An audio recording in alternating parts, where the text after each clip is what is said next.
This story opens on a rain-soaked night, right in the middle of a brutal battlefield. Corpses were piled high like a mountain beneath the storm, and standing at the very top was Qin Feng. Even though his body had been cursed with aging accelerated 100 times over, he had still forced himself through the ruins of the ancient god and cleared them completely. In front of him, a woman gripped a dagger in her hand. Looking at Qin Feng's battered state, she praised him with a cold smile, admitting that what he had accomplished was truly impressive. But that praise carried no warmth at all. Her real goal was the divine artifact Qin Feng had obtained, the legendary Eye of Judgment, and she had already decided to take it for herself. Qin Feng was covered in wounds, barely holding on to his last breath. As he looked up at his younger sister, Qin Xiaoyu, he asked with disbelief and pain in his eyes why she had chosen to betray him. Qin Xiaoyu's expression did not soften even a little. In an icy voice, she told him clearly that he had only ever been an adopted child her parents had taken in. To her, Qin Feng had never truly been her brother. Since the same blood did not flow through their veins, she had never accepted him as real family. At that moment, a blond man named Song Fei stepped into view. With a satisfied look on his face, he casually remarked that Qin Feng had turned out to be far more useful than expected. Song Fei rested one hand on Qin Xiaoyu's shoulder while holding the divine artifact in the other, smiling as if everything had gone exactly according to plan. He thanked Qin Feng, saying that without him, neither he nor Qin Xiaoyu would ever have gotten their hands on the Eye of Judgment. Then he revealed that, in order to drain Qin Feng's remaining lifespan all at once, he had gone through great effort to obtain the soul-stealing blade now buried in Qin Feng's body. With a cruel grin, he asked whether Qin Feng liked this farewell gift. After their parents died, it was Qin Feng who had raised Qin Xiaoyu with his own hands. He supported her through school, protected her after the game descended into the world, and risked his life for her more times than he could count. But now, seeing her stand on the side of the people who had ruined him, Qin Feng finally understood that he had been completely wrong about her. Qin Xiaoyu did not show the slightest guilt. Instead, she said that after their parents passed away, Qin Feng had always interfered in her life, constantly ordering her around and trying to control her choices. Back when she and Song Fei still needed his protection, he had at least been somewhat useful. But now that the divine artifact was already in their hands, Qin Feng no longer had any value to them. Song Fei suddenly rushed forward, aiming to finish Qin Feng off once and for all. As he attacked, he even smiled and promised that from now on, he would take very good care of Qin Xiaoyu. With death closing in on him, Qin Feng clinched onto the last trace of his consciousness. Through pain and rage, he swore that he would never let the two of them get away with what they had done. But before Qin Feng could even finish speaking, Song Fei's attack struck him down, cutting off his final words along with his life. Back in 2025, the godforsaken game suddenly descended upon the world. From that day on, lifespan became the only true currency. Whenever a person died, their remaining lifespan was taken away, but whenever players killed monsters, they could gain more lifespan in return. Players could also spend that lifespan to transfer the powers they gained inside the game into the real world, turning their in-game strength into actual abilities they could use with their own bodies. Those who became powerful enough could crush tanks with their bare hands, slice airplanes apart with a single sword strike, and even endure the force of nuclear explosion. From the moment the game arrived, the entire world was thrown into chaos. Qin Feng fought desperately to survive alongside Qin Xiaoyu, enduring one disaster after another, and barely clawing his way into the top 100 powerhouses in the world. After countless near-death battles, endless dangers, and impossible struggles, he finally conquered the ruins of the ancient god and obtained the divine artifact known as the Eye of Judgment. With that artifact in his hands, Qin Feng finally had the qualification to stand at the very peak and challenge the highest level of power. But who could have imagined that the reward waiting for him at the end of all that suffering would be betrayal from the only family he believed he still had?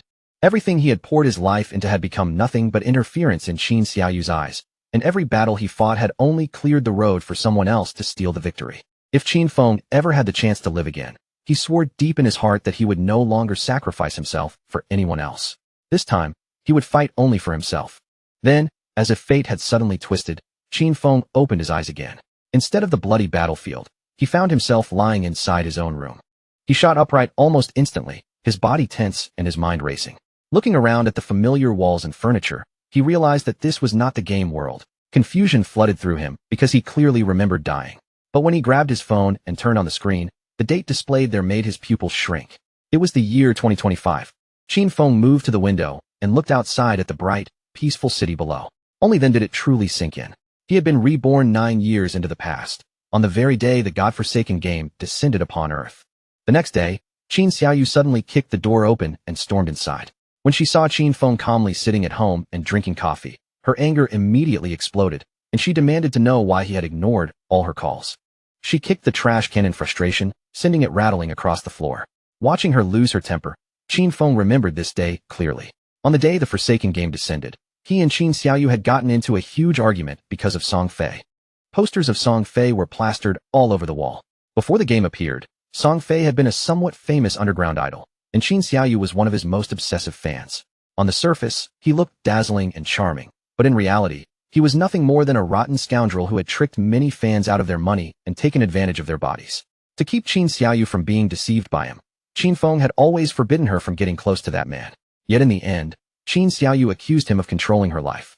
Qin Xiaoyu pointed straight at Qin Feng's face and snapped at him, asking if he had gone deaf. She blamed him for causing Song Fei to lose first place that month, then threatened that if Qin Feng did not hand over money to help Song Fei rise in the rankings again, she would be furious. Before she could continue throwing her tantrum, Qin Feng's expression turned ice cold. Without warning, he raised his hand and slapped her hard across the face, sending her crashing down to the floor. Qin Xiaoyu's cheeks swelled almost instantly, and blood began dripping from her nose. Tears filled her eyes as she stared up at him in disbelief, unable to accept that Qin Feng had actually hit her. Qin Feng looked down at her with a sharp, chilling gaze. He told her plainly that he had neither the interest nor the time to argue with her anymore, and if she kept barking at him, he would break her mouth next. Then he threw a credit card over her head and said that the money inside was what their parents had left behind. No matter how difficult life had been all these years, he had never touched even a single cent of it. For the sake of their late parents, Qin Feng decided he would, but there was one thing he made absolutely clear. From that day forward, he no longer had a sister like her. Qin Xiaoyu burst into tears on the spot, but the more she cried, the angrier she became, as if she was the one who had suffered some great injustice. In his previous life, Qin Feng had given up far too much in order to protect Qin Xiaoyu. Opportunities slipped through his fingers, secret treasures were abandoned, and dangerous dungeons that might have changed his fate were all left behind because he had to consider her safety first. Without hesitation, Qin Feng took out some sleeping pills. He placed them in his mouth, lifted a glass of water, and swallowed them down. A faint sense of anticipation. From now on, Qin Xiaoyu would have to survive on her own. And as for Song Fei, Qin Feng had already made his decision. He would personally take that man's head. After the medicine took effect, Qin Feng slowly fell asleep. When his consciousness returned, he found himself standing inside the familiar choice hall. He had never forgotten this place. The first time he came here, he had been so nervous and uncertain that it took him several hours just to choose his profession and leave. But this time was different. He had to move faster than anyone else. In his previous life, Qin Feng had chosen the warrior class because he needed to protect Qin Xiaoyu.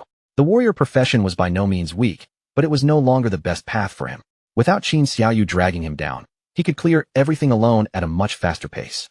For a solo path, mobility and reaction speed mattered more than anything else. So Qin Feng did not hesitate for even a second and directly chose the assassin class. But right after he made his choice, something completely unexpected happened. The system suddenly announced that the divine artifact, the Eye of Judgment, had been successfully bound to him. In the next moment, the Eye of Judgment activated on its own, as if it had awakened together with him. Its passive authority immediately took effect. Upon entering the Forsaken game, Qin Feng would automatically receive the highest-ranking profession and the highest-ranking talent available.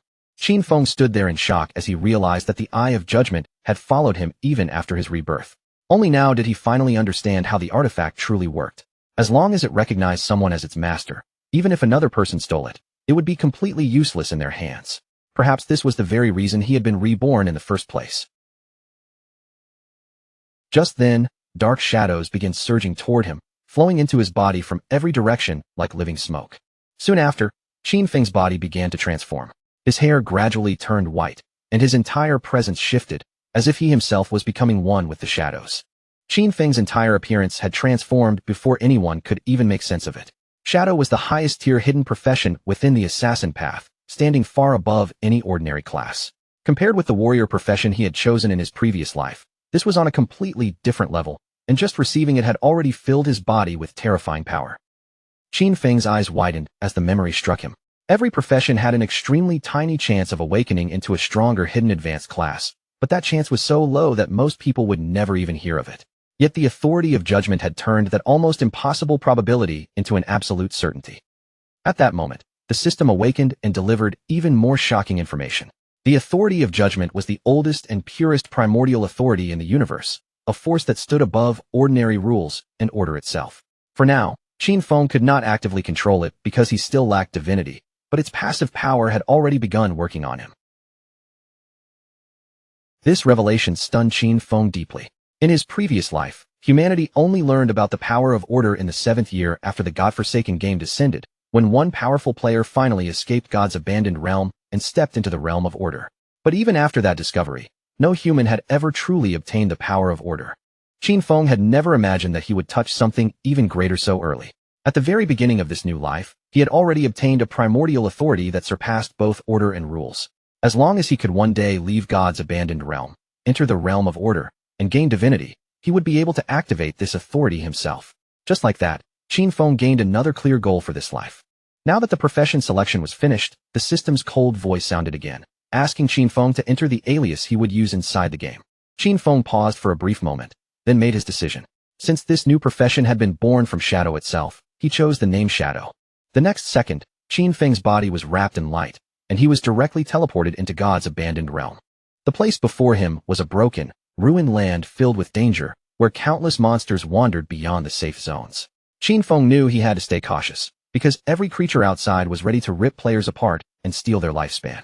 Players could leave town to hunt monsters and earn tradable lifespan, but if they died in the game, they would lose half of their total lifespan, including both tradable and non-tradable years.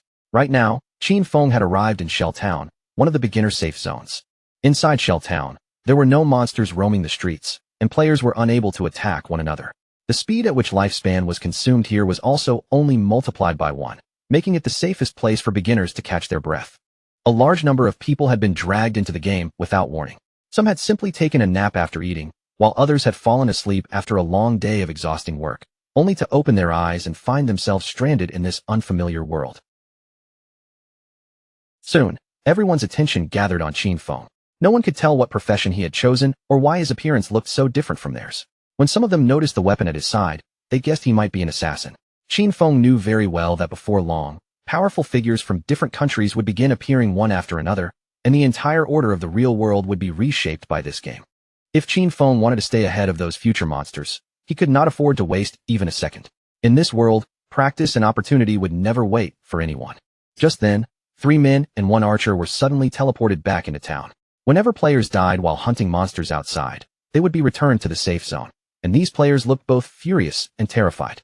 From their expressions, it was obvious the wild monsters had been far stronger than they expected. One of them shouted that the monster had taken his life with a single bite. They had only been fighting a weak level 1 crawler, yet even with all of them attacking together, they had managed to reduce only 1/3 of its health. Now that they had died once, their lifespan had already been cut in half. The group turned toward the archer, Zhang Lizzie, asking what they were supposed to do next. Qin Feng's gaze quietly shifted toward her, and after noticing her weapon, he remembered that ordinary archers started with short bows. That meant Zhang Lizzie was not a normal player either. She had also awakened a hidden class. At almost the same time, Zhang Lizzie seemed to sense something unusual about Qin Feng as well. From the way she looked at him, she had clearly realized that he was also someone with a hidden class. Zhang Lizzie stepped forward with a gentle smile and asked Qin Feng if he wanted to team up with them. She admitted that the monsters outside were far too strong, and they could not handle them alone. Her team had already been wiped out once, so at least they now had some experience. But Qin Feng did not even slow down. He refused her offer and continued walking forward. When Zhang Lizzie's companions saw him acting so confidently, they immediately began mocking him. In their eyes, Qin Feng was just pretending to be some expert. All 5 of them together had failed to defeat that monster, so there was no way he could possibly handle it alone. To them, walking out by himself was no different from looking for death. Zhang Lizzie opened the system interface and checked Qin Feng's information. When his alias appeared, she saw that his name in the game was Shadow. As Qin Feng continued heading toward the town's exit, Zhang Lizzie made a quiet decision. She wanted to follow him and observe from a distance, hoping to figure out what kind of skills he possessed. A faint smile appeared on her face. Even if Qin Feng failed, they might still collect useful information about the monsters outside, and at the very least, they could watch how he died. The land abandoned by the gods stretched out before them like a nightmare, dark, ruined, and filled with a heavy sense of danger that made every step feel unsettling. Zhang Lizzie and the others quietly trailed behind Qin Feng, keeping their distance as they followed him out. She still had no idea why she had been brought to this place, but thanks to her years of experience with online games, she had quickly adapted and formed a team. However, Their confidence had been shattered almost immediately. The very first monster they encountered outside town had completely wiped them out. Because of that, Zhang Lizzie understood better than anyone that this was not an enemy an ordinary level 1 player could defeat. Zhang Lizzie's companions were still frustrated, especially after noticing that Qin Feng's starting weapon was different from the assassin in their group. Their assassin had only received a dagger, while Qin Feng carried a short blade. What made him even more jealous was that Qin Feng seemed faster than him, even though agility should have been an assassin's greatest advantage. On top of that, Qin Feng's clothing was clearly different from his own. Everything about Qin Feng felt unusual, and that only made Zhang Lizzie more determined to follow him. If he really was different from ordinary players, then watching him might lead them to extremely important information. At that moment, Qin Feng suddenly turned his gaze toward their hiding place. Zhang Lizzie's heart tightened, and she quickly pulled herself back into cover, unsure whether they had already been discovered. Qin Feng did not bother confronting them. Instead, he activated Shadow Sneak, and his figure silently melted away from the spot. Zhang Lizzie and the others froze in confusion when they saw him disappear into thin air. The assassin in their group quickly realized what had happened, and said it must be a stealth ability, an initial skill that allowed the user to turn invisible. Qin Feng had completely entered invisibility. After seeing that, Zhang Lizzie decided it was better to return to town first and search for ways to improve themselves. Going outside was simply too dangerous right now. They had already died once, and their lifespan had already been reduced by half. So they planned to talk to NPCs and search for hidden rewards, like treasure chests or beginner opportunities. Shadow Sneak allowed Qin Feng to enter stealth for a limited amount of time. Once he attacked, his invisibility would be broken, but the first strike after leaving stealth would deal increased damage. On top of that, Stealth Mastery doubled the duration of his stealth and raised its level by 1. As expected, the Shadow class was far from ordinary. A normal assassin's stealth at this stage would still be easy to detect, but with the Shadow class's built-in mastery, no player, and not even early game monsters, could notice Qin Feng at this stage. Qin Feng could not help but think that Zhang Lizzie and her companions were still too naive. The beginner town might look safe and promising, but in reality, there was nothing there that could truly increase a player's strength. Shell Town was only a temporary refuge for new players. In the godforsaken game, weak players were nothing more than prey waiting to be hunted by monsters. A few seconds later, Qin Feng's stealth finally ended. For now, the duration was not very long, but luckily, the cooldown had started the moment he activated the skill. In just a few more seconds, he would be able to vanish again. Qin Feng opened his status window. His codename was Shadow, and his class was also Shadow. His non-tradable lifespan showed 75 years, while his tradable lifespan was still 0. His strength was 13 points, his constitution was 13 points, his agility had reached 18 points, and his spirit was 15 points. All players began with base stats of 10, and each profession granted different bonuses on top of that. In his previous life, when Qin Feng chose the warrior class, it had only given him 3 extra points in strength and constitution. But this time, the Shadow class had increased every one of his attributes, and his agility alone had risen by 8 points. He still had 5 free attribute points left to assign.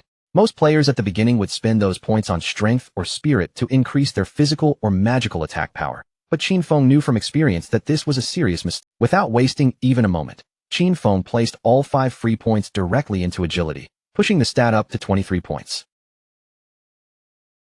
Agility was the key to surviving the early game.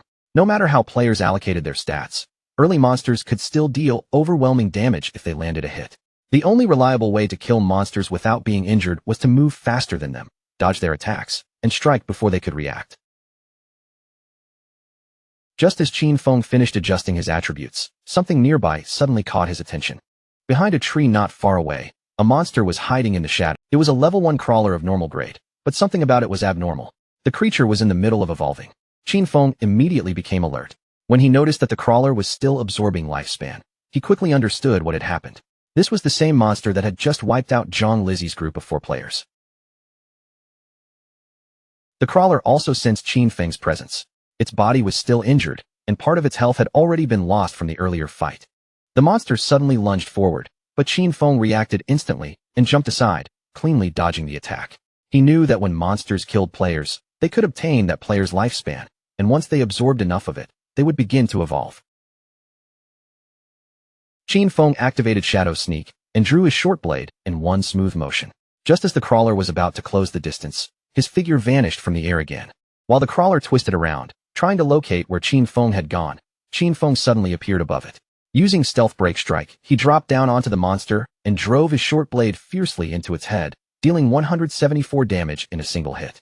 The crawler was killed instantly, and Qin Feng gained 10 experience points. Even Qin Feng had not expected to kill the crawler with one strike. Then he remembered that attacking the nape of a crawler triggered a critical hit. At that moment, a system window appeared and informed him that the backstab skill doubled damage when the attack came from outside the enemy's field of vision. That explained everything. Backstab had stacked together with several other abilities, creating a terrifying. Qin Feng stood beside the crawler's corpse and stared at it in silence, the short blade still in his hand. He remembered how difficult things had been when he played as a warrior in his previous life. Even when he landed a critical hit back then, he could barely deal 40 damage, and every fight against a crawler dragged on for what felt like ages. He had nearly died just trying to kill one of them. The moment the crawler collapsed, a glowing orb floated up from its corpse, shimmering faintly in the air. That light was not ordinary loot. It was the lifespan the monster had gathered. Qin Feng reached out and clenched his fist around the shining orb. In an instant, the lifespan inside it flowed into his body and was absorbed by him. From that one kill, Qin Feng gained 3 days of tradable lifespan, along with 54 years and 155 days of non-tradable lifespan. 5 people had died to that crawler, and each of them had lost at least 20 to 30 years, adding up to more than 100 years in total. But because the monster had absorbed that lifespan first, Qin Feng only received 54 years from it. For the time being, though, non-tradable lifespan had no real use to him. But right at that moment, the authority of the Eye of Judgment suddenly activated again, and a new talent was granted to Qin Feng. Its name was Infinite Evolution. With this talent, whenever Qin Feng killed monsters by himself, he had a chance to gain evolution points, which could then be used to upgrade his skills. The effect was even more outrageous than that. Every 24 hours, Qin Feng would naturally receive 5 evolution points, and if he defeated a boss-class monster alone, evolution points were guaranteed. Right now, he already had 5 points available. Qin Feng now possessed infinite evolution, meaning his skills were no longer fixed forever. In his previous life, he had never heard of anything like this. No matter what equipment or skill book dropped from monsters, its grade was set from the beginning, and there was no normal way to raise it. This was clearly a power that existed beyond rules and order. Curious to test it, Qin Feng decided to upgrade Shadow Sneak and Backstab first. He spent 4 evolution points, and both skills were successfully strengthened. Shadow Sneak rose from normal quality to bronze quality, increasing its duration from 12 seconds to 16 seconds. The bonus damage after breaking stealth also rose from 60 to 90, while the cooldown was shortened by 2 seconds. Backstab improved from inferior quality to normal quality, raising its damage by another 5%. Now Shadow Sneak could last 16 seconds, and with Stealth Mastery doubling the duration, that became a full 32 seconds. With stealth lasting this long, Qin Feng could almost remain invisible without interruption. If his skills had been upgraded before the earlier fight, even a crawler at full health would have been killed by a single strike. Just then, a young man walking with a woman noticed what had happened and immediately became overconfident. He laughed and said this game must not be that hard if even a skinny guy like Qin Feng could take down a monster alone. The woman beside him praised him too, saying that with his physique, he could probably fight 10 people at once. Hearing that, the young man smiled proudly and promised that he would protect her. Qin Feng's gaze shifted past them and landed on a tree nearby. Hidden among the branches was another monster. Meanwhile, the young man, still wearing that confident smile, asked Qin Feng if he wanted to team up with them. Qin Feng instantly sensed the danger closing in. Without wasting a single word, he activated Shadow Sneak, and his figure disappeared from the spot. When the young man saw Qin Feng vanish, he completely misunderstood the situation. He thought Qin Feng had been scared away by his muscles and intimidating presence. But in the next second, a huge spider dropped down from above and landed heavily on the ground, instantly sending both of them into panic. It was a level 1 bronze-grade monster called the Nurturer. The moment it appeared, it attacked without hesitation, ending their lives almost instantly. Qin Feng remembered this monster clearly. The Nurturer was a beginner boss with 1600 HP, and it was absolutely not something an ordinary rookie could handle. Worse, after killing the 2 players, the Nurturer began feeding. Qin Feng saw his chance and decided to use this moment to test just how powerful his upgraded abilities had become. He activated Stealth Break Strike and moved in sharply, driving his short blade straight into one of the spider's eyes. The Nurturer immediately counterattacked, but Qin Feng reacted fast enough to avoid the blow. After dodging, he pulled back, created distance, and slipped into invisibility again with Shadow Sneak. That attack dealt 338 damage to the Nurturer. However, during the exchange, Qin Feng still took 9 points of damage himself. He had only escaped the real danger because of his high agility. Qin Feng's total HP was just 130, and if the spider's attack had landed cleanly, he would have been killed on the spot. Still, seeing that his strike had dealt over 300 damage to a boss made even him feel impressed. The injured nurturer flew into a rage. Its massive limbs lashed out wildly, and the trees around it were split in half under its furious attacks. Qin Feng knew these monsters were not mindless beasts. They possessed intelligence, and this spider would never just stand there obediently while he attacked it again and again. The nurturer began attacking everything around it, clearly trying to force Qin Feng to reveal his position. Even the smaller spiders had become alert now, so charging in recklessly would only get him surrounded. While the spider's attention was still scattered, Qin Feng seized the opening.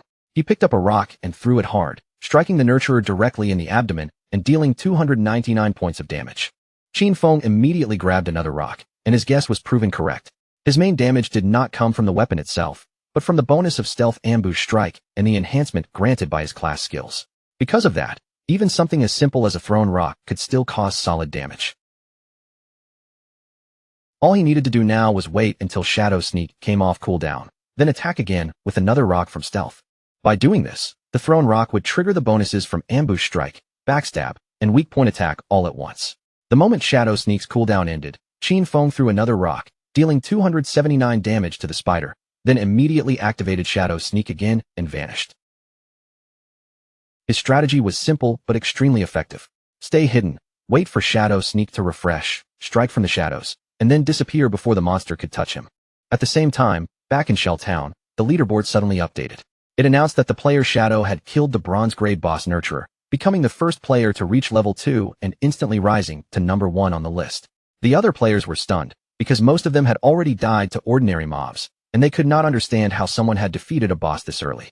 Zhang Lizzie and her companions were completely speechless when they saw that Qin Feng had killed a boss and reached level 2. They could not even deal with normal monsters as a group, so the idea that Qin Feng had defeated a boss alone felt impossible. For a moment, they even wondered if the system had made some kind of mistake. The man and woman who had just been attacked by the giant spider soon respawned back in town as well. When they saw that someone had killed that terrifying monster, shock filled their faces. Then they realized that the player called Shadow was the same young man they had seen earlier in the forest. Back in the forest, the system announced Qin Feng's victory. He had killed the boss Nurturer, gained 300 experience points, and received 2 evolution points. At the same time, Shelltown's level leaderboard was officially unlocked. The system also granted Qin Feng 1 reputation point. He then began absorbing the spider's lifespan. Unfortunately, the moment the giant spider died, all the smaller spiders scattered in every direction, which felt like a waste. Qin Feng could not help but regret not killing the small spiders first for extra experience. Still, he obtained 46 days of tradable lifespan, a bronze-quality skill book called Greedy Hand, and a corrosive dagger with 35 damage and 4 agility points. After learning Greedy Hand, Qin Feng could use it on defeated monsters, giving him a 20% chance to receive an additional loot reward. Even Qin Feng was surprised. He had never expected a bronze boss to drop such a god-tier assassin skill this early. This skill could greatly increase the amount of loot a player obtained. In the late game, when powerful bosses dropped rare items, a 20% chance for extra loot was incredibly valuable. In Qin Feng's previous life, there had been a player in the Godslayer Guild whose combat strength was only average. But because he possessed this one skill, he became one of the most desired players around, even traveling with a personal bodyguard wherever he went. Qin Feng's eyes widened as he realized the true potential of this skill. The activation rate was only 20% right now, but if he combined it with infinite evolution, he could continuously raise both the drop rate and the amount of loot gained. The next day, students were making their way to school, as usual, unaware that the world around them had already begun to change. On the way there, Qin Xiaoyu's friend asked whether she planned to call Qin Feng and apologize. She reminded Qin Xiaoyu that they had skipped the exam yesterday to secretly go support Song Fei, so Qin Feng was probably angry with her. But Qin Xiaoyu refused immediately, insisting that she had done nothing wrong. In her eyes, Qin Feng was the reason they had almost missed the entrance time, so he was the one who should apologize. Her friend tried to persuade her, saying that Qin Feng had always treated her very well, then asked what had happened to her face. Qin Xiaoyu remained stubborn, claiming that Qin Feng did nothing but interfere in her personal affairs. As for the injury on her face, she made up an excuse and said she had simply tripped and hurt herself. When they entered the school, they immediately saw a large crowd of students gathered outside one of the classrooms.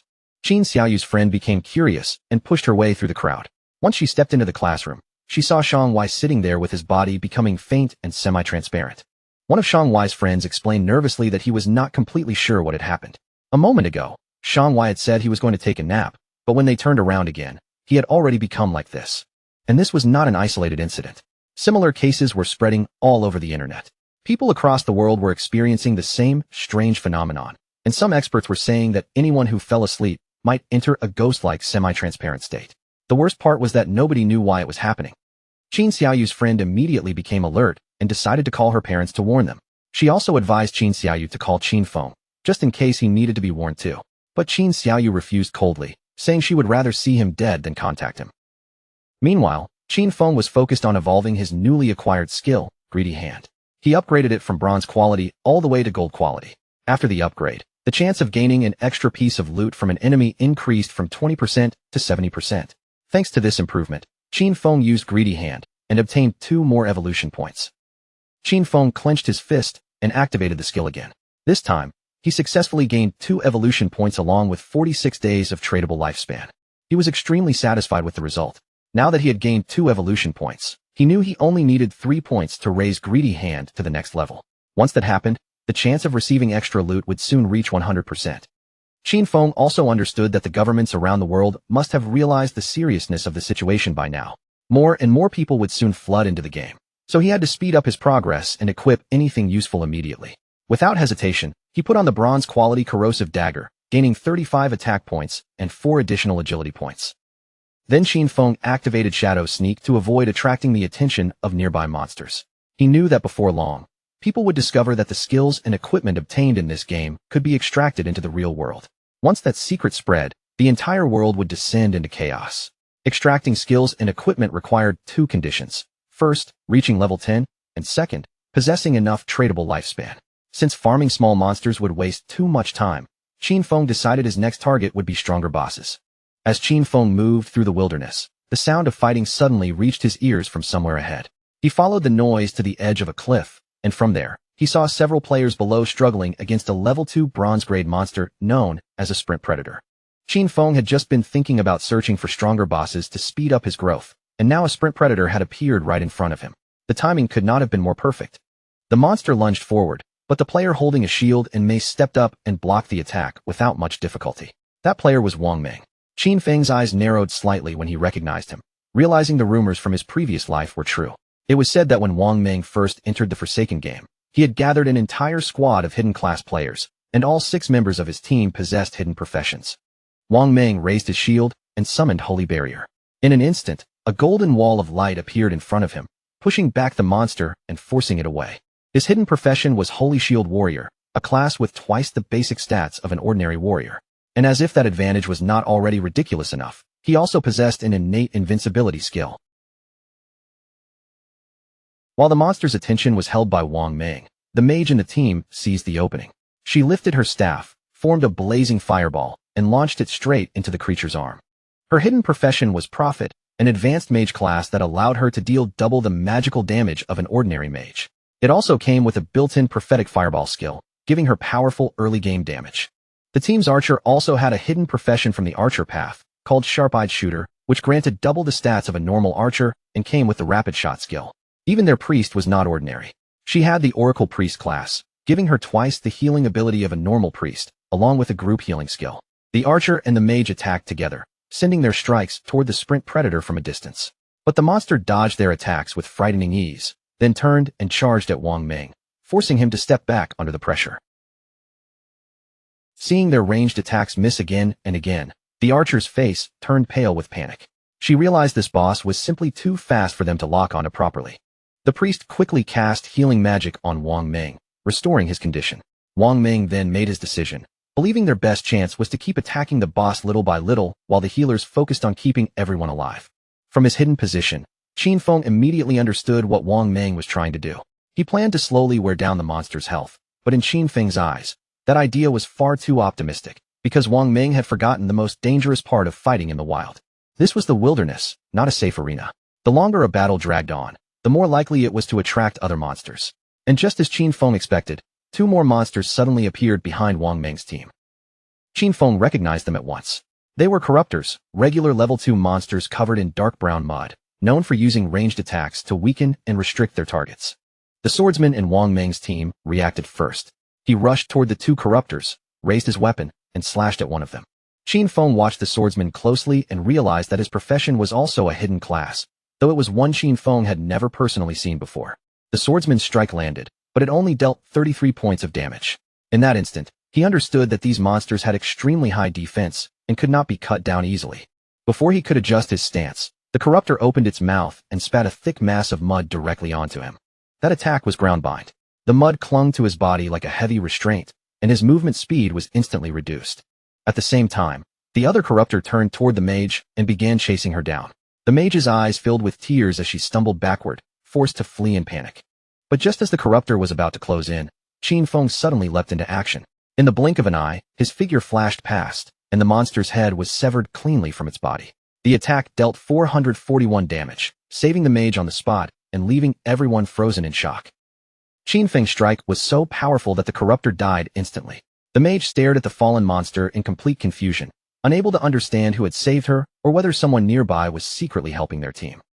Using his sword for support, the swordsman forced himself back to his feet. He was stunned when he saw that someone had killed a level 2 corruptor with a single blow. After all, when their own team fought even a level 1 corruptor, they needed to work together for 10 full seconds just to bring it down. The remaining corruptor tried to launch another attack. But once again, Qin Feng moved like a flash of lightning, appearing and cutting off the monster's head before it could do anything. The swordsman began trembling with fear and quickly asked Li Zai if she had seen who made the attack. Li Zai panicked and said she had not seen anything at all. Wang Ming quickly steadied himself and told everyone not to get distracted. Deep down, however, he could only hope that the invisible attacker was on their side. Now, only the sprint predator remained on the battlefield, while Qin Feng quietly watched from a tree branch above. For killing 2 level 2 corruptors, he obtained 40 experience points, 1 evolution point, a common quality skill book called Venom Dart, and 8 days of tradable lifespan. Qin Feng did not hesitate for even a moment. Venom Dart was a perfect mid-range poison damage skill, so he immediately used his evolution points to strengthen it. After the evolution was complete, Venom Dart rose to level 2 and upgraded from common quality to silver quality. The skill now allowed him to throw a deadly poison dart up to 14 meters away, dealing 120 attack damage on impact and applying the Venom status, with only a 5-second cooldown. The Venom status would inflict continuous damage equal to 50% per second, lasting for 5 seconds. Although the poison could not stack, its damage over time was already extremely powerful for this stage. The sprint predator attacked again. Wang Ming managed to raise his shield in time and block the strike, but during the clash, Wang Ming's shield and mace slipped from his hands and fell heavily to the ground. The monster immediately took advantage of that opening, stabbing him again with its other limb and causing him unbearable pain. The archer began shaking with fear at the sight. The priest also panicked, knowing the situation had turned terrible, because her healing could not keep up with the damage Wang Ming was taking. In that desperate moment, Wang Ming gritted his teeth through the pain and shouted for the others to run away. Before the sprint predator could continue its attack, Qin Feng flicked his hand and shot out a poison dart. The dart pierced directly into the monster's head, dealing 845 points of damage in one strike. The mage and the archer stared in disbelief. That single attack had taken away nearly half of the boss's HP, something their entire team had failed to do after struggling for so long. Both the sprint predator and Wang Ming twisted in pain at the same time, one from the poison tearing through its body, and the other from the wound already carved into his stomach. Dark venom began leaking from the monster's wound, spreading through its body rapidly. Then the poison damage triggered again and again, dealing 324 damage multiple times until the sprint predator finally collapsed to the ground. Since Qin Feng had dealt more than 90% of the total damage, all the loot naturally belonged to him.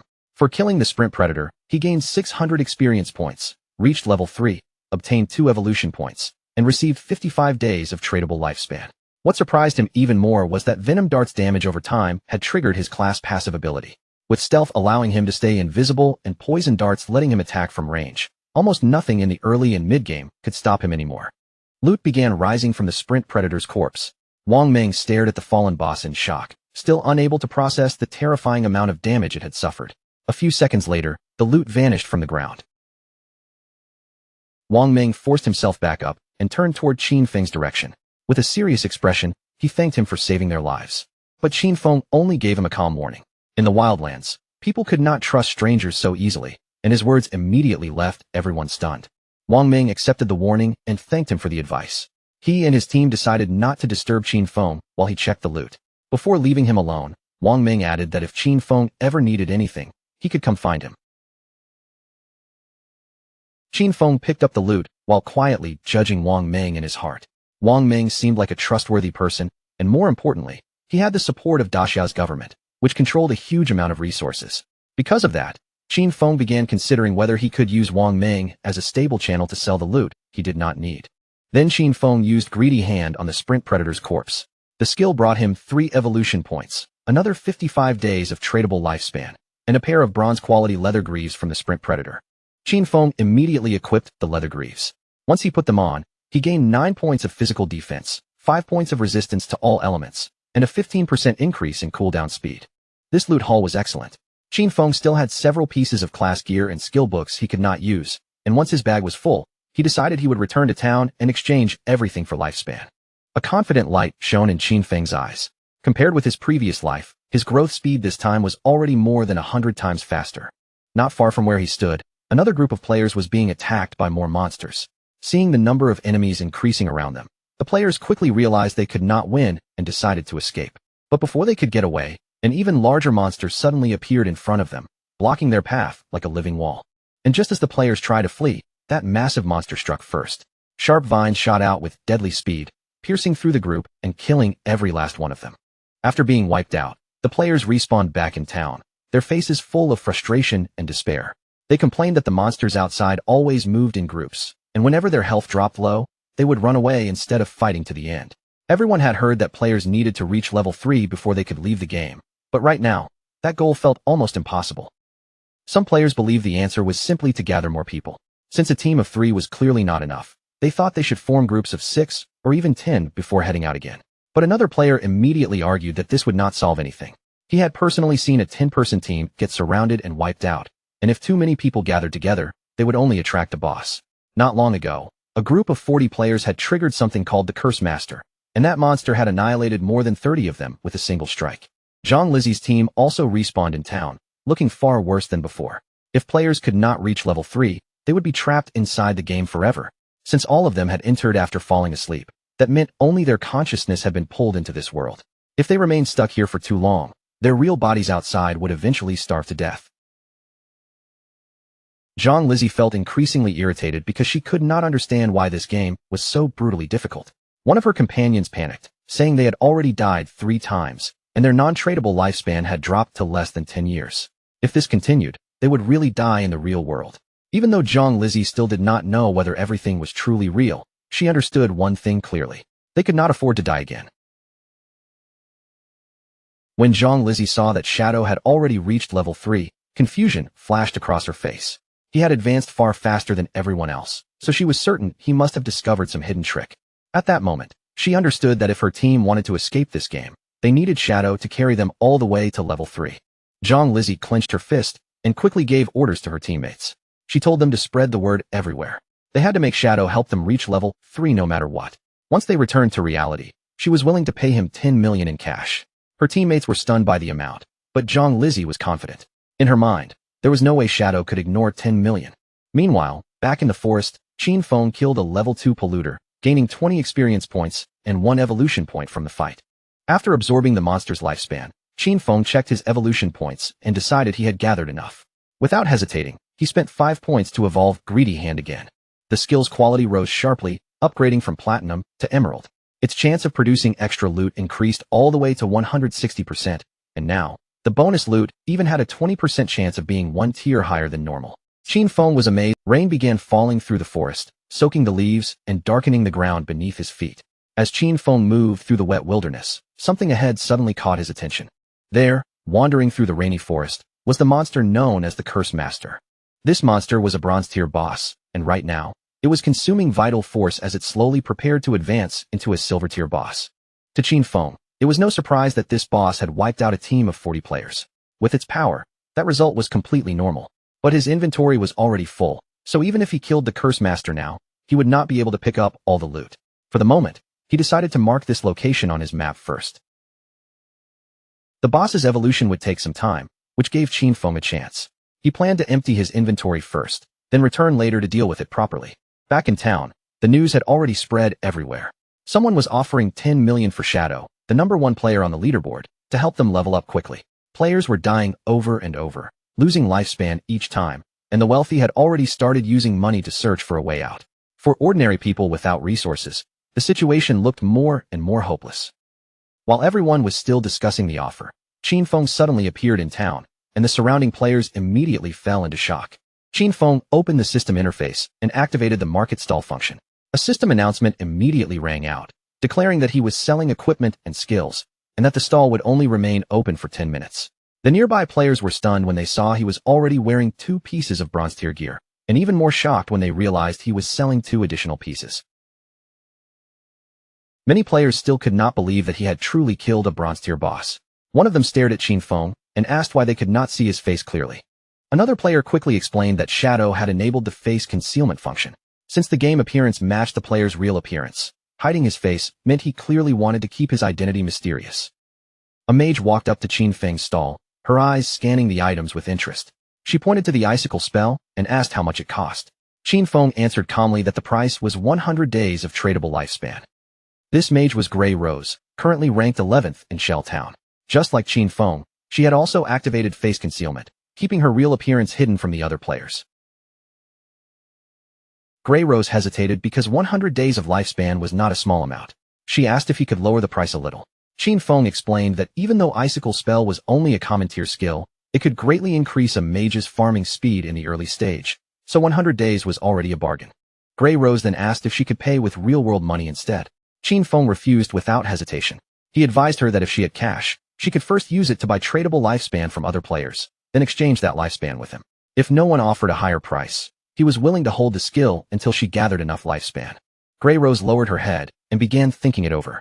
Then she opened the team channel and asked her teammates whether they thought the deal was worth it. Since her leadership had already helped them reach level 2 so quickly, none of them objected. More importantly, with this skill, they could reach level 3 even faster, and escaping the game had to come first. So she asked them to transfer their tradable lifespan to her, promising that once they returned to reality, she would send them money as compensation. Grey Rose handed 100 days of tradable lifespan over to Qin Feng. Seeing that every member of her team was already level 2, Qin Feng understood that they must have killed at least 30 or 40 crawlers by now. In that case, their total tradable lifespan should be far more than just 100 days. Qin Feng completed the trade and sold the spell, receiving 100 days of tradable lifespan. With that, his tradable lifespan increased from 268 days to 368 days. Just then, Zhang Lizzie appeared in the crowd, and her eyes lit up when she finally found Shadow. With a confident smile, Zhang Lizzie stepped forward and presented what she thought was a generous opportunity. As long as Shadow helped her reach level 3, she promised to give him 10 million in cash after they returned to the real world. The surrounding players were immediately shocked by her offer, and many of them turned to stare at Qin Feng, waiting to see how he would respond. Qin Feng recognized her. This woman was Zhang Lizzie, and according to the reports Qin Feng remembered, Zhang Lizzie had used cash to lure people into selling their lifespan. After that, she kidnapped them and forced them into labor, and anyone who resisted was murdered in reality. Knowing exactly what kind of person she was, Qin Feng rejected her offer coldly. Zhang Lizzie admitted that Shadow was powerful inside the game, but she reminded him that no one truly understood how this game worked yet. She told him it would be smarter to team up with her, and in return, she could give him a life of luxury, with cars, houses, women, and anything else he wanted. Qin Feng did not waver at all. He simply told her to stop blocking his business. He knew better than anyone that cash would soon become worthless, because before long, tradable lifespan would become the only universal currency.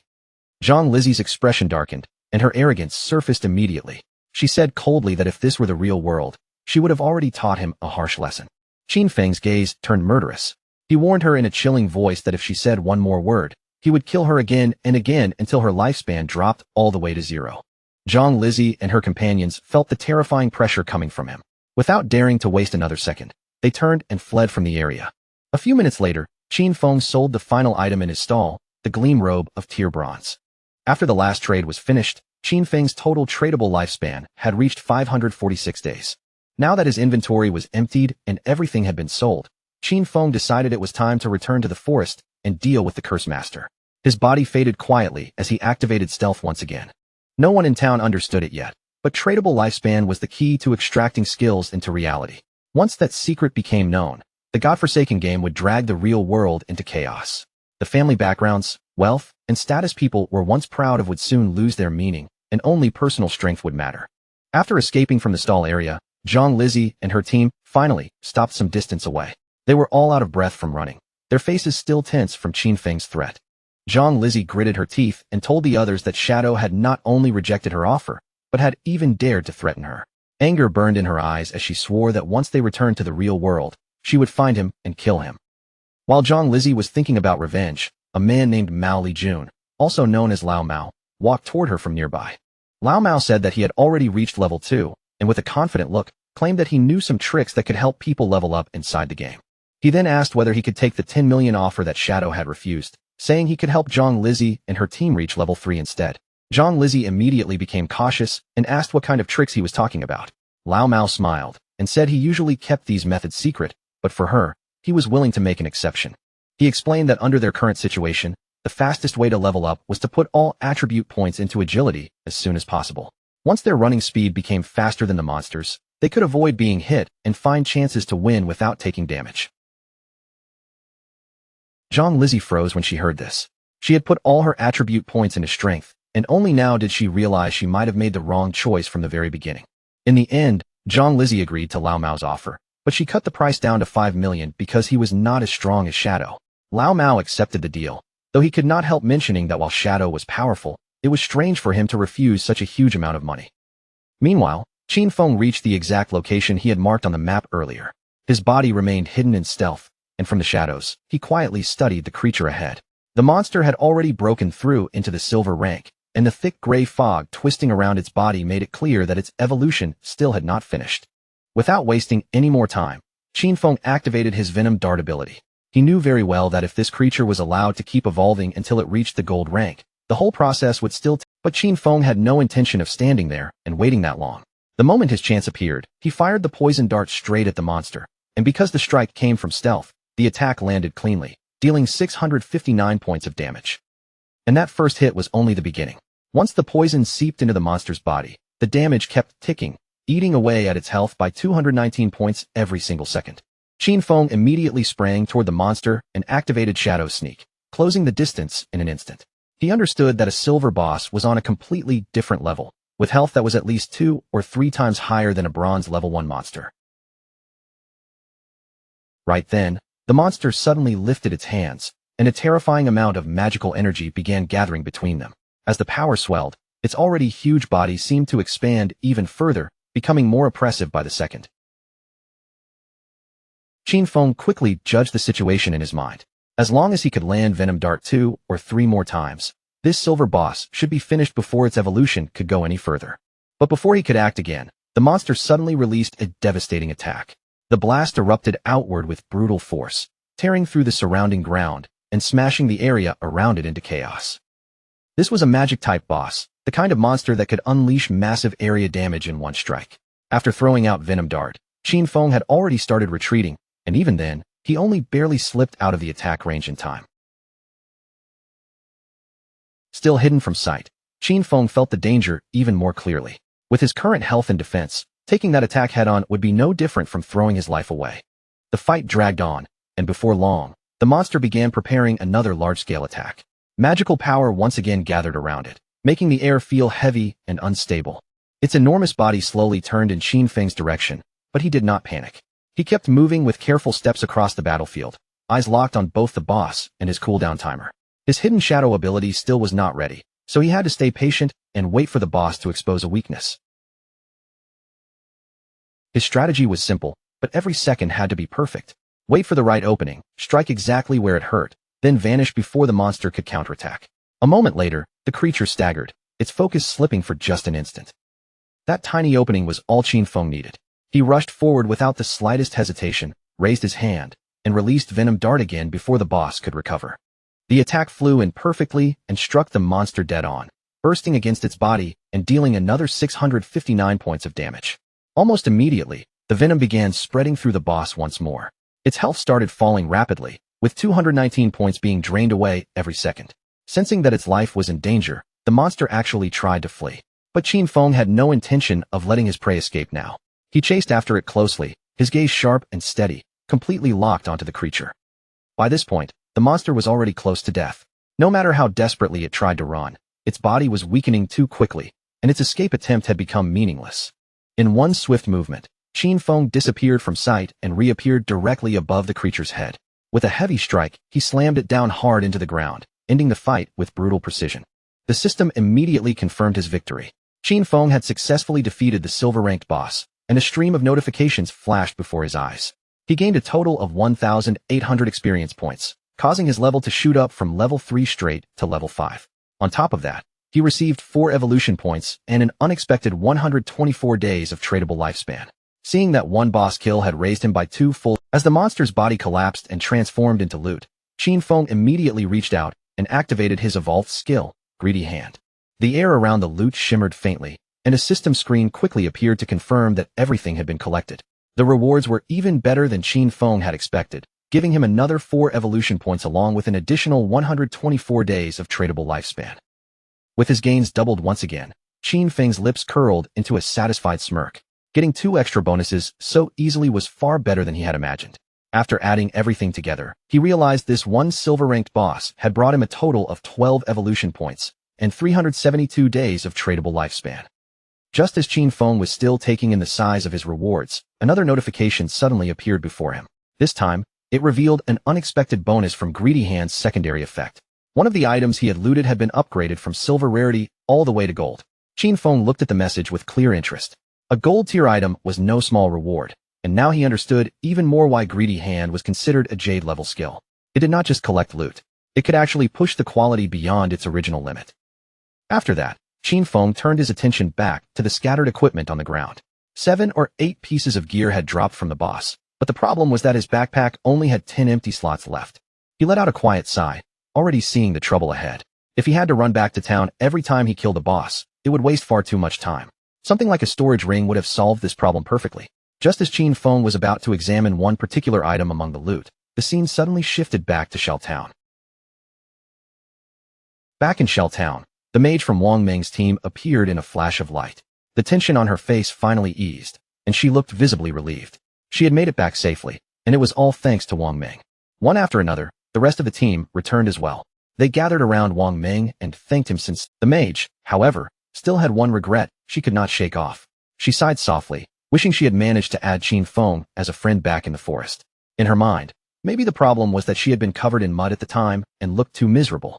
Her teammate grinned and comforted her, saying that now that she had changed into a fresh outfit and looked so good, that mysterious player definitely would not reject her again. While they were still chatting, a system announcement suddenly echoed across the entire town. The leaderboard had been updated, and the name Shadow had risen again, reaching level 5.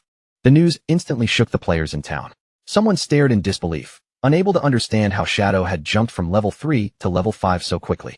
The only reasonable explanation was that he must have taken down some powerful boss monster. Another player said that just 10 minutes earlier, he had seen Shadow casually selling gear in the town square, and now the man had already leveled up again. Then another guy suddenly declared that his sister had just turned 18, and if Shadow happened to like her, their whole family would be set, because having Shadow help them level up would completely change their future. His friends immediately shut that idea down, reminding him that Shadow had already ignored 10 million in cash, so there was no way a random matchmaking offer would impress him. Back at Wang Meng's side, the mood in his team quickly became uneasy. They had only just been celebrating the fact that they had reached level 3, yet in the blink of an eye, Shadow had already pulled far ahead of them. Wang Meng, however, remained steady. He told everyone not to panic about it for now. Their priority was to log out, return to the real world, and warn their families and friends about the danger hidden inside this game. As their bodies began fading from the game, the system confirmed that they were logging out. Wang Meng's final words carried a heavy seriousness. If the world was truly moving toward chaos, then they had to make sure their loved ones were prepared. The scene then shifted to the real world. Wang Meng's eyes suddenly opened, and almost immediately, a voice nearby called out anxiously for the captain. It turned out that Wang Meng was not just an ordinary player at all. In reality, he was a police officer. His fellow officers rushed toward him, their faces filled with worry. One of them admitted that they had been terrified, because while Wang Meng was unconscious, his body had actually started turning transparent. The terrifying truth was now impossible to ignore. If a player died inside the game or lost all of their remaining life, they would not simply log out. They would vanish from the real world as well. But even with that horrifying realization hanging over, Wang Ming immediately stood up and ordered everyone to gather. His expression was grave, because something extremely serious had happened. Someone quickly asked Wang Ming for his report. Wang Ming explained that he and his team had formed a party, and every member had awakened a hidden profession, giving them a major advantage inside the game. Even with that advantage, they had still almost been wiped out by a single monster. In the end, they only survived because an unknown player named Shadow appeared at the last moment and saved them. Wang Ming confirmed that every part of his report was accurate. He then described just how terrifying Shadow's growth had been. When Shadow rescued them, he had already been leveled. That information immediately made the higher-ranking officers uneasy. One of them asked the question everyone was thinking. Did this mean Shadow was now the strongest player in the world? And more importantly, how had he leveled up at such an unbelievable speed? The room fell into speculation, and Wang Ming suggested that Shadow might have defeated a high-level boss monster, or achieved something just as extraordinary. Another officer, paying close attention to the details, noticed something strange. According to Wang Ming, Shadow had already been level 3 when he saved them. If that was true, then why had he not logged out like the rest of them? Could it be that Shadow had no close family or friends waiting for him in the real world? At that moment, a female officer suddenly stepped forward with a bold and unexpected theory. She wondered if Shadow might actually be a transmigrator, the kind of person who appears out of nowhere and grows stronger at an absurd speed, almost as if he were chosen by fate. She added that transmigrators were often orphans in stories, which might explain why Shadow had not rushed back to reality. Her words instantly made the entire room fall silent. Realizing how outrageous she had sounded in such a serious meeting, her face turned red with embarrassment. A senior officer, clearly unimpressed, called her NEU and warned her not to crack jokes when they were discussing something this important. He dismissed her idea without hesitation, saying she had obviously been reading too many novels. Then, pulling the conversation back to the real issue, the officer revealed a piece of crucial information. According to secret reports from the higher-ups, researchers had been investigating a disturbing pattern. A large number of elderly people had recently been dying mysteriously in their sleep. When the researchers compared those deaths with information from people who had returned from the forgotten game of the gods, they discovered something horrifying. The elderly people who died in their sleep had also died multiple times inside the game. This pointed to a terrifying truth. If a player's lifespan dropped all the way to 0 in the game, they would not only die there, they would die in real life too. One officer voiced his concern, saying that the forgotten game of the gods was an anomaly far beyond anything they currently understood. The head officer agreed, his expression heavy, and suggested that they might be facing something even worse than a game, an invasion from unknown beings belonging to higher dimensions. The entire room fell into a heavy silence as everyone absorbed that terrifying possibility. But the head officer did not allow the meeting to freeze there. He quickly moved on to the most urgent matter, explaining that the higher-ups, most likely the government itself, had already issued an emergency order. From this point forward, all officers were to form vanguard teams according to their locations, enter the forgotten game of the gods, and gather every piece of information they could find. This situation had already gone far beyond an ordinary police matter. The government was preparing a special force specifically to deal with this bizarre crisis, and the head officer made the scale of the problem clear. Every country in the world was now rushing to explore and understand this new reality, and if they fell behind, their nation would lose ground on the international stage. For the sake of national security, they had no choice but to collect information no matter the cost. The head officer then announced his decision in a firm voice. Anyu would serve as the captain of Team 1. The moment her name was called, she accepted the assignment without the slightest hesitation. Wang Ming was appointed as Anyu's vice captain, and both of them were given the authority to choose their own team members. Wang Ming gave a serious nod, fully understanding that this mission was no ordinary assignment, but something that could affect far more than just their own lives. After that, the head officer shifted the discussion toward Shadow, the mysterious player Wang Ming had encountered in the game. Judging from Wang Ming's account, Shadow did not seem to be someone with evil intentions. Because of that, the head officer ordered Anyu and Wang Ming to do everything they could to befriend him, uncover his true identity, and build a cooperative relationship with him. The head officer also explained why he was placing Anyu in charge of this task. With her deep knowledge of games, stories, and unusual fictional patterns, she was the best person to investigate someone like Shadow, whose abilities and behavior almost felt like something out of legend. If Anyu and Wang Ming could turn him into an ally, Shadow might become their representative force inside the game. If they succeeded, they could gain access to crucial information that might give them a major strategic advantage. Meanwhile, the rest of the police force would be responsible for maintaining public order and preventing widespread panic from breaking out. With those orders given, the tense meeting finally came to an end. As the sun slowly sank below the city skyline, Warm golden light spread across the buildings. Beneath that fading glow, the officers began preparing themselves for the dangerous challenges waiting ahead. The next day, the scene shifted to a high school classroom, where the protagonist's younger sister sat at her desk with her mind clearly somewhere else. Around her, the other students were chatting excitedly about the latest news. A small group nearby brought up a surprising discovery. Xiangwei, the student whose body had once started to fade away, had now reached level 3 in the game and safely logged out. One girl said Xiangwei had revealed something extremely important. If several people from the same district fell asleep at the same time, they would all be sent to the same starter village inside the game. The news immediately stirred both excitement and unease among the students. Another girl became alarmed and insisted that this plan would not work for her, because she had to bring her parents into the game. They had no gaming experience at all, and she was afraid something terrible might happen to them if they entered unprepared. But another student disagreed, saying they should not rush to drag their parents in yet. Their first priority should be getting stronger themselves, so that when the time came, they would actually be able to protect their families. Meanwhile, the protagonist's younger sister lowered her gaze to her phone, her thoughts growing heavier by the second. A small but stubborn frustration kept rising in her chest. Why had her brother still not contacted her? With something as huge as the forgotten game of the gods happening, she had expected him to at least send one message and check on her. But there was nothing. He had not asked if she was safe, and he had not even apologized for hitting her earlier. That kind of cold silence felt completely unlike him. In the past, no matter how badly they argued or how much she annoyed him, he would always find some way to smooth things over. But today was different. There was no apology, no softening, and no attempt to make peace. Even their parents had never laid a hand on her, yet her own brother had actually struck her. Still upset, she tried to defend herself in her own mind. All she had done was skip class to attend Song Fei's concert. Was that really such an unforgivable mistake? She puffed up her cheeks, deciding that unless her brother called her and apologized at least 1,000 times, she absolutely would not forgive him. But that irritation did not last long before her mood suddenly shifted. The moment Song Fei entered her thoughts, her eyes lit up, and her annoyance quickly turned into excitement. Thinking back on it now, she felt glad that she had gone to see Song Fei yesterday. Once the forgotten game of the gods truly took over everyone's lives, she might not get many more chances to attend his concerts.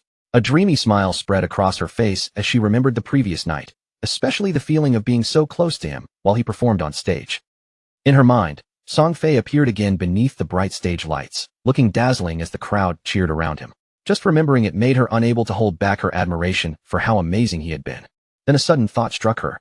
If everyone entered the game world while they were sleeping, then Song Fei would eventually be pulled into that world too.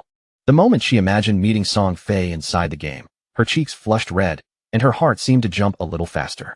Could this actually be her chance? Was fate finally creating a way for the two of them to meet? The more she thought about it, the faster her heart beat, and the whole idea filled her with nervous excitement. As she prepared to go to sleep, another thought suddenly came to her. Xiangwei had managed to reach level 3 extremely quickly, which meant he was probably already considered an expert among the current players. If she wanted to perform well after entering the game, getting advice from him first would be a smart move. So without wasting any time, she picked up her phone and sent Xiangwei a message, asking whether he had any useful tips before she entered the game world. At that same time, Xiangwei was with his classmates when her message suddenly appeared on his screen. Xiangwei looked down at his phone and immediately smiled. He could hardly believe what was happening. Someone like the protagonist's younger sister was actually coming to him for advice. In his eyes, this was a rare opening, a perfect chance to get closer to her. Xiangwei quickly replied, telling her that she had definitely asked the right person. He then shared what he considered an important game secret. At the very beginning, she should put all of her attribute points into agility. Otherwise, she would not be fast enough to escape from monsters and would end up dying again and again. She hesitated and asked if that still applied, even if she chose a mage class. Xiangwei confidently assured her that it did. Agility was useful for mages too, he explained, because it improved casting speed, and in the early stages, being able to cast faster could make all the difference. Still not fully confident, she asked what she should do if she improved her agility and still could not win. Xiangwei told her not to worry so much. As long as someone in their village reached level 5, the village's teleportation formation would activate and connect all the starter villages together. Once that happened, she could simply join a random party to help her level up, and when the teleportation circle opened, he would personally come find her. Hearing that, she instantly felt much happier. Lying on her bed, she smiled to herself, thinking that people like Xiangwei really were useful at times. Just like that, she had already found someone willing to help her. As sleepiness slowly came over her, another pleased thought crossed her mind. This was perfect. She would enter the game before her brother, level up quickly, and become strong first. Then, when her brother finally joined, she would make sure he had a miserable time. No help, no support. He would have to figure everything out by himself. Feeling satisfied with that little plan, she drifted into sleep, full of excitement for the adventure waiting ahead. The scene then shifted back to the game, where the protagonist stood among the loot left behind by the defeated boss monster. Amid the scattered treasures, one glowing orb immediately caught his attention. The moment he picked it up, a system notification appeared, announcing that he had obtained the curse ring, a gold-tier item. The system quickly displayed its attributes. The ring could be equipped by anyone, and it increased every attribute by 8 points. It also granted 26 points of dark elemental resistance and made weak point attacks 1.5 times stronger. However, there was one condition. The user had to be at least level 4 before wearing it. Looking over the effects, the protagonist immediately understood how valuable the item was. A boost of 8 points to every attribute meant a total increase of 32 points, which was almost the same as gaining 3 full levels. On top of that, the dark elemental resistance would be useful against many enemies, and the weak point damage boost was a very welcome bonus. Because of all that, he instantly recognized the curse ring as a valuable piece of equipment, something that could support him greatly on the journey ahead. Before he could spend too much time thinking about the new ring, another system notification appeared in front of him. This time, it informed him that he had learned a new skill called Instant Shadow Slash, a silver-tier assassin-type ability. The system then explained the skill's effects in detail. When activated, Instant Shadow Slash would release multiple slashes in a single direction, reaching as far as 15 meters. It also granted 5 seconds of temporary invincibility, striking every enemy within a 2.1 meter wide path 3 times. Each hit dealt 100 damage and counted as a backstab, though it could not trigger weak point damage. The cooldown was 12 seconds. After seeing the effects, the protagonist immediately understood how practical the ability was. It was a strong area attack, and the temporary invincibility made it even more valuable in dangerous fights. He learned the skill right away. Then, seeing that he still had evolution points left, he decided to strengthen one of his most important abilities, Greedy Hand. The system immediately consumed 8 evolution points, and Greedy Hand was upgraded from Jade rank all the way to Diamond rank. With that upgrade, the effects of Greedy Hand improved dramatically. The chance of gaining extra loot from defeated monsters rose from 160% to 220%, while the chance of upgrading that loot by 1 level increased from 20% to 40%. Thinking through the new effect, the protagonist realized that from now on, every enemy he killed would give him 2 extra pieces of loot, making each victory 3 times more rewarding than before. Not wanting his remaining evolution points to sit unused, he then upgraded Instant Shadow Slash 3 times in a row. The system took 3 more evolution points, leaving him with only 1 point remaining. Instant Shadow Slash rapidly evolved, rising from silver rank to gold rank before finally reaching platinum rank. Its attack range expanded from 15 meters to 21 meters, giving him much greater reach in battle. The invisibility effect now lasted 7 seconds, giving him more time to stay protected after using the skill. The number of slashes increased from 3 to 5, and the attack now struck all enemies within a wider 3.1 meter path. Its cooldown was also slightly reduced, dropping from 12 seconds to 10.43 seconds, making it more efficient while still requiring careful timing. Even better, each strike now dealt 200 damage, doubling its original power. Every single slash still counted as a backstab, which meant it could trigger the backstab skill effect, even though it could not hit weak points. After looking over the upgraded details, the protagonist understood that while the cooldown had not been reduced by much, the longer invisibility alone could become a huge advantage in real combat. He then looked through the rest of the loot scattered around him. Most of it was not very useful to him, but one item still stood out from the pile, a silver-tier warrior skill book called Battle Roar. He knew that selling Battle Roar would bring him more tradable lifespan. But just as he finished sorting through the loot, he suddenly noticed movement nearby. He turned around and saw 3 massive creatures crawling toward him, their huge bodies closing in with an ugly, threatening presence. Without needing a second look, he recognized them as level 4 limb crawlers, grotesque and dangerous monsters. But instead of feeling afraid, his eyes sharpened with interest. These creatures had arrived at the perfect time for him to test his newly upgraded skill. Without any hesitation, he activated Instant Shadow Slash. In the next instant, his body blurred forward like a streak of darkness. A rapid series of slashes tore through the air, cutting into the limb crawlers with terrifying speed and precision. The limb crawlers were ripped apart before they even had a chance to react. As the dust and broken remains settled, a system notification appeared, confirming that the monsters had been defeated. The system recorded his victory and rewarded him with 80 experience points, along with an additional 5 days of tradable lifespan. Standing in the aftermath of the attack, The protagonist was surrounded by a dark and intimidating aura. He remained calm as he looked over the results, quietly realizing that his ability to kill enemies had improved by a large margin. He quickly began thinking through his battle strategy. If he combined Poison Dart with Instant Shadow Slash, he might be able to end many fights before his enemies even had a real chance to respond. Then he checked his tradable lifespan and saw that he currently had 618 days. However, to bring his game skills and equipment into the real world, he needed at least 900 days, which was about 2.5 years. With that goal in mind, he planned his next move. First, he would sell all the valuable items in his inventory. If things went smoothly, he might reach the required lifespan much sooner. And once he reached level 10, he would finally be able to connect the virtual world with reality. The scene then shifted to the protagonist heading back toward the starter town. Thanks to his latent image skill, his figure stayed hidden as he moved along quietly. While moving in silence, he suddenly heard voices nearby. A man was congratulating a woman for reaching level 3, while also reminding her of a promise they had made. Watching from the shadows, he quickly recognized the two people as Zhang Lizzie and Lao Mao. From their conversation, it became clear that they had struck a deal before. Lao Mao had agreed to help Zhang Lizzie reach level 3, so Lao Mao wore a smug expression as he mocked Qin Feng for being foolish enough to reject Zhang Lizzie's offer. In his eyes, turning down that kind of money was simply stupid, and he casually said they could discuss the deal further once they met in the real world. What neither of them realized was that Qin Feng was already moving silently between them, completely hidden in plain sight. Lao Mao had no idea Qin Feng was right there beside him, and he continued looking down on the value of lifespan inside the game. To him, there was nothing worth worrying about. As long as he kept playing, he believed he could gather tradable lifespan just as easily as earning ordinary game currency.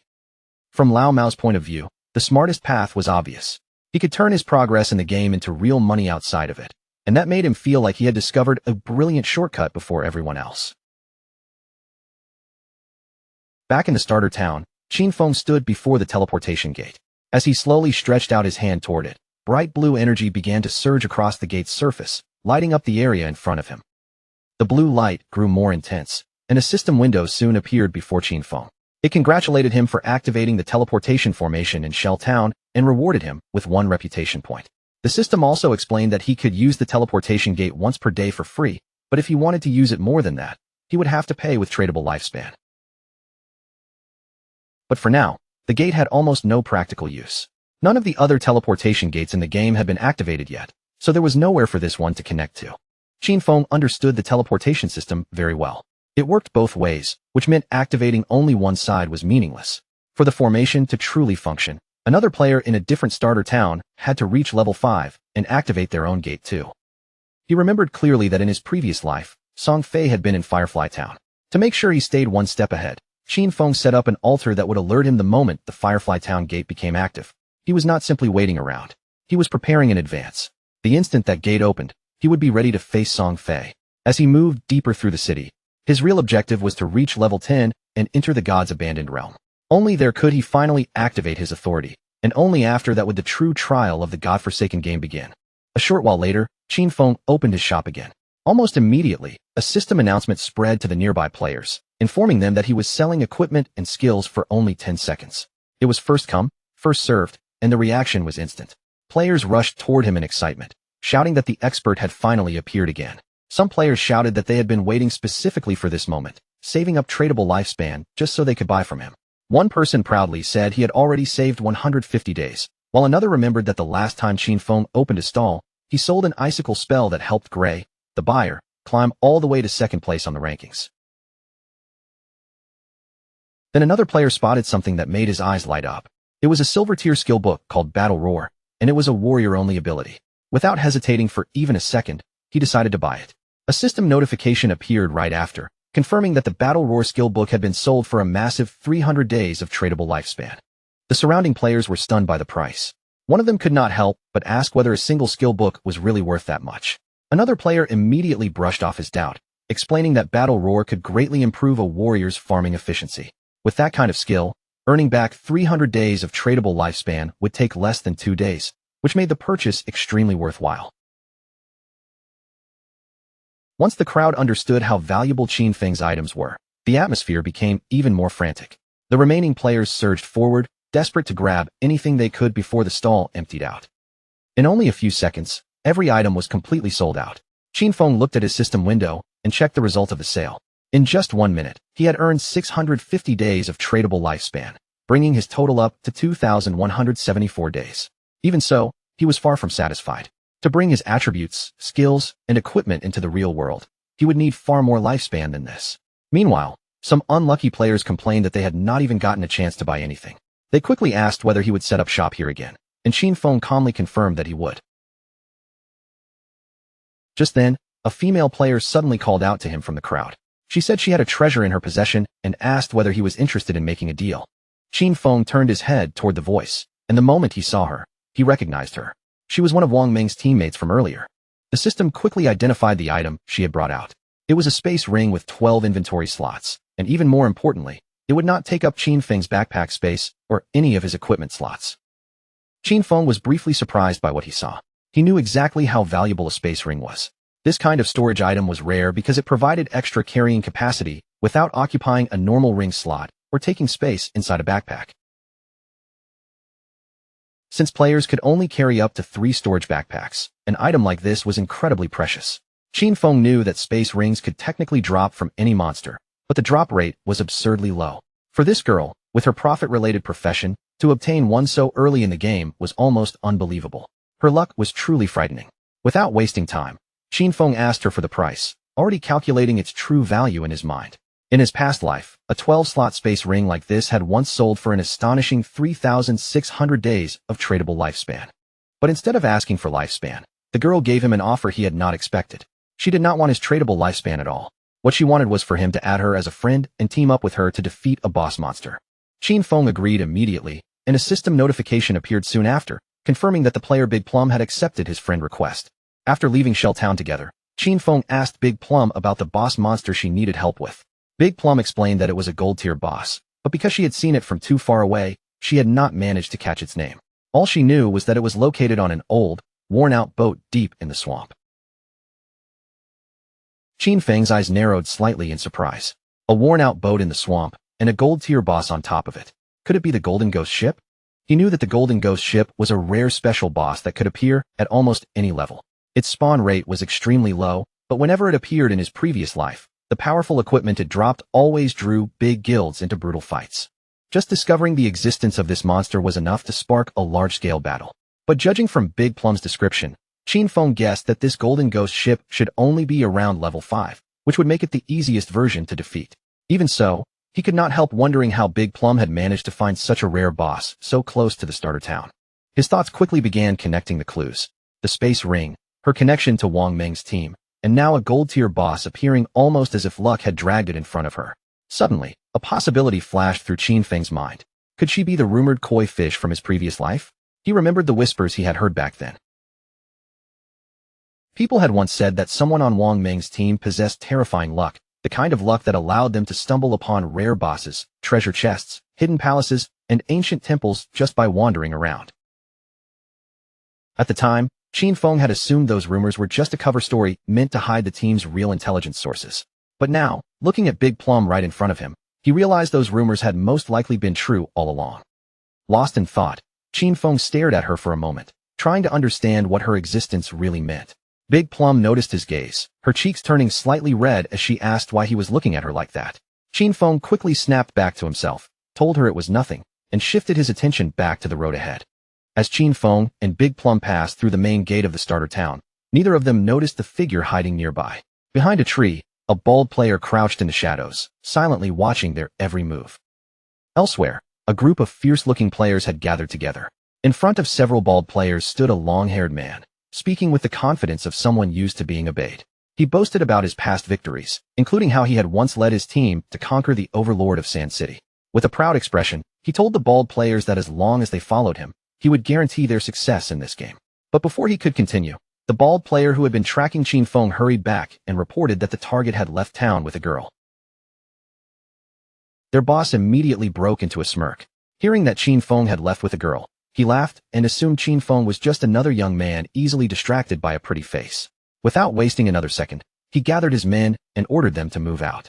It was time for them to make their move. Meanwhile, outside the town, Qin Feng and Big Plum continued along the road while discussing the conditions for his help. Qin Feng made it clear that if the boss dropped equipment or skill books Big Plum could use, those items would belong to her. Everything else, however, would go to him. Big Plum thought it over, then asked what Wang Ming and the other party members would receive from this arrangement. Qin Feng explained calmly that because everyone had different roles, there was no guarantee that assassin equipment would drop from the boss. If nothing useful for him appeared, then he would have fought for free, and that would not be fair. After hearing his reasoning, Big Plum understood and agreed to the terms, though she still had one small request. If the boss dropped gear that her captain or the other members of her party could use, she asked whether Qin Feng would be willing to sell it to her at a discounted price. Qin Feng agreed to that without making things difficult. With the conditions settled, Big Plum said they could head to the boss's location once Wang Ming and the rest of her party logged back into the game. But after walking for a while, she suddenly realized she had no idea where Qin Feng was taking her. Only when Qin Feng finally told her their destination did she understand. They were going to fight the gold tier boss right now. Big Plum was instantly shocked. To her, that idea sounded far too reckless, almost completely insane. Qin Feng was an assassin, and she was a mage. Even if he could turn invisible, she had no way to withstand even one serious hit from a boss that strong. Challenging a gold tier boss this early with only the two of them felt no different from walking straight toward death. But Qin Feng remained perfectly calm. He never intended for her to fight in the first place. His plan was to handle the boss alone while she stayed far back and watched from a safe distance. Even with his confident tone, Big Plum still found it hard to believe. She knew Qin Feng was strong, but soloing a gold-tier boss at this stage of the game was something she had never heard of before. Just as Big Plum was about to question him further, Qin Feng suddenly stopped walking, as if he had sensed something nearby. Without saying a single word, he activated his latent image skill, and his figure disappeared into thin air. Big Plum froze on the spot, completely stunned. She looked around in confusion, trying to understand what had just happened. A moment ago, Qin Feng had been standing right beside her, yet now there was nothing but empty space. She called out to him uncertainly, but no answer came back, only a quiet silence around her. Not far away, hidden behind the trees, the group of bald-headed players continued watching Qin Feng and Big Plum from a distance. Their leader wore a confident smirk, certain that they had the advantage. But then one of his men noticed something strange. Qin Feng had vanished. The players exchanged confused looks and turned to their boss for orders. Without thinking too deeply, the leader dismissed it, assuming Qin Feng had tricked Big Plum and abandoned her there alone. With a wicked grin, he ordered his men to move in. Their plan was to capture Big Plum first and enjoy themselves before dealing with anything else. As they rushed forward, their boss proudly reminded them of his promise, saying that following him meant living a good life. Now, he laughed, even women were practically falling into their hands. But just as they closed in, a shadowy figure suddenly appeared directly in front of them. The leader stopped in his tracks, and the grin on his face disappeared as he stared into the dark aura swirling before him. Confusion flashed across his eyes. He barely had time to wonder what he was looking at before danger was already right in front of him.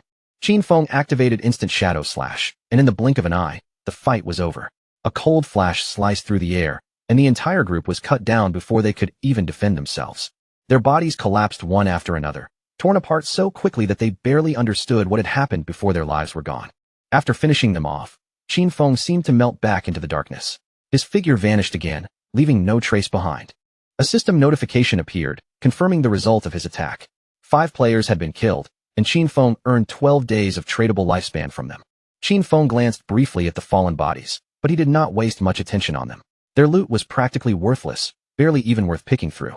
In Qin Feng's eyes, cutting them down had been no different from wiping out a couple of weak, low-level monsters. They were not worth his time, his anger, or even a second glance. A moment later, Qin Feng silently reappeared beside Big Plum as if nothing had happened at all. His expression remained calm and indifferent, while Big Plum, completely unaware of the brief slaughter that had just taken place, immediately asked why he had suddenly vanished. Qin Feng only shrugged and said a few people had been following them, so he sent them back to town. Big Plum seemed to accept that answer at first, but after a beat, curiosity took over and she started pressing him with more questions. She even joked that she thought he had slipped away to relieve himself, then started imagining how convenient his invisibility must be. With that skill, she said, he could handle something embarrassing without anyone seeing him at all. Qin Feng's face immediately darkened, clearly not amused by the strange direction of the conversation. He cut her off and told her to stay focused and hurry up, because their real target was still the gold-tier boss monster. At that same time, back in Shell Town, the ground suddenly began to glow, and a bright light spread across the summoning area. Right after that, Qin Feng's younger sister appeared in the town as a healer. The moment she opened her eyes and saw the magic staff in front of her, her eyes widened in surprise. She reached out and picked up the staff, and the solid feeling in her hand made her realize that everything here was real. This was not just some dream or illusion. Around her, nearby players quickly turned their attention toward her, immediately recognizing that another newcomer had just arrived. She was thrilled when she realized she had obtained the hidden class, Life Sacrifice. In her mind, a hidden class had to be incredibly powerful, and with this kind of special profession, she was sure she would be able to catch Song Fei's attention. But almost immediately, she started wondering where Song Fei was right now, and whether he already knew the secret about people from the same area appearing at the same starting point. Then, when she thought about Qin Feng, anger flashed in her eyes. He usually watched over her all day long, yet when the truly important moment arrived, he had become completely unreliable. She forced herself to stop thinking about him. After all, she now had a hidden class, and Shang Wei had already promised to help her level up. From this moment on, Qin Feng could fend for himself, because she was not going to worry about him anymore. Her attention then landed on the leaderboard, and the moment her face immediately filled with frustration. Shang Wei was only level 3, yet he had still dared to act like he was some powerful expert. Now she understood that Shadow was the real top player. If she could stay close to someone like him, she would definitely level up much faster than she could with Shang Wei. But then another question appeared in her mind. Where was she supposed to find an expert like Shadow? Not far away, a group of players was gathered together and talking anxiously. They were worried because they still could not get in touch with Swain, the healer in their party. It was Wang Ming's team. Wang Ming knew they could not afford to stand around waiting forever, so he asked if anyone had a solution. One teammate said with concern that without a healer, they would not be able to safely kill monsters. Another player pointed out that they were not experts like Shadow, who could farm alone, so the most practical choice was to find another healer and invite them into the party. While they were trying to figure out what to do, someone suddenly greeted them from nearby. When the group turned around, they saw Qin Feng's younger sister standing there. To her, this was a perfect opportunity. She walked over with a bright smile and asked if they happened to need a healer, then proudly revealed that she had the hidden class, Life Sacrifice. Meanwhile, deep in the forest, Qin Feng and Big Plum stood on top of a cliff. Below them stretched a dark, murky swamp, and in the middle of that gloomy water, the golden ghost ship lurked silently like a monster waiting for prey. Qin Feng activated Shadow Sneak and disappeared into the air. Before leaving, he told Big Plum to hide herself properly and watch out for possible ambushes while he went down to deal with the boss. Big Plum looked a little confused, but she still nodded and reminded him to be careful. Qin Feng descended into the swamp, and the moment he entered the area, a system window appeared in front of him. It warned that under the influence of the ghost ship, this place had become a violent domain, where lifespan was consumed at 100 times the normal rate. Qin Feng quickly calculated the loss in his head. At 100 times the normal speed, staying here for 15 minutes would be equal to spending one full day of lifespan. For most players, that would be terrifying, but to him, this kind of violent time-draining domain did not have much impact. The system then detected the Golden Ghost ship as a level 5 boss. But right after that, something unexpected appeared. A countdown timer started ticking, showing 45 minutes and 25 seconds remaining. Qin Feng was slightly surprised to see that a special boss like this actually had a time limit. Still, he quickly relaxed, because there were still more than 45 minutes left. For Qin Feng, that amount of time was more than enough to kill it. He immediately activated Instant Shadow Slash. His figure moved like a bolt of thunder across the swamp, and several powerful slashes tore into the boss, dealing a total of 1,500 damage. While the boss was still trying to understand what had just struck it, Qin Feng canceled Shadow Sneak and launched a venom dart without hesitation. The dart flew straight toward the ship's bell and struck it directly, triggering both critical hit and stealth break strike at the same time. As the poison began dealing continuous damage, Qin Feng quickly pulled back and widened the distance between himself and the boss. The Golden Ghost ship was difficult to handle for several reasons. First, most players did not know where its true weakness was. They usually assumed the weak point had to be its skeletal body or the ship itself. But in reality, the real weak point was the ghost fire bell hanging at the tip of the ship. The moment that weakness was attacked, the boss became enraged. Its power spread through the swamp, and it began controlling the surrounding water. The Golden Ghost ship then prepared a massive area attack, forcing towering pillars of water to burst up from the swamp one after another. Qin Feng dodged through the attacks while steadily moving closer to the boss. Those water pillars dealt abnormal damage, and even early-stage warriors wearing full silver armor would barely be able to survive a single hit. Qin Feng was glad his Shadow class gave him such high agility. Without that speed, dodging these attacks would have been almost impossible. At that moment, pale hands suddenly pushed up from beneath the swamp's surface. Rotting zombies known as decaying water ghosts began crawling out of the mud and water. Qin Feng remembered this pattern clearly. Once the boss's area attack ended, it would summon 12 decaying water ghosts, and every one of them had silver tier combat ability. Because Qin Feng was still under the effect of Shadow Sneak, the ghosts could not sense his presence, even though he was standing right among them. The 12 decaying water ghosts were ready to attack viciously, and most ordinary parties would already be thrown into panic at this stage. Worse still, the Golden Ghost ship would summon one more decaying water ghost every 3 minutes. If a team could not kill them fast enough, their numbers would keep growing until the entire party was wiped out. But Qin Feng had been invisible from the very beginning, so none of them could lock onto him. All he needed now was to find the perfect angle. The moment he found it, Qin Feng activated Instant Shadow Slash again. His body flashed through the group at terrifying speed, and the slashes tore through the decaying water ghosts all at once. While Qin Feng was cutting down the monsters below, Big Plum remained on the cliff above, watching everything unfold from a distance. Her body trembled, and her face flushed as she realized just how terrifying the #1 expert Shadow truly was. To her, Qin Feng was far too powerful. He appeared and disappeared without leaving a trace, and in the blink of an eye, he had already taken more than half of the boss's health without giving it any real chance to fight back. But then, to her surprise, Qin Feng suddenly contacted her through chat. He called her Little Black and calmly told her that he was going to die soon, leaving Big Plum completely shocked. With a confident expression, Qin Feng told her there was nothing to worry about. All she had to do was wait for him to revive. Big Plum instantly panicked. She had thought Qin Feng had the advantage, so hearing him say he was going to die made no sense at all.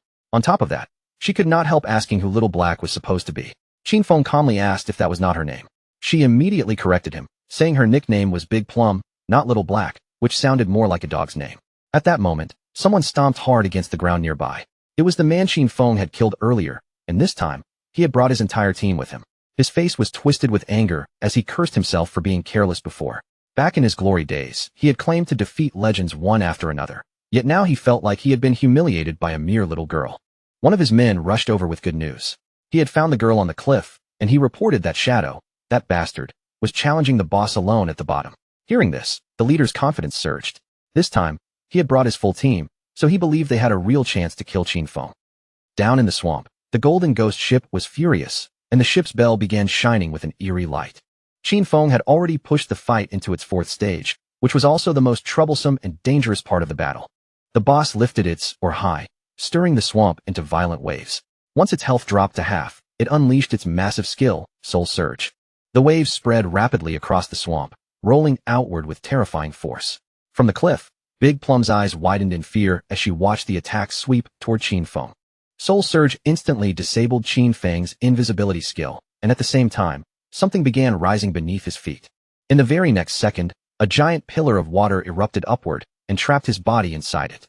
The impact struck him brutally, dealing 1,059 points of damage. A system prompt appeared immediately, confirming Qin Feng's death. Because of that death, Qin Feng lost 326 years of non-tradable lifespan and 1,087 days of tradable lifespan. Up on the cliff, the leader saw Qin Feng fall and looked extremely pleased. In his eyes, Qin Feng had become arrogant just because people kept calling him an expert. To him, Qin Feng was nothing but a fool for thinking he could challenge a gold-tier boss alone.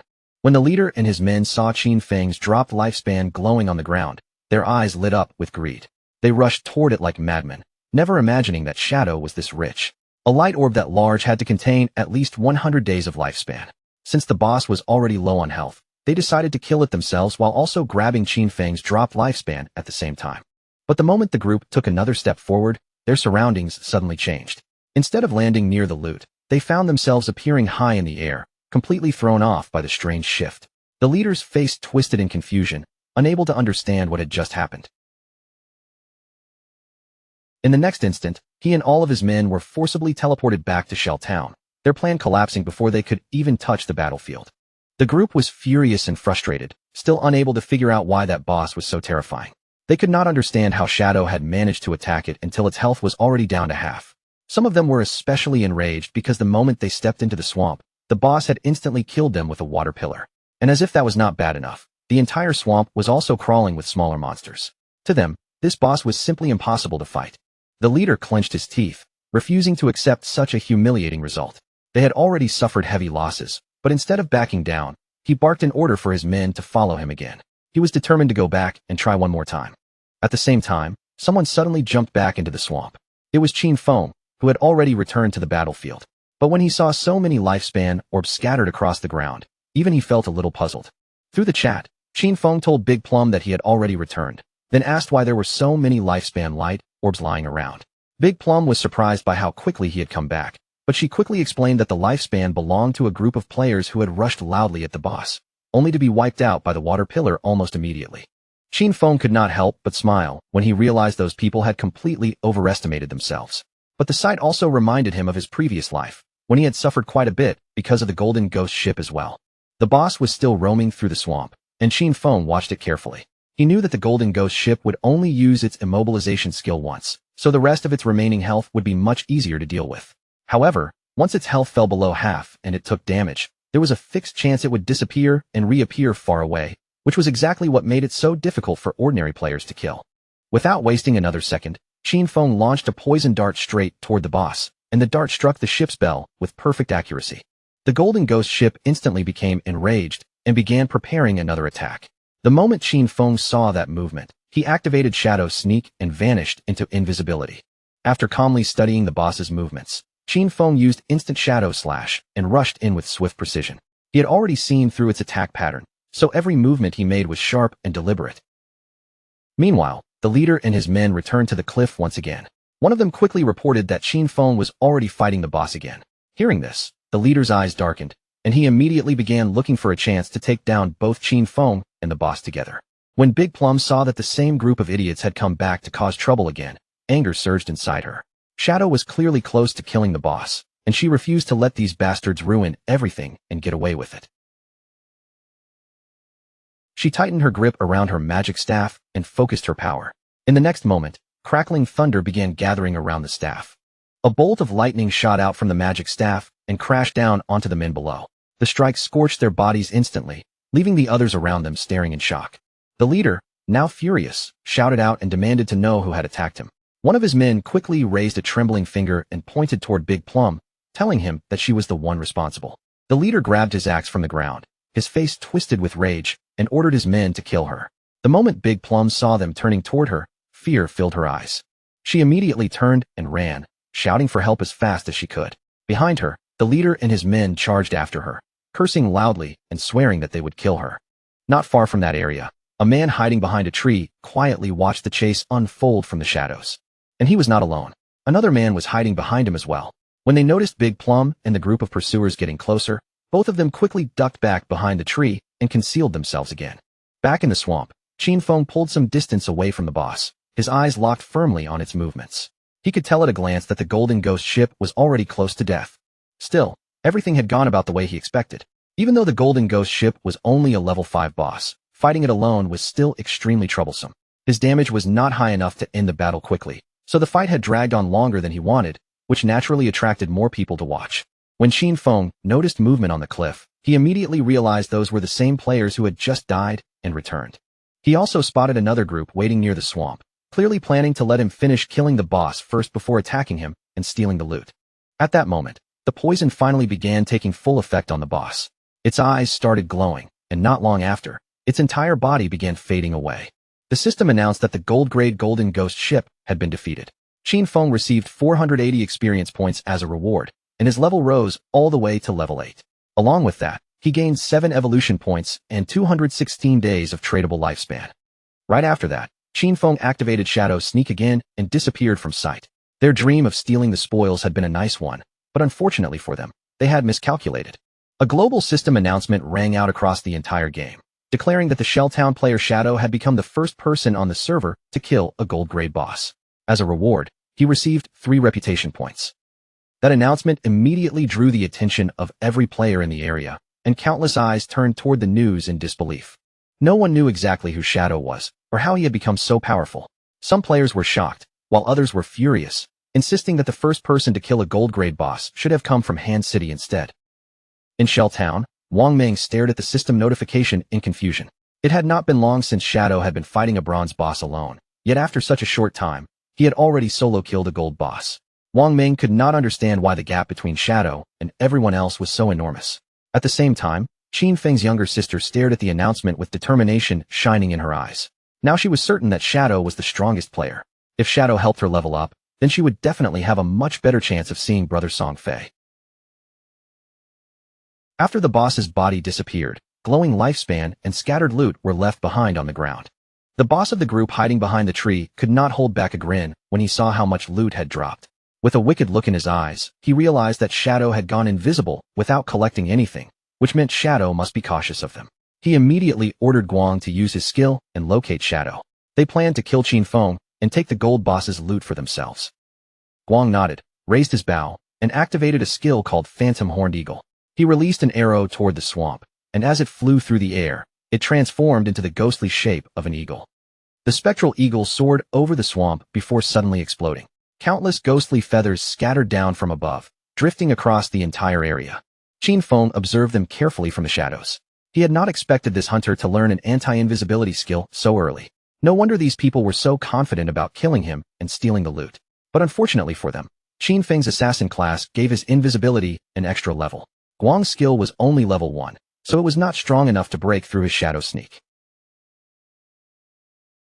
Guang, feeling completely confident, turned back to his boss and reported that Shadow must have run away after seeing how many of them there were.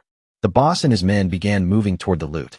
He decided their first priority was to guard it, so he warned everyone not to be careless and to stay ready for battle at any moment. The ownership protection on the boss's loot would last for 5 minutes. Once that time ended, the loot would become theirs. Proud smiles spread across their faces as before they could even react, Qin Feng moved like thunder. His attacks flashed through the group in an instant, cutting them all down before they had any chance to fight back. Once the area finally became quiet again, Qin Feng turned his attention toward the loot. But then a thought suddenly crossed his mind. Where had Big Plum gone? He decided to put that question aside for the moment and look for her afterward. Right now, he had enough evolution points to upgrade Greedy Hand again. So before collecting the loot, Qin Feng chose to upgrade the skill first, making sure he would squeeze the greatest possible value out of the boss rewards. Greedy Hand rose from diamond quality to epic quality. It could still be used on monster corpses, but now its chance of obtaining extra loot increased from 220% to 300%. Even better, any extra loot gained through the skill now had a 100% chance of being upgraded by 1 tier. Qin Feng then began collecting the loot, determined to make full use of that guaranteed upgrade effect. He gathered the glowing drops together, making sure not to waste even the smallest bit of value. As Greedy Hand activated and began absorbing the loot, a satisfied smile slowly appeared on Qin Feng's face. A bright light rose from the forest, and after Greedy Hand finished working, Qin Feng obtained 21 evolution points, 648 days of tradable lifespan, and 2 special items known as Ghost Fire Bells. Qin Feng's eyes widened slightly in surprise when he saw that he had actually obtained 2 Ghost Fire Bells at once. The Ghost Fire Bell was a special item. After equipping it, Qin Feng would not lose lifespan when he died, though the effect had a cooldown of 1,560 seconds. It also came with 2 skills, 1 passive and 1 active. The passive skill, Soul Absorption, increased the amount of lifespan dropped by monsters he killed by 20%, and owning 2 Ghost Fire Bells would double that effect. The active skill, Soul Shock, allowed him to shake the bell and immobilize every enemy within a 100-meter radius for 3 seconds, with a cooldown of 512 seconds. The Ghost Fire Bell was not considered equipment, but a special item, so it did not take up any equipment slots. Even better, 2 Ghost Fire Bells only occupied a single inventory slot, making them extremely convenient to carry. But while Qin Feng was still focused on the new items, Big Plum suddenly contacted him through chat and begged him to come save her. Qin Feng immediately became alert, his expression turning serious as he asked where she was. Qin Feng's heart tightened as he tried to figure out where Little Black had been taken. All he could hear through the voice chat was her panicked screaming, her voice shaking as she begged those people not to come any closer. Little Black was trembling with fear because the leader and his men had already forced her into a corner. They sneered at her, praising her stubborn resistance, but then coldly reminded her that she had nowhere left to run. They told her to come over quietly, promising in a disgusting tone that they would make her feel so good she would practically ascend to heaven. Her fingers curled tightly into a fist, but when she glanced behind her, her heart sank. There was nothing there except the edge of the cliff. Even so, her eyes hardened, because no matter what happened, she was not going to let these bastards be the ones to kill her. Without giving herself even a moment to hesitate, she leaned backward and threw herself straight off the cliff. The leader and the others froze in place, completely stunned as her figure vanished over the edge. Her body dropped through the air at terrifying speed, falling faster and faster until she slammed hard into the ground below. Pain tore through her instantly, and blood began spreading out beneath her, staining the earth around her body. Soon, her body started to fade away, breaking apart and transforming back into lifespan. The leader leaned over the cliff and looked down, his face full of confusion, as if he still could not believe she had truly jumped. In his mind, he had to admit she was far more decisive than he expected. Little Black quickly told Qin Feng that he no longer had to come and save her. She had already died and returned to town, and what relieved her most was that all the tradable lifespan from their party had been placed with Captain Wang Meng. Qin Feng finally let out a breath of relief and told her to wait there for him, because he was going to hand some things over to her. Hearing that, Little Black's mood brightened at once, and she happily praised him for working so hard. After that, Qin Feng swept through the area and collected every bit of lifespan lying around. This time, the harvest was huge. His tradable lifespan had already climbed to 3,115 days, and on top of that, he had gained 21 evolution points. He decided to spend the points first and tried to evolve Greedy Hand. But then a system window appeared, telling him that Greedy Hand had already reached epic quality. To evolve it any further, it would require 10 times more evolution points, and the system asked whether he wanted to spend 210 evolution points to continue evolving the skill. Qin Feng was not shocked by this at all. In fact, this result was exactly what he had expected. A skill of that level could not possibly keep evolving so easily. The higher a skill climbed, the more evolution points it naturally consumed. So he chose to put that aside for now and focus on improving his attack skills first.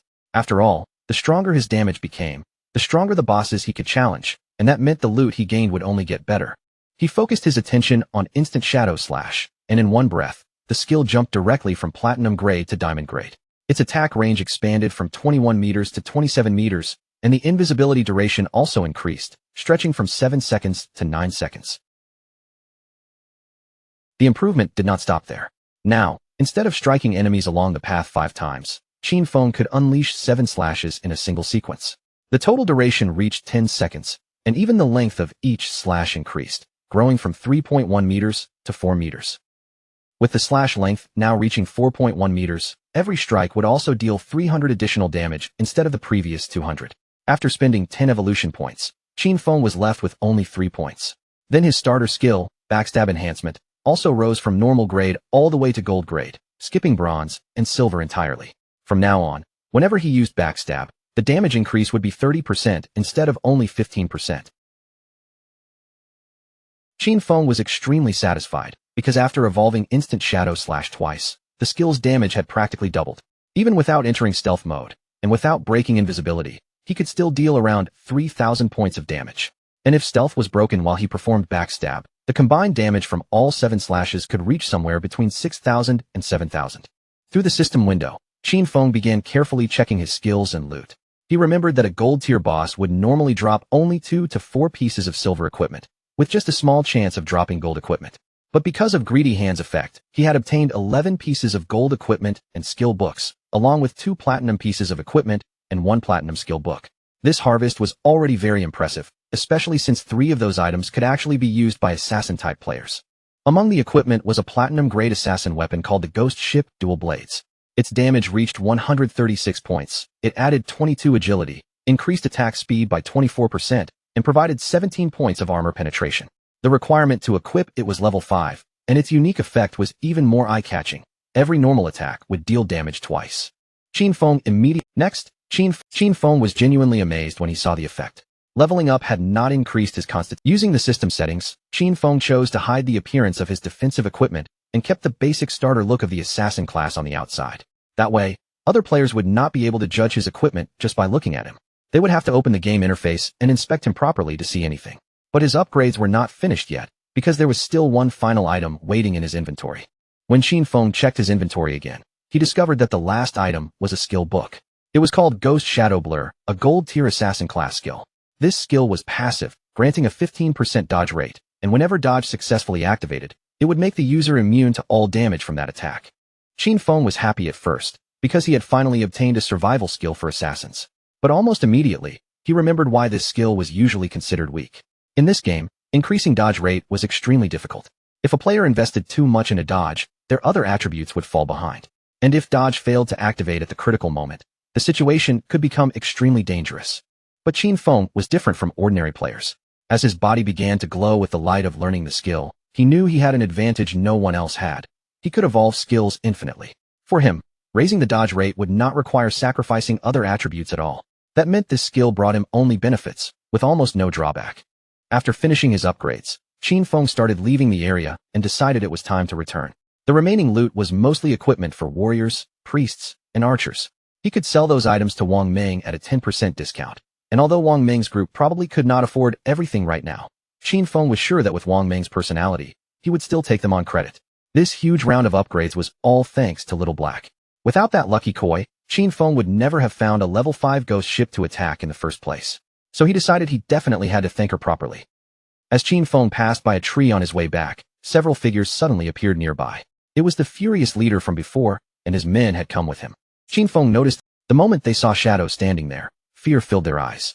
Without even daring to say another word, they turned around and began running for their lives. Of course, Qin Feng had no intention of letting them escape so easily.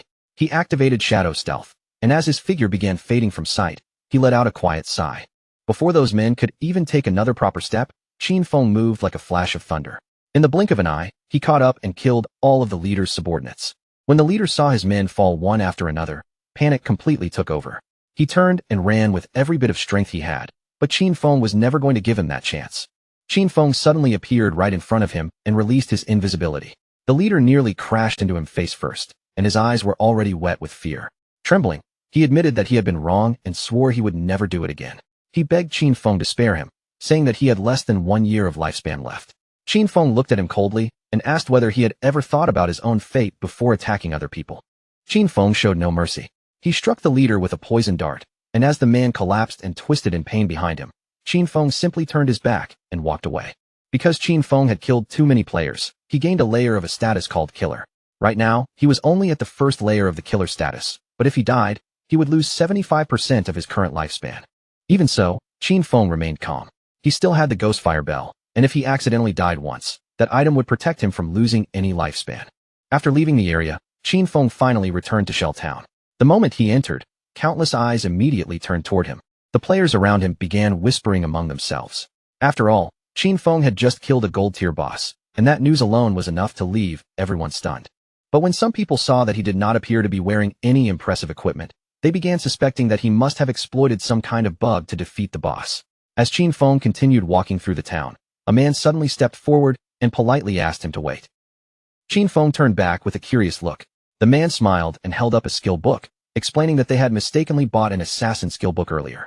He asked Qin Feng to accept it, saying they could simply treat everything that happened between them as if it had never happened. The system quickly identified the skill book. It was a common tier skill called Impale, a single target attack. When it hit, it added 20 attack points and stunned the enemy for 2 seconds. Its cooldown was 22 seconds. Qin Feng accepted the skill book, and his eyes widened slightly in surprise. This was actually a control skill. After taking the book, Qin Feng did not say much more and simply continued on his way. The man and his group also turned and left in another direction. One of the men was furious and complained to Zian Xiao that they had been killed by Qin Feng. In his eyes, handing over a skill book like that was far too cowardly. Another man nodded along, saying that no one had ever dared to treat them this way before. Then another one suggested using all of their personal connections to gather people. If everyone contributed, even one mouthful of spit from each person would be enough to drown Qin Feng, so there was no reason for them to fear him. With a serious look, Zian Xiao pointed out that Shadow was growing far too quickly and leveling up completely on his own, which meant he must be hiding some huge secret. He wanted to find Qin Feng in real life and kidnap him. That way, they would not only uncover his secret, but might even be able to turn him into their slave and force him to collect lifespan for them. The man immediately praised Xiao Xiao, calling it an excellent plan. Xiao Xiao then decided to have the family send a woman to approach Qin Feng and try to draw information out of him. When he heard Shadow's voice earlier, it had sounded very unfamiliar, and he was certain Qin Feng was not part of their circle. To him, that meant Qin Feng had to be poor. So they planned to find a professional beauty, fully convinced that Qin Feng would fall right into their trap. Meanwhile, Qin Feng met up with Little Black and told her to accept the trade, because he wanted to give her a few things. The moment she heard that, excitement lit up in her eyes. But she still hurriedly corrected him, saying her name was not Little Black, it was Big Plum. Qin Feng handed her a powerful skill and a necklace. Once Big Plum equipped them and activated the skill, flames began surging from her magic staff. She was overjoyed, because with this skill and necklace together, her damage had multiplied several times over. On top of that, her mana regeneration had more than doubled. She looked at Qin Feng with sincere gratitude and thanked him from the bottom of her heart. Qin Feng told her there was no need to be so polite, explaining that he was only following their original agreement. Then he asked her to give him the space ring. Big Plum smiled, took the space ring out from her inventory, and told him he could keep it. Her cheeks turned slightly red as she continued speaking. She revealed that while she had been fleeing through the forest earlier, she had discovered an underground cave that seemed to be the entrance to some kind of ruin. Then she looked at Qin Feng and asked whether he was interested in checking it out. Qin Feng was a little surprised. First, there had been the Golden Ghost ship, and now she had somehow found the entrance to a ruin. At that moment, he truly realized how beneficial it was to be friends with this girl. Of course, the sincerity went both ways. If he had not given her 2 pieces of gold equipment, she probably would not have told him such valuable information. With the space ring in hand, Qin Feng's inventory finally expanded to 27 slots. He then asked where Wang Meng was, and said that after selling the remaining items to them, he would go take a look at the ruin entrance she mentioned. Big Plum raised her hand and explained that the captain and the others had gone to train the new priest, so they probably would not be back anytime soon. Using the map, Big Plum marked the location of the ruin entrance for Qin Feng. She explained that behind the bushes, there was a stone slab lying on the ground. While she was running away, she had moved the slab aside and hidden inside. But after walking only a few steps into the passage, she heard screams echoing from deeper within. She had been so frightened that she immediately ran back out. Otherwise, those men might never have managed to catch her. Qin Feng's figure soon vanished from sight, and instead of waiting around in Shell Town, he decided to head straight for the ruins first. As for the trade with Wang Meng, that could wait until Wang Meng came back. Big Plum stood there for a moment, a little confused by how quickly he had made up his mind. Leaving Shell Town behind, Qin Feng moved into the forest once again, his figure slipping between the trees as he followed the route toward the place Big Plum had marked. Originally, Qin Feng had planned to find a suitable area and grind monsters until he reached level 10. But now that a ruin entrance had appeared, there was no need to waste time on ordinary grinding. In a beginner town, there were mainly 3 types of ruins that could appear: tombs, cursed ruins, and temples of faith. No matter which type of ruin it turned out to be, the small monsters inside would at least be bronze tier. There was even a chance of running into silver tier monsters. To Qin Feng, that was not danger alone. It was practically a huge pile of lifespan and evolution points waiting to be collected. Following the exact location Big Plum had marked on his map, Qin Feng crossed through the forest and finally arrived at the hidden entrance of the ruin. Without wasting any time, Qin Feng stepped inside. As he entered, he once again went over the different ruin types in his mind. In beginner towns, ruins were usually divided into tombs, cursed ruins, and temples of faith. Tombs were the simplest to understand. They were packed with large numbers of monsters, and clearing them all was extremely difficult.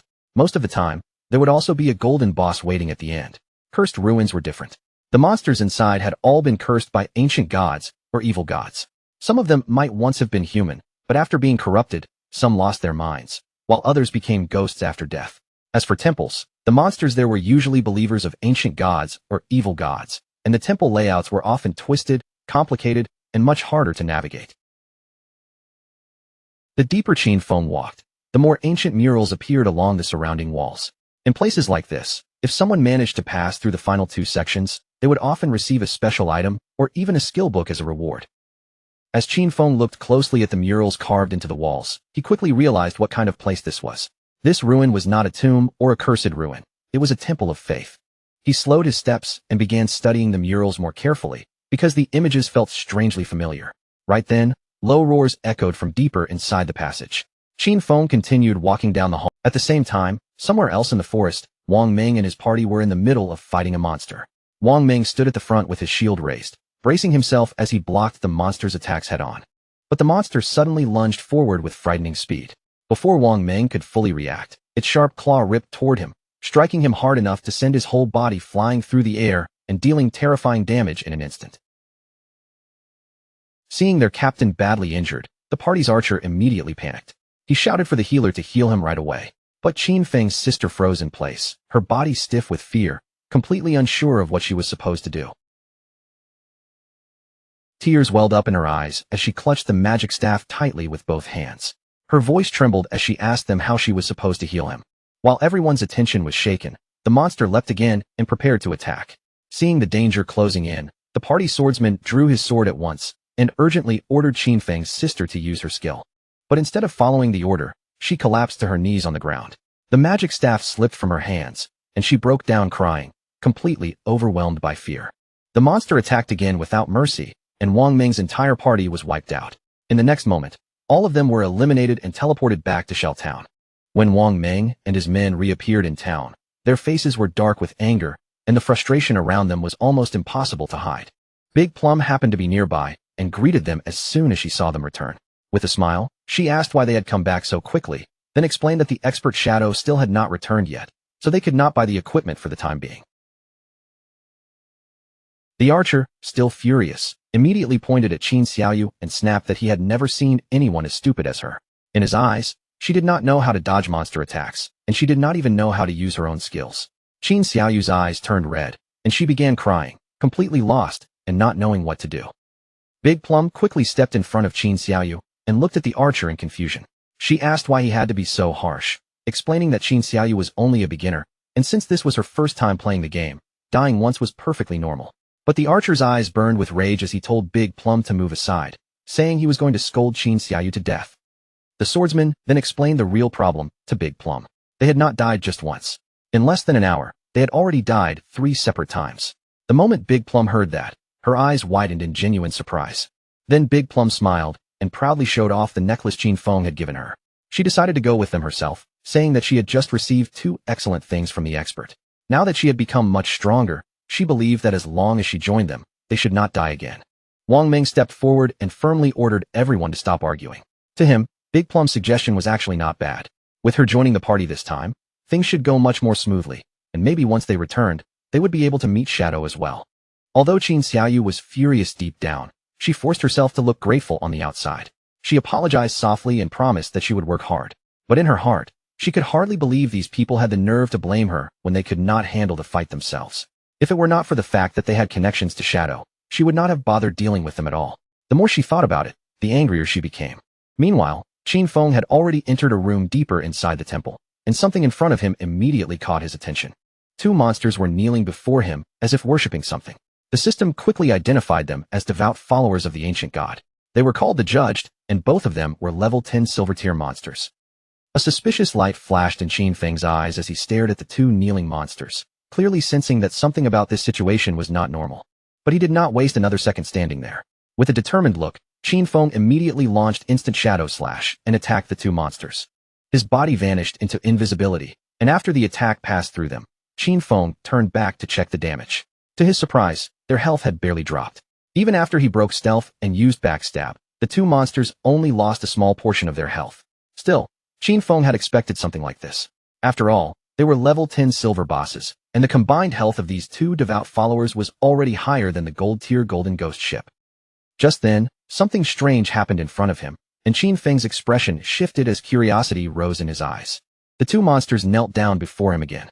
Qin Feng was confused, because they were once more kneeling in his direction, even though he was still hidden in stealth. It was a strange sight. He was not sure whether they had sensed the eye of judgment on him, or whether that was the reason they had not attacked him directly. Qin Feng looked at them and asked whether they knew the way forward, telling them to guide him if they did. The monsters slowly raised their heads, but instead of answering, they let out rough, beast-like roars. At that moment, Qin Feng understood. These creatures had already been corrupted, their bodies decayed, and their minds completely broken. They had become nothing more than wild beasts that only knew how to steal lifespan from humans. Right then, the eyes of the 2 monsters began to glow, giving off an eerie light in the dim room. Not long after that, they suddenly turned their backs on Qin Feng, and at the doorway of the room, a group of players had just appeared. The 2 monsters sensed their presence and immediately charged toward them. The players' expressions changed the moment they realized these bosses were silver tier. They knew very clearly that they could not handle even 1 silver tier boss, let alone 2. Without hesitation, they decided to flee from this place as fast as possible. But before they could escape, the monsters launched their attack. A toxic mist spread out and wrapped around the players, melting their bodies with terrifying speed. Their bodies soon disappeared, leaving behind lifespan orbs on the ground. Qin Feng recognized them then. They were the team of the girl named Grey Rose, the one who had bought Ice Spike from him earlier. He had not expected them to find this ruin as well. Judging from the current level of player equipment, Qin Feng concluded that no one was truly prepared to explore deeper inside yet. Qin Feng canceled his stealth and walked over to collect the lifespan that had dropped. As soon as he appeared, The two monsters knelt before him again. Those players had lost more than 100 days of tradable lifespan, and Xinfeng honestly had not expected them to be that rich. After collecting everything, Xinfeng returned to the room and began searching carefully. Several minutes passed, but after looking all around, he still found nothing. There were no traps, no hidden treasures, and no special mechanisms. In the end, he could only conclude that this room contained nothing except those two silver mini-bosses. A flash of irritation appeared in Xinfeng's eyes. Since there was nothing else to gain here, he decided to forget about it and stop wasting time. Without the slightest hesitation, he attacked again, throwing out poison darts that shot forward and embedded themselves directly into the heads of the two monsters. After killing the two silver-tier bosses, Xinfeng received his rewards. He gained 4,000 experience points, rose to level 9, obtained 4 evolution points, and collected 188 days of tradable lifespan. Then Xinfeng activated Greedy Hand. As the skill took effect, the bodies of the two monsters began to disappear, breaking down as the rewards were drawn out. Xinfeng's mood instantly lifted, because Epic Tier Greedy Hand was simply outrageous. From those two monsters alone, he obtained 32 evolution points, 1,504 days of tradable lifespan for gold tier items and 10 silver tier items. He stretched out his hand, and a pendant appeared before him. The moment Xinfeng saw it clearly, he became pleased, because this was actually a gold tier item meant for assassins. The item was called the Pendant of the Faithful, an assassin class accessory. It granted 15 agility points and 20% cooldown reduction. Its unique effect was even more special. It could summon a silver tier devout follower to fight for the user, though the cooldown was extremely long at 6,000 seconds. Xinfeng clenched his fist, clearly satisfied with the necklace's stats. That 20% cooldown reduction was very useful. It would reduce the cooldown of his stealth skill from 22 seconds to 19 seconds. Poison darts would drop from 4.35 seconds to 3.75 seconds, and instant shadow slash would go from 10 seconds down to 8 seconds. With this, grinding would become much more efficient. Since his other equipment all required the user to be above level 8, no one else could use this pendant yet, so Xinfeng decided to keep it for now and sell it later. Just as Xinfeng was about to leave the room, the ground beneath him suddenly began to shake and shift. Xinfeng paused for a moment, his curiosity rising as he turned back toward the movement behind him. Right then, a small stone pillar slowly pushed up from the ground. The moment Xinfeng saw it, his eyes lit up with excitement. It seemed that after he had cleared out all the monsters in the room, the hidden mechanism here had finally been triggered. Xinfeng stepped closer and carefully examined the pillar from top to bottom. After looking over its shape and the strange markings on it, he quickly realized that this was indeed a hidden mechanism. Not long after Xinfeng studied it, the pillar mechanism suddenly activated on its own. With a faint rumble, a platform appeared directly beneath his feet. A door hidden in the floor slowly opened, and the platform under Xinfeng began descending little by little. Only then did he realize that this was actually a lift leading even deeper underground. After the platform had dropped several meters, the opening above him began to close again, sealing off the path back up as darkness gathered overhead.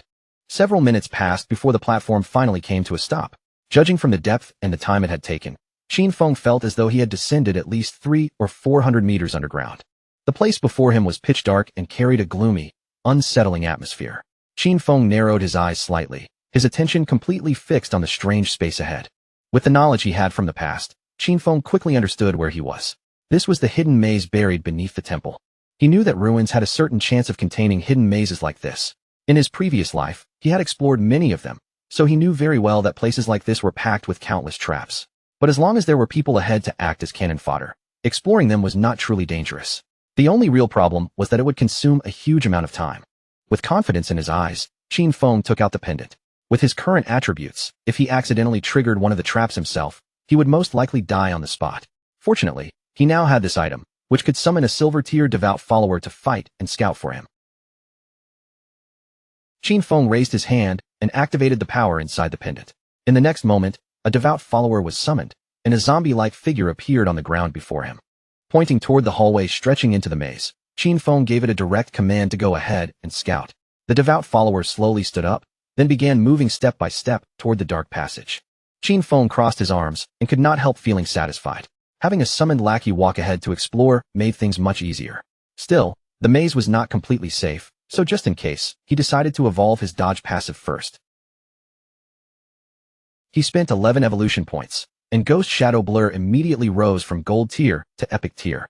Its passive dodge rate increased sharply from 15% all the way to 75%, and whenever dodge activated, it would still grant immunity to all damage. A 75% dodge rate was already extremely high.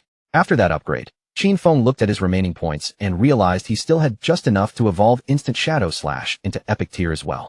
Using 13 evolution points, Qin Feng raised Instant Shadow Slash from Diamond Tier to Epic Tier.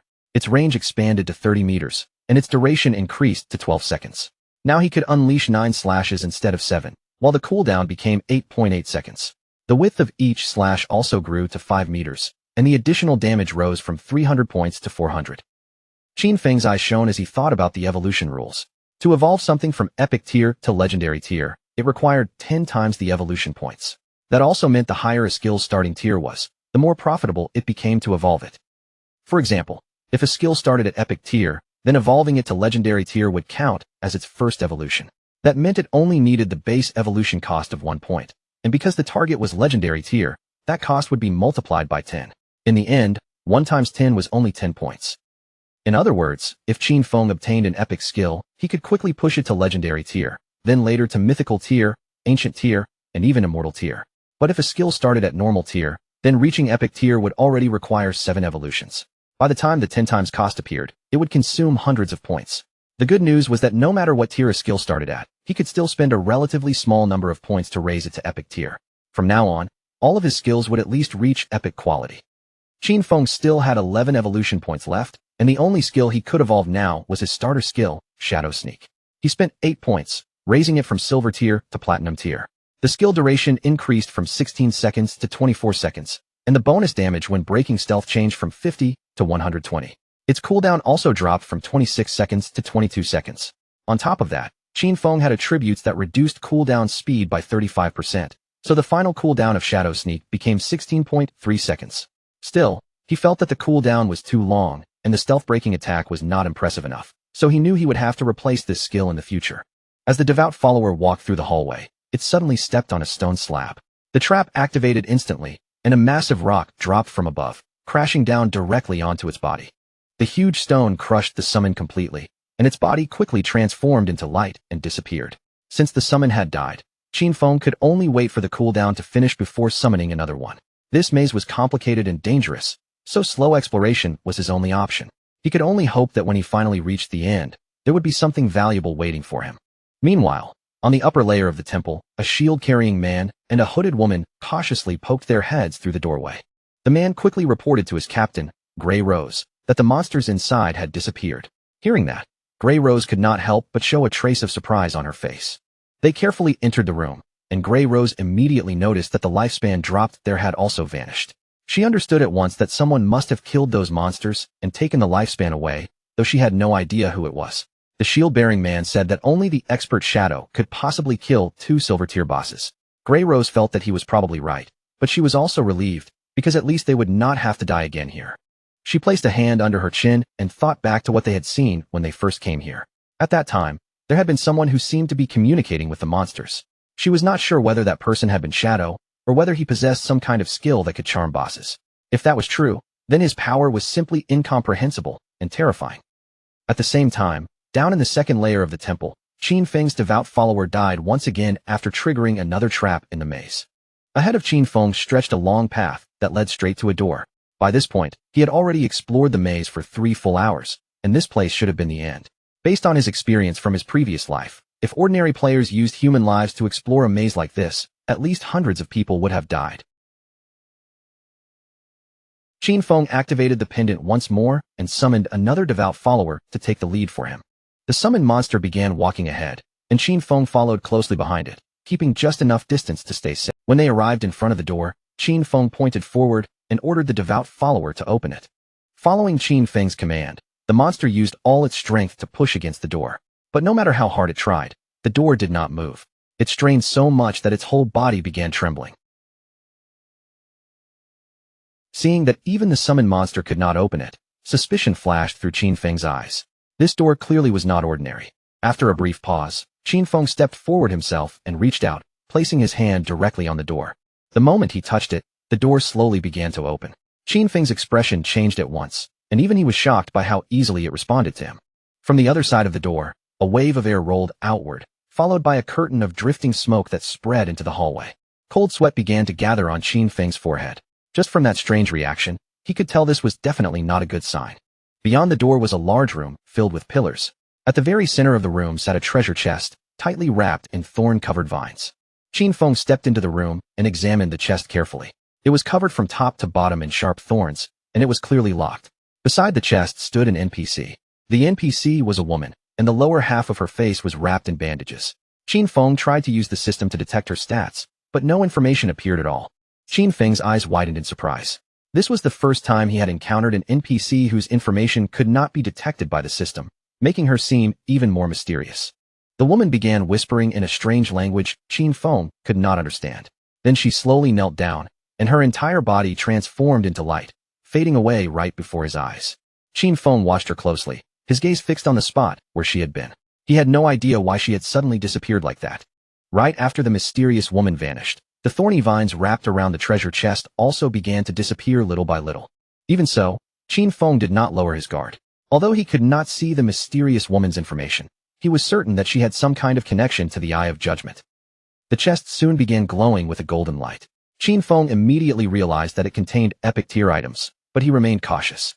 After all, there was still a chance that the chest could be a mimic or that a trap was hidden inside. Pointing toward the glowing chest, Qin Feng ordered his summoned follower to go forward and open it. The monster obeyed the command and stepped up to the chest. As it opened the lid, a brilliant light burst out from inside. Qin Feng's eyes widened in surprise as he looked at what had appeared. It was a skill book, and not an ordinary one, but a godly assassin skill that contained both passive and active effects.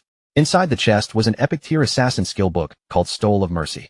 Its passive effect was extremely powerful, giving a 100% correction bonus when striking weak points, while also doubling the damage multiplier whenever a weak point was hit.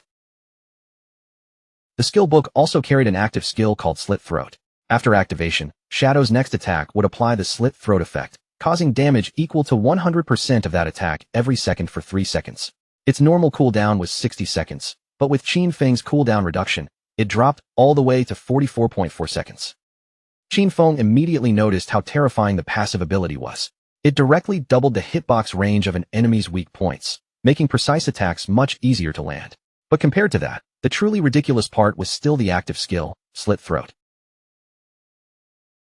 For example, if Qin Feng's next attack dealt 300 damage, then Slit Throat would continue dealing 300 damage every second for 3 seconds.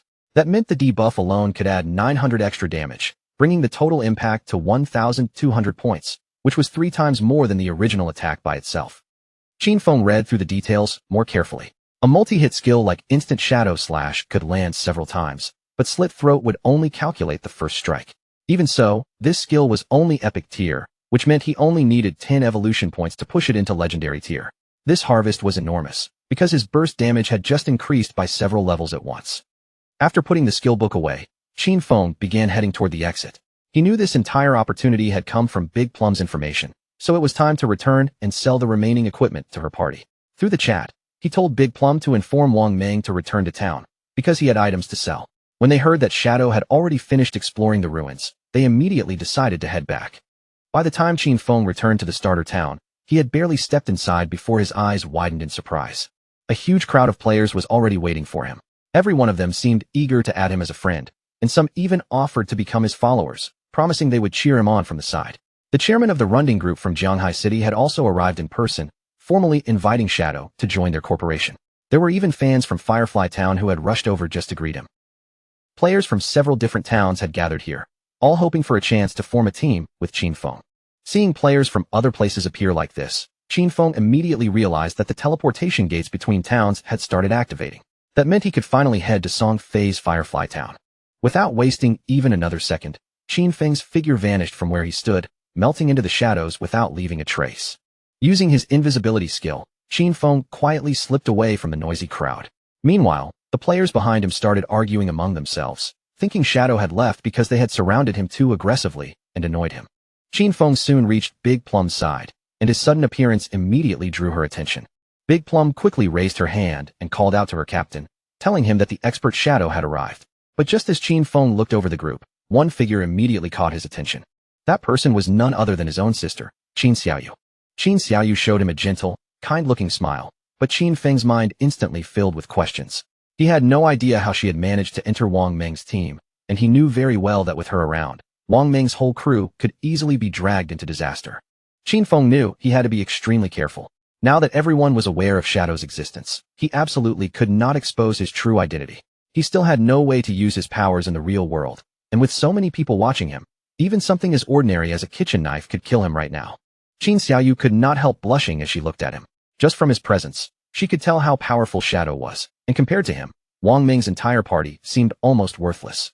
In her mind, if Shadow was willing to carry her, then she might be able to reunite with Song Fei within just a few days. Through the system trade window, Qin Feng explained to Wang Ming that this batch of equipment matched their party's classes very well. The skill books could also raise their overall combat power by a large margin. He set the starting price at 220 days of lifespan. To Wang Ming, that price was extremely high, because these items were all silver and gold tier, and their group simply could not afford them yet. Qin Feng calmly said it was not a problem, they could pay him back later. Wang Ming's expression became sincere as he thanked Qin Feng. For a moment, he genuinely did not know how he could repay Shadow for helping them this much. He told Qin Feng that if Shadow ever needed their help in the future, he only had to say one word, and they would do everything they could to assist him. The swordsman in the party immediately put on a golden helmet, his excitement impossible to hide. In his eyes, Shadow was simply incredible. He could hardly believe he was already getting gold-tier equipment this early in the game. Wang Ming also equipped his new gear and obtained a gold-tier skill, causing his DPS to triple at once. He was so moved that he nearly cried, especially because Shadow was even willing to let them buy everything on credit. To him, that meant Shadow truly trusted them. Wang Ming then checked through his inventory again, but he did not find anything meant for priests. This left Qin Xiaoyu standing there in confusion. The archer, however, was already furious, thinking she was only lucky enough to leech experience from them. Qin Xiaoyu stepped closer to Qin Feng and introduced herself as the priest of Wang Ming's party.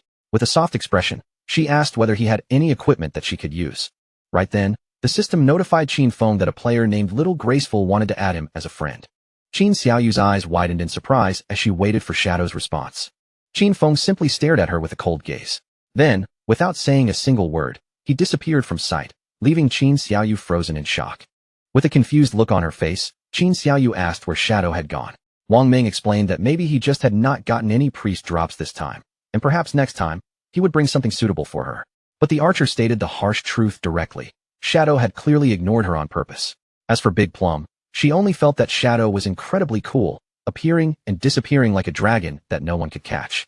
As Qin Feng walked away from the group, he knew perfectly well that he currently had a gold-tier priest staff in his bag, along with a gold-tier priest skill book. But there was absolutely no reason for him to hand such precious items over to Qin Xiaoyu. As Qin Feng continued progressing, he knew he would eventually gather huge amounts of unused equipment and skill books. Selling each item one by one would waste far too much time. Wang Ming's background with the authorities was perfect for buying from him in bulk. Because of that, Qin Feng could not allow Qin Xiaoyu to damage his cooperation with the authorities. He needed to find a proper priest for Wang Ming's team as quickly as possible and replace her. A serious light flashed in Qin Feng's eyes as he thought of one person. He needed to find little Zhu as soon as possible. Gu Yishu had once been the manager of the Godslayer Guild in his previous life. She possessed a hidden priest class called White Avian Priestess, which came with a white bird capable of healing allies and applying buffs. She was the only priest Qin Feng knew who could defeat epic-tier bosses alone. She had been a powerful ally in the past, and compared to her, Qin Xiaoyu was nothing but trash. Qin Feng activated the teleportation gate, remembering that little Zhu was also from Firefly Town. Just like Song Fei, she happened to be there, which made this trip even more perfect. If Qin Feng could find little Zhu, then he would place her directly into Wang Ming's team. Using the teleportation gate, Qin Feng left the starter town and traveled straight to Firefly Town. When Qin Feng arrived at Firefly Town, he immediately noticed that this place felt very different from the starter town he had just left.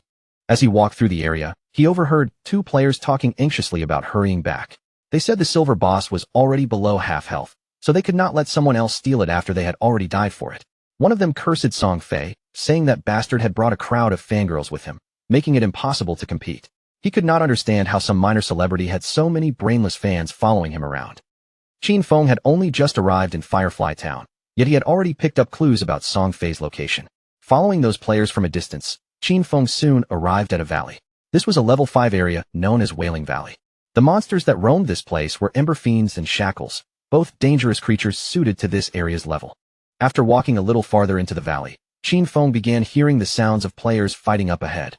He carefully peeked out and saw a large group of players attacking a two-headed monster whose entire body was wrapped in flames. Qin Feng recognized it at once. This twin-headed Ember Fiend was a silver-tier boss, but the battlefield around it was already chaotic because many players were not only attacking the boss, they were also attacking each other. After observing more closely, Qin Feng spotted a group of players in the crowd, and standing among them was that bastard Song Fei. Two players stepped out in front of Song Fei's team and drew their weapons.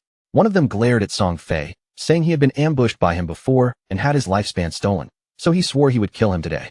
The shield-bearing player beside him sneered and asked whether Song Fei really thought hiding behind his mage girls would keep him safe. He then revealed that he possessed a godly anti-mage skill. But before that player could even take a step forward, one of Song Fei's mages moved first and smashed his head with her magic staff. Qin Feng remembered very clearly that Song Fei, known by the title Heaven-Defying Mage God, was a mage-class player. In his previous life, this bastard had tricked a large number of fans into choosing the mage class, then took their equipment and skills to strengthen himself as quickly as possible. But a team could not function with only mages, so his fangirls had come up with their own twisted solution. Some of them poured their attribute points into intelligence, turning themselves into glass cannon mages with high damage. Some invested in agility, becoming disruption mages who could interfere with enemies. Others placed their points into health, forcing themselves into the role of meat shields for the team. Some of the players chose raw strength instead, turning themselves into battle mages who could rush in and strike with their staffs while casting spells at close range. During the early phase, Song Fei's team looked almost unstoppable, sweeping through the area and stealing lifespan from players wherever they went. But as the fight dragged on, the weakness of that ridiculous fan army became obvious. Just as expected, most of the girls worshipping him started dying off very quickly. Song Fei raised his hand and pointed straight at the boss, putting on a sorrowful expression as he started spinning another lie. He claimed his fans were working so hard for him that his own heart was aching just watching them suffer. Then, with that fake gentle tone, he said he only hoped the boss would die soon so everyone could finally rest, and that one day the whole world would be filled with love instead of violence. The twin-headed Burfin slowly pushed forward, closing the distance towards Song Fei's group with heavy, threatening steps. One of Song Fei's fans immediately stepped up and told the others that this battle was nothing difficult for them, because the person truly suffering the most was Song Fei himself. In her eyes, he had already worked far too hard and should never have been forced to endure this pain. With that, she pointed angrily at the monster and declared that they had to kill it before it could hurt their beloved Song Fei again. Song Fei's fans instantly raised their staffs and began throwing spell after spell at the monster. Their eyes were burning with devotion, and every attack carried the same ridiculous goal. They were determined to defeat the boss, push Song Fei higher, and make him the king they believed he deserved to become. No matter where he went, they swore they would follow him without hesitation. The monster suddenly opened its massive mouth, and a blazing wave of fire burst out from between its jaws. The flames rushed straight towards Song Fei, forcing him to tense up as danger closed in right before his eyes. But before that burning blast could reach him, one of his fans threw herself forward without the slightest hesitation. She planted herself directly in the path of the flames and took the entire attack with her own body. Song Fei quickly grabbed the girl's hand, lowering his gaze as if he were heartbroken while her body slowly began to fade away. Even as tears welled up in her eyes and her figure disappeared, she still looked at him with devotion and swore that she would do absolutely anything for him. The chubby girl clenched her magic staff with both hands, her face twisting with anger as she shouted for the others to get fired up. As far as she was concerned, if they could kill this ugly monster, then brother Song Fei would rise all the way to first place in the rankings. He had to climb above Shadow, no matter what it took. Her words instantly stirred up the rest of the girls. They lifted their weapons high, their faces glowing with wild excitement, and shouted that they would conquer the world, rule over the heavens, and keep fighting at Song Fei's side until the very end. One powerful spell after another gathered above them, filling the air with violent magical energy. A moment later, thick thunderbolts crashed down from the sky and slammed into the monster's body again and again. Song Fei watched the boss closely and realized it was already on the verge of death. Since this was a silver-tier boss, he knew it should have been extremely difficult to kill, and that made him even more confused about how someone could have taken down a gold-tier boss alone. In his mind, Shadow must have used some kind of bug. After all, Song Fei had so many fans helping him and was still only level 7, so he simply couldn't understand how Shadow had managed to level up that quickly. A satisfied smile slowly appeared on Song Fei's face. Once this silver-tier boss fell, he would finally level up to 8. And since Shadow had been stuck at level 9 for quite a while, Song Fei saw this as the perfect chance to catch up, overtake him, and become the #1 player in Godforsaken. But right at that moment, a shadow-covered hand suddenly reached out from behind and clamped tightly over Song Fei's mouth. In the next blink, Qin Feng moved. His blade flashed through the darkness, instantly cutting off Song Fei's head, and with instant shadow slash, he followed through by slicing the rest of his body into pieces. Blood spilled from Song Fei's mouth as his body collapsed, the smug confidence on his face vanishing in an instant. His fans froze in complete shock, their minds going blank at the sight of Song Fei being killed so suddenly. But before any of them could even take another breath, Qin Feng had already launched his next attack. He moved with the speed and force of thunder, cutting through the fans and the boss in one clean storm of slashes. Bodies were torn apart almost instantly, leaving no time for anyone to react. A system window appeared in front of him, announcing that the boss had been defeated and that he had received 150 experience points. The boss crashed heavily to the ground, and its huge body began breaking apart into lifespan. The surrounding players stared in disbelief, unable to accept what they had just witnessed. Shadow had killed the boss with a single strike. While their attacks only dealt around 100 points of damage, one blow from Shadow caused thousands. The gap was so large it felt like Shadow was at least 10 times stronger than them. As the boss's corpse dissolved into glowing orbs of lifespan, Qin Feng finally deactivated his stealth and appeared in front of everyone. The sharper players immediately realized that what he had used was an area attack. A single move had wiped out Song Fei, his entire group of fans, and the boss at the same time. When they looked more carefully and recognized Shadow, the player who had achieved the first global kill of a gold-tier boss, they quickly made up their minds. None of them dared to fight him, so they stepped back and let Shadow take the loot. The players around him even began cheering for Shadow, acting as if he had avenged them by wiping out Song Fei's gang. Qin Feng understood exactly what was happening. They were not truly grateful. They were simply afraid that if they acted hostile, he might attack them too. If this had been his past life, he would not have hesitated to kill them all on the spot. At the same time, Song Fei respawned back in Firefly Town. The system immediately informed him that he had been killed by Shadow, costing him 1,106 days of tradable lifespan and 18 years and 113 days of non-tradable lifespan. Song Fei's face turned pale with panic. Shadow had actually come to Firefly Town. Out of the hundreds of starter towns in Jianghai City, he couldn't believe Shadow had appeared in his town just to steal the kill. His fans soon respawned as well. The chubby girl looked completely confused when she saw that Song Fei had died too. Another girl was furious, unable to understand why Shadow would suddenly kill them. A third immediately assumed that Shadow must have wanted to steal the silver-tier boss. In their eyes, he was evil and shameless, taking advantage of Song Fei while he was distracted and launching a surprise attack. Just then, an archer walked nervously towards Song Fei. With a hesitant expression, she asked if she could join his team, then quickly revealed that she possessed a skill called Eagle Eye, which allowed her to detect invisible enemies. Song Fei's fans instantly told the girl to get lost, reminding her that Song Fei had clearly said he only wanted mages in his party. The chubby girl looked her over with disdain, believing her monster-killing efficiency was far too low and that she would only slow down Song Fei's climb in the rankings. But Song Fei slowly spread his arms with that gentle, saint-like expression he loved to wear. He said that even though she was an archer, she could still become part of his family, because in his heart, love was something that could fill every empty space. He reached out and took the woman's hand, staring at her with a kind and understanding look. Then he told her that he had already felt the strength of her emotions. It did not matter that she was an archer. He would allow her to join the team, and from this moment on, they would work hard together and continue leveling up side by side. With Song Fei standing so close and holding her hand, the archer's face turned bright red. Tears of happiness gathered in her eyes and quickly began flowing down her cheeks. An assassin also stepped forward and revealed that she could turn invisible as well. Her eyes were cold as she swore she would make Shadow pay for killing Song Fei. Then one of the mages added that she had just learned a new area skill, and with it, she could freeze Shadow in place. Song Fei once again opened his arms wide, acting as if he were embracing the whole world. He declared that his family was filled with love, and any girl who wanted to join his team would be welcomed with open arms. The girls were instantly moved to tears. One after another, they cried with joy and swore that they would stay beside Song Fei forever, no matter what happened. To them, Shadow had no honor at all, because he had attacked their beloved Song Fei from behind like a coward. They promised that he would pay the price for what he had done. The moment they found Shadow, they would hand him over to Song Fei and let Song Fei kill him personally, so everyone would understand what happened to anyone who dared to mess with him. Not far away, two players turned their attention towards Song Fei and his growing group.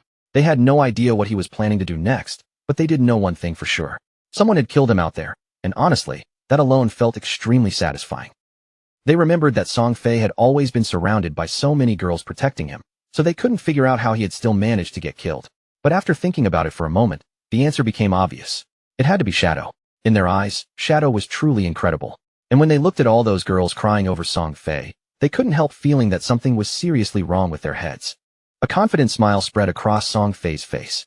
With so many people watching, he believed that once he defeated Shadow, everyone would finally understand that individual strength was useless when someone fought alone.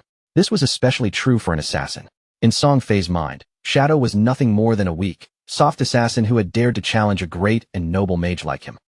Meanwhile, Qin Feng calmly collected the loot with greedy hand. From the boss and the fallen players, he obtained 16 evolution points, 217 days of tradable lifespan, 6 pieces of silver tier loot, and even 1 piece of golden tier loot.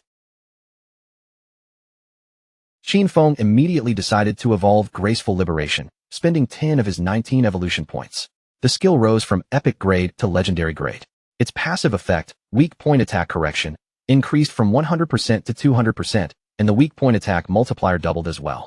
Its active effect also became stronger.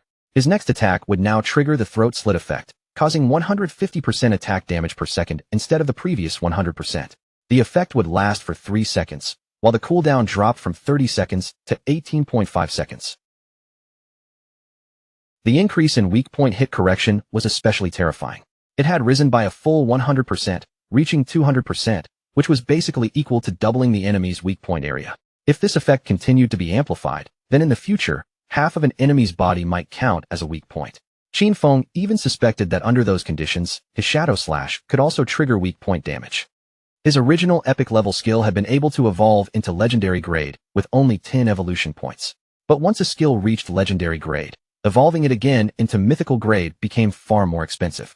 The cost increased by 100-fold, meaning he would need 200 evolution points to push it from legendary to mythical. Following that same pattern, the epic level Greedy Hand would require 210 evolution points to evolve. And after it reached legendary grade, the next evolution would likely demand 340 points. Since Qin Feng only had 9 evolution points left, he turned his attention to Backstab Enhancement instead.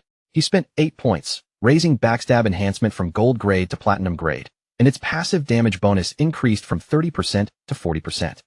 Between the Silver Tier boss and the group of players he had just wiped out, Qin Feng had gained more than 140 days of tradable lifespan in total.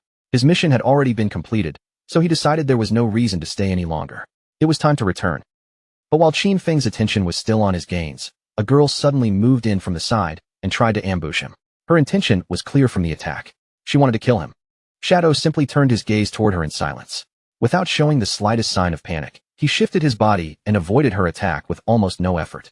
The girl refused to stop and attacked again, but Qin Feng slipped away just as easily the second time.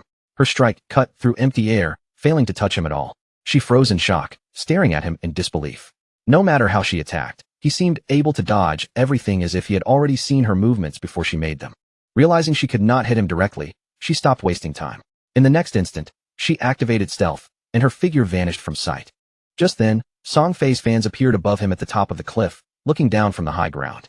They had surrounded him from above and shouted that they were here to avenge Song Fei. The mages raised their magic staffs, gathering spells at their tips, while the archer who had just joined the team drew her bow and aimed directly at Qin Feng. Every one of them looked furious, swearing again and again that they would make him pay for what he had done to Song Fei. Qin Feng immediately activated stealth. His body blurred, melted into the air, and vanished like a shadow slipping back into darkness. The moment she saw him disappear, the archer used her eagle eye skill. Her gaze sharpened as she locked onto his presence, making it clear that Qin Feng's invisibility would not work against her. Her arrow shot forward and transformed into a ghostly eagle in midair, its shape flickering like a spirit made of light. A few seconds later, it suddenly burst apart above the battlefield, and countless pale feathers scattered downward, drifting from the sky like a strange rain. Those falling feathers landed directly on the assassin from Song Fei's party. The moment they touched her body, her stealth effect collapsed, and her hidden figure was forced back into sight for everyone to see. The chubby girl clenched her fist in excitement, completely convinced that they had finally exposed Qin Feng. Without hesitation, she shouted for the others to stop holding back and ordered them to unleash their strongest skills all at once. Following her command, Song Fei's fans immediately raised their staffs and launched their most powerful attacks. A storm of magic poured down toward the exposed assassin, and when she saw the spells rushing straight at her, panic took over her face. She hurriedly tried to explain that she was not Qin Feng at all. But by then, it was already far too late. The spells slammed into her body head-on, and a huge explosion erupted where she stood, swallowing her in violent magical light. Instead of feeling even a trace of sadness, the chubby girl only became more furious. In her eyes, that assassin did not matter anyway, because she was not a mage, which proved she had never truly loved Song Fei from the bottom of her heart. She even called it a punishment from heaven for being false, then immediately ordered the archer to fire the eagle again and find Shadow for real this time. The archer quickly nodded, preparing to use her skill again. But right at that moment, Qin Feng took out the ghost fire bell and began shaking it in his hand. The bell's active effect, Soul Attack, was activated. This skill could immobilize every enemy within a 100-meter range for 3 seconds, though its cooldown lasted as long as 521 seconds.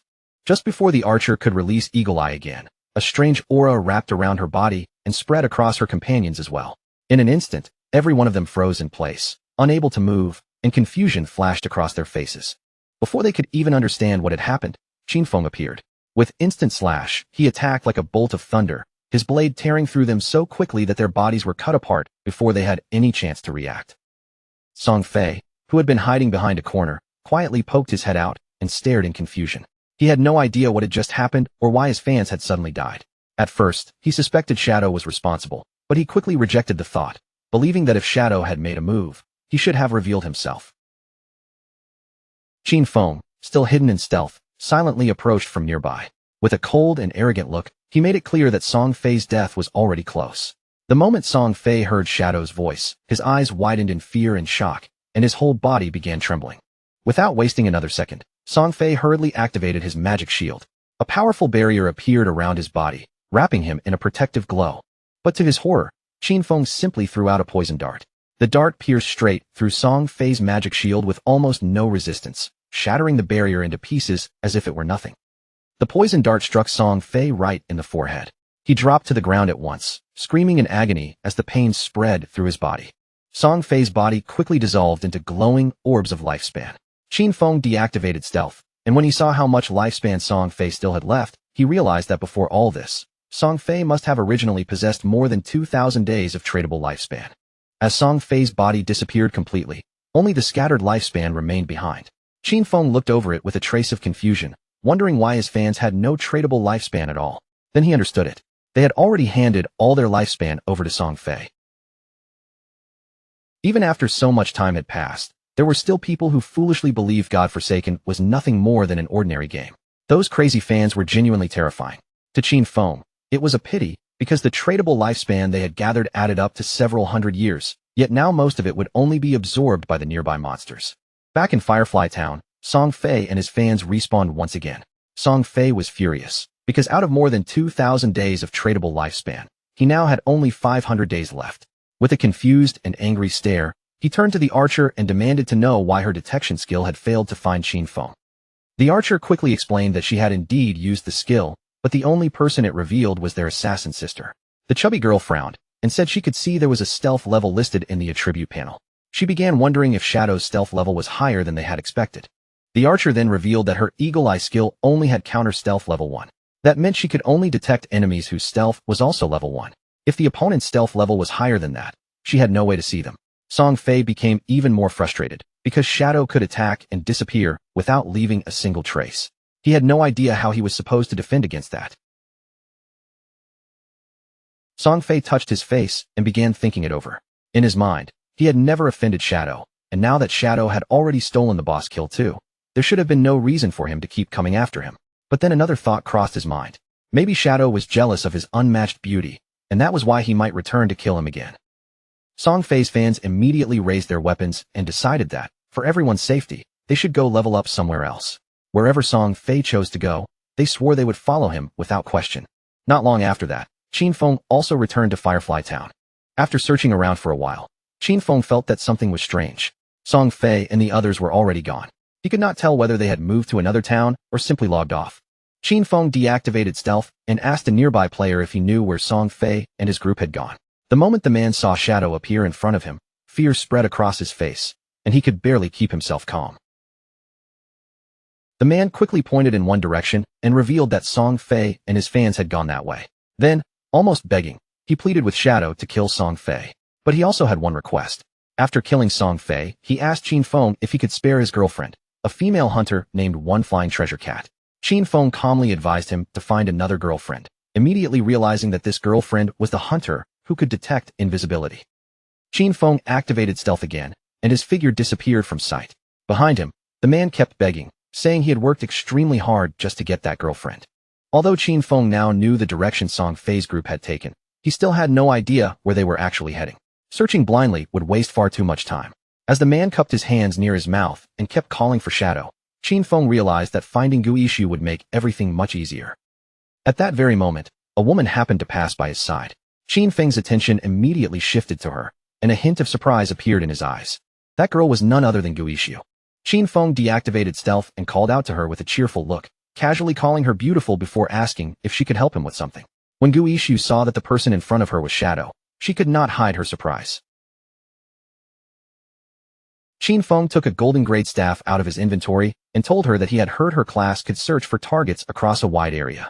If she could help him find Song Fei, he promised to sell her the staff at a bargain price as her reward. The moment Gu Yishu saw the weapon, her eyes lit up with excitement. She opened her system window and asked how he knew she had the ability to search across such a large range, since she was sure she had never told anyone about it. Qin Feng did not answer directly. He simply asked whether she wanted this golden grade weapon. Gu Yishu immediately admitted that she did, though she was not sure if she could actually afford it. Qin Feng looked at her with a confused expression and asked if she really did not even have 500 days of tradable lifespan. He revealed that the staff's original price should have been at least 700 or 800 days. After checking her system window, Gu Yishu realized that she actually had 700 days available to buy it. Hearing that, Qin Feng made the deal with her and handed over the staff. A system window appeared soon after, confirming that the transaction had been completed successfully. Gu Yishu took the staff into her hands and stared at it with such excitement that she actually started drooling. Qin Feng gave her cheek a light tap, snapping her out of her daze and stopping her from drooling all over the place. Then he urged her to hurry up and get started. Hearing him speak so close to her, Gu Yishu blushed slightly, then nodded with a happy smile. Holding the new staff, Gu Yishu began using her power and focused her mind. Even though this was the first time she had met Shadow, he gave her a strangely familiar feeling. Her owl circled around her in the air, and she asked whether Shadow was not afraid that she would simply take the weapon and leave without helping him. Qin Feng remained calm, and simply asked her if she did not hate Song Fei. When Gu Yishu heard him say that, her eyes widened in surprise. She wondered if Shadow might be someone she knew in real life, but his voice did not sound familiar. Qin Feng only smiled, and told her she could guess for herself. Gu Yishu raised her hand, and the owl immediately flew upward. As for guessing Shadow's identity, she was far too lazy to bother with that right now. But just then, her eyes suddenly widened in surprise. The owl flew high above the town, sweeping its gaze across the surrounding area. In the distance, between the rocky canyons, Gu Yishu finally spotted Song Fei and his group of fans. Her owl had located Song Fei's hiding place deep in the rocky canyons, so Gu Yishu quickly told Qin Feng the exact direction. She also warned him to move fast, because Song Fei and his companions might leave before he arrived. The owl could fly quickly, but following targets for too long would drain its strength and leave it exhausted. Shadow was already prepared to move, and he told her not to worry, because he would reach the location very soon. Right after saying that, Qin Feng shot forward like an arrow leaving the string. He rushed across the rough terrain, leaping over rocks and passing through uneven ground without slowing down at all. But then the owl suddenly stopped flying. Qin Feng stopped as well, immediately realizing that something had interfered with their tracking. He scanned the area around him and soon noticed a tree nearby. On its trunk, there was a strange sign that looked completely out of place. Wanting to understand what was going on, Qin Feng contacted Gu Yishu again and asked her to have the owl inspect the area more carefully. Before long, the owl found 2 more trees marked with the exact same strange signs. One stood about 100 meters ahead, while the other was positioned 100 meters to the left. Qin Feng moved from one tree to the next, stopping in front of each strange mark and carefully pressing his hand against the symbols. He did not rush, instead feeling them out one by one as if testing whether they were part of some hidden mechanism. The moment Qin Feng touched all 3 symbols with a trace of his own energy, the marks suddenly responded. A bright line of light shot out between them, linking the 3 trees together like the edges of a glowing formation. Then the ground at the center of the connected symbols began to shine.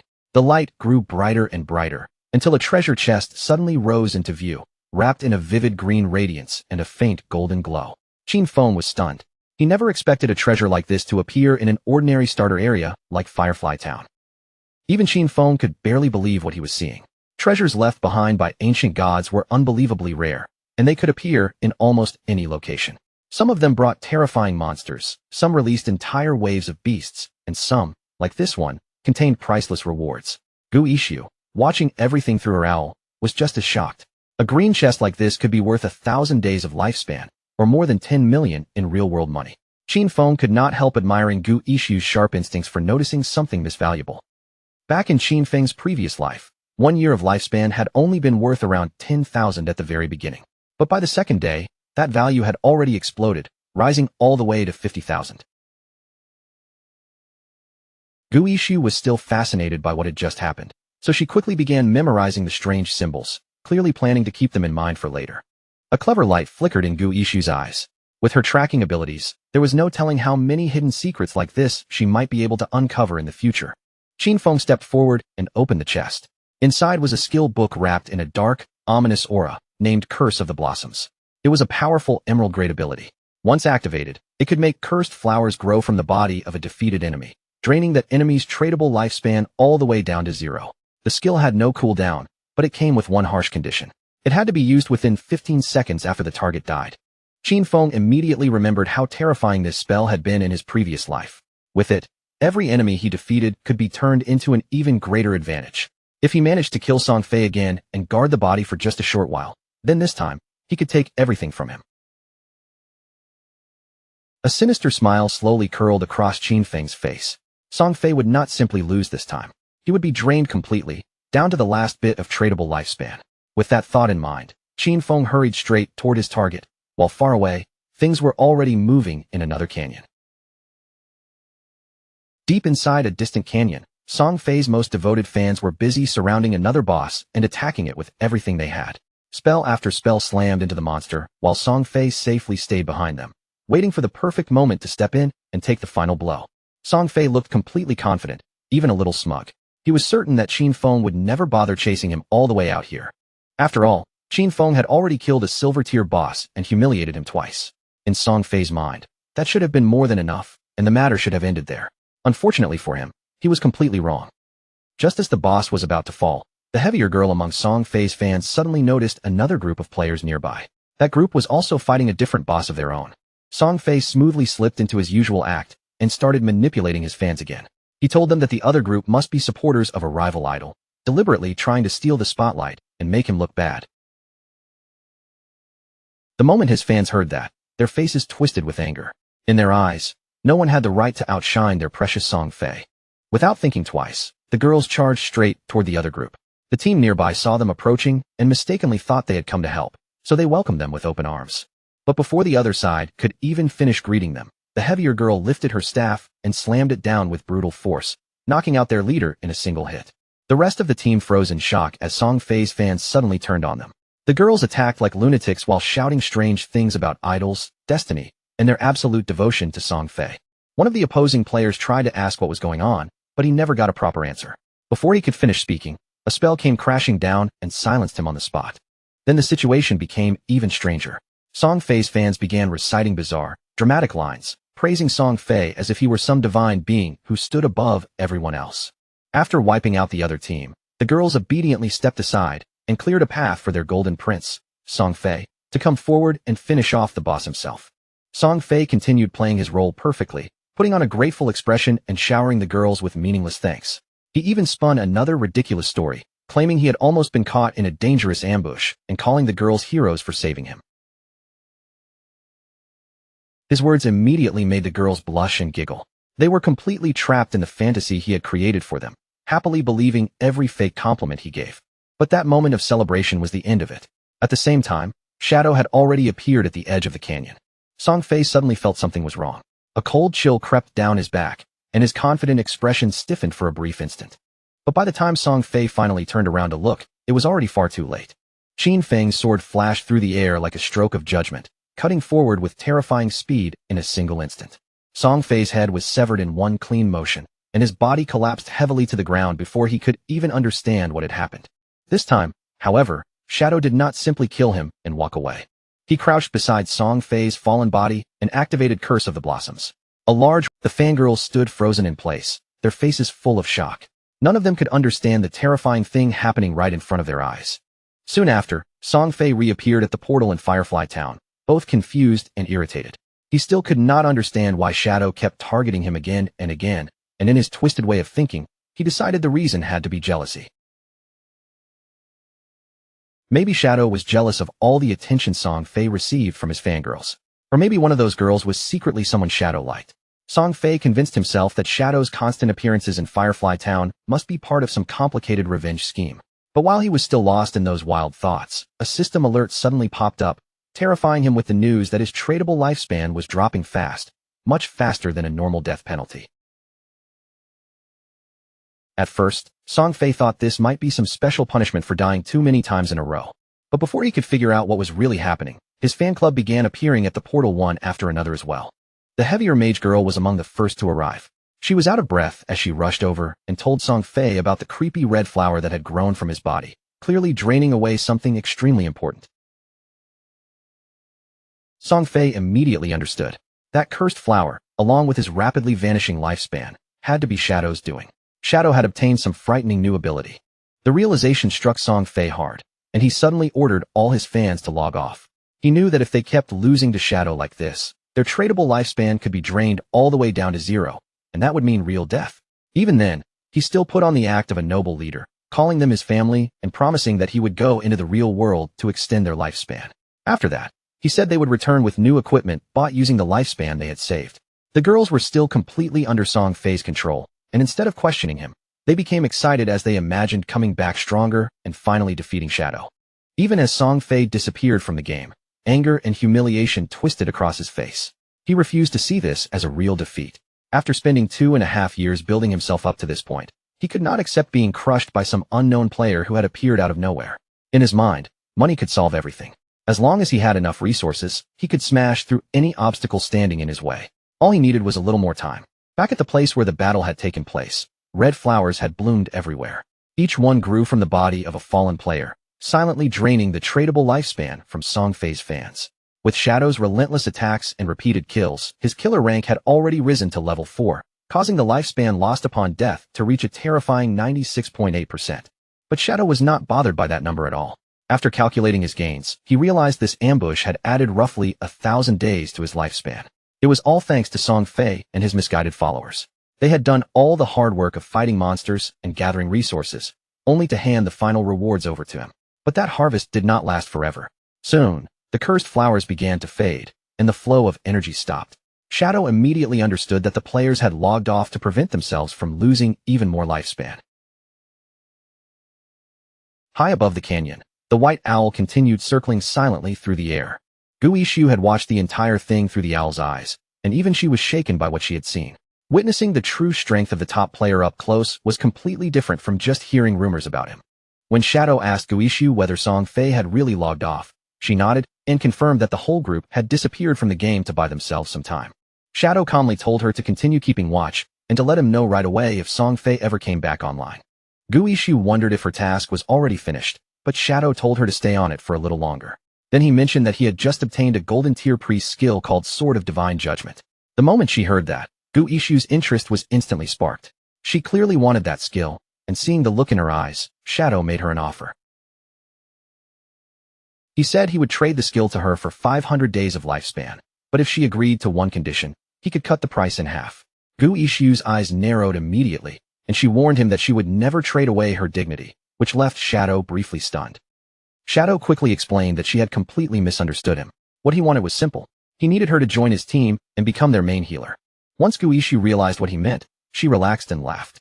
She agreed almost right away, but still warned him that if his team turned out to be a complete disaster, she would definitely hold him responsible. Shadow calmly reassured Gu Yixu that his team was reliable and definitely not some messy group thrown together at random. Since she had agreed, he decided there was no reason to delay any longer and immediately prepared to contact the others. Elsewhere in the game world, Wang Ming was standing proudly over the body of a poisonous monster he had just defeated, clearly pleased with the experience points he had earned. But the poison was still eating away at him, so he quickly called out to Zhu, asking her to heal him and remove the toxin. Zhu, however, froze in place, completely unsure of what she was supposed to do. Wang Ming tried reminding her again that, as a priest, She should have a skill capable of cleansing poison. But before Zhu could properly understand what he meant, she panicked and activated the ability in the wrong direction, accidentally casting it on a nearby tree instead of the poisoned Wang Ming. The remaining time ran out before anyone could fix the mistake. Wang Ming's body finally gave in to the poison, and he collapsed onto the ground, wasting the victory he had just earned over the monster. The rest of the team stared in stunned silence, their frustration almost written across their faces. One by one, they turned toward Qin Feng's sister, unable to believe a healer could be this useless at the moment they needed her most. Later, near the teleportation stone, the team leader stood there with a heavy expression, clearly facing a decision he could no longer avoid. He understood that the team desperately needed a real healer. The problem was that almost every skilled hidden class priest had already been taken by other groups. Even so, they could not keep moving forward with someone who failed at healing at the most basic level. Zhu, on the other hand, had no idea how badly she had failed. She was still lost in her own fantasy, imagining herself as the chosen one, almost like a goddess descending into this new world. Since she had leveled up so quickly, she believed it was proof of her destined greatness, and she was already dreaming about joining her brother Song Fei in glory. But just then, news from Shadow reached Wang Ming, instantly making his eyes light up with excitement. A hidden class healer had agreed to join their team, and she was a white bird priest with strong potential in other roles as well. This was exactly the chance they had been waiting for. The leader immediately asked Shadow where she was, and Shadow told them the new healer was currently in Firefly Town. It was not the best leveling area, but gathering together first and moving as a proper team mattered more right now. Wang Ming agreed without hesitation and prepared to head over, but before leaving, he knew he still had to deal with Zhu's situation. He chose his words carefully and told her that the team would be moving to a higher level area soon, because Shell Town had become far too crowded. He deliberately made it sound as if her level was the only problem, using a softer excuse so he would not hurt her pride too directly. But before Zhu could even respond, the entire team had already moved out, and their relief was obvious. Everyone seemed happy to leave behind a healer who could not actually heal. Zhu, however, did not seem upset at all. In her mind, their departure was actually a good thing. She convinced herself that they simply were not strong enough to be worthy of her, and she decided she would find Shadow instead, then make him help her level up. Meanwhile, Wang Ming arrived in Firefly Town and soon found Shadow together with Guishu.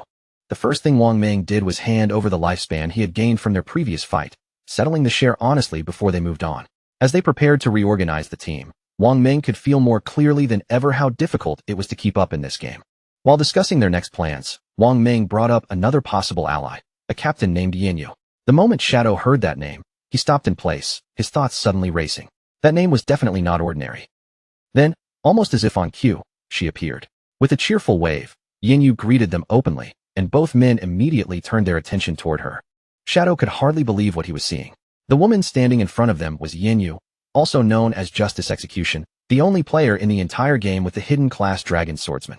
In Shadow's previous life, Yinyu had ranked among the top 20 players in the world and had played an extremely important role among the country's official forces.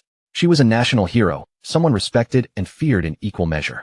Yet now she had appeared far earlier than expected, looking bright and confident as she faced Shadow with obvious admiration. With a warm smile, Yinyu introduced herself and openly admitted that she admired him.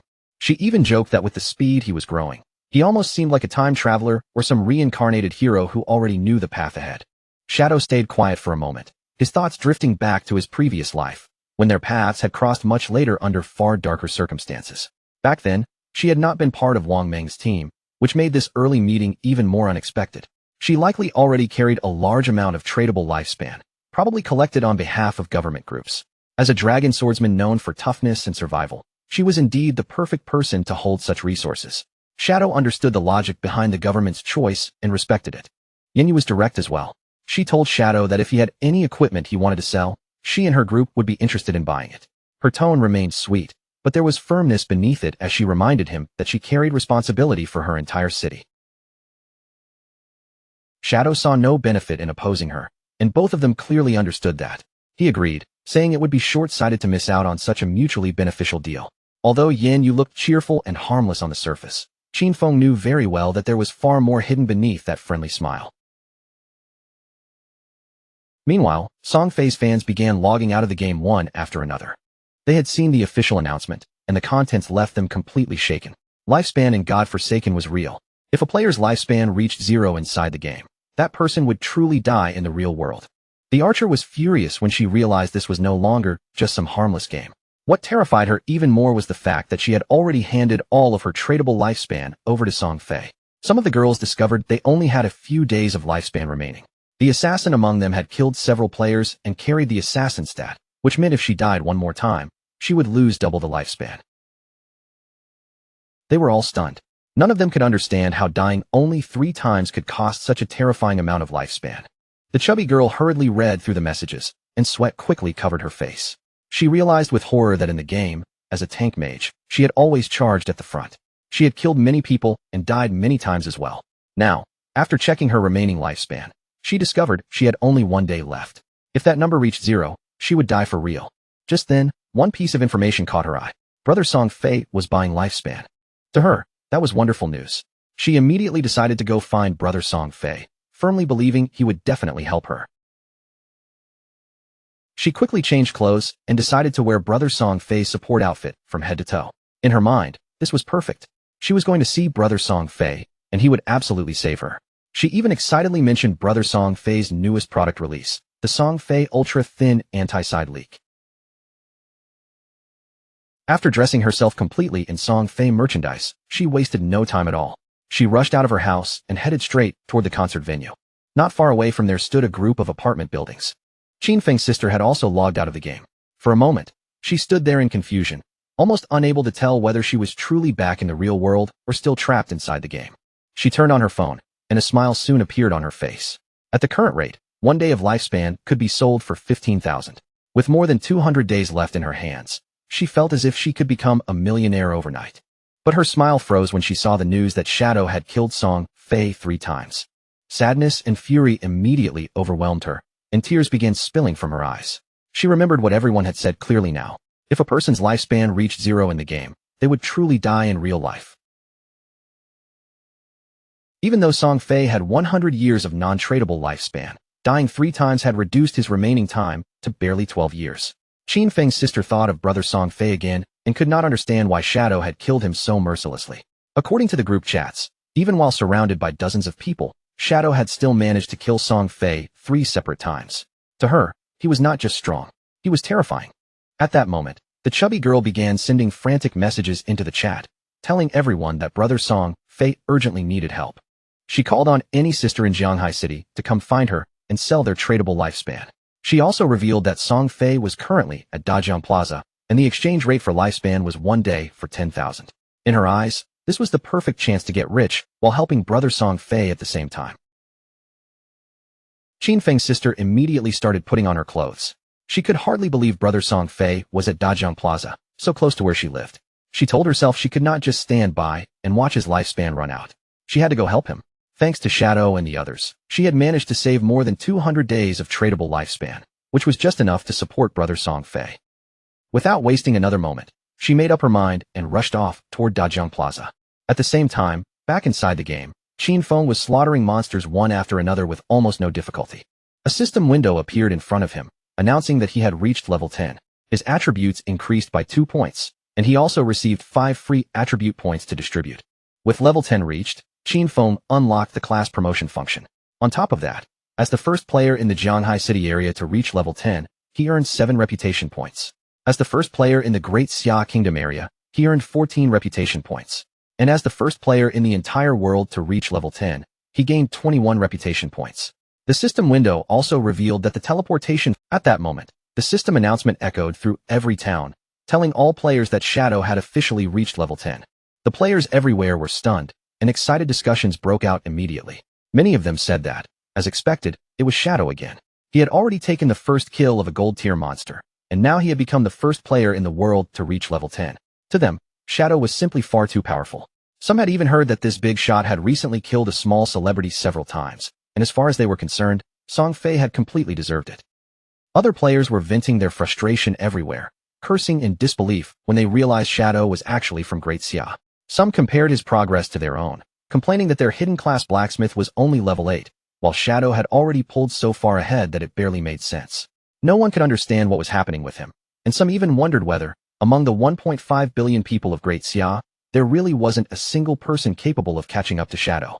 Qin Feng was standing near the shore when he decided to use the evolution points he had just obtained. He consumed all 13 points at once, leaving himself with none. His initial skill, Backstab Enhancement, evolved from Platinum tier to Emerald tier, and its passive effect increased from 40% to 50%. But even after looking at his tradable lifespan, which was now a little over 7,000 days, Qin Feng still felt that it was nowhere near enough. He knew that if players wanted to leave the starter towns, they first needed 7 level 10 players to activate the teleportation portal leading to the continent of Forsaken Gods. But at that moment, the highest level players besides him were only around level 7, so even if he wanted to move forward immediately, he would have to wait a little longer. After thinking it over, Qin Feng decided to return to the real world first and take care of something important. His figure scattered like sand and vanished from the game. A few seconds later, Qin Feng opened his eyes back in the real world, and a system prompt appeared before him, asking whether he wanted to consume tradable lifespan to transfer his skills into reality.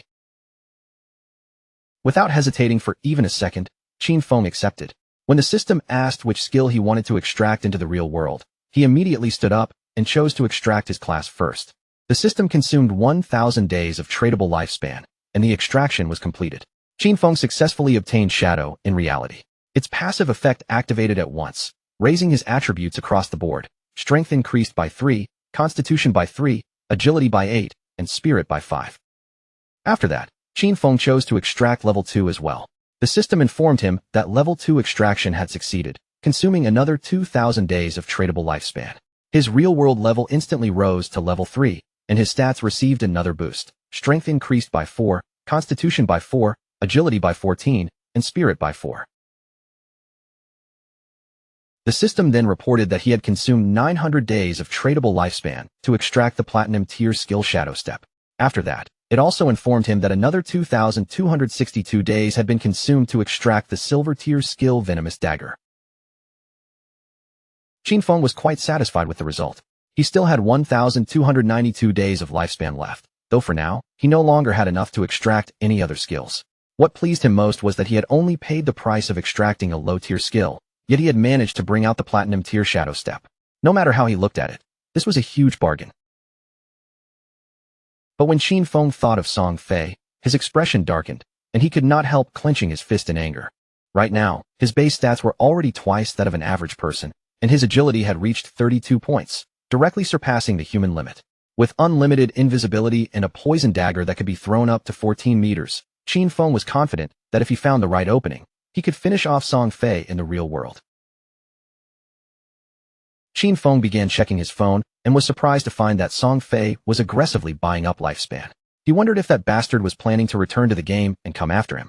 Then he noticed that Song Fei was currently at Dajang Plaza. After calculating the distance, he realized it was only around 7 or 8 kilometers away, and with his current speed, he could reach it in just over 10 minutes. Just then, Qin Feng's hand paused slightly when he saw a message from Hu Cabin, the arrogant and powerful company supervisor. Hu Cabin was furious. In her eyes, after Qin Feng had grown wings, he had become so bold that he did not even answer the phone anymore. She knew the young lady had taken an interest in him, and this was supposed to be his big opportunity. She simply could not understand why he refused to cooperate. Qin Feng did not waste time replying. He blocked Hu Cabin directly, and as he continued walking, he tossed the phone aside and activated invisibility. In his mind, those people would soon understand what the true godforsaken game really was. A few hours later, at Dajang Plaza, Song Fei's concert was already in full swing. The venue was packed with girls, and among the crowd was Qin Feng's sister as well. On the stage, Song Fei was sitting beside a blonde woman, looking calm and confident under the lights. With a smile on her face, the blonde woman said she had heard Song Fei had been killed 3 times by Shadow inside the game. Then she comforted him, telling him not to worry, because she had already sent people to investigate Shadow's true identity. Song Fei looked at her with curiosity and asked how the investigation was going. She revealed that someone had already been sent to Firefly Town to make contact with Shadow. They planned to offer him an amount of money he could not refuse. Once Shadow entered the real world to collect it, they would capture him. And after that, they would make sure brother Song Fei had the chance to vent his anger properly. When Song Fei heard that, a satisfied smile spread across his face, and he told her to make sure she informed him when the time came. Then he asked whether he had heard correctly, that her Dajang Corporation had already used this same method to control several players and force them to work for her for free. Hu Cabin could not help laughing. In her opinion, those players were all idiots, and they were so weak that they could not accumulate much lifespan anyway. To her, standing beside Song Fei was much more valuable, because so many women willingly handed over their lifespan to him, and some were even prepared to die for his sake. Song Fei leaned back and started laughing with a malicious expression, clearly enjoying every word. But among the audience, a man suddenly raised his voice and shouted, demanding that everyone stop recklessly selling their lifespan to other people. He turned his anger directly toward Song Fei, saying that Song Fei clearly knew lifespan was tied to life and death, yet he was still brainwashing his fans and aggressively buying up their remaining time. The man accused him of endangering people's lives and declared that they were going to report him. Song Fei only smiled at that, silently thinking that there was always some fool who had to jump out and cause trouble at the worst possible time. Then he stood up and addressed everyone in public. He said he had noticed the recent arguments and discussions online. He admitted that his actions in acquiring lifespan had taken up certain public resources and caused inconvenience to many people. Because of that, he said he felt deeply regretful and offered his most sincere apology. His fans immediately shouted back that he did not need to apologize at all, because in their eyes, he had done absolutely nothing wrong. Song Fei looked out at them with a sincere smile and said he was truly grateful for all the support and affection his fans had given him. At the same time, he urged everyone with a serious expression to remember that love should always be positive and uplifting. He hoped they could follow their idols rationally. During this special moment caused by the game, while making sure they stayed safe, he said everyone should work together in a more positive way, contribute to society, and spread good energy. Tears filled his face as he explained that while the entire nation was being affected by the game, he had been actively cooperating with the authorities and working hard inside Godforsaken. That was why he had used his own wealth to acquire lifespan. He claimed he only wanted to become a quality idol within the game, someone worthy of being liked. He said he did it to repay his fans, hoping they could gain something outside the game as well, live happy, peaceful, and safe lives, and work together toward a better tomorrow. But he said he had never expected his actions to cause so much trouble for everyone. As soon as his voice softened, many of his fans could no longer hold back their tears. Song Fei apologized again, saying he was sorry for bringing trouble to everyone. His words made the crowd even more emotional, and the fans began shouting that he had not done anything wrong. Their anger quickly turned toward the man who had spoken out. They called him a savage and shouted for him to leave, insisting that they were helping brother Song Fei voluntarily and that he had no right to insult their sincere intention. At that moment, the chubby girl climbed onto the stage and loudly told everyone not to believe those ridiculous rumors spreading outside. She said she could not understand how anyone dared to question brother Song Fei. In her eyes, only fools with pig brains would believe everything they heard, and she mocked the idea that lifespan inside a game could possibly affect the real world. Then she placed a hand over her chest and declared that she was someone willing to die for brother Song Fei. She said that after logging out, the system showed she had less than 1 day of lifespan remaining, but she was still perfectly fine. And even if the rumors were true, if they did not even have the resolve to die for brother Song Fei, then they did not deserve to say they loved him. Her words instantly stirred up the other fans. Their emotions surged, and many of them decided on the spot to hand over all the lifespan they had left to Song Fei. Song Fei felt delighted as he watched the enthusiasm of his fans spread through the crowd. He reached his hand toward the chubby girl and said that being loved so deeply by someone like her made him feel truly honored. The chubby girl burst into tears, completely overwhelmed, and once again showed that she was willing to die for him without hesitation. But right at that moment, something suddenly shot through the air and pierced straight through Song Fei's head, shocking everyone present. Blood began spilling from Song Fei's mouth, and his hair scattered downward like falling leaves as life drained from his body. Song Fei's body slumped forward and collapsed onto the chubby girl's shoulder, making her eyes widen with pure fear. She dropped backward onto the ground and began screaming in terror, completely unable to understand what had just happened in front of her. Once the crowd realized that Song Fei was truly dead, all of his fans fell into complete panic. The guards immediately began escorting Hu Kabin away, while she cried and screamed in fear. She shouted that she had seen it clearly. When Song Fei died in the game, his body had been surrounded by orbs of lifespan, and now the same kind of thing had happened here. She ordered them to leave immediately, because the person who killed Song Fei had obviously done it using a skill from the game. Hu Kabin was horrified as a terrifying thought formed in her mind. Could the skills from Godforsaken really be used in the real world? How was that even possible? Killing Song Fei in an instant, turning invisible, and collecting lifespan. When she put all of it together, she realized there was only one person who could have done this. It had to be Shadow. At that exact moment, another dart shot through the air and pierced straight into her head as well. She didn't even have time to react before her body collapsed lifelessly, dying on the spot and leaving the surrounding guards frozen in complete shock. And hidden among the gathered crowd, quietly watching everything unfold, was Qin Feng. By the time evening settled in and the sky had already turned dark, the news was spreading everywhere. Superstar Song Fei had tragically died at Dajang Plaza, and the entire city was thrown into panic. The report also said that Song Fei's most fanatical supporters had sacrificed every bit of lifespan they had left. One after another, they dropped dead beside his corpse, and after the police investigated the scene, they confirmed that his death was connected to supernatural abilities. When Qin Feng's sister and her friends saw the news, their faces were soaked with tears, and fear was written all over their eyes. She was devastated, because no matter how hard she tried, she still couldn't accept it. Just the day before, they had gone to Song Fei's concert together, watching him shine on stage, and now he was already gone forever. Her friend, however, wasn't stupid at all. The moment she thought about the throwing knives and the invisibility, she immediately realized those had to be abilities from the godforsaken game. Then a terrifying thought crossed her mind. Could Shadow have been the one who killed Song Fei? After all, she had heard that Shadow had already killed him 3 times inside the game. Qin Xiaoyu was completely confused, her mind spinning as she wondered how skills from a game could possibly appear in the real world. Even then, she still couldn't bring herself to believe that Shadow had really killed Song Fei. But when she remembered that Shadow had killed Song Fei several times in the game, her expression slowly changed. In reality, if there was anyone who would truly have a reason and the ability to kill Song Fei, it could only be Shadow. Throwing knives, invisibility. Weren't those exactly the kinds of skills an assassin would use? The more she thought about it, the more certain she became. The killer had to be Shadow.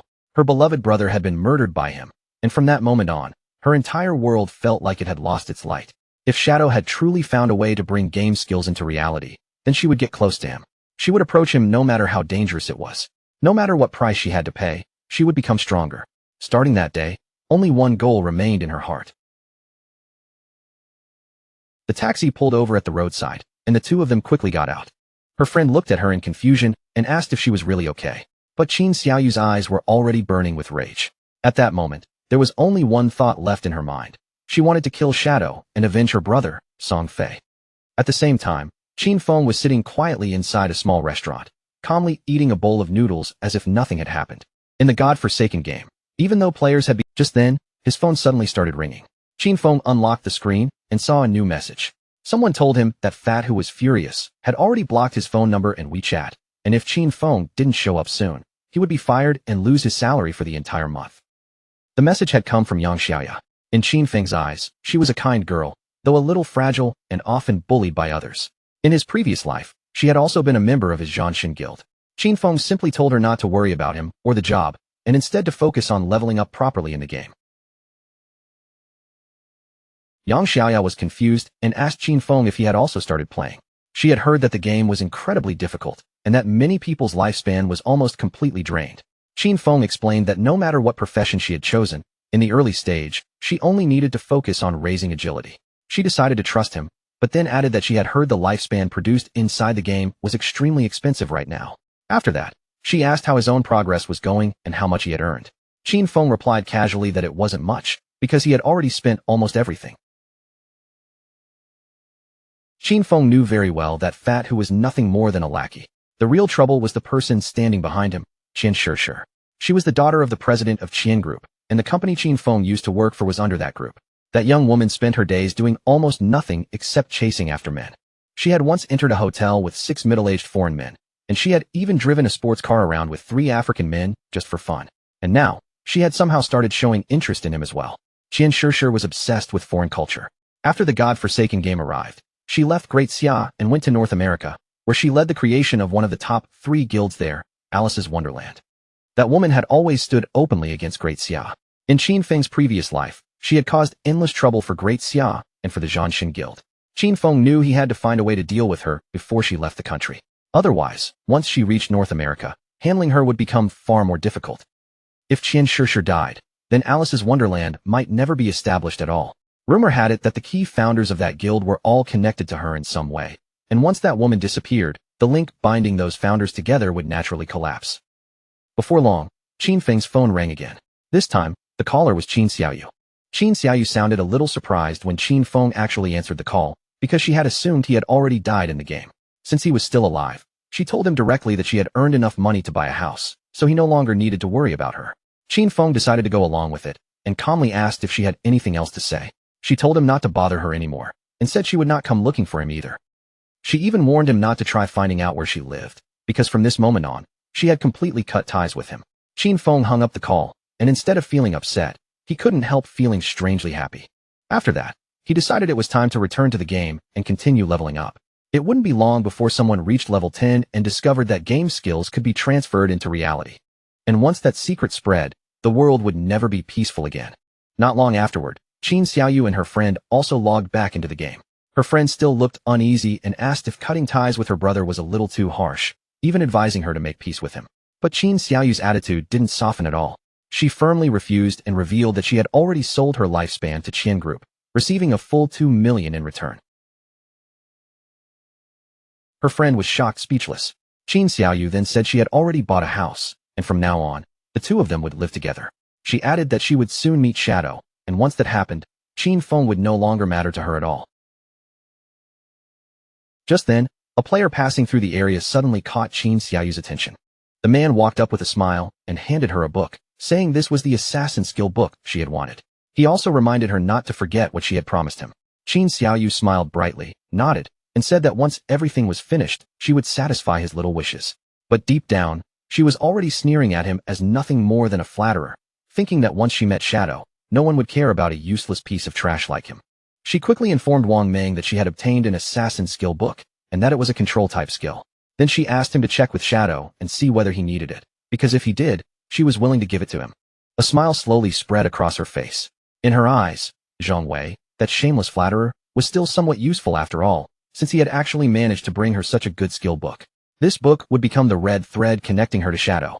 Soon, she would approach Shadow, stay quietly by his side, heal him when he needed it, help him kill enemies, and level up together with him. She would make sure he clearly felt every bit of help she gave him, until little by little, he began to trust her. Eventually, she wanted him to see her as someone inseparable from him, almost like his other half. But once she became strong enough, and once Shadow no longer had any use to her, she would personally kill him with her own hands. She would even tear out his eyes, all to avenge her brother, Song Fei. But to Qin Xiaoyu's surprise, Wang Ming soon replied that Shadow had said the skill was trash. He didn't need it at all, and told her she could keep it or sell it herself for money. A while later, Shadow also logged back into the game. Almost immediately, he heard the sounds of battle nearby, and judging from the noise, someone seemed to be fighting a boss that was anything but ordinary. Following the fierce sounds of combat, Qin Feng moved closer and saw a man carrying a shield, desperately fighting against a terrifying multi-armed boss. The shield-bearing man suddenly turned and tried to run, but it was completely useless. In the next instant, the monster caught up and sliced him into pieces. Qin Feng immediately recognized the creature. This boss was the Golden Arachnid, a level 8 gold-tier boss. And what made it even more troublesome was that this boss possessed a level 2 anti-stealth ability. That meant that in front of the Golden Arachnid, Qin Feng's invisibility would be completely useless, with no way to hide from its senses. The monster suddenly let out a furious roar. Qin Feng gathered his strength, rushed out from his hiding place, and attacked at high speed. With Shadow Slash, he struck the Golden Arachnid directly and dealt several thousand points of damage. Qin Feng had a buff that doubled his damage whenever he attacked from outside the target's line of sight. But he also knew that against an enemy capable of seeing through invisibility, that effect would not activate, which meant his damage output had been greatly reduced. However, the legendary effect of Graceful Liberation had amplified the Golden Arachnid's head and heart weak points by 200%. Out of the 9 strikes from Shadow Slash, 3 were judged to have landed directly on weak points, triggering triple weak point damage and instantly making up for the damage he had lost. It truly lived up to being a legendary skill. Qin Feng couldn't help thinking that he really had to thank Sister Hai for this, because she was the one who helped him find that faith temple. Not far away, a mage was watching the battle closely. In her eyes, Shadow's damage was simply ridiculous, because with just one skill, he had already shaved off 1/6 of the Golden Arachnid's health bar. Qin Feng followed up by throwing a venomous knife.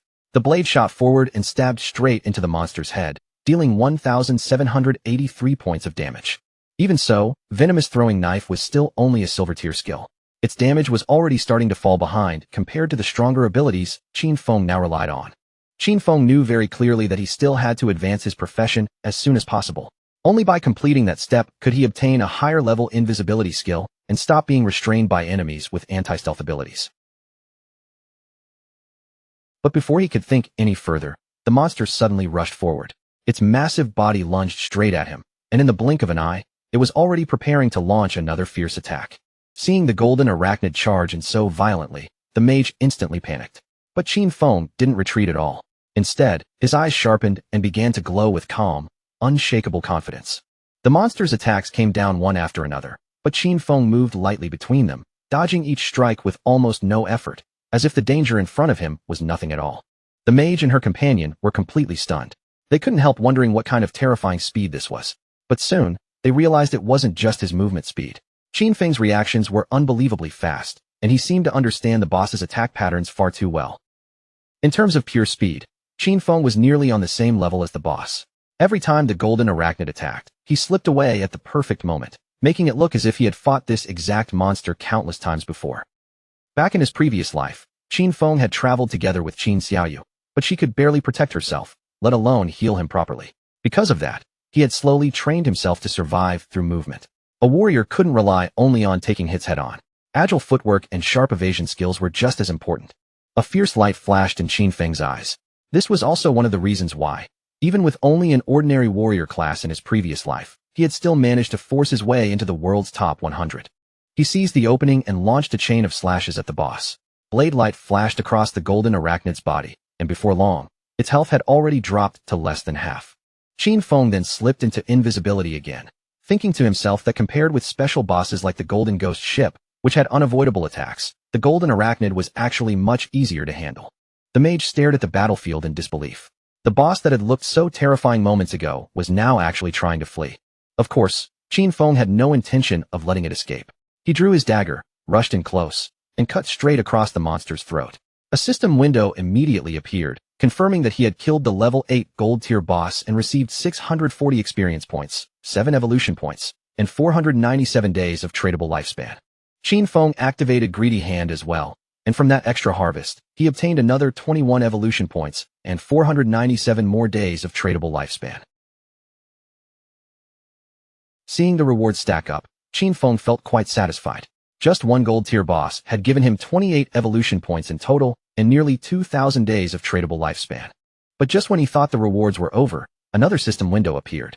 This time, he had obtained Blacklight Shield, an assassin skill. Its active effect converted all dodge rate into a damage reduction shield for 8 seconds, with a cooldown of 60 seconds and a level 8 requirement. The conversion rule was clear. Every 20% dodge rate would become 1 layer of damage reduction shield. Once the duration ended, or once the shield was broken, the shield would disappear and the dodge rate would return to normal. Qin Feng could hardly believe such a skill book had actually dropped. When paired with the 75% dodge chance from the epic skill Phantom Blur, Blacklight Shield could immediately provide 3 layers of damage reduction. With this skill in hand, he would be able to challenge many bosses without taking any real damage. Without hesitation, Qin Feng spent a total of 6 evolution points and upgraded Blacklight Shield from Platinum tier to Epic tier. Its duration increased step by step, going from 8 seconds to 10, then 12, and finally 14 seconds. Even better, its conversion rate improved as well. Instead of every 20% dodge chance becoming 1 shield layer, it first improved to 15%, then 12%, and finally every 10% dodge chance could convert into 1 layer of damage reduction. Qin Feng was extremely pleased. Now he could stack 7 layers of damage reduction shield, which meant he could even enter many high-level areas ahead of schedule. He still had 22 evolution points remaining, so Qin Feng decided to evolve Venomous Throwing Knife 2 and raise its damage output. After spending 16 evolution points, the Silver tier Venomous Throwing Knife advanced all the way to Emerald tier. Its maximum range increased from 14 meters to 17 meters. Its continuous venom damage still had no weak point bonus, lasted for 5 seconds, and could not stack, but the direct hit damage rose from 120% attack to 240% attack. The poison damage also improved from 50% attack per second to 80% attack per second. Qin Feng understood very well that after 3 evolutions, Venomous Throwing Knife's damage had at least doubled. With its base cooldown of only 5 seconds, it could keep dealing damage continuously, making it no weaker than Shadow Slash. On top of that, he had also obtained 2 pieces of assassin class equipment, so he planned to equip them immediately. One of them was the Platinum tier Agile Ring, an assassin class accessory that granted 20 agility, 20% movement speed, 20% attack speed, and 20% cooldown speed, with a level 8 equipment requirement. The other was the Gold tier Heavy Red Leather Gloves, assassin class armor that gave 18 physical defense, 15 points to all elemental resistances, 12 constitution, and 588 HP, with a level 6 equipment requirement. After putting on these 2 pieces of equipment, Qin Feng's cooldown speed reached 55%. Shadow Slash, which originally had a 12-second cooldown, now only needed 7.7 seconds before it could be used again. On top of that, he had gained 51 constitution, 106 physical defense, and 1,517 HP. These boosts were not bad at all. With his current stats, he could now survive 3 attacks from the Golden Arachnid without dying, and combined with Blacklight Shield, his survivability had improved by a huge margin. The mage and the others finally walked out, still looking amazed as they praised Shadow. To them, that terrifying boss had been almost nothing in his hands, and they couldn't believe he had defeated it alone. Then the mage looked at him and asked if he had any equipment or skill she could use, adding that she was willing to buy them. Qin Feng told her that for a mage, he did have a gold-tier skill book called Frostball Bounce. It was a group attack skill that released ice balls capable of bouncing up to 10 times, and the price was 800 days of lifespan for a direct purchase. The mage hesitated slightly, thinking that 800 days was a bit expensive, since she had just seen someone sell a level 5 gold-tier skill book for only 400 days earlier. Qin Feng looked at her seriously and made the difference clear. Frostball Bounce was a level 7 skill book, and its damage was more than 40% higher than a level 5 skill. With that kind of gap, 800 days was not expensive at all. After hearing that, the mage no longer hesitated. She quickly made the deal with Qin Feng and agreed to buy the skill book for 800 days. The system window confirmed that the transaction had been completed. Qin Feng then gradually faded into invisibility again. At this stage of the game, there were basically no early bosses that could truly threaten him anymore. He decided to return to town and post a message to gather information on the locations of silver tier and gold tier bosses. That way, he would have a steady stream of bosses to hunt, and his leveling speed would be pushed to the maximum. At that moment, Wang Ming sent him a message, saying that Qin Xiaoyu, the priestess from his team, wanted to give him a skill book. Qin Feng found it a little interesting and wondered what kind of skill she was trying to send over. Qin Feng was somewhat surprised when he saw that Qin Xiaoyu really wanted to send him a skill book, and it was even a bronze tier one. He wondered what it could be, but still decided to take a look first. Of course, Qin Feng was not stupid. Right now, everyone was probably guessing that Shadow had killed Song Fei, and immediately after that, Qin Xiaoyu was suddenly trying to send him a skill book. So he chose to reject the offer, while quietly wondering whether she was trying to get close to him, trying to avenge Song Fei, or maybe planning both at the same time. Wang Ming passed the message back to her, saying that Shadow had called the skill book trash. He didn't need it, and she could just keep it or sell it herself for money. After that, Qin Feng told Wang Ming to come to town because he had something to sell him, and reminded him to prepare enough lifespan for the purchase. Wang Ming's expression grew serious, and he seemed to want to ask something important. Qin Feng immediately understood and asked if he was trying to ask whether he had been the one who killed those people. Then Qin Feng admitted it directly, saying that yes, he was the one who killed them. To Qin Feng, Wang Ming was a friend. Because of that, Wang Ming knew very well that when Song Fei was killed, Shadow had been offline the entire time. The motive and timing lined up perfectly. Since Wang Ming had already asked this question, it meant the authorities had probably figured out most of the truth as well. Qin Feng asked Wang Ming if he was planning to arrest him. After all, Qin Feng knew that in another 2 hours, other players would reach level 10, and by then, the fact that game powers could be transferred into reality would no longer remain a secret. To him, this was the perfect chance to see how the Great Xia government would respond, and he intended to treat it as a test. Qin Feng soon returned to Firefly Town and met up with Wang Ming and the others once again. And you looked at him closely and asked whether he was truly admitting that he had killed Song Fei. Qin Feng gave a calm nod, openly confirming it without showing the slightest hesitation. With a faint smile, and you said that Qin Feng was indeed their main suspect.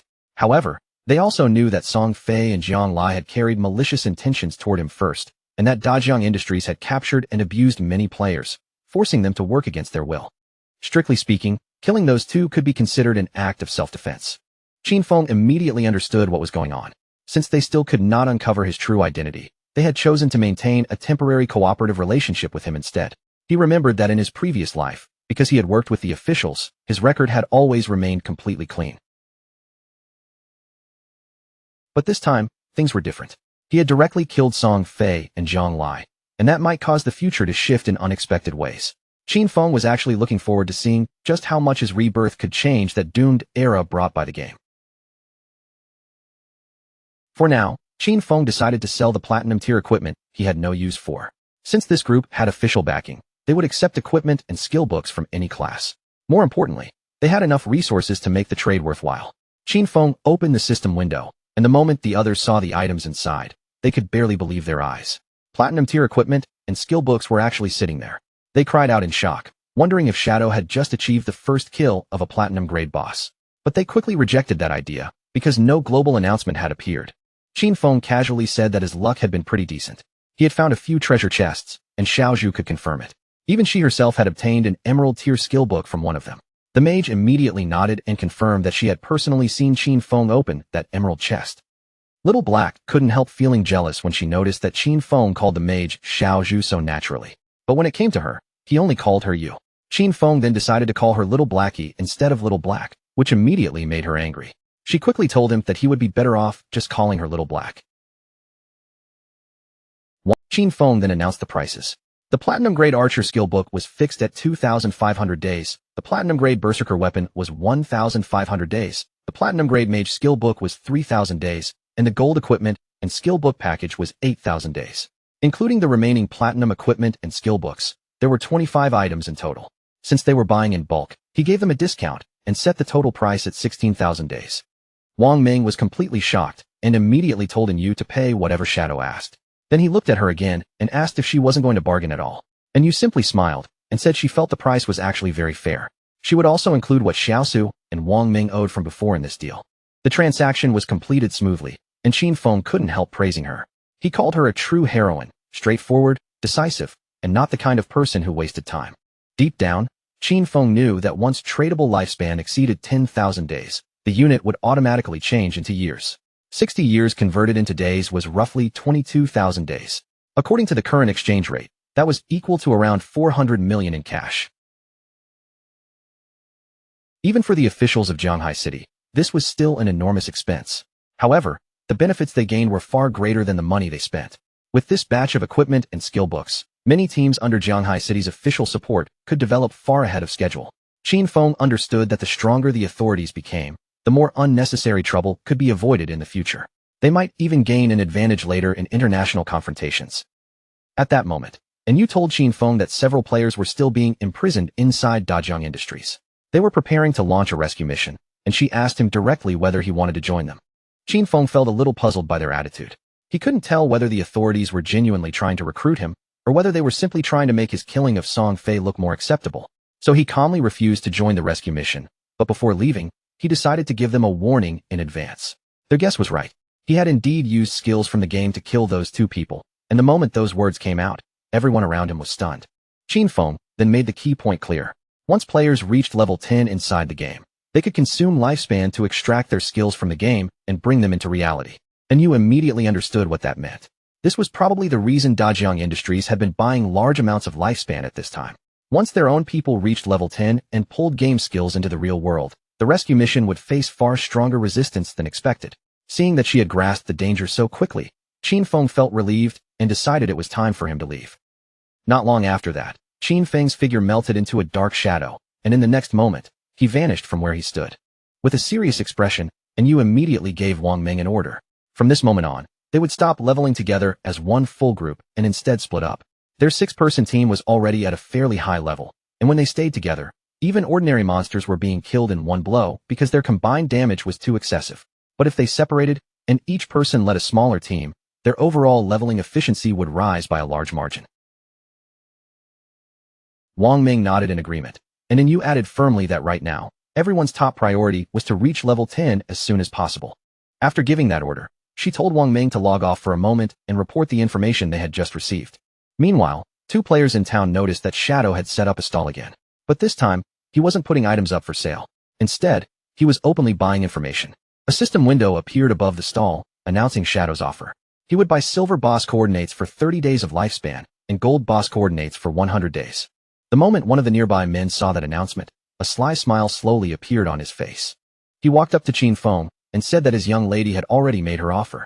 As long as Shadow was willing to help her level up, she would give him 300 million, along with shares in Dajang Industries. The man even spoke like he was presenting a once-in-a-lifetime blessing, advising Qin Feng not to let such a rare opportunity slip away. The other players nearby quickly realized that this man still hadn't logged out yet. He probably had no idea that Shadow had already killed Song Fei and the young woman from Dajang Industries in real life. Some people were shocked to hear that the girl from Dajang Industries had also been taken out, and a few even muttered that they had seen her before and thought it was a real pity. The man's face twisted with anger as he remembered everything that had happened. In his eyes, that woman had only brought disaster upon herself. At first, she had wanted to capture Shadow in reality and force him into illegal work, but in the end, she was killed right on the spot. Then his expression changed sharply as the truth finally sank in. Zhang Lai was dead. He remembered how, in the beginning, Zhang Lai had offered 10 million for Shadow to help her level up. After Shadow refused, he saw the money and rushed forward to help her instead. He thought he could earn a huge payment of 5 million, but when he went to collect the money in reality, they knocked him unconscious. When he finally woke up, he found himself locked inside an unknown basement. Every day after that, they whipped him, abused him, and forced him to earn lifespan for them inside the game, while also using him to lure even more players into the trap. He had never imagined that Zhang Lai, the woman who had caused all of this, had already been killed by Shadow. A bitter laugh escaped him as he thought that hateful woman had truly received the death she deserved. Back then, he had mocked Shadow for being stupid, but only now did he realize that the real fool had been himself all along. Seeing the look on the man's face, Qin Feng immediately understood that this guy had probably helped Zhang Lai trap quite a few people. The man became nervous and quickly denied it, insisting that he had been forced to, before trying to leave in a hurry. Qin Feng knew exactly what kind of trash this man was, but he decided to let the officers handle him instead. Soon after, 2 more players approached Qin Feng. They said they had the coordinates of a silver boss and were willing to sell the information for 30 days of lifespan, asking him to complete the deal. At that moment, someone entered the city, and almost every player nearby turned to look. They quickly recognized her as Ace of Spades. Rumor had it that in reality, she was Qian Shishir, the heiress of Qian Group. The players quietly warned each other to keep their distance, saying she had already killed quite a few people, and that anyone who got too close might have their lifespan stolen. Qian Shishir logged into the game together with several of her men, arriving with the same arrogant air she always carried. She couldn't help smiling to herself. In her eyes, this game wasn't anything impressive. As long as someone had enough money, they could simply buy piles of equipment and skills. Once her combat powers stayed ahead of ordinary players, then whenever she found someone carrying lifespan, all she had to do was kill them and take it for herself. Still, anger flickered across her face. This cursed game had delayed her flight and completely ruined her original plans. By this time, she should have already been in North America, enjoying herself with Big Dick and Max Fackel, throwing herself into pleasure and excitement instead of being trapped here. Her gaze soon fell on 2 players who were trembling in fear.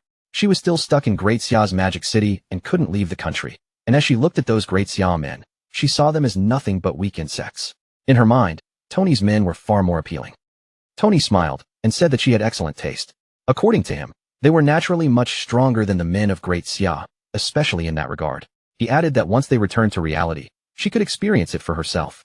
Hearing those words, Qian Shishir's face flushed red, almost like a ripe tomato. She had also heard that the useless Song Fei had died. In her mind, that was no great loss. She had fought him once before, and he had disappeared within a minute. So to her, he was nothing more than trash. What truly excited her was the rumor that the person who killed him was called Shadow.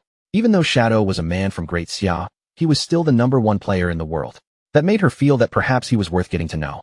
After learning that Shadow was capable of killing Song Fei in reality, she immediately concluded that killing an ordinary person would be even easier for him.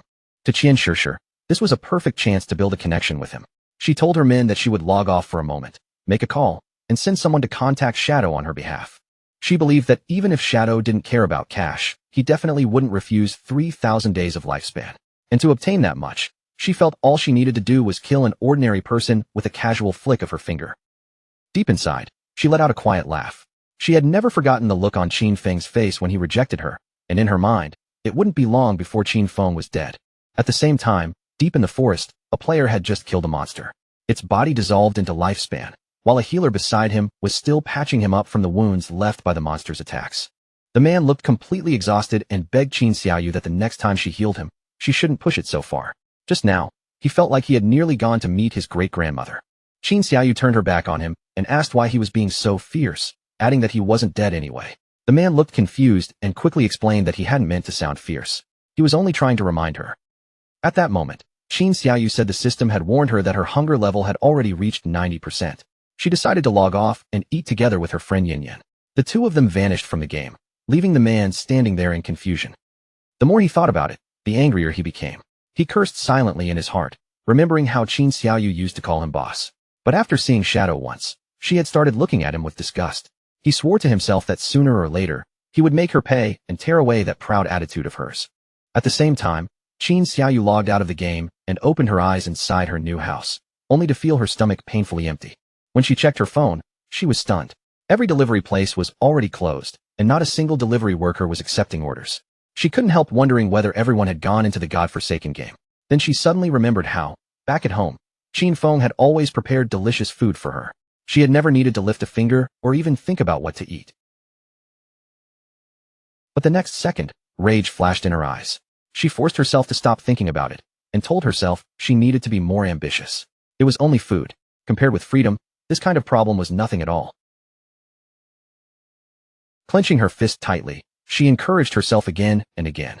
She was the best. She had to keep going. She could do it. Without Qin Feng around, she would definitely live an even better life. Meanwhile, back inside the game, near the shoreline, there was a small cave hidden close to the water. A monster suddenly rushed out from inside, and it turned out to be a crab. But the moment the crab came out of the cave, a blade flashed across it, cutting its body cleanly in half. The one who had struck was Shadow. He let out a quiet sigh, thinking that in just over an hour, he had already killed 4 silver bosses. Overall, the efficiency was quite good. Each silver boss had given him 16 evolution points, and the crab's corpse quickly transformed into lifespan as well. On average, every silver level boss yielded around 3,500 days of tradable lifespan. Thanks to these gains, all of Qin Feng's equipment had now reached gold tier or higher. He couldn't help smiling as he checked his improved stats. His cooldown speed had risen from 55% to 75%, which meant Shadow Slash, originally on a 12-second cooldown, now only needed 6.8 seconds before he could use it again. This greatly increased his damage output. Since there were no platinum-level bosses around the outskirts of the safe town, gold-level equipment was already the best he could get for now. If Qin Feng wanted to keep improving from here, then the only real path left was to advance his profession. He knew that the platinum-level bosses he would face later would each have at least level 2 anti-stealth. Because of that, he had to advance his profession quickly and raise his stealth to level 3. The only problem was that he was still more than 20,000 experience points short. Only when his stealth reached level 3 or higher could Qin Feng truly reduce the risk of unexpected accidents while fighting platinum-level bosses. After all, in his previous life, even taking down one platinum boss had required a tightly coordinated 20-person team. With that thought in mind, Qin Feng decided to return to town first and contact the officials so he could sell off everything he didn't need. His body gradually faded into invisibility because he wanted to stay ahead of every other player and seize the first solo kill of a platinum-level boss for himself. After Qin Feng returned to town, he now had 105 years of tradable lifespan on hand. As he walked through the area, a player nearby quickly called out to him, asking that the next time he had more equipment to sell, he should give them a chance to buy it. Qin Feng had nearly 40,000 days of tradable lifespan in total, and he knew that with that amount, he would be able to extract quite a few skills from the game into reality. Just then, a man hiding behind a nearby pillar quietly peeked out. The moment he recognized Qin Feng as Shadow, a smile appeared on his face. He hurried over and offered him an assassination contract, asking whether he was willing to accept it. The job was to kill someone in reality, and the man assured him that the payment would absolutely match Shadow's value. Qin Feng didn't even bother responding. He simply ignored the man and continued walking away. Seeing him leave, the man immediately panicked and rushed forward to block Qin Feng's path. He begged him to stop, then explained that the target was only an ordinary person named Qin Feng. He said he would provide the address, and since Shadow had even killed Song Fei, this should be an easy job for him. Then he urged him not to reject money that was practically being handed to him for free. Qin Feng's gaze turned cold as he looked at the man, though inside, he was slightly surprised. He asked whether this Qin Feng had somehow offended them, and why they wanted him dead.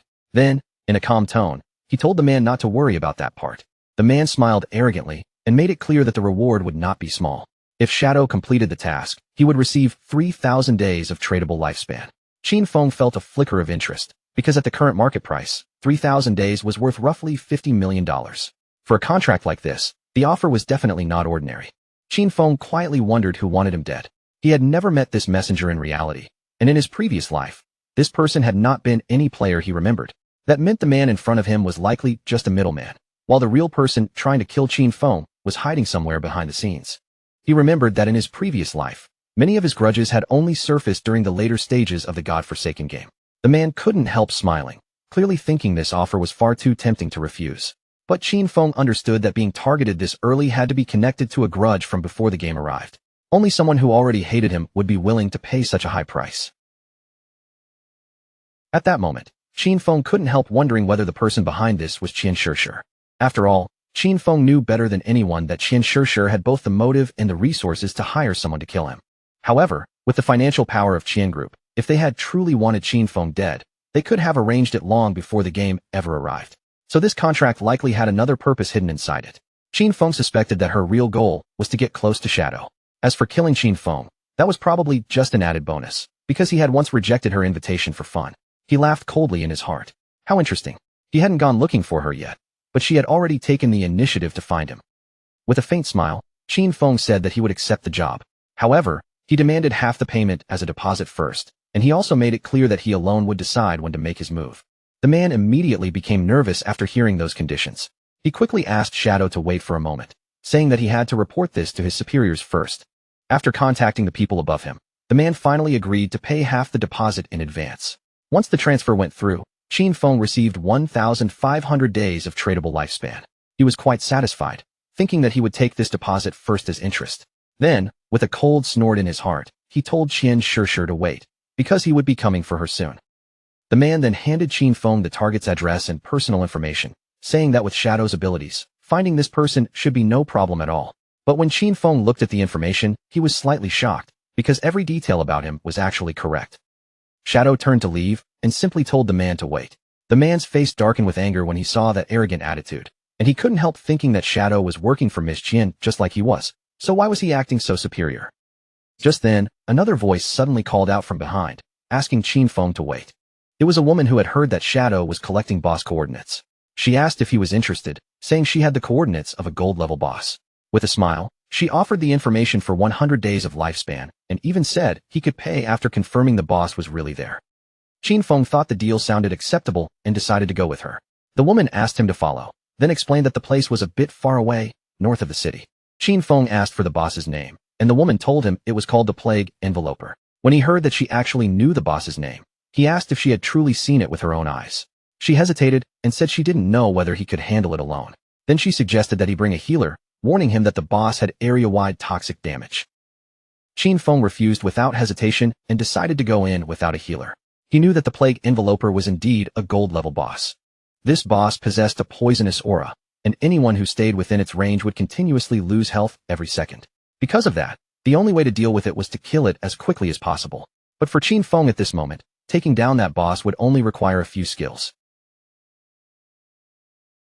Before long, the woman brought Qin Feng to a cave and told him the boss was inside. She added that her team had already cleared out all the smaller monsters, but they had still failed to defeat the boss itself.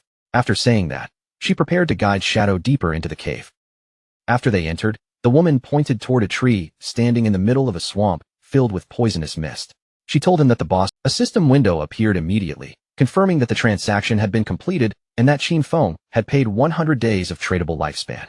Qin Feng remembered that this kind of poison damage could actually be evaded. In that case, the 75% evasion from Phantom Blur would be extremely useful against this boss. But just then, sweat covered the woman's face, and she nervously said there was something she had to remind him about. The truth was, this place was a trap. As soon as he started fighting the boss, people would come to kill him. She remembered that they had level 2 anti-stealth items prepared as well. To Qin Feng, that threat didn't matter much. But the woman continued, revealing that those people had ordered her to pretend to stop them as part of the plan. She was supposed to use that chance to get close to Shadow, and in the end, they wanted her to find a way to uncover his real-life information. Qin Feng stared at her quietly, and after hearing their entire plan, disappointment flashed across his eyes. Their scheme was far more childish than he had expected. The woman blushed with embarrassment, her expression turning nervous as she explained that she had also been forced into this. She wanted to tell him the truth so he could deal with the person behind everything. Since they were blackmailing her in reality, she hated them just as much and wanted them dead too. When Qin Feng asked who was forcing her, she revealed that it was Dongfeng Xian. She explained that in the game, his ID was Dongfeng Xian, and he claimed that Qin Feng had killed him once before. Hearing that name, Qin Feng immediately wondered if this was the same Dongfeng Xian who had first tried to steal his Golden Ghost ship boss. It was also the same guy who later sent him a skill book to apologize. The woman grew even more anxious. She remembered that Shadow had been able to kill Song Fei, so in her eyes, he might also be capable of killing Dongfeng Xian. She was now placing all her hopes on him and begged him not to betray her. The best outcome, she stressed, would be for him to eliminate Dongfeng Xian completely. Otherwise, she would be finished. Qin Feng felt that their so-called plan was truly childish. In his previous life, he had never even heard of this Dongfeng Zion, which meant the guy had probably been eliminated very early. Qin Feng decided to kill the boss first, since to him, crushing anyone who came along afterward would be as easy as slaughtering a passing dog. Qin Feng entered invisibility and leapt down from the cliff, telling the woman to continue following their plan. She just needed to let those people get close, and he would handle everything else. The woman immediately panicked, feeling that everything was over. In her mind, they were doomed, and Shadow was definitely going to die. After all, Dongfeng Zion had once led 3 full teams, 18 people in total, against this boss, and they had been wiped out in just half a minute. As Qin Feng descended toward the boss, the woman's heart pounded with fear. She knew the boss's continuous poison damage was terrifyingly high, and last time, they hadn't even managed to reduce its health by 5%.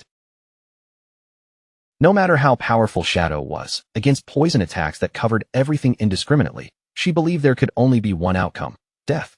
Because of that, she felt they had to find a way to escape while there was still time. Qin Feng first activated Blessed Release. As the boss began preparing its attack, he triggered the weakness amplification effect, followed immediately by the throat slash effect. His eyes flashed with determination as he locked onto the boss. In the next instant, Qin Feng struck with terrifying speed, and his attack tore away several thousand points of HP from the boss in one burst. Almost immediately, the Plague Enveloper's health bar plunged sharply, dropping to less than half in the blink of an eye. The woman was completely stunned. She realized that with just one skill, Qin Feng had wiped out nearly 2/3 of a gold-tier boss's HP, dealing more than 80,000 points of damage in a single exchange. For a moment, she could only stare in disbelief, wondering whether Qin Feng was even human at all. Then Qin Feng vanished from where he stood and reappeared behind her without a sound.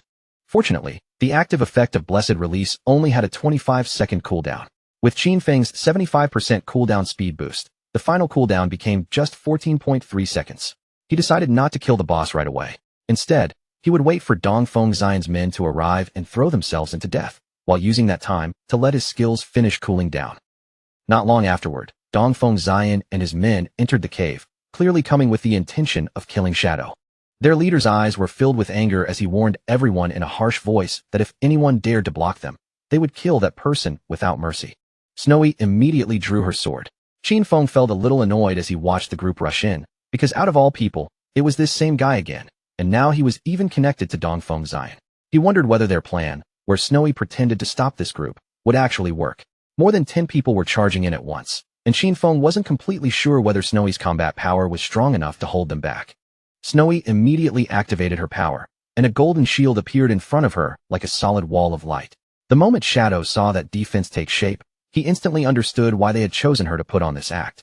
With a defensive skill like that, there really weren't many players in the early stages of the game who could break through her guard by force. The men rushed forward and began hammering the golden shield with their weapons, trying to smash their way through. Qin Feng immediately realized that Snowy must have encountered an ancient god's blessing out in the wild and obtained a gold-level treasure chest from it. His eyes turned sharp and serious. In the next instant, Qin Feng activated Instant Shadow and moved like a flickering dark blade, cutting through those men so quickly that their bodies were torn apart before they could even react. A cold rage flashed in Qin Feng's eyes as he followed up with Blooming Curse. The corpses scattered across the ground twisted and changed, transforming into strange crimson flowers. Snowy froze in place, her face pale with shock. To her, it was terrifying beyond belief. One skill had killed so many people at once, and now those bodies had turned into eerie red flowers. She couldn't help wondering what those crimson blooms really were. Thankfully, she had not listened to Dongfeng Zion. Otherwise, she would have ended up just as miserable as Song Fei and the others. She quickly asked Shadow to add her as a friend, promising that if she got the chance, she would tell him Dongfeng Zion's real-life location. Qin Feng thought for a moment and decided to accept her request. Snowy's cheeks suddenly turned red, and with a shy little smile, she told him that if he ever needed any special services, he could come find her anytime. For him, she said, they would always be free. Only then did Qin Feng finally understand what she meant, and no wonder the poison had felt so irritating before. After that, he leapt forward and began descending from the cliff again. Qin Feng charged straight at the boss and unleashed a storm of powerful slashes. In his mind, the lifespan absorbed from more than a dozen players could not even compare to the rewards this boss had given him. He remembered how those people could have simply focused on farming safely, yet instead, they chose to run around causing trouble. Since they had gone looking for death, they fully deserved the end they received. Qin Feng turned back toward Snowy, and asked if there was any problem left. Snowy quickly said there wasn't, then chose to leave without wasting any more time. Qin Feng activated Greedy Hand, and a pleased smile appeared on his face. It had been quite a while since he had seen another assassin skill book, and now, one had finally dropped again. This skill book was called Darkest Hour, a platinum-level assassin skill. Once activated, it released a burst of dark light from the blade, blinding all enemies within its range. The skill had a 60-second cooldown, required level 10 to learn, covered a range of 20 meters, and had a base duration of 10 seconds. However, the higher the target's spirit stat, the shorter the blind effect would last. Qin Feng clenched his fist without hesitation and decided to learn the skill immediately. He drew his dagger, already understanding the value of this skill. As long as he could blind the enemy, he could still trigger double damage even without relying on stealth. With Darkest Hour, no matter how high a boss's anti-stealth level was, it would no longer suppress his damage output so easily. The dagger he had obtained was called the Plague Blade. It was an assassin-type weapon that provided 216 attack and 42 agility. On top of that, it increased the weak point attack multiplier by 0.3. The equipment requirement was level 10, and every attack from it applied poison that would detonate after 3 seconds. That poison explosion would deal 50% of the original attack's damage. After checking the effect, Qin Feng decided to leave the cave, feeling that this had been another extremely profitable day. He had already gathered 98 evolution points, which meant he would soon. When he walked out of the cave, the small monsters nearby immediately became frightened. Qin Feng realized he only needed a little over 10,000 more experience points to complete his class advancement, so he decided to farm monsters directly. Qin Feng began slaughtering every monster he saw, cutting through them one after another until the remaining creatures started fleeing in terror. But Qin Feng had no intention of letting them escape. In the blink of an eye, he chased them down and finished every last one. A smile finally appeared on his face, because after all that grinding, he could finally advance his class. Golden energy suddenly rose around his body, wrapping him in a bright glow as the game notified him that his shadow class had advanced. His current class tier changed directly from tier 0 to tier 1. His class attribute bonuses also increased dramatically. Strength rose from 3 to 9, Constitution from 3 to 9, Agility from 8 to 24, and Spirit from 5 to 15. His first class passive now doubled the duration of stealth, and even gained a new effect, allowing him to use stealth skills while already in stealth. His second class passive raised his stealth level bonus from +1 to +2. Finally, his third class passive strengthened his attacks from outside the enemy's line of sight, increasing the damage boost from double to triple. Qin Feng lowered his gaze and looked at his hand, feeling the changes in his body. After advancing to tier 1, his attribute bonuses had tripled. Even more importantly, he could now activate stealth while already hidden, which meant that as long as his cooldowns were short enough, he could stay invisible almost permanently.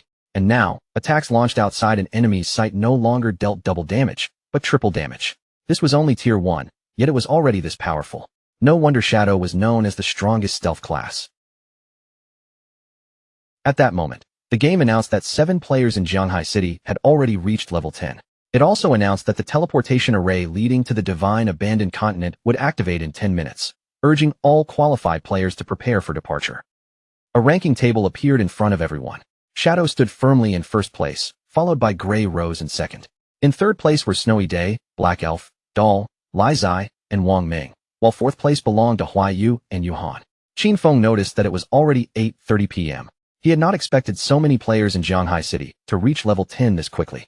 The table was full of familiar names, and he clearly remembered that in his previous life, at this exact time, the entire ranking list had been occupied by foreign players. Qin Feng's eyes turned serious as he realized that the impact of selling so much equipment and so many skill books was finally beginning to show. Perhaps the world order from his previous life really could change this time, and deep down, he truly hoped it would. Meanwhile, in the real world, night had already fallen, and the police had arrested several men connected to the case. One officer reported that all the main members of the Dajiang Industries criminal group had been arrested. However, he also added that 3 key members were still inside the game, and since their bodies were in a non-existent state, they could not be captured for the time being. The team was waiting for further instructions from the commander. The commander praised his comrades for doing a good job, then ordered them to inform Yu and assign her the task of finding a way to force those suspects to disconnect from the game. He explained to his companion that this method would work. Even if those criminals hid inside safe towns where they couldn't be attacked, their real bodies would still feel hunger. The other officer nodded, saying that once they got hungry, they would have no choice but to log off and eat, and the moment they disconnected, the police could capture them. They were both relieved that everything had gone so smoothly this time, and it was all thanks to Shadow. Not only had he provided intelligence about Dajiang Industries' crimes, he had also warned them in advance that skills from the game could be extracted into reality. If his warning had come just a little later, the leaders headed by Zhang Lai would have reached level 10 very soon. By then, they would have already extracted their skills into reality, and any attempt to arrest them would have caused heavy casualties. Several countries had already suffered small-scale uprisings, with death tolls reaching into the thousands. Meanwhile, the squads Great Xia had sent into the game were gradually reaching level 10 as well, largely because of the equipment and skills Shadow had provided. They understood very clearly that Shadow was an irreplaceable talent for Great Xia, and they had to find a way to bind him firmly to their side. At the same time, Qin Feng returned to Firefly Town. Snowy approached him and said she hadn't expected him to be a great hero who freed the town from evil, adding that she admired him. Qin Feng frowned slightly and asked what nonsense she was talking about, telling her to say what she wanted directly. Snowy stuck out her tongue and smiled, telling Qin Feng there was no need for him to be modest. The authorities had already made the news public. According to the official statement, Dajiang Industries and Song Fei had been involved in kidnapping, detaining, and murdering players, and the reason Shadow killed Song Fei and Zhang Lai was because he had been acting under official orders. Qin Feng fell silent after hearing that. He hadn't expected the authorities to clear his name so quickly, and he couldn't help thinking that they were probably doing it to make future cooperation with him easier. When Qin Feng asked whether Snowy had already found Dong Feng Xian's real-world location, she said he still had not logged off yet. She asked him to wait a little longer and promised that once she obtained the information, she would send it to him immediately. Qin Feng continued walking through the town, deciding that everything else could wait for now. The most urgent matter was to head to the Divine Abandoned Continent first. He noticed that many players were already using Firefly Town's teleportation arrays, but so far, no one had been able to use the continent's teleportation array yet. Qin Feng stepped onto the town's teleportation array and chose to go to the Divine Abandoned Continent. In his eyes, the areas around Firefly Town were nothing more than beginner zones. The real game would only begin after arriving on that abandoned continent. The players nearby were instantly stunned. They couldn't see anyone on the array at all, so they started wondering who had just teleported away. One player immediately shouted that it had to be Shadow. Another player, clearly confused, said he had level 2 anti-stealth, so how was it possible that he still couldn't see him? Someone else snapped at him right away, calling him an idiot and explaining that it simply meant Shadow's stealth level was higher than 2. Several seconds later, Qin Feng appeared on the Divine Abandoned Continent. Just as he had expected, everything here was exactly the same as it had been in his previous life. The entire place was silent and empty, with not a single player anywhere in sight.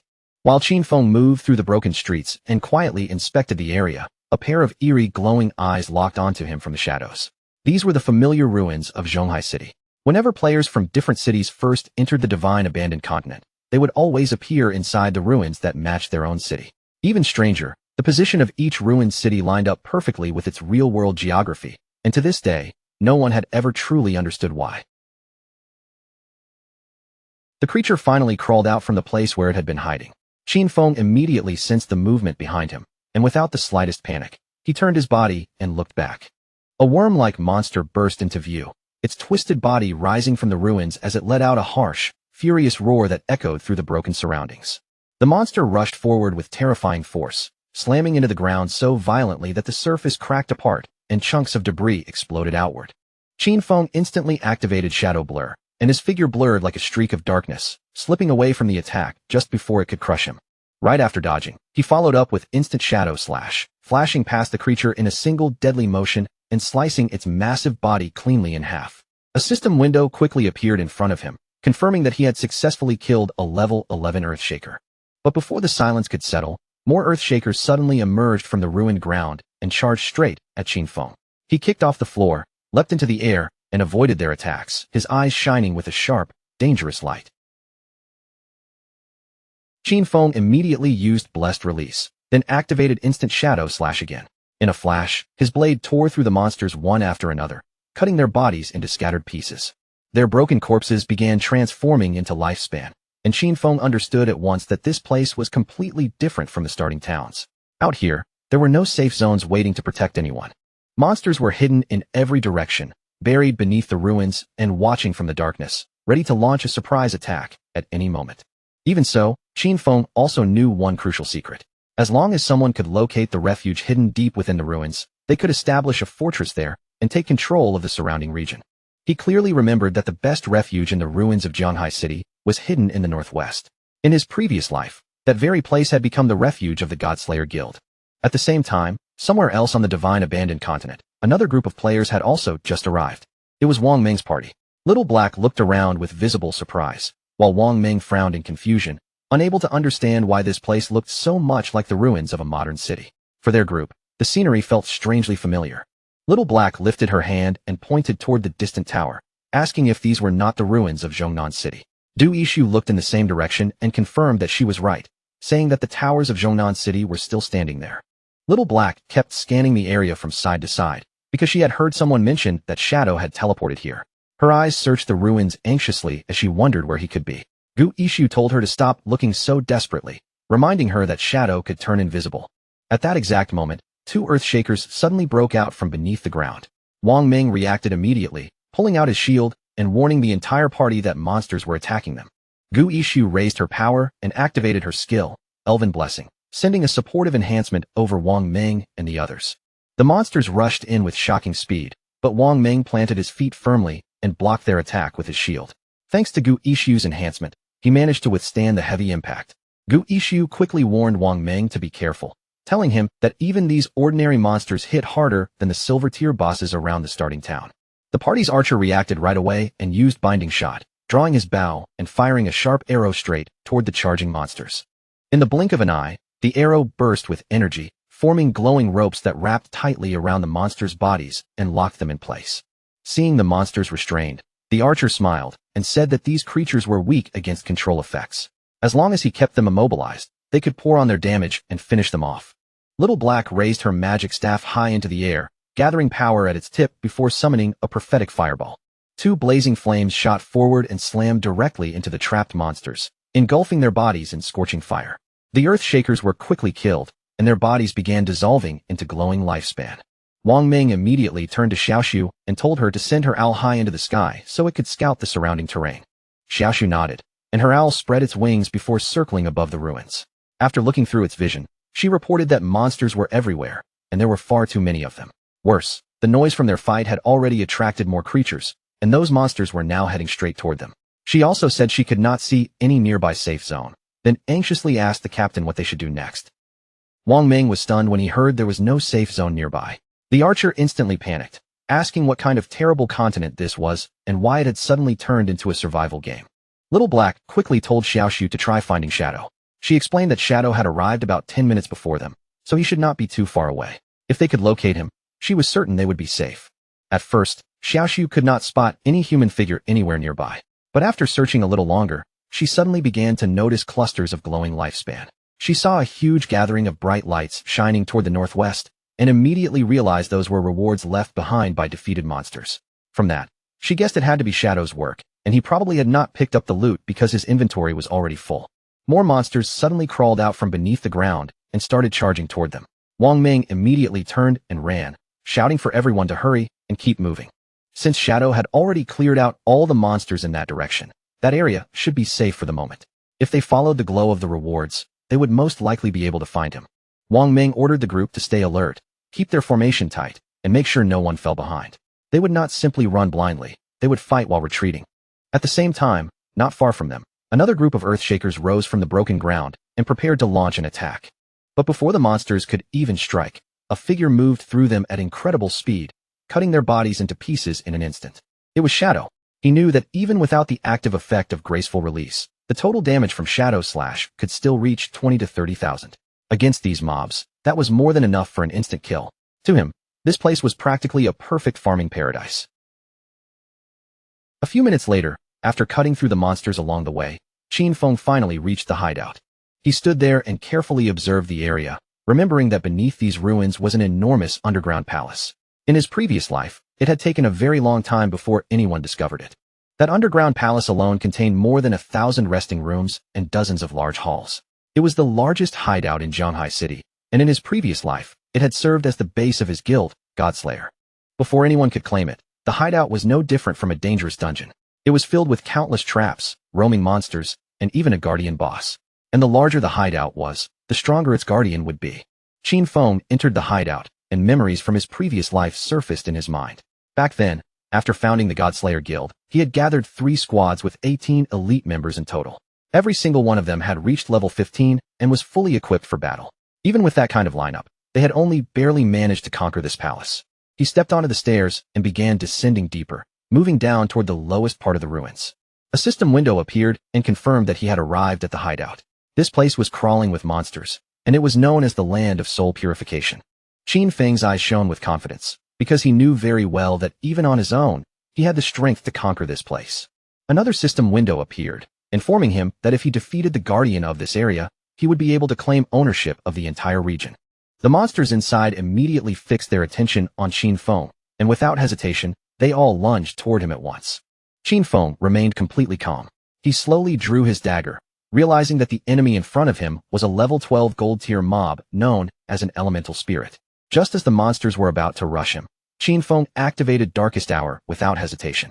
The space around him seemed to sink into darkness, and in the very next breath, he unleashed Shadow Flash, sweeping through the monsters so fast that they were slaughtered before they could even react.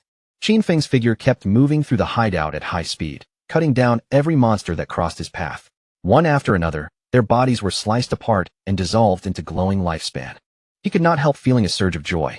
As long as his enemies were blinded, every attack he launched would receive a powerful damage boost. At that point, even his most basic strikes were enough to instantly kill those level 12 monsters.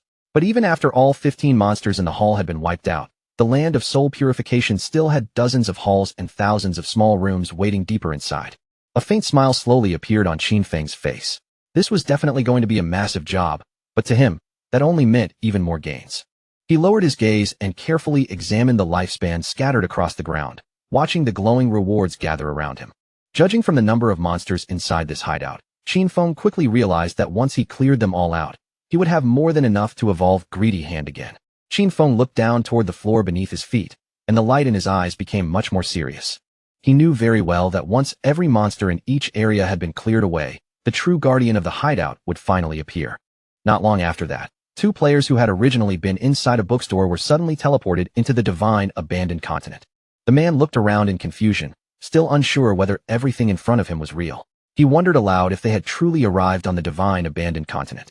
The girl beside him also felt uneasy, because for some reason, this ruined place seemed strangely familiar to her.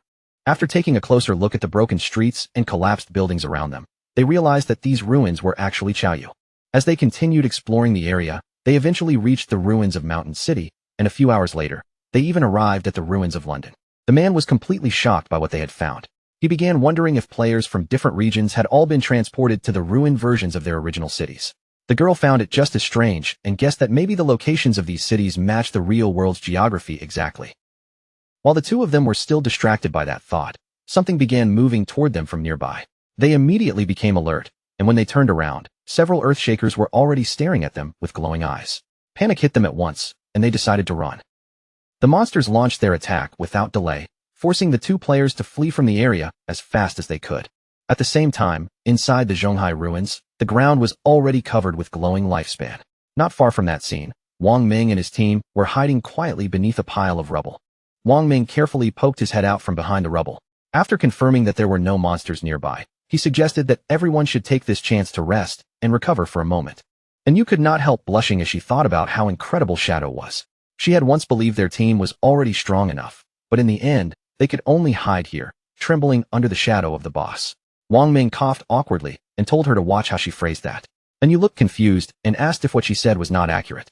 Little Black also poked her head out and said they were lucky Shadow had already cleared this area. Otherwise, with that many monsters roaming around, their whole team probably would have died. Then she added that she was honestly a little curious about where they would respawn if they died in this place. While Gu Yishu controlled the owl to scout the surroundings, Wang Ming turned toward Yu and suggested that the 6 of them should stop exploring for now. He proposed waiting until every member of their team reached level 10 before advancing together, and Yu nodded in agreement. As Xiaoshu's owl flew over the area, she saw monsters dropping one after another like flies. But she could not understand why Shadow had suddenly stopped at that spot, almost as if he had vanished right there. She also noticed that a huge amount of loot had been left behind, including some gold-tier equipment, and she could barely hold back the urge to go pick it up. With a serious expression, Wang Ming decided to contact Shadow first and ask whether he still wanted those items. Meanwhile, Qin Feng sliced another monster apart, and the surrounding area was already filled with glowing lifespan orbs. He finally let out a quiet breath of relief, because he had at last cleared out every mob in the area. By this point, he had swept through more than 40 halls and over 1,000 small rooms, killing more than 400 monsters along the way. On top of that, he had defeated 4 bronze-tier bosses and 2 silver-tier bosses. Those kills had given him more than 80,000 experience points, and his evolution points had risen all the way to an impressive 205. Qin Feng started walking forward, knowing he only needed 5 more points to evolve Greedy Hand. At that moment, Wang Ming contacted Shadow and said they had noticed some loot left behind from the monsters he killed. He asked if they could collect it and pay him the matching value and lifespan afterward. Hearing that message, Qin Feng immediately realized that Wang Ming and his official squad had also arrived. He did not refuse their request, allowing them to collect the loot and adding that he would contact them later, since he had a batch of equipment to sell. Wang Ming thanked him and told him they would wait at coordinates 89,554 and 66,666 inside the shelter within the ruins. At that moment, arcs of electricity suddenly began to appear in the area, and Qin Feng's attention instantly locked onto the strange movement. The lightning gathered and surged forward at incredible speed, rushing straight toward Qin Feng. Qin Feng's eyes sharpened as he realized the Guardian had finally appeared. A lightning-wreathed nightmare appeared in front of him, and its name was revealed as the Platinum Tier Soul Purifier. The system window showed its description, stating that this was the Guardian of the Soul Purifier's domain. If Qin Feng defeated it, he would become the master of that entire domain. Qin Feng quickly thought through what he knew, remembering that the highest level monsters inside the city ruins were level 15. This Soul Purifier, Faisal, was already the highest level monster within the city ruins, and it was also the highest grade boss there. If Qin Feng remembered correctly, this boss had a total of 750,000 HP and would fight across 3 different phases. Qin Feng immediately used Instant Shadow Slash, choosing to strike first before the boss could fully pressure him. However, the attack barely seemed to make a dent. He followed up with Throat Slash, driving the attack in with precision. This time, the boss's HP finally dropped by a small amount. The Soul Purifier raised its hand, and crackling electricity gathered in the air before forming a spear of lightning. A rain of lightning spears came crashing down from above, aiming straight for Shadow. He immediately moved at high speed, weaving through the attacks and dodging each falling strike. While avoiding the lightning, Qin Feng understood the danger clearly. With his current defense and lightning resistance, if even one of those attacks landed on him, death was almost guaranteed. He knew that any skill or attack used by a Platinum Tier boss or higher carried hit correction. With his current 75% evasion rate, ordinary monsters only had around a 25% chance of landing an attack on him, but the Soul Purifier's strikes had at least a 50% chance to hit. Even so, his agility had already reached 182 points, and at full speed, he could move faster than 40 meters per second. As long as he stayed focused, he could dodge before the lightning fully struck. Qin Feng's eyes burned with anger as memories from his previous life flashed through his mind. Back then, he had barely survived this fight with his guild, relying on the priest's shield and a lot of luck. This time, he attacked with everything he had, determined not to give the boss even the smallest chance to turn the fight around. The boss had already lost a quarter of its HP. The throat-cutting damage from Graceful Release, combined with Shadow Slash and the burst damage from Plague Blade, had directly stripped away 250,000 HP. Qin Feng knew the boss would enter its second phase next. Sure enough, the Soul Purifier began summoning balls of electricity. He understood that in this phase, the boss would become invincible while continuously creating lightning, orbs, and bolts. The top priority was to destroy the 3 lightning orbs first, because if they were left alone, the boss would go berserk. Qin Feng remembered what had happened in his previous life. His team had once been completely wiped out by the boss's frantic damage during this phase. After that, Jin Xiaoyu had thrown a massive tantrum and refused to keep fighting. So when they challenged it a second time, Qin Feng simply did not bring her along, and the team cleared it in one attempt. He used venomous flying darts and launched them toward the lightning orbs. Qin Feng knew that every time one orb was destroyed, the boss would take corresponding damage, and once all 3 orbs were gone, it would be forced into its third phase. Qin Feng threw another dart, and it struck the 3rd orb cleanly. The moment it shattered, the boss's HP dropped below half. The Soul Purifier. Qin Feng stayed calm, because he already knew what came next. In the 3rd phase, the Soul Purifier would continuously unleash wide-area lightning attacks. Qin Feng still remembered how difficult this phase had been in his previous life. Back then, the entire guild had prepared full sets of lightning resistance gear for every participating member, brought 4 priests, and relied on layers of healing shields just to barely endure the boss's attacks. This time, Qin Feng kicked off the ground and leapt upward, while a protective barrier instantly wrapped around his body. Compared with the desperate preparations from his previous life, He no longer needed to go through all that trouble. He activated Graceful Release and Blacklight Shield together. Since lightning continued to surge as he watched the ground being swallowed by continuous lightning strikes, Qin Feng made his decision without hesitation.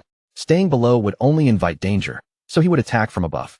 Qin Feng's power surged again as he used Graceful Release and Blacklight Shield, covering himself with enough protection to force his way through the boss's final resistance. His eyes shone with unwavering determination, and his entire focus locked onto the soul purifier in front of him. Qin Feng unleashed Shadow Slash at terrifying speed, his figure cutting through the air like a dark blade. In one clean strike, he rushed past the boss and severed its head. After defeating the boss, Qin Feng descended from the air and landed steadily back on the ground. A system window appeared before him, announcing that he had successfully killed the Platinum-tier Soul Purifier Faisal. As his reward, Qin Feng rose to level 11. All 4 of his main attributes increased by 4 points, and he also gained 10 free attribute points. On top of that, he received 20 evolution points and 1,520 days of tradable lifespan. Qin Feng felt a quiet wave of satisfaction. He had achieved the world's first kill of a Platinum-tier boss, earning 10 reputation points for the feat. Even more importantly, he had now become the master of the sanctified grounds. The ground around him was covered with glowing lifespan, and Qin Feng knew very well that the hideout he had just claimed was important far beyond the game itself. A hideout did not only provide shelter and storage. Its true value was that it could eventually be extracted into the real world, and that mattered because once the game descended, real-world weapons would begin to corrode. The strongest weapons would be the first to become useless. Nuclear bombs would lose their value from the very first day, while planes and tanks might barely last another month or 2 before turning into piles of scrap metal. In other words, all future battles in reality would depend entirely on the skills and powers extracted from the game. Once a hideout was brought into the real world, it could activate a magical defensive barrier and turn into an absolutely safe refuge. Qin Feng fell into silent thought as he began walking away from the area. In his previous life, the Godslayer Guild had used this very place as their base, steadily growing stronger from within these underground walls. There had been many happy memories from that time, but he had also watched countless people come and go, each carrying their own schemes, betrayals, and hidden intentions. A determined light rose in Qin Feng's eyes. This time, he would not walk the same path again. He would rely on himself, become stronger alone, and keep climbing until he reached the very top. Outside, rain began falling across the battlefield, while a monster raised its heavy axe and swung it down with brutal force. Jin Xiaoyu's friend dropped to the ground and barely dodged the attack. As she shouted for Jin Xiaoyu to move aside, her voice rose into a desperate scream for help. But Jin Xiaoyu failed to react in time. The massive axe came down, and in an instant, her body was cut in half. She respawned back in town, and a system notification appeared before her, telling her that she had died and lost 14 years of non-tradable lifespan along with 2 days of tradable lifespan. Jin Xiaoyu froze in shock after realizing she had died yet again.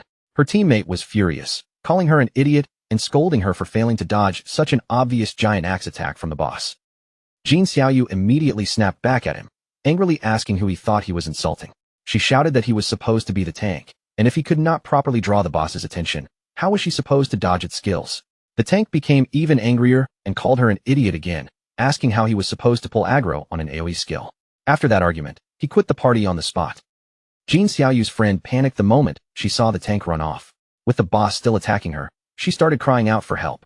The boss swung its axe again, and before long, Jin Xiaoyu's friend also respawned back in town.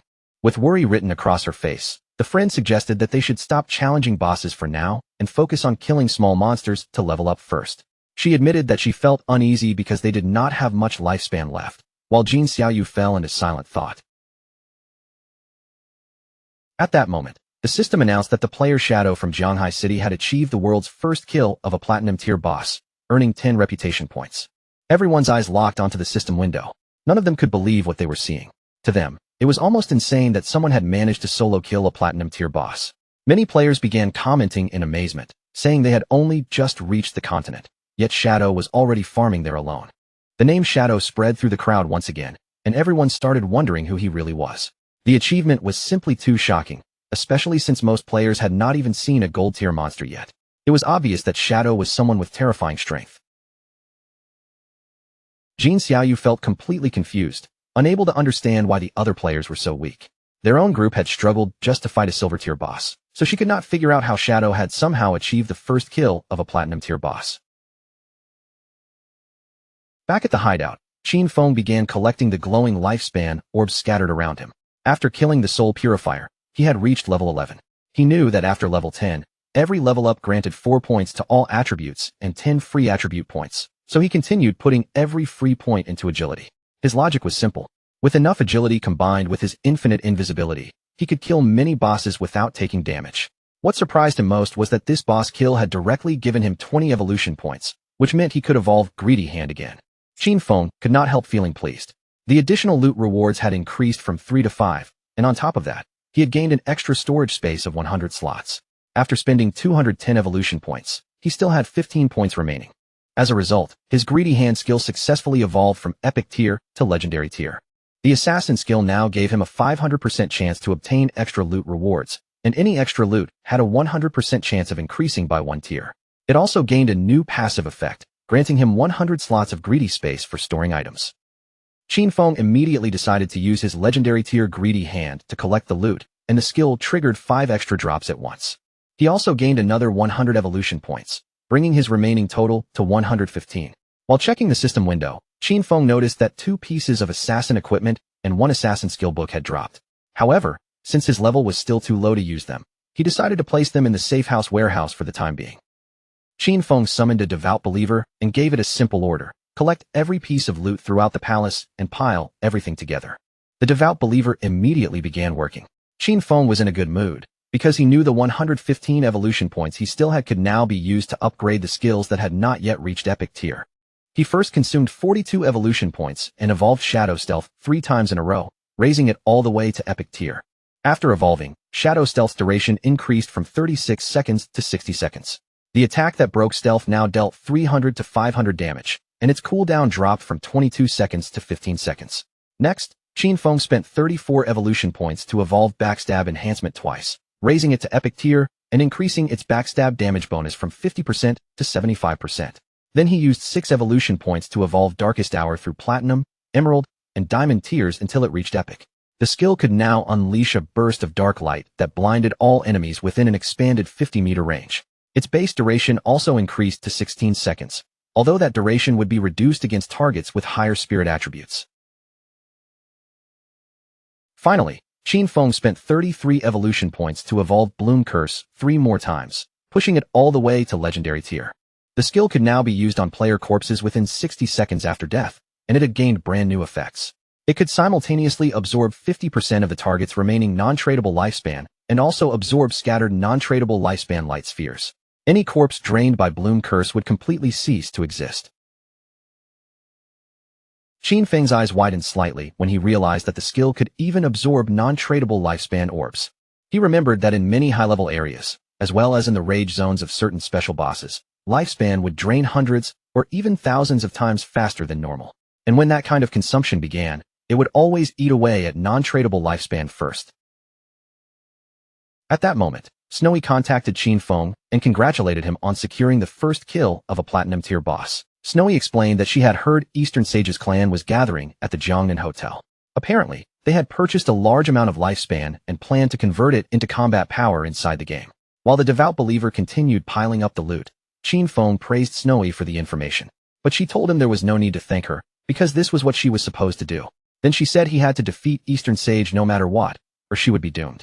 Qin Feng told her not to worry and began storing away the loot. After putting everything inside, he realized all the items fit easily, and he still had half the storage space left.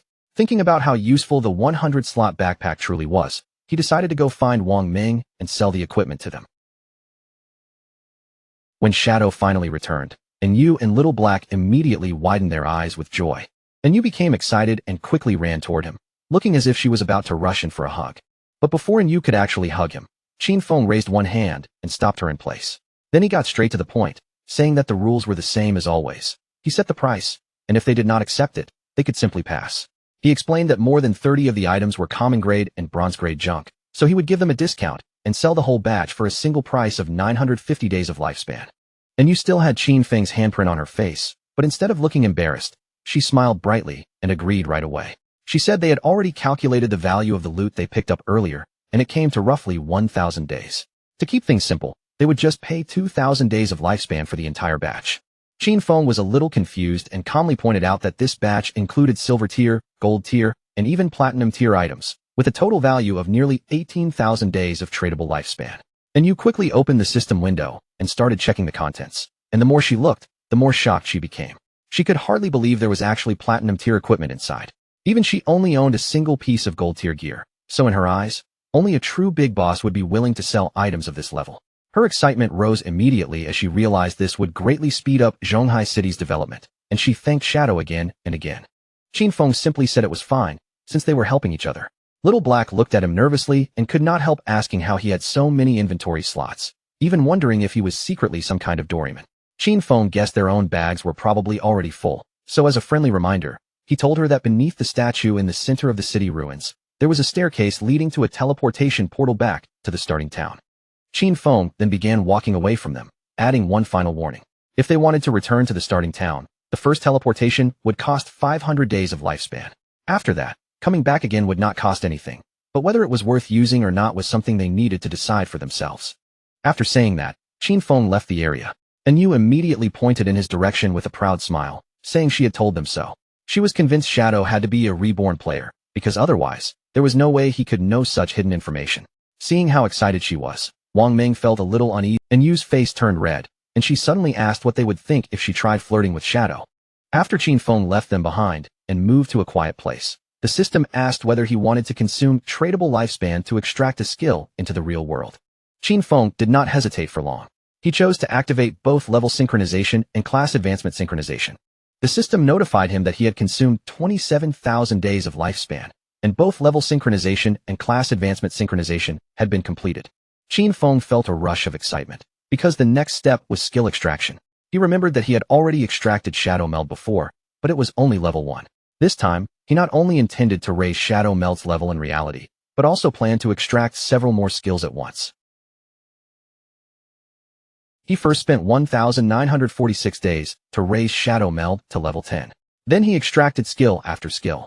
Backstab Enhancement for 900 days, Greedy Hand for 1,000 days, Shadow Flash Slash for 3,200 days, Ghost Blur for 5,366 days, Bloom Curse for 16,099 days, and Blacklight Shield for 11,313 days. Once all the skill extractions were synchronized, he had 7,480 days of tradable lifespan left. Finally, he spent 3,600 days to extract the gold tier Boots of Concealment, and another 3,394 days to extract the gold tier Pendant of the Devout. Now, it was finally time to bring his equipment into reality. Qin Feng carefully browsed through the system window and quickly understood the real value of the Pendant of the Devout. It did not only reduce cooldown time. More importantly, the silver tier follower it summoned would be almost invincible in the real world. After spending nearly everything in one go, he only had 486 days of tradable lifespan left. But in exchange, his strength in reality had finally become almost equal to what he possessed inside the game. Qin Feng's figure slowly vanished without leaving a trace. He knew he still needed to gain more lifespan, because by the next time he logged out, he had to make sure he could complete full synchronization. Several minutes later, with shadowy energy still fading from his body, Qin Feng woke up in the real world. He sat there in silence for a moment, thinking through the situation. Now that Kai and Shirshir already knew his address, staying here was no longer safe. Extracting the Sanctuary of Soul Purification would require more than 1,300 years of lifespan, so for the time being, he needed to find a temporary place to stay.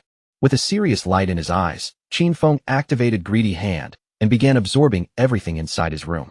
One item after another disappeared without a trace. Qin Feng felt satisfied, because Greedy Hand's storage space was truly convenient, and all of his belongings fit neatly inside. Then he sprang upward and climbed onto the window with quick, steady movements. He took out his phone and checked the location, realizing that Dongfang Zion was currently at the Jiangnan Hotel, roughly 15 kilometers away from the neighborhood. Qin Feng looked down toward the ground below. Then, after making himself invisible, he descended silently from his apartment all the way to the street. At his current speed, he calculated that he could reach the hotel in about 10 minutes. Under the cover of night, Qin Feng moved quickly through the city, heading straight for the Jiangnan Hotel. Several minutes later, he arrived outside the building. Inside the hotel, several men were gathered around a dinner table. One of them said that, judging from the current situation, the skills and lifespan from the game could already affect the real world. To him, this was a tremendous opportunity for the Dongfang family, and he praised Dongfang Zion for doing well by establishing a faction inside the game from the very beginning. Dongfang Xian smiled politely and replied that he was only doing what he should. The old patriarch looked pleased and said he was very satisfied with Dongfang Xian's progress. He explained that this time, they had purchased a large amount of exchangeable lifespan so they could buy equipment and skill books. Their goal was to help the main members of the family reach level 10 as soon as possible, seize an early advantage, and then use that strength to expand the family's influence in the real world. With both the game and reality developing together, the Dongfang family would surely become a dominant power, and even their dream of building a 1,000-year dynasty would no longer be impossible. Dongfang Xian stared silently at his grandfather, and a cold, malicious light slowly appeared in his eyes. Deep down, he looked down on that damn old relic with contempt. The man already had one foot in the grave, yet he still clung tightly to the position of clan leader and dreamed of immortality. Dongfang Xian's real plan was to trap Shadow, force him to reveal all his secrets, and then make him earn lifespan for him. Once Dongfang Xian became number 1 on the ranking list, he would make sure every one of them died. The old patriarch then asked him how the plan to deal with Shadow was progressing. Dongfang Xian smiled and told his grandfather not to worry. He assured him that he had already found a trustworthy woman to uncover Shadow's true identity, and they should receive news very soon. The patriarch reminded him that Shadow had to be captured alive and forced to work for the Dongfang family, because that was the only way to bring enormous benefits to the clan. Meanwhile, Qin Feng had already eliminated the guards watching the hotel entrance. Inside, the Dongfang family members lifted their glasses together, toasting the family's rise, before shouting in unison that the Dongfang family would live forever.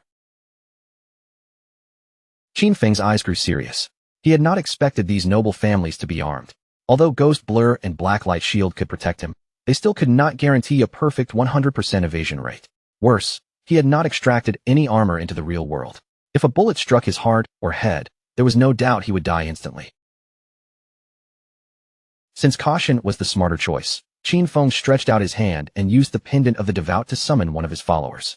A devout believer appeared, equipped with razor-sharp claws for close combat and green flames for ranged attacks. Qin Feng gave it one cold order: go inside and leave no one alive. As a silver-tier boss, the devout believer had extremely high damage resistance, and even against firearms, it could endure for quite a while. While everyone inside was still distracted by the banquet, the devout believer pushed open the door. It let out a terrifying roar, and the moment the people inside saw it, panic exploded across the room. None of them understood where this monster had suddenly come from.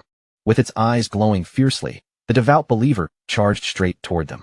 Seeing the monster rush in, Dongfang Xian stood up with a tense expression and pointed at it immediately.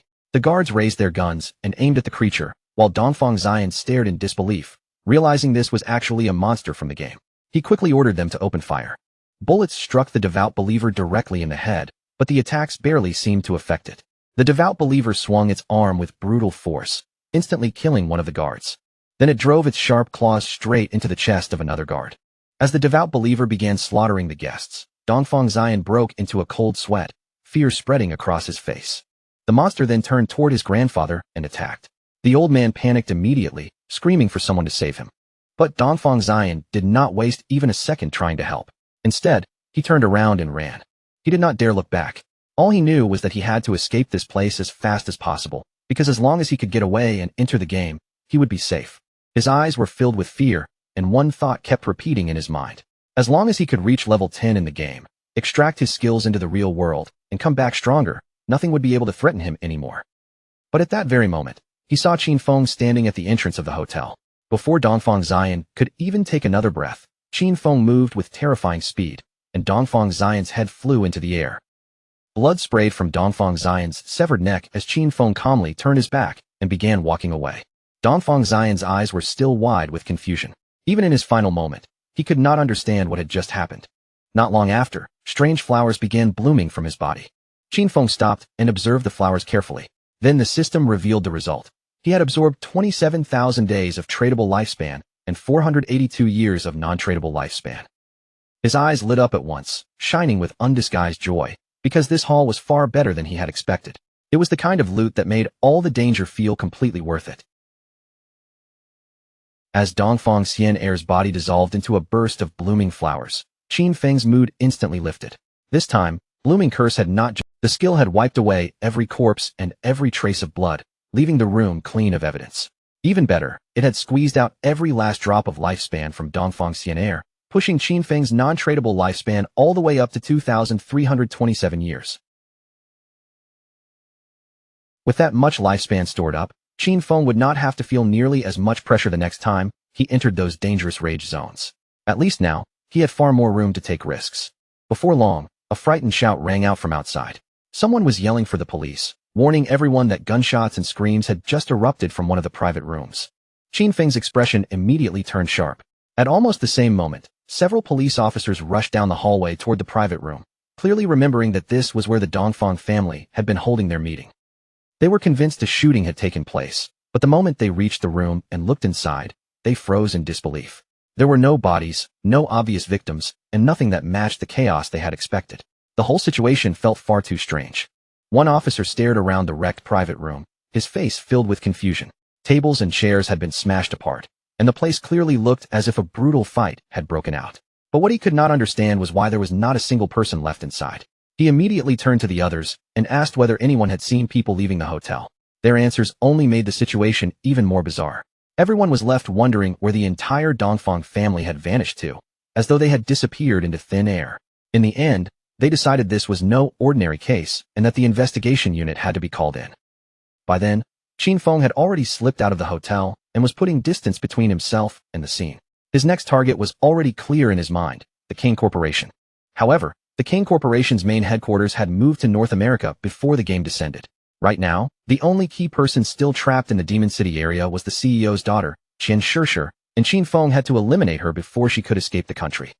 From Jianghai City to Demon City, the distance was close to 300 kilometers, stretching far beyond what could be crossed casually. If Qin Feng relied on traveling by foot, the journey alone would take 2 or 3 hours. For him, wasting that much time on the road was completely unacceptable. So Qin Feng prepared to rest for the moment, already thinking that he needed to find a better way to get himself over there. After that, our boy returned to the godforsaken game world. The moment he stood up, he remembered that there were still several silver tier and gold tier bosses left scattered through the ruins, so he decided to clear them out and farm whatever he could. Captain and Yu soon contacted Shadow, her voice filled with excitement as she told him she had great news. Sister Hai had accidentally discovered the entrance to a tomb, but a gold tier vengeful spirit was guarding the place, and their team had no way to defeat it. When Qin Feng heard that, he was genuinely taken aback. He immediately asked how they had managed to find the entrance to a tomb in the first place. Captain and Yu explained that while they were making their way back to the starting city, they had taken a small detour to avoid some minor monsters. But as they kept moving, they suddenly realized one person was missing from the group. After searching around for a while, they finally discovered that Sister Hai had fallen into a pit. Even worse, the place turned out to be a special tomb area where team chat could not be used. When they followed her down into the pit, they came face to face with a level 12 gold boss that immediately started chasing them. Luckily, they reacted quickly and managed to run fast enough to escape.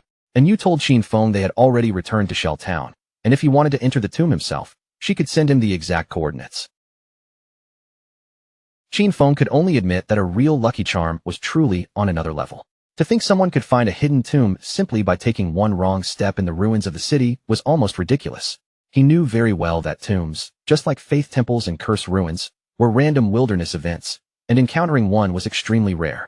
He asked Yu to send over the coordinates, and she quickly gave him the location, revealing that the tomb was near the ruins of Shell Town. Qin Feng thanked her, then added that if he found anything inside that he could not use, he would sell it to them without hesitation. Qin Feng could not help thinking that Yu really was clever. She knew exactly how to turn this discovery into a chance for her team as well. When Qin Feng arrived, his gaze settled on a large well in front of him. He stared at it with some confusion, wondering if this was truly the entrance. The well was so wide and obvious that it was almost unbelievable someone could simply fall into it by accident while walking. Without question, that girl, Xiao Hai, really was something special. Qin Feng did not hesitate for even a second. He jumped straight into the well, and as he descended, a system window appeared before him, welcoming him to the Tomb of Resentment and warning him that long-range communication would now be blocked. Qin Feng landed firmly at the bottom of the well, then lifted his eyes and began walking forward along the dark corridor ahead. At that moment, a massive figure emerged in front of him. It was the Wailing Spirit, a level 12 gold rank monster guarding the tomb. Qin Feng quietly studied the boss from a distance.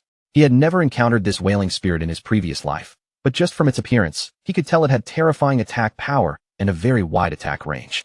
It was clearly a physical damage type monster. No wonder Yu and the others had run for their lives. The equipment and skill books he had sold them could not raise their defense by much. Even Wang Ming, a Holy Shield warrior with around 5,000 HP right now, would probably lose at least half his health from just one hit. Qin Feng continued watching the boss in silence, his expression steady but cautious. He knew very clearly that if that axe landed on him even once, he would be dead on the spot.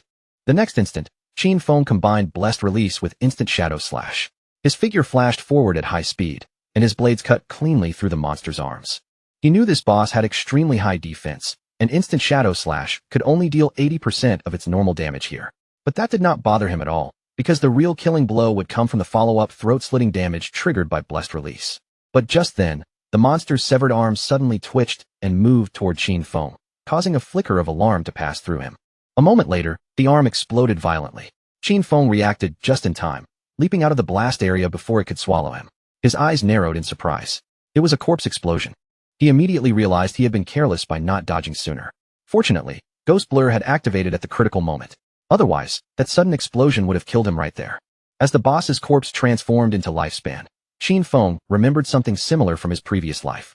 Back then, a team had killed an unknown boss, and one excited member had rushed forward to loot the body, only for it to explode and wipe him out instantly. Some teams had even been completely annihilated by boss corpse explosions, though that usually happened with platinum-level bosses or higher. He had not expected a mere gold-level boss in this tomb to self-destruct in such a dangerous way. After making sure the danger had passed, Qin Feng used Greedy Hand and calmly collected the loot from the fallen boss. A series of system notifications quickly appeared. For killing the resentful ghost, a gold-level boss, Qin Feng gained 1,010 days of tradable lifespan and 20 evolution points. He also obtained the platinum-level skill book Night Ring Blades. Because he had used Greedy Hand, he received an additional 630 days of tradable lifespan, along with a platinum tier piece of equipment called Resentment Leather Armor. Qin Feng was a little surprised. This time, the boss had actually dropped both a piece of equipment and a skill book that were useful to him. According to the system, Dark Knight Ring Blade was a platinum tier assassin skill. It allowed the user to infuse their blade with dark power, dealing dark elemental damage to every enemy within a 5-meter radius, while adding 500 points of dark elemental attack. The cooldown was 10 seconds, which was reduced to 5.7 seconds, and the skill required level 11 to use. Qin Feng was pleased, because this was exactly the elemental damage skill his assassin class needed. Since the Shadow class had higher spirit than strength, its magic attack power was stronger than its physical attack. That was precisely why elemental skills like Dark Knight Ring Blade suited him so well, and it also made him realize that he should focus more on raising his spirit stats to maximize this kind of damage. At the moment, he had 9 points in strength, 9 in constitution, 24 in agility, and 15 in spirit. Qin Feng let out a breath, then decided to evolve the skill to epic level and see how far it could grow. He immediately spent 6 evolution points, leaving himself with 36. Dark Knight Ring Blade advanced step by step, rising from platinum to emerald, then to diamond, and finally reaching epic. After the evolution, its dark elemental damage range expanded from 5 meters to 12 meters, while the additional dark elemental attack rose from 500 to 1,300 points. With the skill fully evolved, Qin Feng looked over the changes again. The range had more than doubled from 5 to 12 meters, and the bonus attack had increased from 500 all the way to 1,300 points. Even so, Qin Feng's eyes grew serious. He knew better than anyone that because this was an area attack, its bonus damage could not be considered overwhelmingly strong, and a single use still could not compare to the burst power of Shadow Slash. However, when it came to clearing groups of small enemies, this skill was practically divine.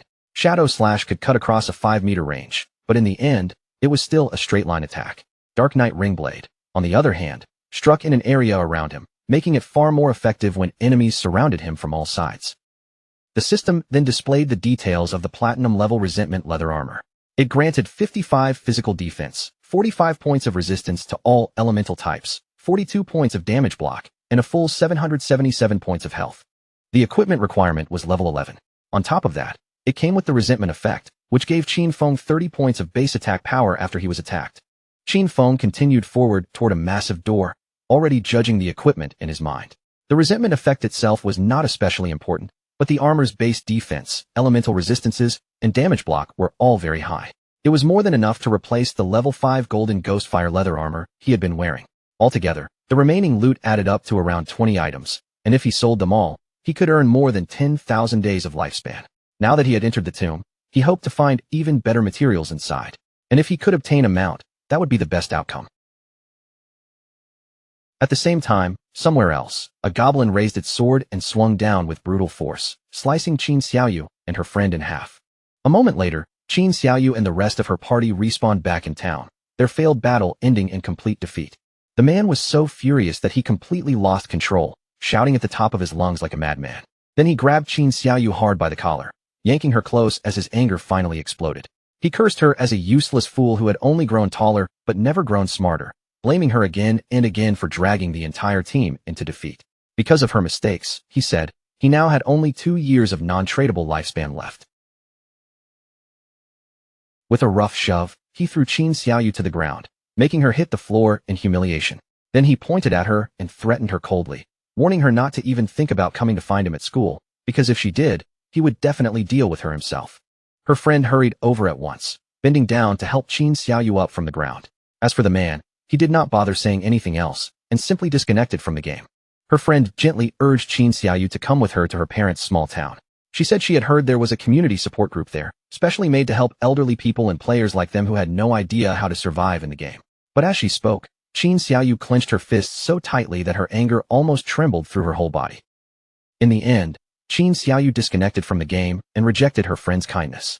She told Yin Yin to go by herself, making it clear that she had no intention of following her. Still burning with anger, Qin Xiaoyu opened her eyes in bed. She grabbed her phone almost immediately and sent Han Han a message, asking if he could help her level up. Han Han smiled when he saw the message, and he did not reject her outright. Instead, he gave her a condition. If she wanted him to raise her by 1 level, then she had to spend 1 night with him, because he wanted to see how the famous school goddess acted in bed. Qin Xiaoyu's face twisted with fury as she cursed him as an ugly monster. She snapped at him for actually thinking he had the right to take advantage of her, then angrily ordered him to get lost. But moments later, a smile slowly spread across Qin Xiaoyu's face. Her tone softened as she told Han Han that, in truth, she had always liked him too. She claimed she had only rejected his confession before because her brother, Qin Feng, had been controlling her. Now that she had cut ties with Qin Feng, she said, the two of them could finally be together openly. But Han Han did not fall for her little trap. Instead, Han Han called her an idiot and asked if she was trying to make him laugh himself to death. He reminded her that if she could cut ties with her own brother so easily, then who knew what she might do to him later. In the end, he coldly told her to get lost. After that, Qin Xiaoyu started contacting one person after another. First, she messaged Sharp Young Master, inviting him to come to her house to keep her company and help her level up along the way. But he recognized her immediately and laughed at her instead.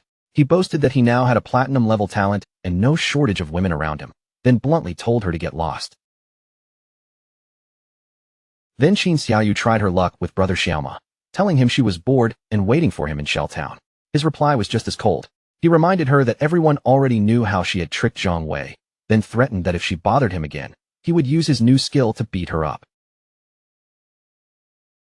Qin Xiaoyu sank into sadness and desperation. She cursed those men in her heart, thinking that not a single one of them could be relied on when she truly needed help. But what terrified her most was the fact that she only had 2.5 years of non-tradable lifespan left, and she had no idea what she was supposed to do next. Tears filled Qin Xiaoyu's eyes as the room around her suddenly felt unbearably empty. At that moment, she felt completely alone. Then Qin Xiaoyu thought of Qin Feng. The more she thought about him, the more certain she became that he would not truly abandon her. He had to have a way to solve this crisis, and she had to go back and find him to confirm it. By the time night had fallen, several hours had already passed. Qin Xiaoyu finally arrived outside Qin Feng's apartment. For a brief moment, Qin Xiaoyu imagined that once she entered the apartment, she would see Qin Feng there. She could say a few soft words, pretend to apologize, and he would definitely forgive her. But almost immediately, that thought made her resist inside. She had done nothing wrong, so why should she be the one apologizing? As she raised her hand toward the door, she forced herself to stop thinking that way. Qin Xiaoyu quickly convinced herself that lowering her head was only temporary. First, she would act obedient and let Qin Feng help her level up. After all, since childhood, he had always been the person who cared about her the most, so she was sure he would agree. A confident smile appeared on Qin Xiaoyu's face. Once she leveled up and no longer had to worry about her lifespan crisis, she would cut ties with Qin Feng completely. That was her plan, and in her own mind, Qin Xiaoyu felt like an absolute genius. Feeling satisfied with herself, Qin Xiaoyu knocked on the door and called for Qin Feng to open it. She kept knocking again and again, wondering out loud if he might already be asleep. Then she announced that she had come back, and as no one answered, her voice slowly turned more pleading, begging him to please open the door. At last, Qin Xiaoyu lost her temper and kicked the door open in anger. But the moment she stepped inside and looked around, she froze in shock, because there was no one in the apartment. She stood there in disbelief, wondering where Qin Feng had gone. Then her shock deepened even further when she realized that the bed, the table, the clothes, and everything else had disappeared as well. Qin Xiaoyu quickly pulled out her phone and tried calling Qin Feng, but no matter how long she waited, no one picked up. She had no idea where Qin Feng had gone, and the empty apartment gave her no answers at all. At the same time, deep inside the tomb of resentment, Qin Feng was cutting through the monsters one after another, leaving nothing alive in his path. Before long, Qin Feng realized that he had already reached the deepest part of the tomb. Qin Feng summoned a devout follower and looked ahead. Along the way, he had wiped out more than 200 minor monsters, as well as several bronze tier and silver tier bosses, and because of that, he was now close to reaching level 12. In front of him stood the final coffin. He knew that once it was opened, the tomb's last boss would appear, and in his heart, he hoped it would be platinum tier. The devout follower stepped forward and began pushing against the heavy coffin lid. Qin Feng kept his eyes fixed on the coffin, watching every movement carefully. Before long, something strange began to happen.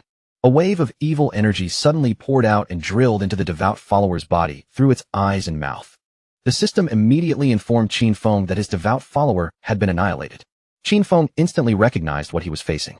This was Death Miasma, a gold-level boss.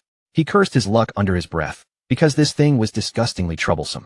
It had no physical body, which meant it was completely immune to ordinary physical attacks. Qin Feng still remembered that in his previous life, someone had once released this same kind of boss, and it ended up spreading all the way to a nearby base. Because of that disaster, countless civilians who had no idea what was happening were killed or badly injured. Anyone possessed by Death Miasma was basically marked for death, unless a teammate could dispel it in time, or unless they belonged to one of the rare classes with special invincibility type skills that could help them survive. Qin Feng's eyes sharpened with seriousness, and he immediately activated Dark Knight Ring Blade. Dark energy began spinning around his body like a shadowy ring of blades. Thanks to that skill, Qin Feng was finally able to see the boss's true body hidden deep inside the swirling miasma. Qin Feng drove his dagger straight toward the exposed true body, striking it down in one clean attack. A system window appeared at once, announcing that he had killed the gold-tier boss, Death Miasma. Qin Feng knew very well that although Death Miasma was officially classified as gold tier, its true difficulty was clearly above platinum level, even if the drops would only be gold grade. Fortunately, the Dark Knight Ring Blade he had just learned dealt magical damage, which happened to counter this type of enemy. As the remains transformed into a lifespan orb, Qin Feng used Greedy Hand and collected the loot. He let out a breath. After spending so much effort to clear this tomb, he truly hoped the final reward would at least drop something worthy of a gold-tier boss. Then Qin Feng obtained a rare item called the Mount Bell, and the moment he saw it, his eyes widened in shock. Qin Feng's mood instantly brightened, because the boss had really dropped a mount. This proved that Lin Lu's famous koi luck was not just some exaggerated rumor, it was absolutely real. According to the system, the Mount Bell, Ghost Night Wolf could summon a level 11 Ghost Night Wolf. The creature could help in battle, and could also be ridden as a mount, as long as the user had reached at least level 11. Qin Feng remembered clearly that the Ghost Night Wolf was one of the fastest mounts available in the early stages of the game. The Ghost Night Wolf was level 11 and belonged to the gold grade.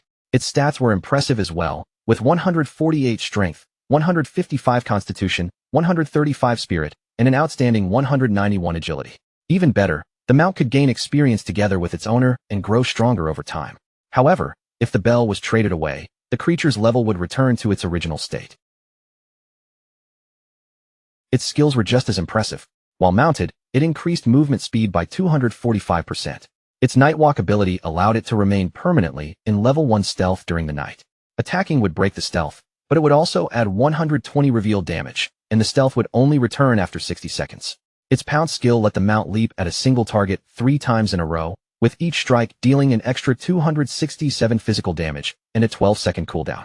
Finally, Wolf Howl could grant allied units 35 attack, 35 physical defense, and 35 resistance to all elements for 180 seconds, though it had a 600-second cooldown.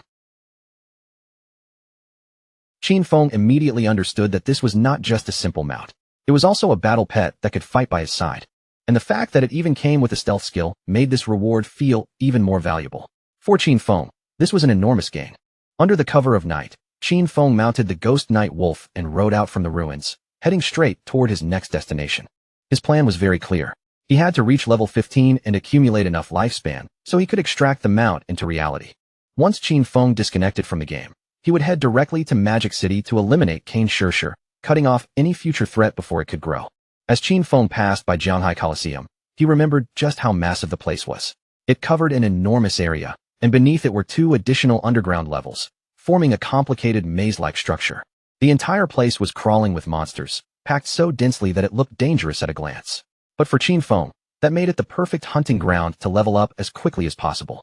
With several light but powerful leaps, the Ghost Night Wolf carried Qin Feng up the wall of Jianghai Coliseum. Beyond the high stone edge, powerful monsters were already gathered inside, filling the area with a heavy, dangerous pressure. One by one, those monsters turned their heads and locked their eyes on Qin Feng, as if they had just noticed fresh prey standing above them. The Ghost Night Wolf lowered its body, kicked off the wall, and launched itself forward in a clean, powerful jump. Qin Feng and his beast dropped from the sky together, descending straight toward the crowd of monsters below like a shadow falling from above.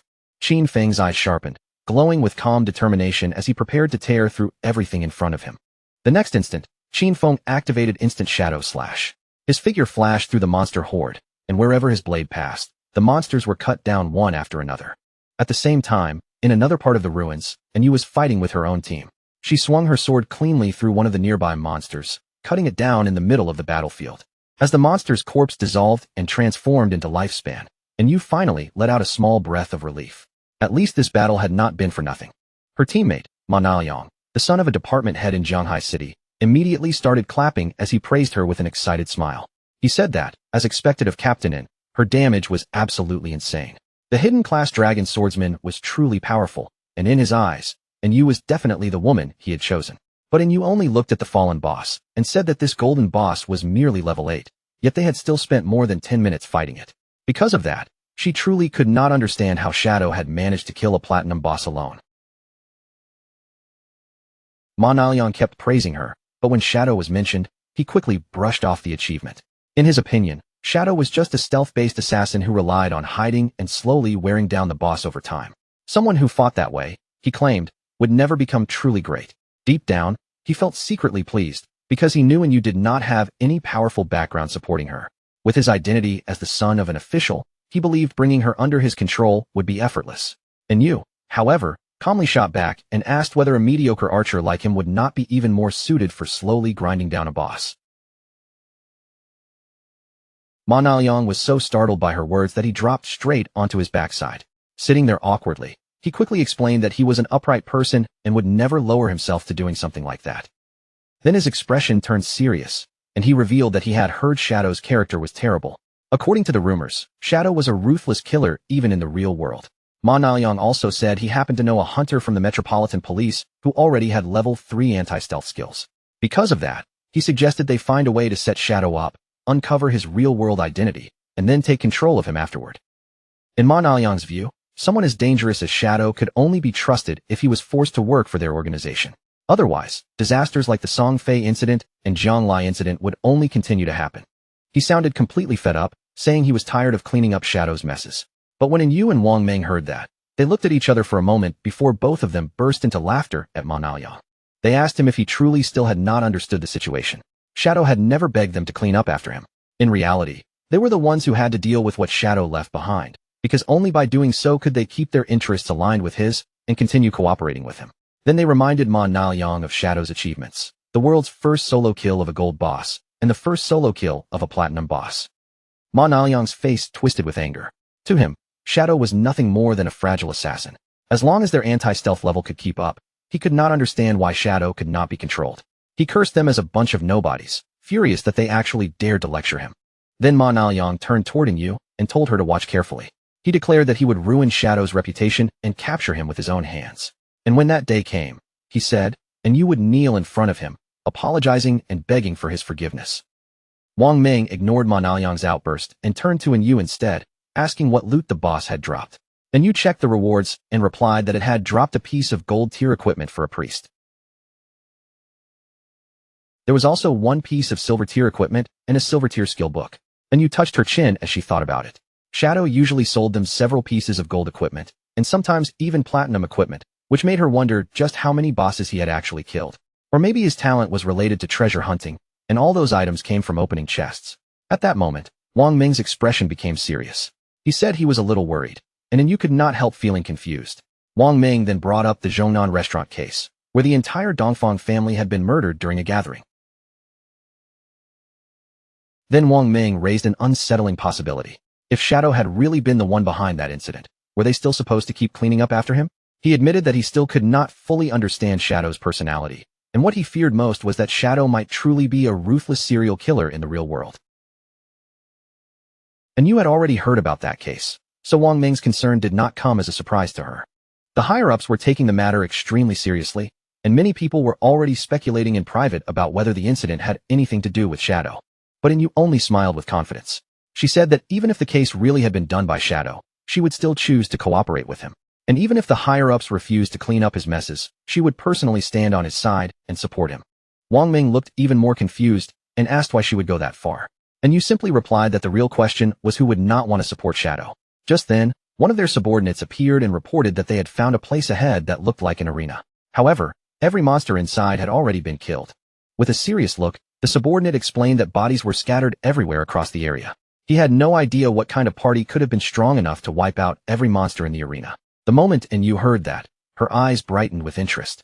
She immediately decided to head to the arena, and seeing her reaction only made Wang Ming feel even more puzzled. Soon, the group arrived at Jianghai Coliseum. The moment they stepped into the area, they saw large amounts of lifespan scattered across the ground. Everyone was stunned by the sheer amount of loot lying there. There must have been hundreds of minor monsters in the arena, and that made them wonder what kind of party could possibly clear such a place. But Captain Yu was already certain in her heart that Shadow had been here. With that in mind, she suggested they search the area, because they might be able to run into him nearby. Ma Niaoyang immediately questioned why she was so sure Shadow was the one who had done it. Captain Yu answered calmly that the reason was simple. Shadow was number 1 on the leaderboard, while their party was ranked right behind him. Since even they could not accomplish something like this, then the person responsible could only be Shadow. Ma Niaoyang was furious and insisted that he also had invisibility, so he could do the same thing too. It would only take him a little more time. That was all. And Yu ignored his anger and contacted Shadow with a smile. Since he had cleared out so many monsters, she figured he must have plenty of equipment and skill books he did not need, so she asked if he was willing to sell them to her team. At that exact moment, Ma Niaoyang's eyes suddenly widened in surprise. Qin Feng had appeared behind him, mounted on the ghost night wolf without making a sound. The sight of the wolf scared Ma Niaoyang so badly that he fell straight onto his backside again. On the other side, Captain Yu was filled with excitement and immediately asked Qin Feng where he had gotten a mount. Qin Feng calmly replied that it was thanks to the coordinates Little Black had given him that he had been able to obtain this mount. Hearing that, Little Black could not help blushing slightly. She quickly said there was no need to mention it, clearly a little embarrassed by the praise. Qin Feng then decided to make a deal with Captain Yu. He pointed to the items scattered across the ground and proposed that she take everything as one full package, with the same conditions as before. Yu nodded and said she understood. If she was not satisfied, she simply did not have to buy. After all, she already knew that Shadow's prices had always been fair. While the two of them were discussing the deal, Ma Niaoyang stood nearby with anger burning in his eyes. The more he watched, the more furious he became. He felt deeply humiliated by Shadow's sudden appearance and swore inwardly that he would make all of them pay for looking down on him. After the deal was settled, Qin Feng remained mounted on the ghost night wolf and continued moving through the ruins. According to the system rankings, Qin Feng had already reached level 13. Below him, Justice Enforcement and Wang Ming were both at level 10, and Black Goblin Big Liza had also appeared at level 10. At the same time, Qin Feng now had 245 years of tradable lifespan and 255 evolution points. He was in a good mood, because after clearing the arena ruins, he had obtained a fairly high-quality gold-grade skill book. The skill book was called Silent Concealment. It was a gold-grade skill that allowed the user to enter stealth without moving. As long as the user did not move or attack, they could remain invisible permanently. If they attacked from this state, the strike would add 300 points of detection penetration damage. The cooldown was 120 seconds, and the skill required level 13 to use. Qin Feng quickly realized that this skill did more than simply strengthen his stealth. Its true value was that if he used it in reality while combining it with the invincible state from the game, he could completely vanish in the real world. Without hesitation, he decided to evolve the skill book to epic level, spending 11 evolution points to do so. The skill advanced step by step, rising from gold to platinum, then to emerald, then diamond, and finally epic. After the evolution, the additional damage from stealth penetration attacks increased from 300 to 800 points, while the cooldown dropped from 120 seconds to 60 seconds. After seeing the result, Qin Feng decided to evolve several other skills as well.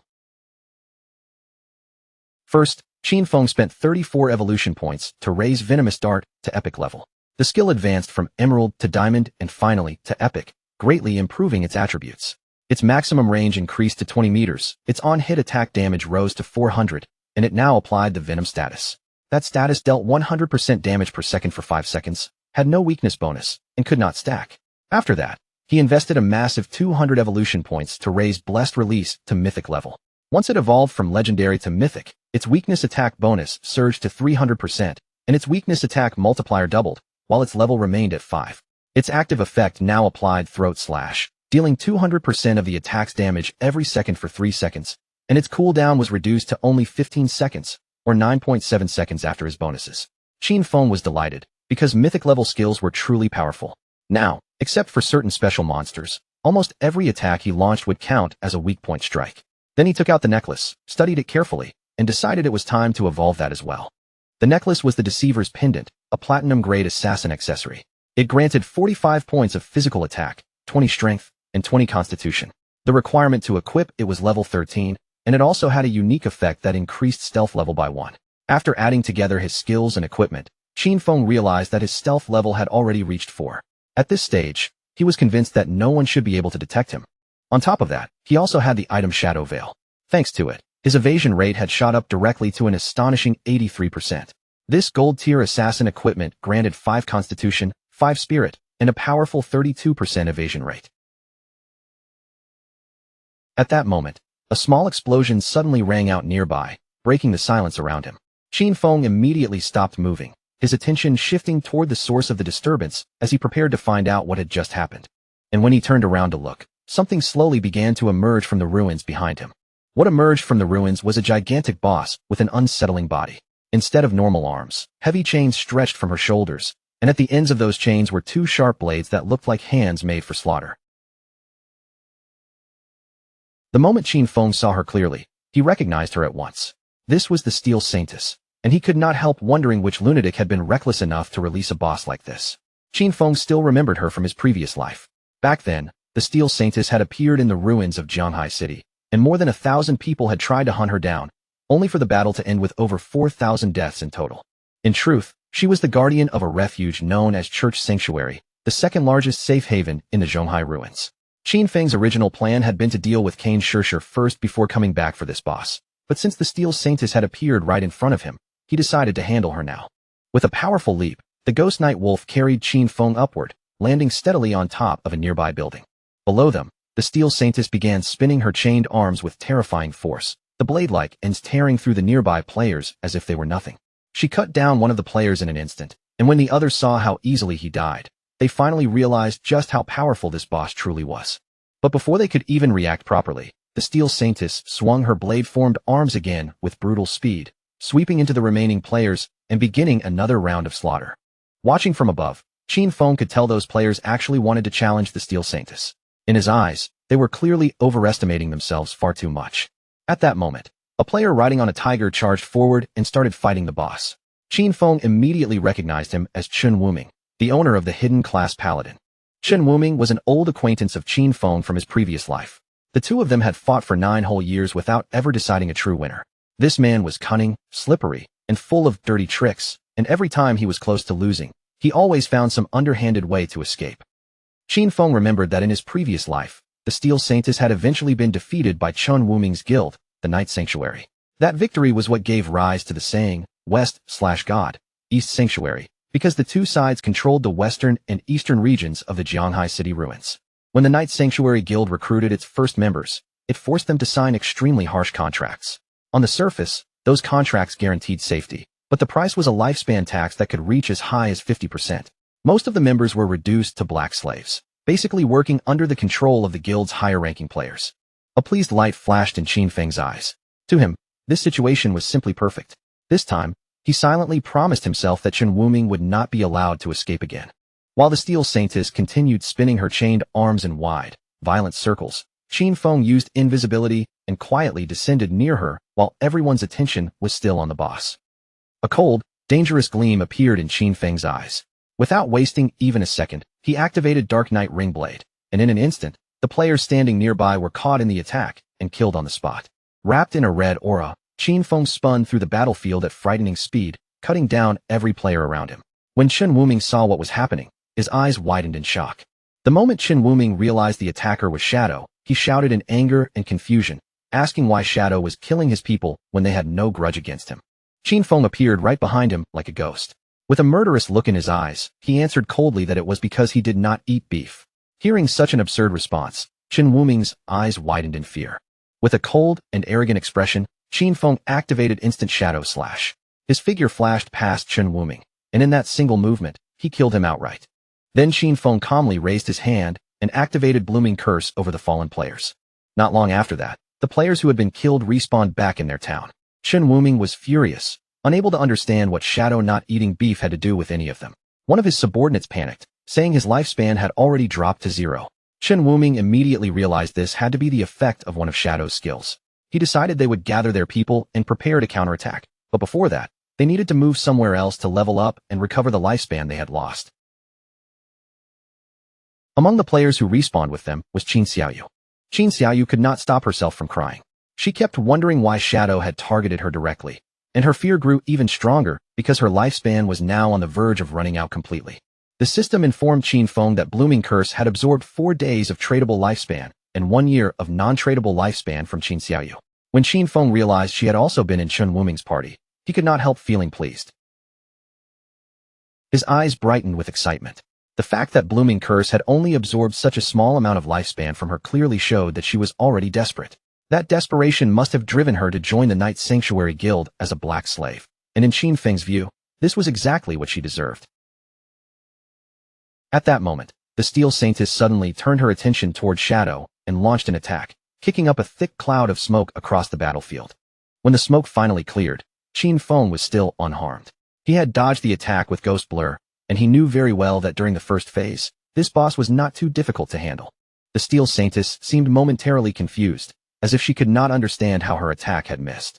Then the chains forming her arms began to tighten, each link pulling taut as her killing intent rose again. A moment later, her chain blade arms started spinning once more, whipping through the air with a sharp, dangerous sound. The boss herself seemed unable to fully grasp what was happening, but her body continued moving according to its brutal battle instincts.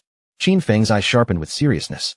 He knew that in this phase, the Steel Saintess mainly relied on repeatedly swinging her chained swords, using either targeted physical strikes or wide-area attacks. Qin Feng appeared above her and immediately chose to combine Blessed Release with Plague Blade. After an attack landed, Blessed Release would apply the throat slash effect, triggering a burst that caused massive damage. Plague Blade, meanwhile, would create an explosion of toxic damage 3 seconds after impact. Qin Feng struck with terrifying speed, and several thousand points of damage burst out across the Steel Saintess's body. Then Throat Slash took effect, carving a deep, vicious wound across her throat. In the blink of an eye, the Steel Saintess's HP bar plunged down to less than half. Her eyes suddenly blazed with rage, and the pressure around her became far more terrifying than before. Qin Feng remained calm, because he knew exactly why the Steel Saintess had become the guardian of Church Sanctuary. Her true terror was hidden in her second phase. Once she lost half of her health, the demon sealed inside her body would awaken. From that point on, all damage she received would be reflected equally back at the attacker. There was even a legend claiming that a portal existed inside the demon's stomach. According to that rumor, anyone swallowed by the demon would be transported to some unknown place, said to be the bottom of a volcano. However, in Qin Feng's previous life, no one had ever proven that part true. He suspected that a few fools had simply mixed it up with mechanics from some other game. A group of players nearby was watching the battle from a distance. In their eyes, Shadow was absolutely ruthless. The Platinum tier boss had clearly been summoned by the Night Sanctuary Guild, yet Shadow had suddenly appeared and wiped them all out. And right after killing those players, Shadow used just one skill to slash away half of the boss's health in an instant, forcing the Steel Saintess directly into her second phase. While those players were still talking among themselves, Qin Feng, hidden in invisibility, quietly turned his attention toward them. His eyes grew serious as he considered the Steel Saintess's second phase. He knew she had one weakness. Whenever she launched an attack, her damage reflection. That meant if Qin Feng attacked at the exact same moment she attacked, he could avoid taking reflected damage. The problem was that several of his strongest skills, including Shadow Slash, Throat Slash, Plague Blade, and venomous dart, all dealt damage over time. If he used any of them carelessly, the reflected damage would still come back to him, and with his current strength, it would kill him instantly. As Qin Feng thought through the problem, his gaze shifted toward the players secretly watching from the cliff. Very quickly, he decided to make use of them. One of the players pushed forward from the back and told the others to move aside, saying he wanted to get a better look at what was happening. This man was known as Anshuan. When the other players saw him arrive, they immediately looked pleased. One of Anshuan's subordinates explained that they had been watching the battle for a long time and had already memorized all of the boss's skills. In their view, the Steel Saintess only had a few moves to deal with. With a faint smile, the girl stretched out her hands and explained what they had just seen. After the boss's health fell below half, she suddenly stopped moving, and her body changed slightly, as if new skills were awakening inside her. And right when the boss entered her second phase, Shadow vanished as well. Hearing this, Anshuan could hardly believe that Shadow had actually been fighting such a boss all by himself. Anshuan's eyes immediately burned with anger. He turned to his subordinate Xiao Tu and ordered her to activate Red Eye at once, telling her to check whether Shadow was still hiding nearby. Xiao Tu nodded without hesitation, then focused her gaze and began activating her ability. A small rabbit-like figure quickly manifested beside her, then darted toward the boss with light footsteps, moving close without drawing the Steel Saintess's attention. A moment later, Xiao Tu reported that she could not find Shadow's location anywhere, so he had probably already left. When Anshuan heard that even her level 3 anti-stealth ability had failed to detect him, he felt certain Shadow was gone, because he refused to believe Shadow could possibly have level 4 invisibility. Anshuan suddenly jumped down from the building, causing Xiao Tu to stare after him in confusion. Before heading in, Anshuan told her to keep watch carefully and warn him immediately if Shadow came back. Xiao Tu nodded again. Anshuan landed on the ground below, straightened his posture, and drew both of his swords. A confident smile spread across Anshuan's face, and his eyes gleamed with excitement. The surrounding players thought he was simply rushing to his death by challenging a platinum-tier boss alone.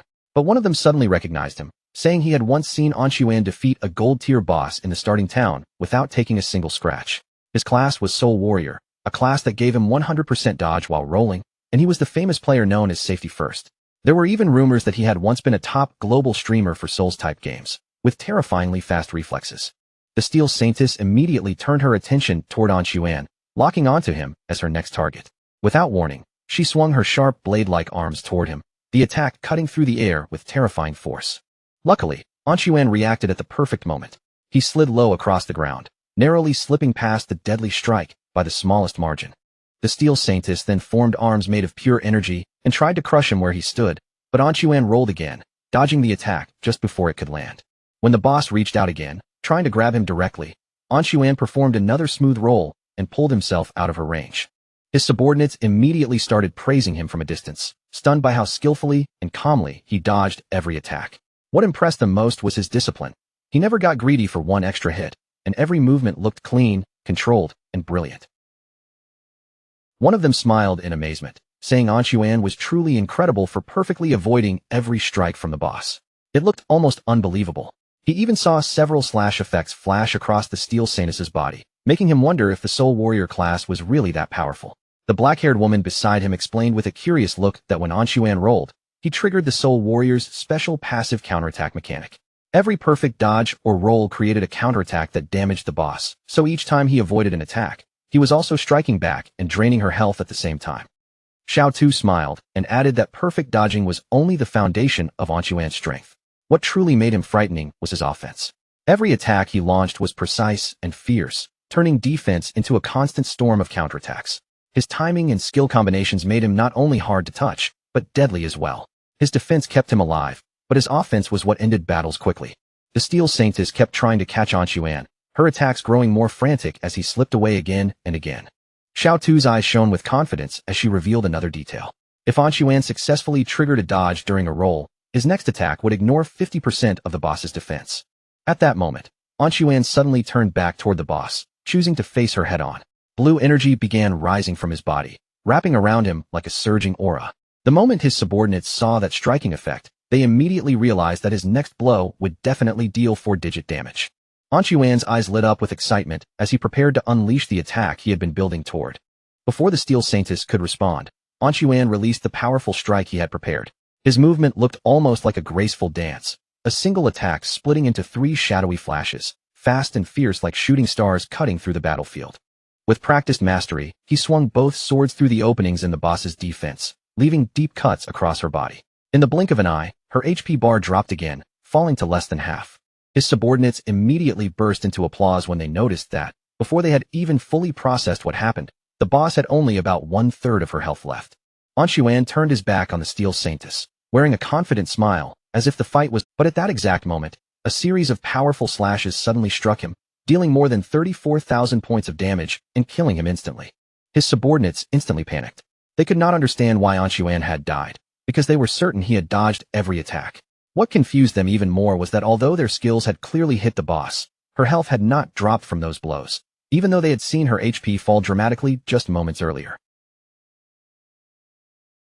Not far from the battlefield, Qin Feng was standing quietly.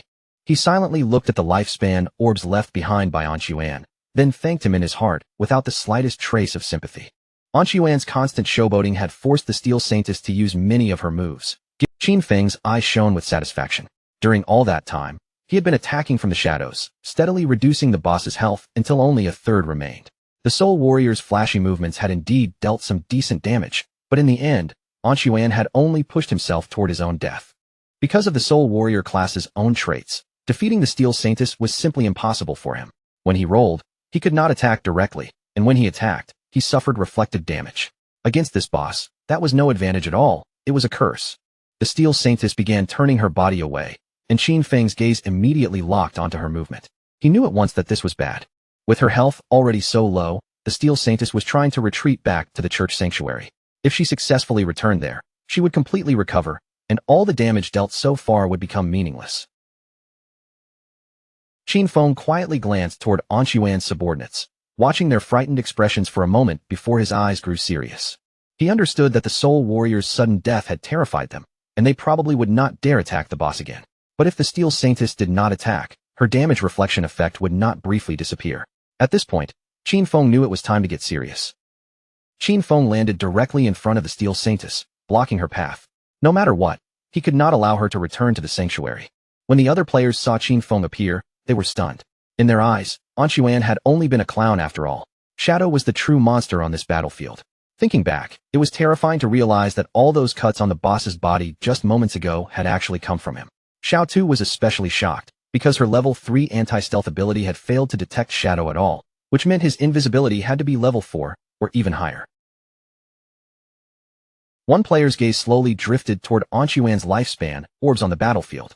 His mouth nearly watered when he realized that the Soul Warrior's loot was still lying there, and he immediately began thinking of a way to retrieve it. Qin Feng's eyes flashed with determination as he activated Blacklight Shield. A golden shield instantly appeared around him, forming a 10-layer barrier, with each layer capable of blocking one instance of damage. The Steel Saintess focused on Qin Feng, and her chained arms transformed back into sharp blades. She launched her attack, and Qin Feng instantly recognized that this was the exact timing he had been waiting for. Qin Feng activated Instant Shadow Slash and rushed forward, unleashing a rapid series of slashes against the Steel Saintess. He stared closely at the boss as the attack ended. His Blacklight Shield now had only 7 layers remaining. Qin Feng remembered clearly that out of the 9 strikes from Instant Shadow Slash, the final 3 had landed right after her attack ended. During the moment her damage reflection returned. If Blacklight Shield had not blocked those 3 reflected hits, he would already be dead. The Steel Saintess began gathering energy in her abdomen. Then she suddenly leaped up, and streams of purple flame burst outward from her body. Qin Feng quickly stepped back, but by then, every remaining layer of his Blacklight Shield had been destroyed. The Steel Saintess stared at him with eyes full of evil light. Qin Feng immediately understood how dangerous that flame attack was. The damage from the flamethrower came far too frequently. Even with his evasion rate above 80%, it had instantly shattered all 7 layers of the shield. If he had been even half a second slower, he would have been killed on the spot. While Qin Feng's attention was still on the boss, one of the players tried to sneak over and snatch Anshuan's loot. But Qin Feng noticed him instantly and flicked out a venomous dart, sending it straight into the man's forehead. That player was wiped out on the spot, leaving no room for a comeback. Qin Feng made his attitude perfectly clear. Since the loot had already fallen into his hands, there was no way he would let anyone else reach in and snatch it away. Right after that, the system notified Qin Feng of his gains. From safety first, he had obtained 612 days of tradable lifespan, along with 67 years of non-tradable lifespan. At the same time, Blossom Curse had absorbed 355 days of tradable lifespan and 20 years of non-tradable lifespan from clean hands and feet. Qin Feng was a little surprised by the numbers. Safety First actually carried an unusually massive amount of lifespan, which most likely meant he had never died before. That immediately caught Qin Feng's interest, so after thinking it over, he chose not to use Blossom Curse on him. The boss suddenly let out a furious roar, the sound shaking the area around them, but Qin Feng stood there completely calm, without the slightest trace of panic on his face. He understood the situation very clearly. Against this kind of enemy, he couldn't rush in recklessly. He would have to rely on the black light shield for protection, then use ordinary shadow slash attacks again and again, slowly shaving down her health bit by bit. The boss swung at him with terrifying force, but Qin Feng reacted quickly and slipped out of the attack range just in time. Her hand slammed heavily into the ground instead, sending the impact into the floor. The method was definitely not fast, and the damage efficiency was low, but for Qin Feng, it was stable, cautious, and far safer than taking unnecessary risks. While Qin Feng continued clashing with the boss, Xiao Tu stood to the side, watching the battle unfold with wide eyes. She had never expected Shadow to fight with such savage intensity. In her heart, she couldn't help wondering what kind of skills he actually had hidden away. Before this, she still couldn't fully understand how he had managed to secure those first kills, but now that she was seeing him fight in person, all her doubts were completely crushed. At that moment, Qin Feng's eyes sharpened, a bright determination flashing through them. He had already judged the timing, and now he was ready to deliver the final blow. Qin Feng's figure moved in an instant. His blade flashed through the air again and again, slicing across the boss's body so cleanly that it looked almost effortless, as if the massive enemy in front of him was nothing more than paper being cut apart. The system soon confirmed the kill. Qin Feng had successfully slain the Steel Maiden, and his reward arrived immediately. 48,000 experience points, 120 evolution points, and the Church Sanctuary key. The surrounding players were completely stunned. One by one, they stared at the scene in disbelief, unable to accept that Shadow had actually taken down the boss all by himself. But after witnessing it with their own eyes, they finally understood why he stood at the very top of the leaderboard. Qin Feng then used Greedy Hand to collect the loot. Among the drops, he obtained an emerald-level assassin-type leather armor piece called Black Flame's Gift, piercing leather armor. The armor's attributes were impressive. It provided 95 points of physical defense, 120 points to all elemental resistances, 77 points of damage reduction, and 77 points of constitution. Its special effect, Black Flame's Gift, could apply 1 stack of Black Flame status whenever the wearer attacked or was attacked, stacking up to 5 times. Each stack reduced the target's defense and elemental resistance by 7%, though there was also a reminder that this weakening effect would be reduced against emerald-level bosses or anything stronger. Qin Feng was in a very good mood when he saw it. Just this single piece of emerald-tier equipment already offered better defensive value than a full armor set used by most other players. On top of that, the Black Flame's Gift effect could weaken both defense and elemental resistance, making it far more practical than the item dropped earlier by the Soul Purifier. He also obtained an emerald-tier skill called Assassin's Instinct. This skill allowed him to partially sense the outline of invisible units and increased his anti-invisibility level by 2 points. After looking over the effect, Qin Feng didn't hesitate for long and immediately decided to upgrade it. The upgrade process consumed a total of 33 evolution points, leaving Qin Feng with 97 points remaining. Under the upgrade effect, Assassin's Instinct advanced step by step, rising from Emerald to Diamond, then to Epic, before finally reaching Legendary tier. As the skill evolved, its anti-invisibility bonus also increased from 2 points all the way to 5. Even better, its legendary effect gave him a sharper sense for detecting enemy weak points, adding a 50% modifier to critical hit damage. An anti-invisibility skill raised to legendary tier, level 5 anti-invisibility, and a 50% boost to critical damage. When combined with the passive effect of Graceful Deliverance, his total critical hit damage bonus reached 350%. At this point, even if Qin Feng closed his eyes, he could still strike straight at an enemy's weak spot.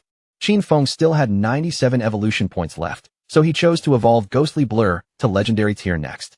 This single upgrade consumed 80 points, leaving him with only 17. But the result was worth it. Ghostly Blur advanced from Epic to Legendary, raising its passive evasion rate from 75% to 85%. Even more importantly, every time the evasion effect triggered, he would become completely immune to that instance of damage. Just then, Captain Anyu and the others arrived at the scene. She greeted Qin Feng and casually asked whether any good loot had dropped. Qin Feng looked at her with some confusion, not quite understanding why Anyu was acting this way all of a sudden. Captain Anyu smiled and said she hadn't checked the leaderboard earlier, so she truly hadn't expected him to reach level 13 in just one night. In her eyes, that kind of speed was simply outrageous. Wang Ming also spoke up, saying that their team had been grinding through the entire night, yet they still hadn't even reached halfway through level 11. Compared to them, Shadow's leveling speed was completely unreal. Captain Anyu immediately smacked Wang Ming on the head, scolding him for talking nonsense. In her mind, it was obvious that Min leveled up faster. Qin Feng was still somewhat baffled by her reaction, but he went along with the conversation and told her that he had indeed obtained some loot. He had already appraised the items, and the total value came to 45,000 days of lifespan as one complete package. Captain Anyu accepted the price and chose to hand over the lifespan, and soon after, the system confirmed that the transaction had been successfully completed. Then Qin Feng's expression became more serious. He told her that he still had another valuable item he might sell, and before naming it directly, he asked whether she knew anything about hideouts. Captain Anyu's eyes shifted slightly, and a smile gradually appeared on her face. She said they had already heard some information about hideouts. In the ruins of Zhonghai City, there were no true safe zones, but player groups could occupy hideouts and use them as bases. Inside those places, they could store supplies, and during dangerous moments, they could activate magical defensive barriers to block outside water invasions. Qin Feng understood that what she had probably heard about was the small hideout dropped by the Golden Boss. Captain Anyu nodded and explained that Zhonghai City's officials still hadn't found a hideout of their own. However, over in Modu, the officials had already taken control of a medium-sized hideout, and that was how they first learned that such places existed. Qin Feng then reached into his inventory and took out a golden key. Since Captain Anyu already understood the importance of hideouts, he revealed its identity without hiding anything. This was the Sanctuary Hideout Key, the item dropped by the boss he had just killed. He told them that this hideout covered more than 800 meters of land. Then he calmly suggested that they go back first and discuss what kind of price they were willing to offer. After hearing their proposal, he would decide whether or not he wanted to sell it. Captain Anyu and Wang Ming were both shocked when they heard the size. They knew very well that the larger a hideout was, the stronger its defensive power would be and the more complete its internal facilities would become. A hideout covering 800 meters was already large enough for every member of Zhonghai City's official forces to have a private room inside. Captain Anyu stretched out her hand, her eyes filled with curiosity, and asked Qin Feng how much he planned to charge for such a massive hideout. Qin Feng didn't give a direct number right away. He decided that they should discuss it after returning and first see what price the officials were willing to offer. In his previous life, this hideout had been worth around 2,000 years of lifespan. If he could successfully sell it to the government this time, then combined with the lifespan he already had, it would be enough for him to bring all of his equipment, skills, and levels into the real world. Captain Anyu's expression turned a little tense, but she still accepted his suggestion. She promised Qin Feng that she would report the matter to her superiors immediately. After that, Captain Anyu brought up another matter and asked for his help. They had just received urgent news that 7 gold-tier bosses had appeared together in Darkmoon Town, and many people had already died there. Because of this, the officials were willing to offer Shadow 10 years of lifespan as payment if he stepped in and eliminated them. When Qin Feng heard this, he didn't think 7 gold-tier bosses sounded especially terrifying on its own. Even if those bosses moved together, the official forces should still be able to wipe them out given enough time. So if Captain Anyu had personally come to ask for his help, then there had to be something unusually troublesome about those bosses. Captain Anyu raised her thumb toward him, clearly impressed by how quickly he had seen through the real problem. She confirmed that his guess was correct. Their team had managed to isolate one of the 7 bosses and kill it first, but the boss actually revived. And the moment it came back to life, the stats of all 7 bosses suddenly surged upward, exploding to a terrifying level and wiping out her entire team in an instant. Qin Feng's eyes widened slightly when he heard that. A memory from his past life surfaced in his mind. There were indeed special group-type bosses that had the ability to resurrect. Because of that, Qin Feng immediately suspected that these bosses might be puppets created by the Cursed Slate, one of the ancient god slates. If an ancient god slate was truly involved, then this was an opportunity he absolutely could not afford to miss. Qin Feng decided to head over immediately and asked Captain Anyu to send him the coordinates. She wished him good luck. In his opinion, Anyu was actually quite sincere. The loot from 7 gold-tier bosses alone could likely be sold for 40 or 50 years of lifespan, and on top of that, she was offering him another 10 years as a reward. Honestly, that was already a very generous offer. Riding on the ghost night wolf, Qin Feng moved swiftly through the ruins. As he passed by a statue, his gaze suddenly froze, and his eyes widened in surprise. Not far away, a group of players had surrounded a young girl and were hitting her. The girl being beaten was none other than Qin Xiaoyu, Qin Feng's own sister. One of the women stepped forward with a cruel smile on her face. Qin Xiaoyu's face was covered in bruises, and tears kept streaming down her cheeks. The woman glared at her coldly and made it clear that this was only a warning. If Qin Xiaoyu dared to get close to the guild leader again, she would ruin that pretty face of hers completely. After that, the group didn't stop. They continued beating Qin Xiaoyu, their attacks falling on her one after another.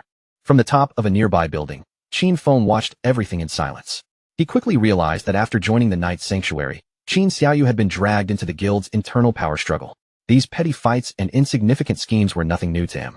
In his previous life, whenever something like this happened, he had always been the one to step in and clean it up for her. Qin Feng descended from above and landed on the ground, thinking that she should simply learn to enjoy life on her own. Meanwhile, Qin Xiaoyu cried helplessly, begging them to stop because it hurt too much and she felt like she was about to die. But the women showed no mercy. They kept cursing at her, saying they would kill her, calling her a filthy slut, and accusing her of seducing who knew how many men. Qin Feng then entered the statue. He remembered clearly that beneath the enormous statue at the center of Jianghai City's ruins, there was a hidden chamber that could send someone back to the starter town. Very few people knew about this secret passage.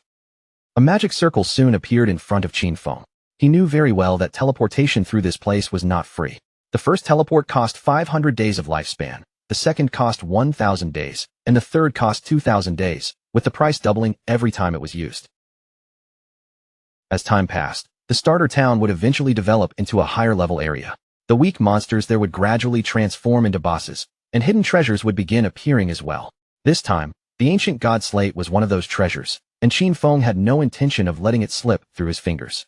The system asked whether he wanted to teleport back to the abandoned land of the gods, Darkmoon Town. Qin Feng remembered that Darkmoon Town was supposed to appear only in the later stages, and in his previous life, he had never even heard of this place. Still, he didn't hesitate and directly chose to teleport. The system immediately consumed 500 days of lifespan. In the next moment, Qin Feng's figure vanished from the magic circle and was transported straight to Darkmoon Town. When Qin Feng arrived, he found the town surprisingly lively. Elders were gathered everywhere, chatting with one another as if this place were completely ordinary. Qin Feng was a little surprised by the scene. He hadn't expected Darkmoon Town to be so full of life, and what puzzled him even more was why most of the people here seemed to be elderly. Not far away, several players stood together, and one of them helped an elderly woman get back on her feet. The old woman looked relieved, clearly glad that she had finally returned to the safe zone. The players reminded her that, just as they had promised, they had already helped her level up to level 3. During that process, she had gained 72 days of lifespan, and now she only needed to hand over the tradable lifespan to them. The old woman's face immediately twisted with anger. She refused to hand anything over and snapped back at them, asking why they were demanding money from her when they claimed to be a charity organization helping her level up. One of the players kept a gentle smile on his face and patiently explained that they were not asking her for money at all. Earlier, when they formed a party, a portion of the lifespan dropped by the monsters they killed had automatically been shared with her. Another player added that she only needed to return that exact portion to them, just like they had agreed before everything started. But the old woman only grew more furious. She glared at them and shouted that she had no idea what so-called agreement they were talking about. To her, these young people were simply shameless, actually having the nerve to ask an old lady like her for money. The players quickly tried to calm her down, explaining again that she had misunderstood the situation. They were helping her level up for free, and all they wanted in return was the lifespan dropped by the monsters. They also clarified that if she had not joined their party, that lifespan would never have been shared with her, and she would not have gained the same amount of experience either. But the old woman suddenly yelled at them not to touch her, then started screaming for help, accusing the people from the Mengxiao River Guild of harassing her. Right at that moment, someone suddenly appeared behind the old woman, grabbed her, and hurled her straight to the ground. The old woman was stunned, and even the nearby players froze in confusion, not understanding what had just happened. The one who stepped in was Qin Feng. He seized the old woman by the neck, his eyes cold and filled with killing intent, then drew his dagger. Without the slightest pause or hesitation, he ended her life on the spot. When the two players saw this sudden turn of events, their minds went completely blank. They stood there in shock, clearly unable to process why this stranger had killed her so decisively. Lifespan orbs quickly scattered across the ground. Qin Feng glanced at them and calmly told the players that her lifespan had already dropped, so they could just pick it up themselves now. The two players immediately became excited, celebrating in disbelief and wondering which expert had suddenly stepped in to help them. Qin Feng only replied that it was nothing more than a small favor. After saying that, Qin Feng turned his back on them and walked away. Behind him, the players quickly collected the lifespan orbs, delighted to find that they had obtained 72 days in total. They thanked Qin Feng again and again, while Qin Feng himself only felt that it was troublesome that fighting was forbidden inside the town. As Qin Feng continued forward, his thoughts shifted to the Mengxiao River Guild. Only now did he realize that this guild had actually originated from Darkmoon Town. He remembered that Mengxiao River had been founded as a charity-focused guild, one that helped elderly people survive for free in the abandoned land of the gods. Later on, it even received official recognition and strong support. If judged only by member count, Mengxiao River could be considered the largest guild in all of Huaxia. A faint light flashed through Qin Feng's eyes. In his view, during a chaotic apocalypse like this, people like them were exactly the kind of people the world needed more of. Night had already fallen. Deep somewhere in the forest, a group was locked in battle against a strange monster made entirely of mud. Among them were two mages. One of the girls quickly called out to her mother, telling her to use lightning strike. Her mother immediately listened, gripping her magic staff and beginning to gather power into it. A moment later, a bolt of thunder surged up and struck the mud monster hard. Seeing the opening, the swordsmen in the party immediately rushed forward, blades flashing as they cut the monster cleanly in half. As the monster's corpse collapsed, it gradually transformed into glowing lifespan orbs. The boy finally let out a breath of relief after defeating it. The girl happily praised everyone, saying they were the best. Her mother then said that as long as they carefully listened to other people's tutorials, even small monsters like this could be defeated. The group continued walking through the forest. As they moved, the boy asked Chu Yan whether her good friend Qin Xiaoyu had really joined Knight's Sanctuary, since he had heard that the guild charged extremely high membership fees. Chu Yan nodded and said that she had actually invited Qin Xiaoyu to join Mengxiao River with them. With an earnest look in her eyes, Chu Yan explained that she had told Qin Xiaoyu about Mengxiao River. It was a charity guild where many people like them, people who were not very good at games, could support one another. There were even experienced players willing to guide them. But even after hearing all that, Qin Xiaoyu still refused to join. Another player remembered that Qin Xiaoyu was already level 10 because the people from Knight's Sanctuary had helped raise her level. She also added that she had heard Knight's Sanctuary's membership contract bound its members for 3 full years. Once someone signed it, they were basically treated like slaves for that entire period. The boy understood the situation clearly. Even if Knight's Sanctuary had raised Qin Xiaoyu to level 10, they were most likely treating her as nothing more than a useful tool. In his opinion, if someone did not have strong skills, the smartest path was to quietly kill small monsters, slowly building up lifespan and experience. That was exactly what they were doing, focusing only on weaker monsters and immediately retreating to ask for help whenever they ran into a boss. Chu Yan let out a quiet sigh. She knew Qin Xiaoyu had always believed she was special. After all, Qin Xiaoyu possessed a hidden class, and in that sense, she really was stronger than ordinary players like them. But at that very moment, a rain of invisible arrows suddenly came pouring down toward them from the darkness. They had no time to react at all. The arrows tore through the player's body in an instant, violently taking away 1,200 HP. The man's body collapsed and transformed into lifespan. Chu Yan immediately panicked, because the man who had just died was her father, while her mother broke down beside her, unable to stop herself from crying. The archer who had fired the arrows smiled with satisfaction. He was clearly pleased that a single skill had instantly killed his target. The masked men beside him told him to stop wasting words, saying it was impossible for the Mengxiao River Guild to have any real experts. To them, the guild was just a pile of trash. They could not imagine any skilled player willingly carrying a group of elderly people, and they sneered that all of them were nothing but scum. The attackers then closed in on Chu Yan and her mother.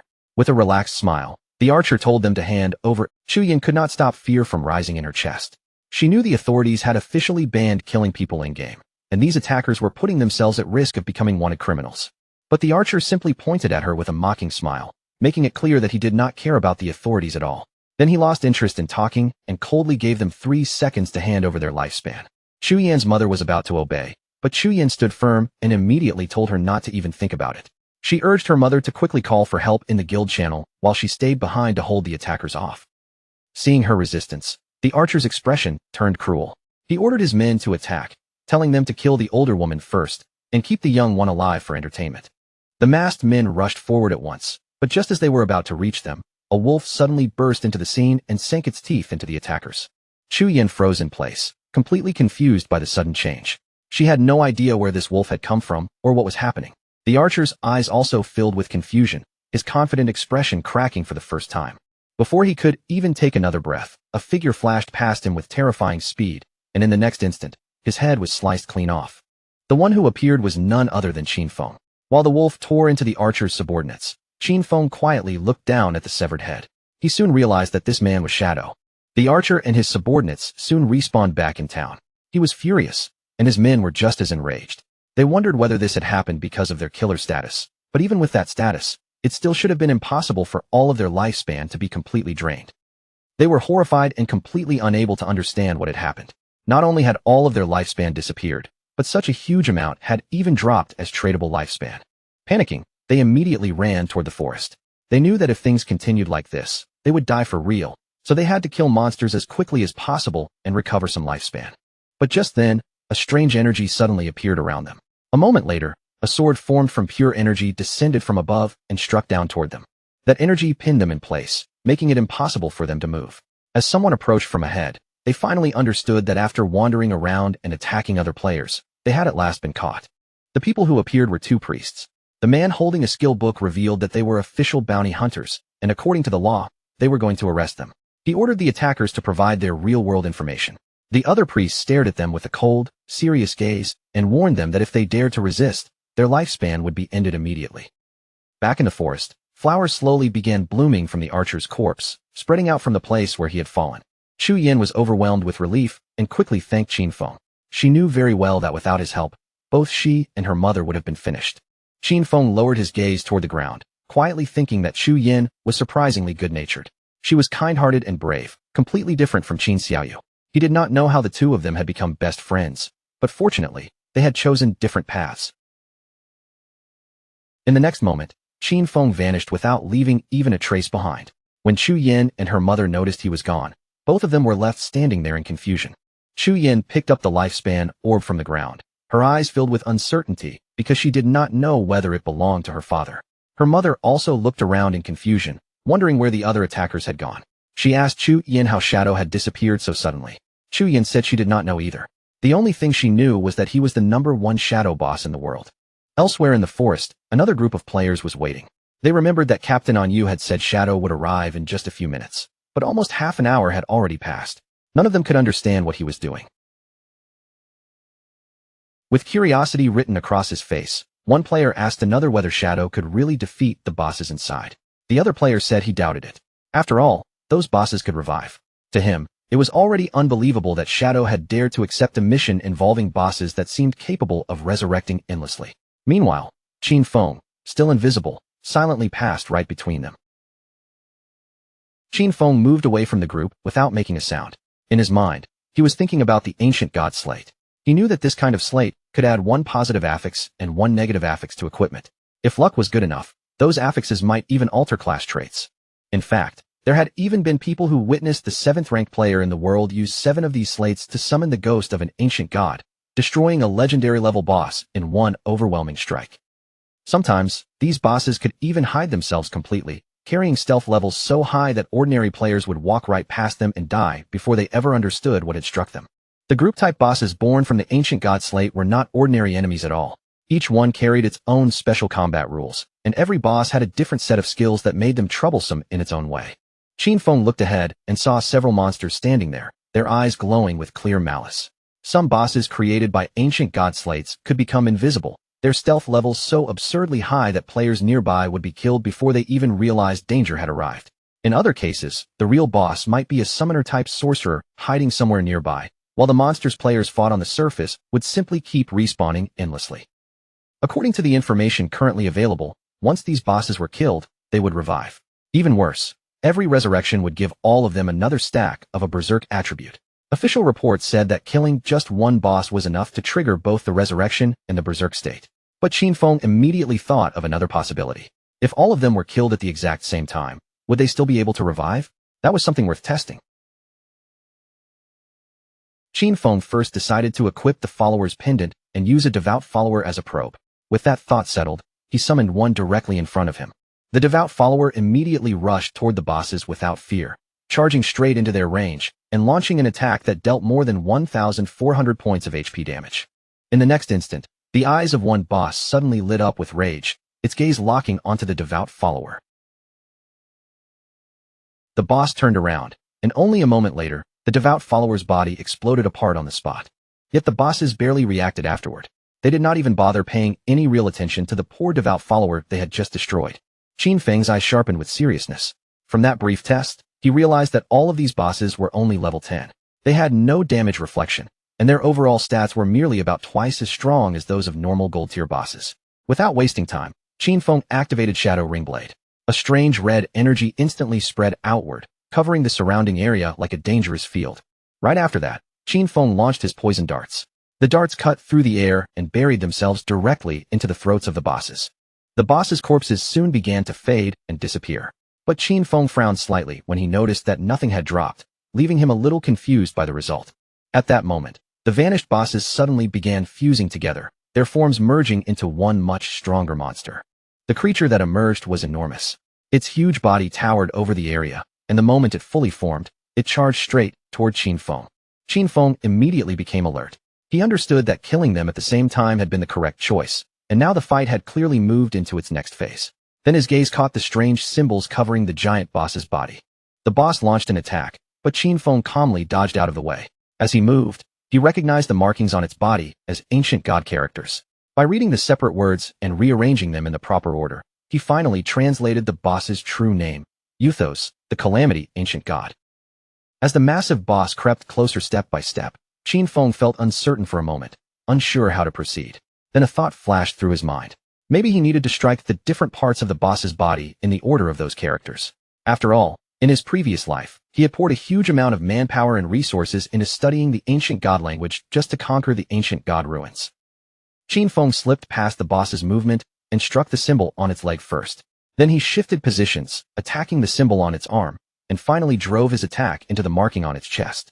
Poison suddenly began seeping out from the boss's body. The creature opened its mouth wide and let out a painful roar, the sound echoing through the area. Its body started breaking apart piece by piece before collapsing into the water below. Qin Feng's expression tightened, and he immediately raised his guard, not yet understanding what was about to happen. Then, one coffin after another rose up from beneath the water. At the same time, the boss's body floated back up and began changing shape again. Its body continued mutating, twisting into a more grotesque form. Before long, several monsters burst out from within it, each one roaring fiercely as they emerged. Qin Feng quickly noticed that the raised inscriptions on the coffins matched the monsters one by one. From the look of it, during this stage, he needed to kill each monster near its corresponding coffin. He could already see the ancient god slate waiting ahead. This looked like the final phase of the battle. At that same moment, the monsters rushed toward Qin Feng all at once. Qin Feng stood his ground without retreating. His eyes shone with determination as he prepared to face the final wave head-on. Above the battlefield, crows began circling through the air, flying over the area where Qin Feng was fighting against the power of the ancient god slate. The strange movement immediately drew the attention of all the nearby players. They looked toward the valley with confusion and curiosity, unsure whether the tremors they felt were an earthquake or a sign that the boss inside had entered a berserk state. Because of that, they decided to go over and see what was happening. The mage in the team looked around curiously and asked where Shadow had gone. Her friend said there was no way Shadow could defeat that boss, so he probably would not come at all. But just then, the swordsman's eyes widened in surprise, and he quickly called for the others to come and look. When they arrived, the place was completely empty. There was no sign of Qin Feng, and even the boss had vanished, leaving all the players frozen in shock. They walked around the area, staring at the cracked ground beneath their feet. Some of them wondered if the earthquake had somehow killed the boss, or if something else had happened while they were away. Then Captain Anu contacted them and ordered them to retreat, telling them that Shadow had already dealt with the boss. The players' eyes filled with surprise and confusion. They could hardly believe that Shadow had actually defeated the boss by himself. The coffins were empty, and the chains around them had already been broken. Only moments earlier, these players had still been doubting whether Shadow could handle 7 bosses on his own. Yet barely 10 minutes had passed, and all of those bosses had disappeared before they even noticed Qin Feng arriving. They could not understand how he had done it, especially when the bosses were supposed to revive. Only then did they finally begin to understand why their leader trusted Shadow so much. Meanwhile, beneath the moonlight, Qin Feng walked calmly with the slate in his hand. To him, the gains from this trip were not bad at all. His eyes brightened with satisfaction. He had successfully reached level 14, and thanks to those 7 bosses plus the effect of Greedy Hand, he had gained a total of 294 evolution points. But the most important gain was still the ancient god slate in his hand. With its complicated mechanics, even the official forces would need at least a month to decipher it, and the losses during that time would be disastrous. Qin Feng then spent 210 evolution points in one go, leaving himself with 115 points remaining. His skill, Shadow Flash Slash, evolved from epic tier to legendary tier. The improvements were huge. Its blink range increased to 40 meters, its stealth duration rose to 15 seconds, and its cooldown was reduced to 8 seconds. The skill could now unleash 9 slashes within a wider 6-meter area, and every hit came with an additional 700 attack power. But compared with those upgrades, the most powerful change was an entirely new effect. From now on, every slash would grant Qin Feng a shield equal to 100% of his maximum HP. These shields could stack up to 9 times, and would last for a full 60 seconds. Qin Feng felt confident, and a cheerful mood rose in his chest. From this point forward, as long as all 9 slashes of Shadow Flash landed, his effective HP would become 10 times higher than normal. His room for error had suddenly increased by an absurd amount. He entered invisibility again and began walking through the area. Based on his current leveling speed, he knew he would be able to reach level 15 in about another 5 hours.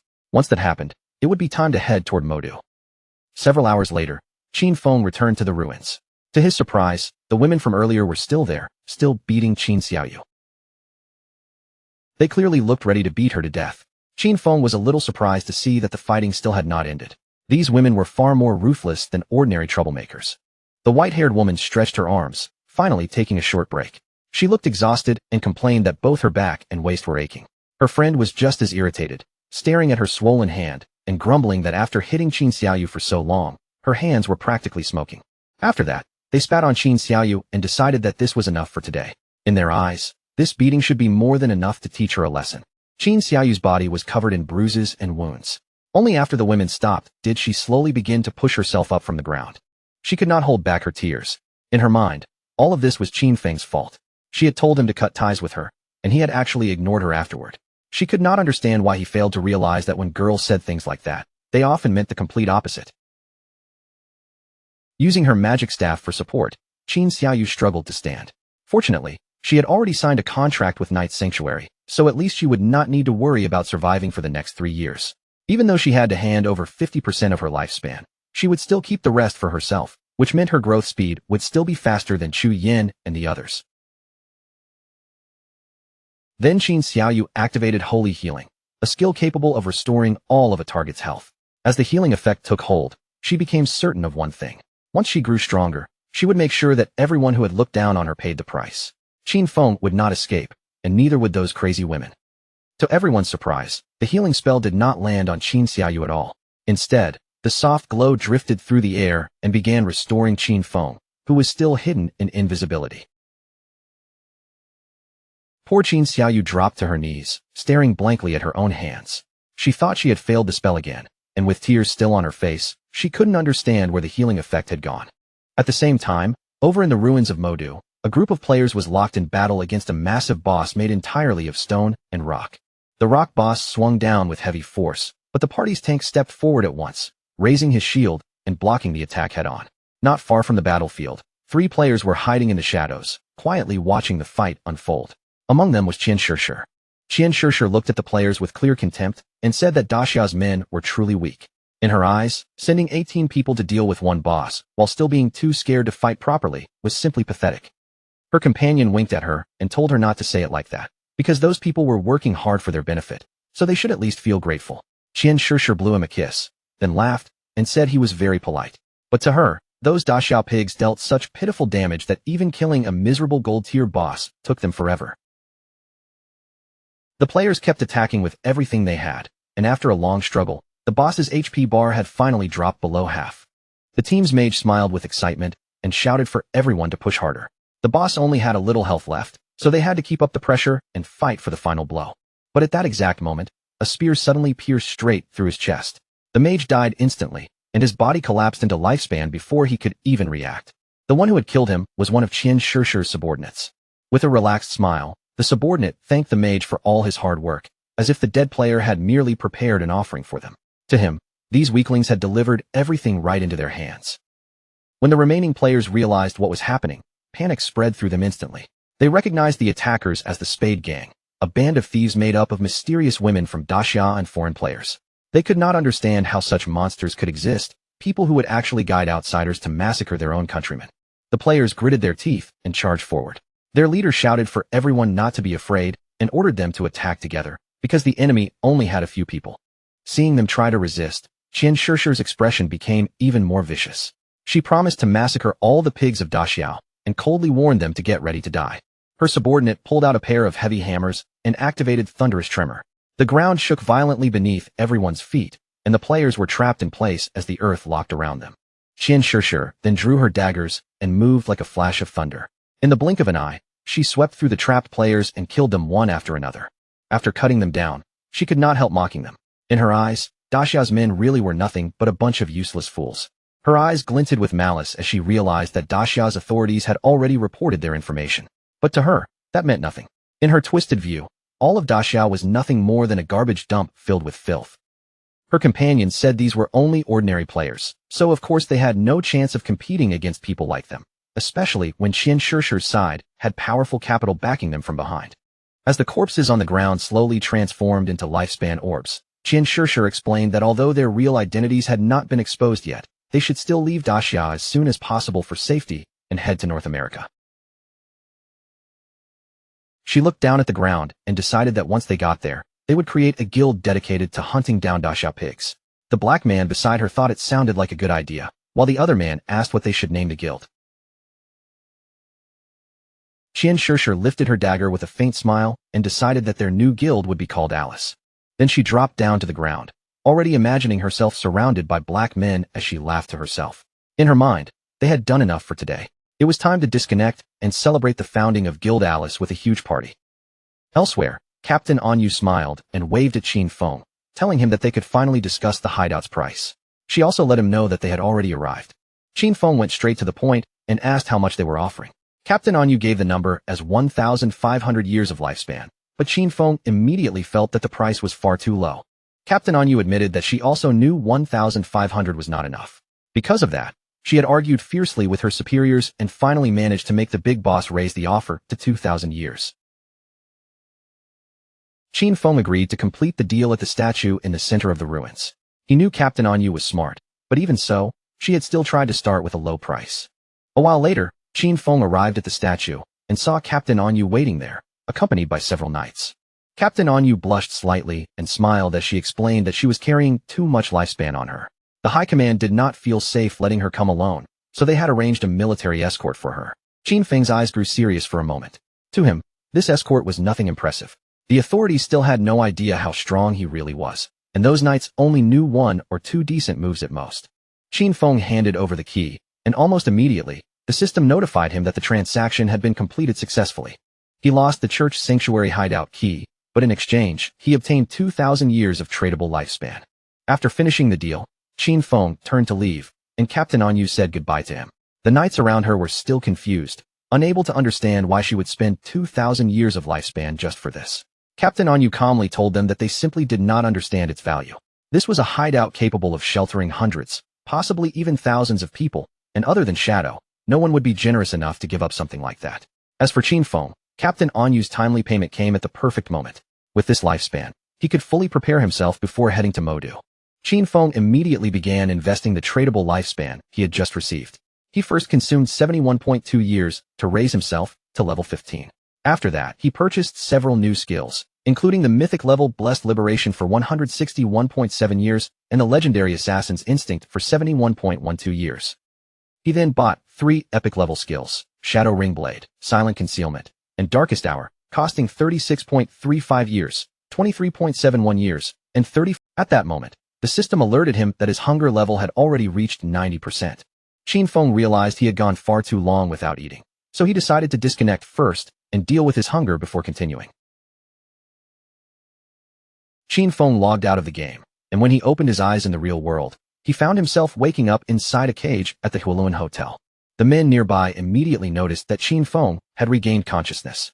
They drew their weapons and demanded that he hand over all the lifespan he was carrying, warning that otherwise, he would end up like the other people in the motel. One of them even laughed mockingly, saying the apocalypse was wonderful because now he could kill whoever he wanted. Qin Feng stared at them with a sharp, penetrating gaze. Seeing that look, one of the men grew furious and shouted at him to hurry up and hand over his lifespan. Another man eagerly asked their boss to let him tear Qin Feng apart. The man holding the bat looked at Qin Feng and assumed he was so terrified that he had frozen in place. Since Qin Feng was not responding, he decided it would be easier to just kill him directly.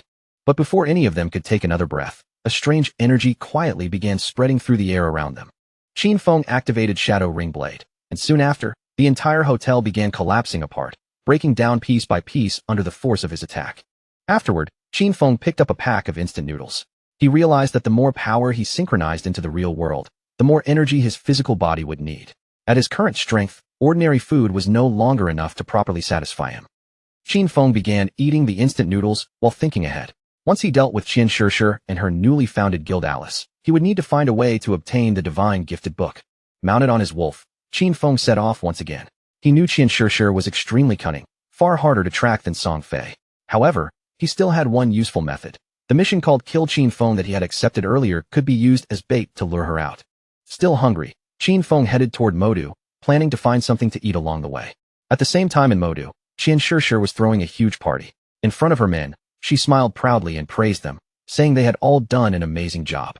Qian Shishir wrapped her arms around the two black men beside her, laughing as she said that after such an intense and exciting battle, falling asleep and entering the game again felt absolutely incredible. The men immediately praised her, saying her skills were completely unmatched, and amid their laughter, they jokingly called her one wildly attractive madwoman. Just then, one of her subordinates stepped forward and informed her that Shadow had sent a message. According to him, Qin Feng was already dead. He wanted to meet her in Modu in the real world, where he would bring Qin Feng's head and collect the final payment. Qian Shishir instantly understood that meeting Shadow offline was too dangerous, so she said there was no need to meet in person and told him to simply send a photo instead. But her subordinate explained that Shadow did not use a phone because he was afraid the authorities would track him. When Qian Shishir heard that, a smile slowly appeared on her face. If Shadow was also wary of the authorities, then that meant he was likely hostile toward them too. Recently, the pressure from official pursuit had grown stronger and stronger, and if she could seize this chance to pull Shadow into Alice, then those Daxia pigs would no longer be much of a threat. Because of that, she decided to put on a small performance and test which side Shadow was really standing on. Qian Shishir decided that before meeting Shadow in the real world, she would meet him inside the game first, so she sent over the coordinates. Then she went to the ruins and contacted Tian Xinjian, calling out to him in an affectionate tone, asking if he was there and saying she missed him. After that, she sweetly asked him for a favor, telling him she needed his help dealing with someone still alive. At that time, Qin Feng was sitting still in meditation. He was using silent concealment, a skill that allowed him to remain in permanent stealth as long as he did not move at all. When he noticed that Qian Shishir wanted to meet in the game first, Qin Feng immediately felt that this woman was indeed clever. The coordinates she gave were at Spectre Academy, and that place happened to be not far from him. Qin Feng logged into the game without hesitation, deciding to personally go over and see what kind of tricks Qian Shishir was planning this time. A few hours later, Qin Feng arrived at Spectre Academy in the Modu ruins. Still wrapped in invisibility, he quietly got off his mount without revealing himself. At that very moment, several government agents appeared in front of Qian Shishir. They announced that the authorities had already located her Spade gang and identified her as Spade A. They advised her to surrender immediately and stop resisting, warning that otherwise, they would be forced to take military action. Qian Shishir only smiled and told Tian Xinjian to go back and make sure the men of Daxiao remembered one thing clearly. They were no longer the Spade gang. From now on, they were the Alice Guild. Then she deliberately showed off her body and declared that their Alice Guild specialized in killing Daxiao dogs. Tian Xinjian and the men beside him could not help blushing for a moment, but anger quickly took over. They cursed Spade A, swearing that the officers of Great Xia would bring her to justice and calling her shamelessly arrogant. Qian Shishir looked even more excited as she provoked those Daxiao pigs to face her. With a teasing smile, she hinted that if they performed well in this little show, she might become even bolder with them later that night. From the shadows, Qin Feng quietly watched everything unfold. Tian Xinjian clenched his fist tightly, clearly seeing that Qian Shishir was still as stubborn and reckless as ever, and he swore that he would arrest her no matter what. Qin Feng recognized him. This man was Tian Xinjian, a well-known informant from his previous life who had provided intelligence to the Alice Guild and had only fallen in the 7th year after the game began. Qin Feng found it interesting that Qian Shishir and Qi Haonan were already conspiring this early. He quickly understood that they had arranged all of this to test him. If he stepped in to help Qian Shishir, he would become an enemy of the— At that moment, Qin Feng leapt down from above, his figure descending from the sky like a dark shadow. He activated Shadow Ring Blade, deciding that this was the perfect moment to show his so-called sincerity. The system soon confirmed that Qin Feng had slain Tian Xinjian and the men with him. Qian Shishir and the others froze for a moment, clearly confused by the sudden change. Once the corpses on the ground transformed into lifespan, Qin Feng finally appeared in front of them, and calmly introduced himself as Shadow. Qin Feng stepped closer to Qian Shishir and greeted her directly, once again giving his identity as Shadow. Qian Shishir's eyes widened, almost glowing with admiration. Excitement rose across her face, and she could not stop herself from blushing. To her, this man was simply too cool, and she absolutely adored powerful men like him. Then she suddenly looked like she was about to cry, saying it was such a shame that Shadow was a pig from Daxia. She could not understand why a man this powerful had to come from Daxia, and she cursed the nation, believing it did not deserve someone like him. Her subordinates were also stunned when they noticed that Qin Feng had dealt more than 40,000 damage. They immediately acknowledged that this was the strength of the world's #1 player and hurriedly greeted him with respect. But in the next instant, Qin Feng moved like a flash of thunder. Before the two men could react, he killed them both, and their corpses quickly turned into glowing lifespan orbs. With a cold expression, Qin Feng casually made up an excuse. He said he had no idea what they were saying, but he assumed they had definitely been insulting him. Qian Shishir stared at him in shock, and quickly explained that they had not been insulting him at all. They had only been greeting him. Qin Feng continued pretending not to understand and offered a calm apology. Then he suggested that, to avoid this kind of misunderstanding in the future, it would be better for everyone to speak the Daxia language while they were in this place. After that, Qin Feng said it was time to begin the exchange. But before they got down to business, he coldly ordered Qian Shishir to put some clothes on. Qian Shishir smiled and covered her chest, then asked about Qin Feng's head. Deep down, she thought Shadow was a strange man, but that only made her like him even more. Shadow told her that Qin Feng's head was indeed with him. However, he explained that he could not bring it into the game, and if she wanted to see it, he could show it to her in the real world. Qian Shishir opened the system window, her expression full of confidence, and decided to believe him. After witnessing Shadow's terrifying strength with her own eyes, she felt that a man like him had no reason to lie to her. Shadow then received 1,500 days of tradable lifespan as payment. Qin Feng was ready to leave after getting the reward, but Qian Shishir suddenly called out and asked him to wait. With a charming smile, she proposed a long-term partnership. She said he had the skills, while she had the money. Then she told him that she already had a new assassination target, and if he was interested, he could come to her place that very night. Qian Shishir stuck out her tongue, blushing so hard her face turned red, and promised that whatever Shadow needed, she would satisfy him completely. Qin Feng became slightly curious and asked who the assassination target was, as well as what kind of payment she was offering. As Qian Shishir began logging out of the game, she suggested that they meet in person to discuss the details. She promised that the payment would be several times more generous than this deal, and told him she would wait for him that night at Modu's port. Qin Feng's expression turned serious. If she was waiting at the port, then there was a good chance her so-called place was actually her yacht. At the same time, not far from the statue, Tian Xingjian and his men respawned. Tian Xingjian was furious and cursed Shadow under his breath, already certain that Shadow would betray the authorities. But to him, this outcome was still a success. Qian Shishir had managed to form an alliance with Shadow. He also believed that the idiots in Jianghai City should be held responsible for constantly clashing with Shadow and pushing things this far. He then ordered Lin Xingyao to lead everyone and collect their lifespan first, since there might be further action soon. The white-haired woman nodded in response. Her in-game nickname was Late Night Drizzle. She silently considered the possibility that Shadow had truly allied himself with Spade A. If that was really the case, then they would have to find a way to eliminate Shadow, even if it cost them their lives. Lin Xingyao lowered her gaze to her hand and sank into thought. She understood very clearly that the gap between herself and Shadow was enormous. During that earlier exchange, she had not even managed to catch a glimpse of his silhouette before everything was already over. A few hours later, deep into the night, a hooded man arrived at Qian Shishir's yacht. He introduced himself as Shadow and said he had come to see Spade A. When the guards noticed that Shadow had arrived, they immediately recognized him. The guards told him that they had been waiting for him and that the yacht was already prepared to set sail. Then they invited him to come aboard, while Shadow remained silent. By then, night covered the sea, and the yacht was already sailing far away from the cities, cutting through the dark water under the open sky. While Shadow seemed distracted, Qian Shishir appeared with a glass of wine in her hand. She was dressed in an elegant red gown, and with a smile, she offered him a drink, saying they were finally meeting in person. She also remarked that she had not expected him to remain this mysterious even in the real world. Shadow had no interest in wasting time. He went straight to the point and asked her who she wanted him to kill. Qian Shishir stepped closer to Shadow with a mischievous smile and told him there was no fun in being so direct. With such a beautiful night and such pleasant company around them, she suggested they leave those boring matters for later. Instead of pressing him any further, Qian Shishir gently invited him to share a drink with her, raising the glass as if they were simply celebrating this beautiful evening together.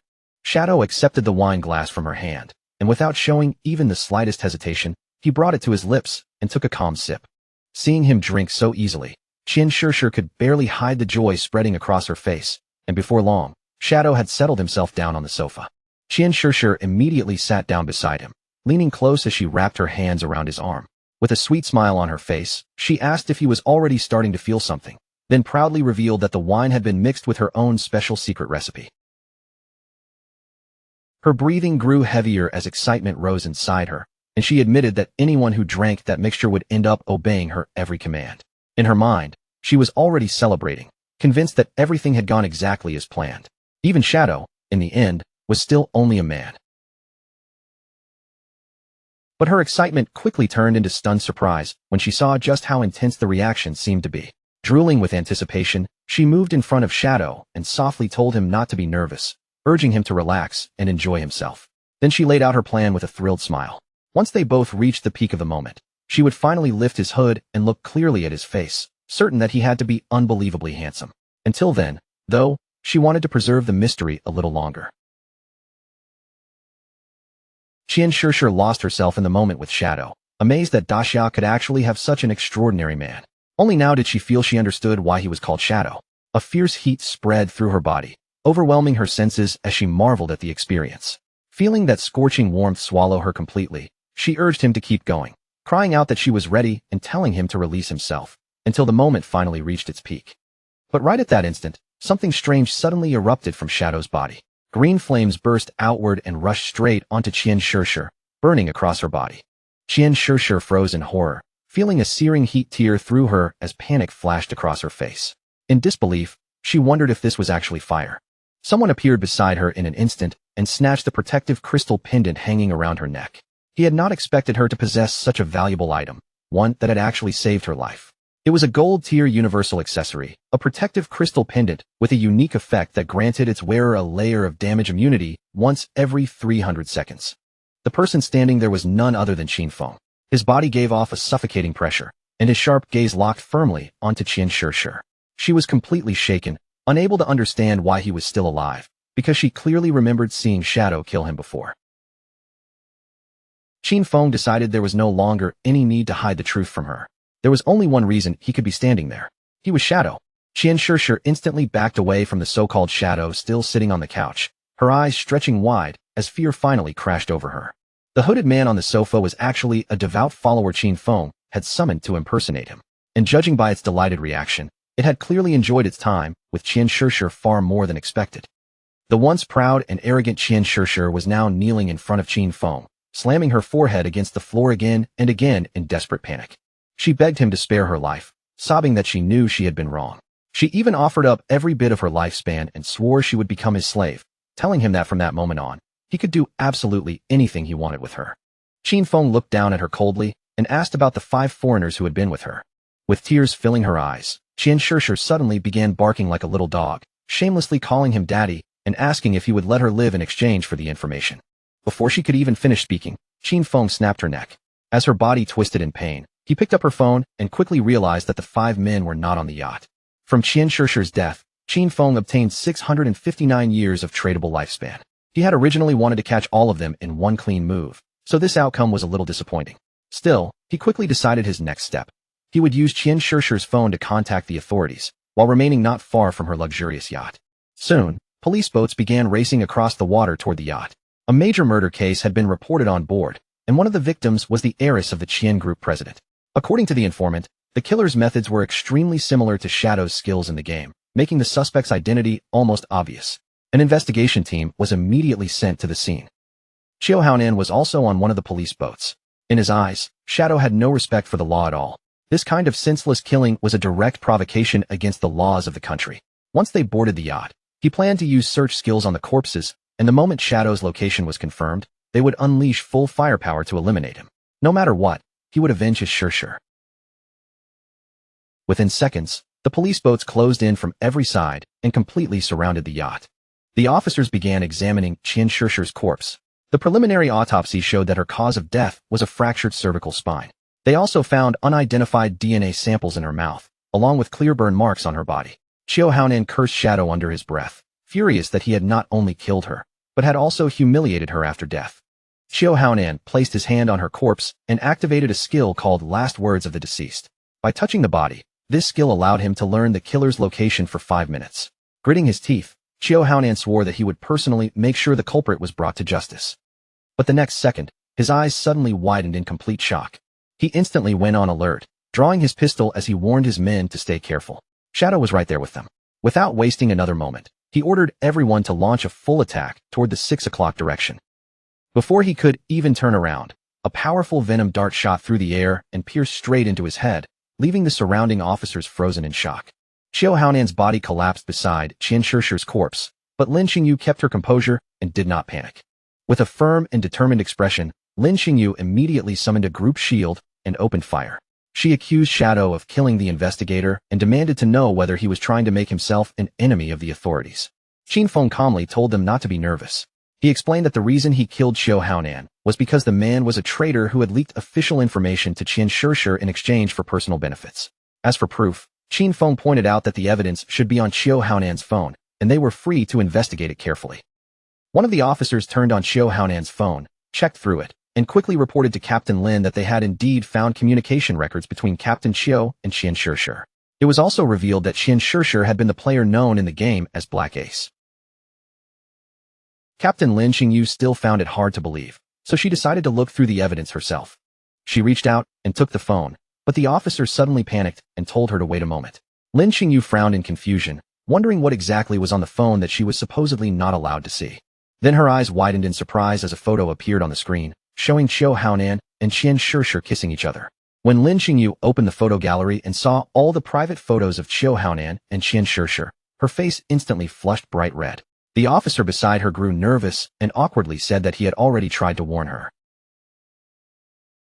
At that moment, Lin Xingyu finally realized that everything Shadow had said was true. She understood the full picture at last. The last time Shadow killed them in the game, it had only been a performance meant for Qian Shishir to see. Shadow had used that to gain her trust, then tracked her down in the real world and dealt with her directly. Afterward, he informed the authorities, drawing Xiao Haonan into the open and killing him as well. With a single move, he had helped the officers solve 2 major problems. One of the officers noticed her staring at the photos for too long and asked why she kept looking so intently. But Lin Xingyu's mind was elsewhere. She finally understood just how terrifying Shadow truly was. If someone like him ever became openly hostile toward the authorities, the consequences would be impossible to imagine. Then she remembered that only moments earlier, she had fired at him. Shadow probably would not care about something so small, and he might not even hold a grudge, but she still worried that this could create a rift between him and the authorities. With sincere gratitude on her face, Lin Xingyu thanked him for helping them and apologized for shooting at him earlier. Then, without hesitating for even a second, she aimed her gun at her own leg and pulled the trigger, instantly throwing the surrounding officers into panic. But Lin Xingyu quickly told them not to worry about her. With tears gathering in her eyes, she looked toward Shadow's direction and said she had now repaid the debt. Then she pleaded with him to continue cooperating with the authorities in the future.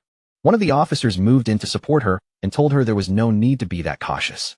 But Lin Xingyu said they did not understand Shadow's personality, and no matter what, it was always better to be safe than sorry. Qin Feng was still hidden under his invisibility skill, quietly watching everything unfold. He recognized her as Late Night Drizzle, whose real name was Lin Xingyu. She had shot herself just to avoid becoming his enemy, and that level of decisiveness was exactly what one would expect from the future leader of Magic City's official forces. At the same time, back inside the game, several monsters appeared not far from the ruins. The player carrying the shield immediately rushed forward to fight them, blocking the monsters head-on while calling out for Qin Xiaoyu to heal him. Qin Xiaoyu raised her friendly staff and activated a healing skill, but she was so clumsy that the healing light landed on one of the monsters instead of her own teammate. The monster immediately bit the shield-bearing player, and he stared in disbelief as he realized she had healed the wrong target again, angrily calling her as useless as ever. Her healing skill kept pouring light into the monster instead, while the other creature tore into her teammate right in front of her. It did not take long before both of them were completely wiped out, disappearing from the battlefield one after the other. When the two of them respawned again, Qin Xiaoyu stood there with tears welling in her eyes, completely unable to understand what had just happened. She said she had not even seen anyone attack them, so it had to be Shadow. Then she anxiously wondered if he kept targeting her because he had discovered her plan to avenge Brother Song Fei. The man immediately gave her a heavy smack on the head, calling her an idiot and asking why Shadow would ever waste his time attacking someone like her. He angrily explained that they had been wiped out by the Platinum Boss, headless assassin Shaluo, then asked if she had not even bothered to look at the system notifications. Qin Xiaoyu now had a swollen bump on her head. The man glared at her furiously and revealed that the boss had only been provoked because her healing skill had landed on the wrong target. Then he swore that if the guild leader ever assigned her to his team again, he would rather kill himself right there on the spot. At that exact moment, the boss suddenly descended near them, and the man's face instantly changed as panic took over. As a strange aura began leaking from the boss's body, the man immediately turned his back on Qin Xiaoyu and ran for his life, realizing in horror that the boss had actually followed them all the way there. Qin Xiaoyu's eyes widened with fear, and in that instant, she knew the situation had become very, very bad. That night, somewhere deep within the city, a grand mansion stood under the darkness. Inside the mansion, someone suddenly hurled a plate of fruit onto the floor, sending everything scattering across the room. It was a red-haired woman on the phone, and her anger was burning out of control. She snapped at the officers on the other end, calling them completely useless. This had been a perfect chance to kill Shadow, yet they were simply choosing to give up, and she had no patience for any of their excuses. Shadow had slaughtered her entire Dongfang clan, and in her eyes, that blood could never be allowed to go unpaid. After spending years infiltrating the government, those people had still proven worthless at the most important moment. She demanded that, no matter what price had to be paid, Shadow must suffer for what he had done. Behind her stood a boy holding a whip in his hand. The woman reminded him coldly that Shadow had killed his father-in-law, then questioned why he was still hesitating. Behind the boy was a wounded woman, her eyes glowing with both malice and confidence. At that moment, the boy looked toward his mother and revealed that he already had a plan to kill Shadow.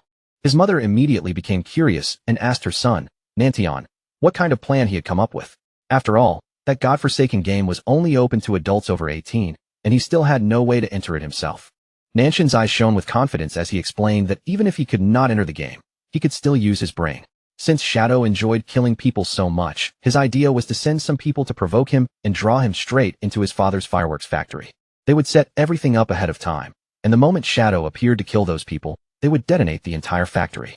Tens of thousands of fireworks would become his funeral pyre, and the whole world would witness Shadow's death in a blaze of fire. Even if the plan failed, there would be no way for Shadow to trace it back to them. A satisfied smile slowly spread across his mother's face, as if she had just realized they had not done such a bad job raising him. Then she turned sharply toward Chu and snapped that even her son was more useful than him. Chu did not argue back. He only reminded her that this matter had to stay secret. The official attitude toward Shadow was still focused on winning him over, and besides that, his eldest and second brothers would never support them taking action like this. After hearing that, the woman ended the call at once and decided she would handle the matter personally. She walked toward her son, glanced at the tied-up woman in front of him, and asked why he still refused to hand over his lifespan. Nantian apologized softly, raising a hand to touch his own cheek as a blush appeared on his face.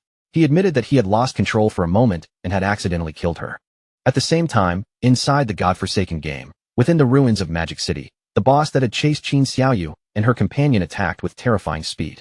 Just as the two of them tried to flee, it moved like a bolt of thunder and sliced them apart, killing them instantly. Qin Xiaoyu was completely stunned, unable to believe how fast this boss truly was. Soon after, their bodies turned into lifespan orbs. The nearby players reacted at once, pointing at the sudden deaths in shock. Since the attacker had been invisible and killed them in a single instant, they immediately concluded that it had to be Shadow. But before they could even catch their breath, the boss struck again, cutting them down as well and turning their bodies into more glowing orbs of lifespan. When the remaining players saw this, they immediately scattered in terror, convinced that Shadow had gone completely insane and was now slaughtering innocent players everywhere. Meanwhile, Qin Feng was standing above the sea, casually whistling as he enjoyed the open view around him. Since this place was far away from the city, he felt it was the perfect location to extract the hideout. The system then asked Qin Feng whether he wished to consume 1,315.2 years of lifespan. That lifespan would be used to extract the soul, cleansing land into reality. Since the hideout was an underground structure, Qin Feng also had to mark its exact location on the map. Before the process began, the system gave one final warning.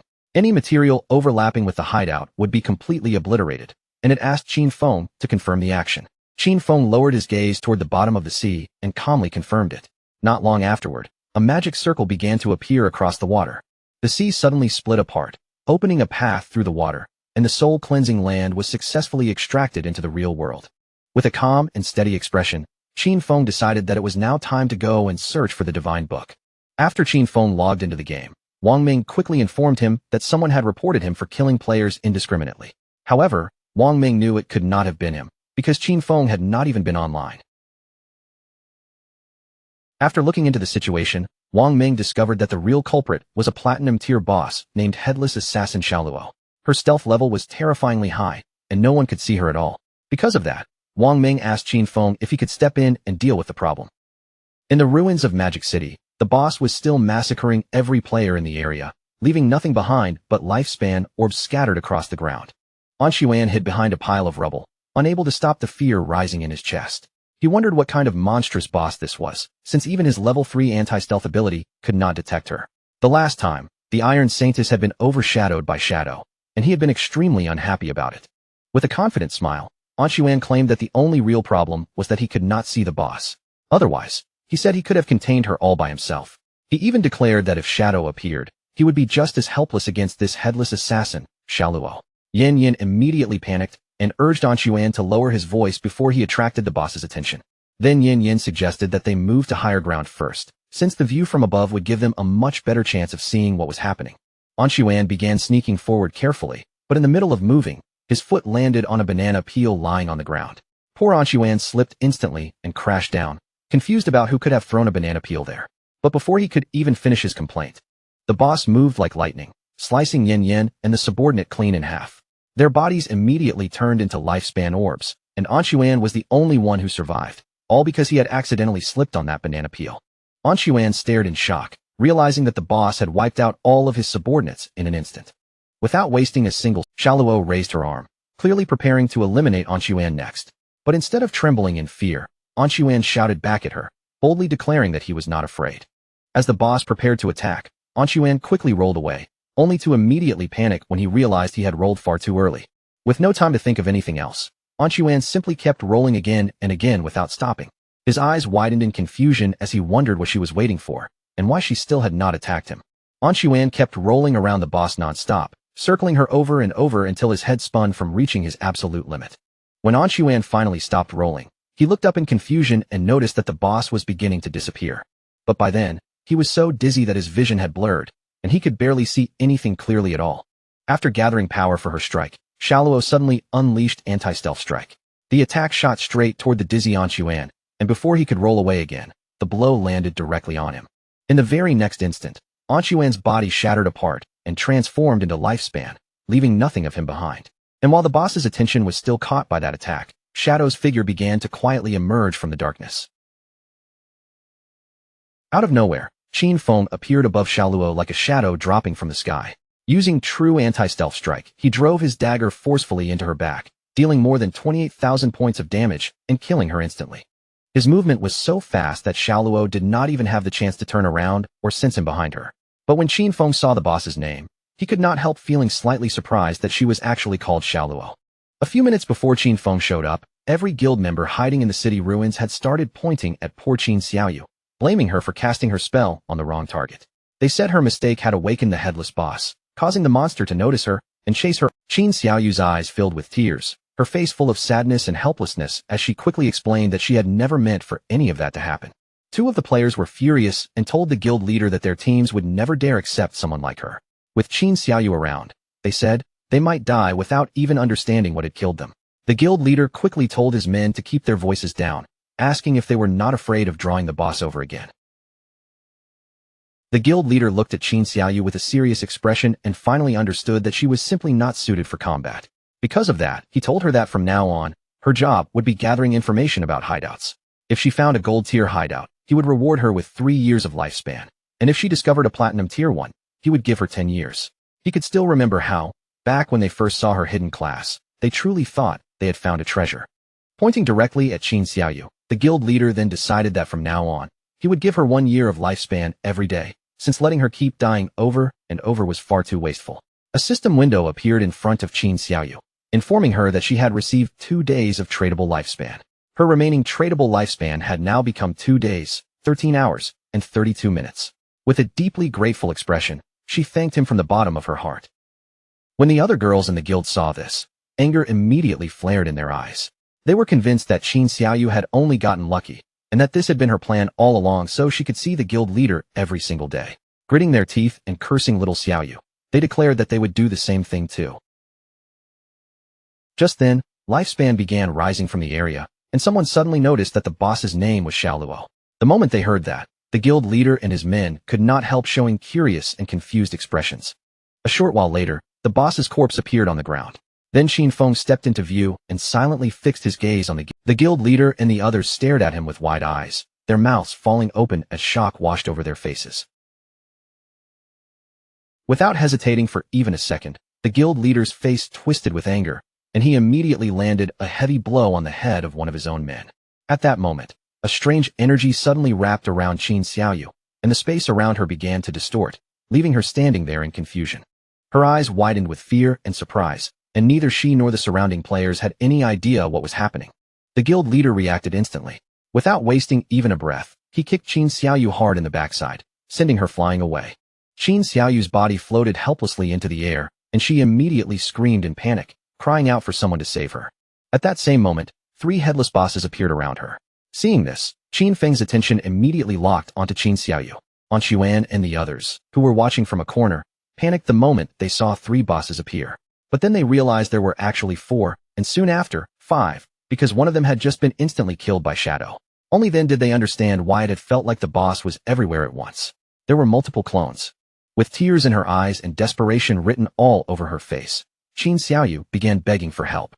Then she saw Shadow, and hope instantly appeared in her expression as she believed she had finally been saved.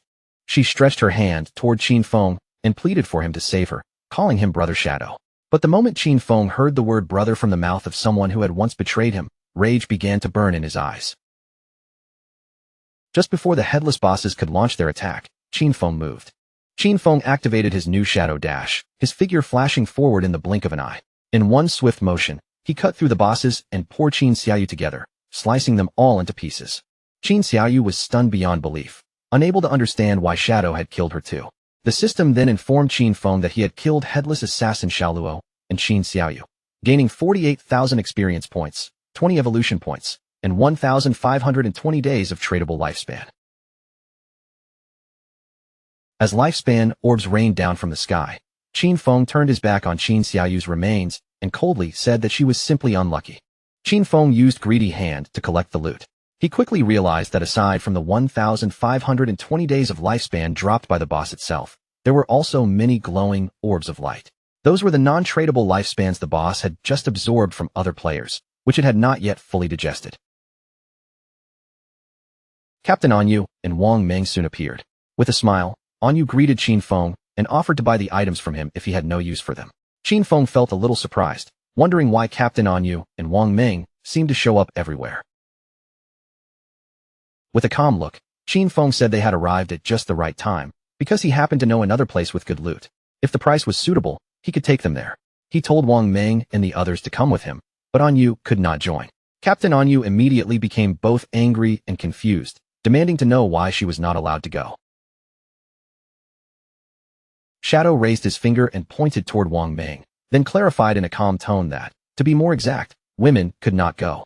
Anyu's cheeks turned red, and she deliberately showed off her sensual figure while asking the boss why that was. Pretending to be hurt, she accused him of discrimination, saying she had even planned to seduce him, but she never expected that he actually preferred men. Qin Feng lightly knocked her on the head, and then explained the real reason. Outside the north gate of the city ruins, there was a tower of divine authority. After completing its challenge, players could obtain valuable rewards. However, the NPCs inside looked down on women, and if even one woman was in the team, the challenge difficulty would increase by 10 times. Little Black smiled as she said goodbye to Qin Feng and wished him good luck, while her friend looked at him with an expression full of admiration. Captain Anyu, however, turned away in frustration and cursed those NPCs as sexist trash, vowing that once she leveled up, she would kill them herself. Then she told Xiaohei they should go explore the nearby mountain, kill some monsters, and vent her anger. Qin Feng told Wang Meng and his men to follow him, and the system soon informed them that Shadow had sent a party invitation. One of Wang Meng's subordinates became nervous, saying it was his first time teaming up with the great boss. Wang Meng immediately scolded him for being so tense, reminding him that this was a rare chance to learn from the great boss's movements. In the next instant, Qin Feng had already pulled far ahead of them. When Wang Meng and the others noticed, They panicked, completely unable to understand what was happening. Shadow looked like he was walking slowly, yet his speed was still faster than theirs while running. They could only wonder how they were supposed to learn anything like this, finally concluding that his agility was simply too high. As Qin Feng checked his system inventory, he noticed that more than 20 items had dropped, and 2 of them were items assassins could use. The first item was the Emerald Tier Forest Bone Blade, an assassin weapon. It provided 388.125 attack power with armor penetration, while also increasing strength by 39 and agility by 48. It required level 15 to equip, and its unique effect, Qin Feng drew the new Forest Bone Blade, and joy flashed in his eyes when he saw its attack power. Compared to the Plague Blade's 216 points, this weapon was almost 80% stronger. On top of that, it added armor penetration, strength, and agility. This blade was definitely not bad, and it was absolutely worth equipping. The second item was the Platinum Tier skill, Shadow Blade. It could launch a blade of shadow condensed from dark elements, dealing dark elemental damage to a single target within 20 meters, with an additional 600 points of dark elemental attack. On impact, it would dispel one random buff up to Platinum Tier. Its cooldown was 12 seconds, which became 6.49 seconds after reduction, and it required level 14 to use. Qin Feng decided to evolve this skill all the way up to Legendary Tier. Although its single-target dark elemental damage was not especially high, he felt the buff dispelling effect was extremely useful. The evolution consumed 56 evolution points, leaving Qin Feng with 219 points remaining. Shadow Blade advanced through Platinum, Emerald, Diamond, and Epic tiers before finally reaching Legendary Tier. Its added dark elemental attack rose to 1,500 points, and it could now dispel a random buff up to Legendary level. Its cooldown dropped to 7 seconds, with an effective cooldown of 3.78 seconds. Finally, the skill gained a brand new legendary effect. Whenever Shadow Blade struck a weak point, it would refund 3 seconds of its cooldown. Holding the newly upgraded skill in his mind, Qin Feng felt a clear surge of excitement. He realized that as long as he hit a weak point, Shadow Blade would immediately return 3 seconds of cooldown, which meant that for him, the true effective cooldown would be only 0.78 seconds.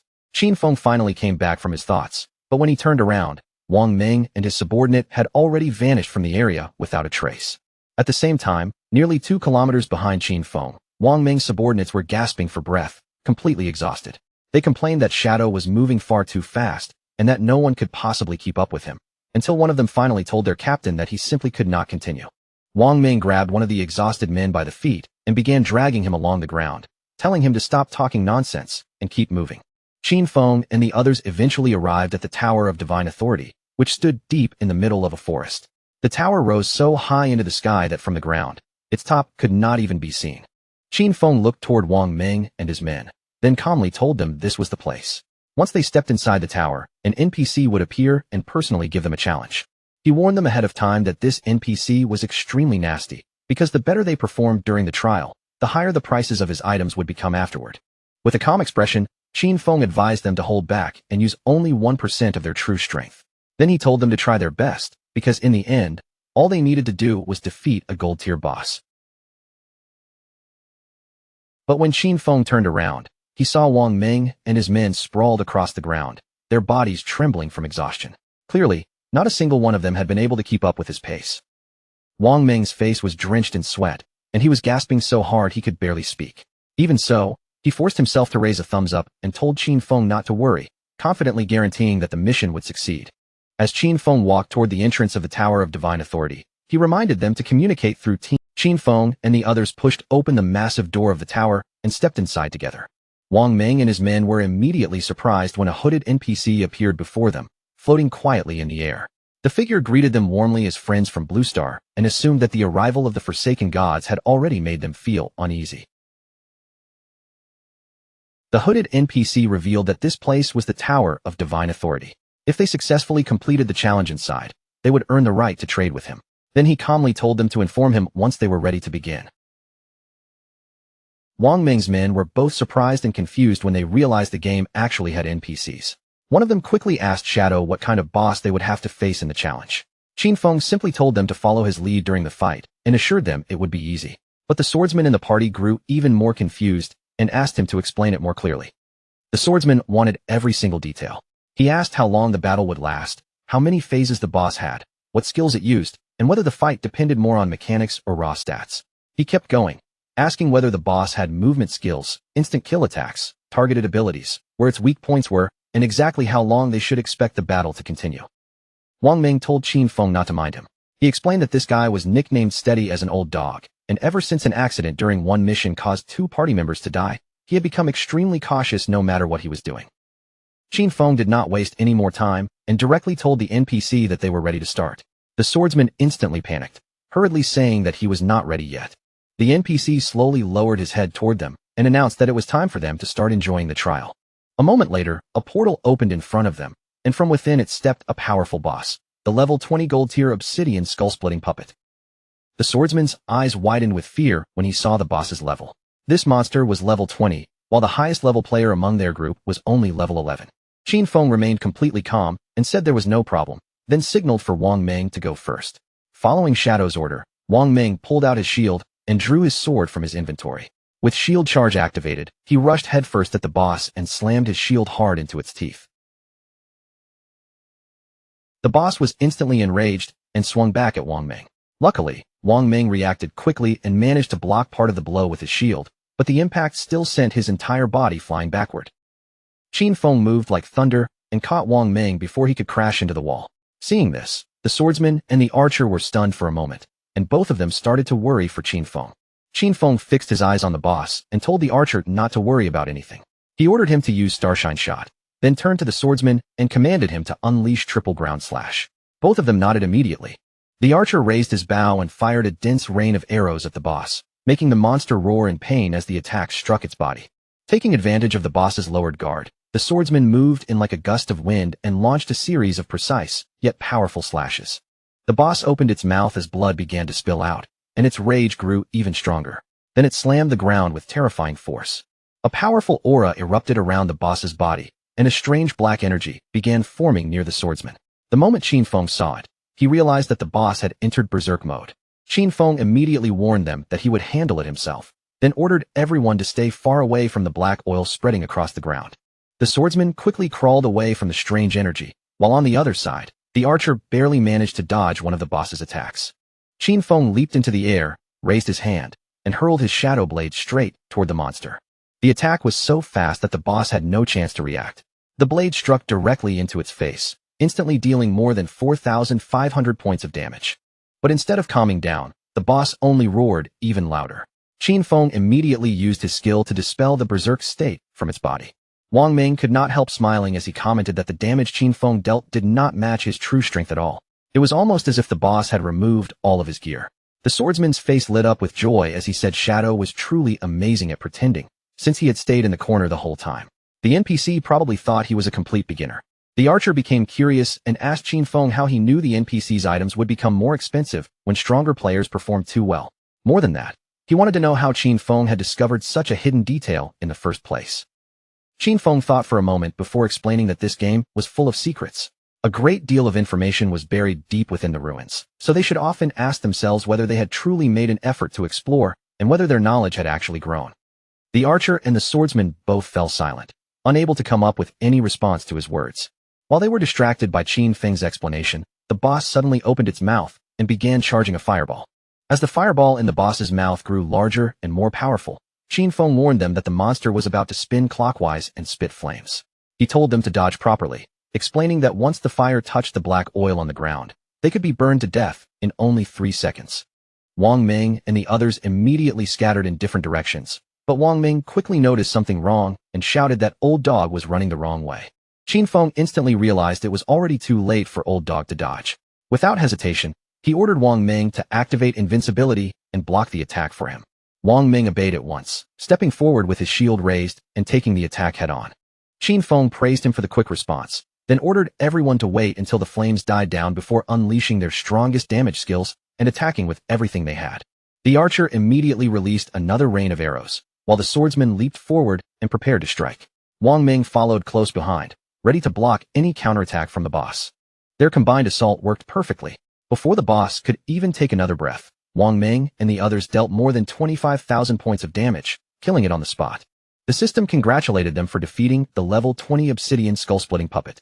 Wang Ming and the others finally let out a breath of relief, their faces showing both exhaustion and happiness. Qin Feng, however, still did not lower his guard. He remembered that the truly troublesome part of this boss was that once its HP dropped below 70%, it would enter Berserk mode. After that effect was dispelled, its strength was only about the same as a silver tier boss. The NPC reappeared in the air above them and congratulated the group, telling them they were the first players from Blue Star to pass his trial. As the items began to materialize, the NPC laughed and revealed that from this point on, as long as they offered their lifespan, they could trade with him for the divinely gifted tome. The NPC released his power, and his name appeared above his head. He was called Vickley. When the swordsman noticed Vickley's hand, he could not help feeling surprised, because this strange NPC actually had 6 fingers. Vickley's eyes suddenly began to glow, and his gaze locked directly onto the swordsman. Without wasting even a second, Vickley summoned a thunderbolt from above. The lightning crashed down onto the swordsman, dealing more than 99,000 points of damage and killing him instantly. The swordsman's body turned into orbs of lifespan, and Wang Ming immediately panicked, completely unable to understand why the NPC had suddenly attacked him. Qin Feng remained completely calm, as if none of this pressure could shake him, and pointed out that the forbidden rule created by this NPC was connected to one very specific thing, his fingers. He then explained the key rule behind these NPCs. Normally, NPCs and players were unable to attack each other directly, unless the player violated the taboo that the NPC had personally set. So as long as they kept their mouth shut and never brought up his fingers again, they would not be in danger. At that moment, a doubt flashed through Wang Ming's mind. He couldn't help wondering whether Qin Feng was strong enough to defeat this NPC. But Qin Feng answered honestly, at least for now, he still couldn't do it. The truth behind these NPCs was far more terrifying than ordinary monsters. They were powerful beings from other timelines, existences that had already obtained divinity. Under the restriction of ancient, eternal rules, they had descended upon Blue Star in the disguise of NPCs, using this role to harvest the lifespan of players. Vickley looked at them with that same arrogant, impatient expression, then coldly told them to hurry up and choose whatever divine skill book they wanted. They could exchange their lifespan, take the book, and then get out of his sight. The moment Wang Ming saw those skill books, his eyes widened in disbelief. He realized that by spending lifespan, these books could actually create real daily necessities in the outside world: food, water, drinks, and all kinds of supplies. In other words, even if disaster struck reality, anyone who owned these divine books would never have to worry about basic survival. As expected of Qin Feng, he hadn't brought them here for nothing. He had truly led them straight to something priceless. Both Wang Ming and the archer were stunned where they stood. Once again, Qin Feng had proven that he never disappointed them. But their shock rose to another level when the archer suddenly noticed a divine book called Mechanical Maid. The moment he saw that name, his eyes practically lit up, and he immediately wanted to buy it. Qin Feng directly spent 9,000 days of tradable lifespan and exchanged it for the complete set of 9 Jianghai City divine books. These books were enough to cover his daily needs in reality, but that was not the only reason he wanted them. The Tower of Divine Authority also had an achievement that rewarded reputation points, and Qin Feng had no intention of letting that reward slip away. After finishing the exchange, Qin Feng calmly told the NPC that he wanted to challenge the highest difficulty alone. Vickley was clearly confused by this. Based on Qin Feng's earlier performance, he bluntly said that Qin Feng probably couldn't even clear the first level, yet somehow still dared to dream about challenging the maximum difficulty. Instead of backing down, Qin Feng became even more interested and asked what the highest difficulty actually involved. Vickley explained that the challenge was separated into 5 difficulty levels, and the 5th level was the highest. The boss would still be the golden grade Obsidian Skullbreaker Golem, but its attack power, health, defense, and skill cooldown speed would all be increased by a terrifying 500%. Wang Ming and the archer were so shocked that their jaws nearly dropped. A 500% increase was simply outrageous. They had already struggled just to dodge the boss's skills before, so they couldn't imagine how Shadow was supposed to handle it now. And with the monster's health and defense multiplied 5 times over, they couldn't even guess how long the fight would last. One mistake during battle would be enough to end everything. Vickley narrowed his eyes and fixed his gaze on Qin Feng. He warned him that if he died during the challenge, all the lifespan he dropped would become Vickley's property. Then, with a dangerous smile, he asked Qin Feng one last time whether he was truly certain he wanted to accept. Qin Feng did not even bother responding to the warning with words. He simply gave a calm nod, making it perfectly clear that he had already made up his mind and accepted the challenge. Vickley raised his hand and began gathering a ball of magic, clearly delighted by what he saw as a gift delivered straight to his doorstep. In his eyes, these Blue Star players had become far too arrogant far too early in the game. People like this were practically rushing toward their own deaths. The boss that had already been defeated before was brought back once again. But this time, it returned as the golden grade obsidian skullbreaker golem, and every part of its strength had been boosted by a full 500%. Qin Feng slowly drew his dagger, his eyes steady on the towering monster ahead. He knew very well that Vickley had the ability to empower his summoned creatures, and a 500% boost was nowhere near the true limit. In his previous life, when Qin Feng had defeated Vickley, this NPC had once strengthened his summons all the way up to 2000%. So to Qin Feng, this battle was not a disaster at all. It was the perfect chance to test the power of his new weapon. Qin Feng made the first move by firing a poisonous dart straight at the boss. The moment it struck, the effect of Black Flame's gift activated, cutting the target's defense and all elemental resistances by 7%. Right after that, the special effect of the Emerald Bone Blade triggered as well, instantly increasing Qin Feng's speed by 100% for the next 5 seconds. The boss opened fire with a burst of flames, sending the attack roaring toward him. But just before the flames could reach Qin Feng's body, he vanished from sight as if he had been swallowed by the air itself. While the boss was still distracted, trying to understand where its target had gone, Qin Feng suddenly appeared behind it. In the next instant, he landed on top of its head and drove his dagger deep into its skull, activating the special effect of the Emerald Bone Feather. The massive monster let out a painful roar that shook the air around it. Qin Feng vanished once again, and his movement speed surged by another 100% for 5 seconds. Watching that unbelievable speed with their own eyes, Wang Ming and the archer were completely frozen in shock. At first, they thought Qin Feng had used invisibility again, and they even wondered how the cooldown of his skill could be so short. But very quickly, they realized the truth. This was not invisibility at all. Shadow was simply moving so fast that their eyes could not keep up, making it look as if he had disappeared.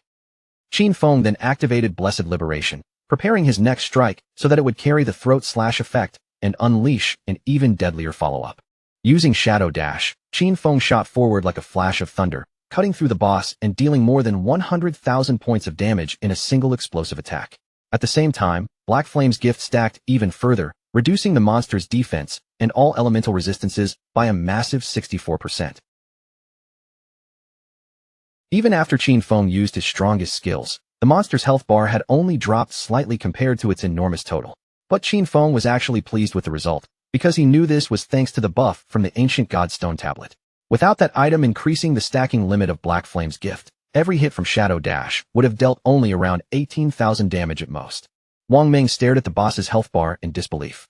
One single strike had carved away nearly a third of its health, and he couldn't figure out what kind of skill Qin Feng had just used. The archer, meanwhile, had finally seen Qin Feng's attack, clearly for the first time. It looked like an instant shadow slash, but the shadow slash he knew should have only had 3 hits. At the same time, Vickley stood silently at the side, watching the entire battle unfold. His expression gradually turned serious as he wondered how someone from Blue Star could already possess this kind of strength when the game had only just begun. What level of talent was this player hiding? Qin Feng's eyes gleamed with satisfaction. The time had come to activate Throat Slash, a skill that would inflict 200% of the damage from his previous attack every single second. In the next moment, blood began gushing out from the boss's body, spilling from the wounds as the effect started tearing through it from within. The monster roared in unbearable pain, its huge body trembling as its HP bar began dropping at a terrifying speed. Within just a few seconds, the powerful monster's life was completely drained away, and its enormous body shattered into glowing orbs of lifespan. A game notification immediately congratulated Qin Feng for completing the 5th level achievement challenge of the Tower of Divine Authority, granting him a total of 15 reputation points for surpassing every difficulty level. And because this was the first time in the entire world that someone had cleared the tower solo, he received an additional 75 reputation points. Then, an official global announcement rang out across the world. Player Qin Feng had cleared the maximum difficulty challenge of the Tower of Divine Authority for the first time in history. But instead of being shocked by the announcement, most players were completely confused. They had no idea what the Tower of Divine Authority even was. In the ruined cities where they were exploring, they had never seen anything that looked like a tower at all. And because of that, they were forced to admit once again that Shadow was already far ahead of everyone else. Vickley's face darkened with frustration. To him, this whole situation felt like he had been scammed. He cursed the people of Blue Star for being so cunning and regretted not charging 10,000, or even 100,000, days of lifespan for each Divine Authority book. In his anger, Vickley summoned a bright and powerful ball of magic in his hand. Then he roared at them to get out immediately, making it clear that he never wanted to see their faces again. Wang Ming and the archer instantly raised their arms to cover their eyes, afraid that the blinding light would burn their vision. In their minds, they were finished. They thought the NPC had finally snapped and was about to release a devastating attack on them. Vickley's magic came crashing down toward them. Wang Ming and the archer both ducked and covered their heads, bracing themselves for the worst, while Qin Feng stood in place without moving, as calm as ever. But in the next instant, Qin Feng and the others were not destroyed. Instead, they were suddenly teleported outside the tower. Wang Ming and the archer looked around in confusion, still not understanding what had just happened. For a brief moment, both of them panicked, thinking they might have died without realizing it. But after checking themselves, they quickly discovered that they were still alive. Vickley had not killed them at all. He had merely thrown them out of the Tower of Divine Authority. Qin Feng reminded them calmly that there was never any need to be afraid. Just as he had already told them before, these NPCs could not attack players unless the player first violated their taboo. Now that Qin Feng had obtained what he came for, he decided there was no reason to stay any longer. He casually said that it was time to wrap things up and that he was going to log off to eat. Wang Ming quickly thanked him for guiding them through this opportunity and asked Qin Feng to bring them along again if something like this ever came up in the future. Qin Feng gave a simple nod, while the archer also said goodbye. After logging out, Qin Feng woke up back in reality inside his hideout. The system then extracted the 9 divine gift books into the real world, and the process consumed 90 days of his tradable lifespan. Qin Feng then chose to spend 106 years of lifespan in one go, purchasing luxury furniture, all kinds of daily necessities, cooking ingredients, and a multi-purpose mechanical made to help manage his hideout. A maid with dog ears soon appeared right in front of him. After politely introducing herself, she explained that she could take care of everything inside the house, and that from this moment on, she was there to serve him with anything he needed. Qin Feng lay back on the luxurious sofa and immediately gave her the order to begin a full cleaning of the hideout. The maid got straight to work, starting with the floor, while also planning to prepare a lavish feast for him once the cleaning was finished. At the same time, in the real world, over in Shanghai City, the authorities were dealing with a far darker problem. Several murder cases had already drawn their attention, and the investigation was growing more urgent. The officer in charge of the case reported to his superior with a grim expression. This was already the 3rd female corpse discovered that week. Just like the 2 victims before her, all 4 limbs had been severed, and her eyes had been removed. Because the method was almost exactly the same, there was a very high chance that the killer was the same person. Hearing this, the superior immediately asked whether the investigators had found any useful clues. The officer answered that the killer clearly understood how investigators worked. Every time a body was abandoned, the timing was placed just outside the effective duration of their investigative skills, making it extremely difficult for them to trace anything directly. After hearing this, the superior immediately ordered them to question everyone relevant to the case, and then asked how much time was left before the researchers' professional advancement. They could not afford to delay anymore. This killer had to be caught as soon as possible. The police officer beside him nodded in agreement. But then another officer suddenly asked them to wait, causing the superior to turn and ask whether he had discovered something. The officer's eyes sharpened with seriousness as he stared at the information in front of him. He had noticed something strange. Shadow's login and logout times lined up almost exactly with the moments when those girls had died. The superior fell into thought, because a simple overlap in timing was not enough to prove anything. But the officer argued that even if it was only a coincidence for now, they could still begin investigating from this direction. He also mentioned that rumors were already spreading outside, claiming that Shadow was the murderer and that the authorities were hiding the truth because they feared his power. The superior raised his hand and waved off that line of thinking. He reminded Xiaoma that even though Shadow had once embarrassed him in front of Anyu, he could not allow personal resentment to interfere with official work. The superior assured him that the technology department would support him around the clock, 24/7, so they could solve the case as quickly as possible and bring justice to the victims. After saying that, the superior turned and began discussing the next steps with another police officer. Meanwhile, Xiaoma lowered his gaze to the ground, his eyes burning with barely suppressed rage. At the same time, Qin Feng logged back into the game and silently looked up at the castle standing within the ruins of Demon City. He remembered this place clearly. It was the Academy of Evil Spirits, a platinum-tier hideout. Although the castle was not exactly hidden from sight, rumors said its protective barrier was the strongest in all of Huaxia, standing like an unbreakable shell around the entire place. The system then informed Qin Feng that he had consumed 2.74 years of tradable lifespan to create his guild, Shadow. His plan was very straightforward. He would take control of this hideout, register it under the guild's name, and secure a personal sanctuary within the ruins of Magic City. Qin Feng leapt forward without hesitation. Sanctuaries had the ability to teleport between each other, and once this place belonged to him, traveling back and forth between Magic City and Shanghai would become far more convenient. Activating his invisibility, Qin Feng slipped into the hideout without making a sound. His figure blended into the darkness as he moved through the place silently, step by step. Several minutes later, Qin Feng had already reached the third underground floor, which was also the deepest level of the hideout. Yet strangely, he had not encountered even a single monster along the way. That alone told him something was off. Someone, or perhaps an entire group of fairly powerful people, had already cleared this place before him. Just then, a harsh voice suddenly echoed through the underground area, shouting that she had nowhere left to run. Qin Feng's eyes shifted with interest. He quietly moved closer and peeked around the corner, only to see several men surrounding a woman up ahead. The woman's face was pale with fear, and her eyes trembled as she backed away. In a shaken voice, she begged them not to come any closer. They were standing on a narrow bridge, and the woman had already been forced into a corner with a river of lava burning behind her. One of the men smiled and told her not to worry, saying they would not kill her, at least, not for now. He explained that Dongfang Yu wanted them to bring her back so her son could show her some love. Then he demanded that she reveal her real-world location. If she refused, they would keep killing her again and again until her lifespan was completely drained. And even suicide would not save her, because members of their guild, Shura Hall, were already waiting at the respawn point. The orange-haired man kept smiling as if he were making a friendly offer, then suggested they strike a deal. He reminded her that she had killed Dongfang Yu twice in the game, and because of that, he guessed she must have taken at least 30 years from Dongfang Yu's lifespan. The woman said nothing, her expression tense as her thoughts raced. The orange-haired man leaned in and told her to hand over those 30 years of lifespan first. After that, she only had to play with the three of them for a while, and in exchange, they would supposedly let her leave. Tears gathered in the woman's frightened eyes.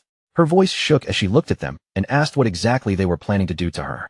The men immediately began grinning in a disgusting way. Then one of them reached for his pants and started pulling them down, sending the poor woman into instant panic. The orange-haired man looked at her with a filthy, teasing smile and said that this was exactly how they liked to play. The woman lowered her head and seemed to think in silence for a moment. Then she turned her gaze away, her face flushing as she quietly asked them to promise that they would let her go after it was over. The orange-haired man smiled brightly, acting as if he had already won, and promised her without hesitation. He even told her to start with him first. The bald man beside him laughed and said he would take the next turn. With her body trembling, the woman slowly began walking toward them. But in the next moment, the fear in her eyes faded, replaced by a sharp, determined glow. Her hand moved quietly, and she drew out a poisonous dart, hiding her killing intent until the very last second. She suddenly lunged toward the man, but before her attack could land, the blindfolded man reacted first. He unleashed the skill Golden Cauldron Earthquake and dropped down heavily onto her, smashing her body hard against the ground. Looking down at her pinned body, he coldly remarked that the little one was not behaving herself. At that point, all the woman could do was squeeze her eyes shut in despair as the orange-haired man stepped closer, his expression twisted and his tongue slipping out in a disgusting display. He warned her that this was her final chance, then ordered her in a low, threatening voice to open her mouth. But right then, a confident smile suddenly appeared. In an instant, both the bald man and the orange-haired man were cut cleanly in half. The blindfolded man froze in place, completely confused by the sudden reversal. His eyes widened behind the blindfolded expression, and for a brief moment, he could not process what he had just witnessed. He had no idea what was happening, or how the woman who had just been crushed under him had suddenly turned the situation around. Before he could even take another breath, the strip of paper summoned by the woman wrapped tightly around his neck. Her strength was terrifying, and in the next instant, the man's head burst apart with brutal force. Qin Feng, who had been watching quietly from around the corner the entire time, immediately recognized the girl's profession. It was the chainblade. After killing those bastards, the woman walked over with cold hatred in her eyes and crushed the orange-haired man's groin without the slightest mercy. Their bodies soon dissolved into glowing orbs of lifespan. Looking at what remained of them, the woman's face was filled with hatred as she mocked them coldly. Only then did Qin Feng realize something even more important. This woman possessed the blade of the underworld. Her gaze hardened with fierce determination, and she swore through gritted teeth that she would definitely kill Dongfang Ming. This girl's class was Blade of the Underworld, and her nickname was Ghost Spirit. Qin Feng stepped out from his hiding place and began walking toward her. Her class, just like Shadow, was one of the only hidden classes in the assassin branch. He clearly remembered that in his previous life, Ghost Spirit had ranked among the 10 strongest powers in the world. But after she became enemies with the Chu family of Magic City, her real identity was exposed, and countless forces joined together to surround and hunt her down. Even then, Ghost Spirit had slaughtered thousands of enemies before finally dying from complete exhaustion. Qin Feng still remembered how deeply her guild members grieved when the news of her death spread. He never expected to meet her here like this. But there was one thing he could not understand. Who exactly was this Dongfang Ming she had mentioned? In his memory, he himself had already wiped out the entire Dongfang family. Qin Feng canceled his invisibility and revealed himself, instantly drawing Ghost Spirit's attention. But the moment she noticed him, her reaction was anything but friendly. Ghost Spirit immediately prepared to attack, clearly assuming that Qin Feng was connected to the bastards she had just killed. Qin Feng calmly denied it, making it clear that he did not know those men at all. But Ghost Spirit had no patience left to listen. With anger still burning in her eyes, she charged straight at him and told him to prepare to die. Qin Feng, however, remained as calm as ever. With a furious expression, Ghost Spirit activated her skill, Underworld Chainblade, and the killing intent around her instantly sharpened. In the blink of an eye, strips of paper shot toward Qin Feng and began wrapping around his body, tightening as if they were about to bind him completely. But at that exact moment, Qin Feng's body melted into shadow and vanished without a trace. Ghost Spirit froze for a second, clearly caught off guard by his sudden disappearance. Qin Feng reappeared silently behind her and decided to play along with the situation. The moment Ghost Spirit heard him so close behind her, her eyes widened with both shock and fear. Realizing she was in serious danger, Ghost Spirit immediately sprang backward, putting distance between herself and Qin Feng. She then activated Shadow Stealth. Her body darkened like a fading shadow, and in the next instant, she disappeared completely from sight. Qin Feng was slightly surprised when he realized that she had also entered invisibility, vanishing so cleanly that an ordinary player would have lost track of her immediately. Since she had chosen to hide, Qin Feng calmly used Shadow Stealth as well, and his own figure disappeared from the area just as silently. Several quiet minutes passed, yet nothing happened. The underground space remained still, with neither side making the first move. Ghost Spirit began to feel confused. She could not see him at all. Her class, Blade of the Underworld, came with a built-in level 4 anti-stealth ability, yet even with that advantage, she still could not detect his presence. This made a chilling possibility rise in her mind. Could this man actually be Shadow? Not long after, Qin Feng canceled his Shadow Stealth and appeared silently behind her once again, deliberately revealing himself just enough to catch her attention. The moment Ghost Spirit heard Shadow's voice behind her, panic flashed across her face. She immediately realized something terrifying. Despite her level 4 stealth, he could still see exactly where she was. Ghost Spirit's expression sharpened, and she finally decided there was no point holding back anymore. With her killing intent rising, she unleashed her strongest technique, a skill known as Evil Ghost Soul Chase. The strip of paper in her hand immediately began to glow with a strange light. At the same time, a small pink flame appeared above Qin Feng's head, and he quickly activated Shadow Stealth once again. Qin Feng did not let his guard down for even a moment. He instantly pulled back to create distance, but to his surprise, the blade did not lose him. Instead, it kept chasing after him, making him narrow his eyes in confusion. After watching its movement carefully, Qin Feng quickly understood what was happening. This locking blade was not just attacking blindly, it could actually pinpoint his exact location. Ghost Spirit's eyes burned with determination. Even if her own eyes could not see through him, her weapon could still find him. Anyone marked by Evil Ghost Soul Chase would be hunted down, and there was no easy way to escape once it locked on. Qin Feng tried to shake it off, but no matter how he moved, the blade continued following close behind. At that moment, he realized that this class could ignore stealth levels entirely. Ghost Spirit truly was not an ordinary opponent. But Qin Feng was far too cunning to be trapped so easily. Instead of fleeing in a straight line, he began circling around Ghost Spirit, pulling the chasing blade along with him. By the time she realized what he was planning, it was already too late. Ghost Spirit refused to give up, and tried to catch Qin Feng before his plan could succeed. But the next second, the strip of paper twisted back around and wrapped tightly around her own body, binding her in place and leaving her completely immobilized. Qin Feng grabbed the strip of paper and lifted her up with it, then calmly told her that he was Shadow, not someone sent by Dongfang Ming. He also made one thing very clear. If he had really wanted to kill her, she would already be dead. With no other choice left, Ghost Spirit finally decided to believe him and asked him to put her down. Qin Feng did not waste time with small talk. He went straight to the point and asked whether the Dongfang Yu she had mentioned was from the Dongfang family of Zhanghai City. Even while hanging upside down, Ghost Spirit nodded. She explained that Dongfang Yu was indeed from that family, but after marrying into the Chu family, her connection with the Dongfang family was no longer as close as before.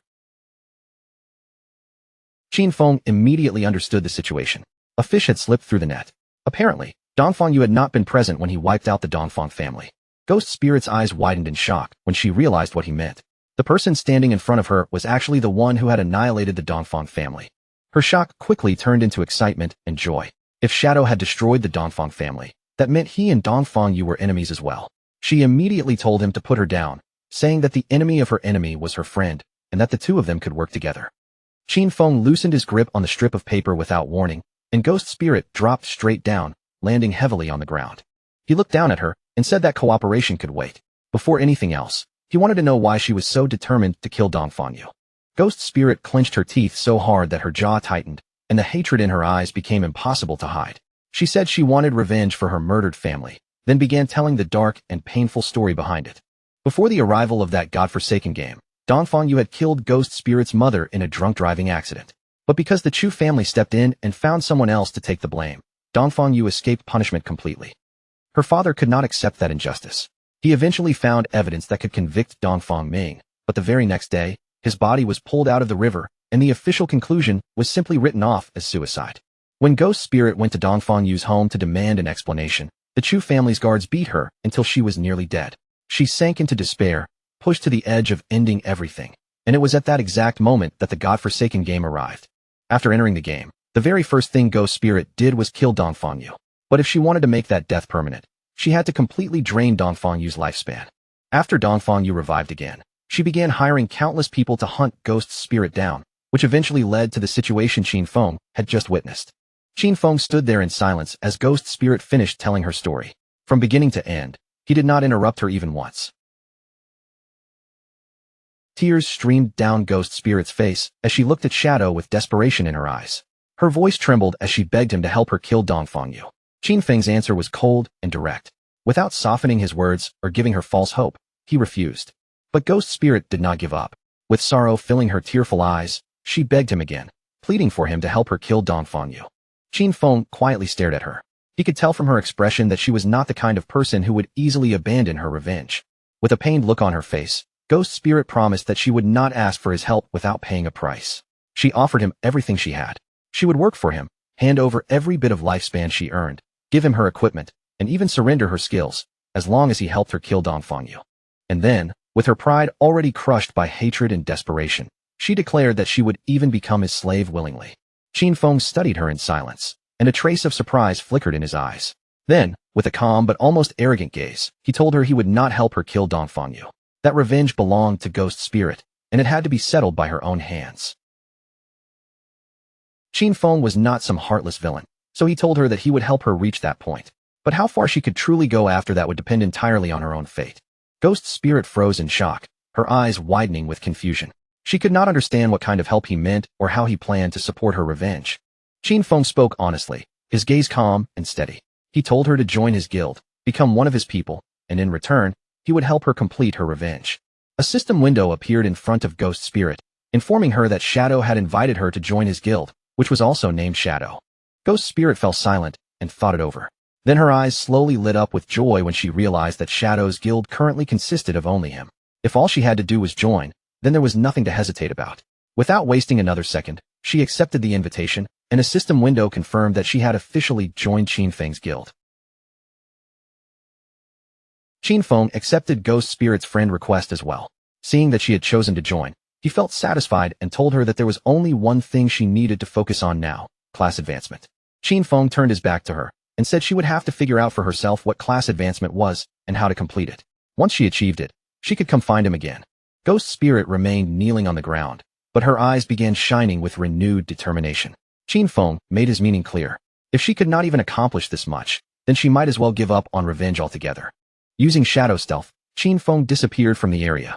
He knew that the potential of the blade of the underworld class was practically limitless, and with just a little guidance, Ghost Spirit could definitely go much further in the future. After leaving Ghost Spirit behind, Qin Feng continued deeper into the hideout and finally arrived at the depths of the Evil Spirit Academy. Standing before him was a level 15 boss, a strange woman surrounded by several spiritual heads. She was the Platinum Grade Aberrant Witch Stana. After observing her closely, Qin Feng quickly realized that she was the guardian of the Evil Spirit Academy. In the blink of an eye, Qin Feng leapt forward and activated Dark Knight Ring Blade against the boss. The attack struck hard, dealing 26,000 points of damage while also triggering weak point strike. As he landed back on the ground, Qin Feng remembered the key detail of this fight.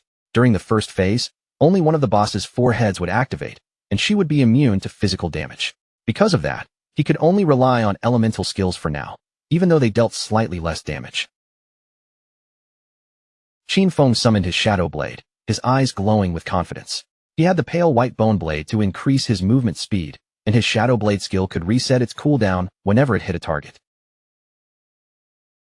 Qin Feng began summoning Shadow Blades one after another until hundreds of them filled the air around him. Then he launched them toward the boss, piercing one of her spiritual heads and dealing more than 200,000 points of damage. In that moment, he was like a mobile Gatling gun, unleashing a storm of fire attacks without pause. Before long, the golden head exploded into pieces. Shadow remained completely composed, because he knew the fight was only moving into its second phase, where 3 heads would activate at the same time. Stana's eyes flared with rage, and her furious gaze locked tightly onto Qin Feng as if she wanted to tear him apart. Moments later, her heads began firing bursts of energy from their eyes. At the same time, her body moved in a strange dance, releasing wild, indiscriminate attacks all around her. But for Qin Feng, this kind of attack pattern was not complicated at all. Without much effort, he slipped through the incoming attacks and avoided every dangerous strike. Then he drove his Shadow Blades into the boss's head once again, dealing another burst of more than 200,000 points of damage.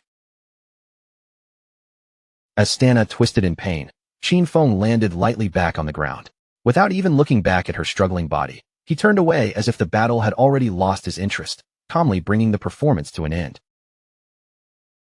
He released his final Shadow Blade, and the moment it struck, the boss's body burst apart in a violent explosion.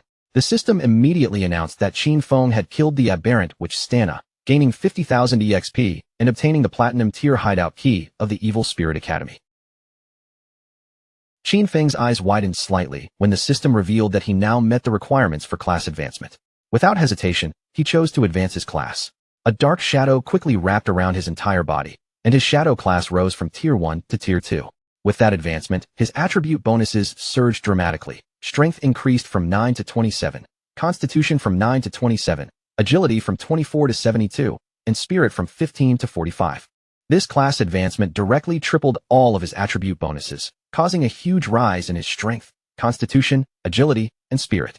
Because of that, his overall combat stats, including attack power, defense, and resistances, all improved by a noticeable margin. His non-tradable lifespan had already passed 4,510 years, while his tradable lifespan exceeded 566 years. On top of that, he gained his 4th class passive, which allowed him to attack while staying in stealth and still enjoy the bonus damage from a stealth-breaking strike. Qin Feng's attention soon fell onto the golden key in his hand, and his eyes lit up with satisfaction. His class attribute bonus had tripled, and now, attacking would no longer break his stealth. The Tier 2 Shadow class had changed far more than just his numbers. It had completely rewritten the rules of how he could fight. Several minutes later, outside the Evil Spirit Academy, a group of people returned. The moment Ghost Spirit noticed them coming back, her face changed, because she could not believe they actually dared to show up again. They were the same men she had killed earlier, but this time, they were no longer alone. Instead of just 3 people, they had brought every member of their guild with them. The bald man grinned and said that last time, he had only been careless because he had not known she carried a chain blade. The orange-haired man looked even more confident, proudly saying that this time, he had called everyone from Shura Hall, and now he wanted to see where she could possibly run. The bald man charged at her first, raising his weapon with clear killing intent. He made it obvious that this time, he would not be as gentle as before, and Ghost Spirit immediately realized that the situation had turned extremely bad.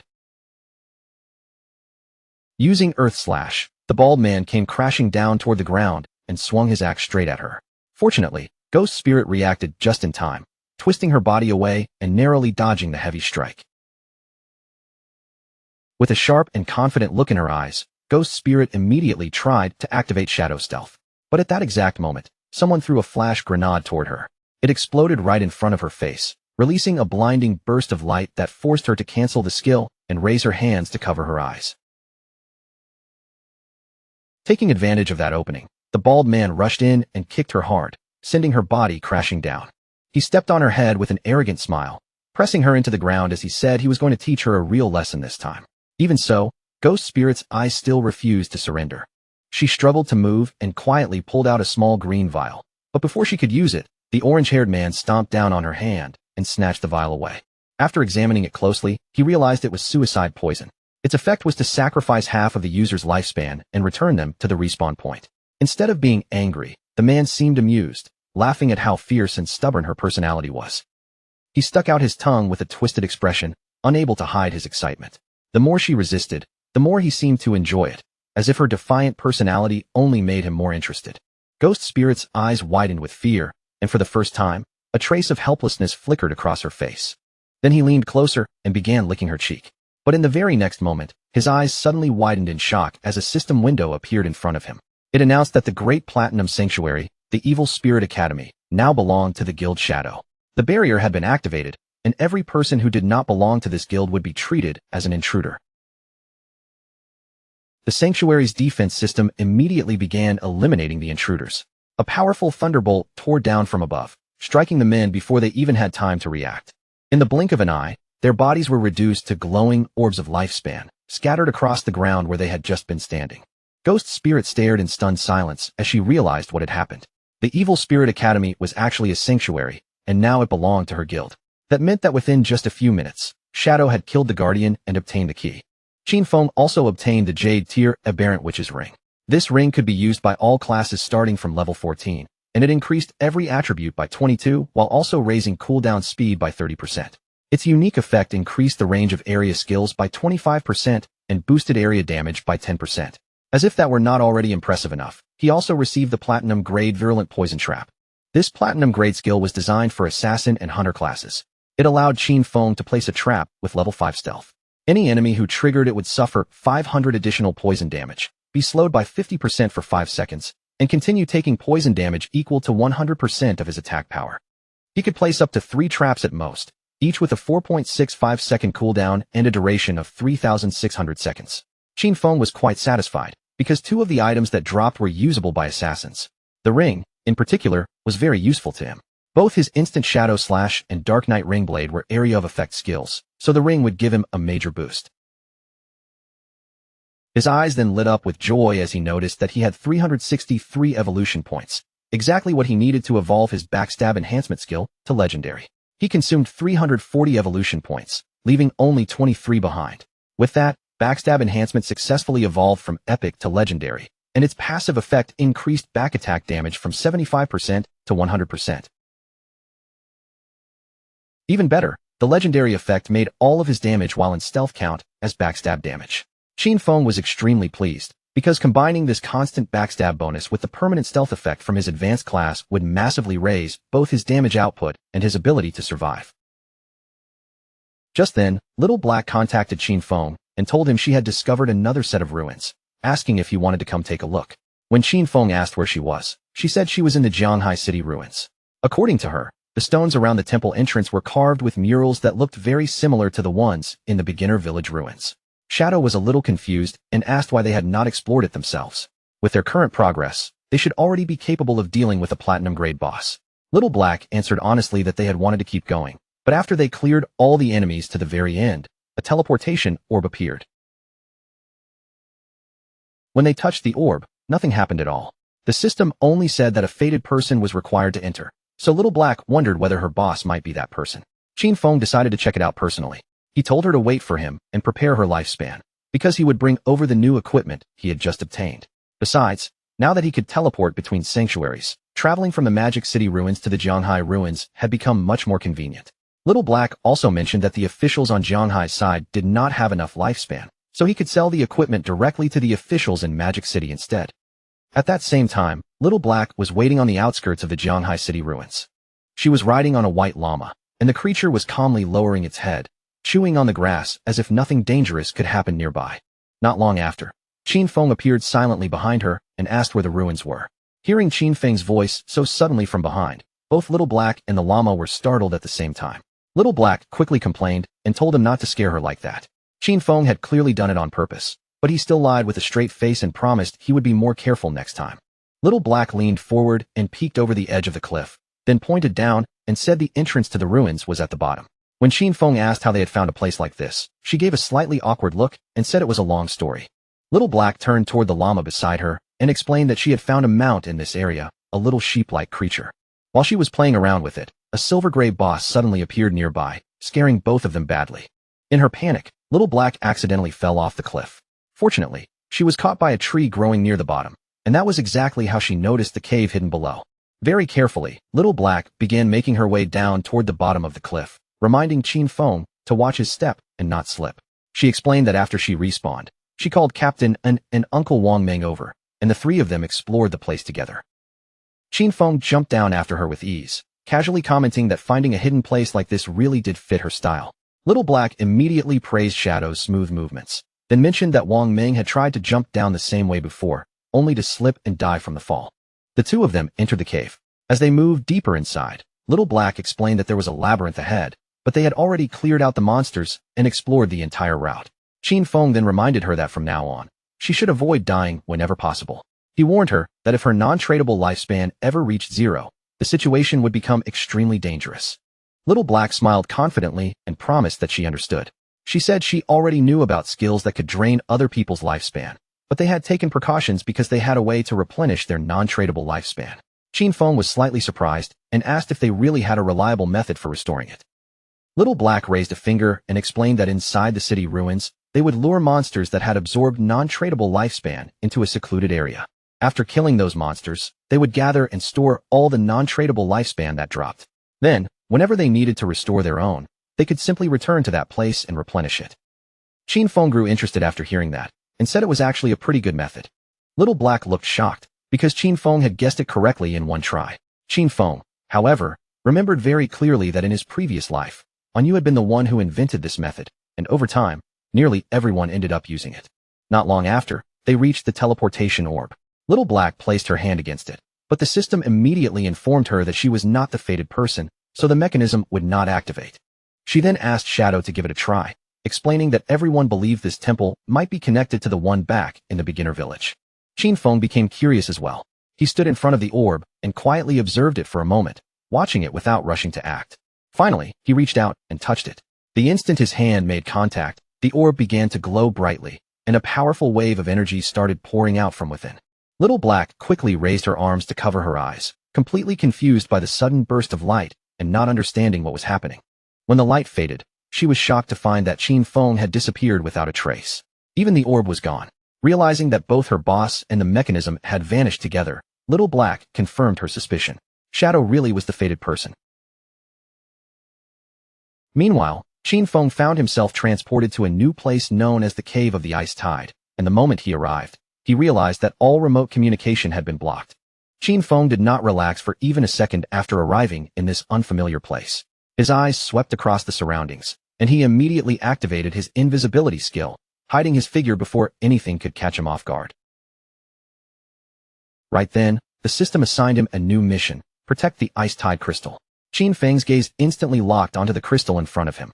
He recognized it at a glance and remembered clearly that if this object was struck by any attack, it would erupt with a terrifying icy tide. After observing the area more carefully, Qin Feng noticed that monsters would emerge from the surrounding caves and charge straight toward the crystal. Their goal was obvious. They would do everything they could to attack it. And if he allowed them to succeed, he knew he would be dead. Qin Feng took the virulent poison trap out of his inventory. To him, dying here was not the most serious problem. What truly mattered was the possibility of failing the mission. If the mission failed, he would never be able to return to this place or obtain the reward hidden here. Knowing that, he understood his only real choice was to evolve Virulent Poison Trap. After consuming the required evolution points, leaving himself with 17, the skill successfully advanced from Platinum to Epic. After the upgrade, the trap's stealth level rose from level 5 to level 8. Any enemy that triggered it would now suffer 1,200 extra poison damage and be slowed for 8 seconds. The slow effect remained at 50%, while the continuous poison damage still dealt 100% of Qin Feng's attack power every second. Even better, the maximum number of traps he could place increased from 3 to 9, while the maximum duration still remained 3,600 seconds. Qin Feng quickly placed 3 traps directly at the cave entrances. The moment he finished setting them down, the system informed him that the effect of the Aberrant Witch's Ring had activated, increasing the skill's area of effect by 25%. Qin Feng looked over the placement and knew the upgraded traps now covered the entire passage perfectly. No matter which monster tried to rush through, it would definitely step into the trap's range. And just as he finished preparing, the first wave began to arrive. One monster after another emerged from the caves, their eyes glowing in the darkness as they stared straight at Qin Feng. Soon, An entire horde poured out together, rushing toward him with frightening momentum. But the moment they charged out of the cave entrances, they immediately triggered the traps Qin Feng had prepared. Thorn-covered vines burst violently from the ground, wrapping around the monsters and tearing into them. In an instant, the traps dealt more than 100,000 points of damage, crushing the front line before they could even get close. Dust and shattered debris rose from the ground, clouding the battlefield, but Qin Feng stood there calmly, completely unshaken by the chaos in front of him. Right then, an arrow suddenly shot through the dust and came flying toward him. Qin Feng noticed it immediately, and his eyes sharpened with a serious light as he sensed the danger cutting through the air. Just before the arrow could strike him, Qin Feng summoned a shield in front of his body and blocked the attack at the very last moment. His gaze then locked onto a monster holding a bow in the distance. Only then did he realize that among this wave of enemies, there were ranged monsters as well. Meanwhile, outside the Magic City ruins, a mage named Dongfang Yu met with the orange-haired man. She questioned him coldly, asking whether his guild had truly given up on hunting ghost spirit, also known as Guiling, just because she had joined the Shadow Guild. The orange-haired man nodded without hesitation, confirming that they could no longer continue the job. If Dongfang Yu still wanted ghost spirit captured, she would have to find someone else. Dongfang Yu tightened her grip around her magic staff, her face dark with anger. She demanded to know why he considered Shadow a bigger threat than her. Then, calling him a peasant, she reminded him not to forget that she had all of his personal information, and that killing him in the real world would be as easy as lifting a finger. The orange-haired man's eyes widened instantly, and rage surged across his face. Before Dongfang Yu could say another word, the man completely lost patience. He swung his fist and slammed a heavy punch into her cheek, sending her body flying backward. After Dongfang Yu crashed to the ground, the man pulled out his dagger and began attacking her viciously. He shouted that he had long since had enough of her arrogance. Even if he could not defeat Shadow, he could still kill her. With every furious strike, he cursed her for calling him a peasant again and again, yelling for her to die as his blows continued to fall. In the blink of an eye, Dongfang Yu was killed, and her body quickly dissolved into glowing orbs of lifespan. A moment later, she woke up in the real world inside the Chu family residence, her gold-encased phone still in her hand. Her face twisted with fury, and she clenched her fist tightly, unable to believe that those peasants from Shura Hall had actually dared to kill her. She immediately demanded that her husband send people to capture every single one of them. Her husband looked somewhat confused and asked whether she was talking about Shura Hall, the very group she had hired to capture Ghost Spirit. With a furious expression, Dongfang Yu explained that Ghost Spirit had now joined Shadow, and those people no longer dared to continue because they were afraid of his retaliation. Her husband calmly replied that they would deal with those peasants later, after Shadow had been eliminated. He then told her that he had already arranged for people from Magic City's Black Dragon Hall to go after Shadow. The plan was already in motion, and soon, she would have a chance to avenge the Dongfang family. Dongfang Yu's eyes widened with rage, and that hatred was directed not only at Shadow, but also at the peasants who had dared to betray and humiliate her. Her mind quickly filled with excitement, and a confident, vicious look appeared on her face. She swore that she would avenge the Dongfang family and slaughter every single one of them. Back inside the cave of the Ice Tide, Qin Feng hurled his short blade through the air. The blade stabbed directly into the eye of the bow-wielding monster, killing it instantly. To Qin Feng, the fact that they were ranged monsters made no real difference. His Shadow Blade skill reset its cooldown whenever it struck a weak point, which meant this was nothing more than one clean slash for one kill. By then, the Ice Tide crystal was already covered in cracks and looked like it could shatter at any moment. But just then, the system announced that the guard mission had been completed and told him to claim his reward. Qin Feng was slightly surprised and wondered if it had really ended that quickly. The Ice Tide crystal shattered into countless pieces, and as the fragments scattered, a golden chest appeared in its place. Qin Feng's attention immediately focused on the chest, and he quickly realized that this was an epic treasure chest. He slowly reached his hand toward it. The last time he opened an epic chest, he had obtained blessed liberation. Now, he wanted to see what kind of reward this chest would contain.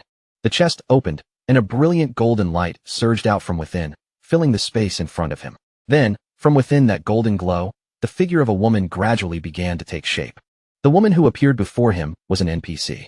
Qin Feng was somewhat surprised, because this was the same NPC who had stood beside the epic chest during his previous trial. With her eyes closed, she began speaking in a strange and ancient language. Qin Feng immediately recognized it as the language of the old gods. She told him that he had passed both trials and that he was the chosen one. Qin Feng found this strange. He clearly could not understand the language itself, yet somehow, the meaning entered his mind perfectly.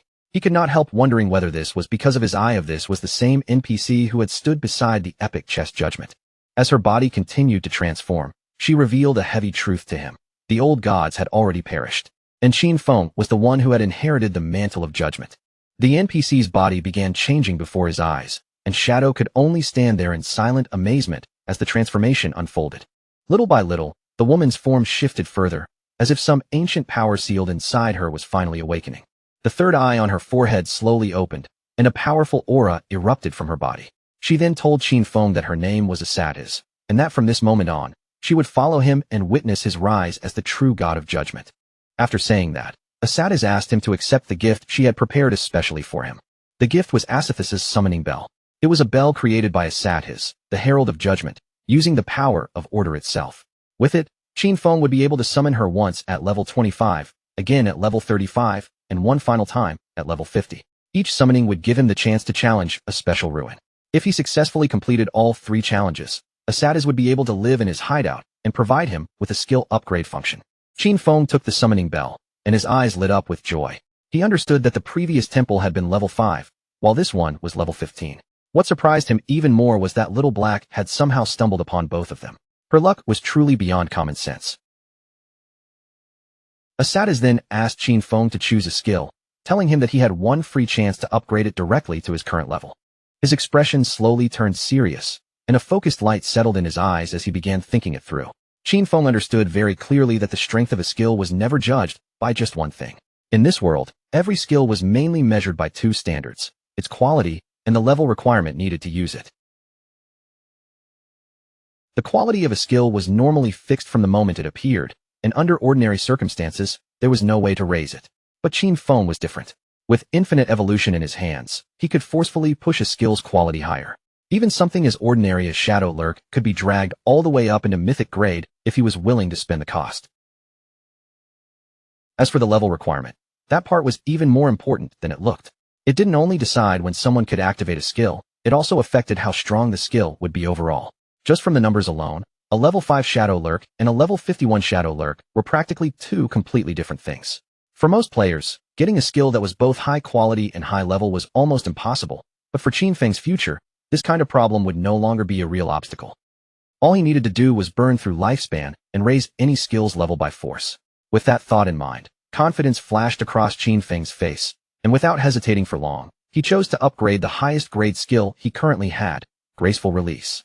Asatiz leaned in and gently kissed Qin Feng's hand, granting the wish he had chosen.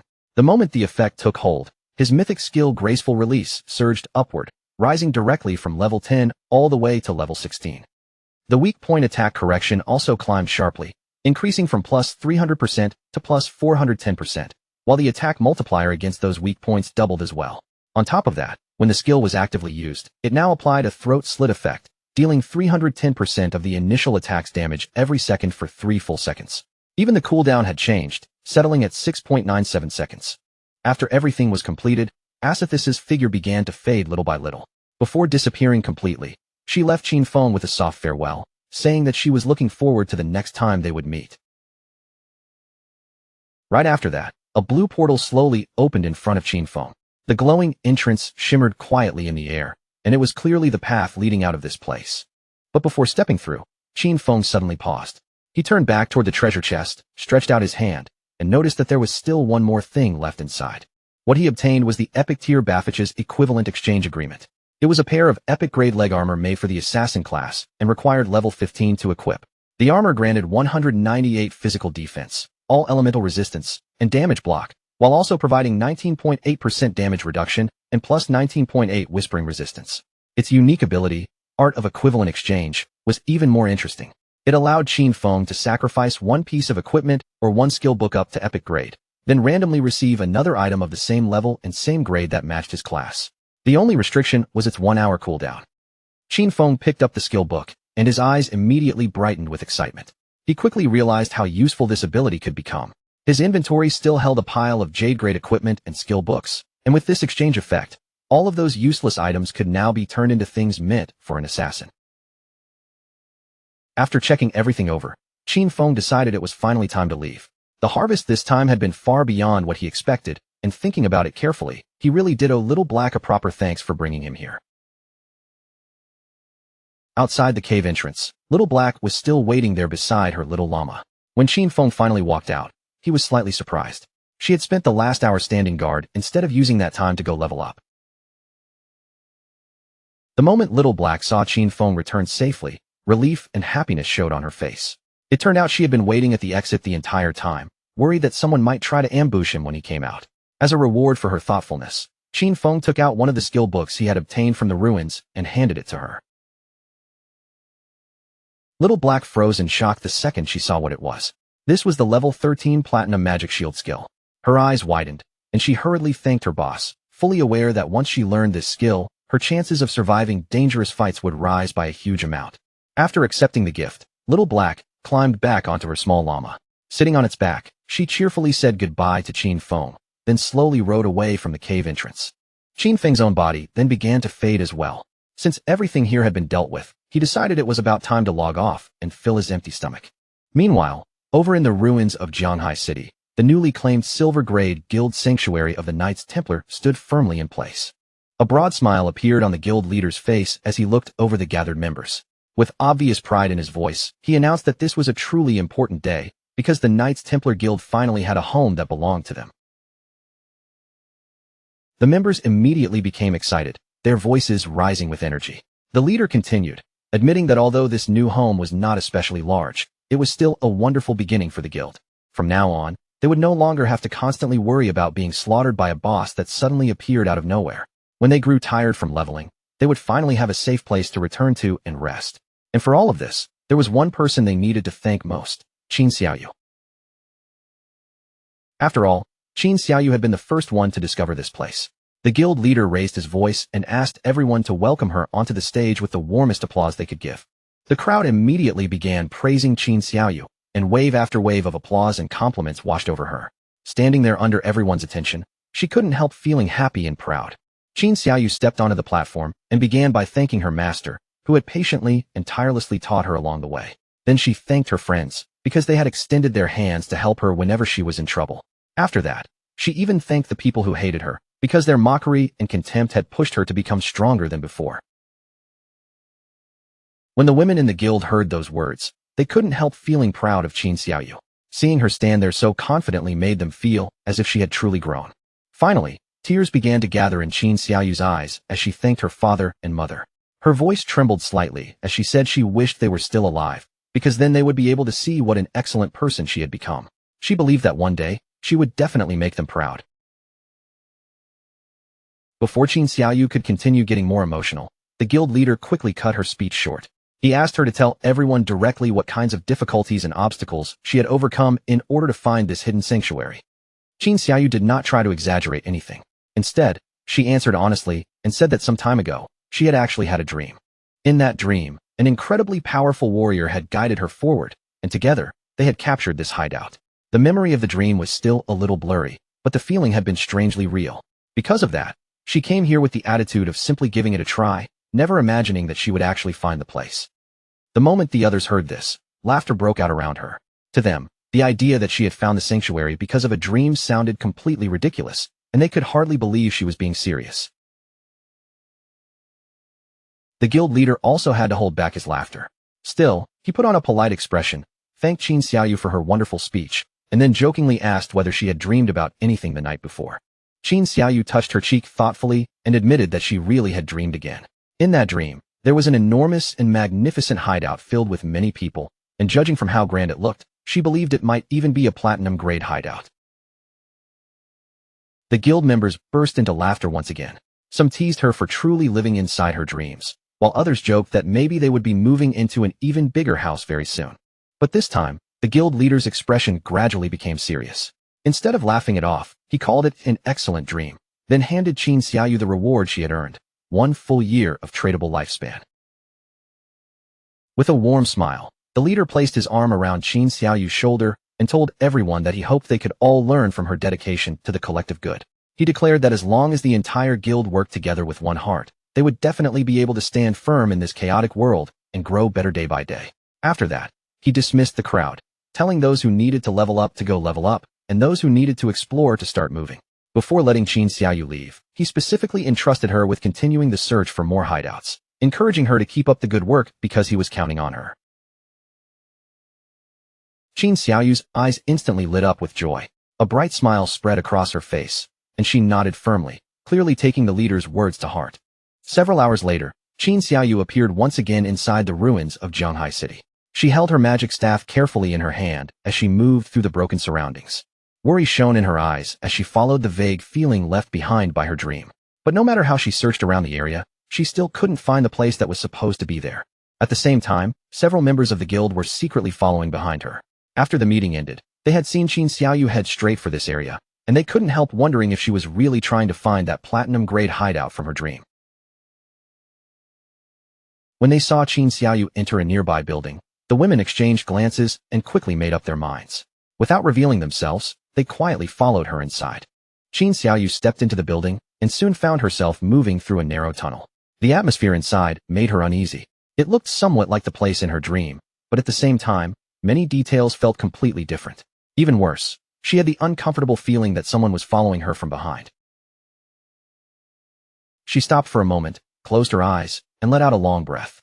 Then she forced herself to calm down, silently reminding herself that she was a life priest with a hidden class. With that kind of identity, there was no way anything here could easily hurt her. But the instant Qin Xiaoyu opened her eyes again, her courage shattered. Standing right in front of her was a horrifying monster, and from inside its mouth, several eerie eyes were staring straight back at her. The terrifying sight completely overwhelmed poor Qin Xiaoyu. Her face turned pale, her body stiffened, and all she could do was let out a sharp scream filled with fear. However, instead of attacking Qin Xiaoyu directly, the monster suddenly knocked her to the ground and rushed past her. Its twisted body charged straight toward the spot where the guild women who had been following her were hiding. The women immediately panicked when they saw it rushing toward them. Shock and disgust filled their voices as they shouted, asking what kind of monster this thing was, and then yelled that they needed to catch it and kill it right away. But before they could even come up with a proper plan, the monster struck first. Its tentacles lashed out and wrapped tightly around one of the women. Then the disgusting tendrils extending from its mouth forced their way into her mouth. In just the blink of an eye, the woman's body rapidly weakened. The monster had drained away all of her lifespan, leaving her helpless almost instantly. When her companions realized that this monster could absorb them until they died, fear completely took over. They screamed in terror and, without hesitating for even a second, turned around and began fleeing from the place. But the monster clearly had no intention of letting them escape that easily. Poor Qin Xiaoyu finally woke up from the chaos around her, pulled back into awareness by the women's screams. With fear written all over her face, she turned her head, only to see the horrifying monster draining the women's lifespan right before her eyes. Qin Xiaoyu reacted fast. Without daring to make even the smallest sound, she quickly pushed herself up and fled into the darkness, trying to escape before the monster noticed her again. Before long, she stumbled upon a spiral staircase hidden ahead of her. The moment she saw it, she rushed down the steps without turning back, her footsteps echoing wildly behind her. But in her panic, Qin Xiaoyu missed her footing. Her body pitched forward, and she fell headfirst onto the hard ground with a painful crash. Tears immediately welled up in her eyes from the sharp pain. Gritting her teeth, she slowly lifted her head and looked around the unfamiliar space, trying to figure out where she had ended up. Then, right in front of her, a door appeared in the dim light, standing there silently, as if it had been waiting for her all along.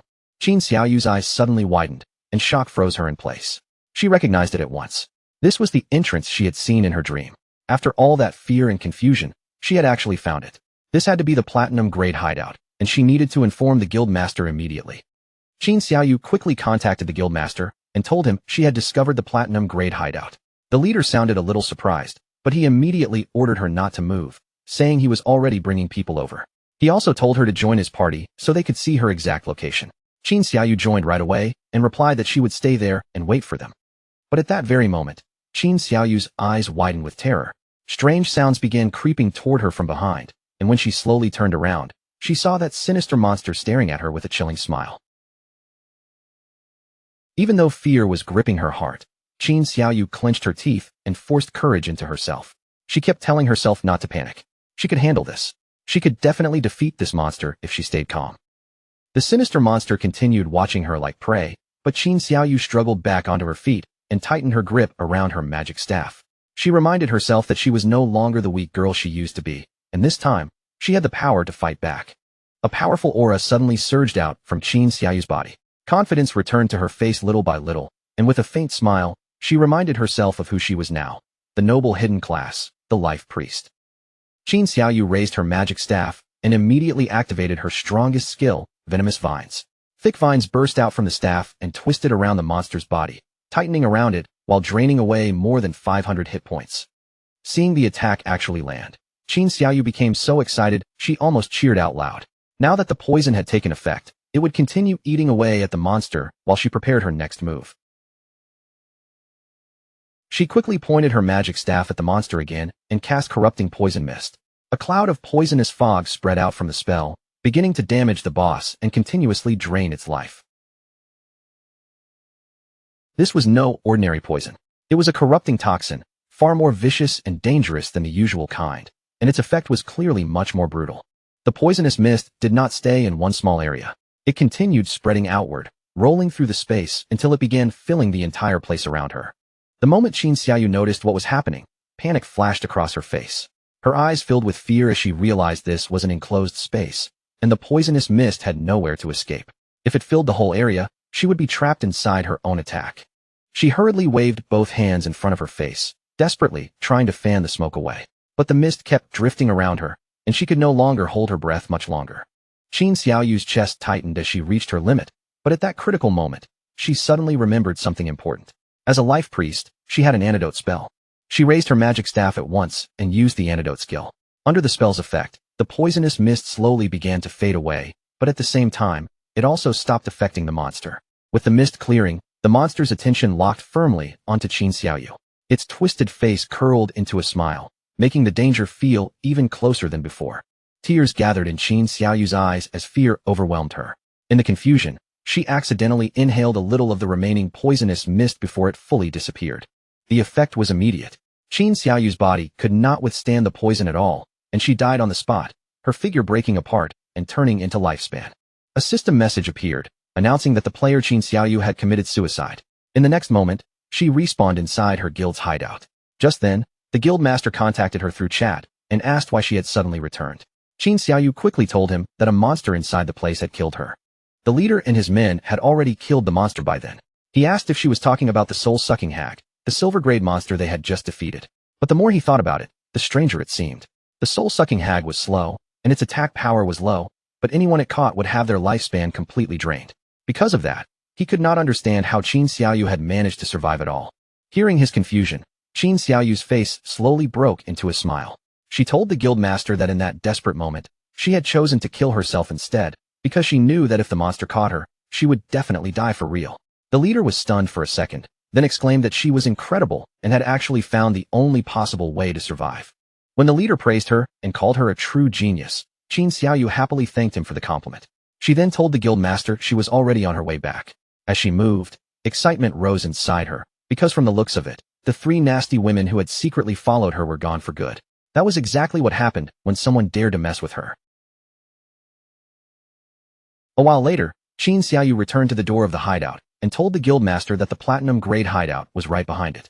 The leader patted her on the back with approval, praised her for doing a good job, and promised that once they secured the hideout, her reward would definitely be waiting. Then the guildmaster turned toward his men and ordered Data to take a group out to clear the surrounding area, making sure no other players came to cause trouble. Data nodded without hesitation and told the guildmaster not to worry. He declared that anyone who dared interfere would be eliminated, even if that person was Shadow himself. After that, the leader pointed directly at the hideout's door and ordered his men to charge. As long as they killed the guardian inside, this hideout would officially belong to them. Several men immediately rushed up to the door and prepared to open it, filling the area with excited battle cries. They shouted for everyone to charge in, kill the guardian, and claim victory for the Knights Templar, while urging the men at the front to hurry. But after struggling with it, one of them turned back and reported that the stone door would not open. The guildmaster narrowed his eyes with curiosity and began thinking carefully. He remembered that in this game, every hideout was protected by some kind of guardian. Then, all at once, with a confident expression, the guildmaster raised his hand and pointed at the hideout's stone door. He declared that the door itself was the guardian they had to defeat. Hearing that, one of the men immediately lifted his axe and swung it hard, slamming the weapon directly into the heavy stone door. A damage number appeared above the door, showing that the attack had dealt 320 hit points. That single number confirmed the guildmaster's guess. The stone door really was the guardian. The surrounding members instantly began praising the guildmaster for his brilliance. With a pleased smile, The leader said that this platinum-grade hideout was practically being handed to them as a gift, then ordered his men to bring the door down. The group answered in unison, their voices full of confidence. His men charged the stone door together, striking it again and again. In the blink of an eye, the violent impacts kicked up a thick curtain of dust around the entrance. At that same time, several system windows suddenly appeared in front of Qin Feng, warning him that his hideout, the land of purified souls, was under attack. The entrance stone door's durability had fallen to 99.3% and was still taking continuous damage, while the magic defense barrier remained at 100%. The system also informed him that normal teleportation to the hideout had been blocked. If he wanted to return instantly, he could only use War Teleport, and it would consume his single use for the day. Qin Feng's eyes turned serious, and confusion flickered across his face. Someone had actually found the entrance to the land of purified souls and was now attacking his hideout. Riding on his wolf, Qin Feng headed toward the hideout himself. Judging from the attacker's damage, he estimated that at their current attack power, it would probably take them an entire year to break through the door. Since there was no real rush, he simply chose to ride over and see what was going on. After some time, Qin Feng finally arrived near the outskirts of the land of purified souls, his wolf slowing as the area came into view. Just then, Qin Feng's eyes lit up slightly. Something ahead had caught his attention. Not far away, two men were chasing after a woman. They shouted at her to stop, threatening that if she kept running, they would slaughter her without mercy. Before she could escape, another man carrying a spiked mace stepped out in front of her, blocking her path. With a threatening look, he asked where she thought she was going. The woman barely had time to catch her breath before the man struck her heavily. The impact sent her body flying backward through the air. A purple-haired man smiled coldly as he stretched out his hand. In the next instant, he activated his skill, Sacred Chains. For energy, swords descended from the sky, like judgment falling from above. They pierced through the woman's hands and knees, pinning her painfully in place and making her scream. One of the men stepped closer and reminded her that he had already warned her about this area. It had been claimed by their guild, the Knights Templar, and he asked if she really thought she could just force her way in. With a serious look in her eyes, the woman insisted that she was only passing through and had never tried to force her way into anything. To her, it was obvious these men were just using the guild's claim as an excuse to rob her. Qin Feng immediately recognized the woman pinned in that dangerous situation. She was Yang Xiaoya, his colleague from the company, and in his memory, she had always been a pretty decent girl. She had even kindly warned him about things before, so seeing her being bullied like this made the scene feel even more familiar. After hearing them claim that the guild had already reserved this area, Qin Feng quickly understood what was going on. The people attacking the land of purified souls were most likely members of the Knights Templar Guild. At the same time, the purple-haired man sneered and said that if they claimed Yang Xiaoya was forcing her way in, then that was exactly what she was doing. With a disgusting smile on his face, the purple-haired man reminded the others that according to their usual rules, he would be the first to enjoy this. Another man laughed along beside him, saying that if that was the case, then he would be right after him. But before their filthy laughter could continue, someone suddenly moved like a streak of thunder. In a single flash, the heads of all three men were cleanly cut off. The one who had appeared was none other than Qin Feng himself. Qin Feng stood there and stared closely at Yang Xiaoya, his eyes beginning to glow with a strange light. Yang Xiaoya froze in shock, wondering for a moment if the person before her was Shadow. But almost immediately, she felt something was not quite right. Those eyes looked far too familiar. They looked exactly like Qin Feng's.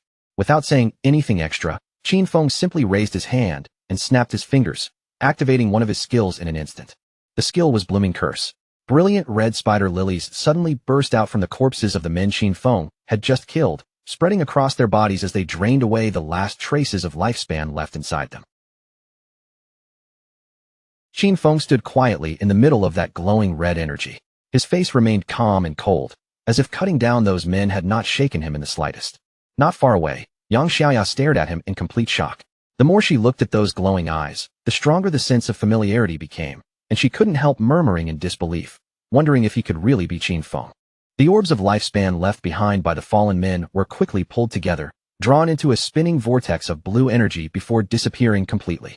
Yang Xiaoya watched everything vanish right before her eyes.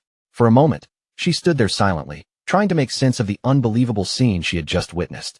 She couldn't deny that Shadow's eyes looked incredibly similar to Qin Feng's, but she soon shook that thought away and treated it as a coincidence. After all, if Qin Feng really was the powerful player Shadow, there was no way he would allow his sister, Qin Xiaoyu, to join a guild like the Knights Templar, where members were practically treated like slaves. Outside the land of purified souls, The situation around Shadow's hideout had already become tense. A group of players led by the Knights Templar Guildmaster spotted Shadow arriving, and the entire crowd immediately exploded with excitement. Their voices rose one after another as they shouted wildly, welcoming Big Brother Shadow like devoted fans. The Guildmaster hurried forward with a flattering smile and explained that his men had only been trying to rob someone. Then he quickly thanked Shadow for appearing at the perfect time and teaching those reckless members a lesson. He went on to say that ever since Shadow had saved them from the headless assassin, every member of their guild had become completely devoted to him. In their eyes, Shadow was already someone they deeply admired.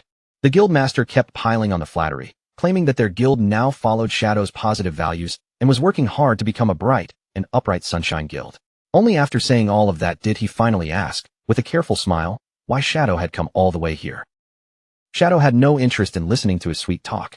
He ignored every compliment and went straight to the point, asking whether it was true that they were attacking a hideout. The Guildmaster's expression instantly changed. Surprise and nervousness flashed across his face as he stammered, asking how Shadow knew about that. Then, with visible hesitation, he carefully asked if Shadow was also interested in the hideout they were attacking. Shadow's glowing eyes remained fixed on him. Then, in a calm and steady voice, he made one simple declaration: that hideout belonged to him. The Guildmaster froze on the spot. His entire body stiffened as if he had turned into stone, and for a moment, he could not process what he had just heard. The subordinates around him were no better. One by one, their mouths hung open in disbelief as they stared at Shadow, completely stunned by the sudden truth. Sweat began to appear on the Guildmaster's face as he tried to argue. He carefully pointed out that he had heard Shadow's hideout was located in Magic City, and as far as he knew, a player could only own one hideout. At that moment, one of his men leaned close and whispered an important detail into his ear. If a player created a guild, then the guild itself could also own a hideout. Shadow confirmed it without the slightest hesitation, saying coldly that he had hideouts in both Magic City and Zhanghai City. The moment those words landed, a terrifying realization settled over the entire group. They had not just attacked some ordinary abandoned location. They had been trying to invade the personal territory of Shadow, the most powerful player in the world. Fear swept over them like a cold wave, and as they looked up at him, it felt as if the sky itself was collapsing above their heads. Meanwhile, Qin Xiaoyu stood there in complete disbelief, tears already filling her eyes. She simply could not understand how this hideout could belong to Shadow, because in the dream that had guided her here, Shadow had never appeared at all.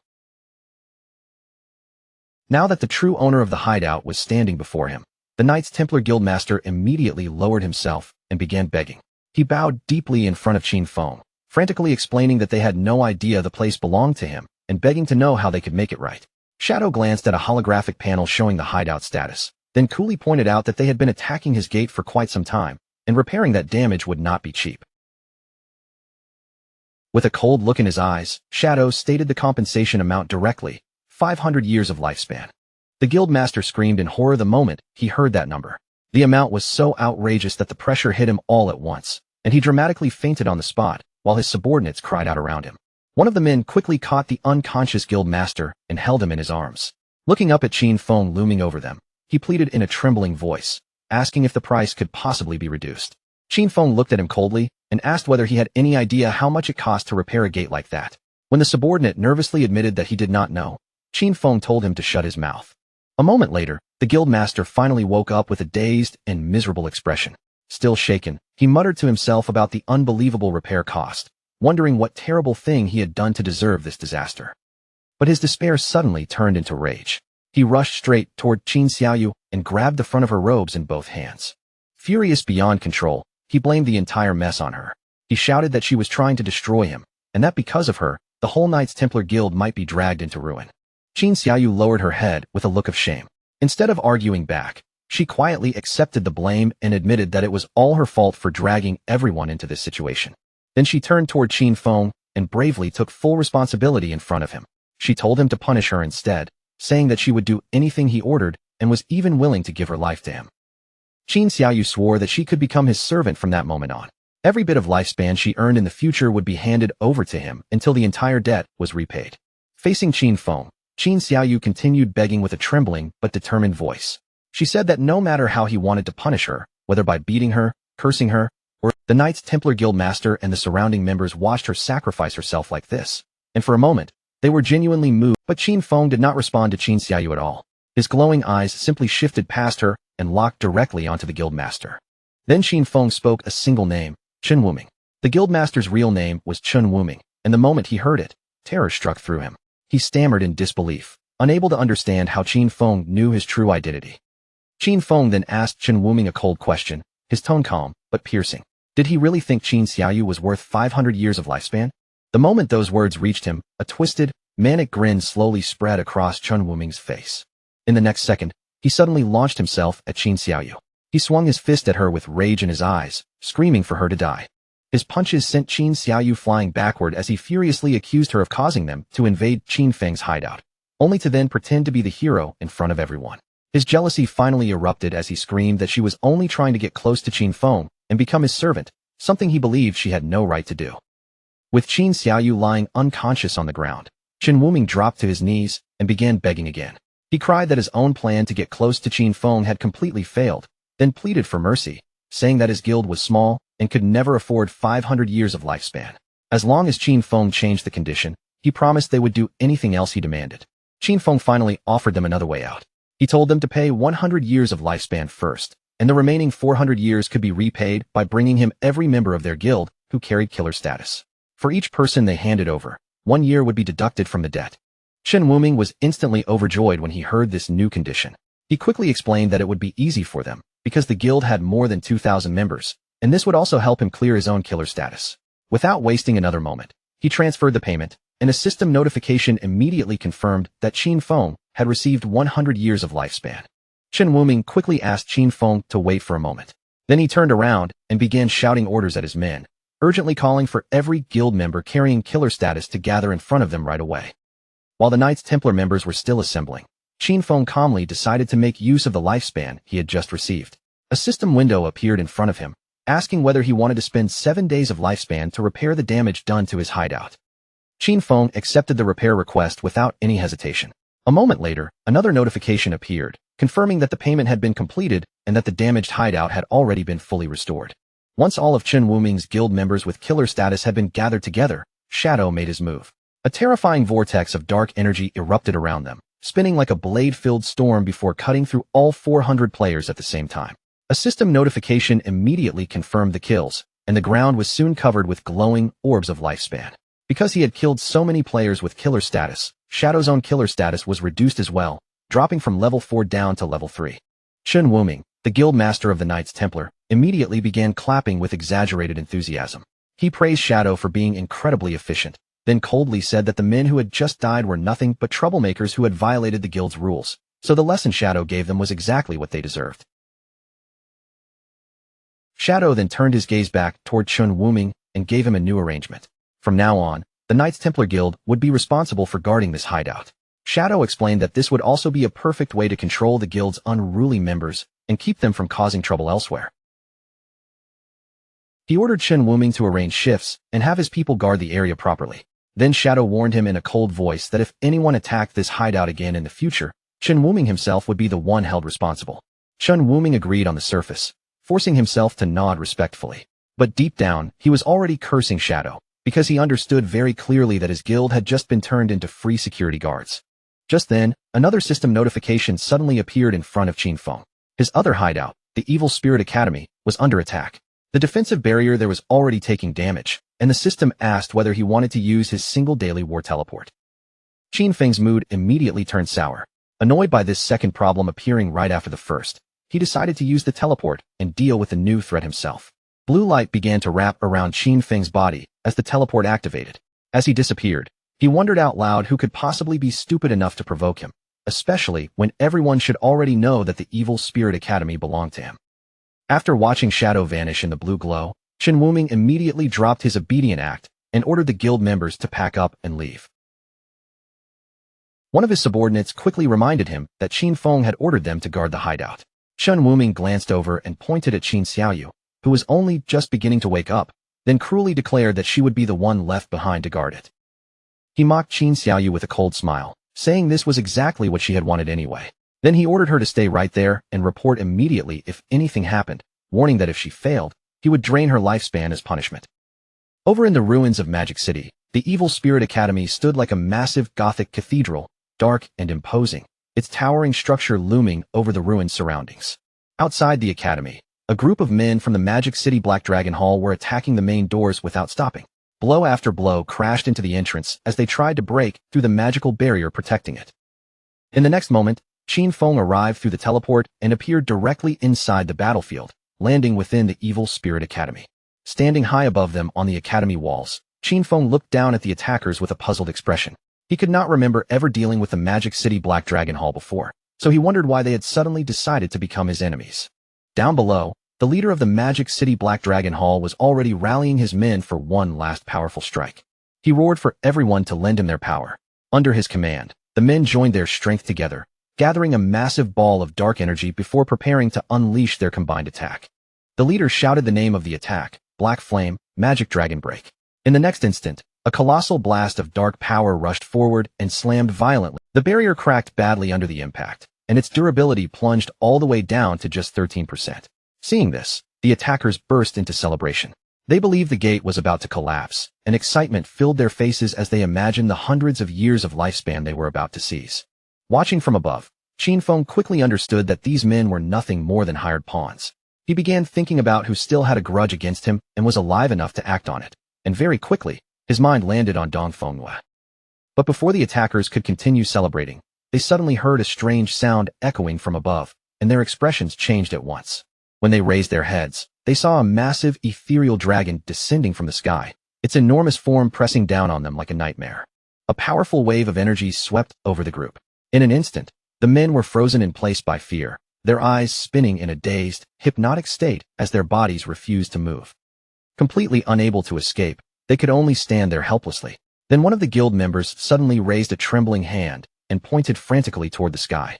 Above them, a huge fiery meteor was falling straight down, blazing through the air as it headed directly for their position. The massive celestial body crashed into the ground with terrifying force, and a huge explosion swallowed the helpless men in roaring flames. One of the men had braced himself for the impact, certain he was about to die.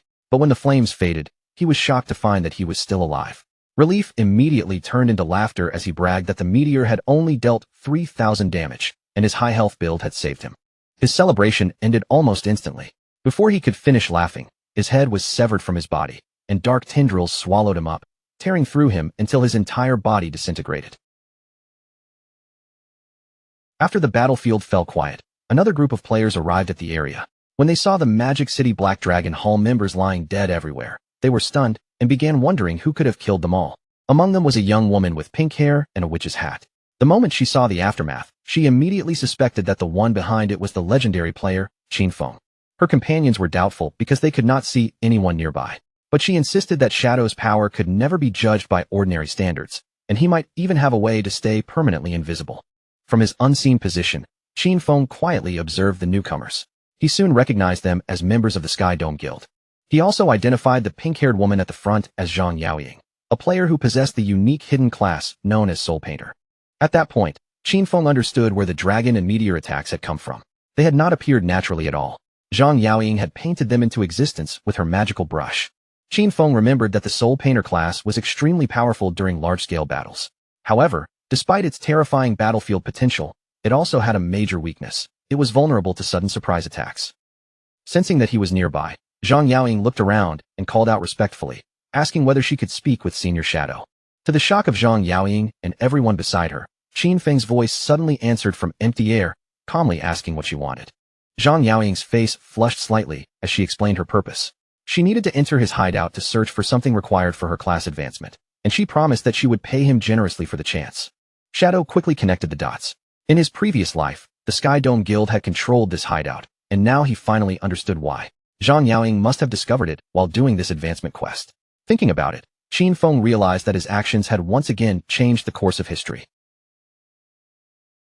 As he looked at Zhang Yaoying, Qin Feng suddenly remembered the past with a faint sense of nostalgia. Back then, he had often watched the popular gaming streams made by her and her grandfather. Her grandfather, Old Man Zhang, was the founder of the Sky Dome Guild, and under his leadership, that guild would eventually become one of the top guilds in the entire nation. Behind his mask, Qin Feng actually felt a little embarrassed. He admitted to himself that the reason he knew so much about them was simple. He used to be their fan. After pushing those memories aside, Qin Feng made his decision. He told them to come inside so they could talk. As his voice fell, the huge sealed doors of the Evil Spirit Academy slowly swung open, revealing a dark and cavernous entrance beyond them. Inside the Gothic halls of the Evil Spirit Academy, Qin Feng sat on a massive throne while dark energy swirled around him. Facing the members of the Sky Dome Guild, he calmly told them to state their business. Zhang Yaoying stepped forward and explained the situation. Her soul painter class required special materials for its advancement, and those materials could only be found inside the Evil Spirit Academy. She continued by saying that they had heard he had previously sold a hideout for a very high price. Because her class required a large amount of those materials, simply buying this hideout from him would be the most practical solution, so she offered to purchase it outright. Qin Feng was somewhat impressed when he heard her offer. He couldn't help wondering how the Sky Dome Guild had managed to gather so much lifespan in the first place. Qin Feng naturally gave credit to her grandfather, Old Man Jiang, for the Sky Dome Guild's wealth and foundation. However, he made it clear that the Evil Spirit Academy itself was not something he planned to sell. As a compromise, he offered Zhang Yaoying guest permissions instead, allowing her to freely enter and use the ground floor whenever she needed. But Zhang Yaoying was obviously not satisfied with only guest access. After thinking for a moment, she immediately raised a counteroffer and asked if she could rent the place instead. Her proposal was direct and bold: 500 years of lifespan in exchange for a 3-year lease on the first floor. Qin Feng did not answer right away. He sat there quietly, his gaze settling on Zhang Yaoying as he carefully weighed the meaning behind her offer. Very quickly, Qin Feng understood the deeper intention behind it. Since he had already agreed to let her enter for her advancement quest, there was no reason for her to insist on paying such a massive price unless the Sky Dome Guild's true goal was not just gathering materials. They clearly wanted to establish a formal connection with him. As though she had already guessed what Qin Feng was thinking, Zhang Yaoying suddenly smiled and added another condition, making the deal even harder to refuse. With a slightly devious grin on her face, she promised that if Qin Feng agreed, the Sky Dome Guild would personally handle the Magic City Black Dragon Hall, the group that had just dared to attack his hideout. Not only would they deal with them, they would wipe them out completely. Qin Feng was a little surprised by how fearless she sounded. He looked at her and asked whether she could really make such a serious decision, one that could trigger a guild war, without first discussing it with her grandfather. Zhang Yaoying laughed when she heard that, clearly amused that Qin Feng even knew about her grandfather. Then she confidently told him that Old Man Jiang always listened to her anyway, and destroying a small force like the Black Dragon Hall would not be difficult for the Sky Dome Guild at all. Qin Feng admired her decisiveness. Since she had already made the offer so cleanly, he no longer dragged things out and agreed to the deal, casually tossing the rental contract over to her. A system notification soon appeared, confirming that the transaction had been completed. Shadow had officially received 500 years of lifespan. Qin Feng then told them they could use the first floor however they wanted. He also reminded them not to worry too much about the defensive barrier, because the lava in the lower levels would automatically repair the damage over time. With the deal settled, Zhang Yaoying and the Sky Dome Guild members immediately burst into celebration. After the Sky Dome Guild members entered the hideout, Shadow allowed himself a faint smile. He thought Zhang Yaoying was even more lively and energetic in person than she had ever seemed on her streams. Behind his mask, Qin Feng actually blushed a little, but he quickly shook off the thought and reminded himself that he still had proper business to handle. Qin Feng then headed toward his hideout's warehouse. During this time, he had already used his equivalent exchange ability several times, and the results so far had been quite satisfying. Seeing that the skill's cooldown had finished, Qin Feng decided to activate it again. As he used Bafich's equivalent exchange, golden energy began swirling around his hand, and he sacrificed an item that had little value to him. A system message appeared right after, announcing that he had lost a wisdom training scroll but gained the Scarlet Blade, a powerful Jade-tier assassin finisher skill. Scarlet Blade was a high-damage melee attack, and its effect was not limited to just dealing damage. Whenever it struck the enemy, it could also heal Qin Feng for a large portion of the damage he inflicted. Qin Feng was pleasantly surprised when he saw the skill details. Getting a limit break finisher skill at this point was a major upgrade to his combat power. After all, ultimate abilities like this were famous for their explosive strength. In a critical fight, a well-timed finisher could completely reverse the situation. What made Qin Feng even more interested was the base damage. This new Jade-tier skill already had more than twice the damage of his strongest legendary skill. After seeing how much potential Scarlet Blade had, Qin Feng immediately spent evolution points to raise it to legendary tier. Its damage and healing both increased sharply, and after calculating his buffs, he realized that a single strike from this skill could now deal more than 100,000 points of damage. Since he still had plenty of evolution points left, Qin Feng decided to strengthen another core skill. He invested 500 points into his passive stealth ability, pushing it all the way up to Mythic. This evolution not only raised his stealth level, but also gave him a new passive effect. Whenever he remained in stealth, the rate at which his lifespan drained in dangerous areas would be reduced by 90%. Qin Feng's eyes glowed with clear satisfaction. With this new effect, exploring high-level rage zones would become much safer and far less costly for him. Now that Shadow had reached level 17, he could finally equip the new Jade tier gear he had obtained earlier. He equipped several pieces at once, including a new veil, gloves, boots, and a ring. Each item brought him a noticeable increase in stats, strengthening his overall build even further. With the new equipment on, almost his entire set had been upgraded to Jade tier. But when Qin Feng looked at his current appearance, the mismatched gear made his expression twist with disgust. He could not help complaining about how ugly low-level equipment looked. Without wasting another second, he immediately switched his appearance back to his default all-black Shadow outfit. Now that his skills, gear, and combat power had all been strengthened, Qin Feng calmly declared that it was time to conquer the next hideout. Meanwhile, back in the real world, in the suburbs of Magic City, an armored vehicle slowly pulled up outside a grand mansion. One armed guard glanced toward his colleague and asked how many people they had managed to bring back this time. The other guard replied that they had only found 4. The first guard sounded disappointed when he heard the number. His colleague explained that these days, fewer and fewer people were willing to sell their lifespan, then turned toward the new arrivals and ordered them to get out of the vehicle. 4 people climbed out one after another. A large muscular man, a man wearing a long coat, another man dressed in a suit, and a young woman hiding beneath a hood. The man in the long coat looked up at the impressive mansion and remarked that the buyers must be extremely rich. A guard told them to wait outside while he went in to inform Dongfangyu. The muscular man frowned and complained that they were not even being invited inside. Beside him, the hooded woman sounded impatient as she urged the guards to hurry up. Watching their reactions, the guards secretly scoffed in contempt. In his mind, this group of idiots had no idea what was waiting for them. Inside the mansion's hall, Dongfangyu soon appeared with her young son, Nantian. Her expression was cold as she confirmed that these 4 were the ones selling lifespan, then ordered them to convert it into light orbs and throw everything onto the floor. The muscular man immediately smirked, as if he had heard a joke. He asked whether she was serious, then pointed out that they had not even seen any money yet. Dongfangyu's expression darkened at once. One of her eyes began glowing with a menacing light as she repeated the command, warning them that if they did not want to die, they should hand over the lifespan immediately. At that moment, more armed guards suddenly appeared from around the hall. In only a few seconds, the 4 sellers were completely surrounded by guns. The man in the suit slowly raised both hands, but there was no real fear on his face. With a mocking tone, he asked what exactly Dongfangyu meant by this. Then a sinister grin spread across his face. He looked at Dongfangyu and asked if she was planning to rob them, just like they had robbed others before.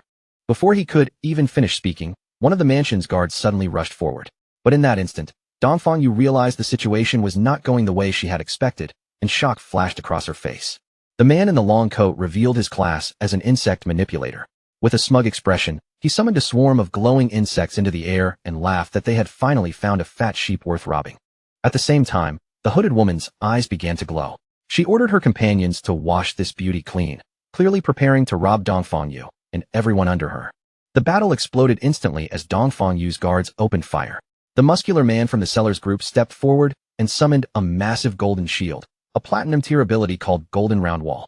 The shield completely blocked the hail of bullets, leaving the guards frustrated as their shots failed to break through his defense. Then the muscular man suddenly leapt into the air. He brought the huge golden shield down with tremendous force, smashing it into the ground and releasing a powerful shockwave. At the same time, the man in the suit showed terrifying agility. His body moved smoothly through the chaos, dodging the flying bullets as if they could barely touch him. He slid gracefully across the ground, then raised his hand and pointed his finger like the barrel of a gun. In the next second, a powerful beam of energy shot out and struck one of the guards, killing him in a fiery explosion. This man possessed a hidden class known as the one-handed gunman, which allowed him to fire different kinds of ammunition directly from his fingers. As the fighting grew more intense, the battle quickly pushed deeper into the mansion. The hooded woman moved with incredible speed, leaping through the air as blue energy swirled around her. With one fierce attack, she cut down several guards at once, while one of the remaining men shouted desperately for backup. A manic grin spread across the hooded woman's face as she shot straight toward Dongfangyu. Her killing intent was obvious as she screamed for Dongfangyu to die. But just as her attack was about to land, a sudden kick came out of nowhere and struck her hard, blasting her out of the air before she could reach Dongfangyu. Before Dongfangyu could press forward, a new figure suddenly stepped in front of her. It was a towering, heavily muscled bodyguard, his face wrapped in bandages, and with one motion, he stirred up a violent energy vortex to shield his mistress from danger.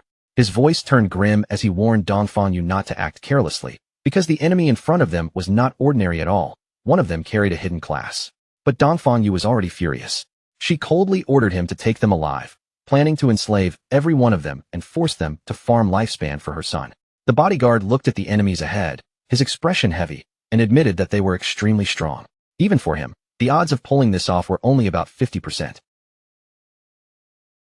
The burly man holding the golden shield narrowed his eyes as he watched the other side carefully. From the pressure coming off their opponents, he quickly realized this was not a normal group either. They also had players with rare special classes standing among them. The insect manipulator's mechanical bug circled through the air with a sharp metallic buzz, while Dongfang Yu's powerful bodyguard stood calmly in the center of a thick, swirling purple miasma. Around his feet lay the broken remains of guards who had already fallen. Without showing the slightest panic, he studied the four sellers in front of him and pieced together what kind of people they were. In his eyes, they were clearly a hunting team that specialized in targeting the rich, relying on instant kill skills and bulletproof equipment to ambush their prey. Instead of looking afraid, the bodyguard actually seemed a little pleased, as though he had finally found something interesting. He remarked that these people must have pulled off this same trick many times before. Facing him, the long-coated insect manipulator curled his lips into a confident smile. He hoped they had already squeezed enough levels and gear out of the game, because otherwise, this fight would be far too boring. Wrapped in that ominous purple aura, the bodyguard planted his feet firmly where he stood. The strange haze rolled around him like a poisonous storm, yet his expression never wavered, as if everything happening in front of him was still completely under control. He let out a cold scoff, looking at the sellers as though they were nothing more than reckless children who had mistaken a little strength for real power. The insect manipulator's smile sharpened as he declared that the battle had officially begun. With a loud command, he sent his mechanical insect tearing forward and shouted for the bodyguard to die. In the next instant, the bug fired a dazzling beam of yellow energy straight through the air. But before the attack could land, the bodyguard's body blurred with unbelievable speed, slipping away from the beam as if it had never threatened him at all. Then, in a move so fast it barely looked real, the bodyguard raised one hand and reached into the air. The mechanical insect, which had been darting around at terrifying speed, was suddenly caught right in his grip, snatched out of flight as easily as plucking a leaf from the wind. The sellers froze on the spot, their faces filling with shock. The insect manipulator's confident expression collapsed instantly as he shouted in disbelief. His insect could fly at 200 kilometers per hour, yet this man had caught it barehanded. He could not understand how such a thing was even possible. With a rough grunt, the bodyguard suddenly released a strange burst of purple gas from behind him. The foul pressure spread through the air, and before the stunned sellers could even react, his powerful fingers tightened around the mechanical insect. Metal cracked and twisted in his palm until the bug was crushed into useless fragments. He barely even looked at the broken pieces before casually dropping them onto the ground. Then he lifted one heavy foot and stomped down, grinding the remains into the floor as if he were crushing an annoying insect for real. Only after that did he speak again, his tone calm and almost casual. He revealed that the area had already been sealed off, and a barrier had been placed around them before the sellers even realized it. The purple aura around the bodyguard surged even more violently, wrapping his massive frame in a sinister glow. He finally revealed the nature of his unique hidden class, Fartmaster, the very source of plague itself. With chilling confidence, he declared that his purpose was to spread pestilence in a way that surpassed ordinary humanity. Then, with the air growing heavier around him, he simply announced that it was his turn to come forward. A dangerous light flashed in Dongfang Yu's bodyguard's eyes. The Fartmaster lowered his stance, his muscles tightening beneath the bandages, and he announced his attack with a menace that made the air around him feel even thicker. In the blink of an eye, he launched himself upward with shocking speed. His huge body cut through the air faster than anyone expected, leaving the muscular man from the opposing group visibly startled as he tried to track the movement. The bodyguard twisted midair and drove a powerful high kick straight toward him. But the muscular man did not back away. Instead, he braced his stance and taunted him loudly, daring him to test the strength of his iron wall defense head-on. Just as the muscular man steadied himself behind his golden shield, the bodyguard's real attack came from an absurd angle. A devastating air cannon erupted from his buttocks with explosive force, slamming into the shield before the defender could adjust. The golden barrier shattered under the impact, and the man was blasted backward, crashing hard into the ground. The insect manipulator's face twisted in panic the moment he saw his companion go down. He immediately shouted toward the one-handed gunman, ordering him to fire before the bodyguard could close the distance again. The gunman raised his weapon and unleashed a rapid volley of energy blasts, each shot cutting through the air in quick succession. But the bodyguard moved with almost insulting ease, shifting his body just enough each time to dodge every single attack without taking a scratch. Seeing him still airborne, the gunman sneered and tried to regain his confidence. He shouted that jumping into the air against a gunman was practically suicide, because once someone was suspended above the ground, there was nowhere left to escape. But the bodyguard with the bandaged arms had already recovered his rhythm.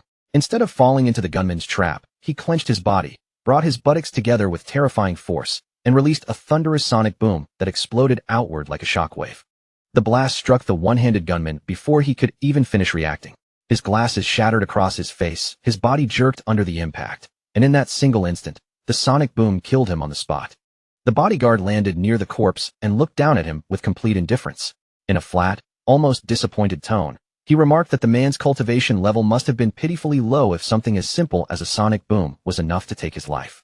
The insect manipulator saw his comrade drop dead, and all the confidence drained from his body. Terror took over. He turned at once and tried to run, but before he could get far, a hand shot out from behind him and clamped down on his head, stopping him cold. The bodyguard held the trembling man firmly in his grip, while the insect manipulator begged desperately for his life. Yet the bodyguard's voice remained strangely calm. He told him not to worry, because he had no intention of killing him. With 2 enemies dead and 2 still alive, he had already fulfilled the 50% success rate he had promised earlier. After saying that, the bodyguard casually shifted the topic as if this were nothing more than a routine check. He asked what had happened to their stealthy companion, pointing out that his earlier fart should have stunned everyone nearby. The captured man looked both confused and terrified as he hurried to explain. The hooded woman was not part of their group at all. His other 2 brothers had already been killed, and they genuinely did not know that woman. She had merely gotten out of the same vehicle as them because she had also come there to sell her lifespan. The scene then shifted far away, to the outskirts of the Magic City ruins. There stood the Magic Leaning Tower, a strange landmark that resembled the Leaning Tower of Pisa, rising at an angle against the broken skyline. Above the very top of the tower, a glowing purple magic circle floated silently, casting an eerie light over the ruins below. Within the ruined cityscape, Shadow slowly materialized. His body appeared semi-transparent and ghost-like, as if he had slipped into this place without a physical form. He made his way to the entrance of the tower, but the moment he arrived, he noticed something was wrong. The guardian monster that should have been stationed there was nowhere to be seen. Shadow immediately understood what that meant. Someone else had reached this place before him. Without wasting time, Shadow moved forward and entered through the massive doorway. The entrance was sealed in frost, its edges covered with cold, rigid ice, making the tower feel even more ancient and dangerous as he passed inside. Once inside, Shadow carefully took in the vast space around him. He knew the Magic Leaning Tower was not simply a tower, but an enormous multi-floor library built like a giant maze. Every level was filled with traps, hidden mechanisms, and countless dangerous paths. He also remembered the old legend tied to this place, the story of a terrifying monster sealed deep within the tower, a princess who had been transformed by an evil white dragon. As Shadow floated deeper through the library, he began noticing clear signs that the place had already been ransacked. Shelves had been disturbed, and traces of looting were scattered along the path. That confirmed his guess. Another party had already pushed far inside. He also remembered that the teleportation mechanism leading to the top floor should be hidden somewhere in this area. It did not take him long to find the trigger. Among the books, one volume gave off a faint glow, and its title was strangely eye-catching, Postpartum Care for Sows. Shadow recognized it at once. Pulling this ridiculous-looking book was the key to activating the tower's teleportation magic. The moment Shadow pulled the book from its place, light burst out around him. His figure was swallowed by the glow in an instant, and before the surrounding shelves could even come back into view, the teleportation magic carried him away. When the light faded, Shadow appeared on the rooftop of the tower. He was floating silently behind 2 players, and both of them were startled the moment they sensed his sudden arrival, their bodies stiffening as they turned toward him in shock. From the rooftop, Shadow looked out across the battlefield. A large group of players had gathered in the open arena, locked in a fierce battle against the tower's guardian. Their opponent was a massive tentacled monster known as the Desperate Princess, its huge body looming over the players as chaos erupted around it. Shadow quietly assessed the battle from a distance. The players were clearly not well equipped for a fight of this level, and their gear looked far from ideal. Worse still, their losses were piling up fast, with casualties appearing at a dangerous rate. Even so, Shadow could not help feeling a trace of admiration. With such obvious disadvantages and such heavy losses, the fact that they had managed to reach this point at all proved that they were far more capable than they looked at first glance. His gaze then settled on the person leading them. At the front of the group stood a woman with long gray hair, shouting commands and trying to hold the team together. She urged her troops not to be afraid, telling them that even if they died, they only needed to run back again. Shadow recognized them almost immediately. This was the Faker Heavy Industry Guild, and the woman commanding them was Huang Huifan. In his past life, Faker Heavy Industry had not been some small organization, but a major corporation with considerable influence. After the game descended into reality, Huang Huifan had reacted faster than most people. She converted company funds into lifespan and quickly formed a guild using her own employees as the core members. Shadow also remembered her class clearly. She was an illusionist, a powerful support-type class, and her signature skill, Teleportation Gate, allowed her to move forces across the battlefield with remarkable efficiency. Watching from the edge of the rooftop battlefield, Shadow silently broke down the way they were fighting. Their movements were not random at all. The entire group was relying on a very specific strategy to keep throwing manpower at the boss. Shadow knew exactly how powerful Teleportation Gate could be when used properly. The skill allowed its user to set both an entrance and an exit, forming a stable portal that anyone could pass through as long as the gate remained active. By placing the entrance near their respawn point and the exit close to the boss, the guild could create an endless return route. Any player who died could rush straight back into the fight almost immediately, then retrieve the lifespan they had dropped before the battle moved on.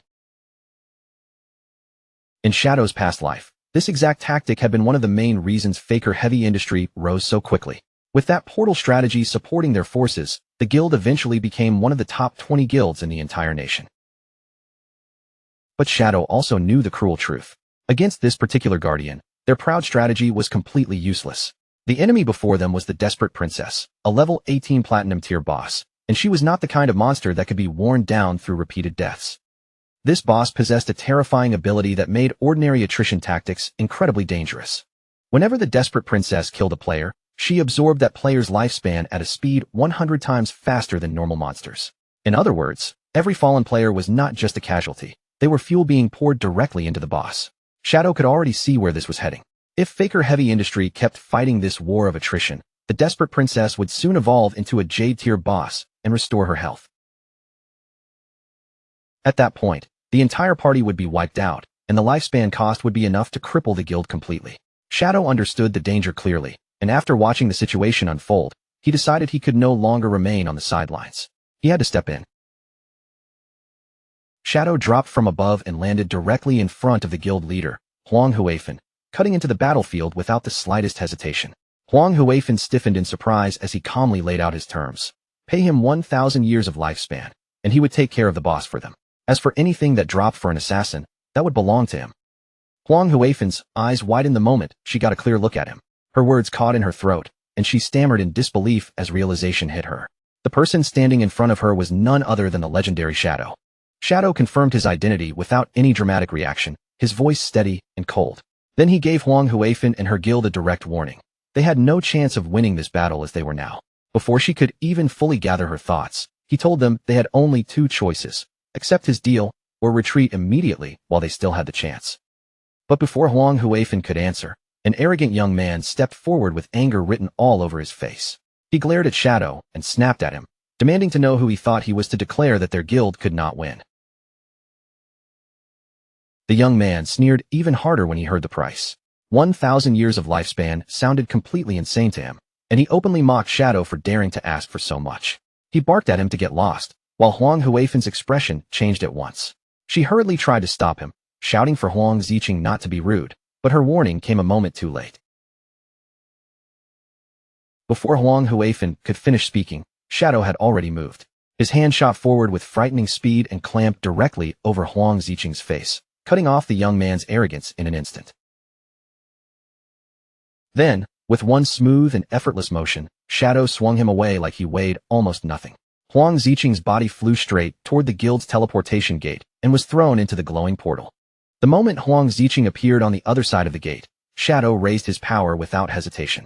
Dark energy gathered around him as he activated his Dark Knight Ring Blade skill. A crescent wave of dark red energy tore forward, slicing through Huang Ziqing and splitting him in half before anyone could react.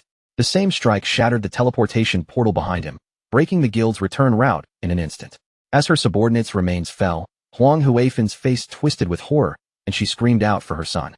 Overcome with shock and anger, Huang Huifan turned on Shadow and demanded to know why he had destroyed her portal. She admitted that her son had offended him, but in her eyes, teaching him a lesson would have been enough. There was no need to go so far. Shadow's golden eyes glowed as he looked down at her, his expression unreadable. Instead of arguing, he simply told her that she would understand soon enough. Then he repeated his offer with the same calm certainty as before, 1,000 years of lifespan, and he would solve the boss problem for her. After saying that, Shadow's figure slowly dispersed and vanished from sight, leaving Huang Huifan and the rest of the guild frozen in stunned silence. Shadow knew exactly what they did not. The boss they were fighting was already on the verge of evolving. That was the real reason he had destroyed their portal.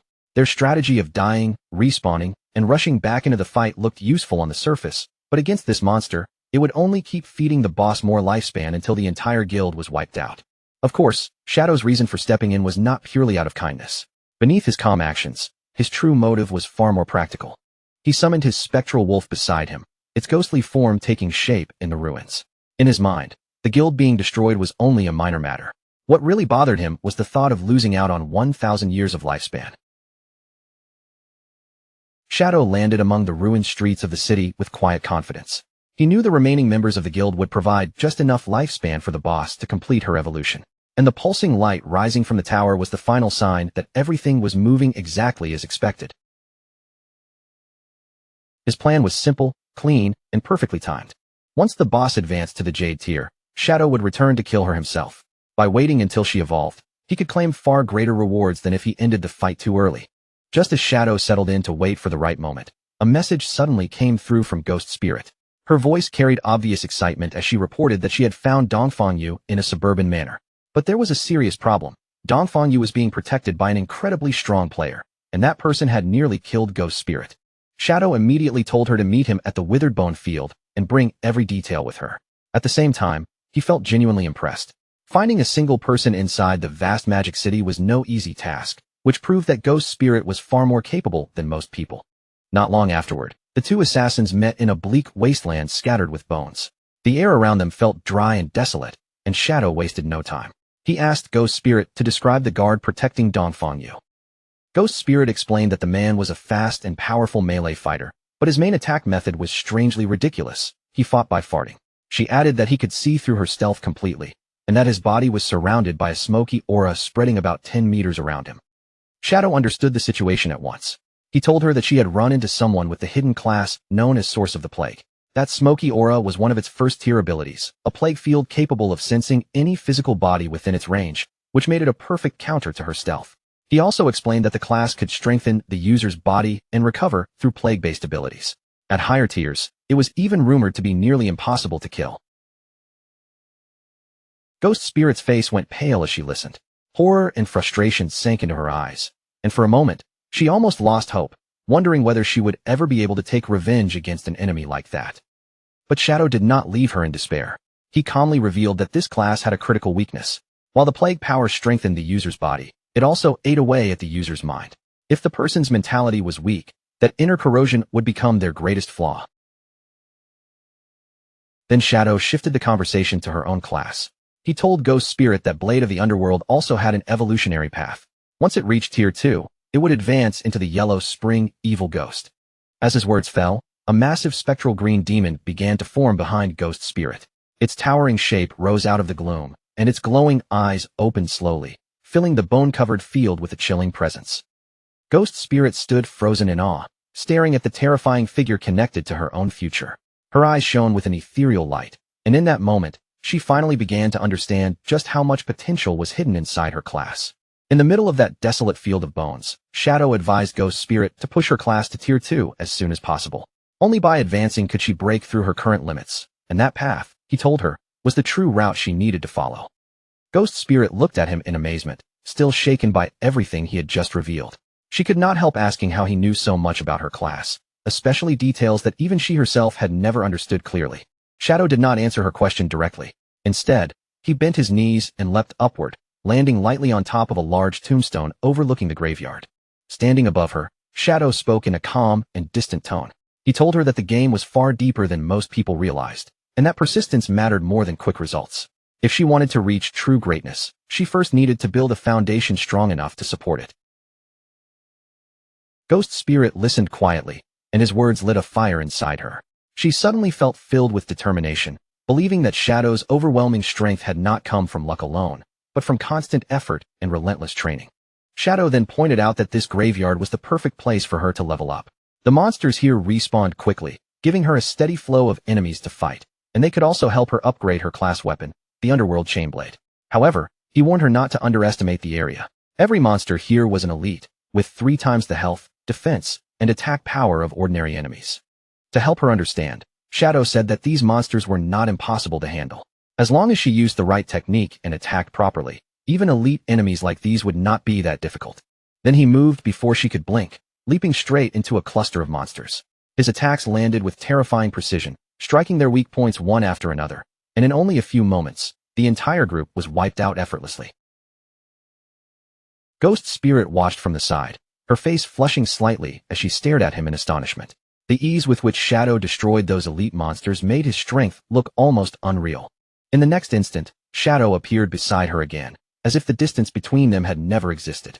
He told her to give this training everything she had, because only by betting it all could she truly complete her path of revenge.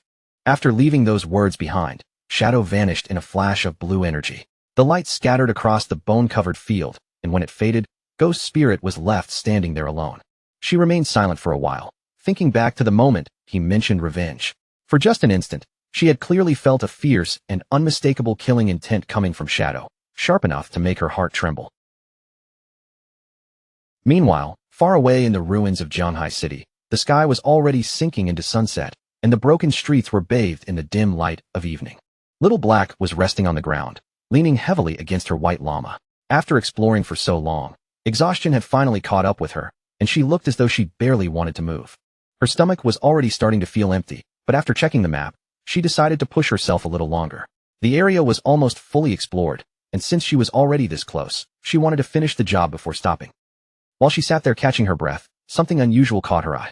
On the ground nearby was a strange fruit giving off a dark glow, standing out clearly against the ruined surroundings. Curiosity immediately got the better of her. Little Black reached down and picked up the fruit, turning it over in her hand as she thought it looked a lot like a plum. Without thinking too much about it, she took a big bite. The moment the flavor spread in her mouth, her eyes brightened with delight. To her surprise, it was actually delicious. Then, a system notification suddenly popped up in front of her, informing her that she had gained 50 experience points. Little Black stared at it in amazement, hardly believing that a simple fruit she found on the ground could actually give her experience. When she looked up again, her surprise grew even stronger. Ahead of her was a long trail of the same dark, glowing fruits, scattered one after another as if they were leading her somewhere. Excitement instantly replaced her fatigue. Little Black followed the trail with a happy expression, eating the glowing fruits as she moved along. Each one gave her another 50 experience points, turning the strange discovery into a moving feast. But her feast did not last uninterrupted. A message suddenly came from Captain Anyu, and the tone was urgent. Anyu told Little Black to come to the corrupted coast right away, explaining that a man named Manling had been captured by a boss. Since he was carrying more than 500 years of lifespan, they needed her help immediately. Little Black immediately opened her map and checked her position, only to realize she was already near the area Captain Anyu had mentioned. She quickly replied with her location, and Captain Anyu told her to stay where she was, promising that their team would arrive there very soon. Still chasing the trail of glowing fruits, Little Black crawled forward bit by bit while muttering complaints under her breath about Manling. In her eyes, that guy was completely useless and always caused trouble. But before she could stay annoyed for long, her attention drifted right back to the sweet, delicious fruits scattered ahead of her. By the time night fully settled over the ruins, Little Black finally climbed to the top of a hill. The moment she looked down from the ridge, she froze in surprise, staring at the strange and unsettling sights spread out below her. The trail of glowing fruits had led her all the way to the desolate, corrupted coast. At the very end of the path sat a small slug-like creature, quietly resting there as though it had been the one producing the fruits she had been happily eating the entire time. But just nearby, an even more horrifying scene waited for her. A colossal, bloated monster towered over the coast, with several sharp-toothed mouths growing across its back. In one of its huge hands, it held a tiny humanoid creature that was screaming desperately. Little Black's face was still stained with fruit juice, but the moment she saw that giant creature, her expression went stiff with shock. She stared at its enormous body and twisted mouths, wondering what kind of terrifying boss had appeared in front of her. Then her eyes suddenly dropped toward the ground. There, lying motionless near the monster, were two fallen players. After taking a closer look, Little Black recognized one of them as Manhwa, and her heart immediately tightened. Only then did she realize that this grotesque creature had to be the boss Captain Anyu had warned her about. The monster sat in front of a massive bowl, like it was preparing a meal, then lowered the small creature in its grip and bit into it without hesitation. A system window suddenly appeared, confirming the monster's identity. This terrifying boss was called the Spirit Devourer, a level 20 Jade grade monster. Right after that notification appeared, the Spirit Devourer tightened its massive fist around the small creature. With brutal force, it crushed the poor thing completely in its palm. Little Black watched the scene unfold in horror, finally understanding what was happening. The boss was not eating a player at all, it was devouring another monster right in front of her. After crushing it, the Spirit Devourer casually tossed the bloody remains into the giant bowl. Then it began stirring everything together, mixing the mangled flesh into a disgusting and gruesome meal. A short while later, Captain Anyu and her party arrived on the hill and found Little Black still watching from above. Anyu quickly stepped beside her and asked whether she had already spotted Manling and the boss. The whole group looked down from the hilltop, and the sight made their faces tense. Wang Ming blurted out in shock that this was actually a Jade grade boss, while Captain Anyu could barely hide her disgust at the monster eating other creatures. Little Black, still chewing on one of the fruits, quietly added a strange detail she had noticed. For some reason, even though the boss was terrifying, it had not attacked any players so far. Captain Anyu immediately told her team to keep observing and not rush in recklessly. She admitted that they were not properly equipped to fight a Jade grade boss, and if they wanted to deal with it, they would need reinforcements. They continued watching from the hill, their expressions growing more puzzled by the second. Down below, the huge boss shifted its body and slowly settled into a deep squat, as if preparing to do something strange. The group stared at it in confusion, trying to guess what the monster was doing. After an awkward pause, someone hesitantly suggested that it might be defecating. Then, to everyone's shock and horror, glowing purple fruits began emerging from the monster's rear. Little Black's eyes widened, and she screamed in absolute disbelief. They picked up one of the newly produced purple orbs and examined it closely. Its smooth surface, dark glow, and round shape all looked strangely familiar, and someone finally realized it looked exactly like a plum. That was when the terrible truth hit Little Black, like a thunderbolt. She slowly looked down at the fruit in her hand, then back at the squatting boss below. The delicious plums she had been eating this whole time were actually the monster's feces. Her face drained of color, while Captain Anyu and Wang Ming stared at her in stunned silence. Little Black let out a silent scream of pure horror, her hand trembling as the fruit slipped from her fingers and dropped to the ground. Her mind nearly broke as she frantically questioned what she had just put into her mouth, while Captain Anyu and Wang Ming rushed to quiet her down before she attracted attention. But her reaction had already been too loud. Below them, the massive Spirit Devourer slowly turned its head, and its terrible gaze locked directly onto the hill where they were hiding. The colossal boss rose over them like a nightmare, its bloated body casting a heavy shadow across the coast. Then one of the gaping mouths on its back opened wide, releasing a terrifying roar that seemed to carry the whispers of some ancient gluttonous god. The party stood frozen in place, knowing they had just fallen into grave danger. After the Spirit Devourer's roar swept over them, the air around Captain Anyu and Wang Ming seemed to twist and distort. A strange power washed through their bodies, and their eyes suddenly glowed red as they screamed in agony. They grabbed their heads with both hands, staggering as if something had invaded their minds. A ravenous hunger swallowed their thoughts completely, driving out all reason and leaving only the desperate urge to eat. Little Black stared in confusion as Captain Anyu and the rest of the party rushed past her with wild, crazed desperation. They no longer seemed to notice her, the boss, or the danger surrounding them. Instead of running from the monster, they charged straight toward the massive bowl filled with the bloody remains of the creature the boss had been preparing. Their eyes stayed fixed on the gruesome mixture as if it were the most tempting meal in the world. With frenzied expressions, they plunged their hands into the disgusting pile of gore and began shoving it into their mouths. As they ate, they muttered over and over about how hungry they were, completely lost to the monster's strange power. The more they ate, the more their bodies began to change. Their frames swelled unnaturally, their stomachs and faces puffing up until they looked round, bloated, and horribly distorted. From her hiding spot, Little Black watched everything with growing horror. She shouted that her friends had completely lost their minds and were eating themselves into obesity. Then another question struck her. Why was she the only one who had not been affected by that strange hunger? The answer came in the most horrifying way possible. The massive spirit devourer leaned over one of the swollen party members, its shadow swallowing him completely. With terrifying ease, it grabbed the bloated player in one hand and shoved him straight into one of the gaping mouths on its back. In the next instant, the mouth closed around him and devoured him completely, leaving no chance for escape. After witnessing that horrifying scene, Little Black finally understood the boss's cruel mechanic. She cried out in terror that the spirit devourer was targeting whoever had become the fattest, then eating them once they were swollen enough. Panic surged through Little Black as she realized Captain Anyu's elite team was nowhere near enough to handle this boss. With no other choice left, she understood that her only hope was to ask that man for help. She quickly contacted Shadow and explained the situation in a rush. They had encountered a Jade-grade boss called the Spirit Devourer, Undali Gyre, and Captain Anyu and Wang Ming were now on the verge of being eaten. The moment Shadow heard that name, his expression changed. He immediately realized this was the bloodline monster he had been searching for, and he could not help thinking that Little Black really was his lucky star. Without delay, he told her to send him the coordinates and said he was coming right away. The scene shifted to Shadow standing at the entrance of a glowing cave. By then, he had already obtained the keys to 3 other platinum hideouts within Magic City. Since the desperate princess should also be close to finishing her evolution soon, he decided this was the perfect moment to deal with the bloodline monster first. A short time later, Shadow arrived at the corrupted coast. The moment Little Black saw him, relief washed over her face, and she hurriedly greeted him. Shadow wasted no time and asked where the boss was, so she quickly pointed toward the area just ahead. Little Black frantically told him that Captain Anyu and Wang Ming had already been swallowed, begging him to rescue them before it was too late. As they looked toward the monster, the giant boss squatted down again, straining in that same disgusting posture as though it was about to defecate. Then, to their absolute disgust, a large translucent purple orb was expelled from the monster.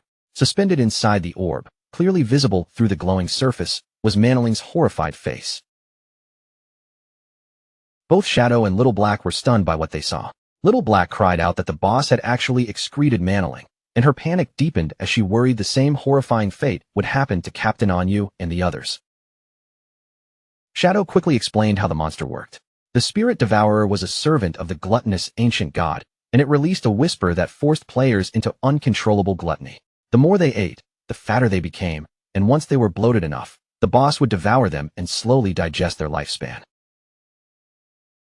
He went on to reveal that there was only one known way to resist that effect, eating the boss's excrement. Although it was incredibly disgusting, he had heard that it actually tasted good.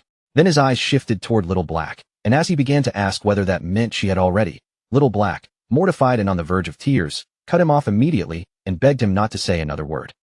Still kneeling on the ground in horror, Little Black tearfully begged Shadow to hurry and save her friends. Shadow said nothing in response. He simply moved, launching himself forward at high speed toward the pulsing purple orb that contained Manoling. Shadow snatched the orb out of the air in one clean motion. But instead of breaking it open to free Manoling, he turned and hurled the entire thing straight toward the massive Spirit Devourer. The translucent orb, with Manoling's terrified face still trapped inside it, smashed directly into the monster's soft belly. The impact landed squarely and sent a violent shock through the boss's bloated body. The Spirit Devourer let out a pained roar, its huge body convulsing from the blow. At the same time, thick white viscous liquid erupted from the mouths on its back in a disgusting spray. The force of the impact made the creature violently spit out everyone it had swallowed. Captain Anyu, Wang Ming, and the other party members were expelled from the monster's gullet one after another, crashing down in a messy heap. They were covered in slime, but they were still alive. With his allies finally out of the monster's body, Shadow's eyes began glowing with a brilliant yellow light. A powerful red aura wrapped around him, rising like flames as his killing intent locked onto the Spirit Devourer. Shadow activated his mythic skill, Graceful Release, and immediately followed it with his legendary instant skill, Shadow Slash. In the next moment, a storm of bright blue energy slashes rained down on the Spirit Devourer, cutting into its massive body again and again. Each strike dealt devastating damage, with every hit reaching tens of thousands. Shadow glanced at his finisher skill gauge and saw that it had finally filled to the limit. Since the Spirit Devourer was right in front of him, this was the perfect chance to test just how much destructive power his finishing move could unleash. Without holding back, Shadow released his ultimate attack, Scarlet Blade. In an instant, a colossal blade made entirely of crimson energy took shape above the battlefield, then came crashing down in a vertical slash. The red blade tore straight through the Spirit Devourer's massive body, and one terrifying damage number appeared, 1,032,015 points from a single strike. A system-wide announcement immediately rang out across the world, declaring that the player Shadow from Great Xia had achieved the world's first kill of a Jade-grade boss. On the sidelines, Little Black stood completely frozen, her mouth hanging open as she stared at the unbelievable damage number. Then she finally screamed in shock, unable to understand how Shadow had dealt more than 1,000,000 damage in one blow. The global announcement of Shadow's victory spread like thunder, leaving players around the world in chaos. Some groaned that Great Xia was about to rise even higher because of him, while others immediately tried to claim some connection to Shadow. One furious player even shouted that Shadow's ancestors had to be from their country, refusing to let Great Xia take all the glory. Meanwhile, Shadow stood at the center of the battlefield as golden light poured over him, and system notifications flooded his vision one after another. He received an enormous amount of experience, evolution points, equipment, and new skills. But the most important reward was the Spirit Devourer bloodline, and the system immediately asked whether he wanted to activate it. Shadow knew exactly what a bloodline meant. It was a special system where certain powerful monsters, after being defeated, could pass their bloodline power on to the player who killed them. If the bloodline was compatible with the player, the boost would not be small. It could reshape their combat ability and raise their overall strength by an enormous margin. With his eyes glowing sharply, Shadow made his decision without hesitation. He chose to activate the Spirit Devourer bloodline. The moment he activated it, a powerful purple aura exploded outward from his body, wrapping around him like a living storm. The bloodline began altering the very foundation of his attributes. Every point of strength now converted into 3 points of physical attack. Every point of constitution became 50 hit points and 5 points of physical defense. His agility effectiveness increased by 32%, and every point of spirit gave him 3 points of elemental attack and 5 points of elemental resistance. Along with the attribute changes, Shadow also gained 2 new bloodline skills. The first was Spirit Devour, a skill that allowed him to consume any skill from his own class in exchange for an attribute correction bonus. The drawback was equally strange. Using it would increase his appetite by 200%. The second bloodline skill was Big Mouth. With this ability, Shadow could form a massive energy mouth to swallow incoming enemy projectiles, then heal himself based on the damage contained in whatever attack he absorbed. Shadow quietly considered the value of this new power. Spirit Devour especially caught his attention, because if he could consume skills to gain additional attribute corrections, then the long-term potential of this bloodline was far greater than it first appeared. He understood attribute correction very clearly. It represented how efficiently his stats converted into real combat power. For example, under normal conditions, 1 point of strength would grant 3 points of physical attack. Conveniently, the boss had dropped a bronze tier skill called Poison Blade. On its own, Shadow considered it almost useless, but for testing the Spirit Devour effect, it was the perfect sacrifice. Shadow activated Spirit Devour and crushed the Poison Blade skill icon in front of him. The system immediately confirmed the action, then notified him that his strength conversion had increased from 3 points to 3.3 points of physical attack per point of strength. At first, Shadow felt a little disappointed. A bronze tier skill had only raised the correction by 0.3, which did not seem like much. But then an important realization struck him. The devoured skill had now become a passive ability, and that meant it could still be evolved. Without wasting a second, Shadow spent 242 evolution points and upgraded the devoured Poison Blade skill all the way from bronze tier to legendary. The result far exceeded his expectations. The system informed him that his strength conversion had now risen from 3 points to 5 points of physical attack. Shadow's eyes lit up with excitement as the full possibility opened before him. If he kept devouring skills and then upgrading them, his attribute corrections could eventually become hundreds of times stronger than ordinary players. A confident smile spread across his face, and he silently declared that once again, he was invincible. After the battle ended, Captain Anyu, Wang Meng, and the rest of the party were finally safe, though their condition was embarrassing beyond words. They were still slimy and bloated from the Spirit Devourer's gluttony effect. Wang Meng, nearly in tears, thanked Shadow for saving them, clearly relieved that they had not all been excreted by the boss like Manling. While everyone was still recovering, Little Black hurried over to the still bloated Captain Anyu and threw her arms around her. With genuine concern, she reassured Anyu that no matter how big she looked right now, she was still beautiful in her eyes. Once the group finally returned to normal, Captain Anyu stepped forward to speak with Shadow about his payment. She explained that the Zhanghai officials were currently short on lifespan, but Shadow did not seem bothered at all. He simply told her not to worry about it, and suggested that they could repay him by finding assassin skill books instead. Captain Anyu agreed to the arrangement without hesitation. With the deal settled, Shadow's figure vanished in a swirl of dark energy.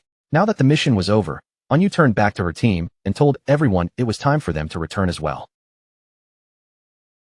As the group prepared to leave, Manling was still trapped inside his rolling purple prison, looking utterly miserable. With tears in his eyes, he made everyone promise that they would never speak of what had happened here. The exhausted team could only agree reluctantly. The focus then returned to the magic leaning tower, back to the moment shortly after Shadow had jumped down from its peak. At the very top of the tower, the battle against the desperate princess was still raging fiercely. The tentacled boss had already been worn down to the final third of her health bar, and the guild seemed to be closing in on victory. Huang Huifan, the guild leader, pushed her team forward with urgent commands. She quickly called out to the healer, Xiao Kuei, ordering her to use her Tree of Life skill before their front line collapsed. Xiao Kuei obeyed immediately. A massive tree of glowing green energy burst up from the ground, spreading radiant branches over the battlefield and continuously healing the wounded guild members beneath it. With the healing support in place, Huang Huifan raised her voice and rallied everyone again. Since Shadow had destroyed their teleportation portal, she reminded them that they could no longer afford to die and come back. Their only choice now was to go all out and finish the boss here. Believing victory was finally within reach, the guild's morale surged. The tanks charged forward with renewed determination, while the rest of the team unleashed one final barrage of attacks onto the weakened desperate princess. For a brief moment, Huang Huifan truly believed they had won. She celebrated beside Xiao Kuei and praised the power of her life priest class, convinced that the healing support had carried them through the most dangerous part of the fight. But that celebration ended almost instantly. The desperate princess suddenly lashed out with a violent tentacle strike, smashing straight into one of the tanks. His shield shattered under the impact, and he was killed on the spot. After killing him, the boss slowly closed her eyes. A strange blue energy began rising from the fallen player's body, flowing toward her as though she were absorbing something from his death. Then the desperate princess's eyes snapped open again, now glowing with a sinister yellow light that made her entire presence feel far more dangerous than before. Huang Huifan and Xiao Kuei stared in horror as the boss's power began to surge uncontrollably. The pressure coming from her body grew heavier with every passing second. In the next moment, the desperate princess unleashed a massive explosive wave of fiery energy. The blast expanded across the top of the tower, swallowing the battlefield in burning light. The remaining guild members had no time to escape. Every player caught in the blast was instantly consumed by the flames, burned to ashes before they could even scream. When the dust and fire finally cleared, the rooftop had gone silent. Only inside the enormous... Meanwhile, at the Faker Heavy Industry Guild hideout, the defeated members began respawning one after another, returning from the failed battle in shock and confusion. Huang Ziqing, Huang Huifan's son, rushed toward his mother in a panic as soon as he saw her. He anxiously asked what had happened at the tower and whether they had managed to defeat the boss. Huang Huifan explained with a heavy expression that they had nearly succeeded. They had reduced the boss to only a sliver of health, but then it suddenly restored itself completely, transformed into an egg, and unleashed a devastating attack that wiped out their entire team. Still shaken from the experience, Huang Huifan quickly realized what a full health recovery meant. A boss would only restore itself like that under one condition: it had evolved. Her mind immediately flashed back to her encounter with Shadow. She remembered his offer, his calm warning, and the way he said their strategy would never work. At last, the truth became clear to her. Shadow had known from the very beginning that the boss was going to evolve. He had predicted that their human wave tactic would fail because every death only gave the boss more power and helped fuel its transformation. Huang Huifan understood now that a platinum boss evolving into a jade-grade monster was far beyond what her guild could defeat. With a bitter sense of resignation, she realized her only remaining option was to seek Shadow's help. Back at the silent peak of the magic leaning tower, Shadow's invisible form reappeared in front of the large blue egg, his presence hidden as he quietly approached the evolved boss. Shadow observed the desperate egg closely and confirmed that it was indeed a jade-grade boss. Still, something about its transformation felt strange to him. A simple evolution should not have caused such an extreme change in form. He noticed that the egg itself did not seem to have any offensive ability. That made him wonder whether this was only a transitional stage, a temporary shell before something even more powerful eventually hatched from within. After a brief moment of thought, Shadow decided to test it directly. He leapt into the air, gathered dark energy around a dagger, and hurled the weapon straight at the glowing blue egg. The dagger struck the egg with a sharp burst of dark power, and a damage number of over 28,000 appeared above it. However, compared to the boss's enormous 10 million point health bar, that attack barely made a visible dent. The desperate egg remained standing there, glowing silently as if the strike had done almost nothing at all. While remaining hidden in his spectral form, Shadow studied the egg and quickly realized just how absurd its durability was. 10 million health points put it on the level of an epic-grade boss, yet the more he observed it, the stranger it felt. Whatever was sleeping inside could not be allowed to keep incubating. But even with that massive health bar, the answer was surprisingly simple. The egg had no way to detect invisibility, which meant to Shadow, it was nothing more than a blind target waiting to be carved apart. So Shadow settled on the most direct plan possible. He would keep circling in the dark, striking it again and again with his skills, using every hit to build up the charge for his ultimate finisher. And the moment that finishing move was ready, Shadow did not hesitate. He raised his weapon and unleashed the Scarlet Blade once more. A huge surge of crimson power tore through the air and smashed straight into the egg. The impact dealt more than 100,000 damage in a single blow, and deep cracks immediately spread across its shell like shattered glass. Shadow stood calmly among the broken pieces of the egg, his confidence completely unshaken. Against an enemy that could not move and could not even see him, victory was no longer a question of if, but only a matter of time.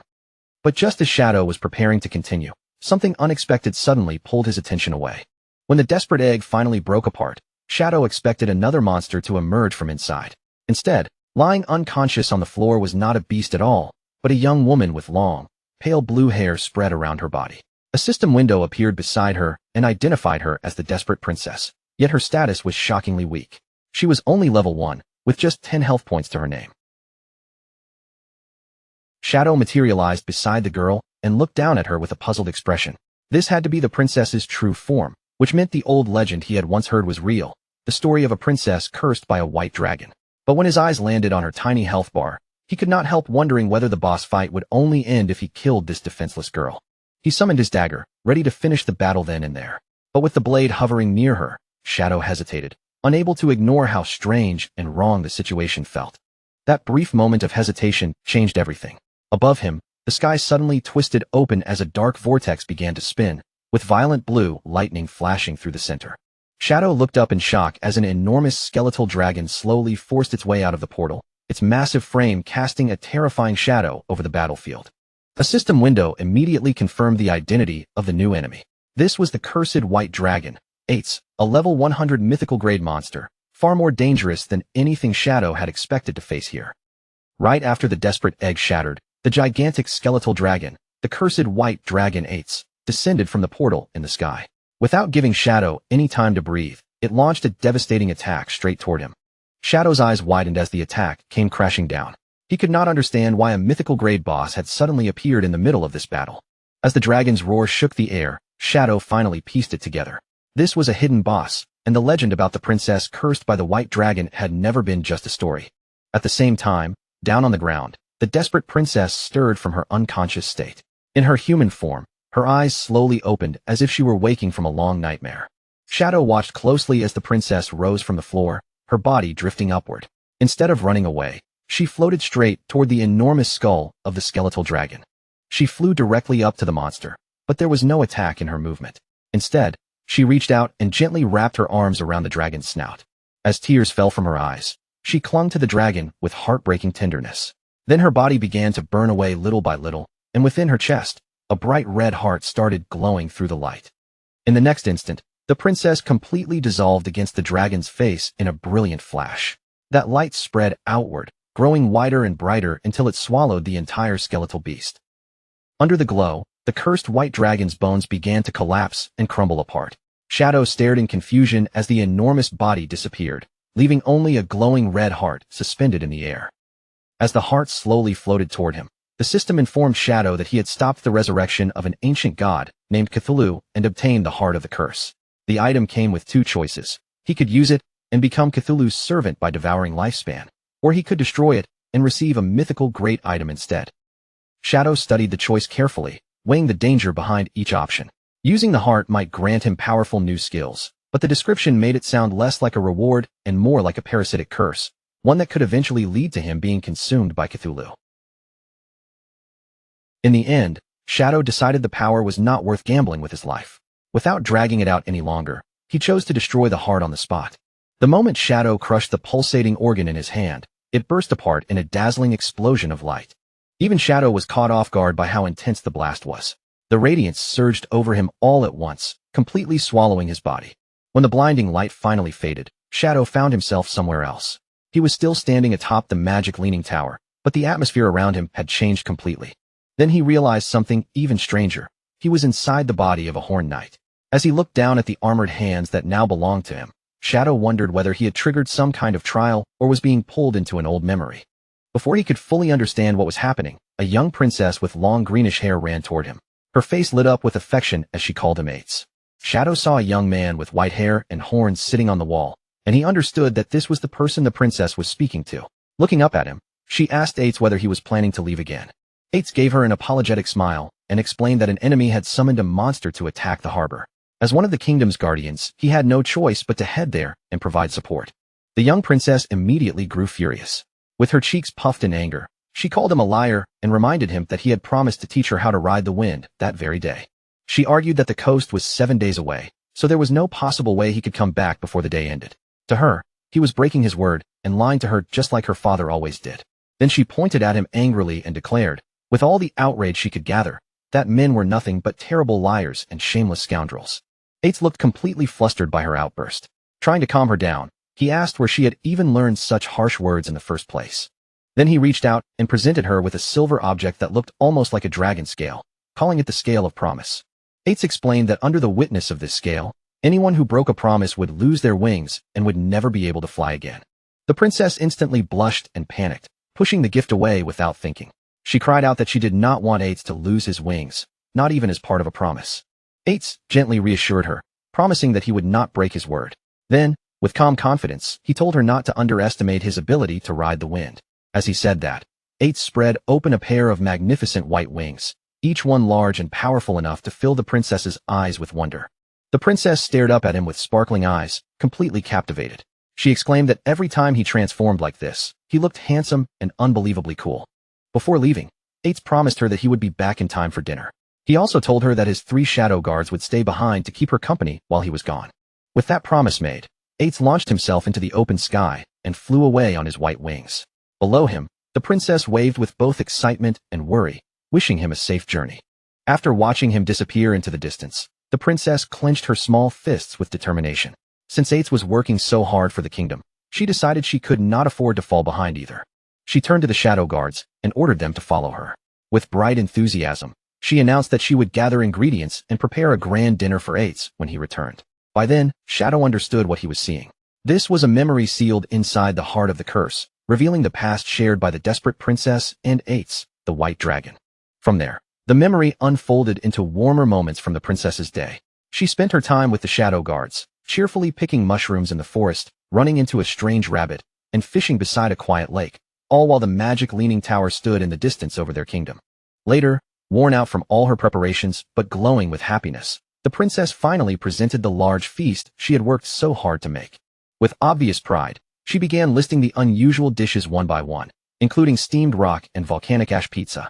To her, there was nothing strange about them at all, because she happily announced that every dish was one of Ates's favorite foods. After setting everything out, the princess waited with bright, expectant eyes, fully believing that Ates would come back at any moment and sit down to dinner with her. But time kept passing, and as the sky outside sank into night, her excitement slowly turned into exhaustion. Still waiting at the table, she eventually rested her head down and fell asleep beside the untouched food. An elderly attendant approached her gently and woke her with a soft voice, telling her that it was already very late and she needed to rest. He glanced at the dishes spread across the table and quietly reminded her that the food had long since gone cold. The princess jolted awake in shock, her sleepy eyes widening the moment she realized how much time had passed. In a panic, she immediately asked the attendant where Ates was, unable to understand why he still had not returned. The attendant's face turned heavy as he continued speaking. According to the reports from the front line, the battle had become extremely dangerous, and General Ates would most likely be delayed. The princess refused to accept that answer. She insisted that Ates was the kingdom's mighty guardian, and no matter what enemies stood before him, they would be nothing more than lambs waiting to be slaughtered. But the attendant's expression only grew more serious as he explained the true scale of the crisis. The enemy nation had sacrificed tens of thousands of lives to summon a horrifying monster from the sea, a colossal creature as large as a city, covered in countless tentacles and eyes, so terrifying that even one glance could drive a person insane. Hearing those words, the princess's confidence finally began to waver. Her proud certainty faded from her face as she realized that even someone as powerful as Eights might be locked in a desperate battle. Suddenly, her eyes widened in pure fear as the scale of promise in her hand shattered apart. She instantly understood what it meant. Eights had broken his promise to return. If he failed to come back before midnight, the curse would take his wings from him. Panicking, she grabbed the attendant, Scholar Lu Wan, and begged him to take her to her father at once. As a dragon knight, her father might know a way to remove the curse from the scale. She ignored the old man's startled complaints and pulled him along with all her strength. Her voice trembled as she explained that if Eights lost his wings in the middle of battle, he would be finished. But the moment she burst through the door, she froze in place. Standing right in front of her was Eights, completely unharmed, as if nothing terrible had happened at all. Eights looked at her calmly and asked why she had rushed in with such panic written all over her face. Overwhelmed by relief, the princess ran straight into his arms and hugged him tightly. Tears spilled from her eyes as she cried that she was so glad he had come back safely. Eights wrapped his arms around her in return and gently told her that of course he came back, because they had made a promise. Still clinging to him, the princess admitted that she had been terrified after hearing how terrible the situation on the front line had become. Scholar Lu Wan then stepped forward carefully, his voice cautious as he asked General Eights what had happened during the battle. Eights answered with a confident smile, saying that the fight had been troublesome and had taken some effort. But the main problem was already solved, and the army would be able to handle the rest of the cleanup. Scholar Lu Wan praised him as truly worthy of being the kingdom's guardian. Meanwhile, Eights walked toward the feast on the table, his attention immediately caught by the food. He said he was starving and asked the princess if she had prepared all of it herself. She proudly said she had, though her shoulders drooped a little as she added that it was probably cold by now. Eights began eating with great enthusiasm, declaring that it did not matter if the dishes were cold because they were still delicious. Watching him eat so eagerly, the princess smiled warmly and told him to slow down before he choked, while Scholar Lu Wan stood nearby, looking at them with a gentle, fond expression. Later, at the top of the magic leaning tower, Eights turned to the princess and announced that it was finally time to teach her how to ride the wind, just as he had promised. But before the lesson could even begin, the princess opened her mouth and let out a long, heavy yawn. Eights noticed right away and asked if she was sleepy. Rubbing away her tiredness, she admitted that she had spent the whole day preparing his feast and suggested they could learn tomorrow instead. Even so, she still wanted to experience flying. She sat down on the ground, hugged Eights' leg, and pleaded for him to transform into his true form and take her for a ride. Eights hesitated, reminding her that the king had strictly forbidden him from letting her do anything so dangerous. The princess instantly grew upset again. She grabbed at his armor and blamed him for coming home so late, reminding him how much work she had put into his dinner. Then, with a frustrated sigh, she called him a faithless scoundrel once more. Eights finally gave in, but only on one condition. She had to promise not to tell the king, or else he would be scolded badly. The princess's anger vanished in an instant, replaced by a bright, satisfied smile. Eights closed his eyes, and blue energy began swirling around his body. The glow wrapped around him like wind and light, signaling the start of his transformation. In a brilliant flash, Eights transformed into a magnificent white dragon.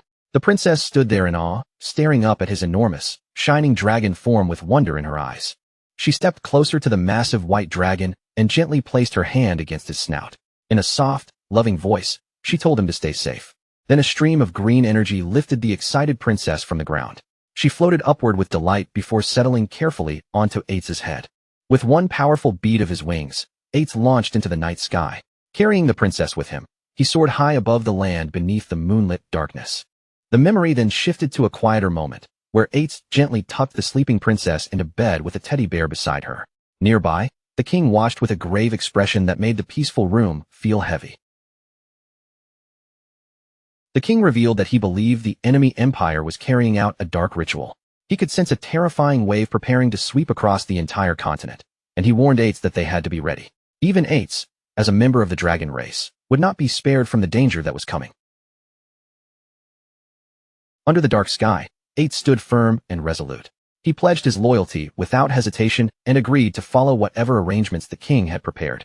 Time moved forward again, and the magic leaning tower appeared beneath a wide, star-filled night sky, standing silently over the kingdom. But that peaceful feeling vanished almost immediately. The next sight was grim and bloody. Broken pieces of Eights' armor scattered across the floor, with dark splashes of blood marking the aftermath of a terrible battle. The kingdom had been dragged into a brutal war, suffering relentless attacks from a horrifying army that gave its people no chance to breathe. Soldiers and civilians screamed in terror, crying out that an enemy nation had invaded with an army of monstrous, inhuman creatures. People ran through the streets in panic, begging for help as the invaders crushed everything in their path, without mercy. The city was soon overrun by feral red monsters with skinless bodies, their savage forms tearing through the streets as chaos spread everywhere. From a high balcony, the king looked down over the burning chaos below, watching as the monsters flooded through his city like a living nightmare. With a grim expression, the king took in the overwhelming number of creatures and said the Moraga Empire had truly gone mad. As their dark banner rose over the battlefield, he realized the enemy was not just trying to win a war, they were trying to drag the entire world into destruction with them. Amid the collapsing city and the screams echoing from every direction, the desperate princess ran desperately through the chaos. She screamed Eights' name again and again, shouting that the enemy had already broken through the city walls. Then she found him sitting silently on a high wall, with two of his shadow guards standing beside him.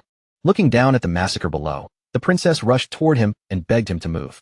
She told him the enemy army was filled with inhuman monsters their soldiers could not possibly fight, and she could not understand why he still had not stepped in when the kingdom needed him most.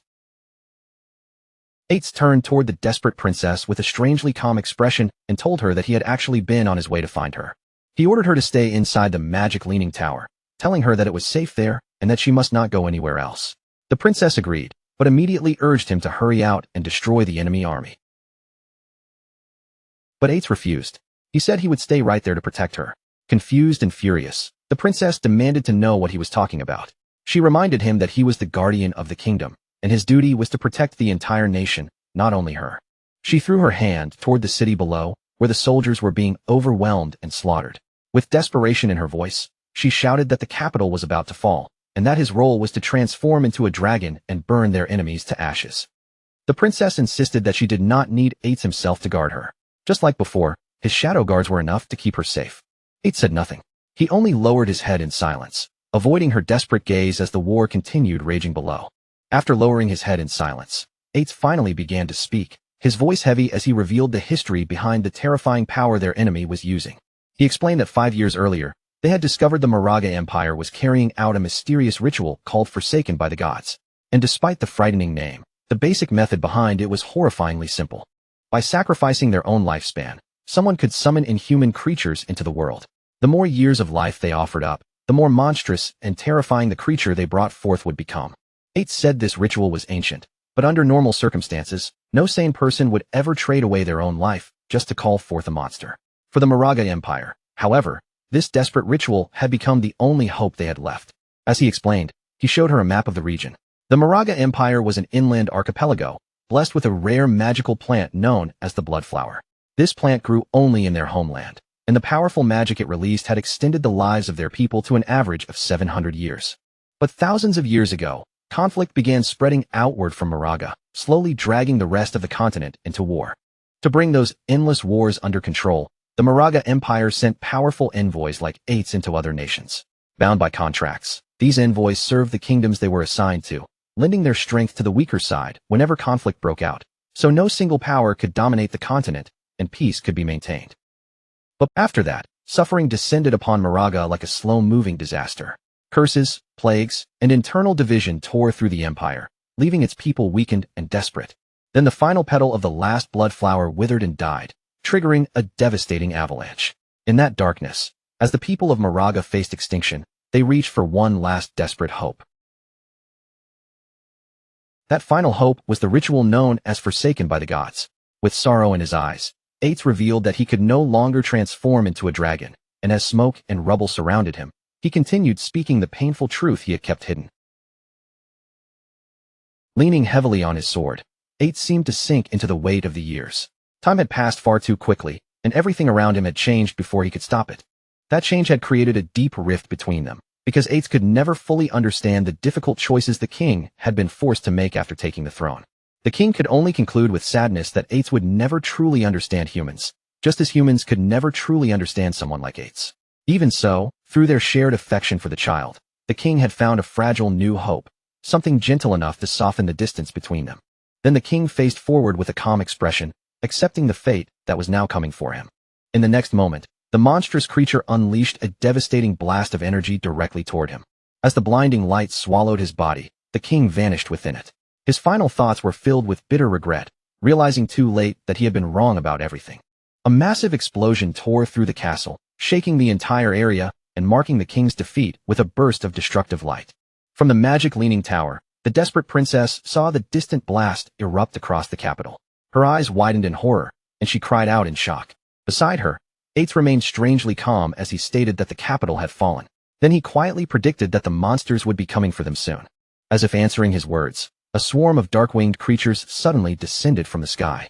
One of the shadow guards shouted a warning, announcing that monsters were approaching. The creatures slammed hard against the tower, only to crash into a powerful blue barrier that flared to life around it. Eights reassured the princess that the magic leaning tower was protected by a strong barrier. With that shield in place, he told her it would be nearly impossible for ordinary monsters to break through. Then, without warning, an injured Scholar Lu appeared on the tower wall. The princess turned toward him in surprise, calling out his name the moment she saw him.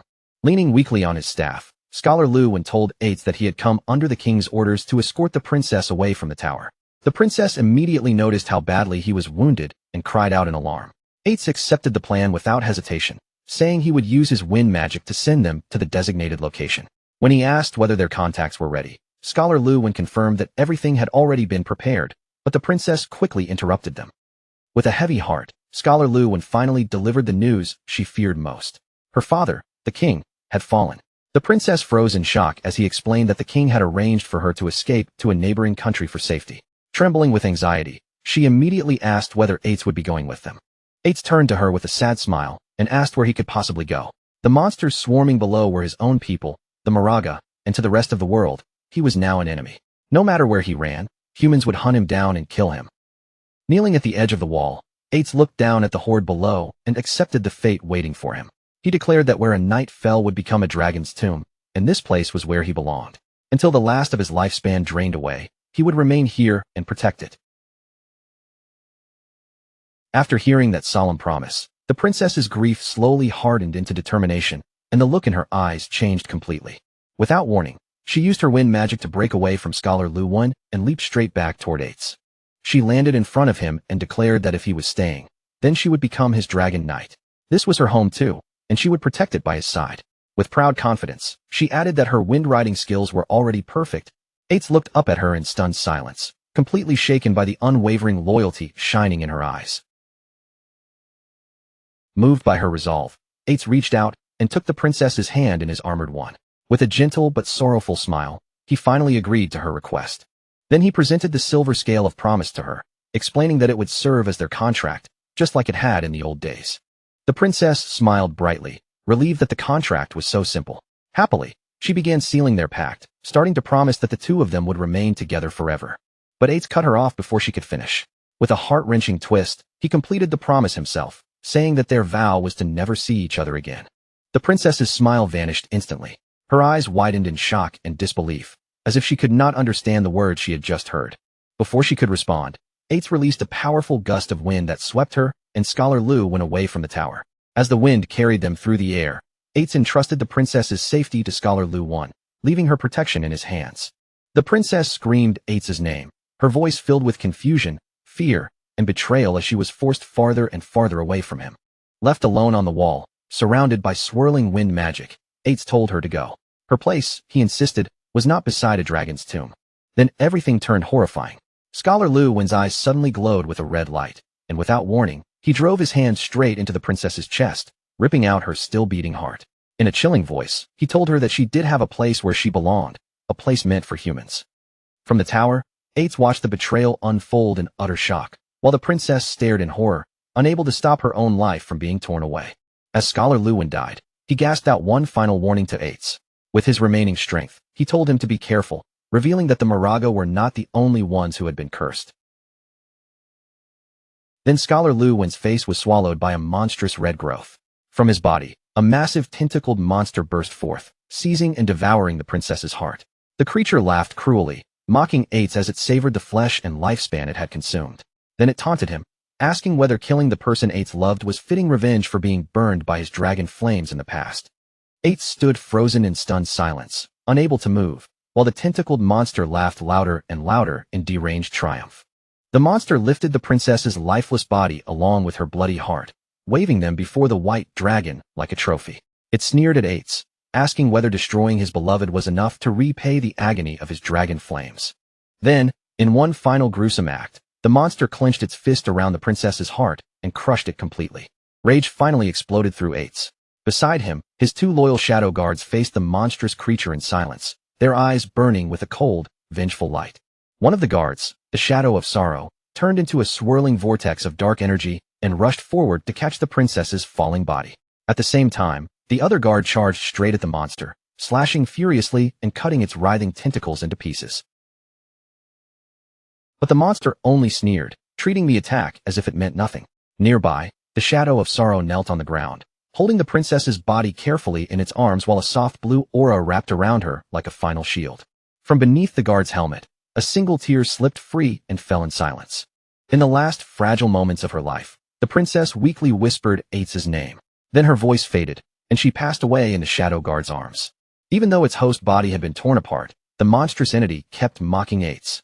It explained with cruel amusement that the small amount of lifespan sacrificed by the white dragon's kin had only been enough to summon a tiny fragment of its true form. Then it revealed something even more horrifying. Its seeds had already been scattered everywhere, hiding inside hosts, feeding in silence, and waiting for the perfect moment to mature and burst out, just like what had happened to the old scholar. The creature, Cthulhu, continued tormenting Ates with every word. It reminded him that the monsters born from his own people were now spreading across the world, trampling everything in their path. It also pointed out that Ates himself was deeply cursed and could transform at any moment. Worse than that, it claimed he had always known the princess he loved was destined to meet a tragic end. Cthulhu twisted the knife even deeper, telling Ates how powerless he truly was. It suggested that he might have become the monster who killed the princess himself, then delighted in the storm inside his heart, the hatred, grief, rage, and despair, calling those emotions beautifully intense. Then Cthulhu offered him temptation. It told Ates that everything could still be changed. Introducing itself as an ancient and all-powerful god, it claimed it could hear Ates' heart beating violently with pain. Then came the promise. It could help him destroy the monsters, protect the kingdom, and even resurrect the princess so the two of them could remain together forever. According to Cthulhu, all of that could be achieved through one simple transaction. The price was not gold, land, or loyalty. It only wanted Ates to give up his heart. Ates knelt alone on the high wall, surrounded by the cries of winged monsters in the sky, forced to face a choice that no one should ever have to make. On one side, he could let the princess die in the tower and watch the monsters devour everything. On the other, he could accept Cthulhu's deal, let her become his dragon knight, and protect the kingdom with her for eternity. From within its dying host, Cthulhu urged him to choose quickly. Its current body was fading, and the time left for Ates to make his decision was running out. At last, Ates made his choice, and with it, he committed the ultimate sacrifice. Blood splashed violently through the air, and his shadow guard looked on in horror, realizing what Ates had just done. Driven by desperation and love, Ates tore his own still-beating heart from his chest. Cthulhu praised him coldly, declaring that he had made the correct choice. Cthulhu announced that it would place a blessing upon Ates' heart. The glowing organ rose into the sky, surrounded by a brilliant explosion of energy, destined to keep beating for all eternity. Then the entity explained the terms of their pact. The princess would receive Ates' heart and awaken again with its immense power. As for Ates, even without a heart, he would not die, nor would he become a mindless monster. The radiant heart descended from the sky and entered the princess's body. Cthulhu then proclaimed that Ates would be transformed into a guardian dragon, bound to remain by her side forever. Ates groaned in agony as the transformation began. A massive pillar of purple energy erupted from the top of the magic-leaning tower, tearing upward into the sky. His body twisted and changed under that cursed power, bones reshaping and flesh withering away until he had become a massive, terrifying skeletal dragon. Ates released a thunderous roar, his new skeletal form surrounded by a swirling aura of blue flame. With that cursed body, Ates leaped from the tower wall and threw himself toward the battlefield below. Now transformed into a guardian dragon empowered by Cthulhu, Ates soared above the chaos and unleashed a devastating torrent of fire onto the swarming monsters beneath him, beginning his eternal watch over the resurrected princess. As the skeletal dragon Ates poured his blazing wrath over the battlefield, Cthulhu's voice echoed through the destruction like a curse. The dragon's flames burned everything beneath him. The monstrous invaders were incinerated, but so were the remaining people of the kingdom, swallowed together in the same merciless fire. Cthulhu told him that his power was now strong enough to wipe out the entire kingdom. And under that terrible influence, Ates continued his assault, setting the capital ablaze from above. Only then did Cthulhu reveal the true horror hidden inside their bargain. Every lifespan harvested from those burned in the flames would be gathered and funneled toward one single point. As purple lightning struck the scorched magic leaning tower, the real purpose behind the slaughter was finally exposed. Back on the tower, the resurrected princess screamed in unbearable agony. With Ates's cursed heart inside her chest, her body began to change as dark power spread through her. Shadowy energy erupted from her body, twisting and swelling around her like a living nightmare. Monstrous appendages grew from the darkness, and she was swallowed whole by a massive tentacled beast, becoming its new living core. With the princess transformed, Cthulhu reflected on its weakened state with frustration. Its power was still too diminished to directly parasitize the mighty dragon race, forcing it to use a human as a temporary host instead. But it remained confident, believing it only needed time to use the white dragon and gather the lifespan required for its full return. The monstrous princess looked up at skeletal Ates as he circled high above the ruined kingdom. Since the land had already been purged, she could not understand why he had not returned to her, and his behavior began to feel strangely wrong. Suddenly, two glowing silver scales appeared before her. Cthulhu immediately recognized them as the scales of promise and realized they were vows Ates had made before accepting the deal. The first vow was that he would never see the princess again. The second was that he would protect the kingdom's high tower forever. In a flash of rage, Cthulhu understood Ates's final act of defiance. He had seen through the entity's plan and used his own vows to bind himself to the magic leaning tower, sealing himself away from the transformed princess. Cthulhu cursed the white dragon in fury. Ates had chosen to become a zombie-like guardian without a will of his own rather than serve as its pawn. With its plan ruined, Cthulhu declared that it would turn the tower into its nest and feed on the lifespan of anyone who dared approach. It vowed that one day, it would fully revive and rule the world again. Then the memory faded, leaving only the lonely image of the tower standing through the passage of countless ages. The vision finally disappeared, and everything returned to the present at the magic leaning tower. Shadow reappeared on the desolate rooftop, with traces of purple energy still lingering around his hand. After witnessing that tragic past, he stood there processing everything, wondering whether those vivid images were merely part of the game's lore. But deep down, his instincts told him it was more than that. The vision had felt far too real, and the origin of the monster sounded less like a fictional setting and more like actual history. Just then, dark purple energy began swirling around Shadow, gathering in the air like a new power awakening. A system window appeared and congratulated him for obtaining a new mythical grade skill, Shadow of Sorrow. The ability could create 3 shadow clones for 7 seconds, each one copying his skills and dealing 100% damage. The system also revealed the painful truth behind the skill. These shadows had been created by the white dragon Ates, who used immense mental strength to maintain them for 15 years so they would never fade, while protecting what mattered most. Shadow looked down at his hand, now wrapped in purple energy, and recognized the power from the memory he had just witnessed. He was stunned by its potential, realizing that for a short burst of time, this single ability could multiply his damage output by 4. Only then did he truly understand how terrifying a mythical grade skill could be. More system notifications followed, rewarding him for clearing the trial.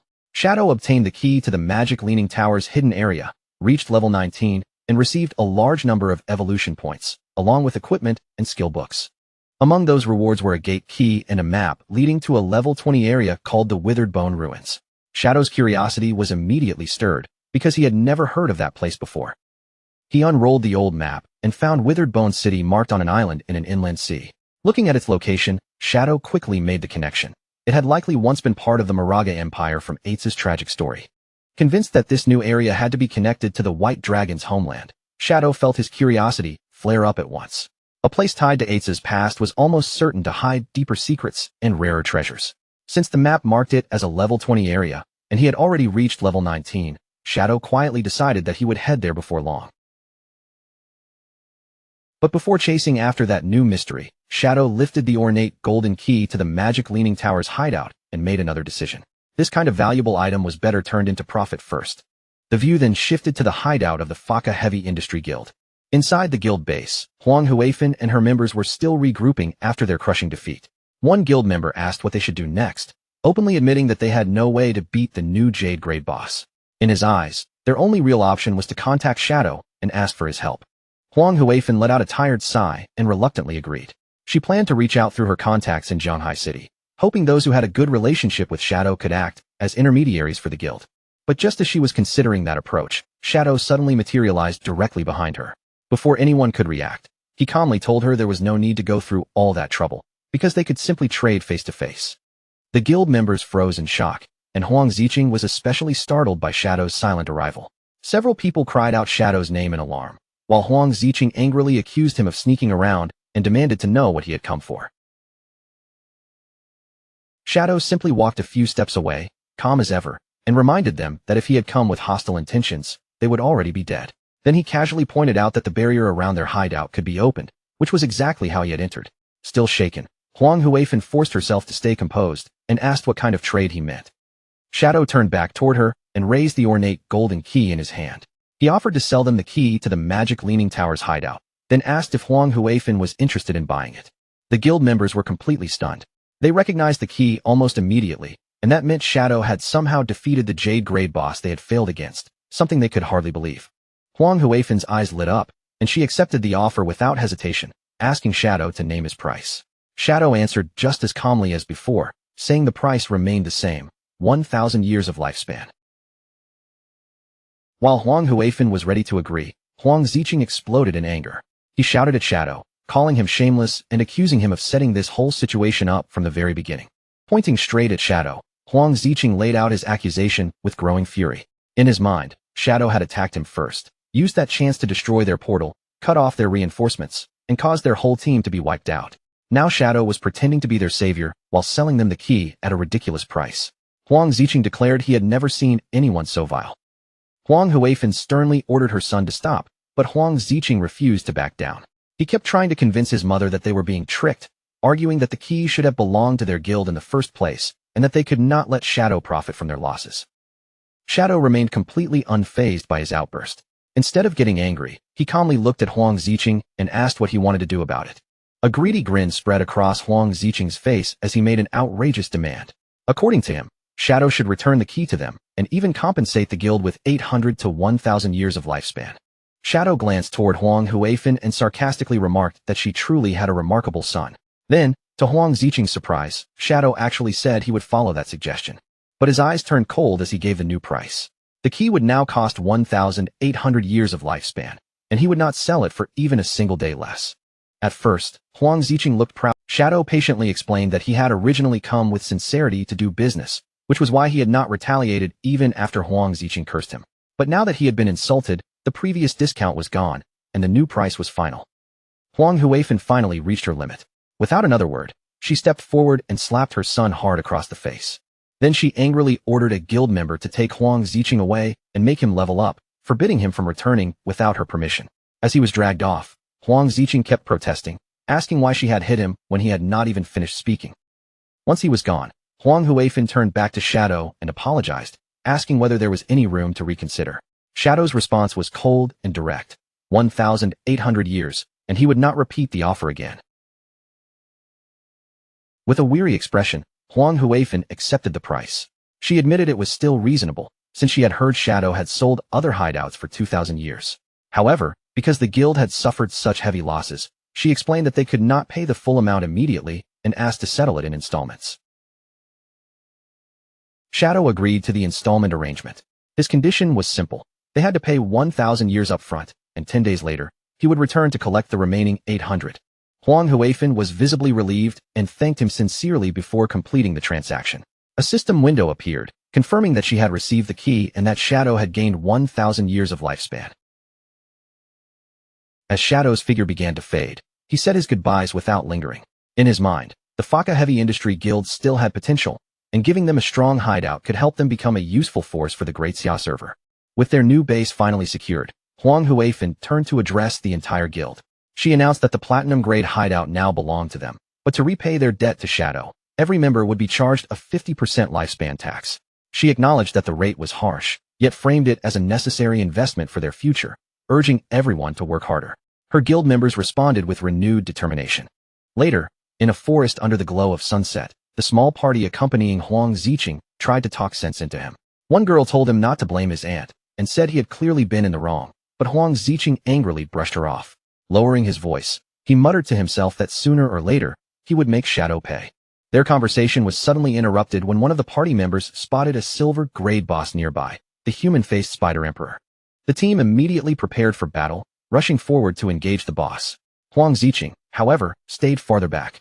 His teammates warned him that the boss used poison and told him to be ready with a detox spell, which he answered with a careless confirmation. But instead of supporting them, Huang Ziqing quietly turned around and fled into the woods, abandoning his team without the slightest hesitation. As he ran, he cursed them all as idiots, thinking they could deal with the boss on their own. He was especially disgusted by the girl who had tried to lecture him, wondering what his mother had been thinking when she tried to set him up with someone like her. After finding a secluded spot, Huang Ziqing crouched down, his face twisted with resentment. He believed the entire guild was full of cowardly rats who only knew how to grow slowly and safely. To him, the real path to power was seizing every opportunity before anyone else could. That had to be how Shadow became so powerful. A sinister smile spread across Huang Ziqing's face as he revealed that he was not as foolish as his guildmates thought. He scoffed at the idea of confronting Shadow without a proper plan, then summoned a dark, ornate vase with a single glowing red eye, calling it a treasure he had obtained from a jade-grade chest. A system window identified the item as the Abyssal Vase. By reaching inside, the user could randomly draw out a powerful skill, though it came with a long 48-hour cooldown. Huang Ziqing pushed his hand into the vase and soon pulled out a small, grotesque piece of flesh. The system informed him that he had acquired an epic-grade skill called the Abyssal Puppet Curse. This magic allowed him to turn any corpse into a puppet under his complete control while keeping all of the deceased person's original abilities. Huang Ziqing burst into manic laughter, thrilled by the power in his hands. A dark plan formed instantly. If he could kill Shadow, then he could enslave Shadow's corpse and become truly invincible. As Huang Ziqing celebrated, the Abyssal Vase glowed with a dangerous purple aura. One final ominous warning appeared. The abyss held extraordinary power, but when a person gazed into the abyss would also gaze back at them, hinting at the dark future now closing in around him. Meanwhile, in the Withered Bone Field, a desolate graveyard within the Magic City ruins, night had already fallen over the broken land. In the middle of battle, Ghost Spirit sent her energy-infused paper ribbon flying forward, wrapping around a skeletal monster before piercing straight into its eye. With one precise strike, she beheaded the enemy and dealt more than 5,600 damage. System notifications appeared right after, informing her that her weapon had upgraded to gold and that she had gained enough experience for a class advancement. Standing among the glowing energy orbs left behind by defeated enemies, Ghost Spirit finally let out a breath of relief. She confirmed that she had gathered enough experience to begin her advancement. With determination in her eyes, Ghost Spirit accepted the class advancement without hesitation. A bright magic circle immediately formed beneath her feet, and a column of purple energy surged upward, wrapping around her entire body as the transformation began. When the light finally settled, the system began listing the new abilities she had gained. Her weapon had evolved into the Yellow Spring Chainblade, a weapon capable of changing its shape. Her class had also advanced into Yellow Spring Evil Ghost, granting her a passive stealth bonus and unlocking 2 new skills, Eye of the Yellow Spring and Touch of the Yellow Spring. The system explained that Eye of the Yellow Spring was a mental attack capable of trapping enemies inside an illusion, while Touch of the Yellow Spring allowed her to track opponents through their aura. Now wrapped in a blue aura, Ghost Spirit held her transformed weapon in the shape of a fearsome scythe. Another system notification appeared, stating that she would deal double damage to opponents below her level, with a 50% chance of inflicting a burn effect. With her eyes glowing gold, Ghost Spirit felt stronger than she ever had before.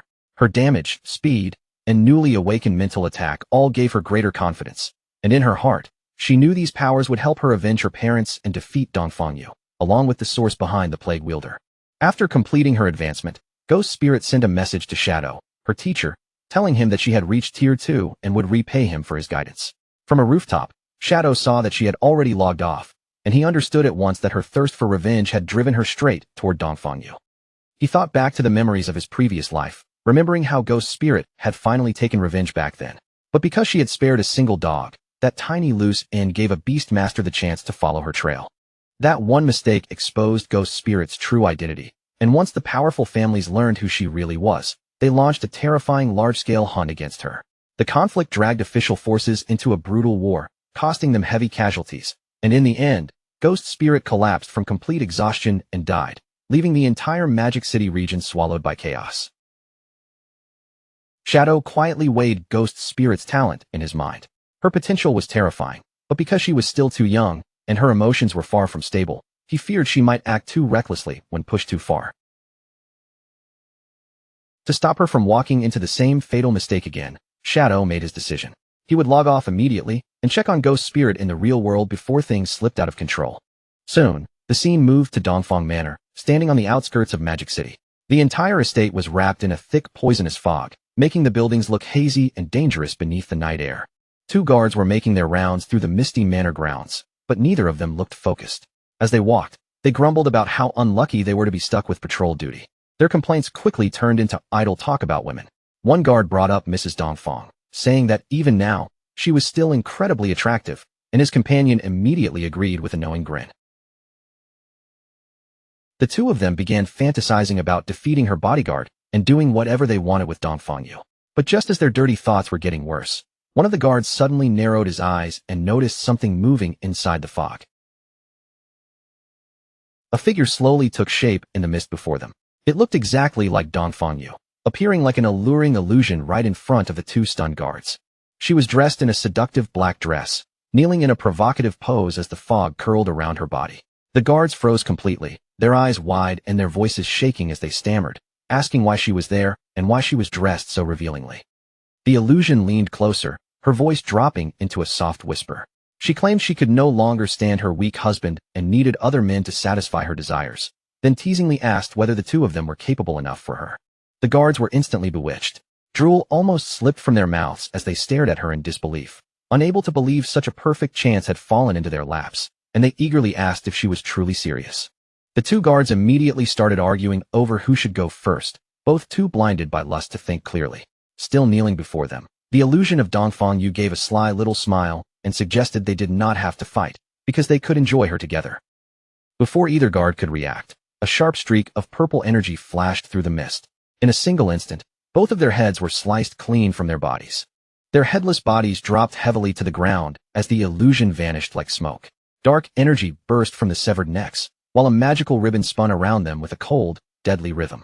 Ghost Spirit stepped out from the shadows, her figure calm and silent. With one smooth motion, she caught her weapon as if the kill had taken no effort at all. Without wasting even a second, Ghost Spirit kicked off the ground and leapt high into the air, swiftly escaping from the manor grounds before anyone else could notice her. At the same time, Dongfang Yu's powerful bodyguard, the Fart Master, was lying back in a hammock, looking completely relaxed as if nothing in the manor could disturb him. But then his senses suddenly sharpened. His eyes shifted slightly, and he muttered to himself that a little mouse had managed to sneak inside. Ghost Spirit landed silently on the rooftop of the manor, her feet touching down so lightly that the tiles barely made a sound beneath her. She stopped for a brief moment, her gaze sweeping over the area as she calmly judged the situation and considered her next move. But in the next instant, her expression changed. From above, the Fart Master came descending toward her at shocking speed, closing the distance before she could fully react. He seized Ghost Spirit by the neck in midair, locking his grip around her throat. With his momentum dragging them both down, the 2 of them plunged straight toward the ground. Then the Fart Master unleashed his signature move, blasting a terrifying burst of gas from behind him. The force slammed into the ground like an explosion.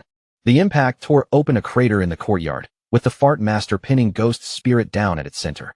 Looking down at her mockingly, he revealed that his ammonia barrier covered the entire manor, so the moment she entered, he had already sensed her presence. He recognized her as the little lady who had escaped from him once before. Grabbing her tightly by the neck, he sneered that she would not be getting away this time, while Ghost Spirit struggled helplessly beneath him, her face twisting with pain and fear. The Fart Master lifted Ghost Spirit into the air by her throat, his body wrapped in a threatening purple aura. As he studied her closely, he admitted that she had become stronger, and with a little more time, she might have grown into an opponent who could truly satisfy him. A dangerous excitement spread across his face. Even though part of him wanted to wait, he confessed that the urge to kill her right now was becoming almost impossible to resist. Ghost Spirit continued to struggle in his grip, gasping and clawing for a chance to escape. Meanwhile, the bodyguard wrestled with himself internally, trying to convince himself to wait until she became even stronger. But almost immediately, he contradicted his own thoughts. He admitted he was losing control, cursing under his breath as the urge tore through him, and then his fingers tightened around her neck with a sickening crack. The Fart Master's eyes widened in panic. Only then did he realize that, in his moment of lost control, he had accidentally crushed Ghost Spirit to death. Horror washed over him as he loosened his hand and let her lifeless body fall to the ground. Staring down at what he had done, he shouted in despair. But then his entire body suddenly froze. From behind him, a purple energy claw pierced straight through his chest, bursting out with a deadly glow.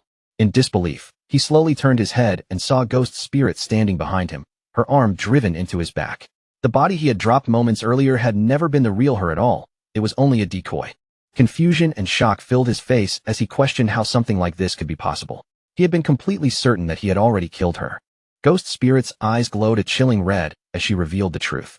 From the very beginning, he had been trapped inside her illusion, created by her new skill, the Eye of the Yellow Spring, and with a cold voice, she told him to die. With Ghost Spirit's energy claw still impaling him from behind, the Fart Master trembled, struggling to understand how someone like him had fallen into an illusion without realizing it. Ghost Spirit kept her glowing red eye locked on him and calmly explained that his fate had already been sealed the moment he looked into her eyes. The truth was then revealed through the moment it all began. The illusion had started the instant the Fart Master first grabbed Ghost Spirit by the neck. Knowing he had lost, the bodyguard finally collapsed to the ground. Ghost Spirit stood over him in silence, acknowledging that despite everything, he had still been a worthy opponent. But Ghost Spirit's victory did not remain quiet for long. A sudden commotion erupted from inside the manor, and Dongfang Yu threw open a window, angrily shouting about all the noise and threatening to fire everyone responsible. Her anger vanished the moment she looked down into the courtyard. There, she saw the body of her powerful bodyguard dissolving into black smoke, and shock immediately spread across her face. Panic overtook Dongfang Yu as she screamed that an intruder had broken into the manor. Her voice rang through the halls as she desperately called for help. Armed guards rushed into the main hall from every direction, weapons raised and faces tense. They quickly spread out into defensive positions, surrounding their mistress and preparing to shield her from danger. The guards moved to protect Mrs. Dongfang while searching for the intruder. The noise woke her son, Nantian, who sat up groggily and asked what was happening, and Dongfang Yu quickly told him that an enemy had come, ordering him to stay where he was. But Nantian did not shrink back in fear. Instead, he sat up straighter, a confident smile appearing on his face as he told his mother not to be afraid, declaring that he was already 18 now, a true player, and that he would protect her. Dongfang Yu was deeply moved by his words. She pulled Nantian into her arms, embracing him tightly, while sighing that she wished his father had been even half as wonderful as him. As the two of them shared a kiss, neither of them noticed the window behind them slowly creaking open, letting the cold night air creep into the room. Startled by the sound, they immediately pulled apart. Dongfang Yu snapped her gaze toward the window and demanded to know who was hiding there. Outside in the hallway, the guards who should have been protecting them were already lying on the floor, their bodies slowly dissolving into shadow. Dongfang Yu stared at the hallway in pure horror, her face turning pale as she struggled to understand how every guard had died so silently. Her thoughts spun wildly, and one terrifying possibility surfaced in her mind. Had Shadow already discovered their secret plan to ambush him?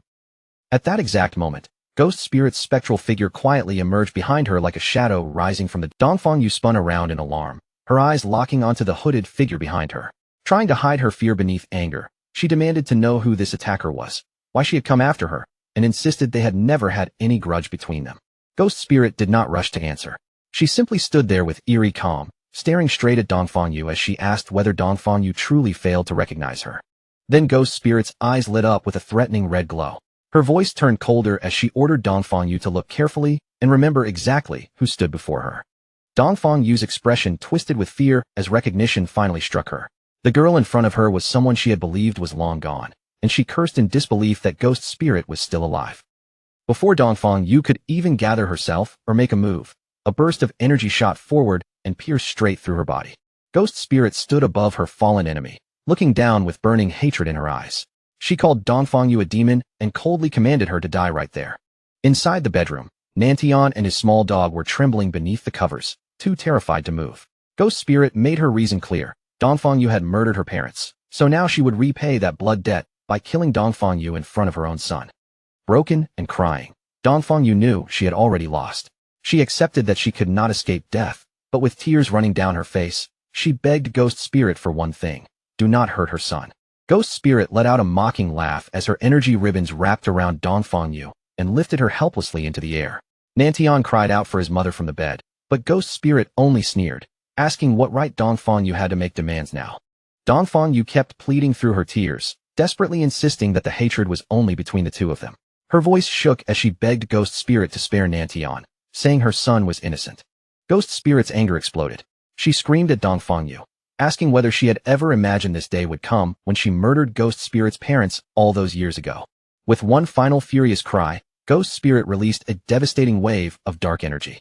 The attack swallowed Dongfangyu completely, tearing her body apart in a violent burst of power. From the bed, Nantian and his dog watched the scene unfold in absolute horror, their eyes fixed on what remained of Dongfangyu. Ghost Spirit stood there breathing heavily, her chest rising and falling as the weight of revenge finally settled over her. Then she slowly turned her red, intense gaze toward the bed. Under that terrifying stare, Nantian froze completely, too frightened to even make a sound. With her revenge finally carried out, Ghost Spirit no longer lingered in the room and began to step away from the bloody scene. She walked out of the bedroom in silence, leaving Dongfangyu's body behind on the floor while Nantian and his little dog continued watching from the bed in fear.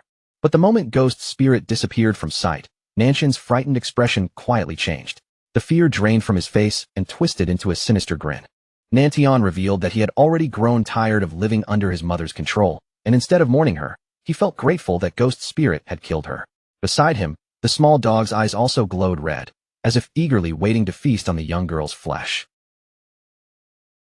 Ghost Spirit had not gotten far before she suddenly sensed something wrong.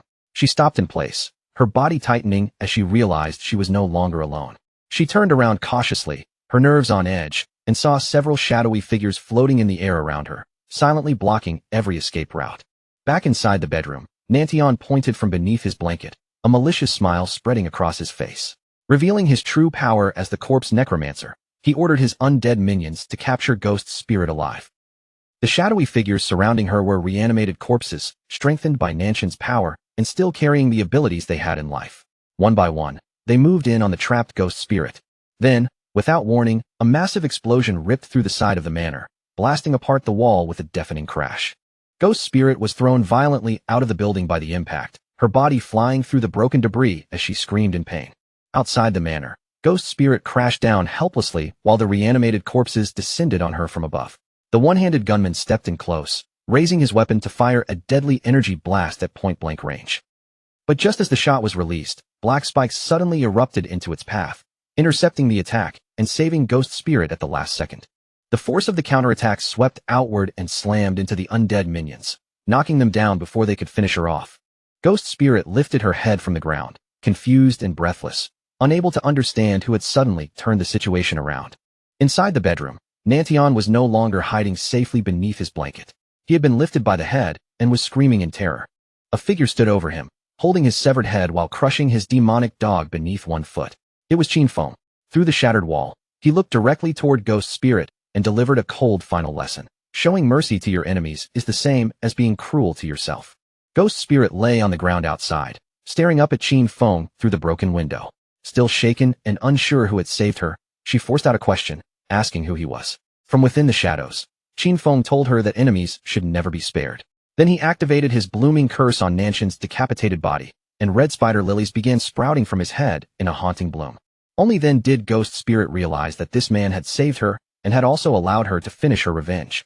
Her face flushed slightly as she lowered her guard and thanked him, calling him master. Surrounded by a field of crimson flowers, each one like a reminder of the vengeance she had finally claimed, Ghost Spirit could no longer hold back the storm inside her heart. Tears poured down her face as relief and sorrow overwhelmed her at the same time. In a trembling voice, she said aloud that she had finally avenged her parents. As the red flowers absorbed the remaining life force, a notification appeared showing that 788 years of tradable lifespan had been gathered. Qinfeng walked toward Ghost Spirit and asked what she planned to do now that her revenge was complete. But without that single purpose left to cling to, she admitted she did not know and even began thinking about dying so she could reunite with her parents. Qinfeng's voice turned stern as he told her that revenge would only leave emptiness behind, and she should have prepared herself for that from the start. He warned that if she truly wanted to sink into despair, then he had nothing more to say, but there was one thing she needed to understand first. He then showed her a vision of the game world, letting its vast and mysterious scenery unfold before her eyes.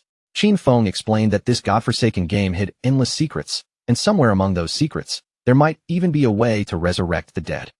He told her that as long as a person continued moving forward, countless possibilities would eventually appear before them. But if she had decided that revenge was the final end of her life, then everything he said would be meaningless. Qinfeng turned his back to her, and left the decision in her hands. If she still wanted to move forward, then she had to follow him, but whether she chose to stand up again was entirely up to her. After a quiet moment of reflection, a new determination slowly appeared in Ghost Spirit's eyes.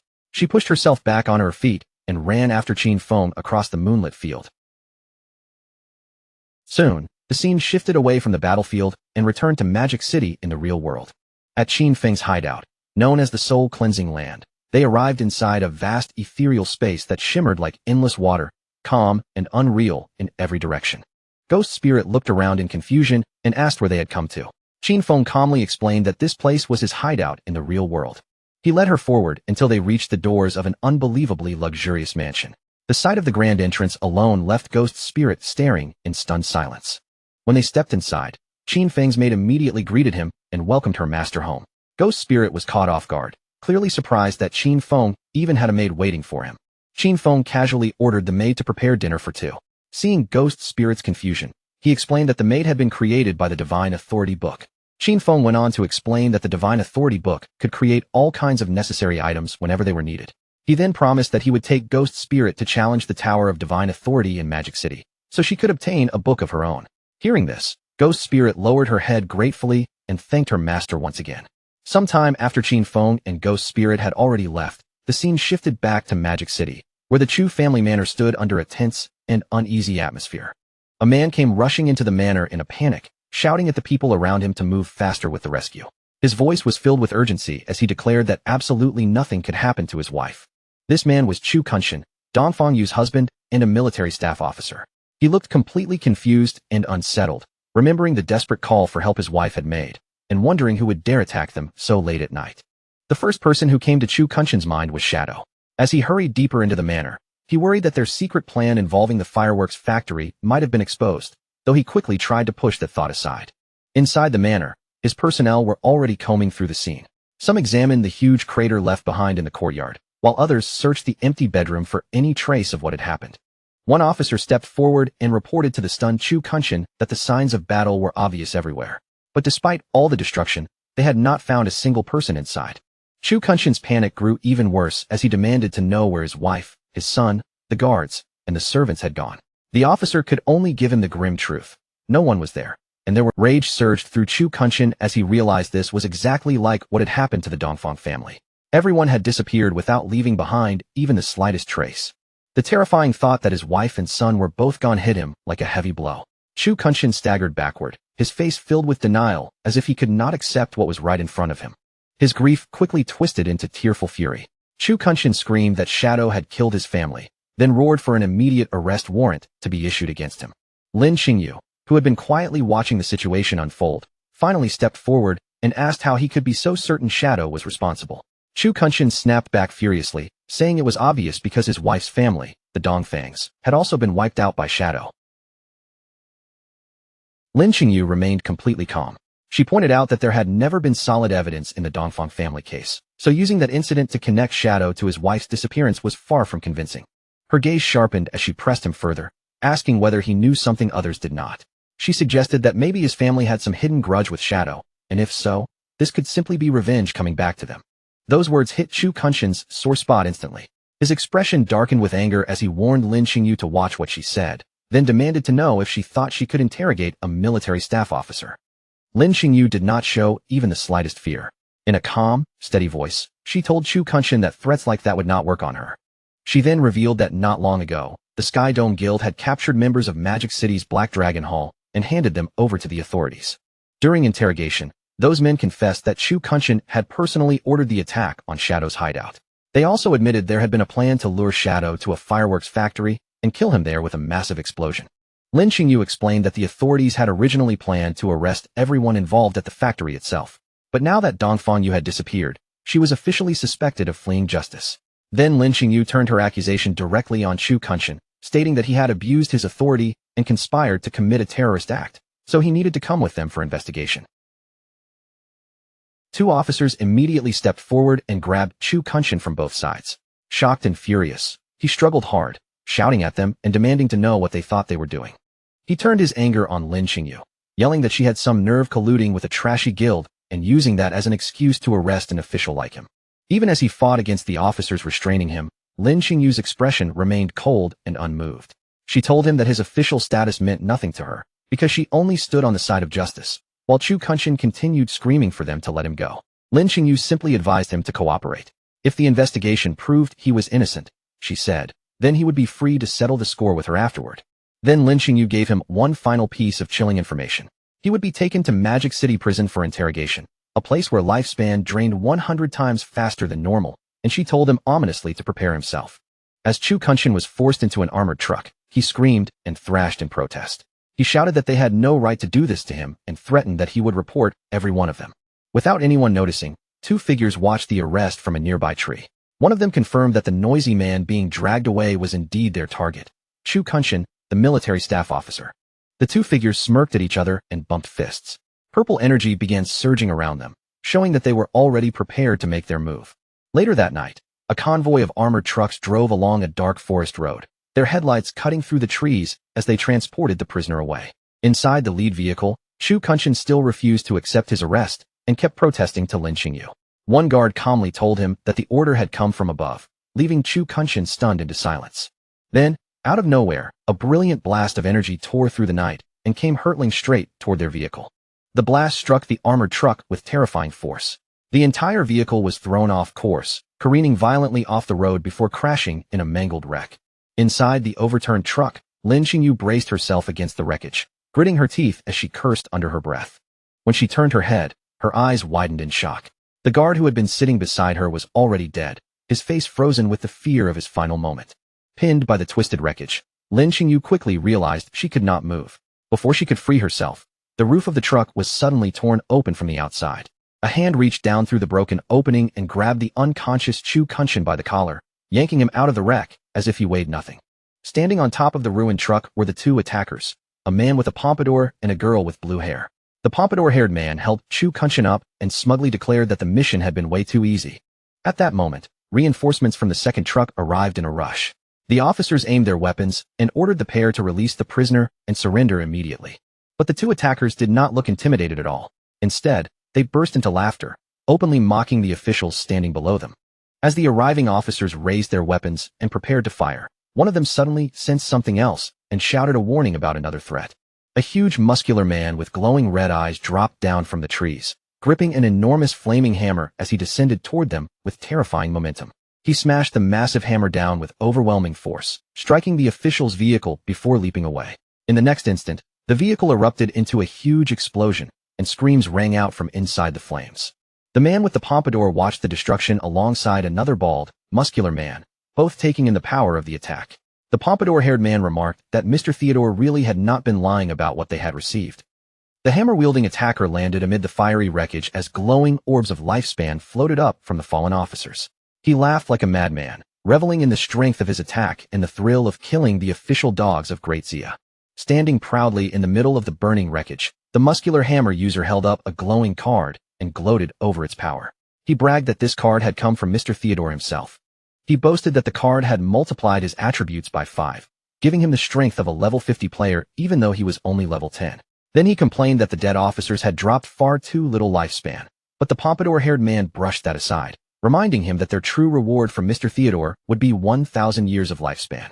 Inside the overturned truck, an injured Lin Xingyu watched everything through tear-filled eyes. As pain and anger burned through her, she thought to herself that with Mr. Theodore's help, these people might soon be able to kill Shadow and avenge Qian Shishir. Just as the attackers were getting ready to leave with Chu Kunshin, the blue-haired girl suddenly paused and told the others to wait. A sinister smile slowly spread across her face as she announced that she could still sense a little mouse hiding somewhere inside the wrecked truck. Hidden among the twisted metal and debris, Lin Xingyu's heart sank as she realized the blue-haired girl had discovered her.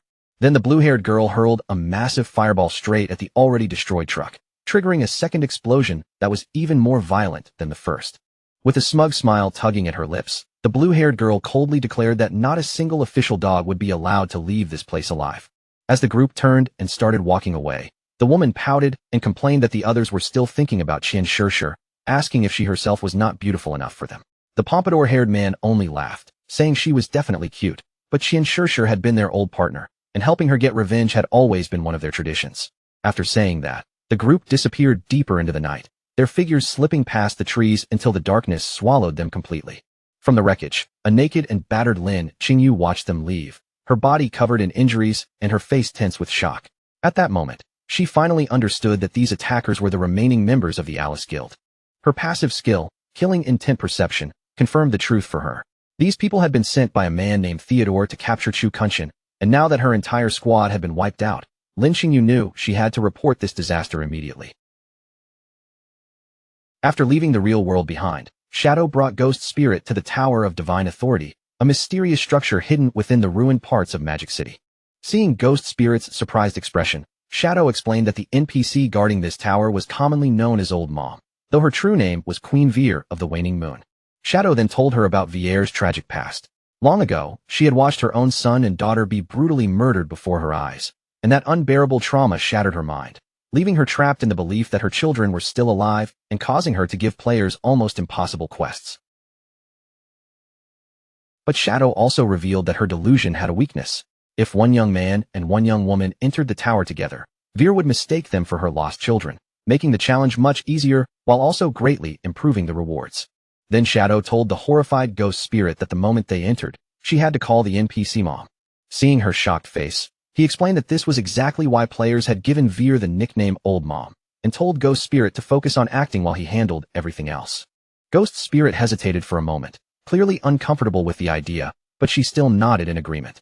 Together, the two of them walked toward the tower's enormous glowing doors. Once they stepped inside, a radiant path of light stretched out before them, leading them through a star-filled, dreamlike space until Queen Veer appeared ahead. The moment Veer saw them, tears of joy welled in her eyes. She welcomed them back with trembling happiness, calling them her children and asking if they had returned for the Divine Authority book. Shadow immediately played along without hesitation. He gently confirmed that this was exactly why they had come, and he addressed her as mom as if he truly were her child. Ghost Spirit quickly followed his lead. She threw herself into the role, her eyes filling with tears as she cried out that she had missed Veer so much. Veer was instantly overwhelmed with emotion, her expression softening as she said she had missed her child as well.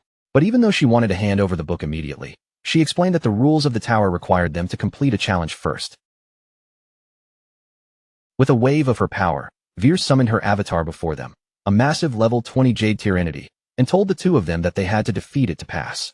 At the same time, a system notification appeared, confirming that they had received Mother's Blessing, which increased all of their stats by 20%. Before Ghost Spirit could even recover from the pressure of the boss appearing, 3 shadowy figures suddenly materialized around her like silent blades in the darkness. These figures were the clones created by Shadow's skill, Shadow of Sorrow, each one carrying the same cold killing intent as their master. In the next instant, the clones moved as one, unleashing a terrifying storm of slashes. Hundreds of thousands of damage points erupted across the avatar's body, and the massive enemy was obliterated before it could even fight back. The system immediately announced that the challenge had been successfully cleared, leaving Ghost Spirit frozen in place. She stared in disbelief, unable to comprehend how Shadow had summoned 3 shadows and killed the boss instantly. The entire battle ended in a blinding flash of light, disappearing almost as quickly as it had begun. Ghost Spirit stood behind Qin Feng, still completely stunned by what she had just witnessed. The way he summoned 3 clones and ended the fight in one strike made her wonder just how terrifyingly powerful he really was. Queen Veer slowly descended from the sky, still lost inside her broken delusion. Looking down at them with gentle affection, she called them Alan and Anna and praised them for becoming so strong. She floated toward Ghost Spirit and placed a stack of glowing blue books in her hands. Calling her little Anna with tender warmth, Veer offered her all 9 of the divine gift books she possessed. Ghost Spirit continued playing along and hugged Veer tightly, tears spilling from her eyes as she thanked her mom again and again. Qin Feng watched this quietly, his expression growing heavy. He knew that Veer would give everything she had to the children she believed were hers, and in his previous life, many players had abused that weakness, demanding items until she burned through her own lifespan to create them and died. After giving the books to Ghost Spirit, Veer turned to Qin Feng with the same gentle smile and asked whether he wanted anything too. Qin Feng calmly requested the divine book of the communication bracelet. Veer looked apologetic as she admitted she did not have that book with her, but without any hesitation, she immediately offered to use her own lifespan to create one for him. As the book took shape in a glow of light, a system window appeared, showing that Qin Feng had obtained it. Veer smiled warmly when she realized what had happened, deeply touched that her son had given her lifespan instead of allowing her to drain away her own. Qin Feng simply told her to keep the lifespan, then turned to leave. Veer watched them go and wished them a safe journey, reminding Anna that if danger ever came, she should stay close to her brother and let him protect her. Hearing those words, Ghost Spirit glanced at Qin Feng and suddenly blushed. In her mind, his age and presence really did make him feel like someone who could be an older brother. She quickly ran after him, her mood turning a little playful as she asked whether she should call him master or brother from now on. Qin Feng stopped immediately. When he turned back, his gaze was terrifying, and his eyes glowed with a pressure that made the air around him feel cold. His voice dropped as he told her coldly that she could call him anything she wanted, anything except brother.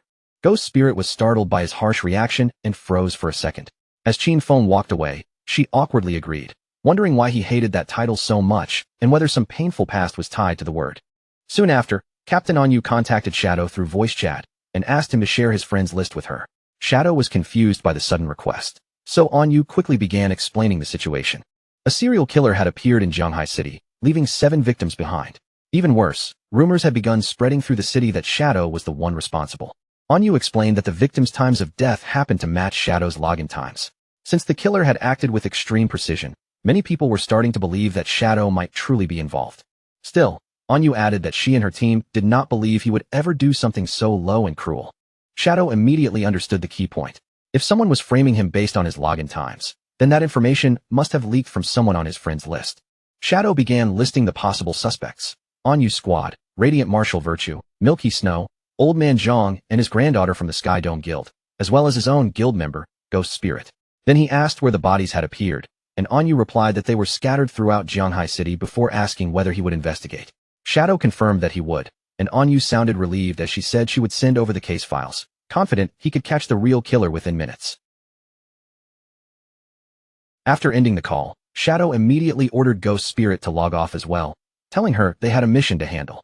Back at his mansion hideout in the real world, Qin Feng handed Ghost Spirit the Divine Book, communication bracelet, so they could contact each other between the game and reality. He also gave her the Ghost Knight Wolf mount to help track down the killer, leaving Ghost Spirit shocked by the value of the items, though she honestly admitted she had no idea how to investigate a crime. Qin Feng explained his reasoning calmly. He had already checked his friends' list and did not believe any of them were the culprit, but since Wang Meng and the others had reported to the officials, he suspected there might be a mole inside the police leaking his login times.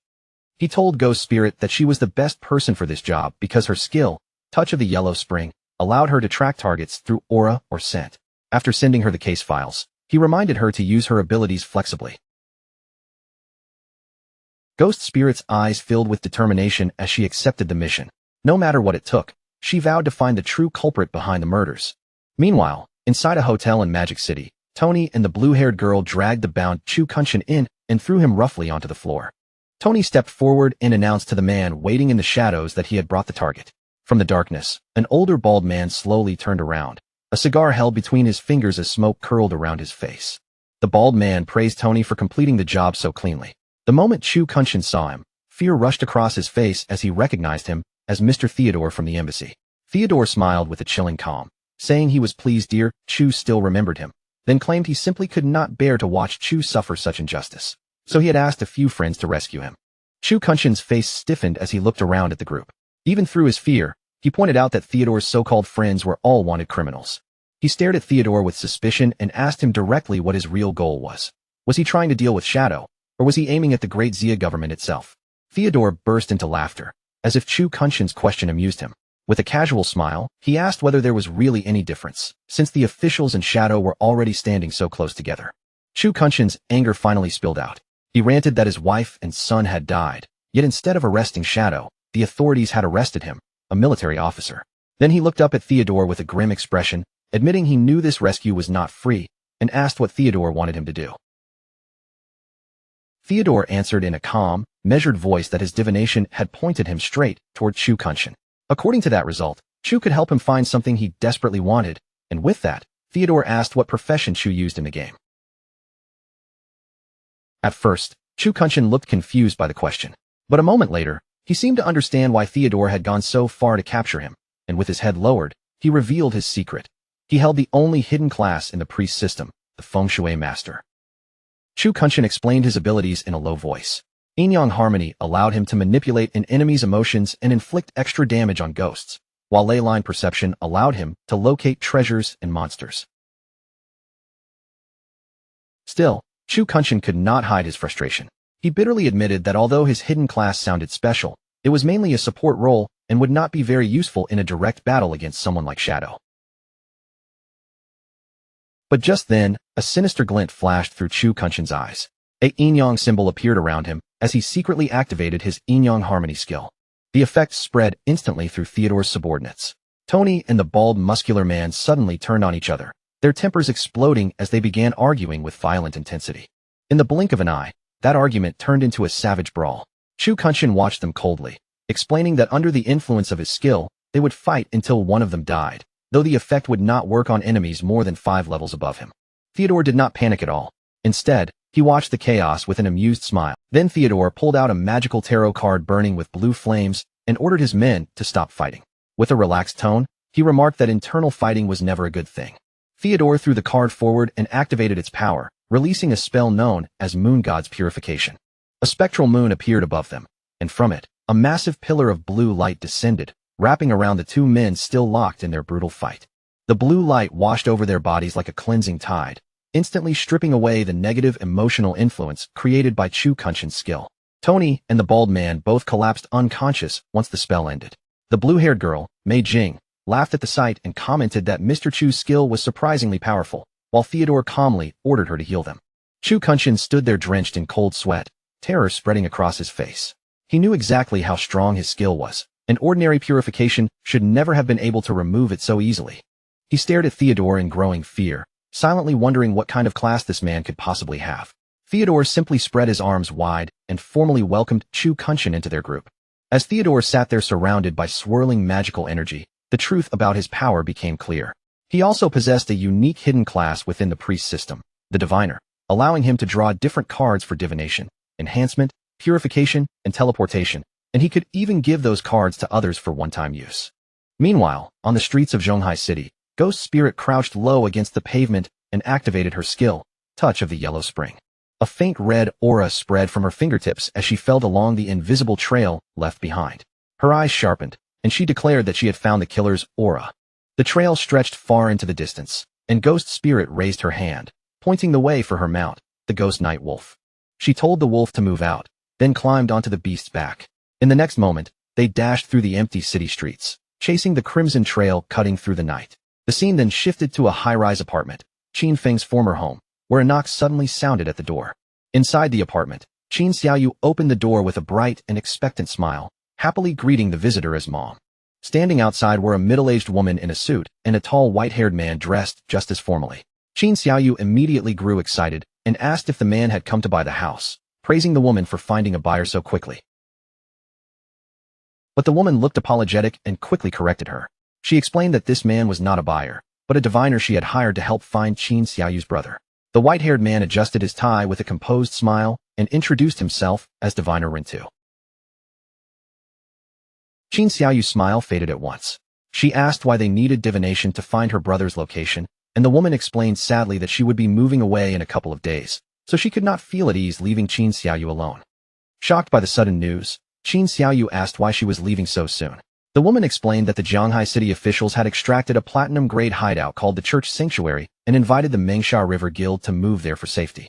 The woman gestured toward Rintu and urged Qin Xiaoyu to accept his help, saying his divination was extremely accurate. Rintu also stepped forward and tried to persuade her, saying Qin Feng was a reliable person, and if she properly begged him, he would surely help her. Qin Xiaoyu crossed her arms, her face darkening with anger as she rejected the offer outright. She thanked the woman for her kindness but said she did not need it, then bitterly declared that after 19 years, if Qin Feng had already decided he did not want her, then that was the end of it. She questioned what the point of finding him would even be. But deep down, Qin Xiaoyu was thinking something very different. She was currently guarding Shadow's hideout and saw him often, convinced that sooner or later, Shadow would notice her value and allow her to join his guild. The woman let out a helpless sigh, clearly used to Qin Xiaoyu's stubbornness. She advised her to try the divination anyway, then excused herself to go pack, leaving Rintu behind in the apartment. Rintu asked Qin Xiaoyu if she had any item her brother had used, since it would make the Rintu ignored her refusal and calmly walked into the apartment, looking around as if he had already been invited in. He said he had heard the siblings once lived together, so the house itself should be enough as a medium, while Qin Xiaoyu followed angrily and demanded to know who allowed him inside. Rintu smiled charmingly, and said he felt they were connected by destiny, so he would perform the divination for free. Without waiting for permission, he raised a card glowing with blue magical energy and told Qin Xiaoyu she could simply look at the result. If she was satisfied, great, and if not, it did not matter. A holographic tarot card slowly appeared in the air before them, its surface shimmering with mysterious light. Rintu activated the divination card, and an image emerged within it, a dark figure lying motionless in the depths of the sea. With a regretful expression, Rintu interpreted the vision for Qin Xiaoyu. He told her that her brother had already been burned to death, and that his corpse had sunk into the ocean, leaving Qin Xiaoyu frozen in total shock. Ironically, while the real Qin Feng was comfortably relaxing on a sofa inside his hideout, Qin Xiaoyu's emotions suddenly erupted into rage. In her mind, she cursed Qin Feng as useless trash for dying so easily. To her, he should have stayed alive long enough for her to become powerful and trample him herself. Outwardly, Rintu simply lowered his voice and offered his condolences, pretending to be sympathetic. Then Rintu changed the subject and mentioned that he had heard she interacted with Shadow.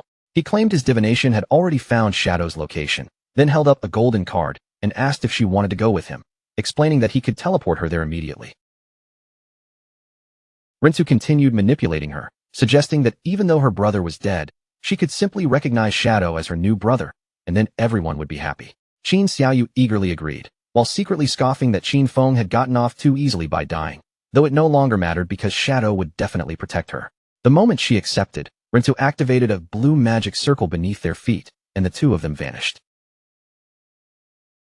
They rematerialized inside a dark, filthy room that looked like an abandoned laboratory, with shadows pressing in from every corner. Qin Xiaoyu looked around in confusion, unable to see Shadow anywhere, and asked where he was. Rintu's expression turned menacing as he removed his suit jacket and coldly replied that he should be the one asking her that question. Without giving her any warning, Rintu swung a vicious right hook straight into Qin Xiaoyu's face, hitting her so hard that blood burst from her mouth as she coughed in pain. He seized her ankle without warning, lifting her whole body off the ground until she was hanging upside down in front of him. With her hair falling toward the floor and her body swaying Qin Xiaoyu was so frightened that tears poured down her face. Her voice shook uncontrollably as she tried to explain through broken sobs that she truly did not know Shadow at all. Rintu's expression hardened, and he immediately accused her of lying. He reminded her that she had already claimed to guard Shadow's door and see him often, so there was no way she knew nothing. Before she could defend herself, he drove a vicious punch straight into her stomach while she hung there defenseless, and the impact knocked her unconscious on the spot. Rintu stared at her limp body with faint surprise, muttering that she had passed out far too easily. What shocked him even more was that Qin Xiaoyu had not extracted even a single useful ability from the game to protect herself in the real world. He grabbed the unconscious Qin Xiaoyu and dragged her across the floor like discarded prey. While pulling her along, he spoke into his phone and told the person on the other end that everything was ready. His tone grew hungry and cruel as he asked when he was finally allowed to act, complaining that his blade had been thirsty for far too long. Rintu hauled Qin Xiaoyu's limp body onto a cold metal table and let her fall there without the slightest care. Then he checked his phone and saw a message from his boss, clearly ordering him not to kill her until further instructions arrived. Rintu clicked his tongue in irritation, unable to hide his disappointment. But that disappointment did not last long. A sinister smile slowly returned to his face as his eyes began glowing red. He drew out a scalpel, and since he was not allowed to kill her yet, he decided he would simply take his time and play with her slowly instead. Meanwhile, inside a restroom, Officer Xiaoma stood in thought. He realized that there had been no report of Shadow logging off for 2 whole days, which made the situation feel increasingly suspicious. As he walked out of the restroom, Officer Xiaoma continued piecing the facts together in his mind. After extracting game stats, a person's need for food would rise sharply, so there was no realistic way Shadow could remain online for such an unusually long time without logging out. That led Officer Xiaoma to one conclusion. Captain Anyu had most likely stopped reporting Shadow's activity because she had already begun suspecting that someone was deliberately trying to frame him. Sayama stepped into the main police office with a tense, calculating look in his eyes. Deep down, he knew he could no longer move slowly. His plans needed to be pushed forward as quickly as possible. A malicious darkness spread across Sayama's face as he imagined the perfect outcome. If the public could be convinced that Shadow was a vicious serial killer, fear and hatred would spread like wildfire. He laughed to himself, believing that once public opinion erupted, even the officials would have no choice but to move against Shadow and eliminate him. Elsewhere, the ghost night wolf moved through the streets with eerie silence. Its paws touched down softly against the pavement, each step light and controlled, leaving almost no sound behind. Seated atop the mount, Ghost Spirit looked ahead with calm focus. After following the trail this far, she quietly declared that she had finally arrived. A thin stream of red energy twisted through the air like a trail only she could see. From her higher vantage point, Ghost Spirit looked down at the concrete facility below and confirmed that the killer's aura led directly into that building. Ghost Spirit wasted no time. She leapt down from above, her figure dropping through the darkness as she activated Shadow Sneak, blending into the surroundings until her presence became nearly impossible to detect. She landed lightly on a narrow window ledge, her feet touching down without a sound. Her body stayed low and steady, perfectly hidden outside the room. Ghost Spirit leaned close to the glass and peered inside. At first, a small smile appeared on her face, relieved that she had finally tracked down the culprit. But the moment her eyes took in what was happening beyond the window, that smile vanished completely. Her expression froze, then twisted into pure shock and horror. Inside the room, Qin Xiaoyu was suspended from the ceiling by her wrists, her body hanging weakly in the air. Her legs had been severed at the knees, and dark blood continued dripping steadily onto the floor beneath her. Below her, Rintu knelt with his head tilted back, his face twisted in sick enjoyment as he declared that it had been a long time since he had enjoyed himself this much. At that moment, the system coldly informed Qin Xiaoyu that her logout request had failed. Because she was still considered to be in combat, there was no way for her to escape by leaving the game. Tears streamed down Qin Xiaoyu's face as that cruel reality sank in. She finally understood that even logging out was impossible, and there was nowhere left for her to run. Her wrists remained bound above her head, forcing her broken body to hang from the ceiling. Every slight movement pulled at her arms and made her tremble helplessly. Both of her legs had already been severed, and the wounds were wrapped in crude, rough bandages. The sight made her body look even more fragile, like she had been kept alive only for Rintu's amusement. Qin Xiaoyu screamed in unbearable pain, while Rintu's wild laughter echoed from below. Her mind could not make sense of any of it, and through the agony, she could only wonder why something so horrible was happening to her. All she had ever wanted was to sell a house. Yet somehow, from that simple goal, she had been dragged into this nightmare and trapped inside a living hell. She could feel death creeping closer with every passing moment. Completely swallowed by despair, Qin Xiaoyu cried out with all the strength she had left, begging for anyone at all, to come save her. In the deepest point of her fear, Qin Feng's face suddenly appeared in her mind. She thought of her brother and clung to the painful belief that if Qin Feng were still here, he would definitely save her. But that thought only made her grief even sharper. Qin Xiaoyu cursed her brother in her heart, wondering why he had to die and leave her behind to face this horror alone. Then, without warning, a bright green light spread over her broken body. The glow wrapped around her wounds, bathing her in a strange and gentle radiance. Qin Xiaoyu stared in confusion as magical energy began stitching her flesh back together. She realized someone was using a healing art on her, and for one brief moment, hope returned to her tear-filled eyes. She thought someone had finally come to rescue her. But that fragile hope shattered when Rinta looked up at her with a twisted grin. He introduced himself once again and revealed the truth. His game ID was Human Butcher, and his profession was actually a priest. Rinta stepped closer beneath the green glow of his own healing spell, looking almost delighted by her confusion. In a calm, cruel voice, he told her not to worry, promising that he would not allow her to die so quickly. He covered his face and burst into uncontrollable laughter, openly revealing his sick way of thinking. To him, pushing prey to the limit and killing them slowly was the only way to create a truly wonderful experience. That was exactly why he had chosen to become a priest. The torture was far from finished, and as he looked at Qin Xiaoyu's terrified face, he announced that next, he would rip open her chest. The terror finally overwhelmed Qin Xiaoyu completely. Her eyes rolled back, foam gathered at her mouth, and her body lost all strength as she fainted from the unbearable fear. Rinta looked at her with clear disappointment, as if her collapse had spoiled his fun. He mocked her under his breath, sneering that she really was nothing more than a weak little girl. Suddenly, Rintu's instincts screamed danger. His expression changed in an instant, and he twisted his body aside just in time to dodge something flying toward him at terrifying speed. A cloaked figure descended into the room, her purple eyes glowing from beneath the shadow of her hood. It was Ghost Spirit, and her arrival instantly changed the atmosphere. Ghost Spirit unleashed Blade of the Underworld, sending a glowing ribbon of energy shooting through the air. The attack pierced Rintu and lifted him off the ground, leaving him suspended helplessly as she stared at him with a cold, merciless gaze. Her voice was icy as she demanded the truth from him. She wanted to know why he had used his crimes to frame Shadow. Rintu immediately activated his healing art, still wearing that arrogant look on his face. Even after being caught, he seemed convinced that he could recover and regain control of the situation. But his confidence disappeared almost as quickly as it appeared. The glowing ribbon tightened around his body, binding him so firmly that he could no longer move. Ghost Spirit dropped down with terrifying speed and closed the distance in an instant. She grabbed Rintu by the throat and slammed him down with brutal force. She pinned Rintu hard against the cracked wall, her grip crushing the arrogance out of him. With a chilling threat, she warned that if he refused to confess everything, she would saw off his legs. Terrified and completely defeated, Rintu stammered that he would talk and tell her everything. The view then shifted away from that horrifying room and returned to the desolate ruins of Zhonghai City, where the ruined streets stood silent under a heavy atmosphere. Among the ruins, Captain Anyu, Wang Ming, and Little Black were locked in a serious discussion. Captain Anyu pointed out that ever since they stopped reporting Shadow's login times, no new murders had happened. To her, that was clear proof that someone had been using those reports to frame him. Little Black immediately defended Shadow with visible anger. In her eyes, an expert as powerful as him would never be some twisted serial killer.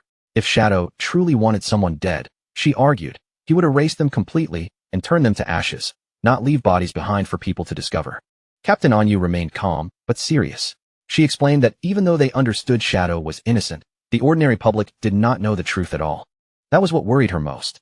If rumors kept spreading, panic would erupt across the city, and that chaos was probably the killer's real objective. Once public fear reached a breaking point, the officials might be forced to kill Shadow just to calm everyone down, even if they knew he had been framed. Little Black frowned and asked whether the officials could truly defeat Shadow in the first place. Captain Anyu gave a grim smile, and after a brief pause, admitted the truth, they could not. Captain Anyu explained that if a direct conflict with Shadow truly broke out, the government would suffer devastating losses. Once Great Xia weakened from that internal struggle, other countries would never miss the chance to take advantage, and the entire nation could be pushed into danger. Wang Ming's expression turned serious as he said they had to clear Shadow's name as soon as possible. After thinking through the timing and the information leaks, he concluded that the person framing Shadow had to be hiding among the officials of Zhonghai City. Captain Anyu fell into deep thought, her brows tightening as she followed that clue. Among the Zhonghai officials, if she had to name someone who also held a personal grudge against Shadow, only one suspicious figure came to mind. Inside his office, Officer Xiaoma stood frozen in place, cold sweat gathering on his forehead. His eyes stayed locked on his phone, and the more he stared at the screen, the more anxious he became. 2 full days had already passed, yet there was still no news about Shadow logging off. Officer Xiaoma grew increasingly irritated, afraid that Rintu might have lost control and accidentally killed the prey before the plan was finished. Alone in the dim office, his thoughts twisted back to Captain Anyu again and again. Her face filled his mind, and his obsession only grew stronger as he convinced himself that as long as Shadow remained alive, Anyu would never belong to him. In desperation, Officer Xiaoma gripped a glowing card tightly in his hand.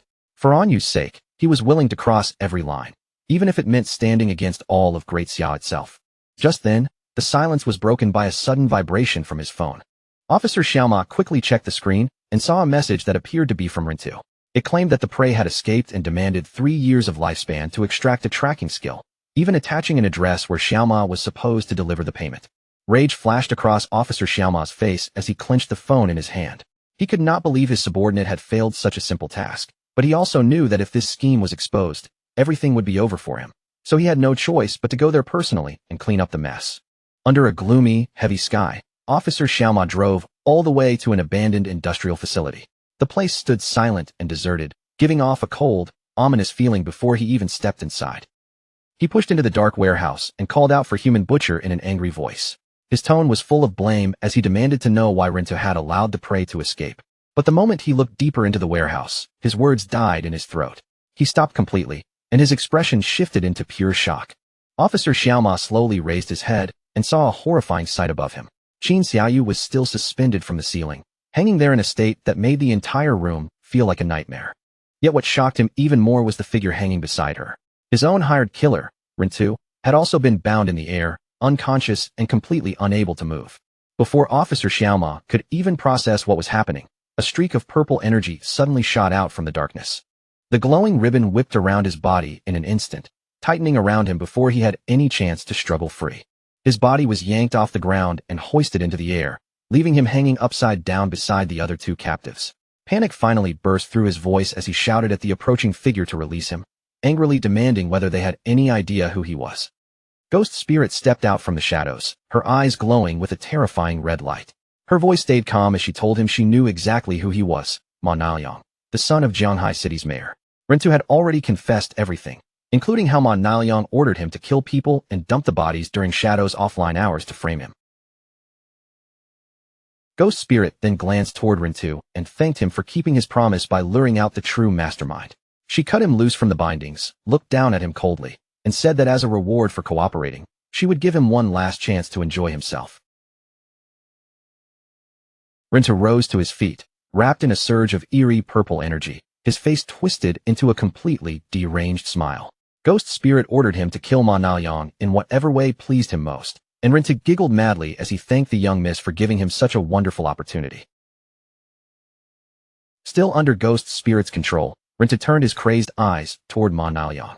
She commanded him to use his favorite method, and Rintu answered with a maniacal laugh, telling Ma Naoyang to stop struggling because there was no escape now.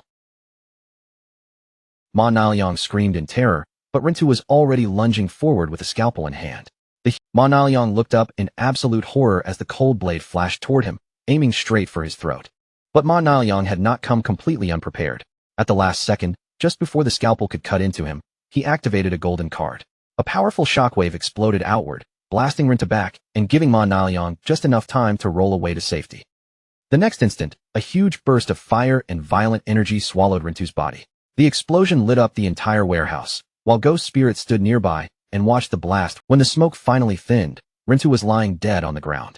His body began breaking apart and transforming into glowing lifespan orbs, leaving behind only the proof of his end. Ma Naoyang staggered to his feet, panting heavily as he glared at Ghost Spirit. From her methods and abilities, he finally realized that she had to be Shadow's disciple. Furious and cornered, Ma Naoyang slapped a glowing golden card directly onto his forehead. The card carried the power of the Sun God, giving him a massive boost in agility for 2 minutes. A golden crossbow appeared in his hand, and with hatred burning in his eyes, he declared that he would kill both Shadow and Shadow's disciple. Ma Naoyang's speed surged to an unbelievable level as he leapt through the air. While moving, he fired one glowing energy arrow after another at Ghost Spirit, filling the warehouse with deadly flashes of light. Ghost Spirit remained calm as the barrage rained down around her. She slipped through the explosions with precise movements, dodging each attack as if she had already seen them coming. Ma Naoyang tried desperately to keep up the pressure, but Ghost Spirit suddenly vanished by using her stealth ability. Floating in midair, Ma Naoyang's confidence cracked as he realized she possessed the same assassin-style abilities as Shadow, and now he had completely lost track of her. Then, from the surrounding darkness, purple energy ribbons shot out without warning. Before Ma Naoyang could defend himself, they pierced through his arms and coiled around his body, locking him firmly in place. He screamed in pain as the ribbons lifted him into the air, leaving him hanging with the other captives. Ghost Spirit appeared beneath him once again, looking up with a cold expression as she asked whether he was the one who dared to harm her master. Ghost Spirit's purple eyes glowed as she stared him down. She could tell that Ma Naoyang was far too weak to possess such powerful card skills on his own, so she demanded to know who was supporting him from behind the scenes. In tears and unbearable pain, Ma Naoyang finally broke down and confessed everything. He admitted that the foreigners connected to Qian Shishir had been the ones who found him. Those foreigners had handed him the cards and asked him to help them kill Shadow. They even promised that a powerful big shot was standing behind them, making him believe the plan would succeed. Sobbing uncontrollably, Ma Naoyang insisted that this was all he knew. His voice cracked as he claimed he had no deeper information about the people behind the plot. He begged desperately for his life, trying to bargain with her through tears. He promised that his father, the mayor, could give her anything she wanted as long as she spared him. Ghost Spirit did not even bother to answer his plea. She simply turned her back on him and muttered coldly that he was far too noisy. Behind her, the purple ribbons suddenly constricted with brutal force. Ma Naoyang's screams were cut off as his body burst apart in a violent spray of blood, killing him on the spot. With her eyes still glowing a cold red, Ghost Spirit walked away without looking shaken. In her mind, she recalled her master's words clearly: never allow a single enemy to escape. As she prepared to leave, Ghost Spirit glanced back at Qin Xiaoyu. The girl was still hanging from the ceiling, unconscious, badly wounded, and missing both legs. For a moment, Ghost Spirit felt pity for her. But instead of staying, she left Qin Xiaoyu for the authorities to rescue, silently deciding that whether the girl survived or not would depend on her own fate. Not long after Ghost Spirit disappeared, the police arrived at the abandoned facility after receiving an anonymous tip. The officers rushed into the warehouse, only to freeze in shock at the gruesome scene before them. When they spotted the injured girl hanging there, someone immediately shouted for a healer. They quickly identified one of the bodies as Ma Naoyang, while the other dead man was confirmed to be the unidentified killer, Rin-tu. As for Qin Xiaoyu, she was still in a coma, but thankfully, her life was no longer in immediate danger. Then a captain suddenly raised his voice, calling everyone's attention to a message left behind at the scene. Embedded directly into the concrete wall were two phones, and above them was a written statement. It declared that the serial killings had been committed by these two men in order to frame Shadow. The evidence was stored inside the phones, and Qin Xiaoyu was the surviving witness. At the end, the message was signed with one strange line: doing good deeds without leaving a name. The officers checked the phones and soon found records that confirmed the entire truth. Ma Naoyang had conspired with Rin-tu to murder victims and frame Shadow for the crimes. They also discovered that someone inside the department had been secretly leaking Shadow's login times to Ma Naoyang, and the captain erupted in fury, immediately ordering the traitor's arrest. Meanwhile, back in the real world, Qin Feng was sitting in front of a huge meal and eating comfortably when his phone suddenly began to ring. He glanced at the screen and saw that the call was from Captain Anyu. The moment the call connected, Captain Anyu's voice came through with obvious excitement. She immediately told him the good news. The serial killer case had finally made a major breakthrough. Qin Feng acted as if he knew nothing and casually asked whether they had already found the murderer. Captain Anyu confirmed it right away, saying the culprits had been identified as Ma Naoyang and Rin-tu, though both of them were already dead. She went on to explain that the police had discovered solid evidence and even found a surviving witness. However, the girl had lost both legs and was still unconscious, so they would have to wait until she woke up and gave her testimony before the case could truly be closed. Qin Feng quietly thought to himself that Ghost Spirit had handled the mission perfectly. On the other end of the phone, Anyu apologized for all the trouble the investigation had brought him, and as compensation, she offered to give him a useful piece of intelligence.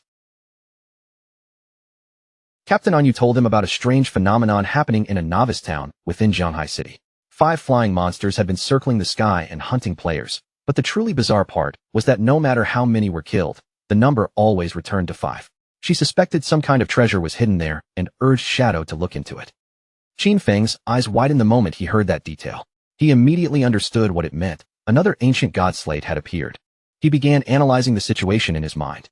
If the ancient god slate was connected to those flying monsters, then it was likely hidden somewhere high in the sky. Since ordinary players still had no way to fly, Qin Feng knew he would need a flying mount before he could reach it. Then he remembered the Withered Bone City key he had obtained from the magic leaning tower. Withered Bone City belonged to the Moraga Empire, the homeland of dragons, so Qin Feng quickly concluded that this might be the perfect place to find a flying dragon mount. A system prompt reminded him that entering Withered Bone City required level 20. Qin Feng checked his current status and saw that he was still level 19. His eyes sharpened with determination, because he only needed one more level, and that meant it was time to enter the game again.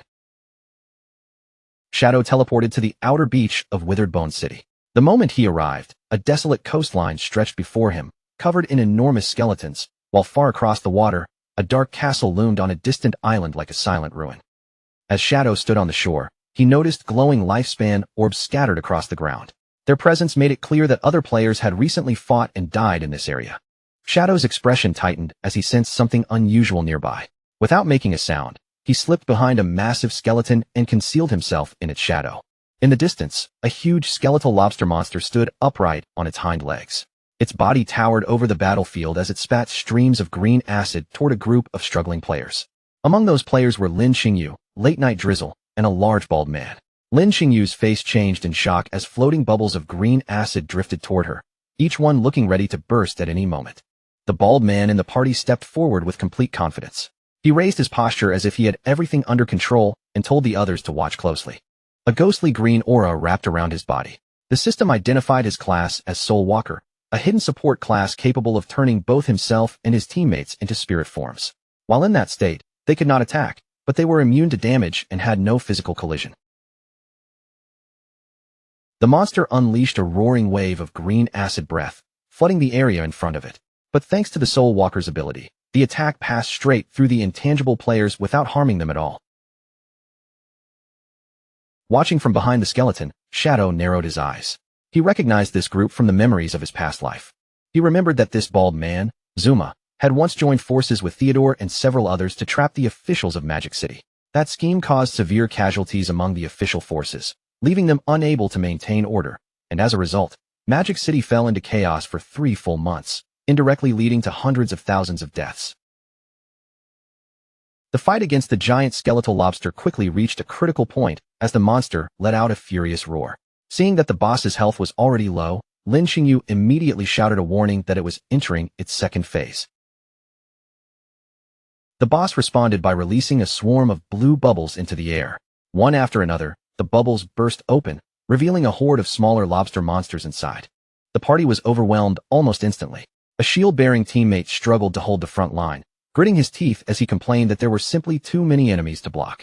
In the middle of the chaos, Lin Xingyu turned toward Zuma and screamed for him to use soul conversion. If he activated that ability now, he could still save the entire team. But Zuma only turned his face away with a cold, indifferent expression. He heard his teammate's desperate plea, yet he chose to ignore it completely. Lin Xingyu froze in disbelief at the betrayal.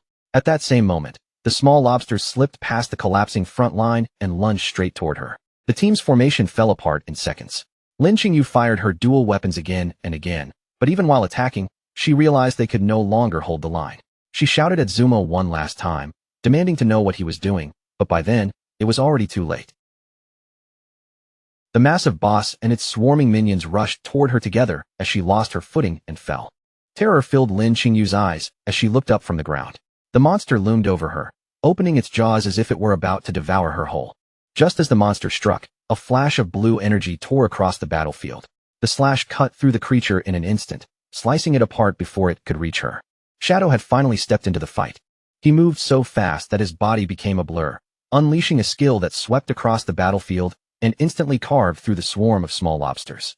Shadow leapt over the stunned Lin Xingyu and landed in the middle of the battlefield with devastating force. A dark vortex of energy erupted around him, spreading outward and annihilating the remaining enemies in one overwhelming strike. A system window appeared, confirming that Shadow had killed the Jade-grade lobster boss and gained a massive amount of experience, evolution points, and more than 9 years of lifespan. As Shadow stood among the scattered loot, Zuma stared at him in complete shock, finally realizing that the famous Shadow had appeared before them. The situation turned violent without warning. In the blink of an eye, Shadow appeared directly in front of the bald man, Zuma, his gaze filled with terrifying killing intent. Before anyone nearby could react, Shadow struck with ruthless speed. His attack swept cleanly through the air and severed Zuma's head in a single motion. As Zuma's headless body collapsed, a system notification confirmed his death. His corpse dissolved into light, leaving Lin Xingyu staring in stunned disbelief. She thanked Shadow for saving them, but she could not stop herself from asking why he had killed one of their team members. Shadow glanced back at her with a cold, glowing eye and asked why the Magic City official team had a foreigner among them. Lin Xingyu explained that Zuma had been hired as external support because his class was essential for defeating the boss, though she admitted she never expected him to become distracted at such a critical moment. Shadow scoffed at her explanation, clearly unimpressed by her innocence. He told her that Zuma had not been distracted at all, then quoted the old warning that those who are not of one's own kin will have different hearts, making it clear that Zuma's betrayal had been intentional. Cold sweat broke out across Lin Xingyu's face as she asked whether Shadow meant Zuma had done it on purpose. She could not understand what he would gain by letting the team die. Shadow turned his back as his cape stirred behind him and told her that investigating the motive was their job, not his. Then, without wasting any more time, he offered her a deal. If the Magic City officials found any bosses they could not handle, they were to contact him directly. Shadow stated his conditions clearly. He only wanted the lifespan drops and any equipment related to the assassin class. Everything else could belong to them, just like the arrangement he had already made with the Jianhai officials. Lin Xingyu quickly told him that several boss coordinates had already been sent in, and a few of them were close by. Shadow activated his flight ability and rose into the air, telling her to send the coordinates as he shot toward the sky. Nearby, a red-haired girl blushed as she whispered to her teammates that she had heard Shadow was coming, quietly wondering whether he was handsome. Her teammates were far more doubtful, but those doubts disappeared in a fraction of a second.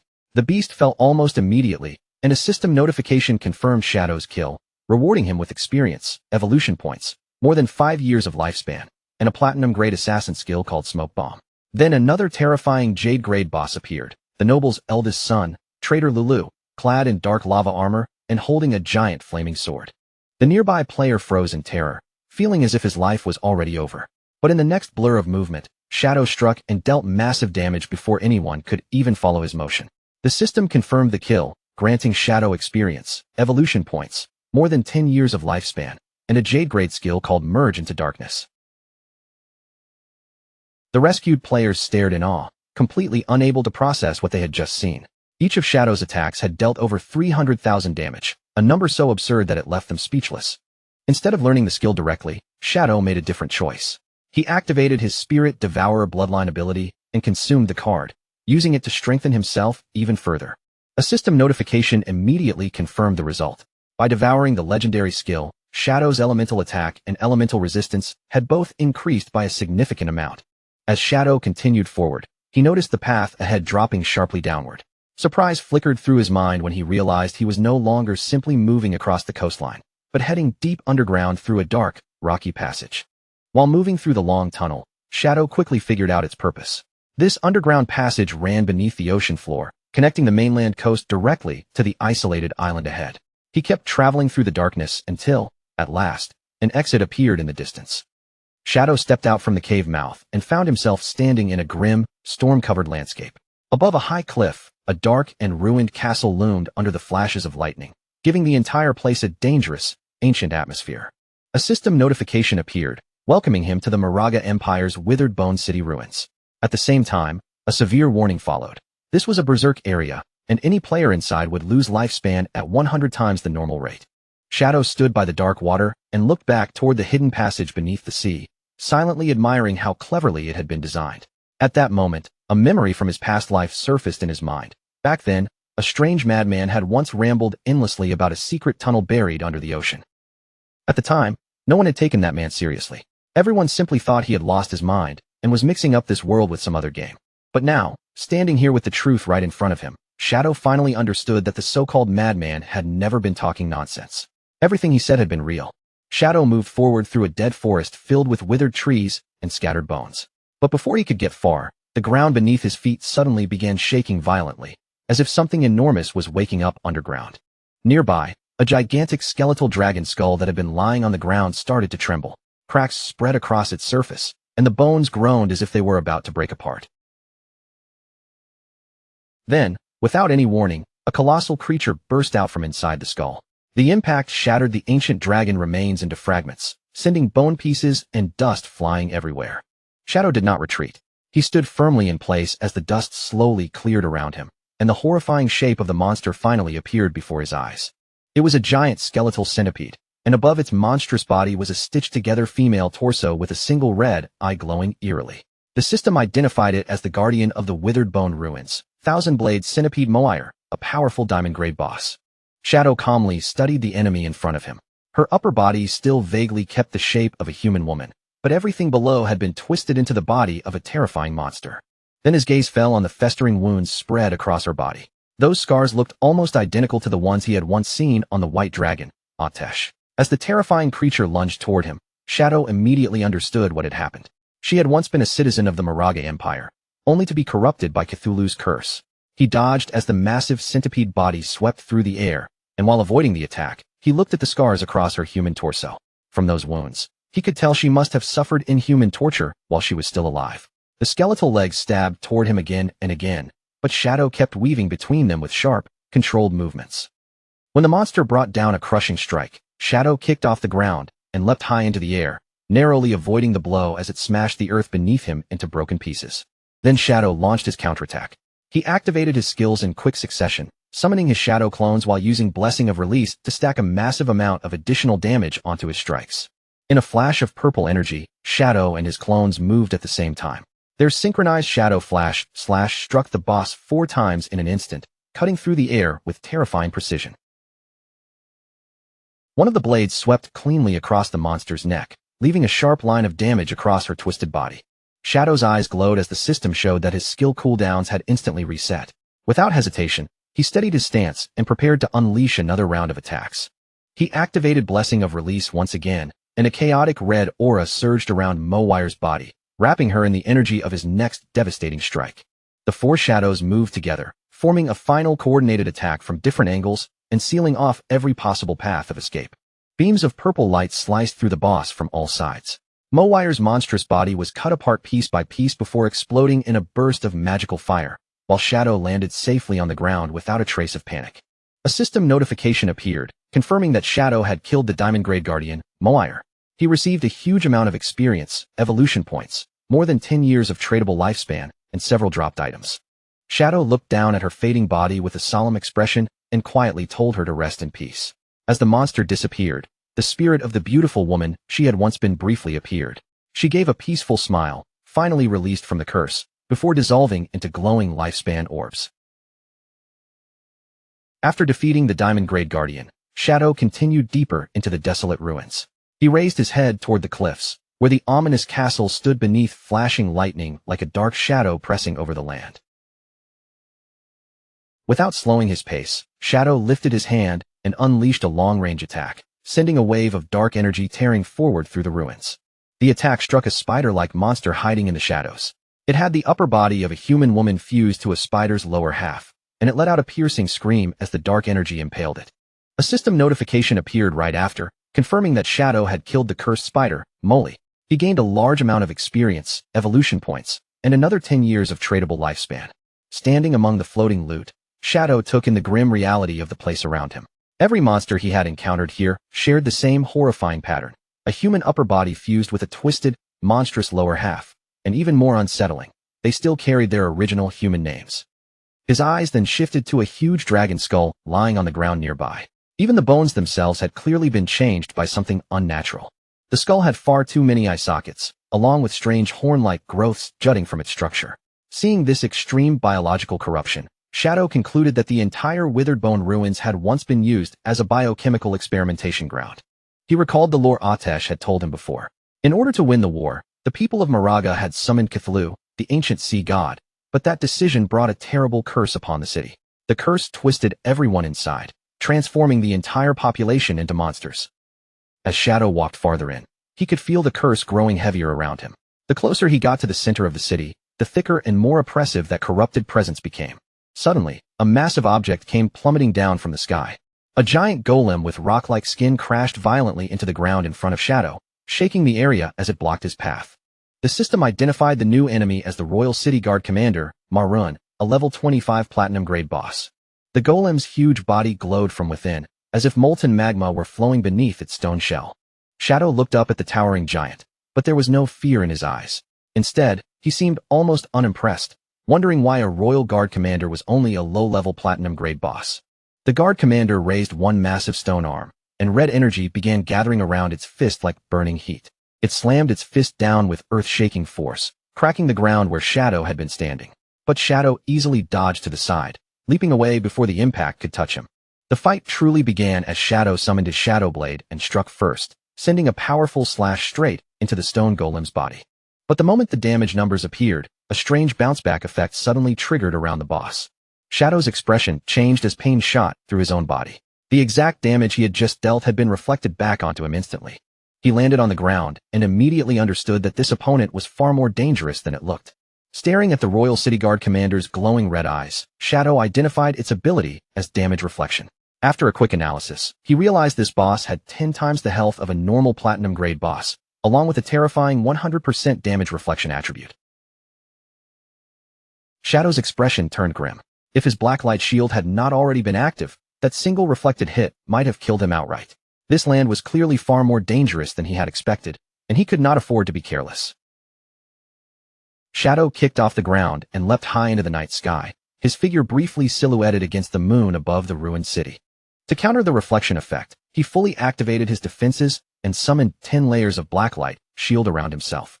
From high in the air, Shadow rained down a barrage of 10 shadow blades, each slash falling toward the golem like dark streaks cutting through the night. His strategy was clear. He would use repeated low-damage attacks to charge his ultimate move, while the layers of blacklight shield absorbed the reflected damage coming back at him. Once his energy was fully charged, Shadow descended from above with his ultimate attack. Blessing of Release combined with Crimson Blade, forming a massive vertical beam of red energy that sliced straight through the golem and dealt a staggering 450,000 damage. In the next instant, Shadow braced himself, because that enormous damage value was reflected right back toward him with the same terrifying force. But before the backlash could crush him, a golden barrier erupted around his body. The powerful shield absorbed the entire impact completely, leaving Shadow unharmed. Shadow remained standing without a single visible wound on him. He calmly revealed that the reflected damage had never mattered in the first place, because his Crimson Blade gave him a staggering 600% lifesteal. Since his health was already full, all that excess healing had been converted into an overflow shield worth 2.7 million points. Compared to that, the 450,000 damage reflected back at him was nothing more than a tiny scratch.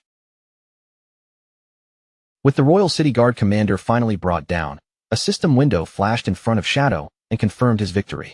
Huge rewards poured in all at once, giving him a massive amount of experience, evolution points, and more than 14 years of added lifespan.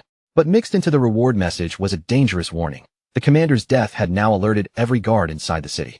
Shadow froze for a brief moment, his eyes shifting as he sensed the air around him suddenly change. The whole atmosphere had turned heavier, and even he looked confused by how quickly the situation had taken a new direction. High above the ruins, on the edge of a steep cliff, a monstrous sentry raised a huge horn to its mouth and blew with all its strength. Green waves of sound burst outward from the horn, rippling across the sky like a visible alarm signal. The very next instant, the dead ruins seemed to wake up. From every cliffside and broken ridge, countless monstrous figures began climbing down in waves, their bodies pouring into the area like a living avalanche. Shadow lifted his gaze and watched the ridges fill with enemies.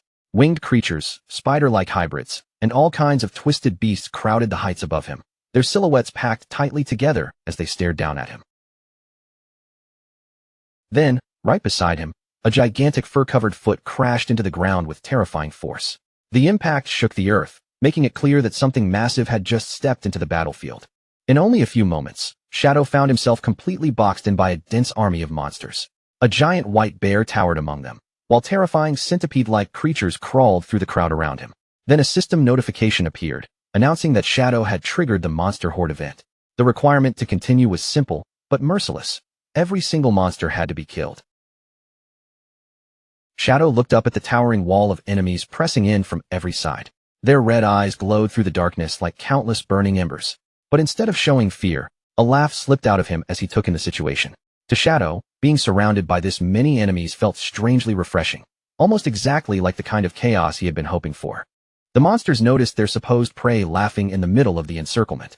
For a moment, they turned their heads toward one another in confusion, unable to understand why this human was not shaking in fear. Then Shadow moved like a storm breaking loose. His Dark Knight ring blade flashed through the air, tearing into the first wave before the monsters could react. With just one sweeping strike, a system notification appeared and confirmed that 32 monsters had already been killed. Shadow gave the horde no chance to recover. Before the enemies could even regroup, he activated Shadow of Slaughter, and dark clones began rising out of the ground around him, ready to fight at his side. Together with those Shadow clones, Shadow launched a perfectly synchronized Shadow Flash/X4. Purple energy erupted across the battlefield, ripping through the monster ranks in a single devastating burst, and instantly pushing his kill count up to 165. Chaotic beams of energy carved through everything in their path. Lion men, shark hybrids, and other mutated creatures were sliced apart one after another as Shadow kept pressing forward. Without slowing down, he descended again with another Dark Knight Ring Blade X4 attack. Dark magic swept across the battlefield like a tidal wave, and every swing sent the kill count climbing higher until it reached 518. What should have been a desperate battle quickly became a one-sided massacre. System notifications flooded Shadow's vision as the death toll exploded, jumping from 600 to more than 2,000 in mere seconds. As the slaughter continued, the kill count shot past 8,000. The entire battlefield began glowing with thousands of floating lifespan orbs left behind by the fallen army, lighting the ruins with an eerie, otherworldly shine. At last, silence settled over the battlefield again. Shadow stood alone with purple light glowing in his eyes, having wiped out a total of 10,086 monsters.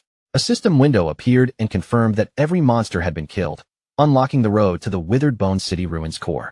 After annihilating an army of more than 10,000 monsters, Shadow remained standing in the middle of a vast sea of glowing particles. Another notification confirmed that the path to the Withered Bone ruins core had opened, while countless lifespan orbs drifted around him in the air. But when Shadow looked at the rewards surrounding him, disappointment crossed his face. He wondered why there was so little after such a massive battle. Then he realized the truth. The curse had been draining the citizens' life force non-stop, even after they had already turned into monsters. Suddenly, the floating orbs began to move. They swirled around Shadow in a bright magical current, gathering together in midair as their light started forming the shape of a new structure. The gathered light stretched across the enormous chasm, shooting forward like a path being forged in the air. In moments, it became a radiant bridge leading directly toward the ominous castle waiting in the distance. Shadow stepped onto the bridge formed from the light of the dead, but as soon as his foot touched it, a golden aura suddenly wrapped around his body, causing him to pause in surprise. A system window appeared and informed him that he had received the blessing of the Withered Bone citizens. The cursed souls, grateful that he had finally released them, granted him a buff that gave him a chance to obtain dragon power while fighting inside the city. Shadow looked down at his glowing hand and remarked that this power was interesting. From that blessing, Shadow quickly pieced together what was happening. The source of the curse had to be somewhere inside the city, and the souls of the victims were guiding him forward, hoping he would destroy it once and for all. Shadow continued walking across the Bridge of Light until he reached a massive dark pit ahead of him. The opening looked less like a normal hole and more like a terrifying maw made of flesh and darkness. Without showing the slightest hesitation, Shadow pushed off the edge and leaped straight into the abyss below. As he dropped through the fleshy tunnel, a notification suddenly warned him that he had entered the Withered Bone Curse Great Hollow. In this place, lifespan was drained at 1,000 times the normal rate. Shadow crashed down into a pool of red liquid with a heavy splash. He slowly rose to his feet, surrounded by pulsing organic walls on every side, his body ready for whatever waited at the heart of the corruption. Deep inside the hollow, embedded within the fleshy walls, a man with long red hair and a thick beard hung suspended in place. His body was pierced through by heavy spikes, leaving him trapped like a tortured prisoner. Then a notification flashed, and the man's eyes snapped open as if he had sensed an intruder. Shadow stood firm in the darkness, a purple flame igniting over his chest as an overwhelming killing intent filled the hollow. Still trapped against the wall, the man began muttering under his breath. Strange syllables rolled out of his mouth, low and broken, like words from a forgotten age. Shadow narrowed his eyes as he listened, recognizing the language as the ancient tongue of the gods. After translating the sounds, he realized the man was repeating one name again and again, Moire. Consumed by madness and grief, the man suddenly roared Moire's name with all the rage left in his body.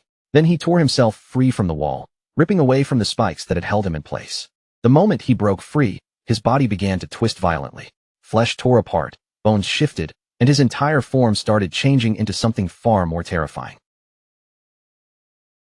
He transformed into a gigantic armored skeletal beast, towering over the hollow with a monstrous presence. The system identified him as Arkitos, the last guardian of Withered Bone City, a level 20 emerald grade boss. Shadow reacted immediately and activated Merge into Darkness. His body dissolved into the surrounding shadows, fading from sight as he slipped into invisibility. But to Shadow's shock, Arkitos moved without hesitation.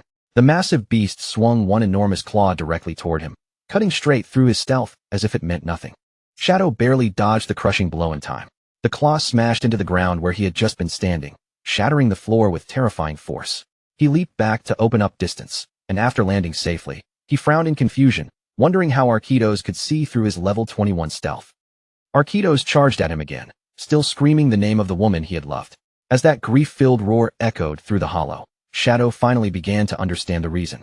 Shadow realized that because he had killed Moire and absorbed her lifespan, traces of her soul were still lingering inside him. Arkitos was not seeing through stealth normally. He was tracking the remnants of Moire within Shadow's body. While keeping his distance, Shadow studied the spikes covering Arkitos' armor. They looked exactly like the spikes on the Royal City Guard commander, making the connection impossible to ignore. Shadow raised his shadow dagger and prepared to test the boss directly. If his guess was right, Arkitos was likely carrying the same troublesome passive ability as the commander. To confirm his theory, Shadow struck Arkitos with the dagger. The exact same amount of damage instantly bounced back toward him, but his golden shield flared up and absorbed the reflected blow before it could hurt him. That single exchange was enough for Shadow to confirm it. Arkitos also possessed the dangerous damage reflection ability, meaning every attack against him carried a cost. Arkitos unleashed a deafening roar that shook the hollow. Purple energy surged across his massive body, and the moment it flared outward, he began summoning reinforcements. The fleshy ground around Shadow suddenly erupted. Large blue eggs burst up from beneath the surface one after another, quickly forming a ring that completely surrounded him. Shadow stared at the eggs with a much more serious expression.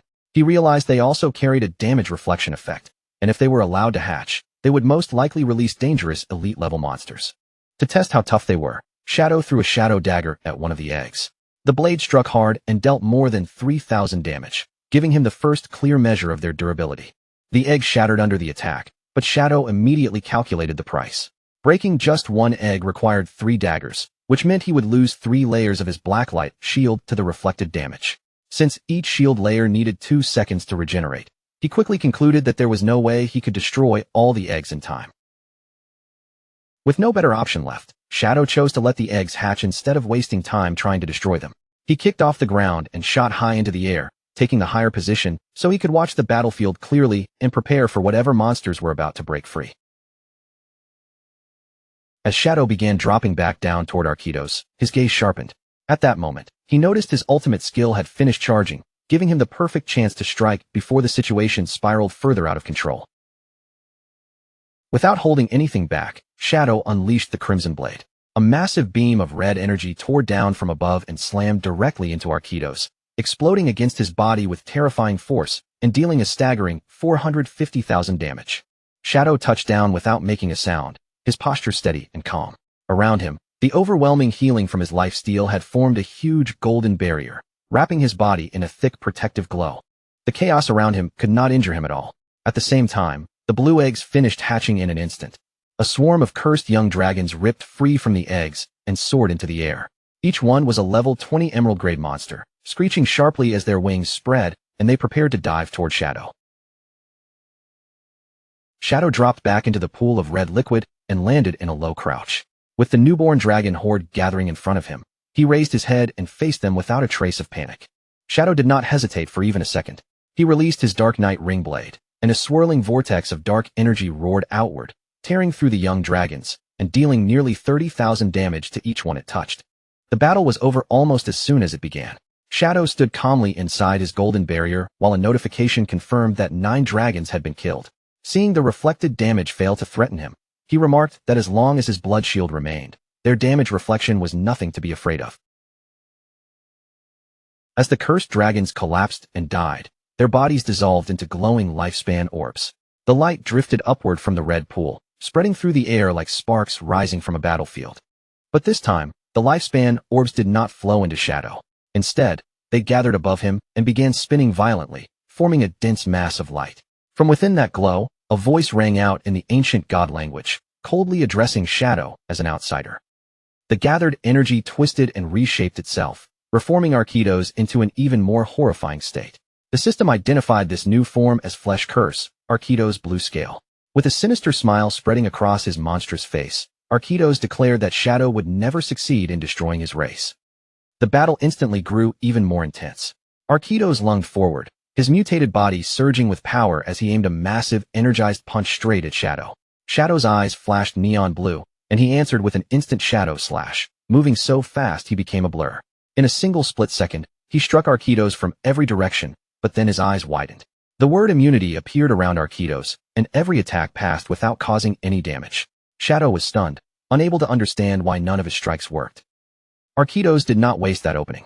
The moment Shadow's attack failed, the Guardian drove his fist forward and smashed into him with devastating force. Shadow was blasted backward like a cannonball, taking nearly 30,000 damage from the direct hit. The impact erupted into a huge explosion, throwing violent waves of power through the fleshy hollow. As Shadow forced himself to regain balance, the golden blood shield around him cracked apart and shattered.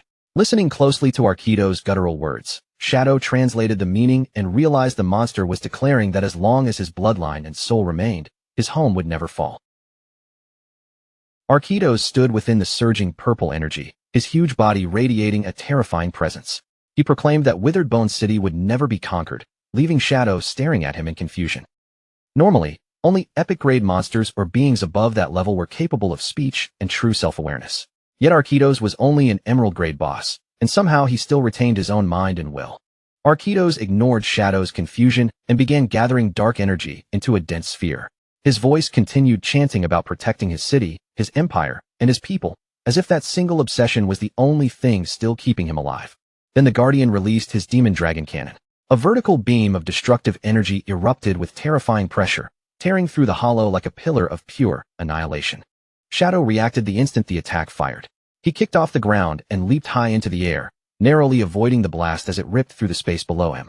The moment Shadow landed, he countered with a Shadow Blade, sending the attack straight at Arquitos. But once again, it had no effect. Arquitos simply walked through it, completely untouched. Shadow cursed under his breath, realizing he had to break that invulnerability shield before he could do any real damage. Arquitos immediately unleashed another technique. A grotesque ribcage made of raw flesh materialized around Shadow, closing in like a living cage and trapping him inside. The system identified it as the flesh prison, and a countdown appeared as Shadow's lifespan began draining away by the year. A cold sweat broke out across Shadow's face. For the first time in this fight, the danger was pressing close enough that he could feel it tightening around him. Shadow quickly realized Arquitos was siphoning away his life force. He identified the draining effect as an ability connected to the evil god, Cthulhu. The situation had turned extremely dangerous, because the flesh prison was an unavoidable attack that ignored all defenses. A fleshy tendril fed on Shadow directly, and he understood that if this continued, his entire lifespan would be drained away. Just when it seemed there was no way out, red energy suddenly erupted from Shadow's body. A notification appeared, announcing that he had triggered dragon power. The system then detected that he possessed Etia's skill, Shadow of Slaughter. That connection granted Shadow a new buff, Etia's Flame of Nirvana. Its description revealed the key to turning the fight around. The white flame ignored every defense and burned the opponent's soul directly, dealing massive damage from within. Orange dragon fire ignited in Shadow's eyes as he grasped what this meant. This was the true power of the dragon race, a force that could reach beyond armor, shields, and even Arquitos' strange immunity. Shadow launched his counterattack with the enhanced dragon, Shadow of Slaughter. His clones materialized around him, each one wrapped in holy fire, before they descended on Arquitos like burning shadows. He immediately followed with Dragon, Instant Shadow Slash, cutting through the air at blinding speed. This time, the flame struck deeper than the body, and Arquitos' immunity finally shattered. The attacks landed cleanly, tearing into Arquitos and dealing tens of thousands of damage. At the same time, the flame of Nirvana left a severe burn on him, its white fire eating into his soul. Arquitos screamed as the white flames consumed him. In his final struggle, he cried out to Cthulhu, desperately begging the evil god to grant him more strength. Arquitos shouted that he could not die, because he still had to preserve the dragon race. Shadow stood calmly before him as the spirit of Etias appeared behind him. Then Shadow told the dying guardian the truth. What he had done was not protection. By summoning Cthulhu, he had condemned his own people to an eternal curse. With a cold glare in his eyes, Shadow told Arquitos to feel the flame of Nirvana. Let that fire burn through him completely and cleanse the sins he had carried for so long. Shadow delivered the finishing strike with Dragon, Crimson Blade. A colossal beam of red energy crashed down onto Arquitos, unleashing nearly 500,000 damage in one final, overwhelming blow. The last Guardian was swallowed by the attack and burned away completely. A system window confirmed the kill, awarding Shadow 1 million experience points, 120 evolution points, and nearly 40 years of lifespan. Shadow slowly descended as victory notifications glowed around him. The system continued listing his rewards, including 60 evolution points, nearly 40 years of lifespan, and a diamond-grade item known as the Bone Spike. As the dragon power buff faded from his body, Shadow calmly reviewed the rewards. The 1 million experience points proved that the city's monsters had funneled a huge amount of resources into Arquitos. But the lifespan reward was strangely low at only 39.8 years, making Shadow suspect that most of it had already been stolen away by the evil god, Cthulhu. Suddenly, the red liquid on the ground began to stir. A grotesque chest slowly emerged from the pool, and a system message informed Shadow that using dragon power had unlocked a hidden reward. The chest opened on its own, revealing 2 glowing golden items inside. One was a withered bone rune, and the other was an epic-grade Mount Bell shining with a powerful aura. Shadow first inspected the rune and discovered that it was a key to the tomb of the withered bone god. He noted that if he collected 3 of these runes, he would be able to enter the hidden ruin. Then Shadow picked up the golden bell, his interest clearly drawn to the epic-grade mount item. Holding it in his hand, he decided to activate it and see exactly what kind of creature it would summon. When Shadow activated the item, a massive winged skeletal dragon materialized before him. The system identified it as the King of Scavengers, Osiris, a level 20 epic-grade entity that was now soul-bound to Shadow. Osiris had once been a guardian, but now it had become both a flying mount and a combat pet for Shadow. Even more importantly, it possessed the ability to summon smaller bone dragons to fight alongside it. To Shadow's surprise, the skeletal dragon was not some mindless creature. Osiris looked down at him with clear intelligence and asked in shock whether Shadow was the one who had purged the city and killed Arquitos. Shadow answered calmly, confirming that he was the one who had done it. Then he looked back at Osiris and asked whether the dragon knew the truth behind this cursed place. Osiris began recounting the tragic history of the city. It explained that it had once been an old guardian who died long ago, only to be resurrected through necromancy.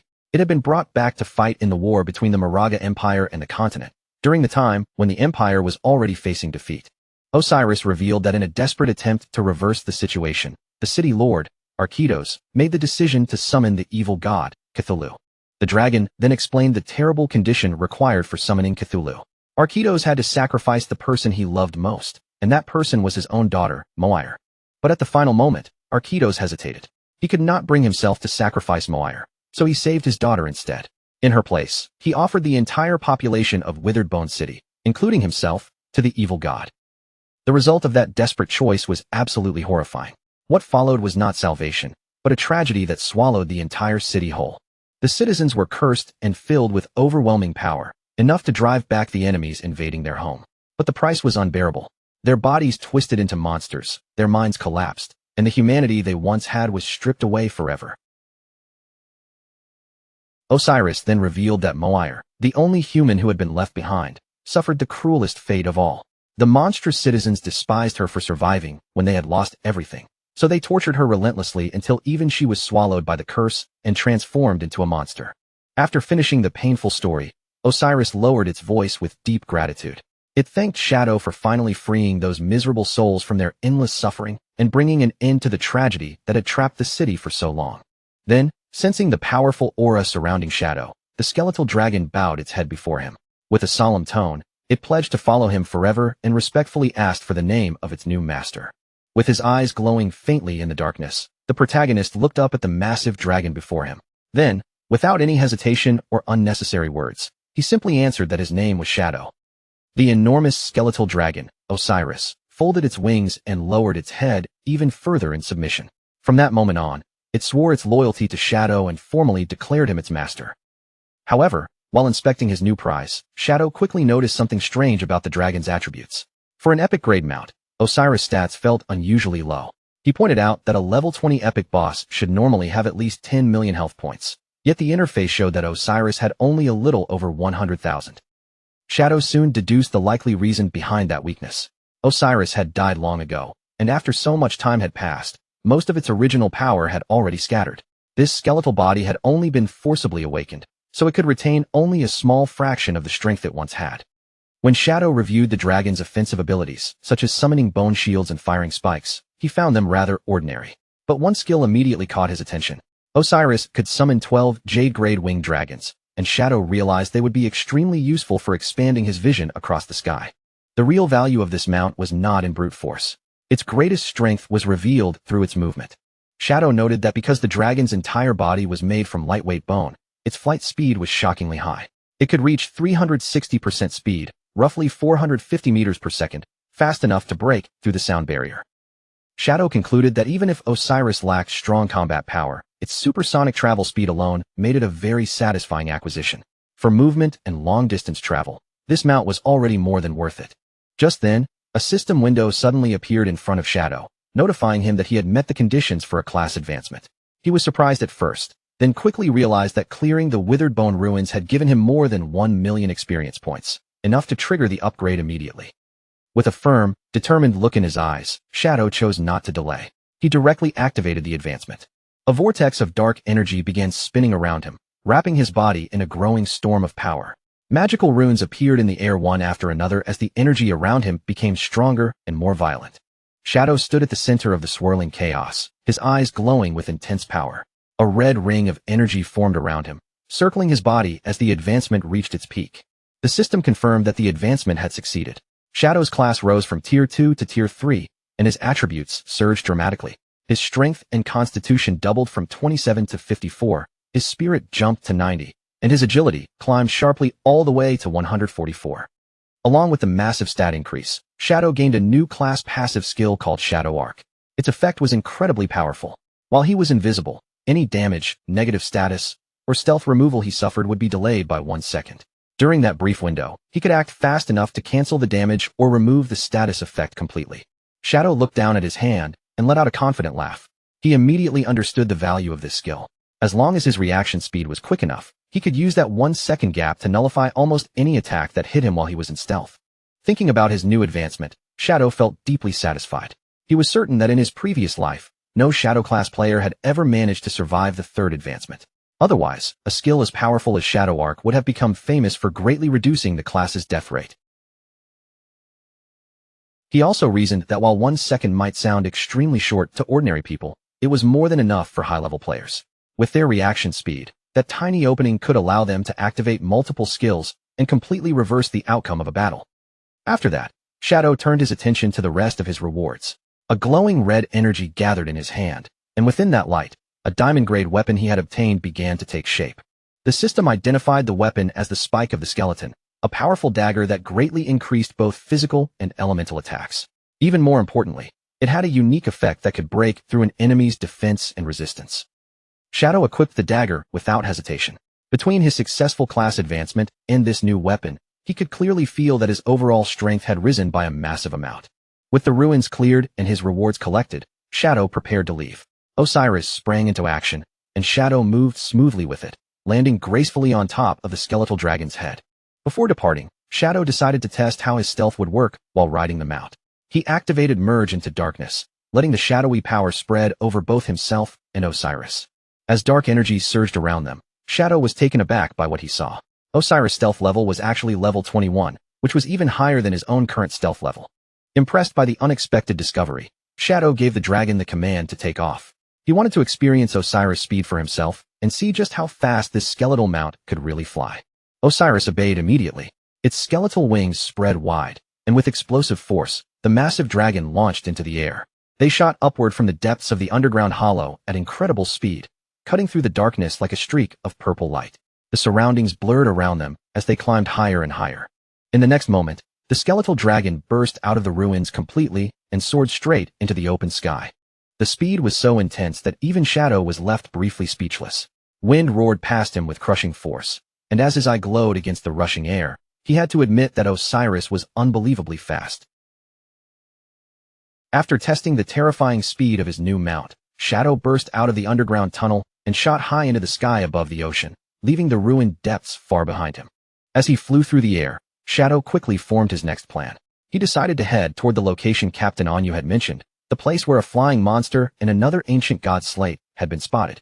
He planned to fly to the Magic City ruins first, then use a teleporter to reach Lucky Town. Shadow remembered that traveling from the Magic City to Witheredbone City had originally taken several hours, so this would be the perfect chance to test how much time Osiris could save. Meanwhile, deep in a forest below, a party of adventurers was in the middle of a raid. They were locked in battle against a large black bear monster, trying to bring the beast down together. The group included a swordsman, a mage, and a healer. The female mage gathered holy light into a blazing fireball, while another member shouted for everyone to finish off the beast before it could fight back. But before they could land the killing blow, a massive shockwave suddenly ripped through the forest. Osiris had flown past them at supersonic speed, and the force of its passage crashed through the battlefield like an invisible wall. The violent wind blasted the entire party off their feet, along with the black bear monster. Both the adventurers and their target were sent tumbling across the ground in complete chaos. When the shockwave finally passed, the mage looked around in total confusion, unable to understand what had just happened. At the same time, the swordsman stared in disbelief as he realized the boss monster had been blown straight into his sword by the wind and died on the spot. Shadow, completely unaware of the chaos he had caused below, continued flying without slowing down. With Osiris' speed, the trip back to the Magic City ruins took only 10 minutes, which made the mount even more impressive in his eyes. In the ruins of the Magic City, a completely different scene was unfolding on the desolate streets. A man held a woman's hands tightly and begged her for forgiveness, admitting that he had only cheated on her once with another man, while insisting that he had been thinking of her the whole time. The woman looked at him and demanded that he promise to cut ties with the other person forever. After he agreed, the tension between them melted away, and the two shared a passionate kiss while declaring their love for each other. Their romantic moment did not last long. A massive pressure suddenly descended from the sky, crashing down toward them with terrifying force. The impact slammed the man face first into the pavement before he could react. The woman was also flattened against the ground, both of them crushed under the sudden force. A moment later, Shadow stepped down from his dragon, his boot landing right near the crushed couple as if nothing unusual had happened. Behind him, Osiris loomed like a massive skeletal shadow. Shadow touched his mask and wondered for a second whether he had hit something while landing, but he quickly dismissed the thought and decided it was not worth paying attention to. After arriving at the ruins, Shadow activated his invisibility skill. His figure faded from sight as he prepared to leave the area without being noticed.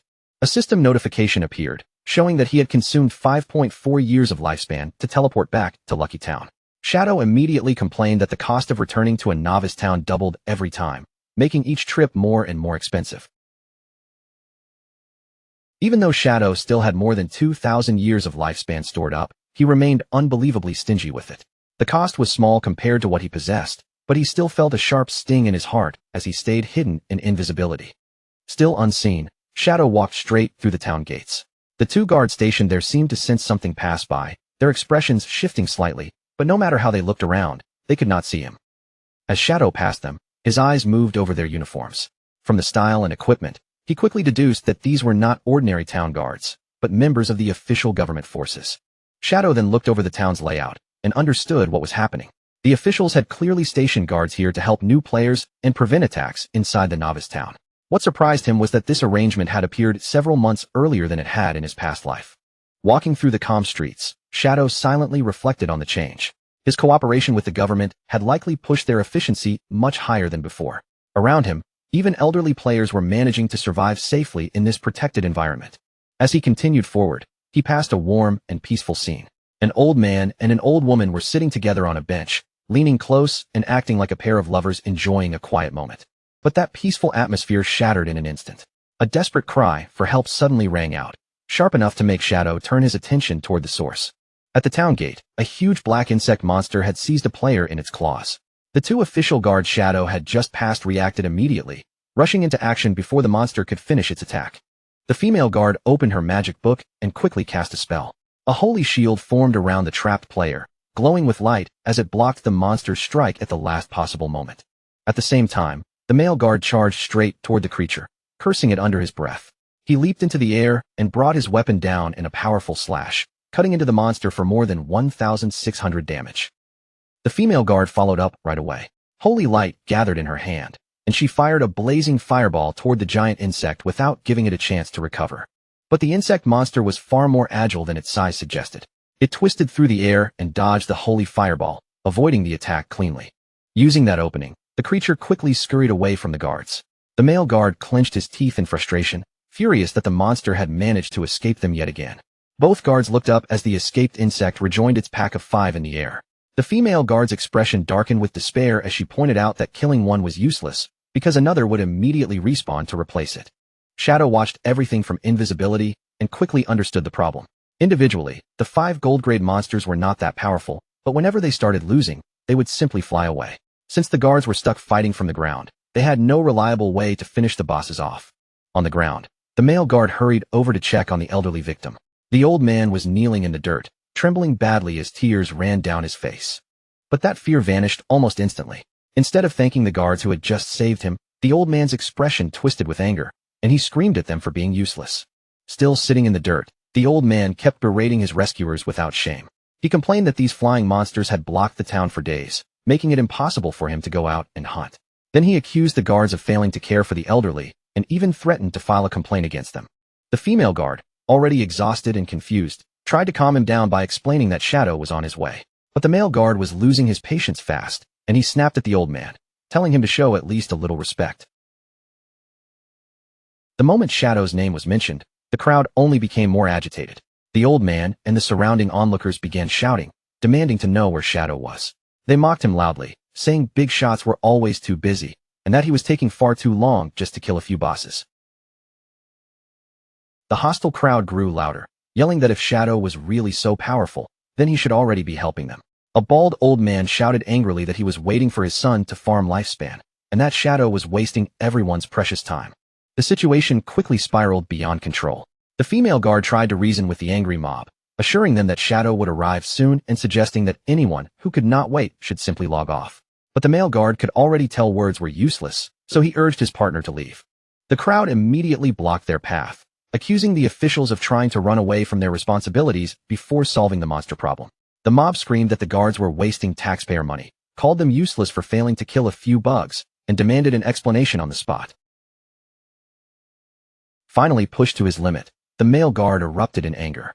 He reminded the crowd that the officials had already spent time and effort power leveling them to level 3, then asked what more they expected from them. But the ungrateful mob immediately fired back, claiming that level 3 was still completely useless. The elderly players then began using their age as a weapon, jeering at the guard and accusing him of wanting to beat up old people. When the male guard tried to move forward, the same ungrateful old man from earlier suddenly stepped into his path. He deliberately bumped into the guard, as if he had been waiting for the perfect chance to cause trouble. The old man threw himself to the ground in an exaggerated performance, wailing that the officials were beating the elderly. He even clutched his chest and claimed his heart disease was acting up, shouting that he was about to die.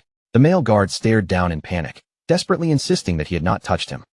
The mob seized that excuse instantly. They surrounded the two guards, daring the officials to beat them to death. Some shouted that their old lives were worthless anyway, while others accused the government of not only refusing to help them, but actively harming them. In the middle of the chaos, one perverted old man in the crowd tried to take advantage of the female guard. He reached out toward her chest, and the sudden shameless action made her freeze in shock and embarrassment. Acting purely on instinct, the female guard swung her hand with all her strength and slapped the man hard across the face. The result was immediate and far more violent than she expected. Because the difference in their stats was enormous, that single slap launched the old man through the air like a rag doll. The crowd watched in horror as his body broke apart into golden lifespan orbs before it could even hit the ground. The female guard had accidentally killed him, leaving the surrounding elderly players frozen in terror. That accidental death instantly triggered mass hysteria. The crowd began screaming that the government was murdering elderly people. The female guard, her face flushed with humiliation and panic, tried to explain that the man had groped her, but her voice was completely drowned out by the mob roaring for everyone to fight back. Seeing the crowd turn violent, the male guard immediately deployed a protective barrier around them. He muttered that these people had completely lost their minds, but decided to let them tire themselves out, confident their weak attacks would never break through his shield. Then the harassment became even more disgusting. A glob of spit suddenly flew through the air and landed directly on the shocked female guard's face. The one responsible was the same ungrateful old man from earlier. He laughed wildly after doing it, clearly enjoying the humiliation and disrespect he had caused. Emboldened by the chaos, the mob began hurling filth at the barrier. Shoes, rocks, women's underwear, and even feces splattered against the golden shield while the two guards were forced to remain huddled inside. Then, without warning, a terrifying presence descended over the area. The noise of the mob seemed to falter as a heavy pressure settled down from above. Shadow materialized behind the rioting crowd while mounted on his skeletal dragon, Osiris. In an instant, silence spread through the area as the massive dragon loomed over everyone like a creature of death. Shadow and Osiris both stared down at the crowd with glowing eyes. The aura radiating from them was cold and suffocating, making the air feel as if death itself had arrived. Without saying a single word, Osiris released a tremendous gust of wind. The force burst outward from the dragon like an invisible wave. The impact was catastrophic. The elderly players were blasted away like dry leaves caught in a violent storm, with no strength at all to resist the force. Their bodies were flung hard into the surrounding trees, crashing with bone-crushing force. In the next moment, the forest fell silent again. Inside their protective barrier, the two guards stared out in complete disbelief. Where the furious mob had been standing moments earlier, only dozens of golden lifespan orbs remained, showing that Shadow had wiped out the entire group in an instant. High above the town, Shadow and his skeletal dragon Osiris soared upward, rushing into a swirling orange vortex that twisted across the sky. From above, Shadow quickly spotted his targets. 5 winged insect monsters were flying in formation, connected by strands of magical energy to a floating stone tablet. The moment he recognized the object, Shadow ordered Osiris to chase them down. On the ground, the two official guards looked up in awe. Against the backdrop of a red, eclipse-like sun, they watched the enormous skeletal dragon pursue the flying monsters across the sky. Shadow stood firmly on Osiris' head as dark purple energy surged around him. His body remained steady even in the rushing wind, readying himself for an attack in midair. The 5 insect monsters realized they were being hunted and frantically tried to escape with the slate. But no matter how hard they beat their wings, their speed was nowhere near enough to outrun Osiris. Shadow's eyes glowed with intense purple light as he locked onto his prey. From atop the dragon's head, he focused on the fleeing monsters, preparing to strike them down before they could get away. In the blink of an eye, Osiris twisted through the air and launched a devastating slash. The strike was clean, sharp, and terrifyingly precise, cutting through all 5 gold-grade insect bosses at once and splitting their bodies in half before they could even react. Down on the ground, the 2 guards could only stare with their mouths hanging open. They had struggled with those monsters for so long, yet Shadow and Osiris had ended the fight in a single instant. Meanwhile, back on the ground, the situation with the elderly mob took an absurd turn. The old players who had just been wiped out by Shadow's gust of wind had already respawned and marched right back to the scene. Furious and shameless, they started screaming at the guards again, accusing them of attacking old people and playing the victim once more. The mob quickly surrounded the exhausted male guard, shouting over one another as they demanded compensation for the lifespan they had lost. The guard looked completely overwhelmed, realizing this harassment was not going to end on its own. Then, all of a sudden, a huge shadow fell over the entire group. The male guard slowly looked up, only to see the massive corpses of the 5 insect bosses falling from the sky, dropping straight toward the crowd below. Before the mob could even understand what was happening, the giant carcasses smashed down with brutal force. The impact crushed the elderly players flat, killing them for the second time and turning their bodies back into glowing lifespan orbs. The stone slate fell after them and landed upright in the dirt. Around it, golden lifespan orbs floated everywhere, left behind by the old man and his companions after their second ridiculous death. Osiris landed gracefully beside the fallen rewards, its skeletal wings settling behind it. Shadow looked around in genuine confusion, wondering why there was suddenly so much loot when he had only killed 5 bosses, completely unaware that he had accidentally farmed the annoying mob as well. The ungrateful old man, who had just been crushed under a falling monster corpse, crawled across the ground after respawning again. Instead of feeling any fear or gratitude, he pointed an accusing finger at Shadow and screamed about falling objects being dangerous, demanding to know if there was still any law left in the world. Shadow paid no attention to his shouting and calmly crouched down to pick up the slate. But the old man staggered to his feet and marched right up to him, yelling that he was talking to him and demanding respect. He even used the excuse that he had eaten more salt than Shadow had eaten rice, acting as if age alone gave him the right to be arrogant. Just as Shadow reached for the slate, the old man grabbed the other end and tried to snatch it away. He shouted at Shadow, asking if he was deaf, while Shadow looked at him in clear surprise, as if he could not believe someone this weak actually dared to rob him. Shadow's answer was instant and deadly. Without saying a single word, he flicked out a dagger at point-blank range, and the blade pierced straight through the old man's neck, cutting off his complaints immediately. The force of the strike sent the old man flying backward, dealing more than 13,000 critical damage. As he died yet again, the slate slipped from his hand, and his body dissolved into scattered light. Shadow calmly caught the falling slate before it hit the ground. With the nuisance finally removed, he glanced toward the scattered lifespan orbs and gave Osiris the order to summon the small bone dragons. The massive skeletal dragon obeyed him immediately, lowering its head as dark energy gathered around its body. A swarm of small black skeletal dragons then descended from the sky. They swooped low over the ground, their claws reaching out as they began collecting the countless lifespan orbs dropped by the mob that had been killed twice. The female guard and her partner looked up at the sky in confusion. Seeing so many summoned creatures suddenly appear, they had no idea what Shadow was planning to do next. Meanwhile, back near the town gate, the ungrateful old man had respawned for the 3rd time. Standing in front of the mob and the guards, he pointed his finger dramatically and shouted that he had figured everything out. He accused the officials of conspiring with Shadow to murder people and steal their property, leaving the female guards staring at him in disbelief. The old man then launched into an even more exaggerated performance. Clutching his head as if he had suffered a terrible loss, he screamed that he had been carrying 1,000 years of lifespan and claimed Shadow had stolen every bit of it. The female guard was furious at his shameless lie. Electricity crackled in her eyes as she shouted back, asking who he thought he was fooling. But the old man stubbornly insisted his son had given him that lifespan and accused the guard of defending Shadow only because she wanted a share of the loot. Turning toward the crowd, the old man began stirring them up again. He promised that if everyone helped him demand the return of his so-called 1,000 years of lifespan, he would share 1 year with each person. Then he played the victim card once more, shouting that they could not allow the officials and Shadow to bully the elderly. Blinded by greed, the mob immediately agreed. They raised their voices in support, shouting for Shadow to return the lifespan and demanding that their so-called stolen years be given back. The male guard gritted his teeth in frustration, clearly wishing he could arrest them on the spot. But these troublemakers were cunning enough to stay inside the town's safe zone, where the guards could not directly attack them. Led by the ungrateful old man, the elderly players raised their fists into the air and shouted with greedy excitement, making the scene even more chaotic. Then, without warning, the small bone dragons swooped down into the crowd. Their claws clamped onto the elderly players one after another, lifting them off the ground before they could react.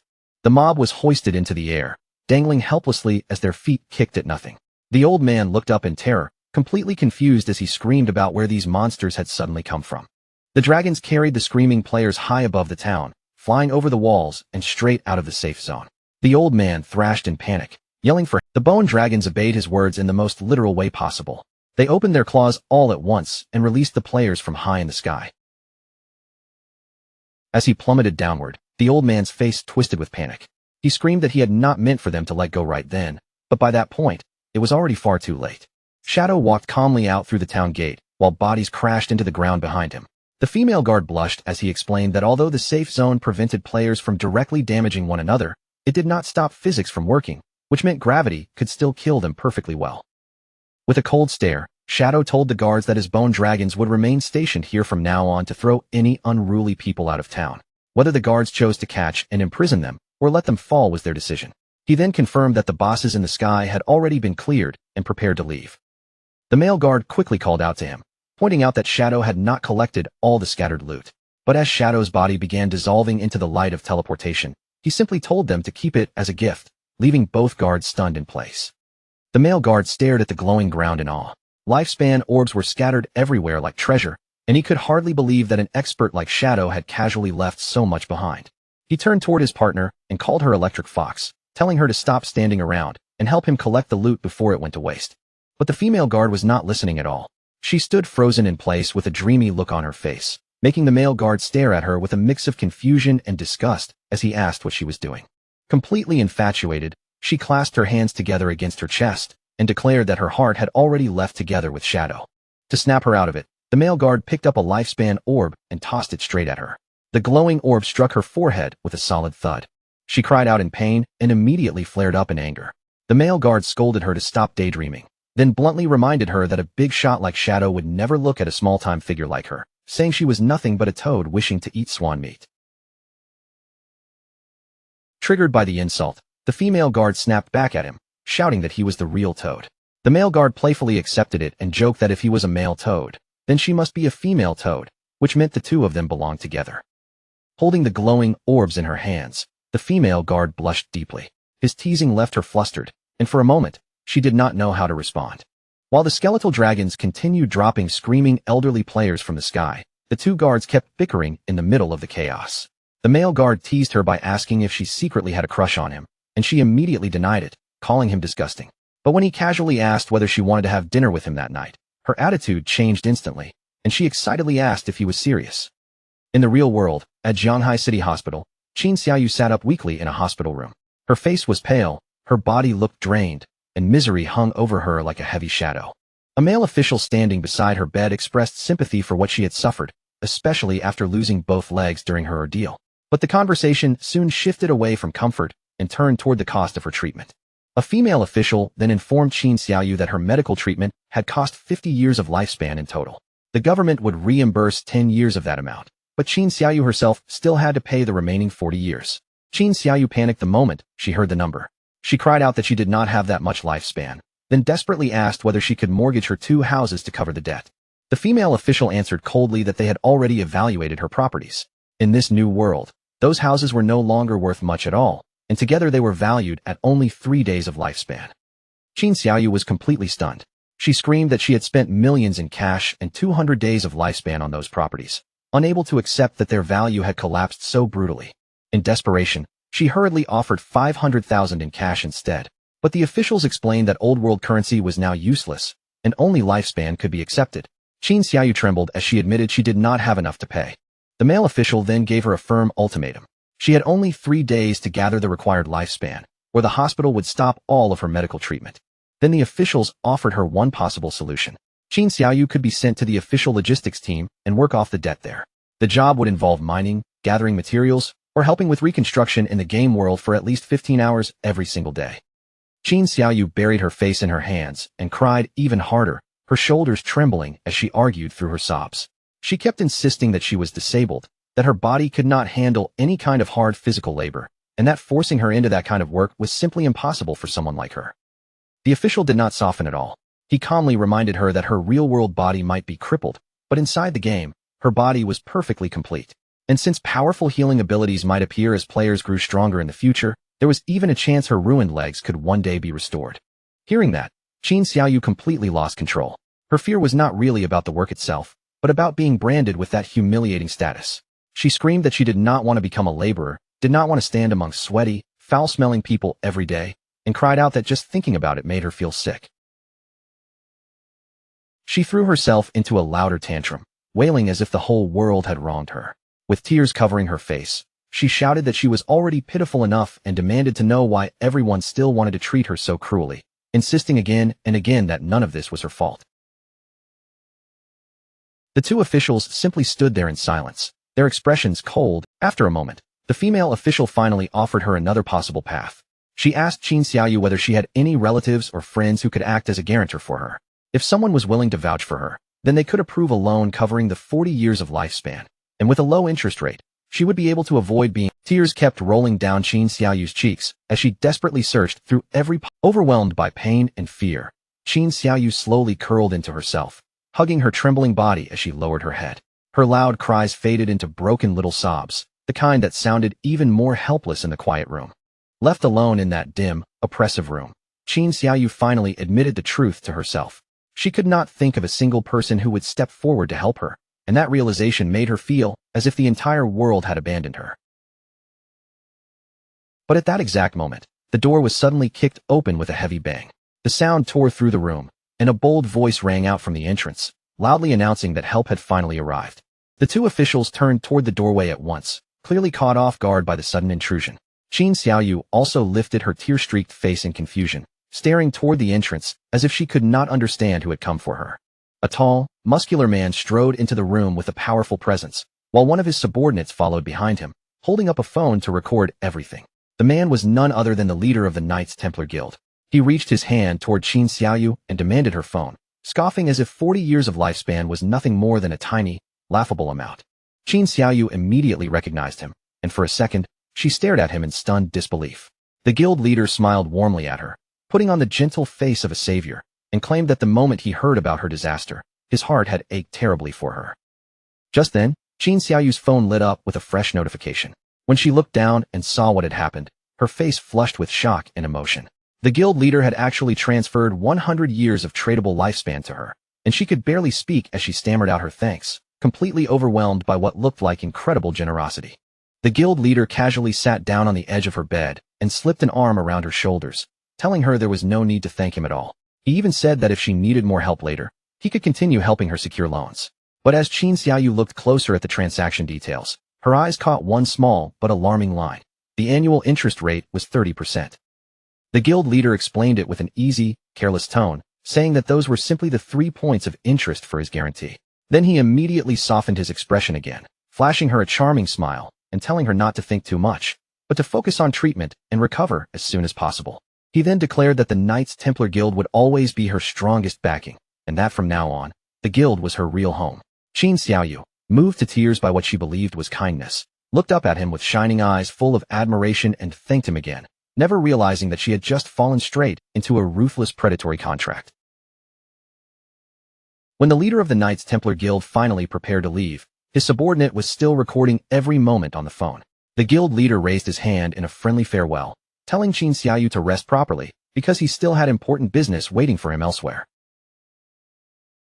Before stepping out, he left her with one final carefully chosen line, assuring her that no matter when it was, the Knights Templar Guild would always be waiting for her to return.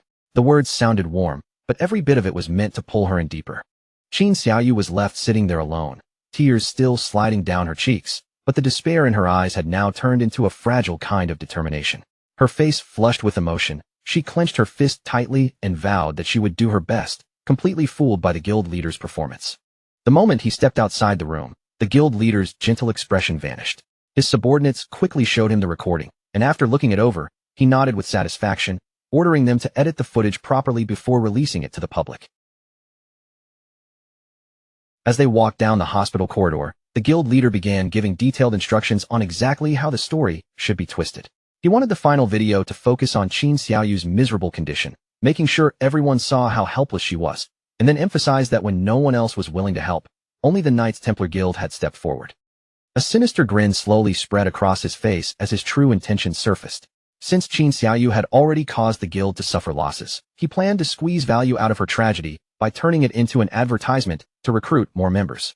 To him, this was the perfect way to make use of someone who had become useless. Standing by the window and looking out over the city, the guild leader's expression sharpened. He announced that it was time to log into the game, because the moment for his meeting with Shadow had finally arrived. Soon, everything moved into the virtual world, where the Knights Templar Guild's hideout sat hidden among the broken ruins of Zhanghai City. Around the base, a glowing blue energy barrier shimmered like a protective shell, cutting it off from the ruined streets outside. Inside that filthy, gloomy hideout, the guild leader was sitting on a toilet as if it were a throne, casually checking the floating holographic interface in front of him. The place looked shabby and ridiculous, but he acted completely at ease.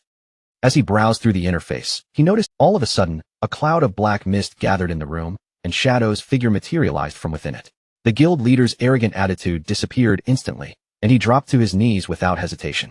Shadow asked coldly whether the slaughterers were ready, and the guild leader eagerly answered that they had been prepared for a long time, and that he had been waiting for Big Brother Shadow all along.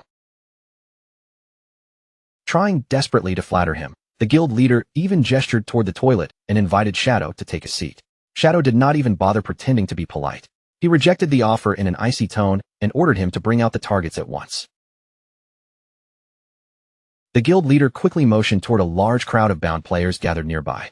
With a proud, eager expression, he presented 200 slaughterers, all red name players, and told Shadow that every single one of them had been prepared for him to deal with however he wished.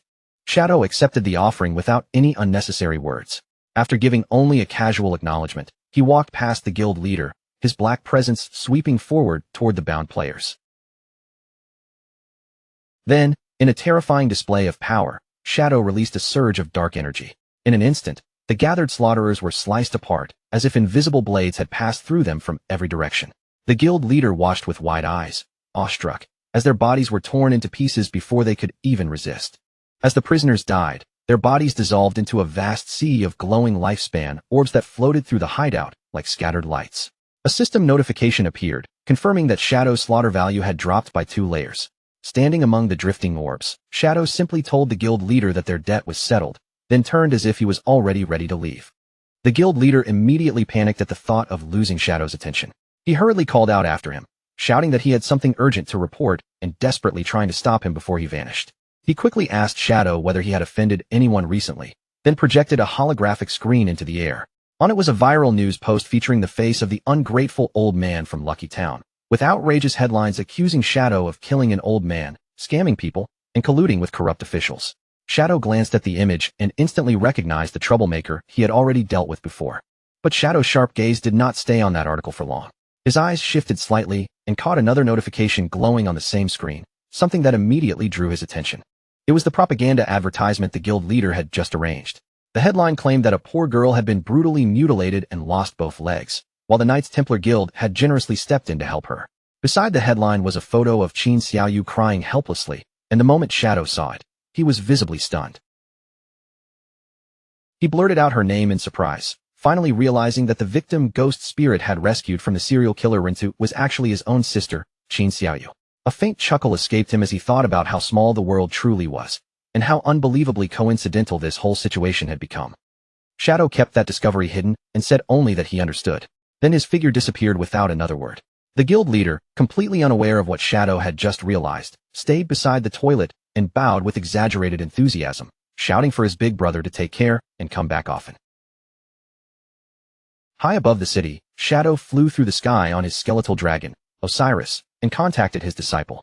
He ordered Ghost Spirit to investigate and eliminate the person spreading those slanderous rumors online, deciding that such a small matter was not worth handling personally. In the communication window, Ghost Spirit appeared furious, enraged that someone dared to smear her master's name, and she immediately vowed to take care of it. On a high rooftop in Zhanghai City, Ghost Spirit stood against the wind while staring at a holographic screen in front of her.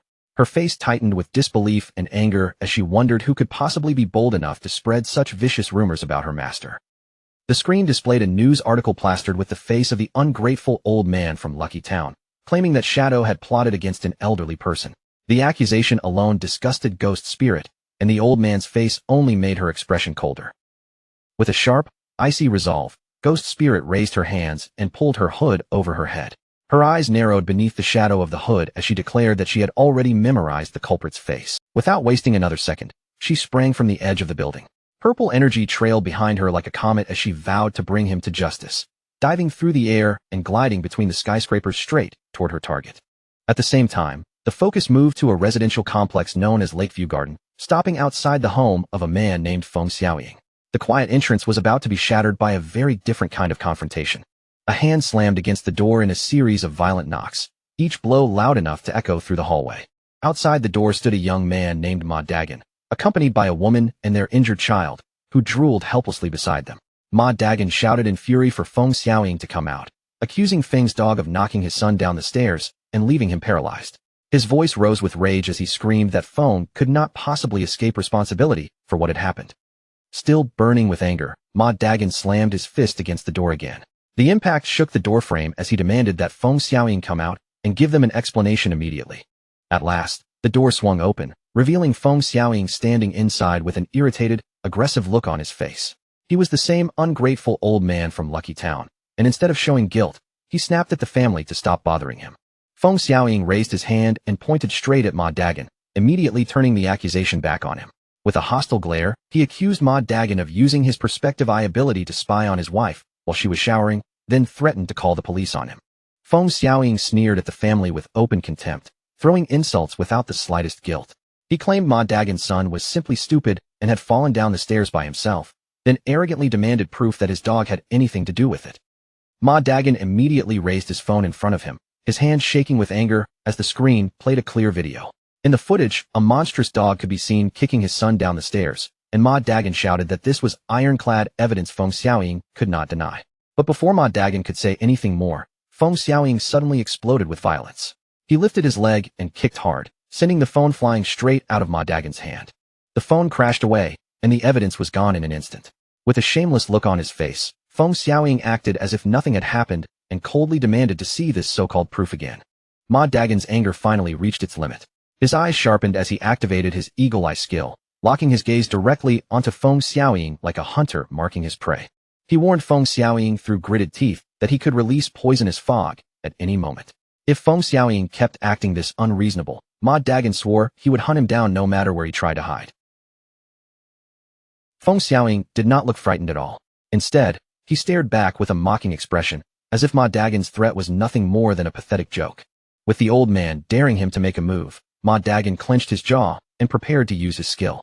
A blue glow lit up in his eyes, making his furious stare look even sharper. The system immediately marked Feng Xiaoying as a target. But while the old man kept shouting accusations and pushing the situation further, a sudden notification appeared in front of Ma Dagon. At that moment, Ma Dagon realized something was terribly wrong. No matter how hard he tried, he could not release a single skill. He froze in place, staring blankly ahead in complete confusion. His anger was still there, but now it was mixed with a cold, creeping fear. Feng Xiaoying suddenly let out a sinister little laugh, and his entire demeanor changed. The aggressive old man now looked as if he had been waiting for this exact moment all along.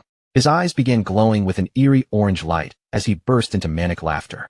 Then he taunted the terrified Ma Dagon, mocking him for failing to use his skills and asking whether he really thought stupidity alone could make him fearless. Ma Dagon immediately panicked and turned toward his wife, shouting in alarm. His voice shook as he told her that he could not use his skills at all. Feng Xiaoying grinned wider, enjoying Ma Dagon's fear. At the same time, the shadow of a massive man appeared in the doorway behind him, and the old man finally revealed the truth. His son possessed the hidden class magic forbidden warlock, and he had already set up a magic forbidden barrier that prevented anyone inside from using skills. The figure behind him stepped into the light, revealing a tall, muscular man with a poodle peeking out from inside his shirt.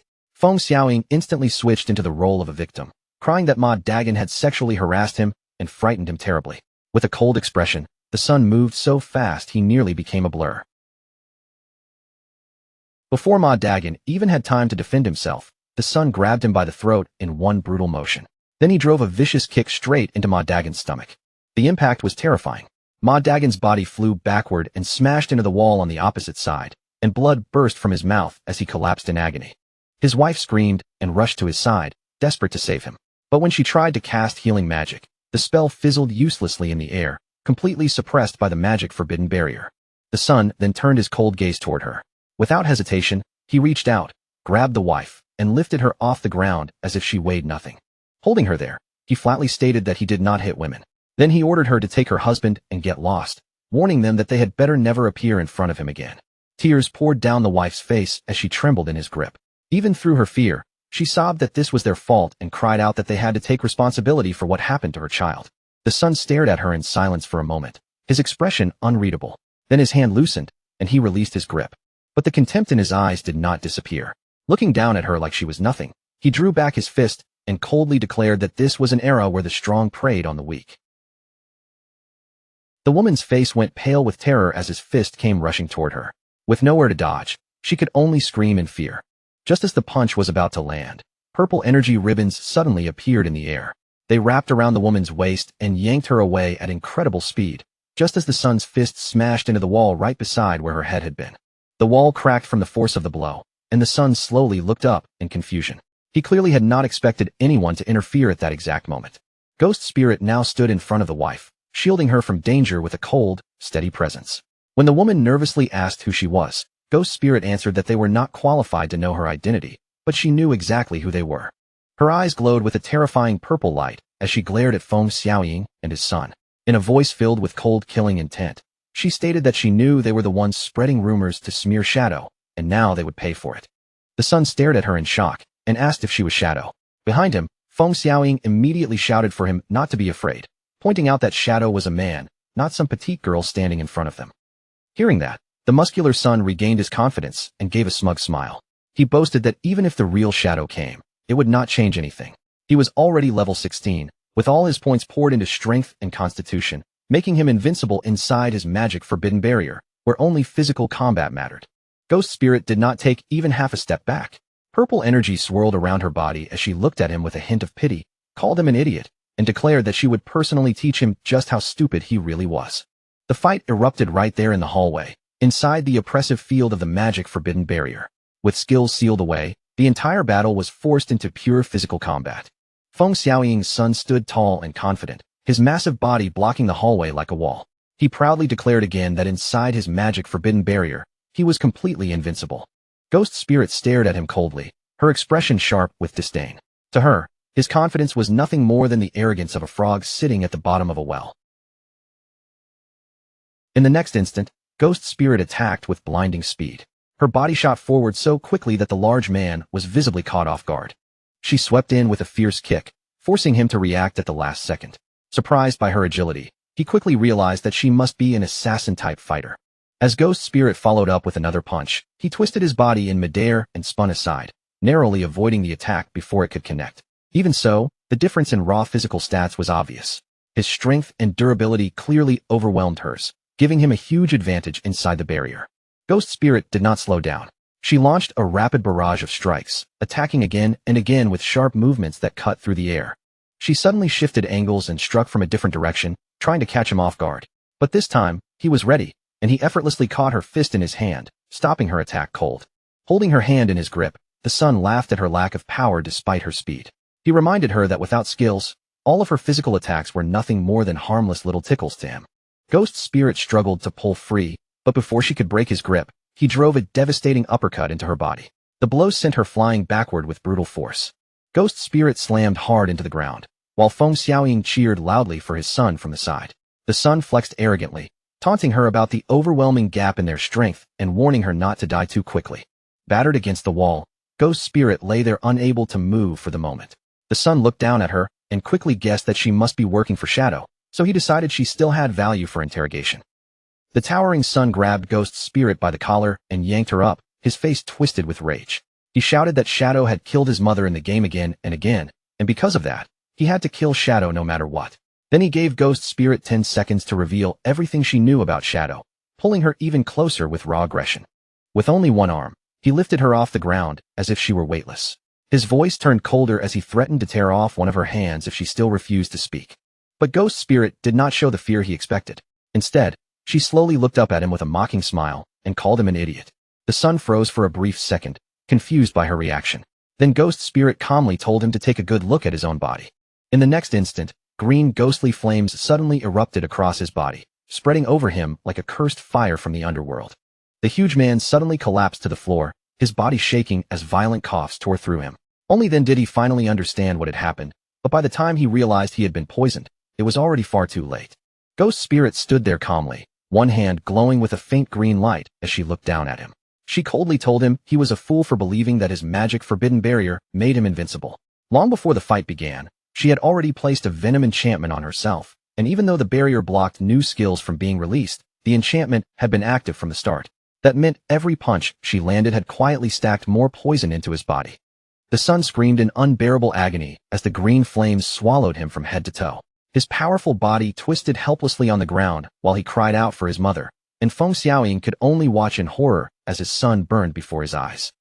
Ghost Spirit looked down at the dying man with cold eyes and revealed that she had already investigated them in advance.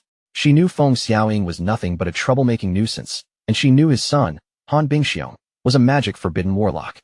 Then she mocked Han Bingxiong's ridiculous build, pointing out that he looked down on support classes, poured all his points into strength, and only learned the barrier skill so he could bully people who could no longer use their abilities. In the end, Han Bingxiong's body could not withstand the poison any longer, and he died right there. Ghost Spirit watched him fall and said coldly that something as simple as the basic priest's skill dispel would have been enough to save his life. Feng Xiaoying was instantly swallowed by panic. His face twisted in terror as he screamed that Ghost Spirit had killed his son, then fumbled for his phone, trying to contact the officials as fast as he could. But before Feng Xiaoying could make the call, a boot suddenly swept in and kicked the phone straight out of his hand, sending it clattering across the floor. Feng Xiaoying slowly looked up in fear and saw Ma Dagon standing over him. Ma Dagon had already recovered, his body fully healed and his eyes burning with rage. Now that the barrier was gone, he coldly told the old man that it was finally his turn to pay. Terrified, Feng Xiaoying opened his mouth and screamed for help, but no one cared about his desperate pleas anymore. Ma Dagon stepped forward and slammed a vicious kick directly into the old man's face. Ma Dagon grinned fiercely as he looked down at Feng Xiaoying, saying he would hand him over to the officials eventually. But before that, he was going to beat him until every bit of anger in his chest was satisfied. His wife stood beside him and encouraged him, promising that she would keep healing him so he could continue without holding back. Ma Dagon then activated a transformation skill, and his body began swelling with explosive muscle. Veins bulged under his skin as the venom enhancement state took over, turning his already furious aura even more brutal. With that power surging through him, Ma Dagon rushed in and unleashed a storm of heavy punches. Each blow smashed into Feng Xiaoying with savage force, pummeling the old man until he could barely resist. His wife cheered him on from the side, her hands glowing as she repeatedly cast healing magic to keep him supported. With her backing him up, Ma Dagon could continue beating Feng Xiaoying without slowing down. The brutal punishment finally ended with one last crushing stomp. Ma Dagon brought his foot down hard onto Feng Xiaoying's face, ending the old man's resistance completely. Feng Xiaoying died on the spot, his body dissolving into scattered light. Ma Dagon stood there panting heavily, finally feeling some relief after venting all the anger that had been trapped inside him. Then he turned to his wife and asked whether the girl who saved them was still there, and she confirmed that she was, mentioning the effect of an angel's heart skill. Ma Dagon immediately turned around, his expression filled with sincere gratitude. He said that if that girl had not stepped in, their family would have been completely doomed, and then suggested that they should call the officials to handle everything properly. But when the couple looked around, their mysterious savior had already disappeared without a trace. His wife stared at the torn clothes left on the floor, confused and unable to figure out exactly when Ghost Spirit had slipped away.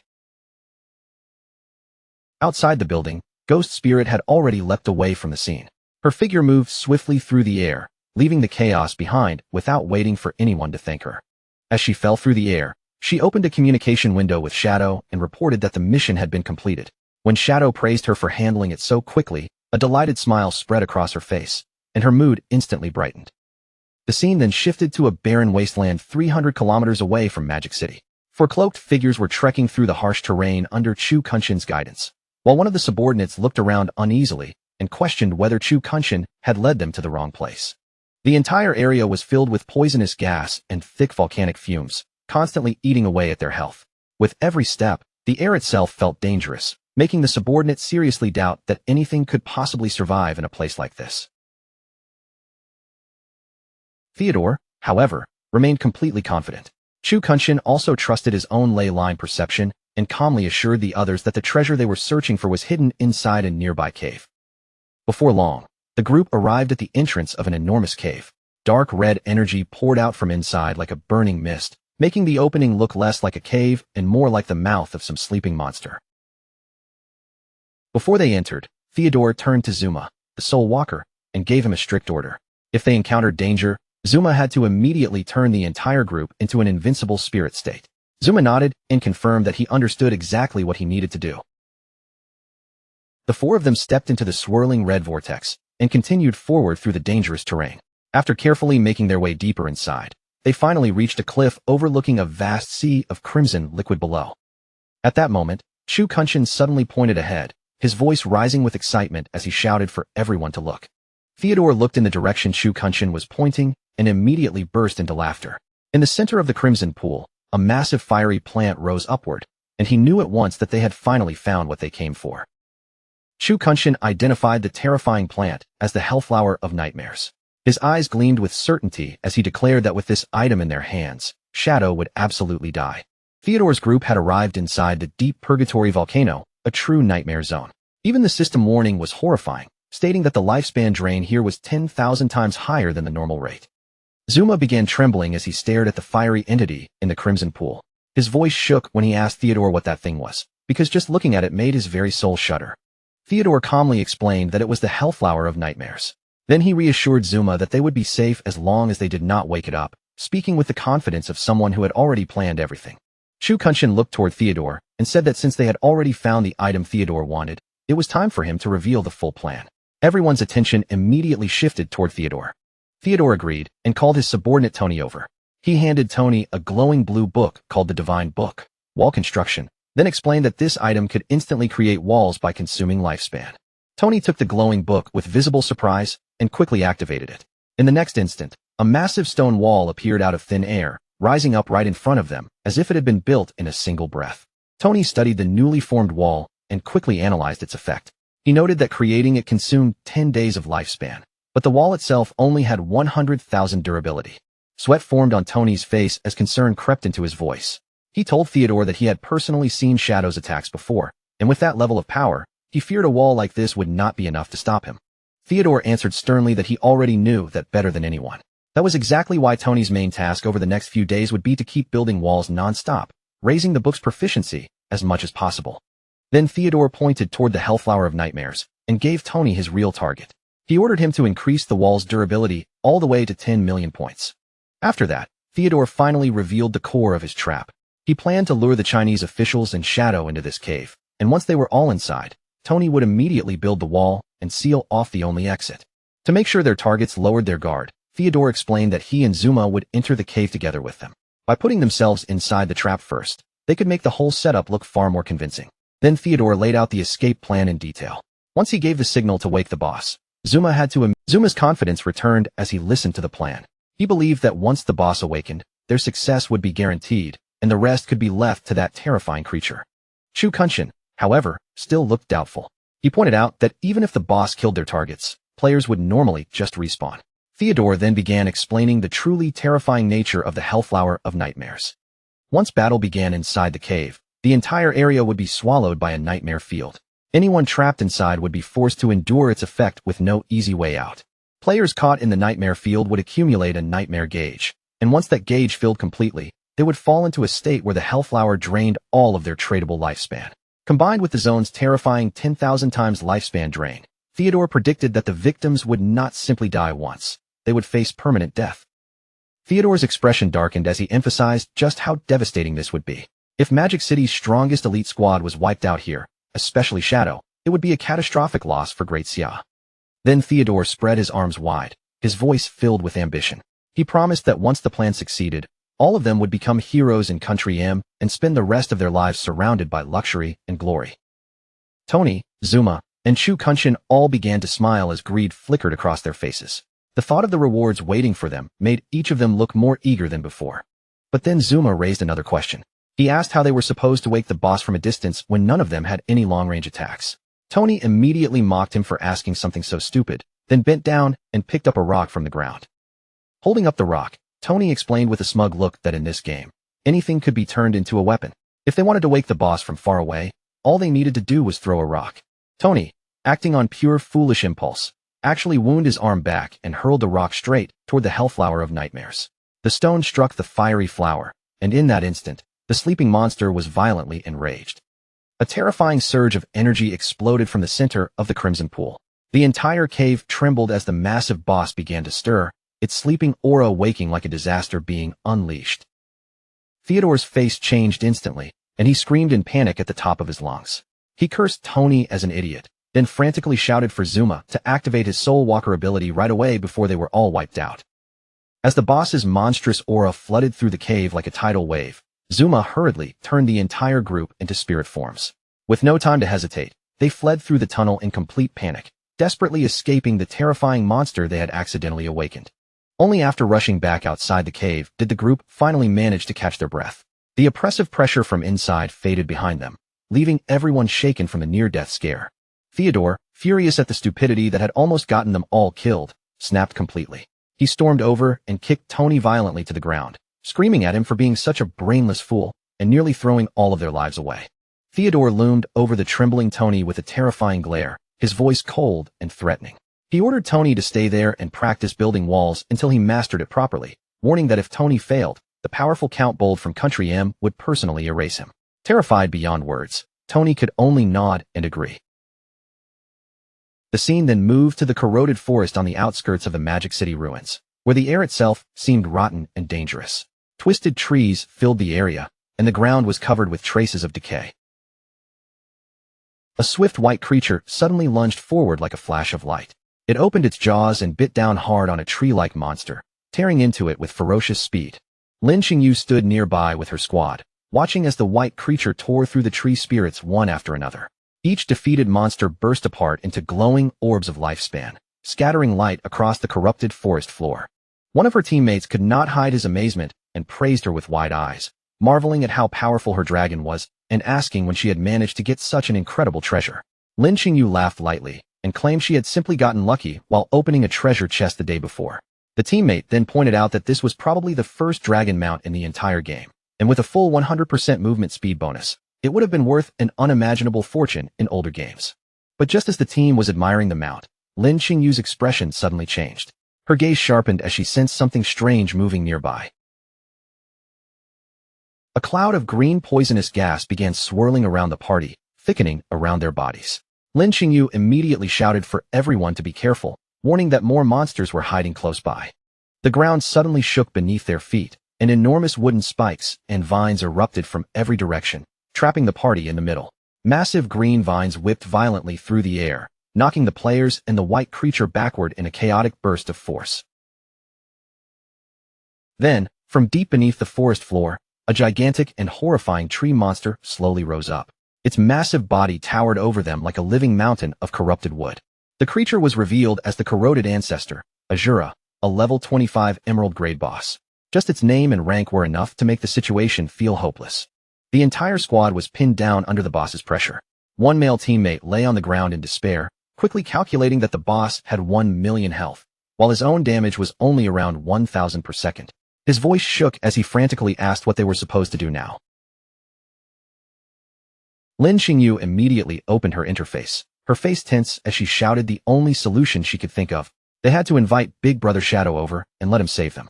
She sent a message to Shadow at once, desperately reporting that a massive emerald-grade boss had appeared and inviting him into her party so he could track their location. Far away in the city ruins, Shadow received the message and accepted with calm certainty. Shadow glanced at the coordinates and sent a reply to the team.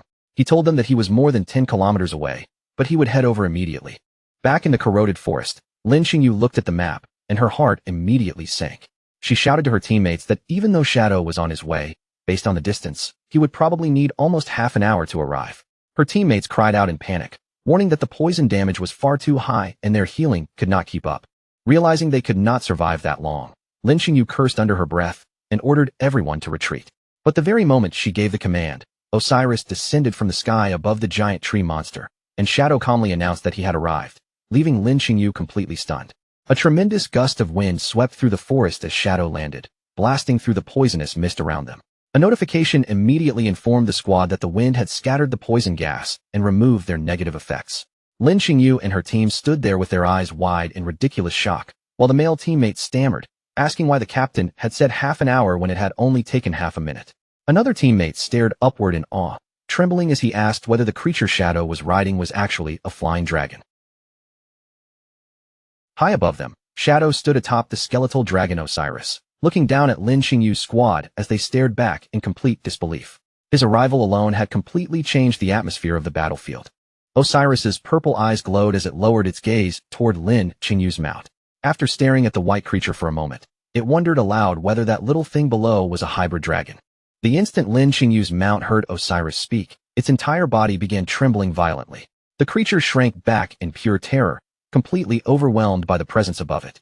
The squad was stunned all over again, their faces frozen in disbelief. None of them could believe that the massive dragon in the sky had actually opened its mouth and spoken.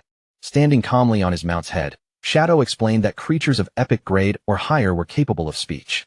Osiris then asked for permission to eat the hybrid creature below, but Shadow shut it down coldly and told it to be quiet.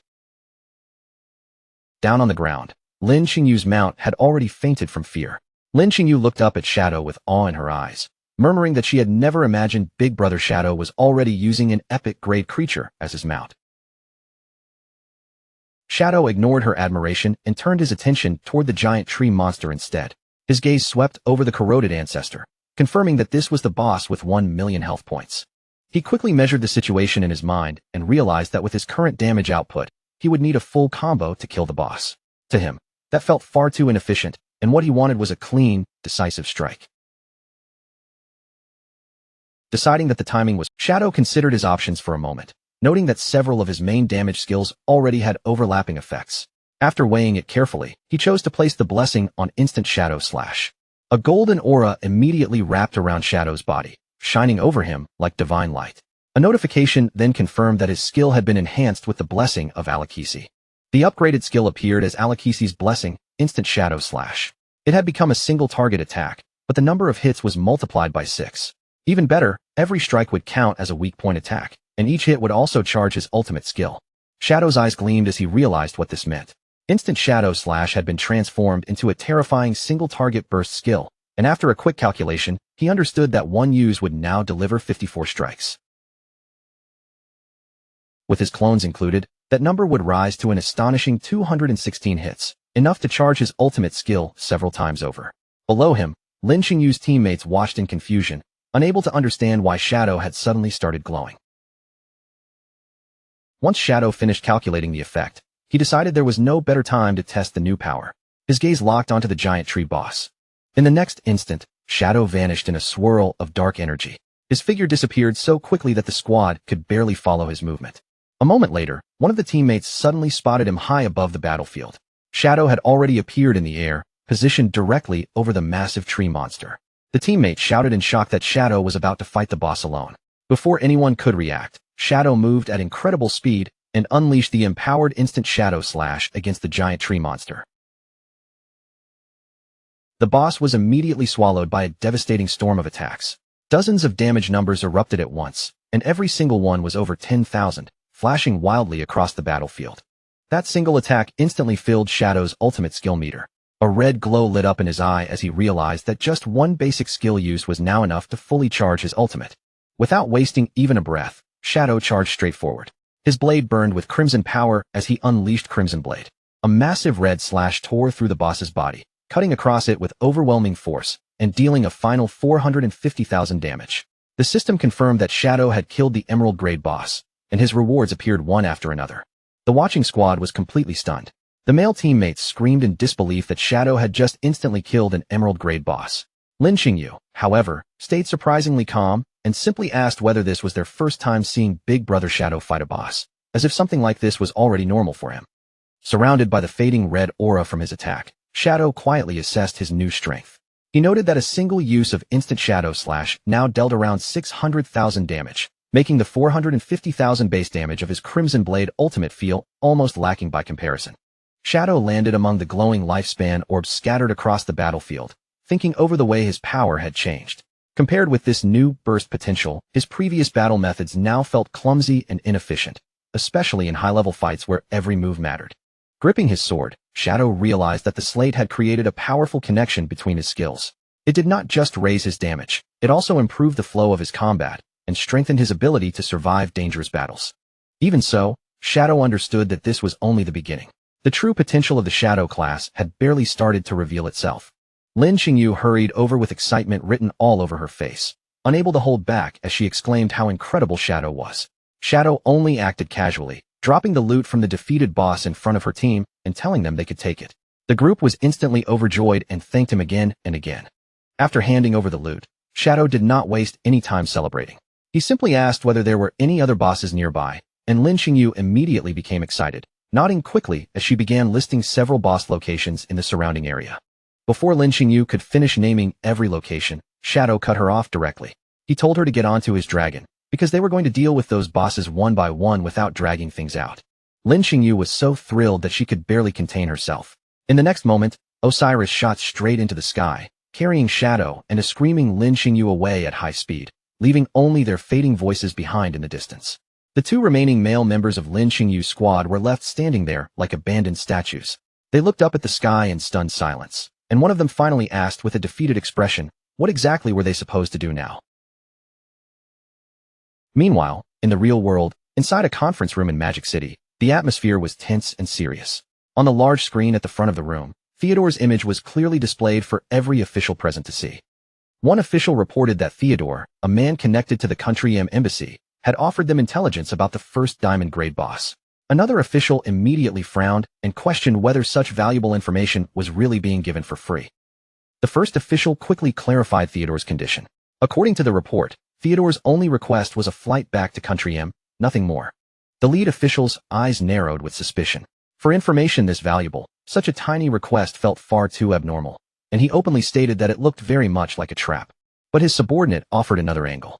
Theodore had also volunteered to personally accompany their team to the boss's location, and if this really were a setup, then joining them would be no different from walking into suicide.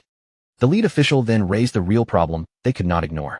Even if the intelligence was true, could they actually defeat a diamond-grade boss? After all, no one had successfully done it yet. The unspoken meaning hung heavily over the room. Even the legendary Shadow might not be guaranteed to succeed against a monster of that level. After a long moment of thought, the lead official proposed a different approach. Instead of trying to handle everything alone, they should cooperate with Shadow. Another man at the table immediately supported the idea with enthusiasm. He said the latest reports showed that Shadow could already solo emerald-grade bosses with ease, and if their elite forces joined hands with Shadow's power, they might truly have a chance to claim the first kill on a diamond-grade boss. The lead official still did not fully relax. He looked at the others with a doubtful expression and demanded to know whether those reports were confirmed facts or just rumors spreading among players. In response, his subordinate raised a phone and played a clear video of Shadow in battle. He explained that the footage had been captured with a phone created by a Divine Authority book, and the lead official fell silent as he watched the proof unfold on the screen. With solid evidence in front of him, the lead official finally made his decision. He agreed to cooperate with Shadow, and the other officials voiced their approval one after another. The leader then announced that he would immediately send someone to make contact with him. Elsewhere, a heavily armored mechanical monster staggered forward, its massive metal body grinding and shaking as it tried to keep moving. Shadow raised his weapon and unleashed his signature move, Instant Shadow Slash, without the slightest hesitation. A massive beam of blue energy tore through the battlefield and split the enemy in a single strike. Shadow stood calmly in place as the attack passed through, his cape fluttering behind him while the mechanical monster was cut apart. Once the enemy was defeated, Shadow turned toward Lin Xingyu, who was peeking out from behind a nearby tree. He called for her to come out and collect the lifespan orbs, because they still had to move on to the next location. Lin Xingyu quickly approached, her face flushed with excitement from everything she had just witnessed. Then she reported that the officials had discovered a diamond-grade boss and asked Shadow whether he had any interest in going after it. Shadow's eyes narrowed slightly, and a hint of interest appeared in his gaze. He looked at Lin Xingyu and asked her to tell him the details. Lin Xingyu explained that the boss was located inside a volcano, then revealed its name, the Hellflower of Nightmares. The moment Shadow heard that name, his attention was fully caught. A memory immediately surfaced in Shadow's mind. He recalled a fiery plant rising above the ruins of the city, a monster that had once brought the first major crisis to the officials of Great Xia. In his memories from the past, a foreign force had used the Hellflower of Nightmares to wipe out more than 100 official professionals in Magic City. That tragedy plunged the entire region into chaos for half a year and led to the deaths of thousands. Shadow also remembered the mastermind who had stood behind that disaster. The man's name was Theodore. Sensing that Lin Qingyu's side probably had not discovered the boss on their own, Shadow questioned her about where the information came from. Lin Qingyu admitted that it had been found by a foreigner, and that the higher-ups had decided to gather a massive 100-person team to launch a crusade against it. Shadow immediately rejected that decision with a cold tone, saying the officials had no idea how dangerous the situation really was. He then ordered Lin Qingyu to gather 25 elite players, each of them at least level 18 and already completed with their first-class advancement. Lin Qingyu was stunned by the strict requirement. Her eyes widened as she asked whether he truly needed that many high-level elites to assist him in the raid. Shadow confirmed that she had understood correctly. He explained that although the Hellflower of Nightmares was classified as a diamond-grade boss, its real stats were already close to an epic-grade monster. There were only two ways to defeat it, and the first was overwhelming power, which he admitted he did not currently possess. Because of that, they had to use the second method. It was a proper strategic raid, and at minimum, it required a coordinated team of 25 people. Lin Qingyu could not help questioning him again. If a team was needed, then why not simply follow the official plan and send 100 people? In her mind, having more players should make the fight easier. Shadow did not explain the hidden danger behind it. He only stared at her with an intense, icy gaze and told her that she could either trust his instructions or ignore him and do whatever she wanted. Under Shadow's cold stare, Lin Qingyu immediately broke into a nervous sweat. The pressure in his gaze made it hard for her to say another word. Still, Lin Qingyu forced herself to think carefully. Shadow might be unpredictable and difficult to understand, but everything he had done so far had ultimately benefited the officials. Maybe this time, he was right again, and the higher-ups truly did not understand what they were walking into. After making up her mind, Lin Qingyu agreed to help him. However, she also admitted that his requirements were far too high, and with her connections, she could only gather 10 qualified people at most. Shadow accepted that without hesitation, saying that 10 would be enough, and he would find the rest himself.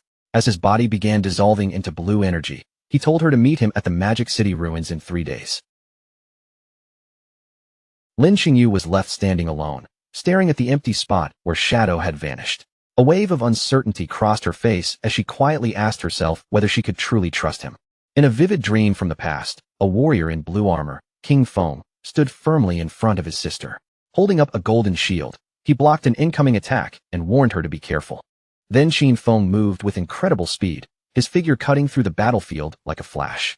He sliced down the monsters one after another, protecting her from every danger around them.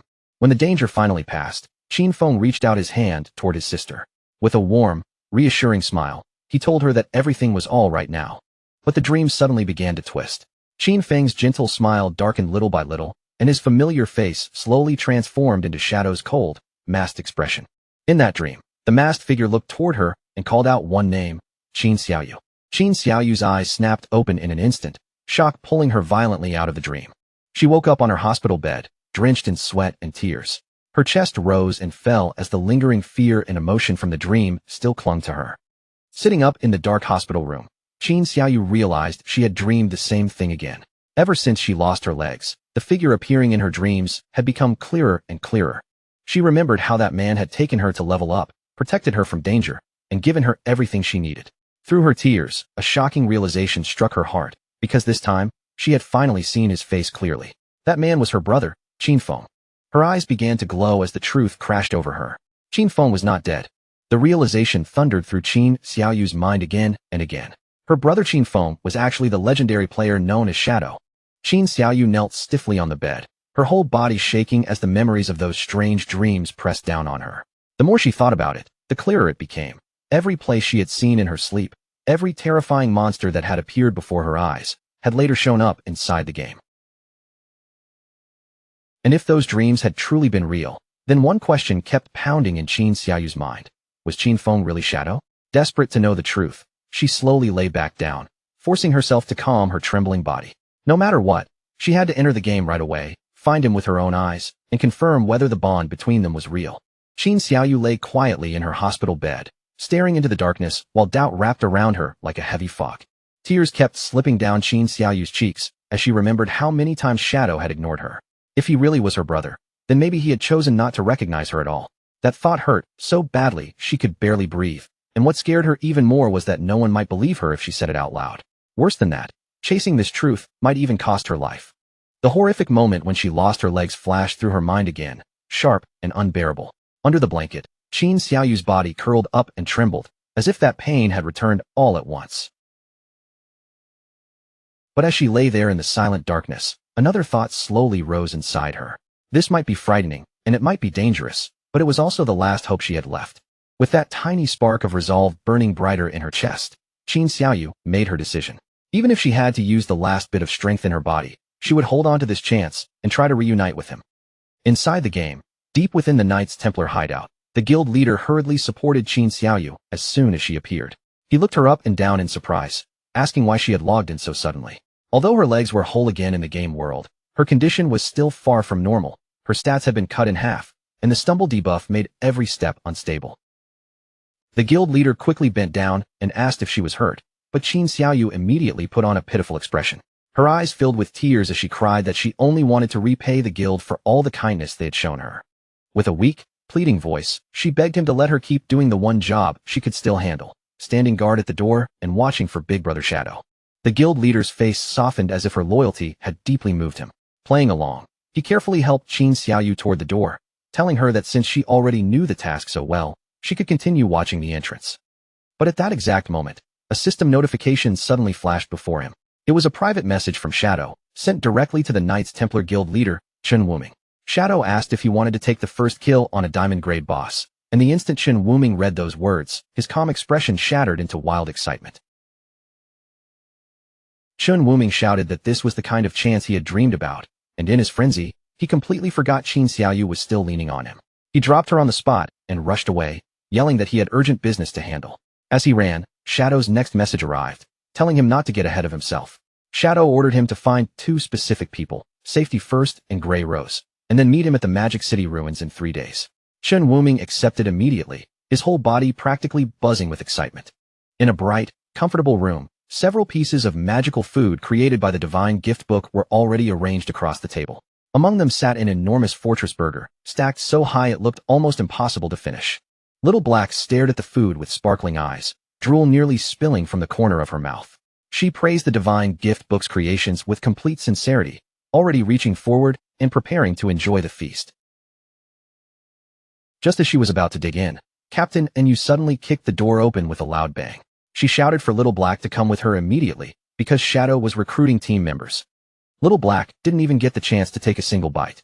Captain Enyu grabbed her as she was pulled farther and farther from her precious burger. Little Black wailed in grief.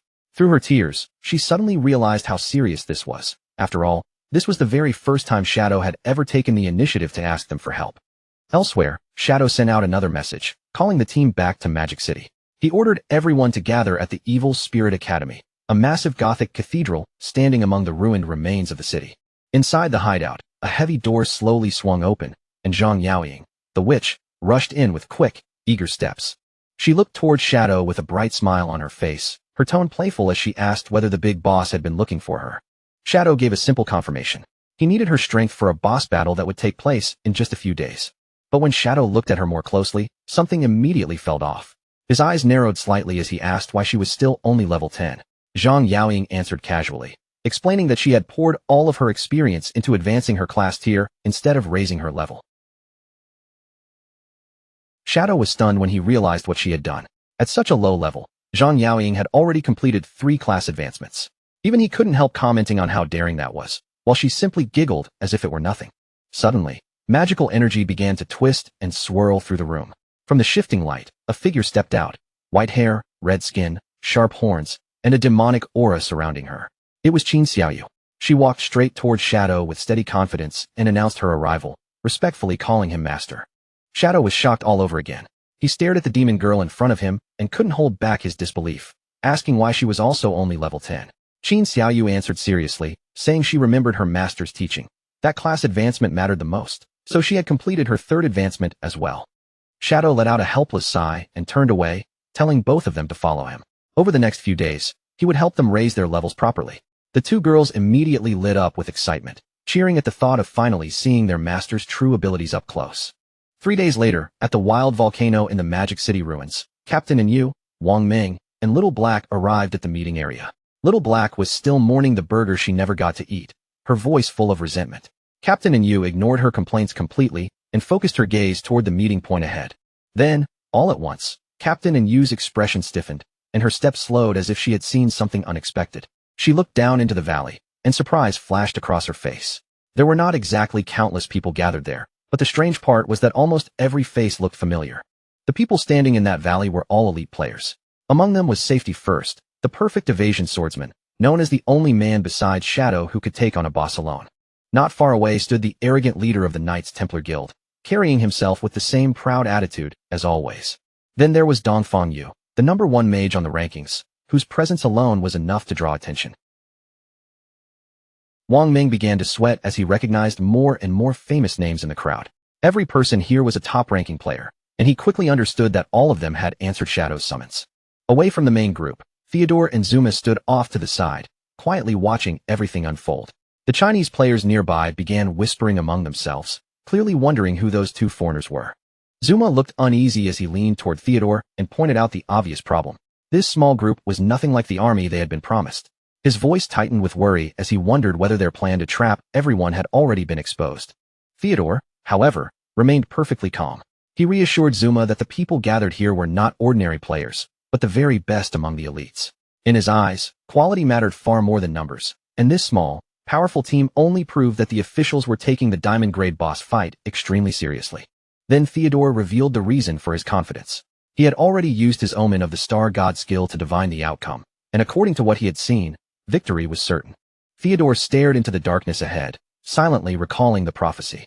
In that vision, a flower would bloom, pulling its victims into a nightmare, while he alone, the one lucky survivor, would be guided safely back home. Because of that prophecy, Theodore was convinced that everyone else gathered here would die, giving him the chance to escape back to Country M. As he glanced at Zuma and the others beside him, he apologized to them in his heart, already believing they would not share his luck. Just then, a massive shockwave suddenly tore through the gathering. The force exploded outward, blasting players off their feet and sending bodies flying in every direction. One player crashed hard onto the ground and struggled to lift his head. The moment he looked up, horror filled his eyes as he saw a gigantic creature descending from the sky above them. Through the rolling dust and shaking air, a colossal skeletal dragon slowly emerged. Its enormous bone frame cast a terrifying shadow over the valley, and the name Osiris appeared before everyone. The players stared upward in complete shock, their faces paling one after another. Screams broke out across the crowd as people wondered in panic whether this terrifying dragon was the diamond-grade boss they had been summoned to fight. Then someone suddenly pointed toward the dragon's head. Standing above the beast was Shadow, his yellow eyes glowing with overwhelming power. The entire crowd erupted in disbelief as they finally realized the massive bone dragon was not the boss at all, it was Shadow's mount. Theodore and Zuma stood frozen where they were, cold sweat sliding down their faces as neither of them could move or speak. Theodore's voice trembled as he stammered in terror. Shadow's growth had been far too fast, and now he had even appeared with an epic grade mount. The sight completely shattered Theodore's earlier confidence. Shadow leaped down from the dragon's head and dropped into the very center of the gathered players, landing with a force that instantly drew every eye to him. Slowly, Shadow raised his head. His glowing eyes locked directly onto Theodore, filled with a chilling, killing intent that made the air around them feel heavy. In his mind, there was only one decision. Today, Theodore would die. Shadow began walking. Theodore stood rooted in place, his body refusing to move as Shadow came closer. Shadow did not spare the others even a glance, as if Theodore was the only person worth looking at. Shadow swept his gaze across the gathered elites, his expression calm and unreadable. Then, in a steady voice, he said that everyone who needed to be here had already arrived. Right after that, Shadow turned his attention back to Theodore and gave him a direct order. Theodore would be the one to lead the way. Theodore's body went stiff as Shadow stepped behind him, that overwhelming presence pressing down on his back like a blade. Sweat streamed down Theodore's face, and fear crawled through him as he realized something terrifying. Shadow had called out his name even though the two of them had never met before. Forcing himself not to panic, Theodore tried to steady his breathing. He guessed that someone on Shadow's level probably had some kind of skill that could identify other players. Turning toward the crowd, he forced a bright, fake smile onto his face and invited everyone to follow him to hunt the diamond-grade boss. Deep inside, He kept repeating to himself that his divination was absolutely accurate, and that there was no way his plan could fail. Soon, the group reached the mouth of a dark cave, where an ominous red glow spilled out from within like the entrance to some burning underworld. Inside the cave, Chu Kunshin glanced back with an irritated expression and warned the others that their targets had already entered. Behind him, Tony and Mei Jing were standing close together, and Mei Jing complained in annoyance that the timing had completely ruined the mood. Mei Jing grumbled that the intruders had spoiled everything just when things were getting good. Tony leaned closer and comforted her, saying that once this job was finished, they would escape to Country M, and after that, they could enjoy themselves however they wanted. Shadow, Theodore, and Zuma moved deeper into the tunnel, their footsteps echoing against the stone walls. Theodore raised a hand and gestured for Shadow to keep following him farther inside, while the hidden ambushers whispered from the darkness that the targets were getting close. Concealed in the shadows, Tony, Mei Jing, and Chu Kunshin prepared themselves to strike, their eyes glowing with sinister light. Tony declared that it was finally time to avenge Shir, while Chu Kunshin glared with hatred burning across his face, screaming inside his mind for Shadow to die, so he could avenge his wife and son. The team finally stepped into the depths of the Purgatory volcano. At that moment, the system warning appeared, announcing that this was a nightmare zone where lifespan drained 10,000 times faster, and the entire group immediately looked around with unease. Far inside the volcanic chamber, Theodore stopped in front of a colossal fiery plant bud.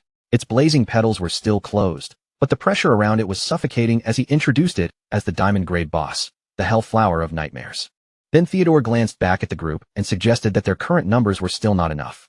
In his opinion, they should call in more people before starting the fight. Lin Qingyu rejected that suggestion immediately. Her eyes were sharp as she stated that everyone here was an elite, then bluntly told Theodore to stop wasting everyone's time and explain how they were supposed to fight the boss. Theodore's expression slowly darkened. He looked at Lin Qingyu with a faintly ominous gaze and asked if she was truly sure, warning that once this battle began, there would be no chance to turn back. Lin Qingyu narrowed her eyes at him, suspicion rising on her face as she asked exactly what he meant by that. Theodore avoided giving a direct answer and instead claimed that the boss involved complicated mechanics, and he did not want to explain everything twice. So, he asked them one final time whether they had truly decided to fight with only the people present. Behind Shadow, the elites burst into confident cheers. One after another, they shouted that as long as Big Boss Shadow was here, taking down this boss would be nothing difficult at all.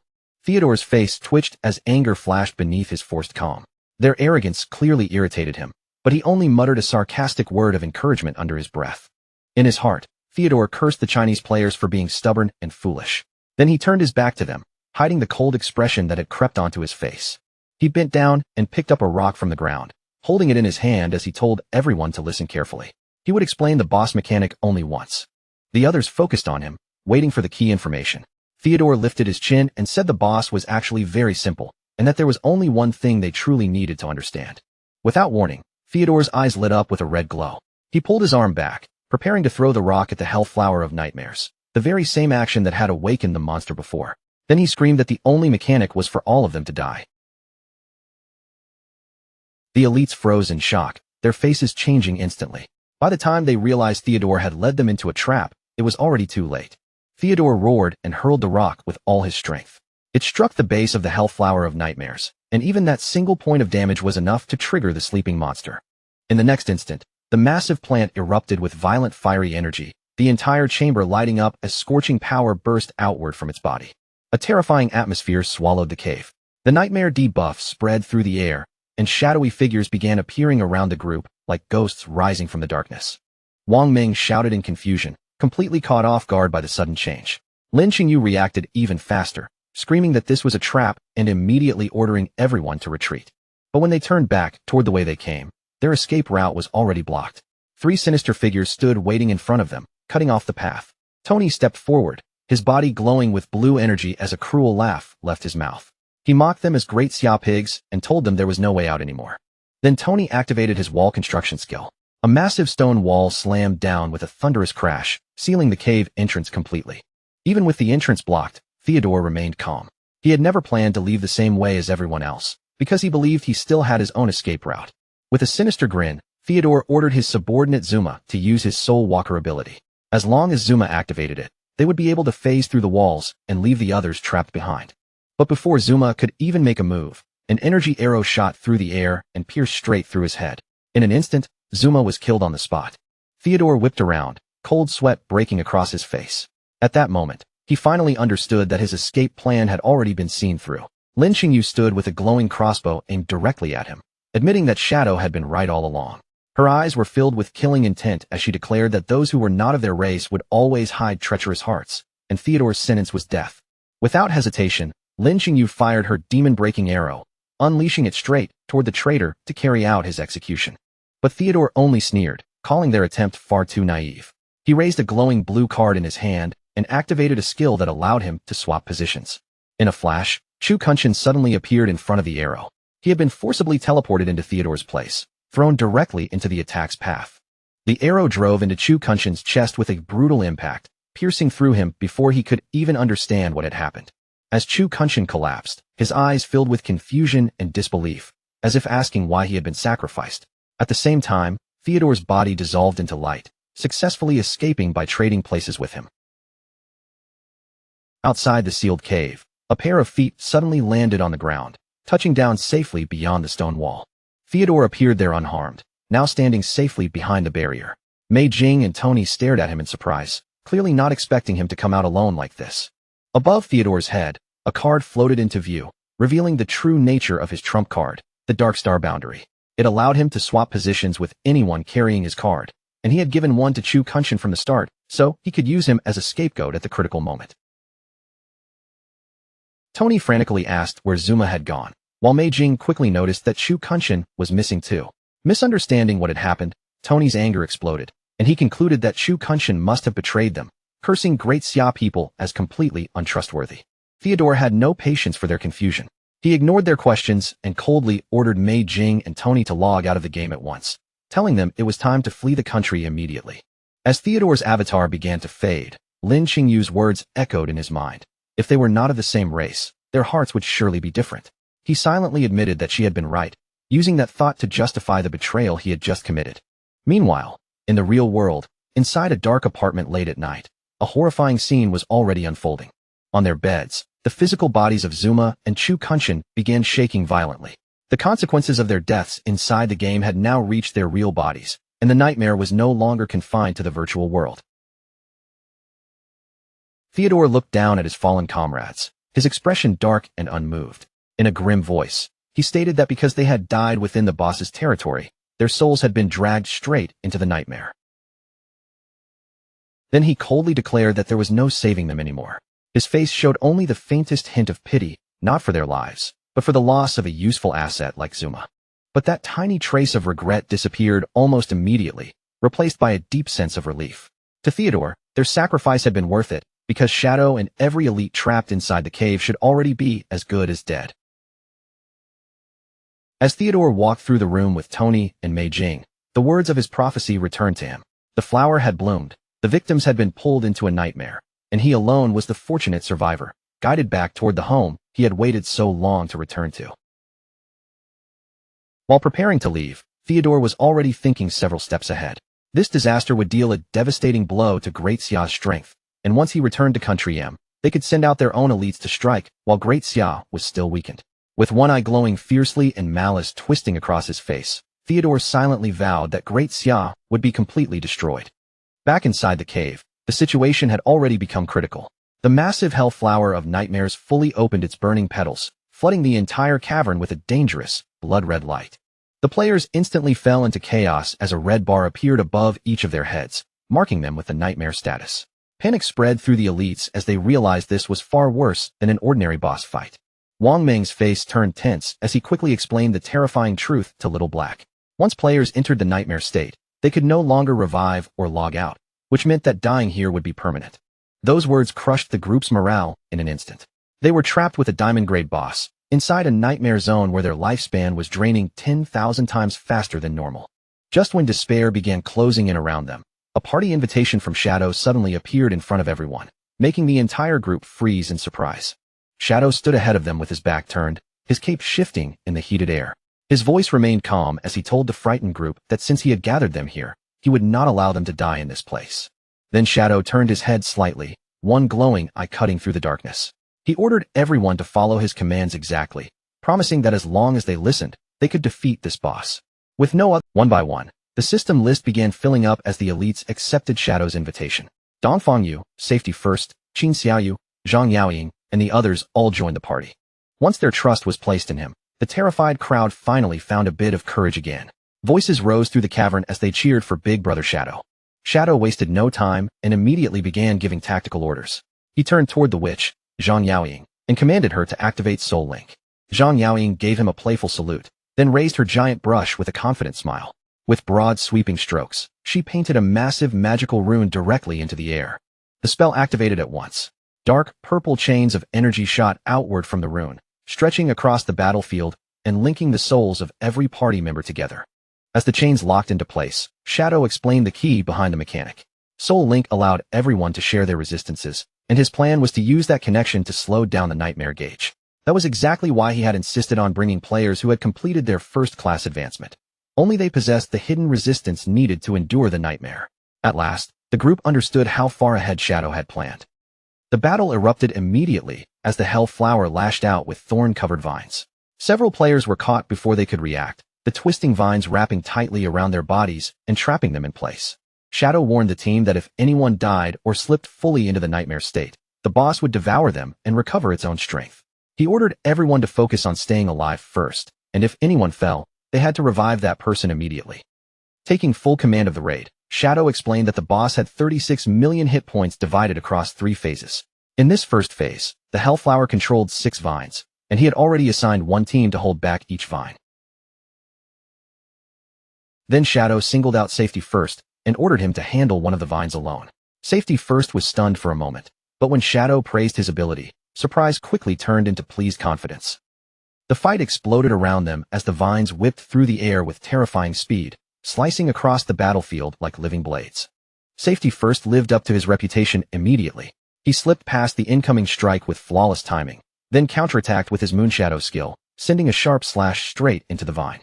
But Wang Ming and the Knights Templar Guild leader were both shocked when they saw the damage number appear, only -250.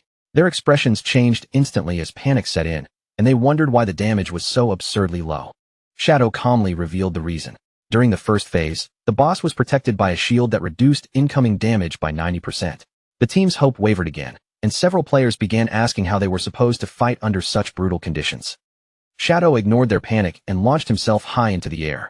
Activating Blessing of Release together with Instant Shadow Slash, he sent a massive beam of blue energy crashing into the boss, dealing a staggering 666,666 damage even through the shield.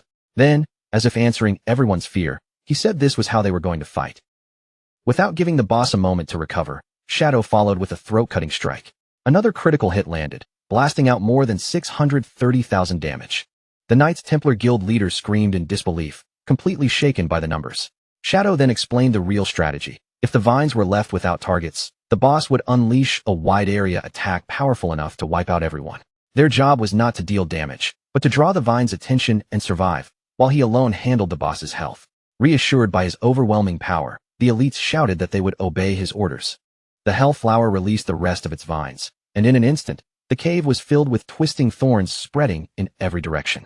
The raid team tightened their formation, raising shields, weapons, and magic as they braced themselves for the incoming storm. Shadow moved first, stepping directly into the path of the attack. With overwhelming force, he struck the first vine before it could reach the others. Then he leaped into the air, his blade flashing again and again in a rapid storm of slashes. One vine after another was shredded apart, and Shadow's raw power became the shield protecting the entire team. But Little Black completely lost focus in the middle of the fight. Instead of guarding herself, she stared at Shadow with sparkling admiration, cheering about how handsome he looked and how unbelievable his damage was. That moment of distraction immediately cost her. A vine slipped past her guard from the side and coiled around her before she could react. Little Black was yanked straight into the air, her body dangling helplessly as she screamed for someone to save her. Shadow reacted without hesitation. In a blur, he appeared behind the vine, and with one slash of blue energy, he cut the twisting monster cleanly in half. As Little Black fell, Shadow caught her before she hit the ground. At the same time, his attack finished off the vine completely, saving her life in one smooth motion. With the first phase finally cleared, Shadow stood over the shaken Little Black and scolded her in a stern voice. He warned her that if she kept daydreaming like that, she really would die next time. Embarrassed, hurting, and close to tears, Little Black sobbed out an apology. After the first phase ended, the Hellflower began to pulse violently, as if something deep inside it was waking up. One of the players noticed movement within the burning petals and shouted for everyone to look at the center of the flower. From the heart of the blazing flower, a humanoid silhouette slowly rose, wrapped in flames as it emerged from the monster's core. The entire raid team stared in shock as a beautiful woman with long, fire-like hair and glowing eyes appeared from within the boss. For a brief moment, some players were stunned by her appearance, only to snap back to reality when they remembered how deadly the situation still was. The boss's new form attacked almost immediately, raising its power and launching 3 large orbs of fiery nightmare energy into the battlefield. Shadow shouted a warning to the team, announcing that the second phase had begun. He quickly explained that the 3 orbs were made of nightmare energy and would randomly lock onto 3 players.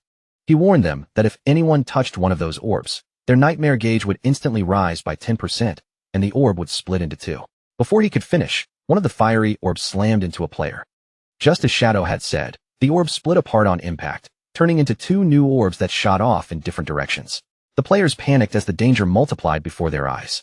Shadow remained calm despite the spreading chaos and immediately told everyone not to lose their heads. Since the orbs were moving slowly, Shadow ordered the targeted players to kite them away from the main group, while everyone else handled the vines that were starting to appear again. Then he added the most important detail for this phase. The boss's damage reduction had now dropped to 50%.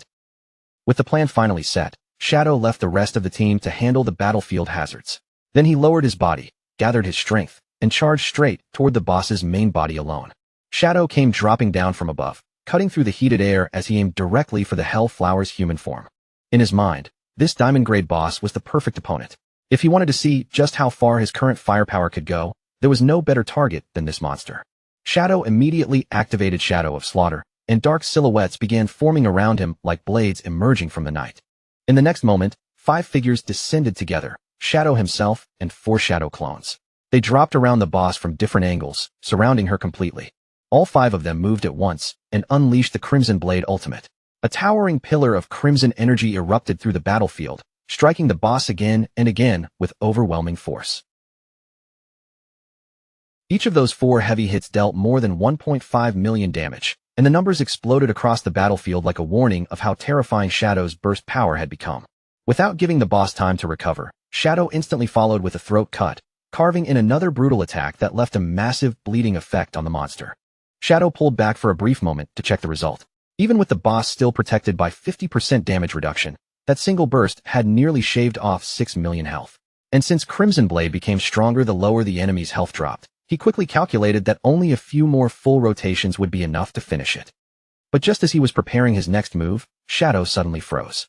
A terrible feeling surged from behind him, as if the battlefield itself was about to collapse. His eyes widened sharply, and he immediately turned away from the boss to look back at the rest of the team. Behind him, the entire battlefield had fallen into chaos. Nightmare orbs had multiplied out of control, filling the air with red lights. Wang Ming was shouting desperately, telling anyone locked onto by an orb to run away from the crowd before they caused even more orbs to split. Players scattered in every direction, running for their lives as the red orbs chased closely behind them. Their formation completely broke apart under the panic. Some players fled blindly toward the teams still holding back the vines, and the defenders yelled at them to stay away, but the whole situation was already spinning out of control. Shadow looked down and immediately caught the hidden danger.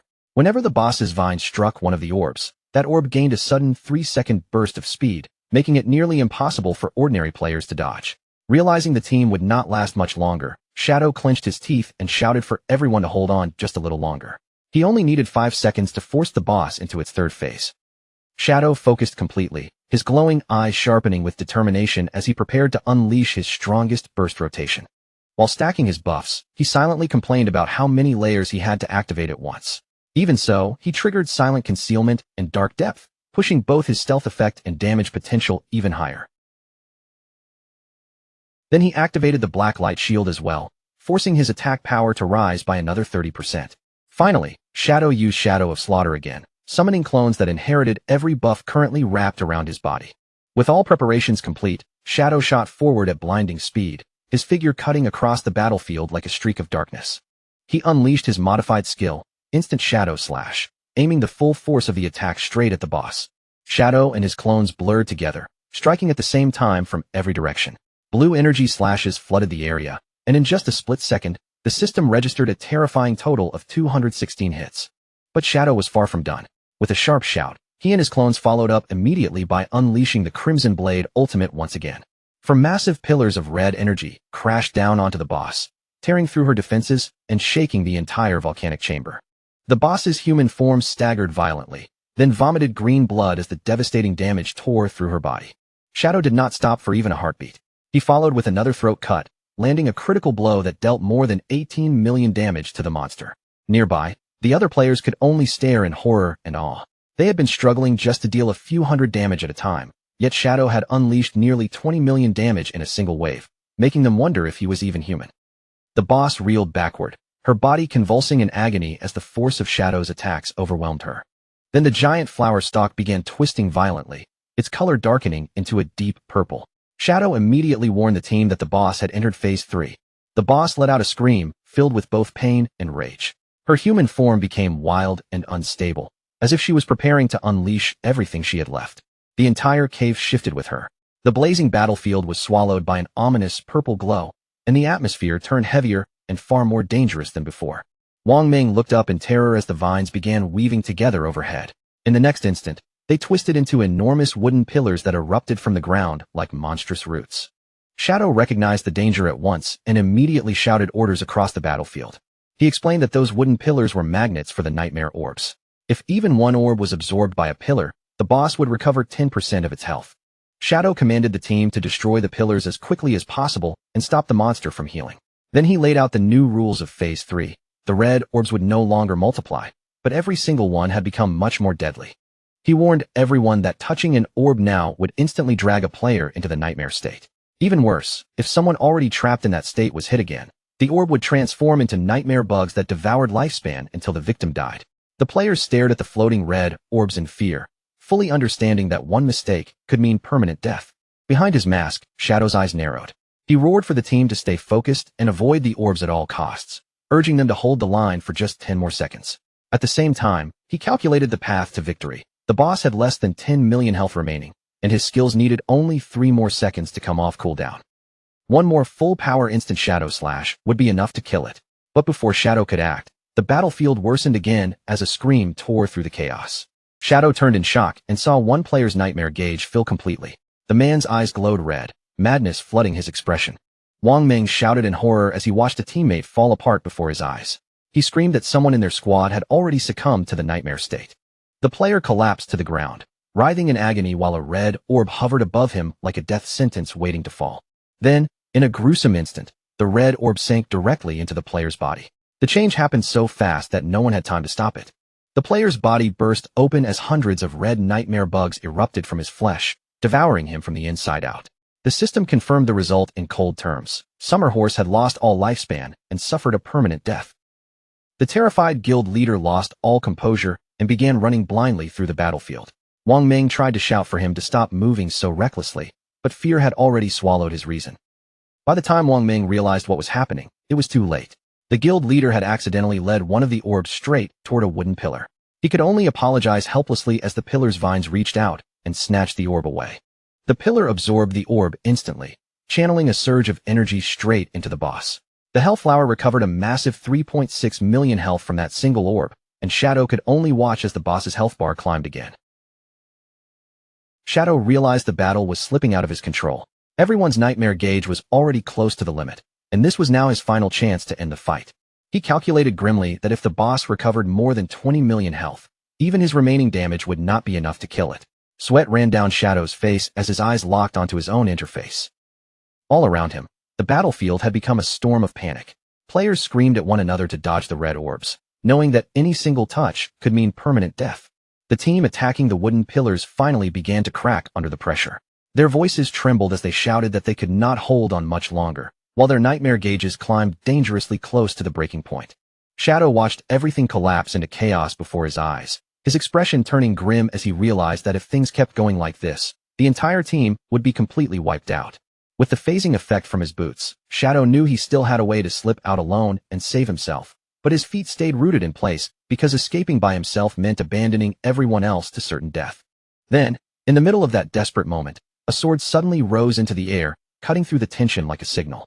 Wang Ming stepped out from the group without backing down, raising his weapon as he activated Holy Barrier, granting himself 7 precious seconds of absolute invincibility.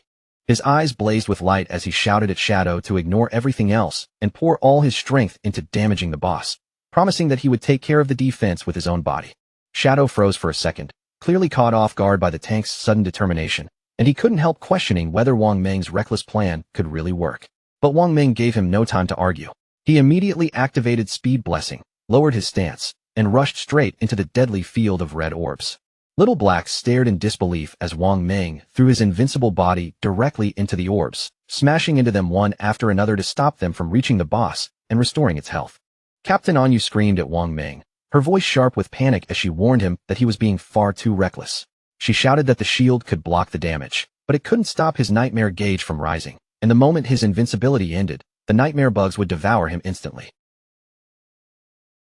Wang Ming only smiled with a strangely peaceful look on his face, calmly saying that he already understood the price, but he still had to do it because this was the only chance they had to win. As he charged forward toward what looked like certain death, Wang Ming shouted that he trusted Shadow completely, believing without a doubt that Shadow would lead all of them to victory. Seeing his resolve, Captain Anyu's expression hardened, and her glowing eyes showed that she had decided to accept the same desperate gamble. She activated Symbiotic Dragon Spirit, and in the next instant, a huge blue dragon surged into existence, its body shining as it connected directly to her own life force. With one powerful swing of her sword, Captain Anyu commanded the blue dragon to rush forward and swallow the deadly nightmare orbs before they could reach the boss. Because her life was bound to the dragon, the corruption struck her body almost immediately. Her nightmare gauge shot to its limit, blood spilled from her mouth, and she endured the curse herself so Shadow wouldn't have to take it. Right at that critical moment, Wang Ming's invincibility finally ran out, and the protection around him vanished, leaving him exposed to the threat of permanent death. A moment later, Wang Ming dropped to one knee on the ground, his body wrapped in a faint golden glow as he struggled to keep holding on. Little Black cried out in horror as she realized Captain Anyu and Wang Ming were using their own bodies to consume the orbs and buy Shadow more time, and she immediately shouted for the rest of the team to join them. The other players rushed forward without hesitation, throwing themselves into the path of the red orbs and using their own bodies as shields, knowing they might still survive if Shadow could kill the boss fast enough. Anshuan, the swordsman, grinned even as the orbs slammed into him, confidently declaring that their only job now was to buy Shadow every last second he needed. Even Zhang Yaoying, the witch, stood together with the others, laughing boldly in the face of death as if fear itself had no hold over her anymore.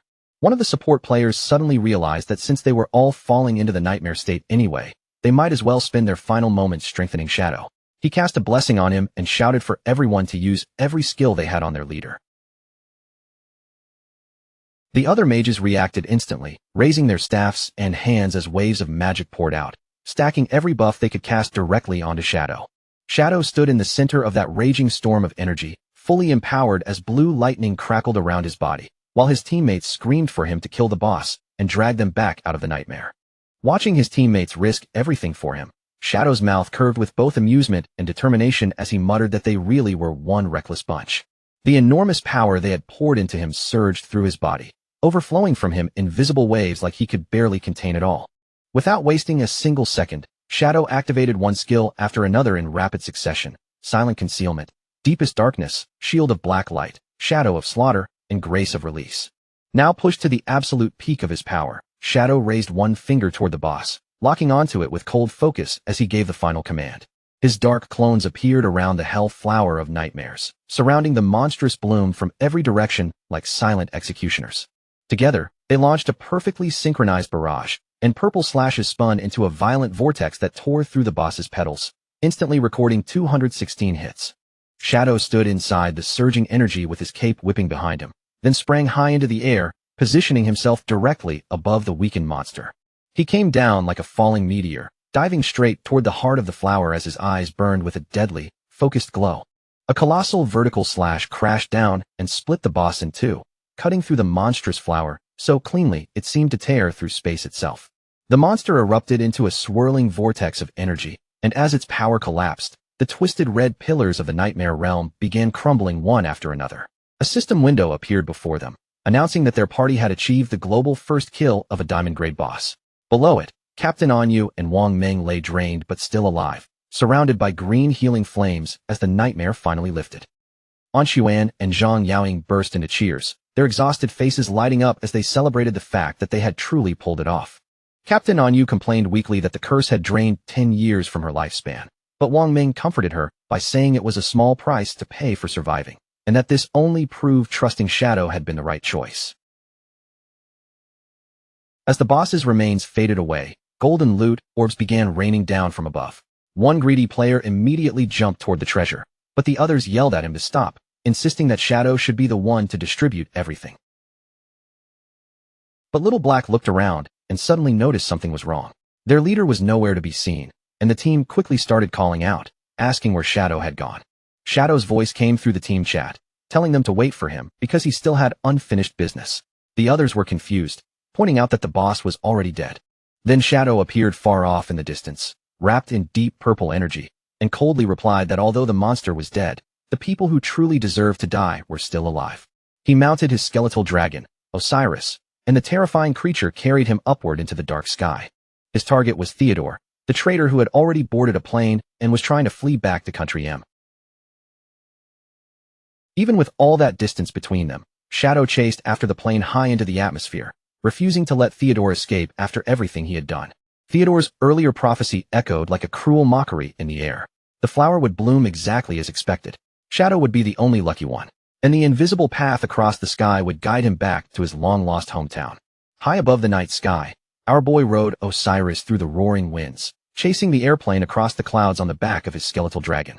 To make this possible, he had consumed more than 3,500 years of tradable lifespan to synchronize his game abilities with reality, bringing over his stats, his equipment, and even his epic-grade mount into the real world. With Osiris's terrifying speed, Shadow finally closed the gap and caught up to the aircraft slicing through the sky. Then Shadow leapt from the dragon's back, diving through the violent high-altitude winds before landing firmly on top of the speeding jet. He slowly stood upright on the aircraft, his eyes glowing yellow as dark energy surged around his body, making it clear that his revenge was about to begin. Inside the plane, the mood was completely different from the battlefield. The cabin felt relaxed and triumphant as two crystal champagne glasses lightly clinked together in a clean, celebratory toast. Theodore and Mei Jing exchanged satisfied smiles across their seats, both acting as if everything had already been decided. Mei Jing warmly congratulated him on finally returning to his homeland in Country M. Theodore leaned back with a pleased look on his face, clearly enjoying the moment, and formally welcomed Mei Jing and Tony as new official members of Country M. While Mei Jing politely asked Theodore to take care of them from now on, Tony lounged nearby with his phone in hand.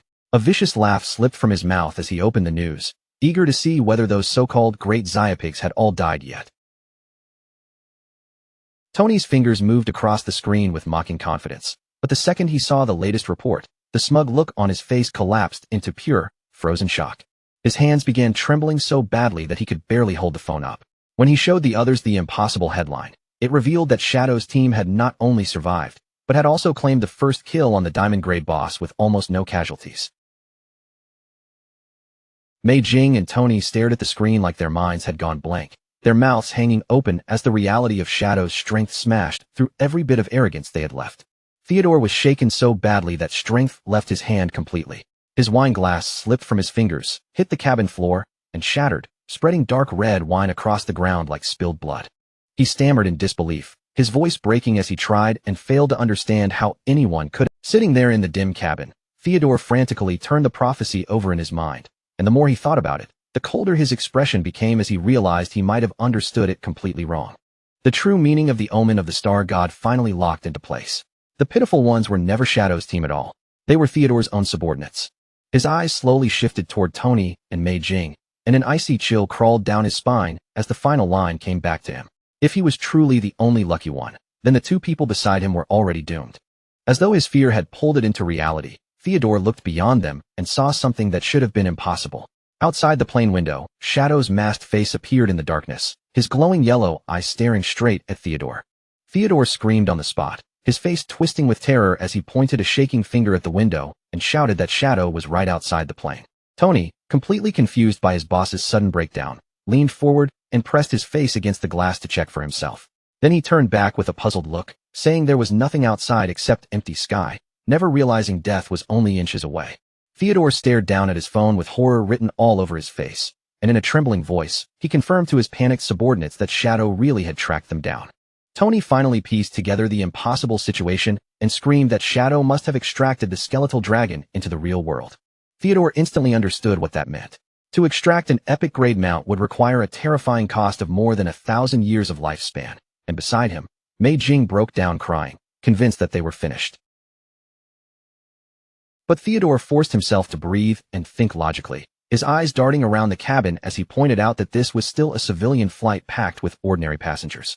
He quickly reasoned that if Shadow tried to force his way inside, the entire plane would be destroyed, and every innocent passenger would die with them. Regaining his confidence, Theodore declared that Shadow would never dare kill civilians, so they would be safe until the plane landed. Then Theodore revealed the card he had been keeping hidden. He had already contacted reinforcements and prepared a backup plan. Meanwhile, at the airport in Country M, a group of elite-powered individuals had already begun assembling. On the ground, a cybernetic soldier received the message that Shadow was on his way. The elite fighters, including a white-haired woman and a hooded figure standing among them, shifted into combat readiness, their focus sharpening as they prepared for battle. Two other agents quickly confirmed that the mission had changed, making it clear that their target was no longer just a threat to monitor. Above the airport, a massive magic circle lit up the night sky, spreading its glow over the runway as the new objective became clear: kill Shadow the moment he landed. High above the clouds, Theodore convinced himself that all they had to do now was wait until the plane reached Country M. He calmly reassured Mei Jing and Tony that Country M never abandoned its citizens. Mei Jing, relieved enough to breathe again, thanked him, and Tony immediately pledged their loyalty, completely unaware that their so-called safety was nothing more than an illusion. Behind Theodore's calm expression, his true nature was far colder. He already believed Tony and Mei Jing were destined to die, and deep down, he had accepted that he alone was the lucky one who had to survive. He began planning his escape, remembering the special cards he had handed out to informants before. If he gave one of those cards to someone on the plane, then the moment danger came close, he could use Dark Star Boundary to swap positions with that person and protect himself. Theodore stood from his seat and walked down the aisle, calmly scanning the passengers one by one as he searched for a suitable scapegoat.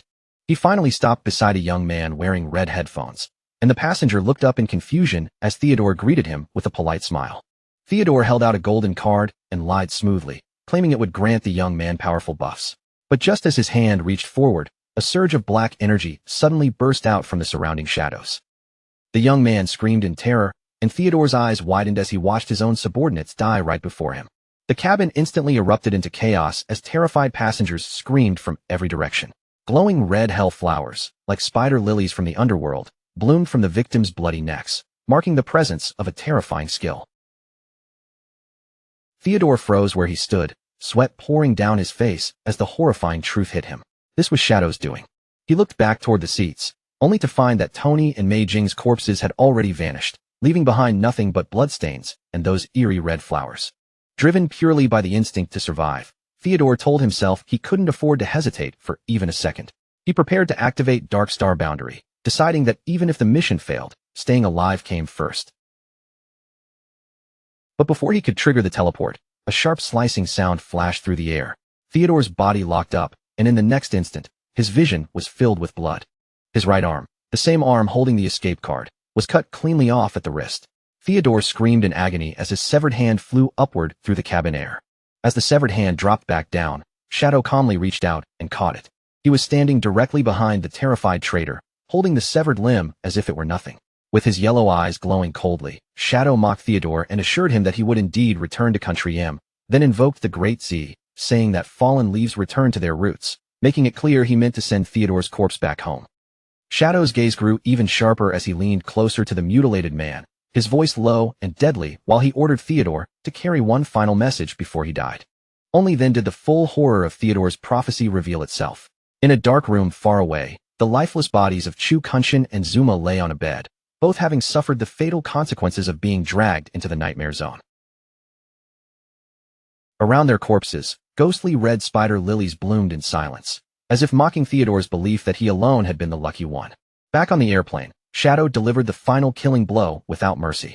His hand drove straight into Theodore's chest and tore out his still-beating heart. Theodore's face froze in utter shock as he stared at Shadow. A massive bloody hole opened in his chest, his prophecy fulfilled in the most brutal way possible. Killed instantly, Theodore's body lost all strength, dropped heavily to its knees, and then collapsed face first onto the airplane aisle. As one terrified man watched from nearby, Theodore's blood spread unnaturally across the floor, forming Shadow's final message to his enemies. Fallen leaves must return to their roots. Outside the cabin, the airplane continued gliding smoothly through the dark night sky, as if nothing had disturbed its flight at all. With his mission complete and the passengers left unharmed, Shadow calmly used his dark power to phase upward through the roof of the aircraft and disappear into the freezing night air. Standing calmly on top of the speeding plane, Shadow glanced down as a faint blue ghostly aura wrapped around his foot. He couldn't help remarking how useful his special boots were, since their formless effect had let him slip straight through the aircraft's structure without damaging it. Then, without the slightest hesitation, Shadow pushed off from the roof of the plane and threw himself backward into the open night sky. His body plunged through the freezing air in a controlled free fall, and with perfect precision, he landed directly on the broad back of his massive skeletal dragon, Osiris. Together, Shadow and Osiris peeled away from the jet, diving downward through the darkness as the aircraft continued on without realizing what had just happened. Ahead of them, the airplane drew closer to Country M's glowing futuristic cityscape, its lights stretching across the horizon as the aircraft prepared to begin its final descent. But the passengers had no idea that a huge military operation was already waiting below. Inside a control room, a commander calmly coordinated the ambush, ordering every unit to move into position. The entire airport had been locked down like a battlefield. Magical barriers, anti-stealth fields, and devastating attack formations were all activated, ready to fire the moment the aircraft came down. The instant the plane's landing gear touched the tarmac, the forces hidden across the airport were already tense and prepared for combat. In the shadows around the runway, cloaked assassins, distant snipers, and armored knights with raised shields waited in silence, all under strict orders to annihilate Shadow at any cost. Inside the cabin, the ordinary passengers remained completely unaware of the deadly trap outside. The young man wearing headphones looked through the window and naively wondered if Country M was always this intense when welcoming people. Once the plane finished docking, the cabin doors opened with a hiss, and an agent stepped inside with his guard already raised. But as he and his partner looked down the aisle, the determination on their faces instantly vanished, replaced by stunned disbelief. Theodore's corpse was lying on the floor of the cabin, and the agents immediately reported back in panic that he was dead, especially after noticing the terrifying message written in his own blood. The leader of the ambush force, a dark-haired man with glowing red eyes, stared furiously at the bloody warning that anyone who offended Great Xia would be hunted down. Rage tightened his face as he realized Shadow had already made his move. Desperate to catch their target, a masked ninja agent turned to a nearby witch and asked whether the anti-stealth barriers had detected anything, assuming Shadow might still be hiding inside the plane. But after checking her magic, the witch confirmed that no invisible entity had been found. The red-eyed leader's expression darkened as the ugly truth settled in. Their anti-stealth barrier was already level 20, which meant Shadow's stealth ability had to be even higher, allowing him to slip past their entire trap. Even with innocent civilians still inside the aircraft, the white-haired mage commander declared that the threat level had reached S-class and ordered every unit to open fire. A masked subordinate hesitated, reminding him that passengers were still on board. But the commander slammed his staff down in fury and demanded absolute obedience. He insisted Shadow was inside the plane and ordered an immediate full-power assault. In the next instant, the airport terminal erupted with magic, unleashing a massive barrage of blazing projectiles and laser-like beams toward the parked aircraft. Inside the plane, the young man with headphones and another passenger looked out the window in horror, only now realizing that the attack was aimed directly at them. The devastating magical strike tore across the tarmac, racing straight toward the defenseless airliner with overwhelming force. Finally, an enormous sun-like spell descended from above, crashing down in a massive fiery explosion that swallowed the entire airplane and obliterated it completely. As the flames roared over the wreckage, a scout quickly reported that the life detection barrier could no longer sense a single living being inside the smoking remains. The red-eyed ambush leader stood silently before the inferno, watching the fire burn, while a bald, muscular man and another official hurried over toward him. The bald man confronted him in anger, warning that Great Xia would never ignore the open murder of its civilians and that flights between the two countries would definitely be suspended. Throwing both arms up in frustration, the bald man complained that his long-term plan to use civilian flights to smuggle spies into Great Xia had now been completely ruined, making it even harder to stop their enemy. The red-eyed leader, with his red eye glowing even more fiercely, he reminded them of one brutal truth. Once someone dies, there is no coming back. Standing before the towering wall of flames, the red-eyed leader justified his extreme decision without remorse. If Shadow had truly been on that plane, then this had been the perfect chance to kill him, and in his eyes, even the smallest possibility of eliminating Shadow was worth sacrificing the aircraft and everyone inside. The tension among Country M's forces finally boiled over. The bald man glared at the red-eyed leader with open fury and confronted him directly, declaring that he had never trusted him from the start. Then he ordered the man to shut up, insulting him as a half-breed with great Xia blood running through his veins. Before the bald man could say anything more, the red-eyed leader moved with blinding speed and smashed a brutal punch straight into his face. The impact was so powerful that the large muscular man was sent flying backward through the air like a broken doll. Wrapped in crackling golden energy, the red-eyed leader revealed the darkness buried inside him. He declared that he hated the great Xia bloodline within him, calling it a curse that had brought him endless despair, yet he still defended his absolute loyalty to Country M. After that violent clash, the focus shifted to the retrieval of their fallen comrade. Two agents, one of them the white-haired mage commander, approached the red-eyed leader while carrying Theodore's lifeless and mutilated body. Without ceremony or respect, they dropped Theodore's corpse onto the floor in front of him. The red-eyed leader knelt solemnly beside Theodore's body as a strange purple and golden aura gathered around him. In a low voice, he told the fallen man to rest in peace, honoring him as a hero of Country M and promising to return him to his hometown for burial. When the red-eyed leader stood again, his terrifying power was finally revealed. 3 glowing blue cards formed in his hands, exposing his hidden class, the Corpse Collector, an ability that let him draw power from the dead. Looking down at the shining magical cards, he coldly praised Theodore's enormous contributions and the huge spy network he had planted. At the same time, a system notice revealed that by touching a corpse, he could obtain that person's professional skills, while duplicate skills would strengthen and level up. Holding one of the glowing blue cards, his single red eye burned with malice as the system confirmed that he had successfully obtained Theodore's core abilities, including the divinatory omen of the star god and the spatial dark star boundary. Armed with his fallen comrade's powers, the red-eyed leader made a chilling vow to personally ensure Great Xia's complete destruction. The red-eyed leader lifted his arm high, gripping the glowing blue card as bright light began radiating around his body. He used his newly gained divination skill to search for a way to defeat Shadow, and a cosmic vision appeared before him, a mother desperately reaching out to save her falling child from a starry abyss. Watching that image, the leader began considering how to use this maternal bond against his enemy. Meanwhile, 2 of his subordinates, including the white-haired mage, reviewed the intelligence Theodore had left behind. From the clues in the prophecy, they deduced that a guild in Great Xia called Fika Heavy Industries, its leader Huang Huifan, and her son Huang Ziqing all matched the key information. The red-eyed leader confirmed their deduction, explaining that one of Theodore's informants was already inside that guild and carried a special card. A holographic map appeared in front of him as he revealed his plan to use Dark Star Boundary. Then the red-eyed leader summoned another glowing blue card into his hand.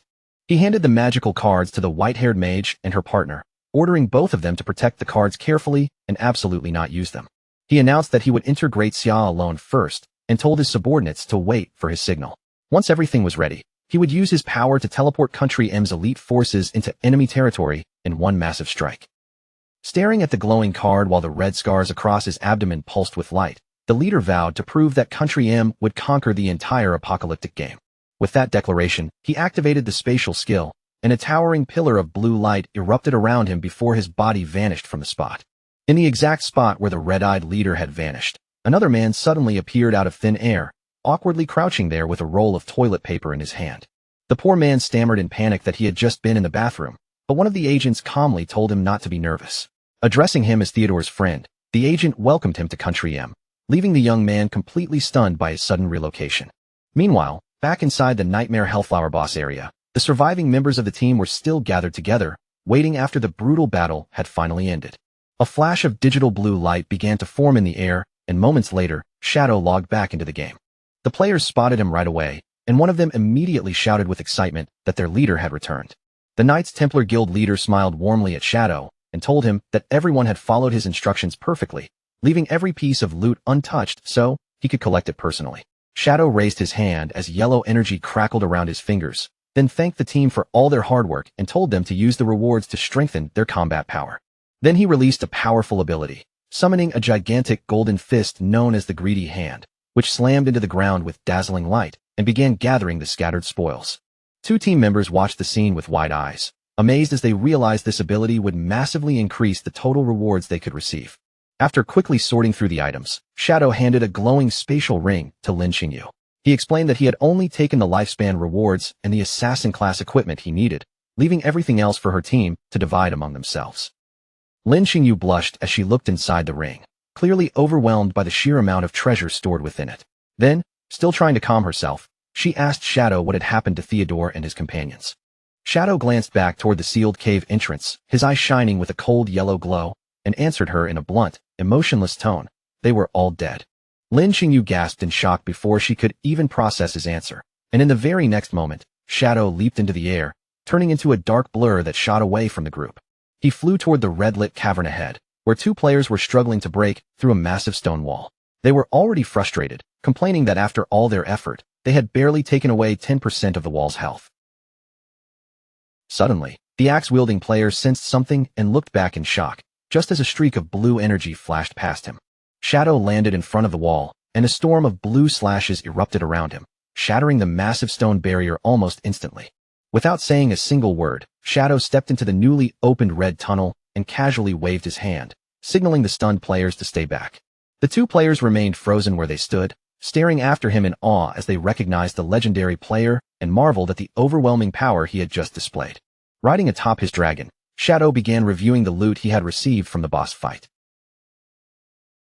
He discovered that he had obtained 3 major treasures, including 2 legendary grade items, an ultimate skill book, a weapon, and a bracer. Satisfied with the haul, he decided to spend his evolution points right away to upgrade the skill book. The system displayed his newly evolved ancient grade ultimate skill, Endless Nightmare. Its effect was terrifying, creating a wide area nightmare descent state that rapidly stacked a nightmare gauge on enemies with every attack, while its passive effect increased his damage against targets already afflicted. Shadow quickly understood just how dangerous the nightmare attribute was against other players, because once it took hold, it could stop them from logging off. With a blooming curse added on top, he realized he could permanently kill players from inside the game itself. In his mind, he pictured the curse's horrifying result, a terrified player twisting in pain as glowing red spider lilies burst from their chest. Still, Shadow also noted that the nightmare status was not completely unbeatable, since purification skills or certain special items could remove it. After that, Shadow moved on to his new weapon, summoning a sinister red and black sword that materialized in his hand with a menacing glow. The system identified it as an assassin-class blade called the Starkiller Blade. It granted huge stat bonuses, greatly increased backstab damage, and carried a special effect that gained stacks whenever he killed other players, raising his physical attack even further. On top of that, it had a brutal shield-breaking bonus that dealt nearly 5 times the damage against enemy shields. Holding the glowing red blade, Shadow smirked and called it a true murder weapon. After calculating its full potential with maximum stacks, backstab bonuses, and shield-breaking power combined, he realized its damage would be terrifying, and he also noticed a special stripping effect that could nullify an enemy's attribute effects once its gauge filled up. Thinking back to the battle he had just survived, Shadow reflected that if he had possessed this sword earlier, he could have stripped away the monster's nightmare attributes and greatly reduced the danger it posed. As Shadow continued inspecting the blade, he discovered one especially humiliating feature. Any player killed by this sword would receive a permanent title above their head that could never be removed, making him amused enough to admit its nickname, Grand Sunmaker, was well-deserved.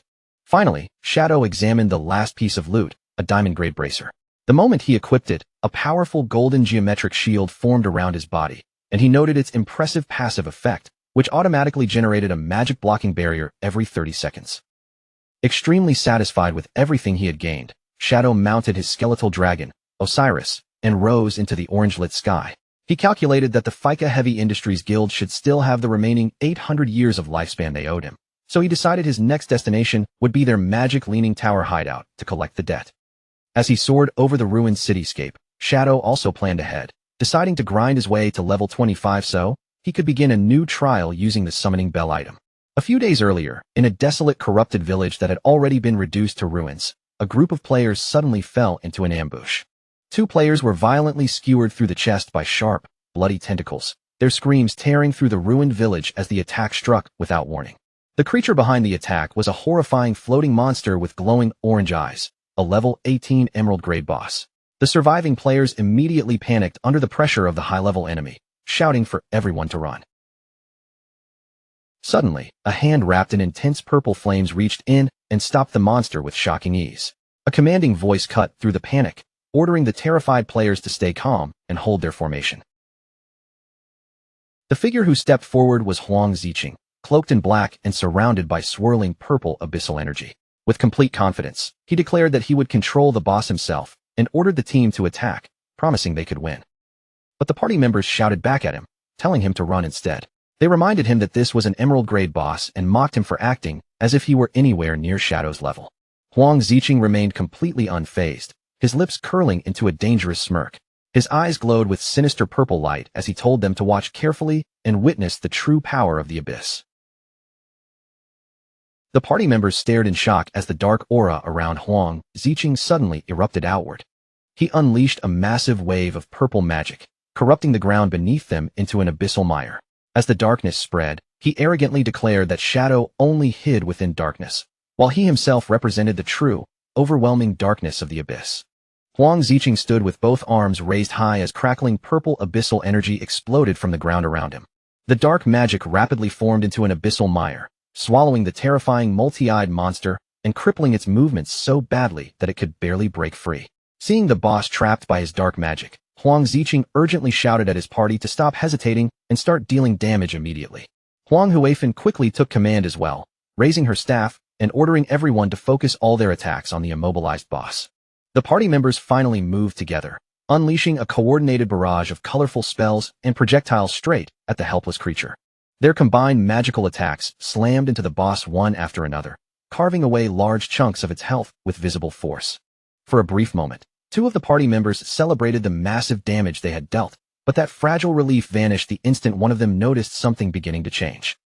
The boss broke free from the mire and floated upward, gathering an intense blue glow around its body as it entered its second phase and prepared to unleash a devastating ultimate attack. Panic swept through the entire team. A hooded player frantically ordered everyone to activate defensive barriers against the incoming area attack, while another armored player ran in terror, screaming that barriers would be useless. Just as the boss was on the verge of releasing its attack, the entire battlefield tightened with dread, and every surviving player braced for the impact. Just before the boss could release its ultimate attack, a hand wrapped in dark energy suddenly appeared, and glowing purple chains shot out like living serpents, instantly binding the monster and cutting off its skill. Huang Huifan and the hooded player stared with complete confusion, their eyes widening as they watched the boss's terrifying attack get stopped so easily, as if all that gathered power meant nothing. Then Huang Ziqing's cold voice echoed across the battlefield, filled with contempt as he insulted the entire party and called them a pack of useless trash. With his eyes glowing in a sinister purple light, Huang Ziqing pointed straight at his mother and mocked her for bringing a group of cowards who only knew how to run, completely ignoring the fact that with him there, victory was already guaranteed.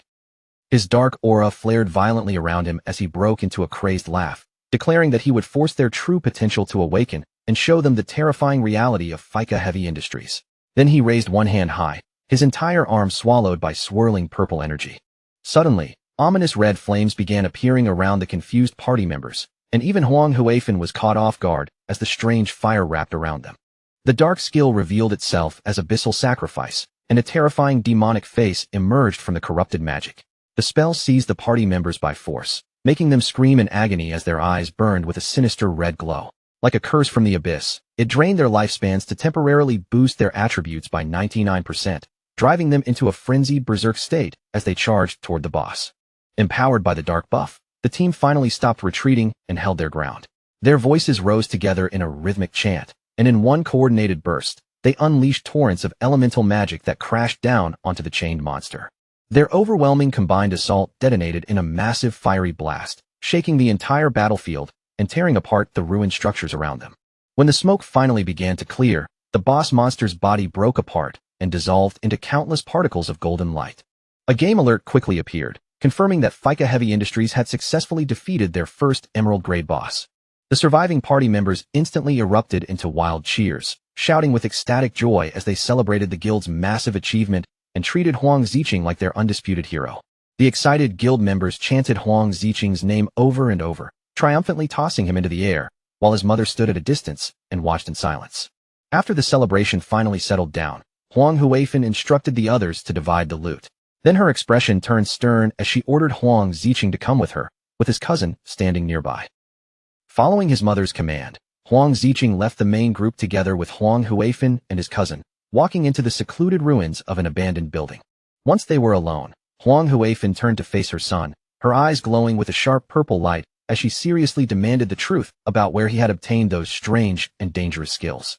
Huang Ziqing immediately grew irritated by her questioning, complaining that she was treating him like he had done something wrong even though he had just won a huge victory for them. But Huang Huifan remained unmoved and demanded that he answer her. Clicking his tongue defensively, Huang Ziqing avoided meeting her eyes and coldly claimed that he had received those dark abilities as a reward for defeating a powerful boss. Huang Huifan stared him down with intense scrutiny and bluntly called him a liar, making Huang Ziqing turn his gaze away in guilty silence. Huang Huifan's eyes glowed even brighter as she pressed the issue. She pointed out that Huang Ziqing was a mage, yet those dark skills were nothing like normal mage abilities. Then she revealed the devastating price. Although they had defeated the boss, his spell had instantly drained 300 years from the guild's shared lifespan. Huang Huifan continued pushing him, reminding him that the lost lifespan was supposed to be used to repay their massive debt to Shadow. She insisted the cost was far too steep and demanded a full explanation, until the overwhelmed and irritated Huang Ziqing covered his face and snapped at her to stop. Furious, Huang Ziqing finally lashed out. He shouted that he had brought them a major victory, yet she was interrogating him like a criminal. His resentment toward her obsession with Shadow exploded, and he declared that he would never become a submissive dog like her, saying he was sick of her cowardice and refused to be controlled. Turning his back on her, Huang Ziqing arrogantly vowed that he would kill Shadow with his own hands and lead Fika Heavy Industries to become the strongest guild in Great Xia. Huang Huifan cried out desperately for him to stop, warning him that he was still too young to understand the brutal rules of survival in this apocalyptic world. His cousin stepped forward with tears running down her face and gently placed a hand on Huang Ziqing's shoulder, begging him to calm down while telling him that his mother was only doing this for his own good. Slowly, Huang Ziqing turned his head, his single eye glowing with purple malice. Huang Ziqing softly repeated those words, "For my own good," and the dark glare in his eye hardened into pure murderous intent. In a sudden burst of violent rage, Huang Ziqing spun around and slammed a brutal punch into the girl's face, twisting her neck in a horrifying instant. He screamed that if his mother truly wanted what was best for him, why had she forced him together with such an ugly woman? The girl collapsed lifelessly onto the dirt path. Huang Huifan watched in absolute shock and horror, helplessly reaching out as she screamed at Huang Ziqing and demanded to know what he had done. Standing over her body without the slightest pity, Huang Ziqing watched as Xiao Hui dissolved into glowing golden particles. The game confirmed that he had killed her, and Huang Ziqing released a chilling sigh of satisfaction. A thin layer of sweat appeared on his face, but his resolve did not waver. With corrupt abyssal energy still glowing in his eyes, Huang Ziqing coldly justified the horrific act by muttering that they had forced his hand. Without even looking back, Huang Ziqing walked away into the desolate wasteland. As Xiao Hui's fading light particles drifted through the air, Huang Huifan reached out desperately and cried for him to stop and come back, but he ignored every word. Far away, the red-eyed leader from Country M stood over the lifeless bodies of Chu Kunshin and Zuma, his scarred hand crackling with dark red lightning as he reached toward them. Using the grim power of his class, he extracted the lingering skills from their corpses, coldly praising the abilities he had obtained while telling his fallen subordinates to rest in peace.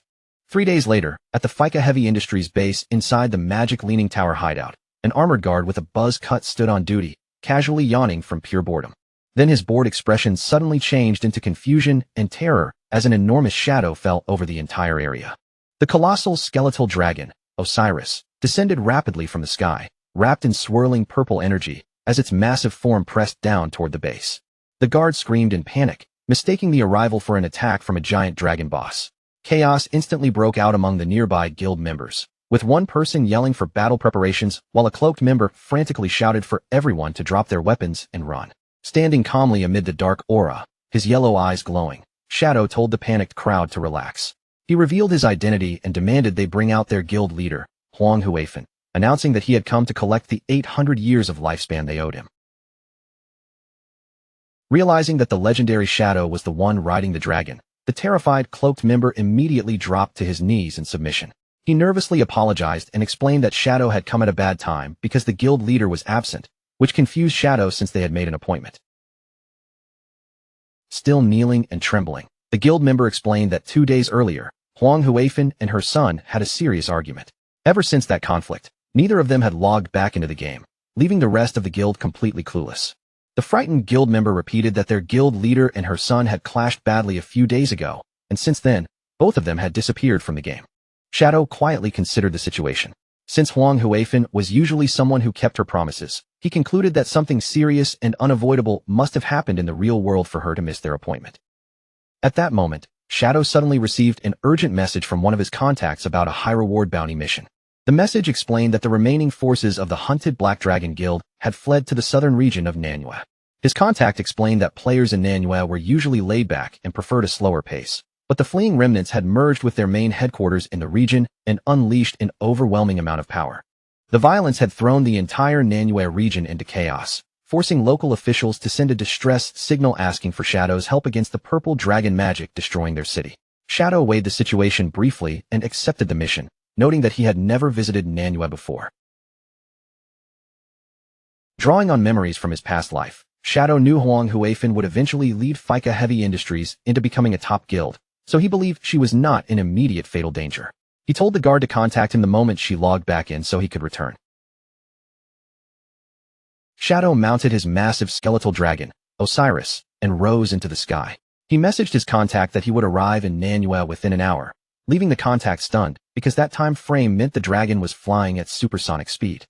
Meanwhile, in the real world, a heavy downpour drenched the gloomy cityscape of the magic capital. On that stormy night, Huang Huifan walked alone with a somber expression, searching along a muddy riverbank beneath a massive highway bridge. There, pressed against the concrete support of the bridge and huddled on the wet ground in the rain, she finally found her son, Huang Ziqing. As she drew closer through the rain, Huang Ziqing lowered his gaze, refusing to meet her eyes. In the shadow of his face, one of his eyes pulsed with a faint, unnatural blue glow, the color carrying a cold and corruptive aura that did not belong to him. Huang Huifan softened her voice and gently asked Huang Ziqing to come home with her. She told him she had already looked into the source of his dark power and discovered it came from an abyssal item. Then her tone grew serious, warning him that although those skills could grant terrifying strength, they would slowly eat away at his mind until he lost himself completely and became nothing more than a mindless slave of the abyss. With tears gathering in her eyes, Huang Huifan finally admitted to Huang Ziqing that she had ignored what he truly felt for far too long. She realized that her neglect had pushed him into chasing dangerous shortcuts, all because he wanted to prove his worth. Her voice trembled as she lowered her pride and sincerely told him that she had been wrong. Standing above him beneath the pouring rain, Huang Huifan explained that she understood why he wanted to make their guild stronger. But even so, success could never be rushed by throwing everything away. She reminded him, with a heavy look in her eyes, that this world had one harsh rule: anything gained too quickly would always demand a price. Huang Huifan reached her hand toward him, promising that from this moment on, she would respect the path he chose for himself. She vowed she would no longer treat him like a child, and she would never again force him into relationships he never wanted. With her hand still extended, she asked him to come back, so mother and son could rebuild their guild together as true partners. Moved by her words, Huang Ziqing slowly lifted his head. Tears streamed down from his glowing purple eyes, mixing with the rain on his face, and in a fragile voice filled with pain, he softly called out to his mother. But in that fragile moment, a bright green portal suddenly tore open across the wall behind them. From within the strange glow, the red-eyed leader stepped out and shattered the reunion with a cold warning. He told Huang Ziqing that going back with his mother would only drag him into the same old life, forever trapped beneath her control. The red-eyed leader stood there in his soul walker state, his body intangible and untouchable, completely immune to ordinary damage. With those sinister red eyes fixed on Huang Ziqing, he asked him one simple question: what would he choose if someone offered him enough power to make every dream come true? Huang Huifan's expression changed at once, both confused and alarmed, as she demanded to know who this intruder was. But the red-eyed leader did not even spare her an answer. He focused only on Huang Ziqing, tempting him with grand promises. He could make their guild the strongest in the entire magic capital, raise Huang Ziqing into the top mage, help him kill Shadow, and place him above everyone else on the leaderboards. A cruel smile spread across the red-eyed leader's face as he looked at Huang Ziqing like he had already won. With absolute confidence, he assured him that all those impossible dreams were nothing difficult for him, and that he could help him achieve them with ease. Huang Huifan immediately stepped in front of her son, her protective instincts flaring. She shouted that she would never allow some unknown stranger to deceive Huang Ziqing, then raised her power as glowing purple magical chains formed around her. With a sharp command, she ordered the intruder to freeze where he stood. The phantom chains surged forward under Huang Huifen's control, cutting through the rain like streaks of purple light. With fierce force, she hurled them straight at the red-eyed leader, intending to bind him before he could take another step. But the red-eyed leader did not move at all. He simply stared back with a cold, almost bored expression as the glowing chains passed straight through his intangible body, failing to touch him in the slightest. Huang Huifen froze in disbelief as she watched her attack miss completely. The chains that should have captured him slipped through empty air, and for a brief instant, the failure left her utterly stunned as his intangible form remained unharmed. In the next breath, the red-eyed leader moved. His figure lunged forward with terrifying speed, crossing the distance in a blur before violently seizing Huang Huifen by the head. Using an epic-tier warrior skill that he had most likely stolen from a corpse, the red-eyed leader unleashed a devastating heroic throw. He slammed Huang Huifen headfirst into the ground with brutal force, cracking the concrete beneath her as the impact exploded through the rain-soaked floor. The red-eyed leader stood over the injured Huang Huifen, looking down at her with open contempt. He taunted her for being part of a top guild in Great Xia, yet having strength this disappointing. Then he mocked her ambitions, saying that with such pathetic power, she would never be able to reach the dreams she chased. After crushing Huang Huifen's pride, the red-eyed leader turned his attention back to Huang Ziqing. In a calm, poisonous tone, he admitted that his mother had not lied about everything. The abyssal vase really did corrupt the minds of those who used it over time. But then he revealed the part Huang Huifen had left out. The abyssal corruption was not truly permanent. It could be purified. The moment those words reached Huang Ziqing, his eyes widened in shock, and the red-eyed leader's manipulation sank even deeper. The red-eyed leader claimed Huang Huifen had hidden that truth from him for one reason only, to keep him obedient and under her control. He warned Huang Ziqing that as long as he remained beneath his mother's shadow, he would never gain real freedom, real respect, or the life he deserved. Lying on the broken ground with blood spilling from her wounds, Huang Huifen desperately begged Huang Ziqing not to believe him. She admitted that a purification method did exist, but insisted it required a unique hidden class known as exorcist. Her voice shook as she declared that the only known exorcist had already died. At that moment, glowing red, star-shaped scars suddenly appeared along the red-eyed leader's arm. The marks burned brighter and brighter, until his hand was wrapped in fiery red energy that lit up the dark rain around him. The red-eyed leader lowered his gaze toward Huang Huifen, his red eyes burning with chilling pressure. Then he asked her, in a voice as cold as the night itself, who had ever told her he was dead. Without waiting for an answer, the red-eyed leader poured that burning red energy into Huang Ziqing and activated the exorcism skill. The powerful ability immediately took effect, cutting the buildup of negative status effects in half, including the dangerous abyssal corruption eating away at him. Huang Ziqing quickly checked his system interface, his eyes locking onto the abyss gauge. As he watched the corruption value drop before him, his breath caught in disbelief. The purification was real, and the proof was right there in front of him. Huang Huifen was left completely paralyzed by shock. Her face drained of color as she stammered that this should have been impossible, because she was certain the exorcist had died. Trembling with disbelief, she demanded to know who this man truly was. The red-eyed leader ignored her questions entirely.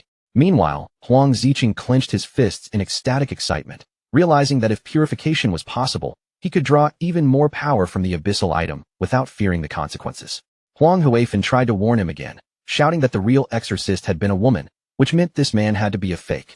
But the red-eyed leader simply told Huang Ziqing to trust his own judgment and decide for himself what was real. Then the red-eyed leader activated a skill called yin-yang harmony, quietly seizing control of Huang Ziqing's emotions. His voice dropped into a whisper as he told him that his mother's love was nothing but another chain, something used to bind him and deny his true worth. He urged Huang Ziqing to kill her, promising that once she disappeared, no one would ever control him again. Under the pull of that emotional manipulation, Huang Ziqing's expression went blank. His eyes gradually shifted into a sinister red glow, as if his own will had been buried beneath the darkness. The red-eyed leader promised that everything Huang Ziqing desired would belong to him, then casually tossed a knife onto the ground.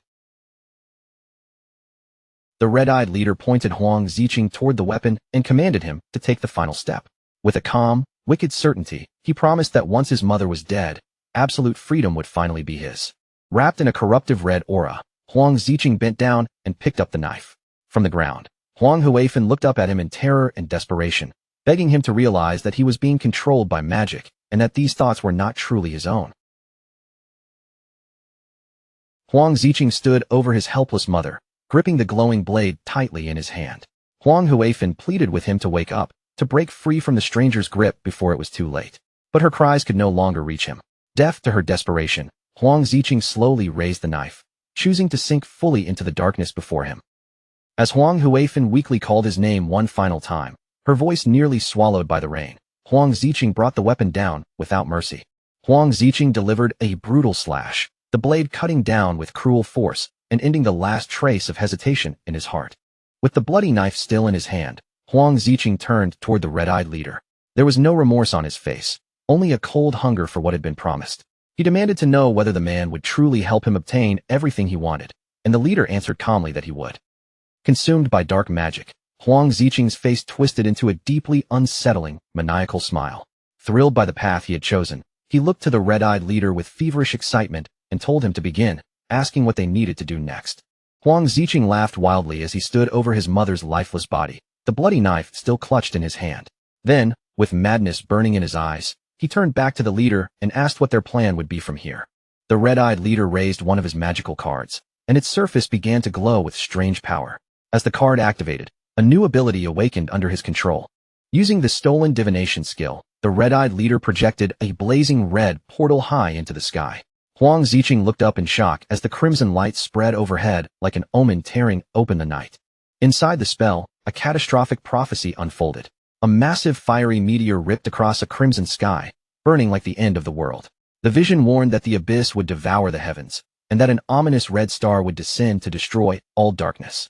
Huang Ziqing stared at the apocalyptic vision above him, his excitement turning into confusion. The blazing meteor and crimson sky reflected in his eyes, but he could not understand what this prophecy truly meant. The leader explained that this power would eventually cover all of Great Xia, leaving no one with a place to escape, not even Shadow. Then he added, with a chilling calmness, that the darkness destined to be destroyed might refer to Shadow, but it could just as easily refer to Huang Ziqing himself. Cold sweat broke across Huang Ziqing's face as the meaning finally struck him. If the prophecy came true, then he was not just gaining power. He might also be walking straight toward his own death in the coming cataclysm. The red-eyed leader reassured him that while the disaster itself could not be avoided, survival was still something humans could fight for. He advised Huang Ziqing to use his abyssal powers to expand and strengthen his guild, preparing it for the inevitable clash with Shadow.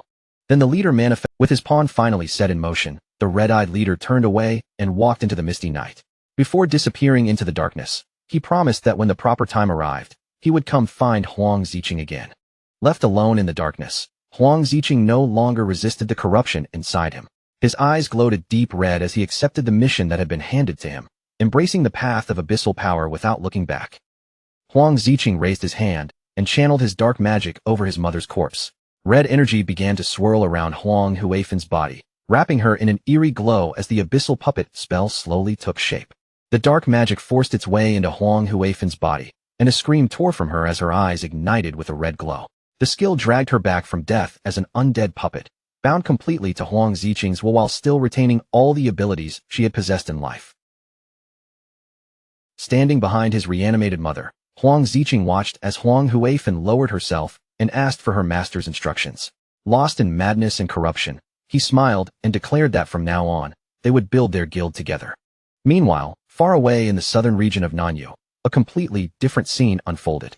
Above the ruined city streets, a massive tower pierced the skyline, standing like a silent landmark over the broken roads and abandoned buildings below. True to the relaxed nature of the local players, work was never allowed to swallow up their leisure time. With steaming baskets of dim sum spread across the table and fresh tea poured beside them, one player calmly announced that it was time to stop working and take a proper break. By the riverbank, a group of players had already settled into their easygoing routine. Fishing rods rested in their hands, the water shimmered quietly in front of them, and they casually reminded one another to enjoy the tea first before worrying about anything else. But that peaceful afternoon was suddenly shattered. Behind them, a gigantic level 18 two-headed bull boss spawned out of nowhere, its massive body looming over the riverbank as both heads released a deafening roar. Instead of screaming in fear, one irritated fisherman snapped his head around and yelled at the monster to shut up. To him, the real problem was not the boss itself, but the fact that its thunderous roar was scaring away all the fish. The players' relaxed mood vanished the moment their precious break was ruined. Annoyed, they set down their drinks, stood from their seats, and began channeling their magical auras, shouting for everyone to charge at the monster together. The team moved into formation with practiced coordination. One player immediately fired a freezing beam at one of the bull's heads, locking it down with crowd control so the monster could not smoothly synchronize its spells. An armored warrior and a mage rushed at the front of the assault, taking command as the fight began. They called for the armor-breaking team to strike the boss's weak points first, while the main damage dealers followed up right behind them, urging everyone to finish the battle as quickly as possible. Their attacks landed one after another, tearing through the boss's defenses and rapidly draining its health bar. But as the damage piled up, the monster's eyes suddenly burned brighter, flaring with an intense fiery rage. Forced to the edge, the two-headed beast entered a berserk state. It slammed its power outward in a massive shockwave, cracking the ground beneath everyone's feet and blasting one of the fishermen through the air.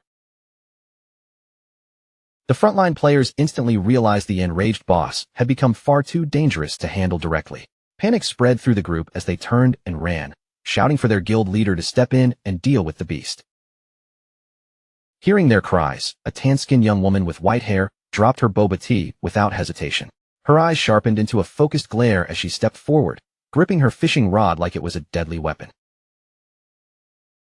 Wearing nothing more than simple sandals, she kicked off the ground with explosive force. Her body soared into the air, flying straight toward the towering monster without the slightest sign of fear. Cursing the beast for ruining their break, she swung her fishing rod with expert control. A glowing green fishing line shot forward through the air, casting cleanly toward the giant bull boss. The magical line stretched outward and began spiraling around the boss at incredible speed. In only moments, it wrapped around the creature's massive body layer by layer, tightening until the bull was completely immobilized. With the monster trapped in place, the guild leader's lips curved into a confident smirk. She steadied her stance in midair, clearly preparing to end the fight with one decisive strike. She yanked the fishing rod back with sharp force, activating her ultimate skill. The razor-like line sliced deep into the monster, carving through its remaining health and delivering the fatal blow that finished the boss instantly. As the guild leader landed, the system announced that she had successfully slain the bull. Her ability had trapped the target first, then inflicted damage based on how much health it had already lost. With its life depleted, the boss dissolved into golden loot orbs scattered across the grass. The surrounding players burst into loud cheers, their earlier panic instantly replaced by excitement. They praised Sister Hai for calculating the damage perfectly, then chanted their fishing-themed guild catchphrase with proud, carefree energy.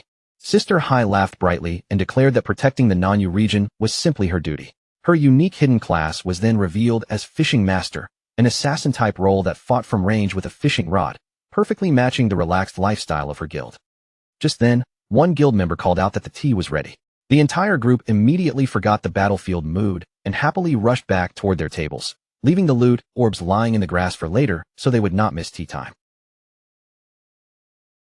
Sister Hai smiled, waved casually, and followed her team back toward their peaceful break. For the moment, even the spoils of battle could wait behind them in the open grass. As the Nanyu players enjoyed their tea and chatted without a care, the glowing loot orbs remained untouched near the battlefield. None of them noticed that, from the nearby bushes, a faint sound quietly broke the calm. A bald, scarred man with blue eyes peeked out from the cover of the bushes. He was a remnant of the Black Dragon Guild, and he scoffed at the Nanyu Guild for abandoning valuable loot just to enjoy tea.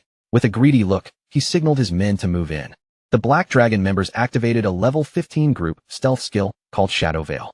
A camouflage dome spread around them, hiding their figures as they crept forward and greedily scooped up the abandoned golden orbs.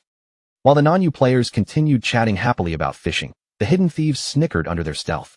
To them, this was the perfect moment to strike, while their targets were relaxed and completely off guard. Dropping their stealth at the right moment, the Black Dragon leader, Zentile, activated a buff called Boiling Blood Domain. A fiery aura erupted around him, boosting the attributes of his allies as he ordered them to slaughter the fishermen. The Black Dragon members burst out from the tall grass with weapons already drawn. Their sudden ambush crashed into the relaxed Nanyu players, leaving Sister Hai and her guildmates completely caught off guard. Zentile raised his blade high, aiming it at the shocked Sister Hai and the terrified guildmate. Chaos exploded across the peaceful tea break. Attackers swung their weapons wildly, laughing and shouting for blood, while tables overturned, players screamed, and debris flew through the air where tea and snacks had been sitting only moments earlier. Standing triumphantly among the stolen loot, Zentile clenched his fists with savage satisfaction. He declared that this brutal ambush was exactly how the pigs of Great Xia deserved to be hunted. But his celebration did not last long. One of his subordinates suddenly called out in alarm, warning Xintile that something was approaching from the sky at terrifying speed. Xintile looked up, and panic flashed across his face the moment he recognized the incoming threat as Shadow. Realizing that the intelligence from the magic capital survivors had been true, he immediately ordered his men to cast Shadow Veil again and retreat. High above the battlefield, Shadow's massive skeletal dragon, Osiris, descended like a falling nightmare. Its huge body plummeted from the sky before crashing heavily into the ruined city below. Standing atop his dragon with glowing yellow eyes, Shadow scanned the empty battlefield around him. Seeing no enemies in sight, he wondered whether he had arrived a step too late. When Shadow noticed the uncollected orbs still scattered on the ground, he quickly understood that the enemy must have fled in a panic after receiving an early warning of his arrival. What puzzled him was how they had detected him at all, since his entire approach had been hidden under absolute stealth. The non-Yu players reacted with furious outrage. One member cursed the foreign war god guild for using such filthy tactics, raging that their brothers had been attacked and their hard-earned boss loot had been stolen. Sister Hai was just as enraged. She tightened her grip around her weapon and called the attackers nothing but animals, furious that they were too cowardly to face anyone head-on and only knew how to rely on sneak attacks that made retaliation nearly impossible. Then a guild member brought a spark of hope back to the group. He announced that the official forces had sent the legendary Shadow to support them, and with Shadow's strength on their side, he assured everyone they finally had a chance to catch those foreign culprits. A short while later, the same member rushed back with fresh news. Shadow and the officials had already arrived at the riverbank, the very place where their guild usually gathered to drink tea. The moment they heard this, the excited non-Yu players took off through the ruined city streets. They were eager to reach the riverbank and meet the famous player they had only ever dreamed of seeing in person. Shadow's enormous skeletal dragon, Osiris, descended before them with overwhelming pressure. Sister Hai and a female official looked up in awe, both terrified and deeply impressed by the sheer presence of his epic great mount. The long dark-haired female official, a wisp of smoke, greeted Shadow together with Sister Hai, who introduced the Kaizui alliance. A wisp of smoke then pointed out a strange detail. The attackers had fled so hastily that they had not even collected the lifespan left on the ground. Shadow confirmed her observation, his gaze lingering on the abandoned rewards. He stated that the enemies had retreated so decisively because they knew he was coming, which meant his stealthy approach had somehow been exposed. From atop his dragon, Shadow calmly analyzed the situation. If his arrival had been leaked, then either there was a mole hidden among the official forces, or the enemy possessed a hidden class capable of tracking him. He then asked the official to brief him on the current situation in non-Yu. A wisp of smoke explained the local power structure in a steady voice, saying that the official forces and Sister Hai's guild were the strongest groups in the region. She identified the attackers as the War God Guild, a small faction made up mostly of foreign players. She went on to reveal that the enemy had an assassin who possessed a high-level group stealth skill, which was exactly why the officials had struggled so much to catch them. In the past, however, the War God Guild had been weak, doing little more than petty theft. The situation only became serious after the remnants of the Magic Capital's Black Dragon Guild arrived and joined forces with them. Since forming that alliance, the War God Guild had begun a violent killing spree, and Sister Hai's group had already become their 7th target that very day. Shadow quietly considered everything she had said.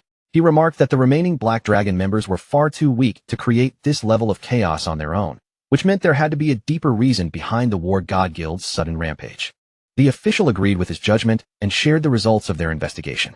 According to her, the attackers' motives were clearly abnormal. They slaughtered everyone they found, even low-level players, and they often abandoned valuable lifespan just to make sure they could escape safely. A wisp of smoke explained that their reckless slaughter had caused their kill value to skyrocket. That penalty did more than just mark them as criminals. It locked their ability to level up and guaranteed they would lose every bit of lifespan if they were killed. Because of how self-destructive the strategy was, she suspected it might be connected to the requirements of some hidden class, which lined up perfectly with Shadow's earlier theory. As Shadow listened, he quietly thought through the consequences the game imposed on murderers. He knew that once a player's kill value became too high, their growth would be halted, they would be forced to drop all their lifespan after death, and the system would begin issuing harsher and harsher punishments. The higher that kill level climbed, the more terrifying the restrictions would become. What concerned Shadow the most was one specific punishment.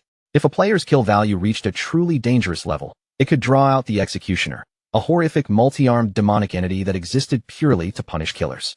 And once the Executioner appeared, Escape was almost impossible. It would hunt the marked player without rest, chasing them down until they were completely and permanently erased. Shadow silently wondered whether the War God Guild was deliberately trying to summon the executioner, though he still could not understand what they would gain from doing something so suicidal. What troubled him even more was the enemy's timing. They had predicted his movements and pulled off a clean retreat before he ever reached the battlefield. Digging through his memories, Shadow realized there was only one class he knew of that could foresee the future, the diviner. And the only known diviner had been Theodore, the very person Shadow had personally assassinated during the airplane ambush. Then a chilling possibility flashed through Shadow's mind. Back then, he had not used his weapon's special curse to make Theodore's death permanent. That meant someone from Country M might have possessed a rare item or hidden class capable of using the dead, allowing them to steal Theodore's divination power even after his body was gone. Determined to trace the source of the leak, Shadow looked down from his dragon toward a wisp of smoke and Sister High. In a calm but firm voice, he asked them for the exact location of the War God Guild's hideout. A wisp of smoke told him their base was an underground. Shadow remained completely unfazed by the warning. He simply told her to lead the way, saying that if they wanted to uncover the enemy's true motive and learn how their foresight worked, they only needed to break into the base and capture one member for interrogation. Deep underground inside the Blood Slaughterhouse, a sinister industrial facility glowed beneath harsh red lights. Metal corridors stretched through the hideout, while armed guards moved through the facility on active patrol. Far deeper within the base, a dark-skinned man with tribal tattoos and glowing red eyes approached Zentile, the leader of the Black Dragon remnants. With a confident look, he asked whether the intelligence he had provided had proven useful. Zentile confirmed that the information had been completely accurate. Shadow had descended from the sky exactly as predicted, and Zentile admitted that without the tattooed man's warning, his entire group would have been slaughtered before they even knew what hit them. The tattooed man smirked as his red eyes glowed brighter. Then he repeated Theodore's original prophecy, speaking of a pitch-black dragon knight arriving silently, of the lucky ones retreating in time, and of an ominous red star that would descend to destroy all darkness. With growing excitement, he told Zentile that the first part of the prophecy, delivered by their mysterious lord, had already come true through Shadow's arrival. He insisted that if they gathered enough kill value, they could summon the ominous star and use it to annihilate Shadow completely. Balancing on the bandaged stump where his leg had once been, the tattooed man declared that Shadow's death was already inevitable. In his mind, once Great Xia lost its strongest player, the remaining forces would be left defenseless, giving his lord the perfect chance to lead Country M's elites in wiping them out. His voice grew heavier with resentment as he recalled everything that had happened to them. Shadow and the Magic Capital officials had driven their guild all the way to the Nanyu border, killed Theodore, and now cornered them again in Nanyu with nowhere left to run. The more he spoke, the more twisted his expression became. Rage contorted his face as he swore that all the pain and humiliation he had suffered would be paid back in blood. He began naming the people he wanted to destroy. Once Shadow was dead, he declared that his first target would be the young pink-haired witch from the Sky Guild. Then he blamed Shadow's allies for costing him his arm and leg. As Lin Qingyu's face appeared in his mind, he viciously promised to tear at the Magic Capital official's hair and make her suffer for what had happened to him. At last, his thoughts turned to Captain Inyu, the Zhanghai official. His hatred became even uglier as he described the vile revenge he imagined carrying out against her after their side finally won. Zentile and his men listened with dark chuckles, clearly amused by the man's cruel fantasies. Zentile even admitted that the violent speech had stirred their blood. But soon after, his expression hardened, and suspicion crept back into his eyes. Zentile questioned him directly, pointing out the obvious flaw in the story. If Theodore the Diviner had already been killed by Shadow, then there should have been no way for them to receive any new prophecies. His distrust only deepened as he demanded proof that the prophecy was real. Zentile warned that he would not let himself and his men be used as disposable pawns while the foreigner escaped safely back to his own homeland. The tattooed man merely smirked at the accusation. He said he understood Zentile's doubts perfectly, because he had once questioned everything the same way before he personally met their lord. To prove his words, the tattooed man pulled out a magical card. Red flames immediately ignited across its surface, and he told the cautious Zentile to watch carefully. Then, declaring that he would return to Country M immediately, he activated the card. A red spatial portal opened above him, its glow spreading across the hideout like burning blood. One of the bald guild members stared at the spell in shock. He recognized it at once as one of Theodore's abilities. But what happened next stunned everyone. Instead of simply transporting the tattooed man away, a figure wrapped in dark, fiery energy stepped out from the portal. The tattooed man froze in disbelief. instantly recognizing the newcomer as the very lord he had been talking about. The new arrival was the red-eyed leader. He turned his gaze towards Zentile, and as he addressed him, a glowing blue holographic screen materialized in front of the Black Dragon leader. Zentile stared at the floating screen, his eyes widening in complete shock. On the screen was a live feed of the tattooed man, standing at the Statue of Liberty. A message beside the image confirmed that he had already returned to Country M. As Zentile watched the broadcast, tears welled in his eyes. Continental teleportation magic was real.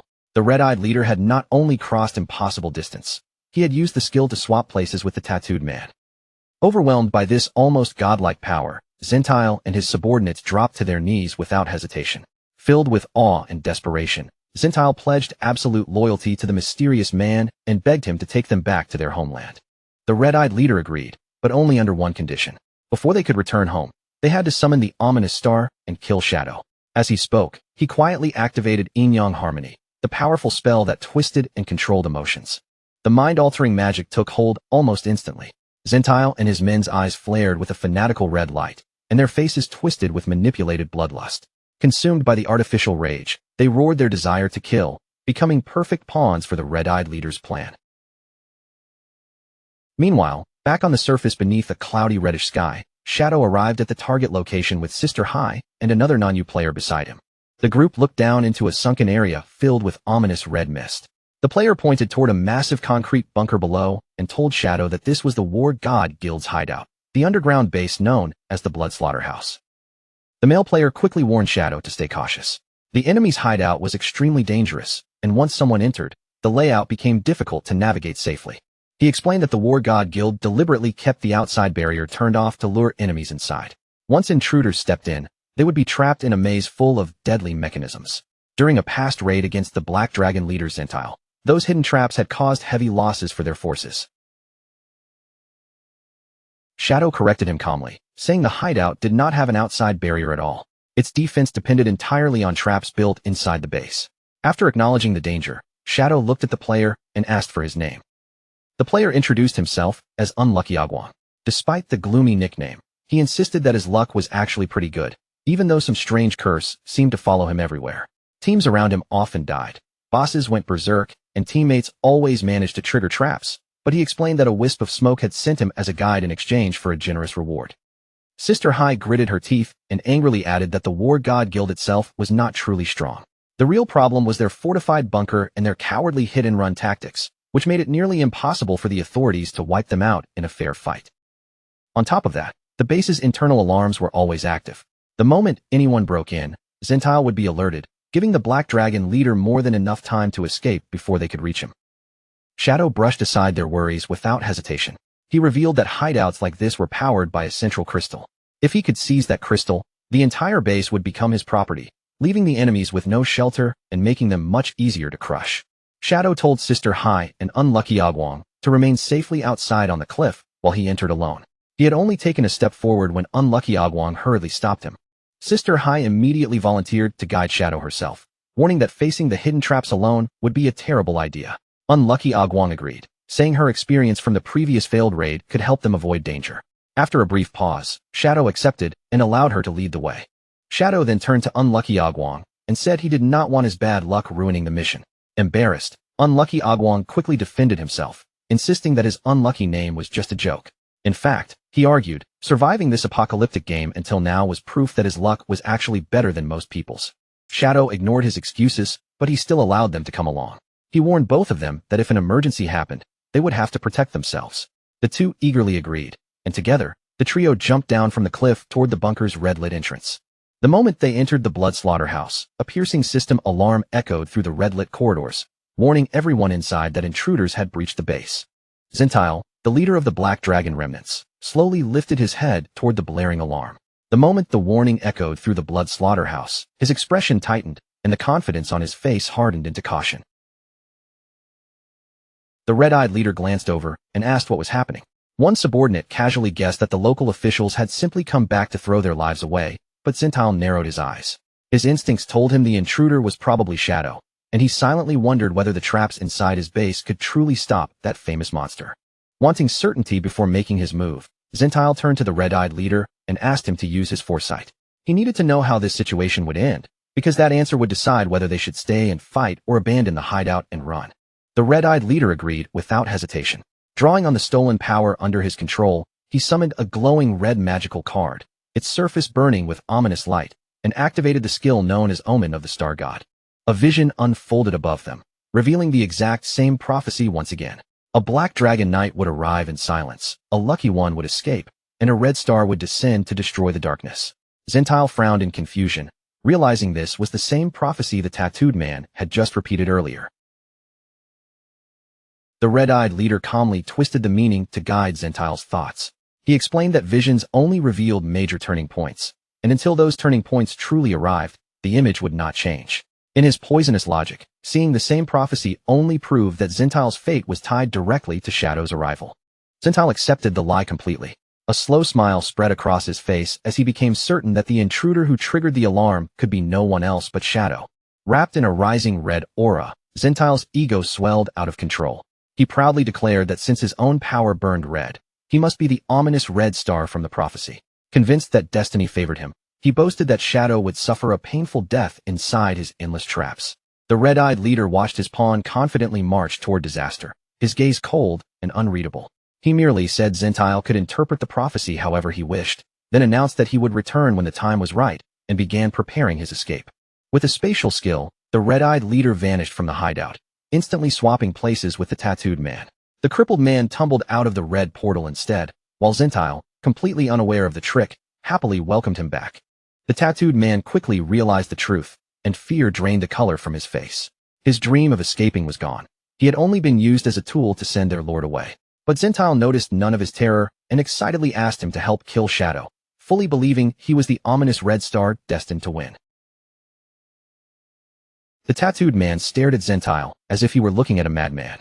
He knew Shadow's overwhelming strength better than anyone, and panic clawed through him as he realized Zentile was truly insane enough to believe they could kill that unstoppable player. At the same time, Shadow, Sister Hai, and Agwong landed inside the massive industrial hideout. Thick red mist rolled around the blood slaughterhouse, swallowing the floor and making the entire place feel like a death trap waiting to close. Sister Hai immediately raised a hand and stopped the group from advancing. Her expression turned serious as she warned Shadow that this was a deadly trap room, the same place where her forces had once suffered heavy losses. Holding a map in her hand, Sister Hai pointed toward a route made of glowing blue tiles across the floor. She told them to follow that path exactly if they wanted to cross safely, and warned them not to step anywhere outside the marked route. Shadow stepped onto the blue path with complete confidence and moved across it without the slightest hesitation. Behind him, a nervous Agwong followed closely, carefully placing each foot where Sister Hai guided him. After they made it across safely, Agwong glanced back at the strange tiled floor. Still uneasy, he asked what would happen if someone accidentally stepped on the wrong tiles. Sister Hai explained that hidden spikes would shoot out and stab anyone who misstepped.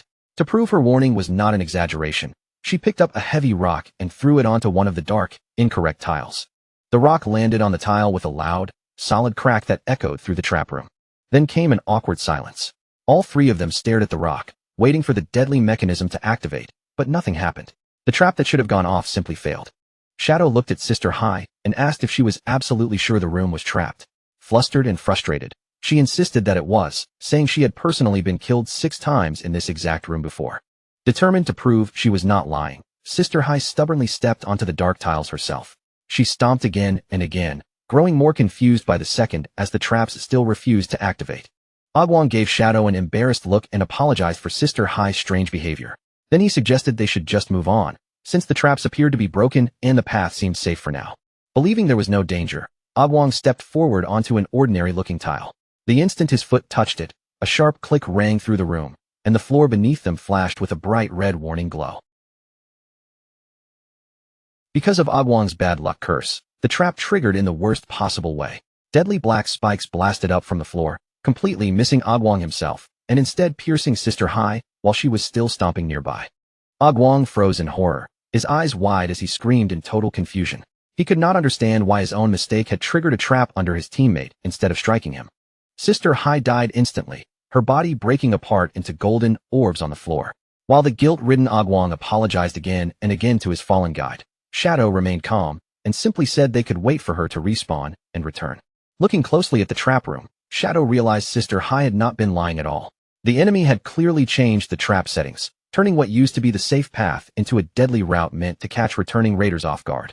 Since their old information was now useless in this shifting maze, Shadow immediately told Agwong to collect Sister Hai's orbs and leave the bunker right away before more traps could activate. Far above them, Zentile and his men watched everything unfold from a hidden monitoring room. Seeing Shadow on the screen confirmed that their real target had finally entered the trap. Zentile grinned with cruel amusement, mocking the idea that Shadow and Agwong could simply turn around and walk out of his hideout. Without wasting another second, Zentile raised his fist and slammed it down onto a large red button in front of him. A heavy mechanical rumble thundered through the base. Shadow and Agwong both noticed the danger at once as the floor beneath their feet suddenly began to split open. A massive trapdoor dropped away under them, leaving no ground to stand on. In an instant, both players were sent falling into the dark depths of the blood slaughterhouse. As they plunged down the pitch-black shaft, Agwong screamed in pure terror. Shadow, however, stayed completely composed, adjusting his posture midair and preparing himself for the landing. They crashed into the bottom of the shaft. Agwong hit the ground painfully on his back, while Shadow landed cleanly on his feet. Around them stretched a dark sealed room, its walls stained with blood. Agwong slowly sat up with a groan, blood running from his nose after the painful fall. Then static crackled through the room, and Shadow immediately turned his gaze toward the source of the sound. A large screen on the bloodstained wall flickered to life. From a hidden speaker, a distorted voice echoed through the chamber, pretending to be surprised as it welcomed Shadow into their home. The static on the screen slowly cleared, revealing a live video feed of Zentile. Wearing a creepy behind the mask, Zentile's voice sounded twisted and delighted as he gave Shadow a chilling welcome, savoring the moment like a host greeting prey that had already stepped into his cage. Zentile announced the rules of his game while pointing toward the large circular saws mounted along the walls. Agwong turned pale at the sight of them, and Zentile ordered both of them to stand inside the circles marked on the floor. Shadow calmly stepped into his assigned circle without showing any fear. Beside him stood a pedestal with a red button, while a spinning saw whirred dangerously nearby, waiting for the game to begin. Zentile explained that they would take turns pressing their buttons. Each press carried a 1 in 6 chance of activating the opponent's saw, and that chance would increase with every turn until, by the 6th press, one of them was guaranteed to die. The winner, Zentile said, would claim the loser's lifespan and then be allowed to leave the room safely. Agwong immediately scoffed and pointed out the flaw in the trap. Even if he died, he would simply respawn later, and whoever survived could just return the lost lifespan afterward. He then confidently added that Shadow was practically invincible, so he doubted some spinning saw could even scratch him. Shadow listened in silence, offering no comfort and no denial. Zentile called them both fools and revealed the real danger. Inside his emerald-grade hideout, the rules of the room were absolute. If the saw activated, it would guarantee a kill no matter how strong the target was. Then Zentile added one more chilling detail. As the master of the hideout, he had a small privilege within the game, giving him just enough control to make the situation even more dangerous. To raise the pressure, Zentile released a swarm of disgusting spiders into the sealed room. The creatures spilled across the floor, making Agwong recoil in shock. Agwong immediately drew a knife, ready to slash at the crawling creatures. But Shadow stopped him at once, identifying them as nightmare exploding bugs. If they were damaged, they would detonate and trigger a deadly chain reaction filled with toxic explosions. Relieved that Shadow had stopped him in time, Agwong hurriedly twisted his body away as one of the flying bugs shot past him. He pulled back fast, desperately trying to avoid even the slightest touch. But because of Agwong's cursed luck, even retreating safely became a disaster. As he yanked his arm back, the knife in his hand accidentally scraped across the bug's body. The moment the creature was injured, its body swelled with unstable energy and exploded in a burst of purple light. Agwong was caught directly in the blast before he even had time to react. That single explosion immediately triggered the exact chain reaction Shadow had warned about. One nightmare bug after another began detonating, spreading the danger across the sealed room. A massive explosion. Zentile's voice rang out again as he explained the nightmare state with malicious delight. While affected by it, players could not resurrect or log out, and if they were killed, their minds would be trapped inside a nightmare for 3 full days, leaving their helpless bodies behind for others to loot. Agwong exploded in anger and refused to take part in the twisted game. He argued that if neither of them pressed the button, then neither of them would die, so they could simply wait things out instead. From the screen, Zentile only chuckled. Through the flickering broadcast, his eye glowed red with cruel amusement, as if he had been waiting for them to say exactly that. The entire room suddenly began to rumble. Zentile taunted them from the speaker, asking whether they would rather gamble with the saws or sit there and be crushed to death by the room itself. Agwang turned pale as the spiked walls on both sides began closing in. Zintal reminded them with a mocking tone that pressing the buttons was the only way to slow the walls down. With a delighted laugh, Zintal officially started the game, clearly thrilled that he had trapped Shadow inside his own hideout. Agwang's composure shattered at once, and he cried out in panic that he had no idea what to do. Left with no choice, Agwang hovered his trembling hand over the button, but he could not bring himself to press it.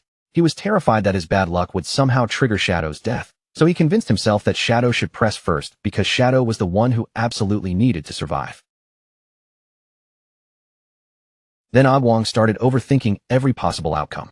If Shadow survived the first press, the odds would rise on Agwang's turn, making the next choice even worse. His fear spiraled out of control, and he began babbling helplessly, unable to make a decision. Sweat rolled down Agwang's face as the pressure nearly crushed his nerves. Just as he was about to lose himself completely, Shadow calmly called his name. Shadow's voice stayed steady and firm. He told Agwang not to move, not to touch anything, and to do absolutely nothing. Agwang stared at him in confusion, his eyes darting toward the approaching walls. He shouted that they were about to be crushed if they just stood there. But Shadow did not change his expression. As the spiked walls continued grinding closer, he repeated the same command, telling Agwang to stay still. On the screen, Zintal watched their reaction with growing amusement. Seeing Shadow remain motionless only made his mocking smile grow wider. He sneered at the so-called legendary player, questioning whether Shadow had already given up without even putting up a fight. The walls were now dangerously close, their spikes almost touching skin.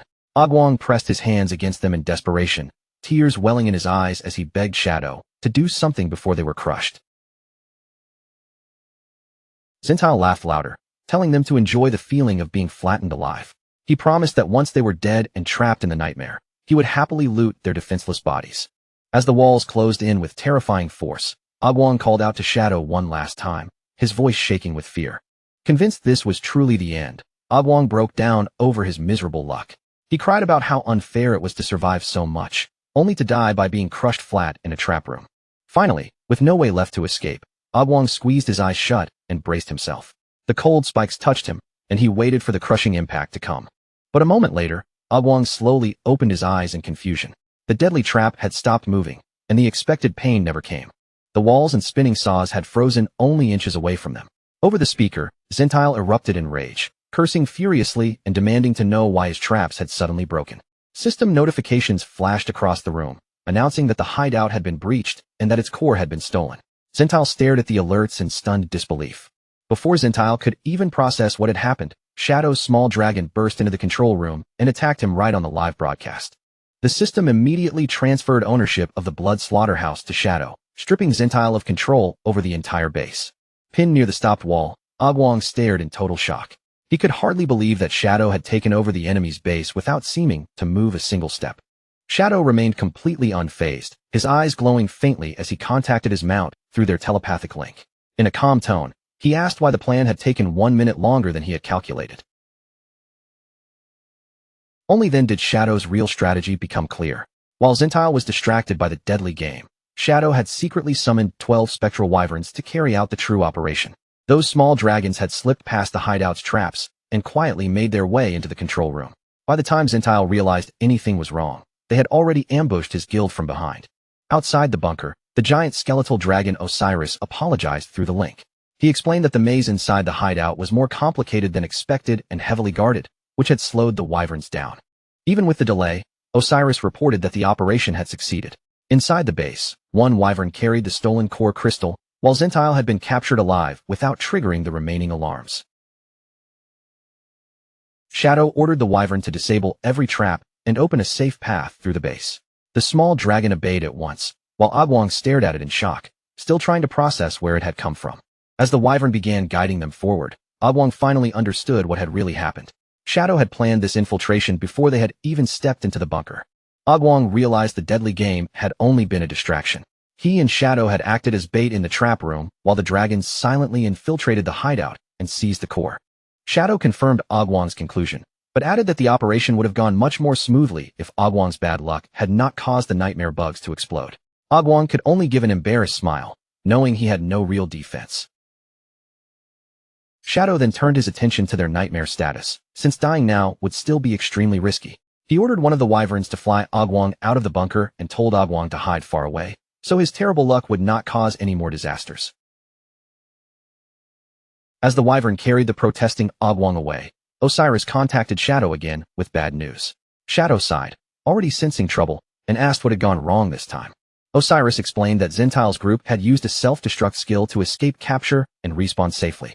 However, their mass suicide had left hundreds of years of lifespan scattered across the floor as loot. Shadow immediately understood that his near-perfect plan had been ruined at the very last second. He could only conclude that Agwong's bad luck was not just unlucky, it was a truly terrifying force. After respawning, Sister Hai found Shadow waiting outside the bunker. She looked at him in amazement and confusion, asking how the blood slaughterhouse had somehow become his property during the short time she had been gone.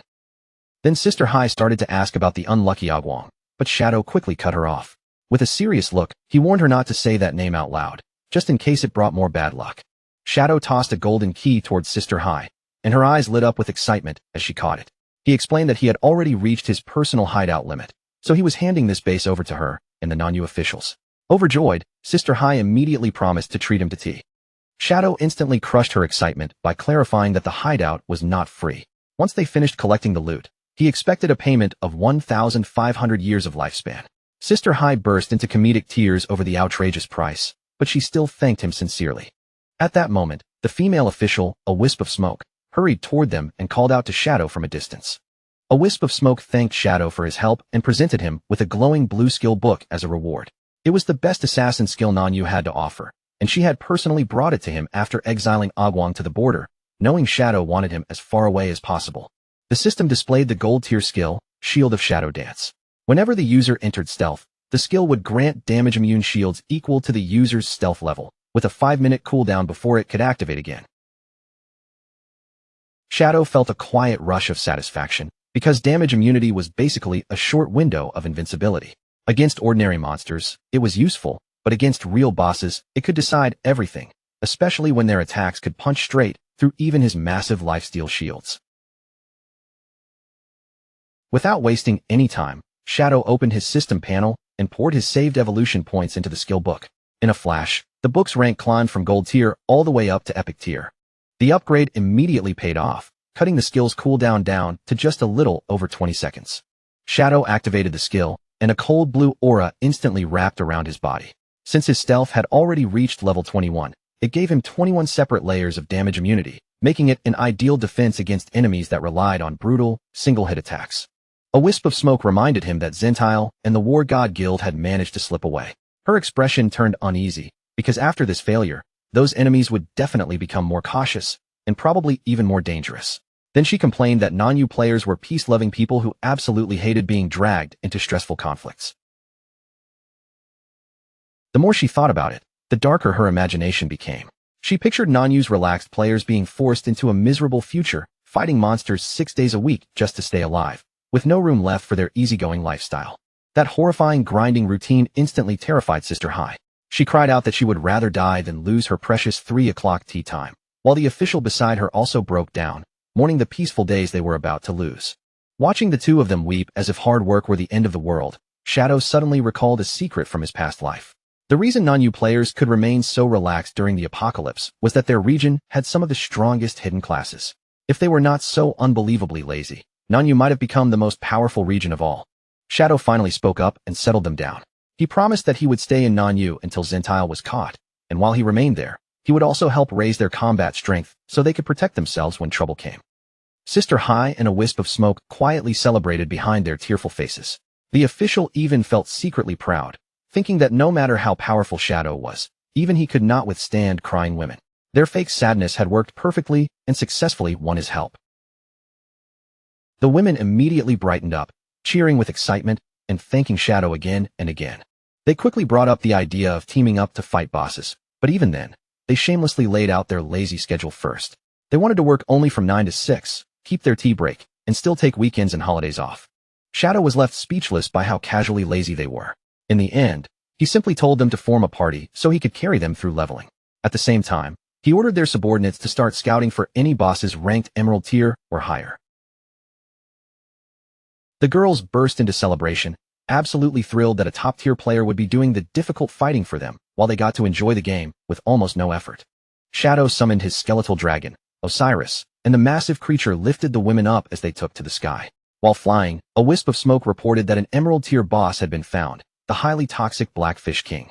The creature hid beneath layers of black water slime, which made it immune to ranged attacks. Shadow told them to guide him there, and also ordered them to keep him updated on Zintile's movements. Before long, they arrived at a quiet riverbank near a ruined city, surrounded by thick forest and heavy silence. At the river's edge, Shadow paused in confusion when he saw Sister Hai sitting there calmly with a fishing rod. Instead of preparing for a boss fight, she looked like she had come for a peaceful afternoon by the water, so he asked what exactly she was doing. Sister Hai quickly shushed him and kept her eyes fixed on the river. She explained that this boss could only be lured out by fishing.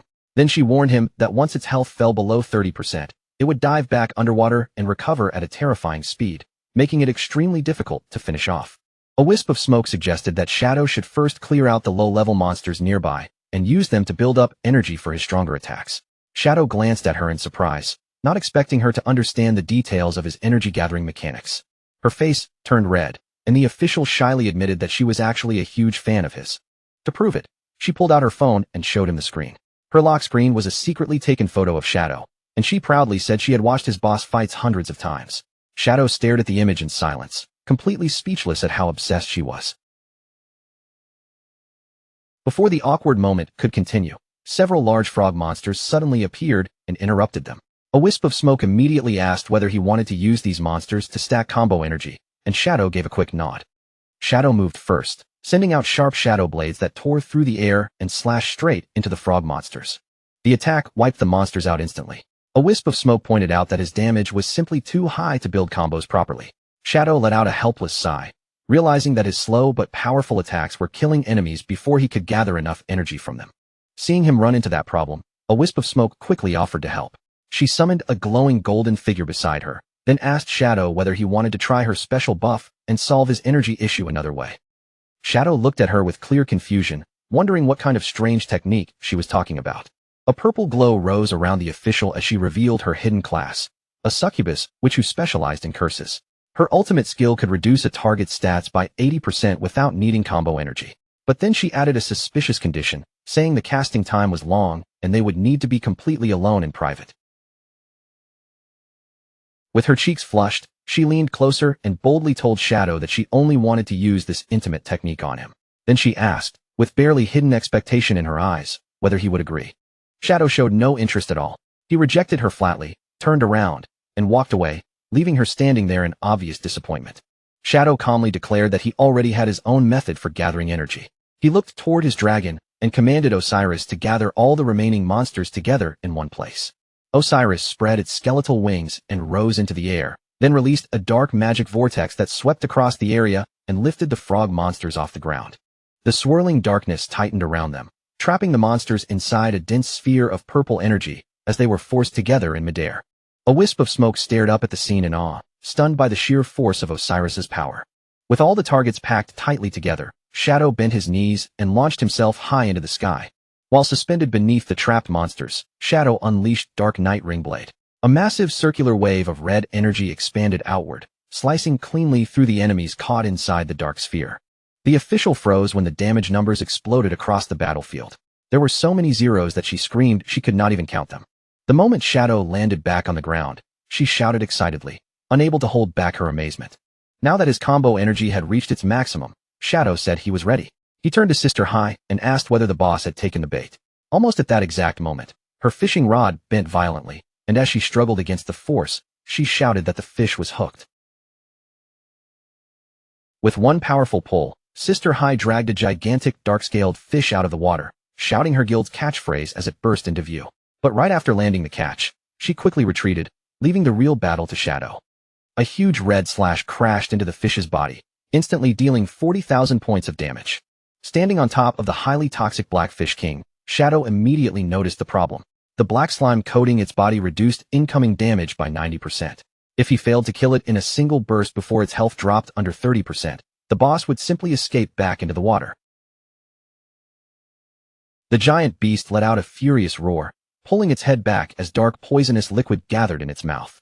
The Blackfish King unleashed its rotten mud attack, sending a wave of toxic sludge surging toward the riverbank. Sister Hai and the official instantly turned and ran in panic, knowing that even touching that poison could be deadly. Shadow ignored the incoming danger and raised his power instead. Several golden orbs appeared around him, and inside each one waited a Shadow clone, all ready to strike at the same time. In a burst of blue light, Shadow and his clones activated Instant Shadow, slashed together. Their attacks flashed across the boss's throat, cutting deep and dealing a heavy blow to the massive creature. Shadow landed lightly on the muddy riverbank. At first, he had planned to kill the boss in a single hit, but then he decided this was the perfect chance to test another ability. A purple light flickered in his eye as dark energy gathered around his body. The timing was just right for him to try out his newly obtained finishing move. Shadow activated his Endless Nightmare ultimate, and purple flames instantly spread across the giant fish's body.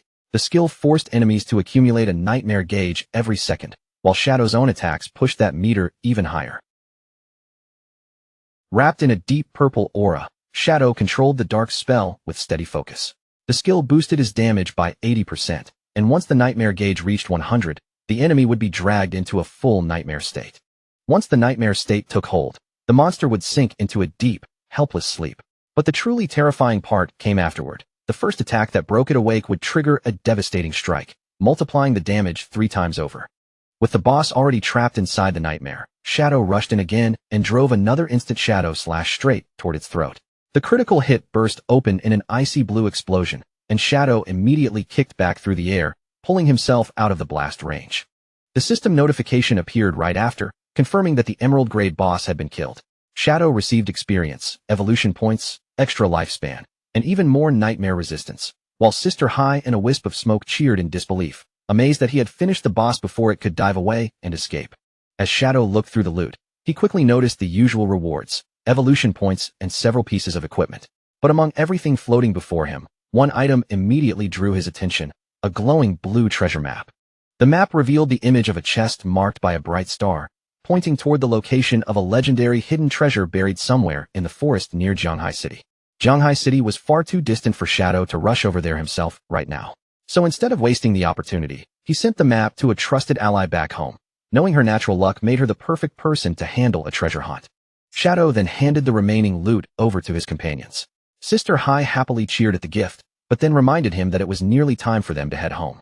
Shadow completely ignored that excuse and insisted they still had 30 minutes left, which was more than enough time to hunt down 2 more bosses. Meanwhile, Wang Ming checked the treasure map that Shadow had sent over and confirmed that they were already getting close to the marked location. Beside him, Captain and Yu warned everyone to stay alert, because none of them knew what kind of monsters might be hiding in the surrounding forest. But the crunching noises kept going, sharp and steady in the quiet woods, and both Wang Ming and Yu grew more irritated with every bite they heard. When they finally turned toward the source of the sound, they found Little Black sitting comfortably on her alpaca mount, happily munching on crackers without a care in the world. Wang Ming immediately lost his patience and scolded Little Black, warning that eating so loudly in a dangerous forest would only attract monsters. To him, she was treating this risky treasure hunt like some casual picnic trip. High above them, the sleeping demon monster stirred as the noise reached its ears. Completely unaware of the danger overhead, Little Black explained to Wang Ming that her luck had been failing lately, so she was trying to fix it in her own way. She raised the crackers for everyone to see and insisted these were not ordinary snacks. According to her, she had bought them from a mysterious merchant inside a cleared dungeon. That merchant had claimed the snacks were rare treasures from another world, special food that could bring good luck to whoever ate them. Believing every word, Little Black eagerly offered some to her friends. Captain and Yu could not help chuckling at how seriously she believed it, finding her reaction strangely cute. Wang Ming, who was already chewing on one of the crackers himself, told Yu not to laugh too quickly, because the snack was actually incredibly delicious. Little Black puffed up her cheeks in annoyance when she realized her friends still doubted her. Then, with a pouty expression, she shoved another cracker into her mouth and continued crunching even louder than before. That final loud crunch was enough to finish waking the monster. The massive creature above suddenly opened its eyes and launched itself off the branch. With a furious roar, the giant demon monster came crashing straight down from the trees, aiming directly at the group below. The beast slammed both fists into the ground with terrifying force. Thankfully, the group reacted just in time, scattering in different directions and barely dodging the impact. As the dust rolled outward, the system revealed the enemy's identity, a level 18 emerald-grade boss called the Ferocious Ape. Wang Ming stared at the monster and instantly panicked, convinced they were all going to die. The Ferocious Ape roared again, its red eyes locking onto the source of the noise, before it violently sent Little Black flying deeper into the forest. To everyone's shock, the ferocious ape did not continue attacking the rest of the party. While Little Black and her alpaca were sent flying through the air, her companions finally snapped out of their shock and rushed off to find her.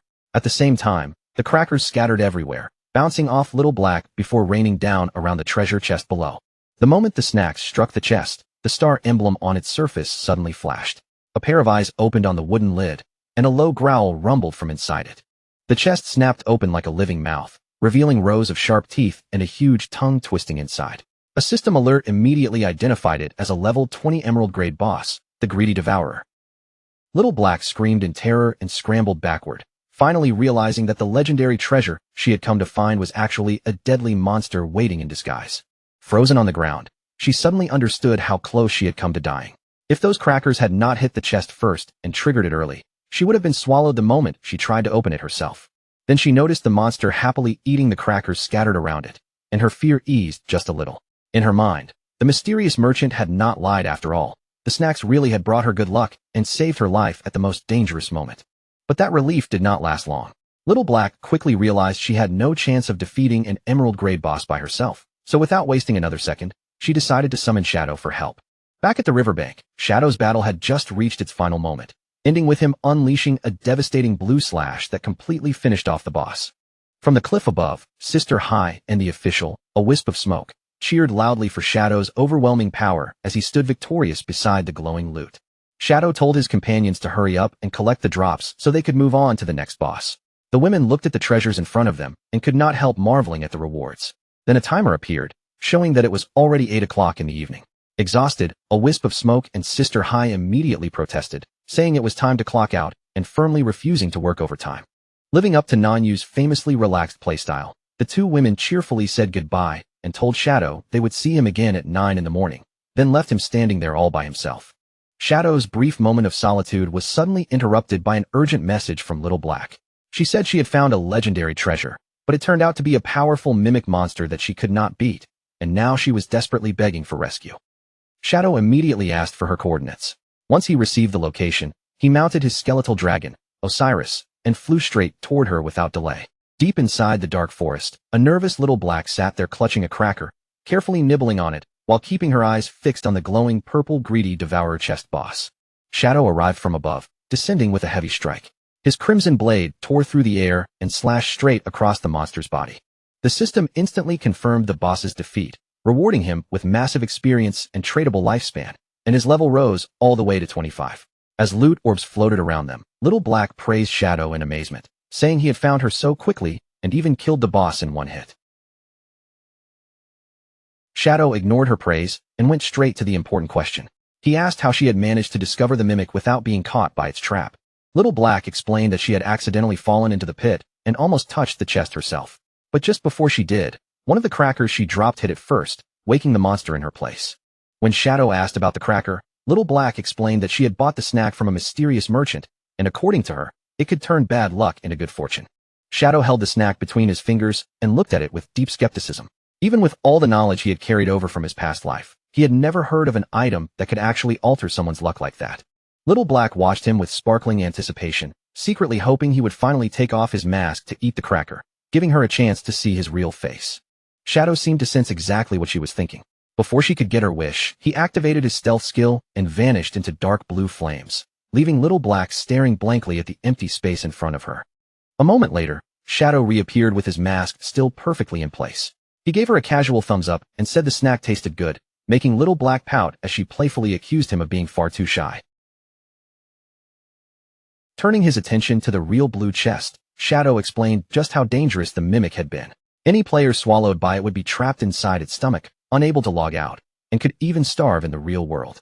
Only after defeating the mimic safely would the actual treasure reveal itself.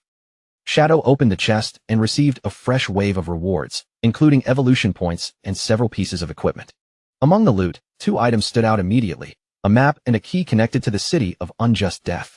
Shadow's eyes widened in genuine astonishment the moment he recognized the key, because this was an artifact so rare that even he had to stop and take it seriously. Shadow stared at the rare drop in disbelief, his gaze lingering on it for a long moment. For the first time, he seriously wondered whether Little Black's strange cracker had actually improved her luck. The name immediately brought back his memories of the city of unjust death, a terrifying forbidden zone where the living were never meant to set foot. In his past life, only one person had ever managed to enter that place.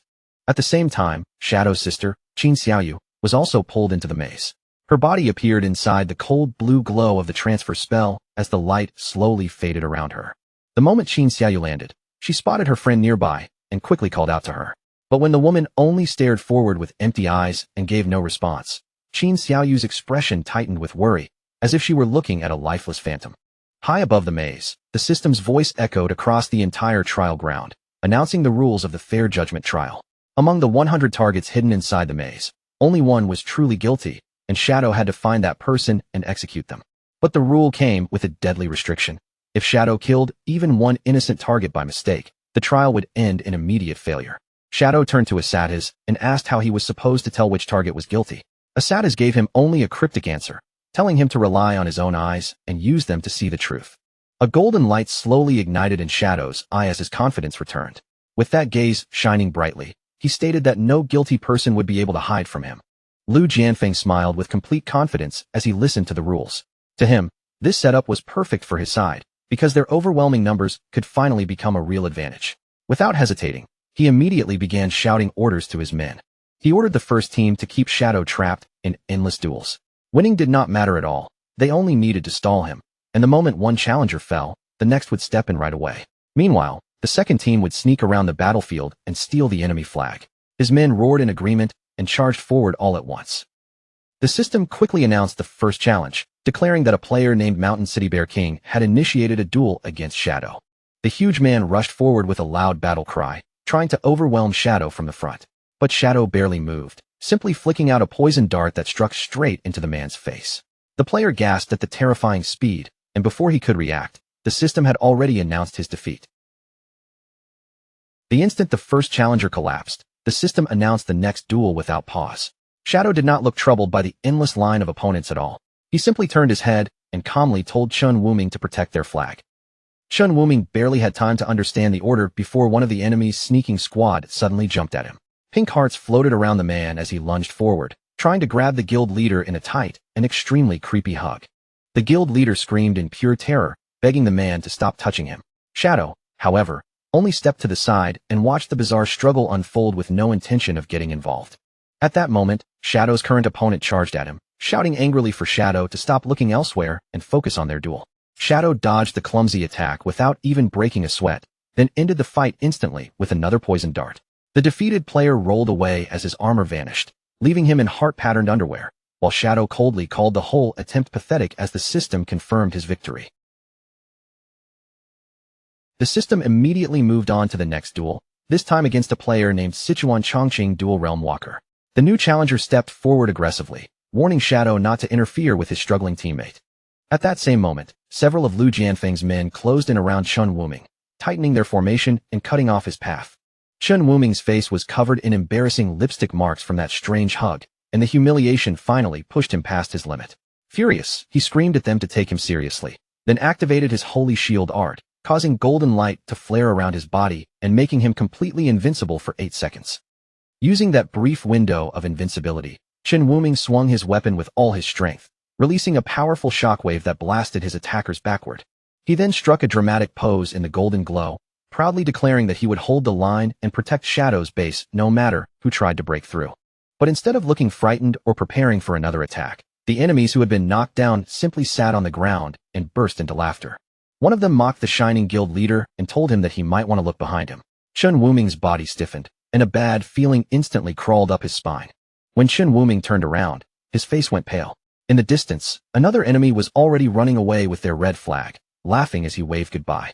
Sweat rolled down Chun Wuming's face as he realized he had been completely tricked. The enemy team had successfully grabbed the red flag, and one of Lu Jianfeng's men sprinted back with it, cheering loudly that they had secured the prize. From farther away, his teammates shouted praise at the thief, yelling that all he had to do now was bring the flag back and victory would be theirs. The flag carrier leapt forward with a smug grin, boasting that they would become the first group to defeat Shadow. But the moment his feet touched the ground, he stepped directly onto a hidden trap, triggering a massive green explosion that erupted beneath him. As the poisonous fog slowly spread and cleared, the enemies stared in shock. The flag carrier had been killed instantly, and both his loot and the stolen flag dropped right where he fell. Shadow calmly explained to the stunned Chen Wuming that the blast had come from a poison trap. Then he revealed the truth to Lu Jianfeng.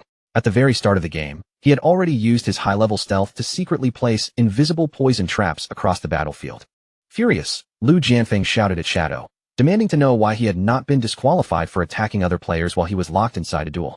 Shadow summoned a glowing trap into his hand and pointed out the loophole with a smug calmness. The rules only banned active attacks outside a duel, but if the enemies stepped on his traps by themselves, that did not count as him attacking them directly. Right after saying that, Shadow swiftly finished his current opponent with a clean strike to the head.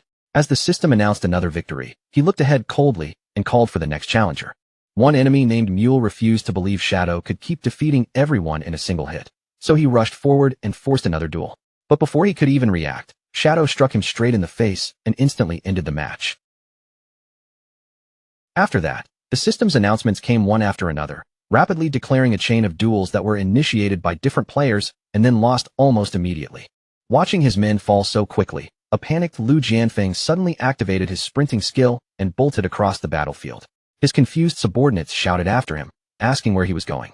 As he ran, Lu Jianfeng deliberately stomped hard against the ground, triggering another invisible trap and causing a huge poison explosion to swallow his body. But when the green blast faded, Lu Jianfeng walked out completely unharmed, protected by the damage immunity shields layered around him. His subordinates quickly understood what he was doing. Lu Jianfeng was using himself as a human minesweeper, setting off the traps so everyone else could pass safely. As more traps detonated around him, his men realized the safest choice was simple. They only needed to follow the exact path of his footsteps. When one of them wondered why Lu Jianfeng did not just grab the flag himself, another immediately answered that he clearly did not understand their leader's true intention. Seeing Lu Jianfeng's intense expression as he charged forward, they became convinced that his real goal was not the flag at all. He wanted an honorable duel with Shadow. The thought of two powerful warriors finally facing each other moved them deeply, filling the group with admiration and excitement. Fired up by that belief, they decided they had to remove every distraction for their leader. With renewed determination, the group rushed forward together to snatch the flag. But Chen Wuming stepped directly into their path, glaring at them with firm resolve as he declared that he would protect everything that belonged to Shadow. The enemies sneered at him, admitting that his level and gear were impressive, but doubting that one guild leader could possibly stop their entire group alone. Chen Wuming answered with a confident smirk, asking them who had ever said he planned to fight all of them by himself. While Shadow defeated yet another challenger in the background, Chen Wuming finally put his real plan into motion. Chen Wuming moved first and directly initiated a duel against Lu Jianfeng. The fleeing leader was stopped dead in his tracks, his body suddenly wrapped in blue energy, as the forced duel locked him into a fight with Chen Wuming. Lu Jianfeng turned back with a furious glare, frustration twisting across his face as he realized he had been caught at the worst possible moment.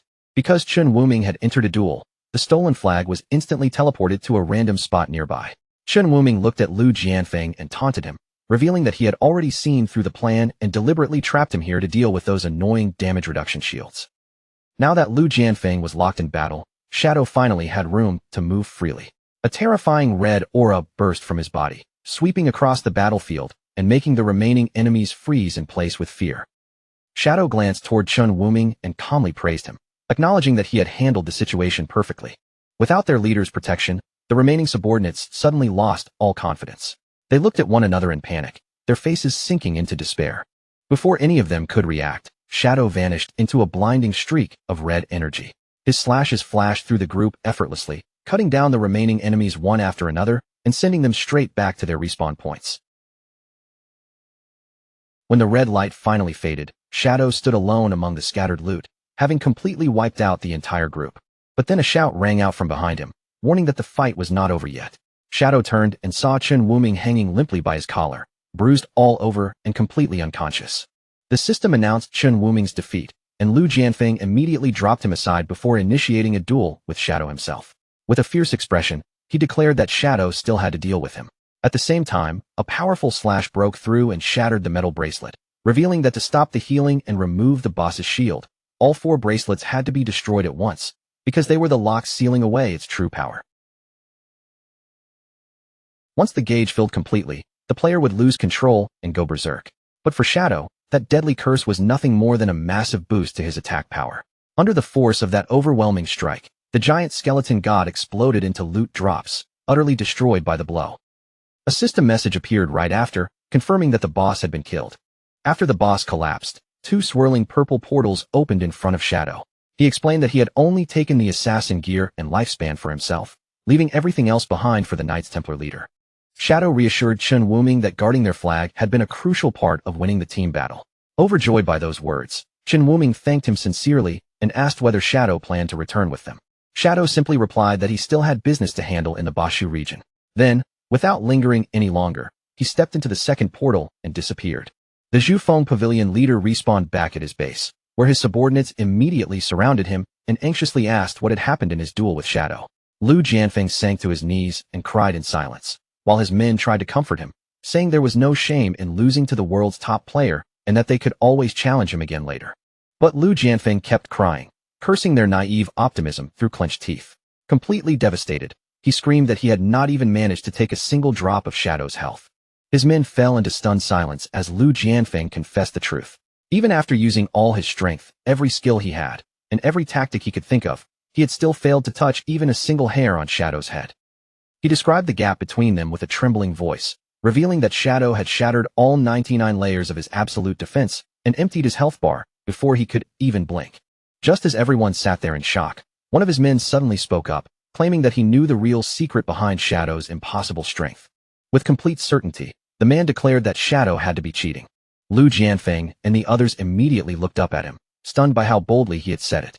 The man argued that since everyone was operating under the same system, it should be impossible for one player to solo a diamond-grade boss, instantly break through max-level shields, and dodge every single attack without fail. To him, the only explanation was that Shadow was using hacks. Desperate for any excuse that could protect their pride, the others quickly grabbed onto that reasoning and agreed that it sounded completely logical. Their sadness rapidly turned into anger. They convinced themselves that losing to a cheater did not count at all, and one member immediately demanded to know how they could report Shadow and get him banned. Just as they were angrily cursing the supposed hacker, a sharp knock suddenly sounded at the door, cutting through the room. Already frustrated, one of the men shouted toward the door, furious that someone would dare bother them at a moment like this. They yanked the door open while throwing out threats, but the instant they saw who was outside, every word froze in their throats. Standing silently in the doorway was Shadow's tall, dark figure. Panic swept through the room as the men instinctively backed away. They could not understand how Shadow had found their base, and fear quickly turned into the thought that he had come to slaughter them all. Believing Shadow wanted to take over their hideout, one angry subordinate charged forward, calling him a cheating dog and swearing that their guild would never surrender. Shadow did not even flinch. He simply raised his hand and stopped the charge by tossing a massive glowing orb toward them. Then the meaning behind his action sank in, and the men realized Shadow had just admitted that he had defeated a diamond-grade boss entirely by himself. Overwhelmed by both his strength and his honesty, Lu Jianfeng and his men dropped to their knees. They immediately apologized for misjudging him and swore absolute loyalty to him on the spot.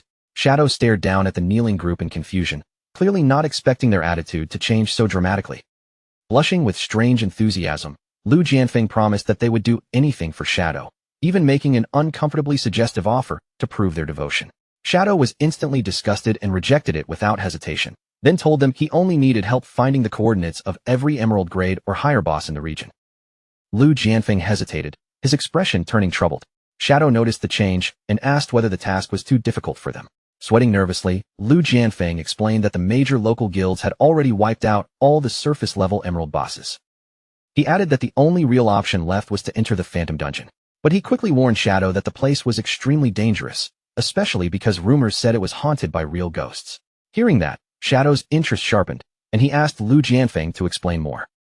Lu Jianfeng said that the players who managed to escape from the dungeon often came out completely stripped of both gear and clothes. Worse still, those victims could only babble nonsense afterward, and it usually took days before their minds returned to normal. Shadow immediately recognized that strange behavior from his past life. In an instant, he understood the true identity of the so-called ghost haunting the dungeon. Without the slightest hesitation, Shadow ordered Lu Jianfeng's group to lead him there. His eagerness shocked the men, who nervously wondered whether he had some strange thrill-seeking habit, but Shadow firmly told them to move. At the eerie entrance of the Phantom Dungeon, another group of players was already marching inside. Those players laughed at the local rumors as they walked, claiming the traumatized survivors were simply paranoid and that ghosts could not possibly be real. The confident trio belonged to the Shu Dao Mountain Guild, led by a bald man wearing sunglasses, with two women following beside him. They strode forward arrogantly and boasted that they would uncover the dungeon's secrets once and for all. The Shu Dao Mountain Guild pushed deeper through the pitch-black corridor, their footsteps echoing against the cold stone walls. At the front, the bald guild leader walked with total confidence, laughing off the rumors as nonsense and insisting ghosts did not exist. Behind him, the Cheongsam girl and the player in the panda onesie quickly backed him up, proudly claiming that with consciences as clean as theirs, no monster or ghost could possibly touch them. Then, without the slightest warning, the ceiling above them exploded apart. Broken stone rained down through the darkness as a gigantic purple demon with curved horns came crashing straight into their path. The monster standing before them was none other than the Jilin Jiangjin Dragon King, a terrifying level 18 platinum boss radiating pressure from its massive body. But instead of retreating, the bald guild leader's eyes lit up. He threw his head back and laughed with excitement, already imagining the rare treasure and valuable loot that would drop from such a powerful boss. He tightened his grip on his weapon, raised it toward the monster, and barked the order for his team to attack. In an instant, countless glowing blue swords formed around him, spreading out like a storm of blades ready to tear into the boss. The enormous demon lowered its head and stared back at them, its red eyes burning in the dark like twin flames. Its body tensed, claws flexing as it prepared to answer their attack with a crushing strike of its own. The guild leader suddenly noticed a gap in the monster's guard. Seizing that brief opening, he kicked off the ground and charged forward, aiming to finish the fight with one clean, decisive blow. With his summoned blades circling around him, he launched himself into the air and swung toward the beast's massive arm, putting all his confidence into that single strike. But at the worst possible moment, while he was still suspended in midair, the sword in his hand simply disappeared as if it had never existed. His confidence shattered instantly. Eyes wide with panic, he shouted in confusion, unable to understand how his weapon had vanished from his grip. Now completely defenseless in front of the boss, he had no way to block the incoming blow. The Dragon King swatted him aside like an insect, sending him flying backward while his guildmates screamed in horror. He slammed hard onto the stone floor right in front of the two girls, skidding to a painful stop. And when they looked down at him, every piece of his gear was gone, leaving their proud guild leader lying there in nothing but his underwear. The panda girl froze on the spot, her face turning red as she stared in stunned silence. Beside her, the Cheongsam girl flushed bright crimson and shouted that the guild leader's equipment had completely vanished into thin air. Before either of them could even recover from the shock, the same nightmare happened to them. Their own outfits disappeared one after another, throwing both girls into complete panic. Left exposed on the cold dungeon floor, the bald guild leader finally lost every bit of his earlier courage. He screamed at the top of his lungs that the rumors had been true all along, and this dungeon really was haunted. The two girls, already furious and humiliated, turned on their guild leader immediately. Even with danger still nearby, they shouted at him in outrage, completely scandalized by his embarrassing physical reaction to the situation. With their weapons gone, their armor gone, and no way left to fight, the naked trio had only one choice: run. The girls shrieked about being seen like this, while the guild leader yelled for them to keep moving, swearing he would not look back at them. Unfortunately for him, neither girl believed a single word. Meanwhile, at the entrance of the dungeon, Shadow and Lu Jianfeng stepped through the portal and arrived inside the eerie underground space.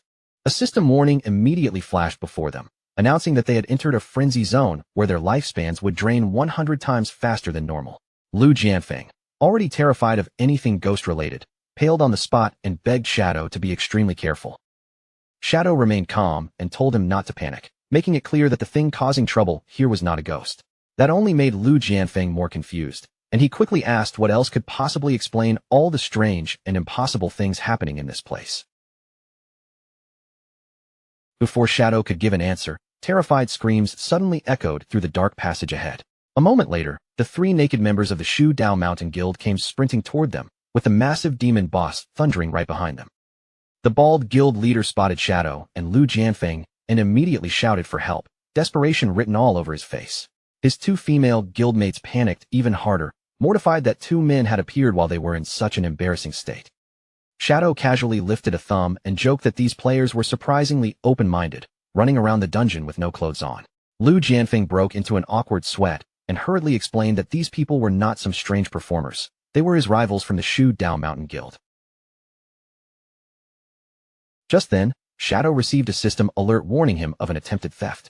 His passive skill activated in time and blocked the effect, protecting his gear from being stolen, but the defense immediately entered a 30-second cooldown. Right beside him, Lu Jianfeng suddenly screamed in terror. His cape and shirt vanished in an instant, leaving him half-stripped and fully convinced that an invisible ghost was standing right there with them. Shadow narrowed his eyes, gathered his energy, and released the power of his Dark Knight ring blade. A huge wave of red energy burst forward, cutting through the darkness as it rushed straight toward the towering monster. The red slash tore clean through the Jilin Jiangjin Dragon King without slowing down. In a single devastating hit, the platinum boss was destroyed, leaving only valuable loot scattered behind. The naked bald guild leader stared at the scene with his mouth hanging open. He could hardly believe that someone had just erased a platinum boss in one strike.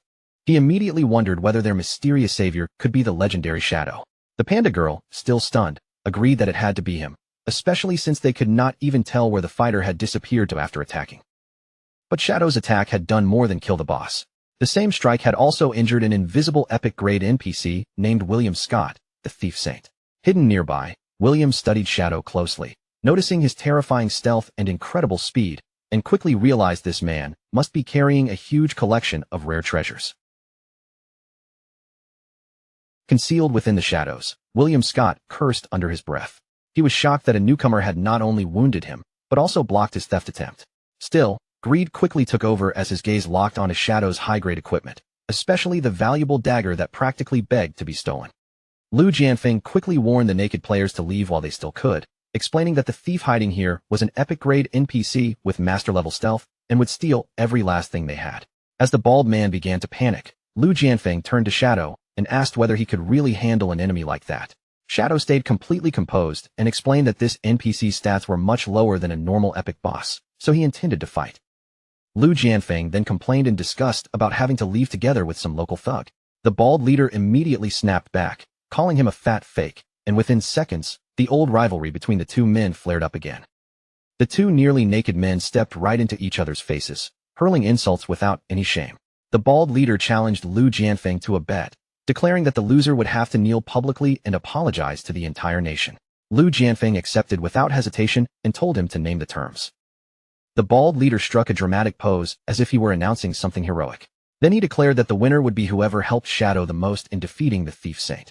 Lu Jianfeng immediately burst out laughing. He mocked the bald leader for thinking he could assist a top-tier player like Shadow when he did not even have pants on, calling him an absolute fool. The bald leader ignored the mockery completely. Instead, he presented a glowing skill book to Shadow, saying it was a gift from his guild, and opened a trade window right in front of him. Shadow accepted the trade and received the skill book called Final Mark. The moment he understood what it did, he realized it was exactly the tool he needed, so he immediately spent more than 200 evolution points to raise the skill all the way to Mythic tier. After the upgrade, the Mythic Assassin skill became incredibly powerful. His next attack would mark the target, reveal their exact location for 30 full seconds, and increase all damage dealt to that marked enemy by 20%. When Shadow praised the usefulness of the skill, the bald leader instantly celebrated. He excitedly explained that once the thief was hit even a single time, his stealth would become completely useless because his position would be locked down. Lu Jianfeng quickly cut in and pointed out the obvious problem. By shouting their entire plan out loud, the bald leader had just warned the enemy, which meant the thief would now know exactly what to avoid. The bald leader's triumphant expression stiffened. Sweat rolled down his face as he finally realized how badly he had messed up. High above them in the darkness, William Scott had heard every word. After weighing the risk, he decided it was better to retreat, realizing that trying to rob Shadow now had become far too dangerous. And besides, the naked players below had nothing worthwhile left to steal. Down on the ground, the bald leader panicked over the lost chance, while Lu Jianfeng wore a smug expression and blamed him for ruining everything. Then Lu Jianfeng suddenly raised his voice and shouted into the darkness above, calling the hidden thief nothing more than a cheap purse snatcher. The insult immediately startled William Scott, who had not expected to be taunted so boldly. Lu Jianfeng then proudly revealed a glowing pink object attached to his backside, bragging that he still possessed an unbelievably valuable treasure. He taunted the thief directly, daring him to resist stealing an epic-grade accessory known as the Heart of Basu. The bald guild leader's eyes nearly popped out when he saw it. He cursed in utter disbelief, unable to accept that Lu Jianfeng actually owned such a legendary item. The girl in the panda onesie quickly explained just how powerful the accessory was. It could reduce back attack damage by an astonishing 90%, making it the ultimate symbol of glory for their entire region. High in the shadows, William Scott looked down at the glowing gem and instantly became entranced. The light reflected in his eyes as if the treasure had completely captured his soul. To William Scott, possessing that artifact was proof of who truly deserved to be called the king of Bashu. It shone in his eyes like a blazing sun, so beautiful and priceless that no true collector could ever ignore it, even if he had to steal it directly from another man's body. The legendary thief Saint finally lost the battle against temptation. Without making even the faintest sound, he slipped down from the ceiling like a shadow, his gaze glued completely to the glowing treasure in front of him. Of course, he understood the situation perfectly. Everything about this setup screamed trap, and he knew they were all waiting for the exact moment he reached out and made his move. But even knowing that, the thief's greed still won. In his mind, a treasure like this was valuable enough to gamble his life on. In one lightning-fast motion, his hand shot forward, and he ripped the shining treasure straight off Lu Jianfeng's back before anyone could blink. The instant Lu Jianfeng felt that sudden pull behind him, his eyes flashed a furious red. Without wasting a second, he gave Shadow the signal to attack. Shadow reacted immediately. He surged into motion and shouted that this was the moment they had been waiting for, unleashing the full force of his Dark Knight ring blade. A huge crimson slash tore through the air and slammed directly into Lu Jianfeng's back with terrifying force. Lu Jianfeng collapsed face first onto the ground, tears streaming down his cheeks as he cried out in agony, wailing that his precious heart of Bashu had been stolen. The bald guild leader stared toward the attack in shock, wondering if Shadow's sudden strike had actually managed to catch the thief Saint. Panda Girl shouted back that she could not see clearly either, but she desperately hoped their whole plan had not just fallen apart. At the same time, the thief Saint was already sprinting away through the dungeon at full speed, completely unaware that a massive red crosshair had locked itself right onto his head. As he ran, he burst into wild laughter, clutching the glowing pink heart of Bashu tightly in his hands and celebrating the fact that he had really pulled off the ultimate theft. He quickly realized that taking Shadow's attack head-on had drained a large chunk of his health and slapped him with an irritating tracking mark. Even so, he stayed confident, because the dungeon was full of complicated paths and twisting routes that would make him almost impossible to chase. Then a system window appeared, showing that only 23 seconds remained on the tracking mark. The thief Saint pushed his speed even harder, forcing himself to move at the absolute limit. As long as he could stay out of sight for just 20 more seconds, he was sure Shadow would lose him for good. But right as the system timer dropped to exactly 20 seconds, the thief suddenly stopped cold. His instincts screamed at him as he sensed someone closing in on him at frightening speed. Without warning, a Shadow clone burst into the hallway directly in front of him. The thief's face twisted with panic, completely stunned that his pursuer had somehow caught up this quickly. The clone fixed him with a pair of glowing white eyes, then rushed straight toward him without the slightest hesitation. But after that first shock passed, the thief quickly noticed something was off. This was not the real Shadow at all. It was only one of his Shadow clones. The clone launched a fierce barrage of purple slashes, sending the attacks ripping through the corridor. The thief reacted instantly, springing high toward the ceiling and slipping past every strike with ease. With the system timer already down to 16 seconds, the thief let out a mocking scoff. He called the clone naive, sneering that such a simple attack could never possibly land on someone like him. But the moment his feet touched back down, his eyes caught another figure waiting near the next bend in the hallway. A second clone was already positioned around the corner. He cursed under his breath in surprise and threw himself aside just in time, narrowly avoiding the clone as it dashed past him. The thief kept darting through the twisting stone corridors, his body weaving from passage to passage. Even while running, he laughed loudly and shouted that these clones were nothing but useless obstacles. When the system timer dropped to 10 seconds, his confidence returned in full. A smile spread across his face as he convinced himself that surviving the final 10 seconds would be ridiculously easy. Even when another clone suddenly appeared right behind him, the thief only scoffed again. He shouted that all of this effort was pointless, as if Shadow was simply wasting his time. At last, the system timer began counting down the final moments. 3, 2, 1, and then a notification appeared, confirming that the tracking mark had completely vanished. The thief lifted his hard-earned prize into the air and laughed in triumph, certain that he was finally safe. With a treasure this valuable, he knew he could sell it for an unbelievable amount of lifespan, bringing him one step closer to finally breaking his seal. Then, all at once, his laughter died in his throat. Just ahead of him, a silent figure was standing in the corridor. It was Shadow, waiting there quietly as if he had known exactly where the thief would appear. At first, the thief tried to convince himself it was just another clone. But after looking again, his heart sank, because this time it was unmistakably the real Shadow. For a brief moment, panic flashed across the thief's face. He could not understand how Shadow had managed to get ahead of him before he even arrived. But then he noticed the floating loot orbs nearby and quickly forced himself to calm down. Maybe Shadow had only been farming monsters in this area by coincidence.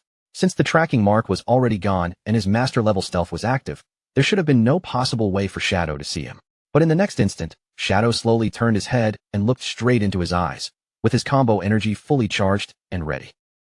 The thief saint froze in total disbelief. That single stare told him everything. Shadow could see him clearly, as if his stealth meant nothing at all. Terror flooded through him under Shadow's cold gaze.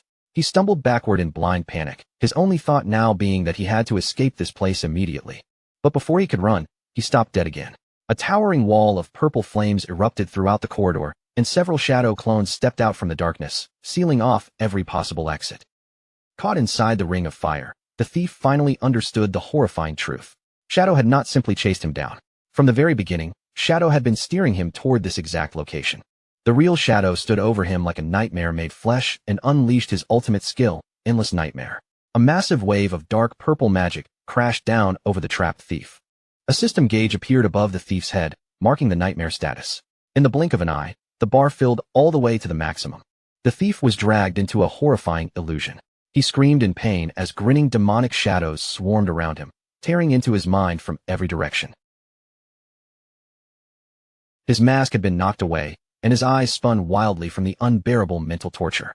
Completely broken, he begged for mercy, promising that he would surrender and become Shadow's loyal servant if only he was allowed to live. Standing calmly amid the purple flames, Shadow merely observed that he had finally seen the famous thief saint's real face beneath the mask. Under the crushing force of Shadow's ultimate attack, the thief's will shattered completely. He screamed again and again, begging to surrender and pleading for his life. Then a system notification appeared, asking Shadow whether he wanted to accept this epic-grade NPC as a subordinate of his guild, and Shadow chose to agree. With the submission confirmed as a huge success, William Scott officially became a loyal member of the Shadow Guild. In an instant, his equipment changed into a sleek black ninja outfit marked proudly with the Shadow Guild crest. Suddenly, the bald guild leader came sprinting down the hallway completely naked, shouting in panic and demanding to know what on earth was happening. Shadow answered as casually as if it were nothing, explaining that he had just turned the thief into his new subordinate. The bald leader immediately lost his mind, shouting in complete disbelief. Before long, the rest of the players caught up as well and crowded around the disgraced thief, who was curled up miserably on the floor. They hurled insults at him, calling the legendary thief saint nothing more than a pathetic pickpocket, and demanded that he return all their stolen gear. When one of them asked if they could simply beat him half to death, Shadow stepped in and told everyone to calm down. Shadow explained that since the thief was now a friendly NPC, they could use their lifespan to purchase rare goods and skills from him. The moment Lu Jianfeng heard that, his interest was completely captured. He immediately barked at the sobbing thief, ordering him to stop crying and show them what goods he had for sale.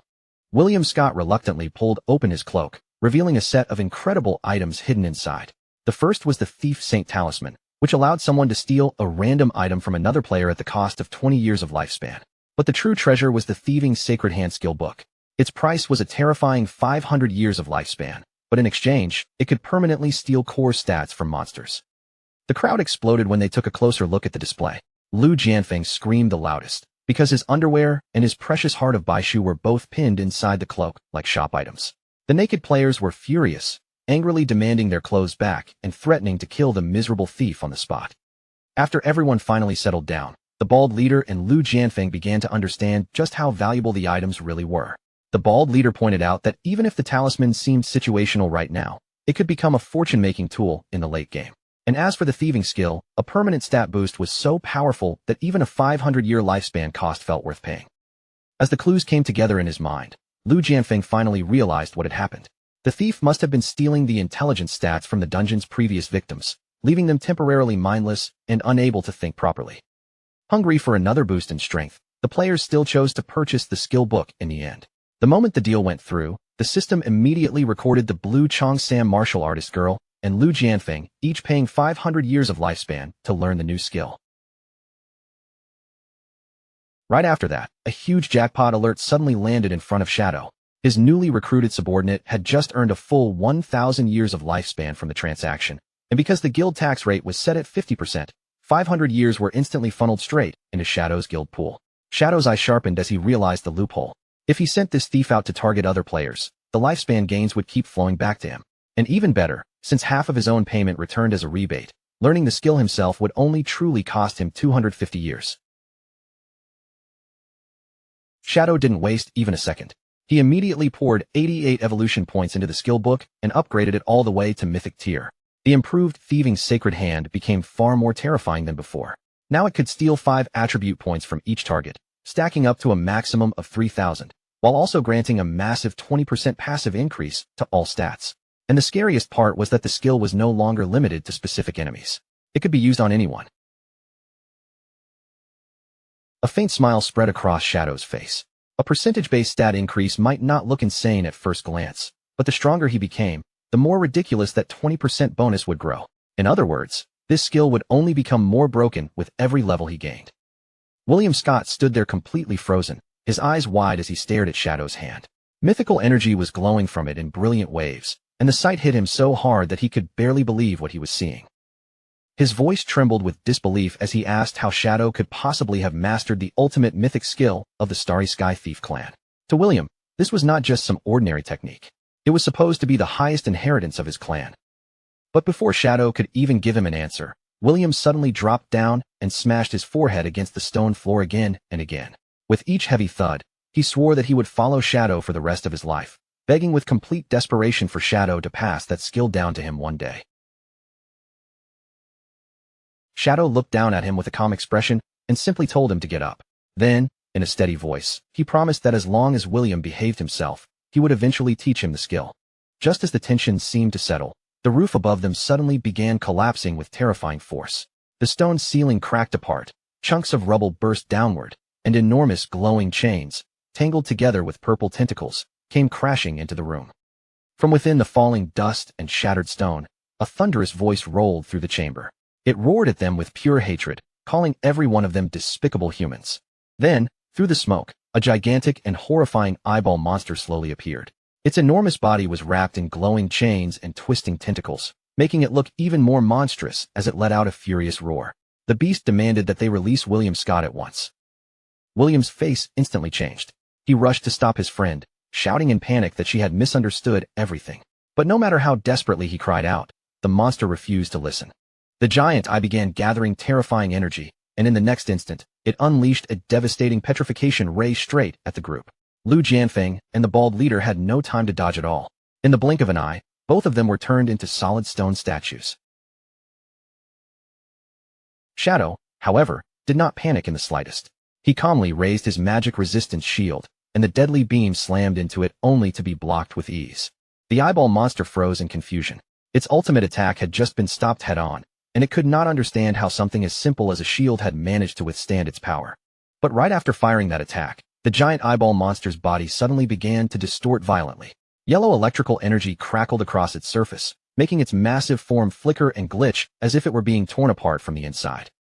The glowing chains wrapped around its body tightened at once, squeezing down with brutal force. The monster let out a piercing scream, its pain echoing through the broken chamber. William completely panicked and rushed toward the struggling beast. His voice cracked as he begged her not to use her power anymore, crying out that she couldn't die here. Shadow watched the scene with sharp interest. This dungeon had somehow produced not just one, but 2 epic-grade NPCs, and that was far from normal. He turned his gaze toward the sobbing thief and demanded an explanation. Through his tears, William finally revealed the truth. The giant eyeball monster's name was Aristotle, and to him, she was not some enemy or random dungeon creature. She was his closest friend. Many years ago, back when William was still nothing more than a low-level thief, he met Aristotle by chance. From that moment on, the two of them grew close quickly and soon became best friends. Aristotle possessed vast knowledge of the cosmos and had the ability to locate almost any rare treasure. William, on the other hand, relied on his god-tier stealing abilities to snatch those treasures away once she found them. With Aristotle guiding him and William stealing what they discovered, the two of them gathered a mountain of legendary loot over time. That incredible treasure haul was exactly how William eventually earned the famous title of Thief Saint. But their good fortune did not last forever. One day, Aristotle sensed the presence of a legendary supreme treasure hidden deep inside the Phantom Dungeon, and that discovery changed everything. Filled with excitement, the two of them entered the ancient ruins and pushed deeper into the dungeon. Eventually, they arrived before a massive chest glowing with mysterious light. William, feeling generous toward his closest friend, smiled, and told Aristotle that she should be the one to open it. After all they had been through together, he wanted her to have that honor. But the instant the chest lid began to rise, what waited inside was not gold, treasure, or any kind of reward. Instead, blinding golden pillars of light erupted from the opening, followed by a storm of enormous chains bursting out with terrifying speed. Before either of them could react, those chains shot straight through Aristotle's body. They pierced her violently and yanked her into the air, trapping her helplessly above the ground. Only then did they realize the horrible truth. That so-called legendary chest had never been a treasure chest at all. It was actually a terrifying primordial tear trap. Aristotle was sealed inside the phantom dungeon in an instant, bound by inescapable chains of light that would not allow her to leave no matter how hard she struggled. William then revealed the unbearable price of breaking that primordial seal. It required an astonishing 1 billion years of lifespan. To save Aristotle, he had stayed inside the dungeon all this time, robbing players and collecting lifespan little by little, right up until Shadow's group arrived. Tears streamed down his face as he explained that Aristotle had forced herself to use her power to save him, and that act had triggered the seal's deadly punishment, pushing her to the edge of death. He looked toward his dying friend with despair in his eyes. Now that he was bound to Shadow, he knew he would never be able to collect that billion years of lifespan. The day he had feared most had finally come. It was time to say goodbye to Aristotle forever. William completely fell apart. He cried so hard his whole body shook, apologizing over and over to his oldest friend. His voice broke as he screamed that he was sorry, that he had failed her after everything they had been through. He kept sobbing until his eyes were full of tears, calling out to Big Eye again and again. Every word was filled with guilt as he apologized, crying that he had not been able to save her. Then William suddenly noticed Shadow stepping forward. In Shadow's hand, a glowing primordial sword appeared, its light cutting through the dim chamber. William looked up in confusion and asked his master what he was planning to do. The moment he saw Shadow approach Aristotle, William threw himself in front of the giant eyeball without hesitation. He panicked, asking whether Shadow was trying to kill his friend, then desperately tried to convince him that Big Eye would not drop any good loot anyway. William begged for mercy with everything he had, but Shadow's expression remained cold and unreadable. Without responding to his pleas, Shadow raised his sword and swung it down. But the blade did not strike Aristotle. Instead, Shadow's attack landed directly on the chains binding the giant eyeball. With one powerful slash, the chains shattered apart, leaving William staring in stunned disbelief. The broken chains scattered and vanished into the air, their glowing fragments disappearing one after another. With that single strike, the seal that had trapped Aristotle for so long was finally broken. William stood there completely stunned, unable to process what had just happened. He could not understand how Shadow had pulled off something that should have been impossible. Shadow calmly explained that he had simply wanted to test whether a primordial-grade weapon could destroy the chains. Since the strike had worked, the seal was now gone, and Aristotle should recover without any further danger. Aristotle slowly blinked, her massive eye weakly focusing again as she called out William's name. Overwhelmed with joy, William rushed to reassure her, telling his friend again and again that everything was okay now. After regaining herself, Aristotle turned her attention to Shadow and asked William how he had ended up becoming the servant of a blue star human. William immediately defended him, explaining that Shadow was no ordinary human at all. He was the person who had just saved her life. William seized the chance and immediately began hyping Shadow up. He told Big Eye that she should join them too, because following someone like Shadow meant endless chances to find rare treasures. Aristotle cut him off and told him to be quiet for a moment, saying she wanted to examine this human for herself. As Aristotle studied Shadow more closely, she was completely shaken by what she discovered.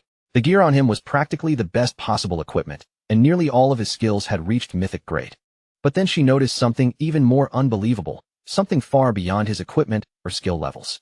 This man was carrying the authority of ancient gods. At that exact moment, the system sent Shadow a new notification. The epic-grade NPC Aristotle wished to join him voluntarily. Shadow accepted without the slightest hesitation and clicked yes. The system immediately confirmed that Aristotle had become a dedicated guild NPC. Her basic function alone was already incredible, allowing guild members to claim a double EXP buff once per day, while also providing access to an advanced barrier. The system went even further and unlocked her advanced function, giving them access to a dangerous new option. They could now burn away their own lifespan in exchange for searching out rare, hard-to-find information. With the brand new guild crest now marked on her, she lowered her head respectfully toward her master, her posture steady and obedient, as if she was ready to carry out any order he gave. Shadow accepted it without hesitation, openly praising both of them as truly top-tier talents. Then, without wasting a second, he turned to Aristotle and ordered her to apply the double EXP buff to him. Right after that, he instructed the two of them to teleport back to the guild base and start farming lifespan. But just before they left, Shadow remembered the mess still lying around them. He told Aristotle to remove the petrification from the local players, then turned to William and ordered him to give back every single item he had stolen. A brilliant golden light suddenly flashed across the area, washing over Lu Jianfeng and the bald leader. In the next instant, the stone-like stiffness covering their bodies vanished completely, and both of them were finally freed.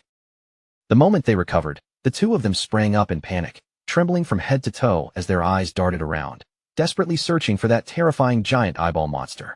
Shadow answered them like it was nothing special, casually saying he had already tamed both creatures and sent them away. The two rivals froze on the spot, their faces twisting with disbelief as they shouted that he had actually captured two epic-grade NPCs at the same time. Shadow simply pointed down at the ground and told them their equipment was lying right there. The naked players immediately rushed over in excitement, thanking him again and again, while Lu Jianfeng was so moved that he burst into ridiculous tears of joy over finally getting his limited edition underwear back. With a huge grin on his face, Lu Jianfeng carefully brought out his treasured heart of Ba Shu accessory and offered it up to the man who had saved him, looking almost proud to present it. But when Shadow saw the strange spiked pink ball sitting there in front of him, his expression instantly stiffened. He stared at it for a moment, then looked back with obvious disgust written all over his face. Lu Jianfeng hurried to explain that he and the bald leader had already reached an agreement. The heart of Ba Shu should belong to Shadow, because in their eyes, only a powerhouse on his level was truly worthy of holding it. Then the two of them practically begged him to put it on, their voices full of dramatic excitement, urging him to accept the accessory and become the one true king of Ba Shu. Shadow did not move an inch. Instead, a massive shockwave suddenly erupted from him, blasting outward with overwhelming force as he coldly told them to get lost, sending the entire naked group flying through the air. And in that absurdly dramatic way, the legendary heart of Ba Shu disappeared from the world, never to be seen again. Some people later claimed Ba Shu no longer had a king, while others said that from that day forward, every player in the region became their own king. Meanwhile, more than 200 kilometers south of the ruined magic capital, another intense battle was already raging, with violent energy tearing through the battlefield. The target was a swift creature glowing with blue light, its body twisting through the air as it swirled aside and narrowly dodged an incoming attack. But the one chasing it was Ghost Spirit, now in her terrifying red-skinned form. In a blink, she vanished from the monster's front and reappeared directly behind her target. Moving with the speed of lightning, Ghost Spirit brought her blade down in a vicious slash. The strike landed cleanly, carving into the monster and dealing more than 18,000 damage in one brutal hit. The beast immediately swung back in retaliation, trying to catch her with its counterattack, but Ghost Spirit slipped away with ease, dodging the blow like she had already predicted it. Without giving the monster another opening, she quickly activated her shadow stealth skill. Her figure blurred, faded, and then melted back into the surrounding darkness. The monster was left standing there in confusion, turning its head as if it had completely lost track of where its enemy had gone. Ghost Spirit calmly judged the situation from the shadows. She had already been fighting this beast for more than 20 minutes, and after all that effort, its health had finally dropped to its last third. She knew that once she killed this monster, she would finally have the strength and confidence to solo farm emerald-grade bosses. Even though the gap between her and her master was still enormous, this victory would at least give her a real glimpse of hope.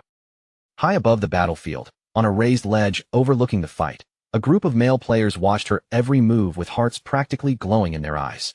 One of them stared at her movements and admitted that her skill was insanely good. She kept herself just outside the boss's attack range while still landing steady damage, never letting the rhythm of the fight slip from her control. Another player, practically drooling as he watched, began plotting out loud. He said that if they all rushed her together, she would not stand a chance, especially now that the boss's health had already been pushed down to 1/3. One of the men had even lowered himself into the humiliating role of a human chair for their blonde leader. While supporting her like a throne, he eagerly told his queen that they were ready to jump in at any moment and steal the boss. The blonde leader calmly told him there was no need to rush. Her eyes stayed fixed on Ghost Spirit as she advised them to wait, admitting that their target was clearly a top-tier hunter whose attacks were clean, sharp, and decisive. She warned the others that the girl was constantly on guard. The slightest disturbance would be enough to make her disappear again, vanishing before they could even lock onto her. Then, right as Ghost Spirit's outline appeared above the monster and she prepared to strike, the blonde leader's lips curled into a confident smirk. She declared that the only moment they could catch her was the exact second she launched her attack. As those words left her mouth, a glowing red magic circle suddenly lit up beneath them. The instant the red magic circle flashed to life, Ghost Spirit sensed something was wrong. Her instincts sharpened immediately as the presence of a sudden trap closed in around the battlefield. A surge of red energy shot upward from the ground, rising into the sky as the spell fully activated and painted the area in an ominous crimson glow. Ghost Spirit was startled for a brief moment, realizing it was a magic circle. Her eyes narrowed as she wondered who had suddenly appeared and why they had chosen this exact moment to act. Since she had no idea what their goal was or what kind of effect the spell might have, Ghost Spirit made the safest choice. Rather than gamble blindly, she decided that retreating was her best option.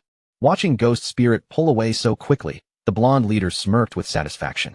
She mocked how fast the girl had run, calling her a typical rat from the Shadow Guild. Then she turned toward her brainwashed followers, her expression filled with smug command, and ordered them to charge in immediately and take control of the boss. The squad rushed forward with wild enthusiasm, shouting at the top of their lungs for their guild to advance, all in the name of their beloved master. The brainwashed warriors threw themselves at the lightning-infused platinum boss, weapons raised and voices roaring.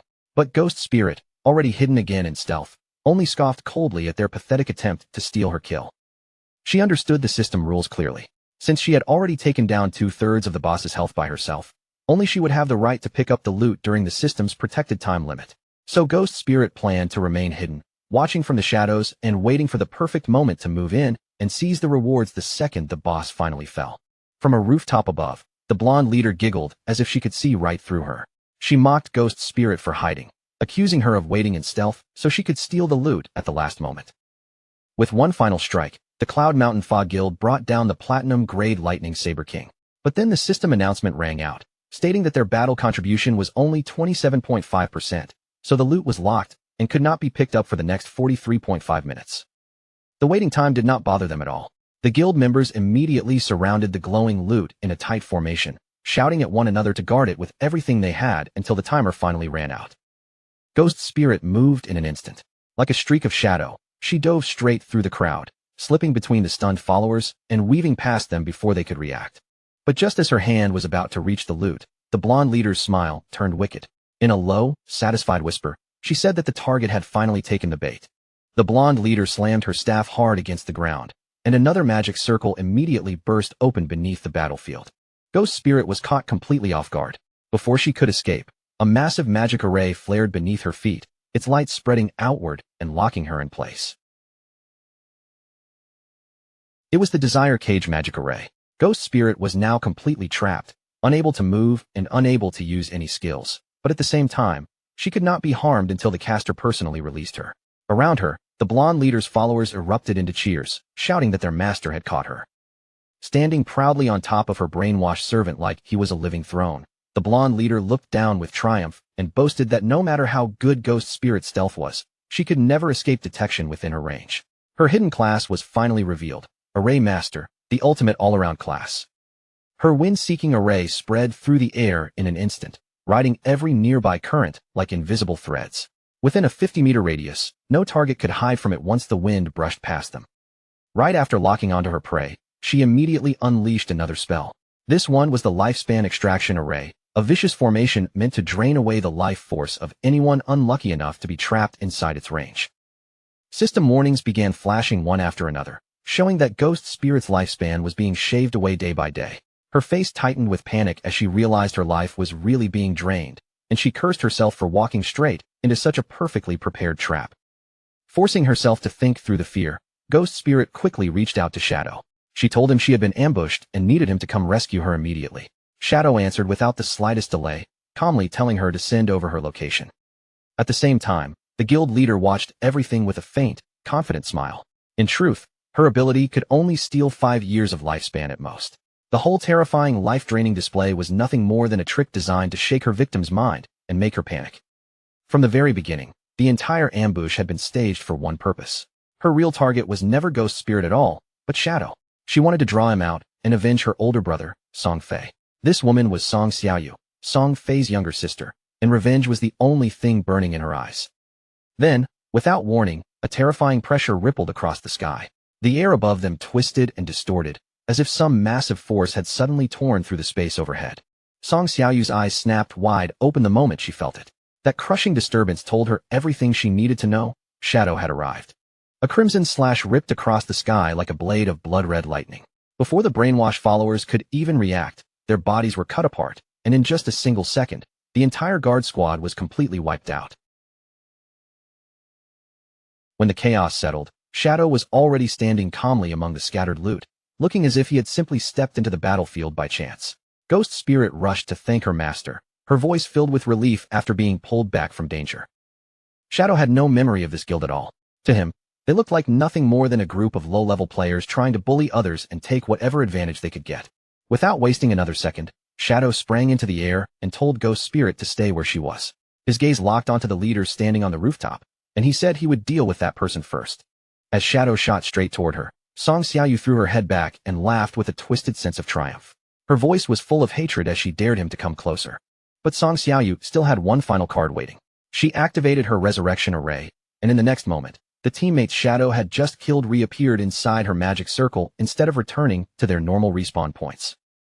The freshly revived followers immediately launched themselves into the air, blocking Shadow's path with reckless determination. They shouted that he had already fallen into their trap, surrounding him before he could reach Song Xiaoyu. Shadow's eyes sharpened in surprise as he realized something was off. Somehow, these people were able to follow his movements, even though they should not have been capable of tracking him so accurately. And the situation was even worse than that. As the followers rushed toward him through the air, huge paper bomb talismans on their backs began to glow with dangerous light. Song Xiaoyu wasted no time and activated her explosion array, setting off the trap she had prepared around Shadow. A blinding explosion swallowed the sky in an instant. Fire, smoke, and shattered debris erupted around Shadow, wrapping him in a roaring blast while Ghost Spirit stared up in stunned horror. Song Xiaoyu laughed like she had finally lost control, her eyes fixed on the towering pillar of flames. She screamed for Shadow to die, then cried out to her dead brother, declaring that she had finally taken revenge for him. But as the smoke slowly began to thin, a dark figure emerged from within the blast. Shadow stepped forward without panic, calmly realizing that this entire operation had been aimed at him from the very beginning. The system confirmed that his shield of black light had been destroyed, but his health bar was still almost completely full. Shadow looked at Song Xiaoyu with casual indifference and admitted she had done fairly well, since she had at least managed to strip away one layer of his defense.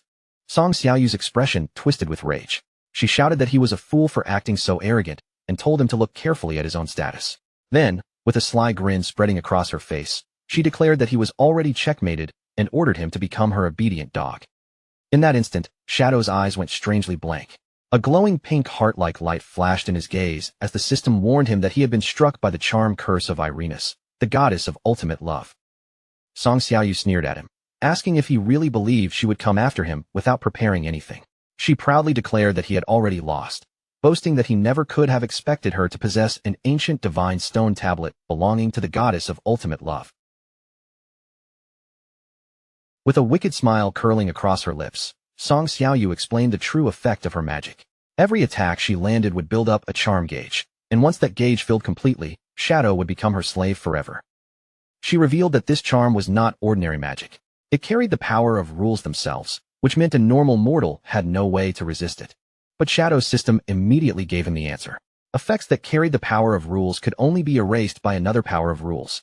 Fortunately, Shadow was holding his primordial grade divine weapon, the Blade of Judgment, and the system offered to resist the curse by spending 10 of his 16 divinity points. Shadow did not hesitate for even a heartbeat. He ordered the system to resist the curse immediately, burning through 10 divinity points in a single command. A brilliant light burst out around him, washing over his body like a purifying flame.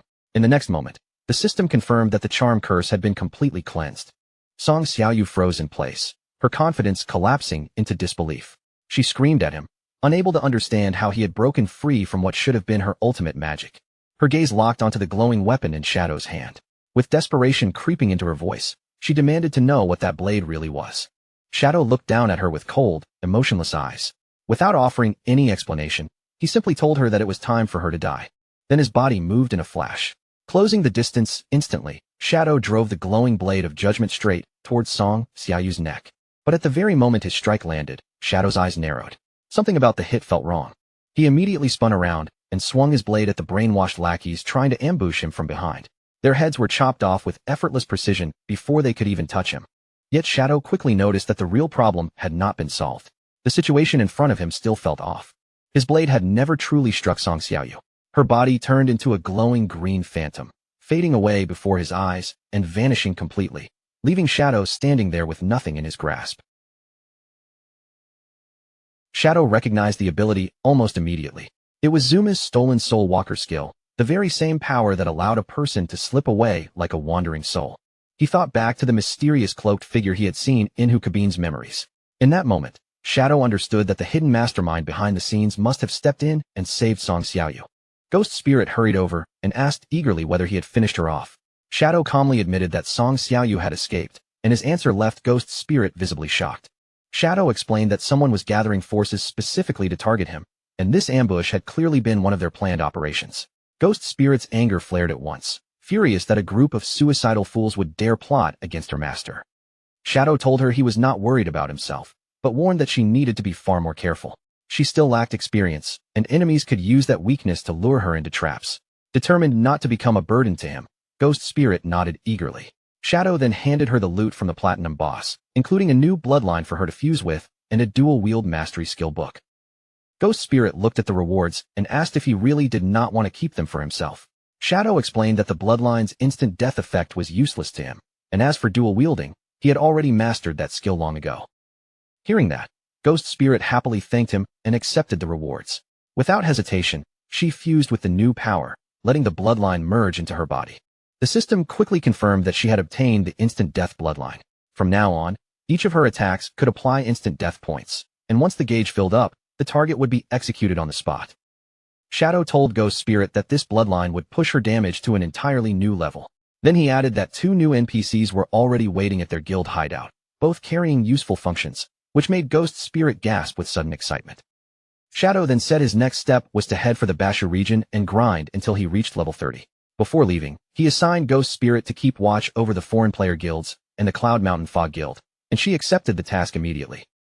Far away from the battlefield, deep inside a mysterious cave, a burst of blue light suddenly flashed. A battered Song Xiaoyu fell out of the glow and collapsed hard onto the cold stone floor. Standing above her was the red-eyed leader, his gaze cold and filled with displeasure.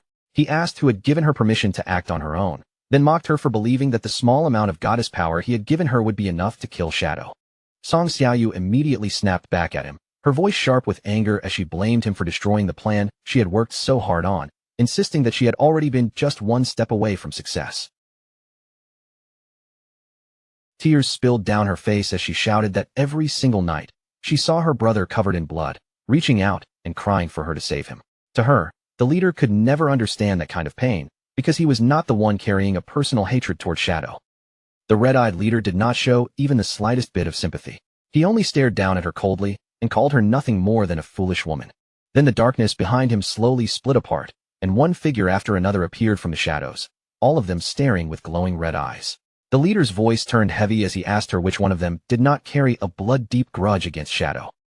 He warned her that if her selfish little move ended up ruining their grand plan, the others would not spare her for even a second. They would rip her apart themselves, because none of them believed Shadow could be brought down by one person acting alone. Standing over her like a living wall, the leader lowered his gaze and told her that if she truly wanted revenge, then she had only one choice left: obey the plan and follow orders. Song Xiaoyu collapsed on the floor, her tears still falling as her resistance finally broke. With her voice trembling, she lowered her head and agreed. The red-eyed leader stepped forward, his presence silencing the room, and announced to everyone gathered in the darkness that the time had finally come to begin. Red lightning crawled violently across the branded mark on his arm, flashing through the gloom, while Zentile and the other members of the Black Dragon Guild watched in tense silence. He lifted his hand high, and a massive surge of crimson energy gathered around him before blasting upward into the air like a bloody storm. As he unleashed his skill, Murderous Intent Wave, the red-eyed leader began drawing in the kill values of other players, absorbing them layer by layer to force his own stats even higher. The system quickly confirmed the result.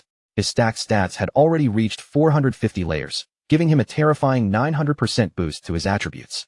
But even that was not enough to satisfy him. The leader let out a disappointed sigh and said that if they had included the kill values from the Cloud Mountain Fog Guild, the total would have reached 500 layers. His red eyes then shifted toward Song Xiaoyu, who was still kneeling on the ground, and he told her that because of her mistake, their entire operation now had to be delayed. Song Xiaoyu immediately begged for forgiveness, saying she was willing to accept any punishment. The red-eyed leader answered in a cold, careless tone, telling her to apologize properly to the rest of the crew and leaving her fate in their hands. Behind Song Xiaoyu, two sinister subordinates broke into creepy laughter and even thanked their boss, making her whole body shake with fear. As the leader turned and walked away, he said he would personally farm the final 50 stacks of kill values, while everyone else was to stay exactly where they were. Behind him, the thugs lunged towards Song Xiaoyu, yanking at her clothes as she screamed desperately for them to stop. Stepping deeper into the darkness, the red-eyed leader quietly noted that there was only one final piece missing before they could kill Shadow once and for all. Behind him, Song Xiaoyu looked on with her face flushed in panic and humiliation, while pieces of clothing flew into the air and her terrified screams continued echoing through the room. Meanwhile, Shadow was focused on a huge list of boss locations that his recruits had sent over. The map was packed with coordinates, marking Emerald Tier and Platinum Tier bosses scattered all throughout the dungeon. Looking over the information, Shadow realized that this phantom dungeon was practically a treasure mine full of high-level bosses. The only reason no one had been able to farm them properly was because the Thief Saint had kept everyone from pushing too far inside. But for Shadow, this place was nothing short of a perfect hunting ground. He summoned Osiris without hesitation, thinking that dozens of bosses were exactly what he needed if he wanted to reach level 30 quickly. His plan was simple and bold. He wanted to gather enough experience in one sweep so he could push straight through his 4th class advancement all at once. Down at the entrance of the Phantom Dungeon, Lu Jianfeng and the bald leader of Shu Dao Mountain Guild were already calling Shadow over, clearly eager to point him toward the next target. But the moment Shadow arrived, the two of them started arguing. Lu Jianfeng wanted to head to the 3rd floor because the Shadow Knight dropped excellent assassin equipment. The bald leader immediately disagreed, insisting that the 4th floor's bone-rotting giant lizard was a much better choice.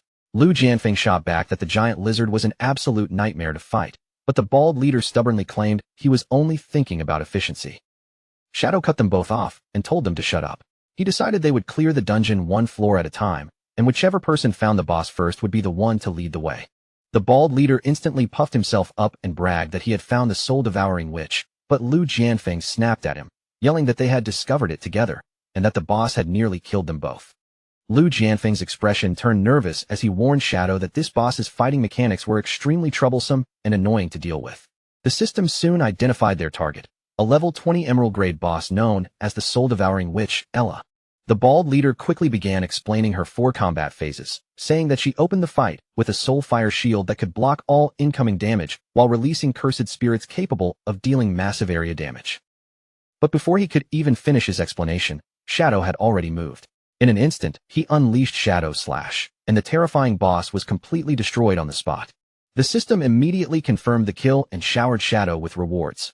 180,000 experience points, 92 evolution points, 87 years of tradable lifespan, 9 pieces of equipment, and 4 skill books. The bald leader stood there completely stunned, his eyes nearly popping out as he screamed that Shadow had just vaporized her. He cried out that when he and Lu Jianfeng fought that same boss, they had struggled for half an hour and still failed to break through her shield. Lu Jianfeng immediately reminded him that if he had not been hiding in the back the whole time, the fight would not have been so difficult. The bald leader quickly defended himself, claiming that he had only been keeping an eye out for that sneaky thief kid. Shadow calmly collected the golden lifespan orbs from the assassin gear, then told the other two that they could divide up everything else before he moved on to the next target. Just then, the entire dungeon trembled as an enormous skeletal beast appeared, its heavy presence shaking the ground beneath their feet. The system identified it as a level 20 platinum boss, the Bone-War Elephant Taurus. But to Shadow, its massive size meant nothing. He rushed forward and attacked instantly, cutting into the monster with a storm of deadly slashes. The system confirmed another kill, rewarding Shadow with 120,000 experience points, 64 evolution points, 55 years of lifespan, 6 pieces of equipment, and 3 skill books. Behind him, his 2 lazy guides immediately dove into the dirt, scrambling to pick up the leftover loot. From that point on, the dungeon turned into a one-sided speed run of slaughter. On the 3rd floor, Shadow found the emerald-grade Shadow Knight Sharon and cut it down in a single clean motion. Next came the platinum-grade Molten Giant, Ball. Before the massive creature could even launch an attack, Shadow's blade flashed, and the giant was sliced straight in half. Then the emerald-grade Death Language Priest, Solon, stepped into his path, only to fall moments later as another lifeless body on the dungeon floor. Shadow moved so fast he was almost impossible to follow. One boss after another appeared before him, and one after another, they were completely erased. The gatekeeper Yeshen, the poison hand Dr. Sunda, the witch of the ruined Kingdom Vox, and the intellectual magic child Wu Bin were all taken down in rapid succession, none of them lasting long enough to slow him down. At last, Shadow defeated a colossal skeleton serpent known as the offspring of the Bone King, Phelan, earning yet another huge burst of experience and lifespan. Before long, the system announced that he had reached level 30. Shadow was clearly thrilled as he checked over his stats, unable to hide his excitement at the progress he had made. After calculating the numbers, he realized he still needed another 400,000 experience points to unlock his 4th class advancement. Judging by the rewards so far, he figured that defeating 3 more bosses should be enough. But when he opened his map and tried to search for the next target, his expression suddenly froze as he stared at the empty radar. Only then did Shadow realize the problem. The boss he had just killed was already the last one on his entire list. Lu Jianfeng laughed in disbelief, amazed that they had spent several days tracking down all these bosses, only for Shadow to wipe them all out in less than an hour. The bald leader then explained that Shadow had already cleared every boss on the first 4 floors. There should still be more bosses on the 5th floor, but the entrance gate leading down there had been sealed shut. Shadow looked at him and immediately asked what he meant when he said the gate would not open. Rather than waste time guessing, Shadow decided they would go see it for themselves. The bald leader then guided them forward through the dark, winding hallways of the dungeon. When they finally arrived, a massive stone archway stood before them, and inside its frame, dark purple energy twisted and swirled like a sealed portal blocking the way forward. The bald leader completely lost his composure, his voice cracking as he shouted that the gate had actually opened. They had thrown everything they had at it before and still failed to make it budge, yet now it was standing open right in front of them. Shadow, on the other hand, stayed calm and quickly pieced the situation together. This dungeon must have been sealed by a hidden lock. Most likely, every boss on the previous 4 floors had to be defeated before the road to the 5th level would finally unlock. Hearing that, Lu Jianfeng and the bald leader both froze for a second, then their eyes lit up.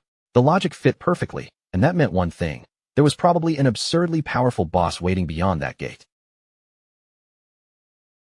Shadow glanced toward the newly opened entrance and said it was time to head inside. But just as he was about to move forward, the bald leader suddenly stepped in and stopped him, as if there was something he absolutely had to say first. With an unusually serious expression, the bald leader admitted that he had never truly believed all those wild stories about the legendary Shadow. In the past, whenever people tossed around those exaggerated titles and ridiculous nicknames, he had only laughed them off, thinking they were nothing more than overblown rumors. Shadow's face immediately flushed bright red when he heard those embarrassing names spoken out loud, and for a moment, he looked like he wanted to disappear on the spot. But the bald leader didn't seem to notice his discomfort at all. Instead, he raised his voice with absolute conviction, declaring that after witnessing Shadow's strength with his own eyes today, he had finally become a true believer.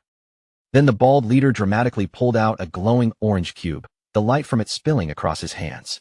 He shouted with excitement that in just 1 short hour, Shadow had helped their guild make more progress than they normally managed in an entire month. To properly show his gratitude, the bald leader activated an incredibly rare item, the Mandarin Duck Pot. The system immediately confirmed its effect. Anyone who ate from this hot pot would gain a 10% increase to all attributes, lasting until death. The bald leader puffed up with pride and explained that this was their guild's ultimate trump card, something they normally saved only for the most dangerous final boss battles. He eagerly began serving Shadow, practically hovering beside the pot as he pointed at the ingredients. With total seriousness, he told Shadow that the beef tripe had to be cooked for exactly 30 seconds in the boiling broth before he ate it, not a second more or less. Shadow picked up a piece, took a bite, and his expression changed almost instantly. The flavor completely caught him off guard. The ingredients were fresh, the texture was perfect, and after soaking in the bubbling spicy broth, every bite carried that rich, mouth-watering heat that made it impossible to stop eating. Lu Jianfeng stood off to the side, watching the whole thing unfold, and his face darkened with frustration. Seeing his rival make such a clever move made him furious, and he silently swore that he would not be outdone here. Not willing to lose, Lu Jianfeng immediately summoned his own legendary feast. With an almost pleading look, he invited Shadow to try Zhu Feng Pavilion's ultimate specialty, Bobo chicken. The system quickly verified the dish's power, confirming that anyone who ate it would receive a massive boost, increasing all status resistances by 50%. Shadow picked up one of the skewers and gave it a try. The moment the flavor spread through his mouth, he was completely drawn in. That numbing spice lingered after the first bite, sharp and addictive, leaving him genuinely impressed by the aftertaste. Once both guild leaders saw Shadow enjoying their food, their rivalry instantly exploded. Lu Jianfeng proudly insisted that Shadow clearly preferred his Bobo chicken, while the bald leader shouted back at the top of his lungs, refusing to accept it and claiming Shadow obviously loved the hot pot more.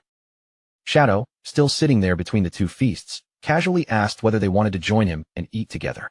But neither of them paid him any attention. They were already too busy yelling at each other, fiercely arguing over whose local specialty was truly the best. Shadow asked them in the most casual tone possible if they wanted to grab something to eat with him, but the two of them did not even hear him. They were still yelling over each other, faces red, completely locked in a pointless argument about which local specialty deserved the title of best food. Right at that moment, the system suddenly rang out with a new notification. Shadow received a huge enhancement all at once, with every one of his attributes rising by 10%, while his resistance to abnormal status effects shot up by an even crazier 50%. Shadow lowered his gaze to his own hand and watched the faint blue glow spreading across his fingers. Seeing the effect settle in, he could not help thinking that this buff was honestly pretty nice. He turned back with his usual relaxed expression and told everyone it was time to keep moving. But the second he stepped forward, Lu Jianfeng and the unnamed bald Shu Dao Mountain Guild leader started arguing again right behind him. Lu Jianfeng raised his chin proudly and insisted that Shadow had obviously been complimenting his bobo chicken. The unnamed bald Shu Dao Mountain Guild leader immediately fired back, saying Shadow was clearly talking about their hot pot instead. And just like that, the two of them followed Shadow down the corridor while loudly shouting the names of their favorite dishes at each other. Before long, the group walked straight into a room swallowed by darkness and thick mist. None of them noticed that above their heads, a huge and unsettling stone statue was silently looming in the fog. Then, without warning, the statue's eyes suddenly lit up from within. Lu Jianfeng broke out in a cold sweat as he stared upward, nervously asking what that thing was and whether something that creepy could actually be a boss. A deep crack tore through the statue's stone surface, and the sound echoed through the room like thunder. Piece by piece, the outer shell began to split apart. The stones suddenly burst open, revealing a giant woman with pink hair and glasses standing inside. This was Grelina, a level 20 diamond grade boss. The moment Lu Jianfeng and the unnamed bald Shu Dao Mountain Guild leader saw her rank, their faces twisted in panic. Both of them screamed at the same time, completely terrified that they had just run into a diamond grade boss. Shadow's expression sharpened, and he immediately warned them not to get careless. Diamond grade bosses were never simple damage targets. They always came with some kind of special mechanic. The unnamed bald Shu Dao Mountain Guild leader was already panicking, but Shadow had no intention of waiting around. He activated his gift of liberation, his figure blurring into motion as instant shadow slashes tore through the air and slammed into Grelina, each strike dealing nearly 500,000 damage. When Lu Jianfeng saw the damage numbers floating up, he froze in confusion and asked why Shadow's attacks had suddenly become so weak. The unnamed bald Shu Dao Mountain Guild leader immediately yelled back at him, explaining that diamond bosses naturally carried a terrifying 90% damage reduction. But Grelina was not the kind of enemy who would just stand there and let herself be cut down. She threw her head back, opened her mouth wide, and released a deafening scream filled with floating pink hearts. It was not just a cry of anger, it was her charming war cry. In the next instant, a pink charm gauge appeared above both Lu Jianfeng and the unnamed bald Shu Dao Mountain Guild leader. The bars began filling at a frightening speed, climbing so fast there was barely any time to react. Shadow noticed it immediately and raised his magic resistance shield without hesitation. At the same time, he realized how dangerous this was. Once they were charmed, they would not just lose control for a moment, they would become the boss's mindless servants forever. But for the unnamed bald Shu Dao Mountain Guild leader, Shadow's reaction came a step too late. His charm gauge instantly reached its limit. His eyes turned into glowing pink hearts, and with tears streaming down his face, he suddenly started crying out for his mommy like he had completely lost his mind. Lu Jianfeng's own gauge had only climbed to 70%, and seeing his rival fall first made him furious. He yelled at him that if he had just eaten the bobo chicken earlier, he would have resisted the spell easily. Then another terrifying change appeared. A 5-minute countdown suddenly flashed into existence above the unnamed bald Shu Dao Mountain Guild leader's head. Lu Jianfeng stared at the ticking timer as the seconds began slipping away. Meanwhile, his brainwashed rival just stood there with a blank face, drooling like a fool, and Lu Jianfeng panicked as he asked what that countdown was supposed to mean. Shadow explained in a low voice that once the timer reached 0, the unnamed bald Shu Dao Mountain Guild leader would permanently become Grelina's slave, and that would even carry over into the real world. Lu Jianfeng instantly asked how they were supposed to save him, even wondering if killing him once would reset the status. Shadow shut that idea down right away. Killing the unnamed bald Shu Dao Mountain Guild leader would not remove the curse, and the only real solution was to destroy Grelina before the countdown finished. But before they could come up with a plan, the brainwashed, unnamed bald Shu Dao Mountain Guild leader raised his power and summoned a cluster of pink magic swords around him. Muttering about killing all men, he suddenly rushed straight at Shadow. Lu Jianfeng's eyes widened, and he immediately screamed out a warning. Without wasting a second, Lu Jianfeng sprang upward and kicked the unnamed bald Shu Dao Mountain Guild leader clean out of the air. The moment they hit the ground, Lu Jianfeng wrapped his arm around him in a tight chokehold and held him back with all his strength. Then he shouted for Shadow to ignore this idiot and focus on dealing with the boss. Across the room, Grelina calmly opened the red spellbook in her hands. A strange pink light spread out, and 3 chubby human servants suddenly appeared in front of her. Each one had a pink heart mark stamped on their forehead, and they all chanted the same phrase together: "Girls help girls." Shadow stared at the bizarre enemies in front of him, visibly puzzled by what he was seeing. He wondered whether these things were actually humans, and whether everyone charmed by Grelina ended up becoming strange clone-like monsters just like them. Then the contradiction hit him. In this timeline, he should have been the first player to reach this floor, so there should not have been any previous victims here. So how could Grelina already have so many human slaves? The brainwashed mob charged toward him while still shouting that same slogan. As Shadow watched them close in, he became certain that there had to be some hidden and ugly secret buried in the history of this dungeon.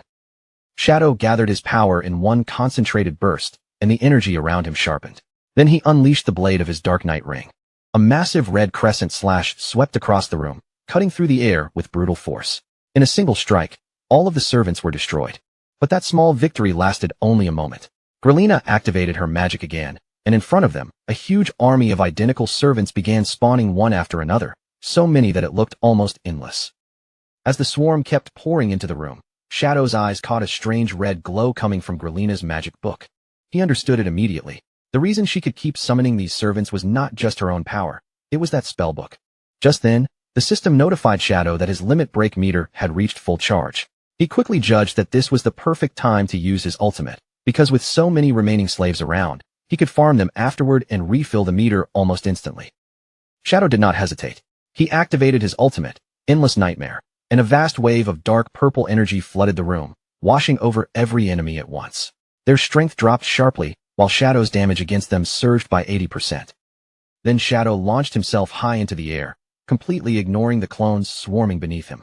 His target was never the mob. He aimed his next instant shadow slash directly at the glowing spellbook in Grelina's hands and sliced straight through it, cutting the book in half. Grelina's eyes widened in disbelief as the book shattered apart in front of her. Then her shock twisted into fury. She let out a sharp, enraged screech, and Shadow immediately realized that the fight was moving into her second phase.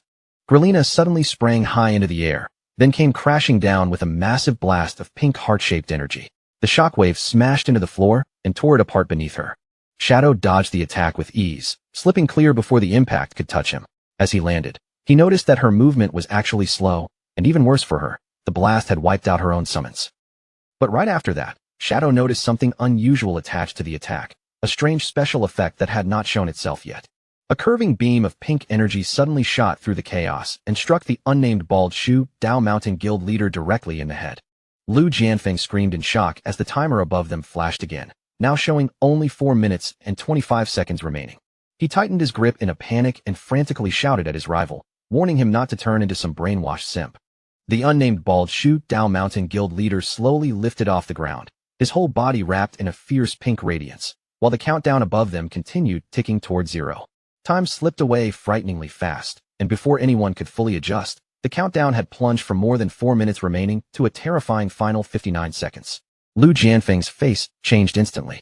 He shouted toward Shadow in panic, warning him that the countdown had suddenly collapsed to only 1 minute.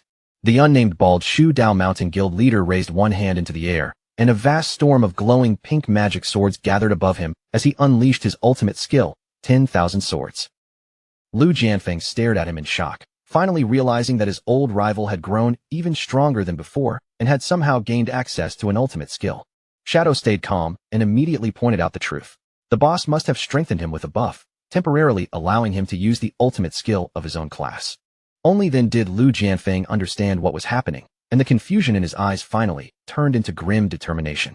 Without hesitating any longer, he rushed straight ahead, yelling that although everyone claimed the unnamed bald Shu Dao Mountain Guild leader had the strongest attack, his own defense had never lost to anyone. At the same time, he activated Wind Treading Indestructible, a defensive skill that granted him 1 layer of damage immunity for every 10 meters he sprinted forward. Lu Jianfeng roared that this would finally prove whose power was stronger, then charged head-on into the towering spiral of pink swords without slowing down at all. The unnamed bald Shu Dao Mountain Guild leader gave the command, and countless pink swords shot forward like a violent rain of projectiles, forcing Lu Jianfeng to raise a wind barrier in front of him. He immediately released his swift gale/shield, whipping his arms at incredible speed until the rushing wind formed a solid wall that blocked every incoming blade. The clash erupted in a massive explosion of wind and pink sword light. Through the chaos, Lu Jianfeng yelled to Shadow that he would hold the guild leader back, while Shadow had to defeat Grelina and save him. Shadow answered without hesitation, promising that he would handle it, and immediately turning his attention toward the real target.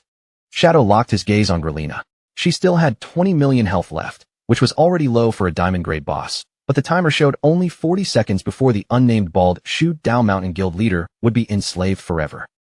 Grelina swung at him with a heavy swipe, but Shadow slipped past the attack with ease, moving just outside the reach of her strike. In the next instant, he flashed back in and countered with a 4-hit instant Shadow Slash, each strike cutting directly across her throat. Grelina let out a shrill scream of pain, then threw herself forward with a bizarre pink-infused baby belly ram, trying to crush him through sheer force. Shadow avoided the charge effortlessly, already thinking that with her spellbook destroyed, Grelina's attacks had become crude, predictable, and far too easy to dodge. Her defenses were no longer sealed up either. The massive damage reduction she had relied on had fallen sharply, dropping from 90% all the way down to 50%. Shadow seized that opening immediately and drove in another heavy strike, landing the blow cleanly while her guard was exposed. His limit break gauge was now completely full, and with 30 seconds still left on the timer, he had more than enough time to end the fight.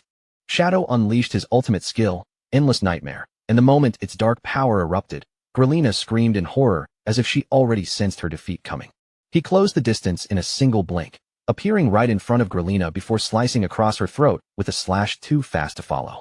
Then Shadow spun like a deadly black blur, releasing his Dark Knight ring blade together with a huge crescent of red energy that tore straight through the giant boss's body. Leaping high into the air, he brought down his final ultimate strike, Crimson Blade, aiming to finish Grelina off once and for all. A system notification confirmed Grelina's defeat, and Shadow received a massive reward of experience, evolution points, lifespan, items, and several skill books. With only 8 seconds remaining, the pink, brainwashing glow on the unnamed bald Shu Dao Mountain Guild leader's forehead suddenly cracked apart and shattered. Lu Jianfeng caught his falling friend in his arms, overjoyed that their plan had actually worked. When the unnamed bald Shu Dao Mountain Guild leader woke up groggily and asked what had happened, Lu Jianfeng explained that he had nearly become a mindless servant and that the boss had saved him. Then an unusual item dropped from the battle, the cursed stone tablet of Irenas, the goddess of ultimate love. It carried a faint trace of divine power, adding a charm attribute to attacks, but there was one strict condition: only female characters could equip it. Shadow inspected the stone tablet closely, surprised that Grelina had dropped the cursed item, but his expression quickly soured when he saw the female-only equipment restriction. Lu Jianfeng suddenly blushed and asked in a shy voice if he could have the tablet since Shadow had no way to use it. Shadow looked at him in confusion and asked whether he was actually a woman. Lu Jianfeng admitted that his body was male, but deep down in his heart, he had always felt like a delicate little girl. Shadow was left completely speechless, but after a moment, he simply told Lu Jianfeng to try it. Lu Jianfeng immediately brightened up, thanked him eagerly, and reached toward the tablet. But the system instantly issued a warning, saying the equipment attempt had failed because of a gender mismatch. Since there were no eligible female players in the team, the tablet would soon vanish forever. Lu Jianfeng completely broke down as the tablet floated away and began dissolving into light. He screamed for it to come back, demanding to know why it refused to acknowledge his inner identity and angrily calling the system's gender-lock blatant discrimination. Shadow narrowed his eyes as he tried to understand how Grelina's charm really functioned. Whatever power supported it seemed to operate under absolute rules, the kind no ordinary mortal could possibly resist. At the same time, another question surfaced in his mind. How had Song Xiaoyu obtained a similar stone tablet without being turned into someone else's slave herself? Before he could think any further, a system notification flashed in front of him. His experience bar had finally reached its limit, and Shadow immediately began his 4th-class advancement. Dark energy suddenly erupted around him, twisting into a massive black vortex that swallowed the space nearby. As his Shadow class officially advanced to Tier 4, every one of his main attributes doubled in an instant. The terrifying transformation made Lu Jianfeng and the bald Shu Dao Mountain Guild leader jump in panic. They thought another boss had appeared, just as the system informed Shadow that his stealth level had also doubled. Then another reward appeared. He gained a passive skill that stopped his attacks from breaking invisibility, allowing him to strike while remaining hidden and keeping every stealth-based damage bonus active. And the benefits did not end there. Any attack effect he released while concealed would remain invisible as well, while also receiving an extra bonus equal to half of his total stealth level. Watching the dark vortex fade around him, Lu Jianfeng finally understood what had happened. Shadow was only advancing his class, yet the entire spectacle looked so overwhelming that Lu Jianfeng nearly lost his mind from excitement. Meanwhile, Shadow calmly checked the numbers behind his new strength. After combining his equipment, skills, and class passives, his original stealth level of 21 had shot upward and instantly become an absurd level 42. Even with that massive increase, Shadow did not relax. He knew certain rare classes and special items could still ignore stealth levels entirely, making even the best concealment useless against the wrong opponent. He also remembered that powerful high-level bosses could easily see through ordinary invisibility. As the game progressed into its later stages, relying on stealth alone would become far less dependable. According to old legends, the ultimate stealth of a true assassin was not simply reaching an extremely high level. It meant making the entire world overlook you, erasing your presence so completely that no one could even remember you had ever existed. But for now, that level of mastery was nothing more than a legend. No player in the game had ever managed to awaken such perfect, absolute stealth. Shadow pushed those distant thoughts aside and turned toward the bald Shu Dao Mountain Guild leader. He told him to place a bounty in his name, remembering that players could fuse with a second bloodline after reaching level 30. The reward he offered was enormous. 1,000 years of lifespan for the exact location of the epic grade boss known as the Death-Winged Angel. Shadow intended to increase his power one step at a time, and this boss was the next target. Lu Jianfeng and the bald Shu Dao Mountain Guild leader were stunned speechless for a moment. Then they both exploded in shock, shouting over the insane reward Shadow was offering for a legendary epic grade boss. Shadow remained completely calm amid their panic. He simply told them to contact him the second they found any genuine clue, then vanished from sight as though he had never been there. He remembered from his previous life that the mysterious Death-Winged Angel had only appeared once.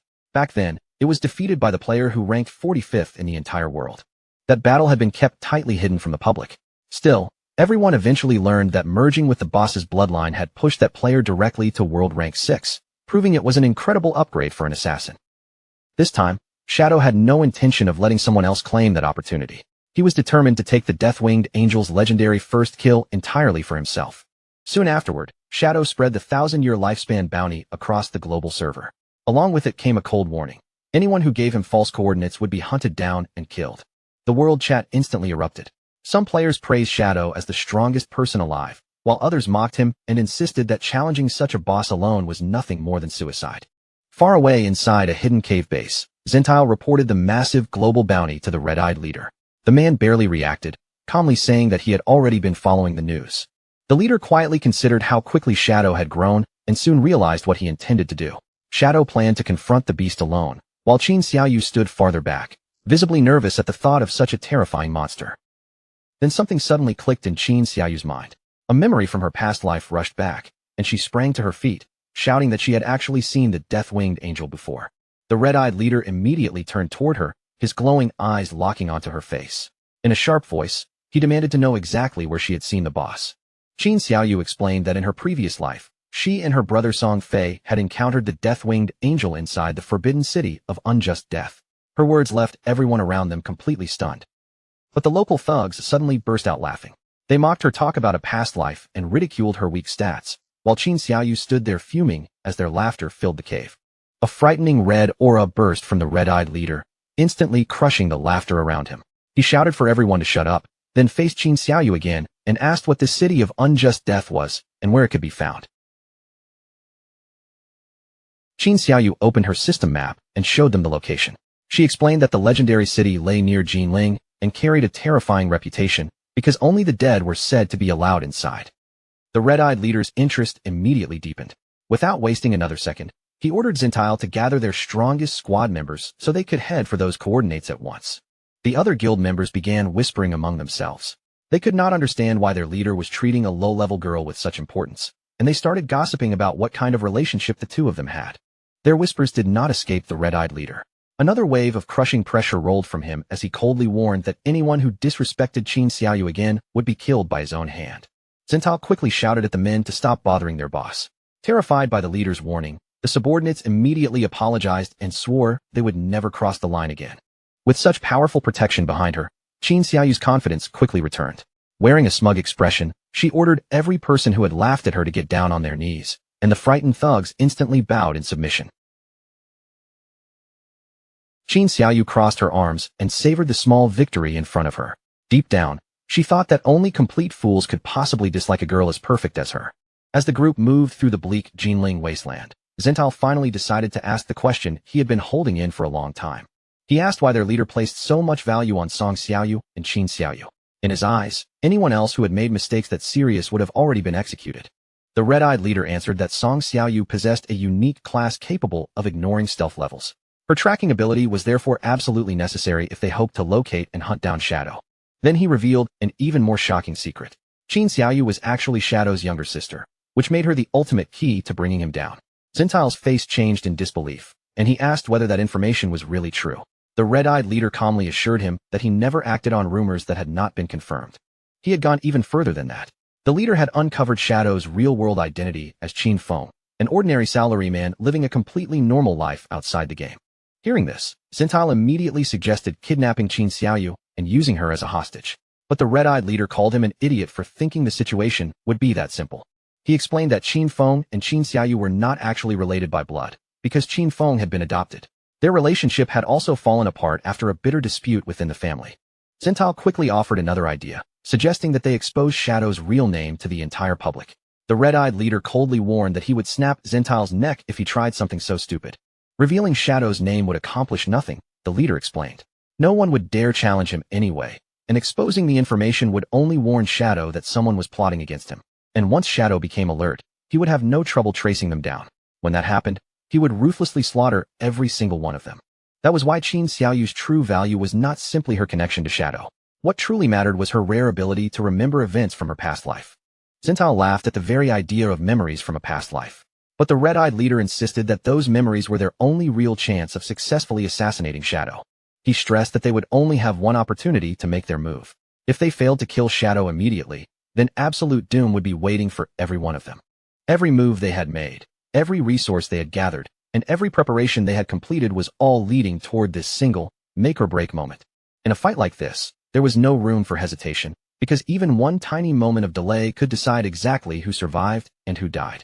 Not long afterward, the group reached the coordinates Qin Xiaoyu had given them, and found themselves standing directly before the entrance to the legendary city of unjust death. Zhentao leaned over the edge and stared down into the pitch-black abyss below. Seeing nothing but endless darkness, he nervously asked whether they were truly expected to jump, and the red-eyed leader calmly confirmed that they were. Zhentao froze at the thought of throwing himself into that seemingly bottomless void, but the leader gave the order without hesitation, assuring everyone that they would survive the fall. With a confident smile on his face, the red-eyed leader stepped off the edge first. His loyal followers immediately jumped after him, willing to gamble their lives for the sake of completing the mission. Even Zhentao let out a desperate shout as he followed, declaring that he was ready to sacrifice his own life if that was what it took to destroy Shadow once and for all. As they plunged deeper into the darkness, the red-eyed leader's body suddenly slowed, changing from a rapid fall into a gentle hover. His followers stared in shock when they realized their own bodies had stopped falling as well. Completely surrounded by thick, endless darkness, the men cautiously looked around in every direction, wondering whether they had truly entered the feared city of unjust death. But their relief vanished almost immediately when they discovered that their lifespans were draining at an absurd speed. Panic spread through the group as they saw the decay rate had increased by 100 million times, leaving each of them with less than a minute to live. Seeing his squad panic, the red-eyed leader acted at once and activated the Stolen Soulwalker class. A glowing green barrier spread around the entire group, sealing them inside its protection. Zhentao quickly praised his boss after realizing that the skill had made them completely immune to the terrifying lifespan drain. But the leader told him not to relax yet, and ordered everyone to focus on what lay ahead. When they looked into the distance, the men were stunned by what appeared before them. A colossal green fortress, glowing faintly as it floated in complete silence through the dark void. The red-eyed leader smiled at the sight and confirmed that the massive floating structure before them was none other than the legendary city of unjust death. Excited that Qin Xiaoyu's coordinates had been perfectly accurate, Xintile immediately began mocking Shadow's plan to challenge this place alone. He boasted that even the strongest player would have been reduced to dust under such an insane lifespan-draining effect. The group marched toward the fortress entrance, but before they could reach it, a sudden system notification appeared in front of them, warning that the enormous gate had been completely sealed shut. Still, the locked gate posed no real problem for the red-eyed leader. Using the power of his Soul Walker class, he easily phased straight through the solid barrier as though it were nothing. Once the squad entered the fortress, they finally breathed a sigh of relief when another system notification confirmed that the horrifying lifespan decay rate had returned to normal. Then, without warning, a level 35 epic boss descended slowly from above. The death-winged angel floated in front of them and demanded to know how they had entered the city without possessing a key. The moment Xintile heard the boss speak, his face tightened with panic. He quickly reminded the others that epic-grade bosses possessed intelligence that was frighteningly close to that of real humans. Unlike the rest of the squad, the red-eyed leader showed no fear at all. He stepped forward with complete confidence and faced the death-winged angel directly. Then, with a calm and serious expression, he claimed that they had come all the way here because they intended to rescue her. The death-winged angel burst into laughter the instant she heard that ridiculous excuse. Calling the red-eyed leader completely insane, she coldly declared that every one of them would die. The winged angel showed absolutely no interest in friendship or negotiation. From the moment they appeared before her, it was obvious she saw no reason to treat these intruders as anything but enemies. With open contempt, she mocked them as nothing more than foolish humans from Blue Star. To her, their intrusion was both ridiculous and insulting, and she fully intended to crush their little expedition before it went any further. Roaring for every last one of them to die, the boss instantly summoned an enormous sword into her grasp. With a violent swing, she brought the massive weapon slashing straight toward the entire group. Yet the red-eyed leader and Xintile did not even flinch. They remained perfectly calm as the terrifying strike swept through their bodies as though they were nothing more than empty shadows. Enraged that her opening attack had accomplished absolutely nothing, the angel immediately changed tactics. She folded into a high-speed dive, blazing downward with her glowing blade aimed directly at the red-eyed leader's chest for a killing thrust. But once again, her weapon passed harmlessly straight through him. Wearing a smug expression, the red-eyed leader told her there was no point continuing because every attack she tried was useless. No matter what she did, she simply could not hurt him. Meeting the glow of her eyes without the slightest fear, the leader calmly repeated what he had already come to tell her. He had not entered this place looking for a battle. His real purpose was to save her. As the guardian of the city of unjust death, the angel could barely understand what she was hearing. She scoffed at the ridiculous claim, unable to imagine why a being as powerful as herself would ever need rescuing by a handful of mere mortals. The red-eyed leader then explained the danger closing in on her. A terrifying monster known as Shadow, recognized as the undisputed strongest player on Blue Star, was already hunting her and would eventually come directly for her. The angel immediately burst into laughter. The idea that some human from a newly launched game believed he could defeat her was almost too funny to take seriously. No matter what grand title Shadow carried, she boasted that taking his head would be effortless. But the leader quickly warned her not to underestimate him. Every boss Shadow had chosen to hunt ended up completely destroyed. Worse, Shadow specifically wanted the death-winged angel's overpowered bloodline, and once he stole that power for himself, there might be nothing left capable of stopping him. His blunt honesty finally caught the death-winged angel's attention, and her hostility began to settle. She admitted that his willingness to speak so openly was interesting, but reminded him that words alone were meaningless. Any real alliance would require proof of genuine sincerity. Without backing away from the demand, the red-eyed leader simply asked what kind of proof she expected them to provide. A dark look crossed the angel's face as she finally revealed exactly what she wanted from them in exchange for her cooperation. Their remaining lifespans interested her, but that was not the true price she desired. More than anything else, the death-winged angel wanted something far more terrifying, their actual souls. For the first time, the red-eyed leader looked genuinely confused. Her demand clearly went beyond anything he had expected when he came here seeking an alliance. Seeing his confusion only made the angel laugh more wickedly. She immediately realized his current player level was still far too low for him to understand the deeper mechanics surrounding souls and what could truly happen to them. So she decided to explain the frightening truth behind this world. Under normal circumstances, when players die, they only lose portions of their lifespan because something far more important, their souls, remains protected. Lifespan, she explained, was essentially nothing more than a protective shield. If that shield disappeared, it was still possible to survive. But if a player's soul itself was destroyed, that person would die permanently, both inside the game and in the real world. A sinister grin spread across her face as she continued. Weak, low-level monsters might be satisfied by feeding on lifespan alone, but powerful high-tier beings like the death-winged angel desired something far richer. What they truly craved were living souls. If the group could offer her a soul powerful enough to satisfy that hunger, then, and only then, would she consider cooperating with them. The entire squad immediately went pale as the meaning of her words settled over them. They finally understood the horrifying price she was demanding. Anyone whose soul was consumed by the angel would not simply respawn or lose years of life. They would be permanently erased from existence. Before fear could spread through the group, Harvey suddenly stepped forward. There was not even a trace of hesitation on his face as he calmly offered the terrifying monster his own soul. Zintal immediately tried to stop him, but Harvey refused to reconsider. His decision had already been made, and he made it clear that he fully understood exactly what sacrificing his soul would mean. Harvey explained that from the moment he accepted this mission, he had already prepared himself to make the ultimate sacrifice. If surrendering his soul was the price required to stop Shadow, then he was willing to pay it. He asked only one thing in return, that Zintal take care of his mother back home. Zintal solemnly promised that he would. The angel responded with a mocking smile, coldly calling Harvey's willingness to die almost touching. Unfortunately for them, she added that one human soul alone would never be enough to satisfy her hunger. Seeing Harvey prepared to face permanent death by himself, the remaining loyal guild members exchanged firm, determined looks. None of them seemed willing to stand aside, while their comrade carried that burden alone. One after another, the others stepped forward until they were standing beside Harvey, looking up at the enormous angel above them. The remaining subordinates shouted together that she could take their souls as well. Zintal could do little more than whisper their names in disbelief, or Kumi and Hylan. Only then did the reality fully hit him. These men were truly prepared to sacrifice themselves and disappear forever. The red-eyed leader then deactivated the protection of the Soul Walker shield. In a single moment, the men who had volunteered themselves were left completely exposed to the deadly conditions of the abyss around them. The death-winged angel seemed genuinely impressed by the loyalty they had shown. Declaring that she could finally feel the sincerity behind their offer, she unleashed enormous tendrils of black energy from her back, each one stretching downward like a massive claw. The razor-sharp tendrils shot straight through the three subordinates, without mercy. Their bodies jerked violently as they were pierced, and their screams echoed through the darkness while the black limbs lifted them helplessly into the air. With her chosen sacrifices firmly caught, the angel spread her wings and soared upward into the crimson sky. The trapped men were dragged higher and higher behind her, dangling helplessly from the dark tendrils. Now that the protective shield was gone, the system immediately recognized that their bodies were fully exposed to the abyss's extreme environment. Their remaining lifespans began draining away at a speed so absurdly fast that they barely had time to react. Within only a few seconds, the change became horrifyingly visible.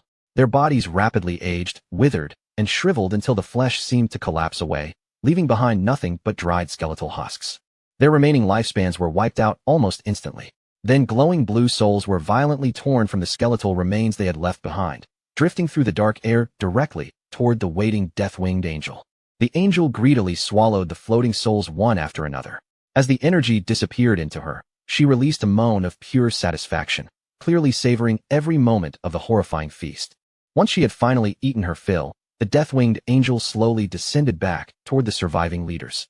A deeply satisfied smirk rested on her face as she prepared to discuss their new alliance and how they intended to destroy Shadow together.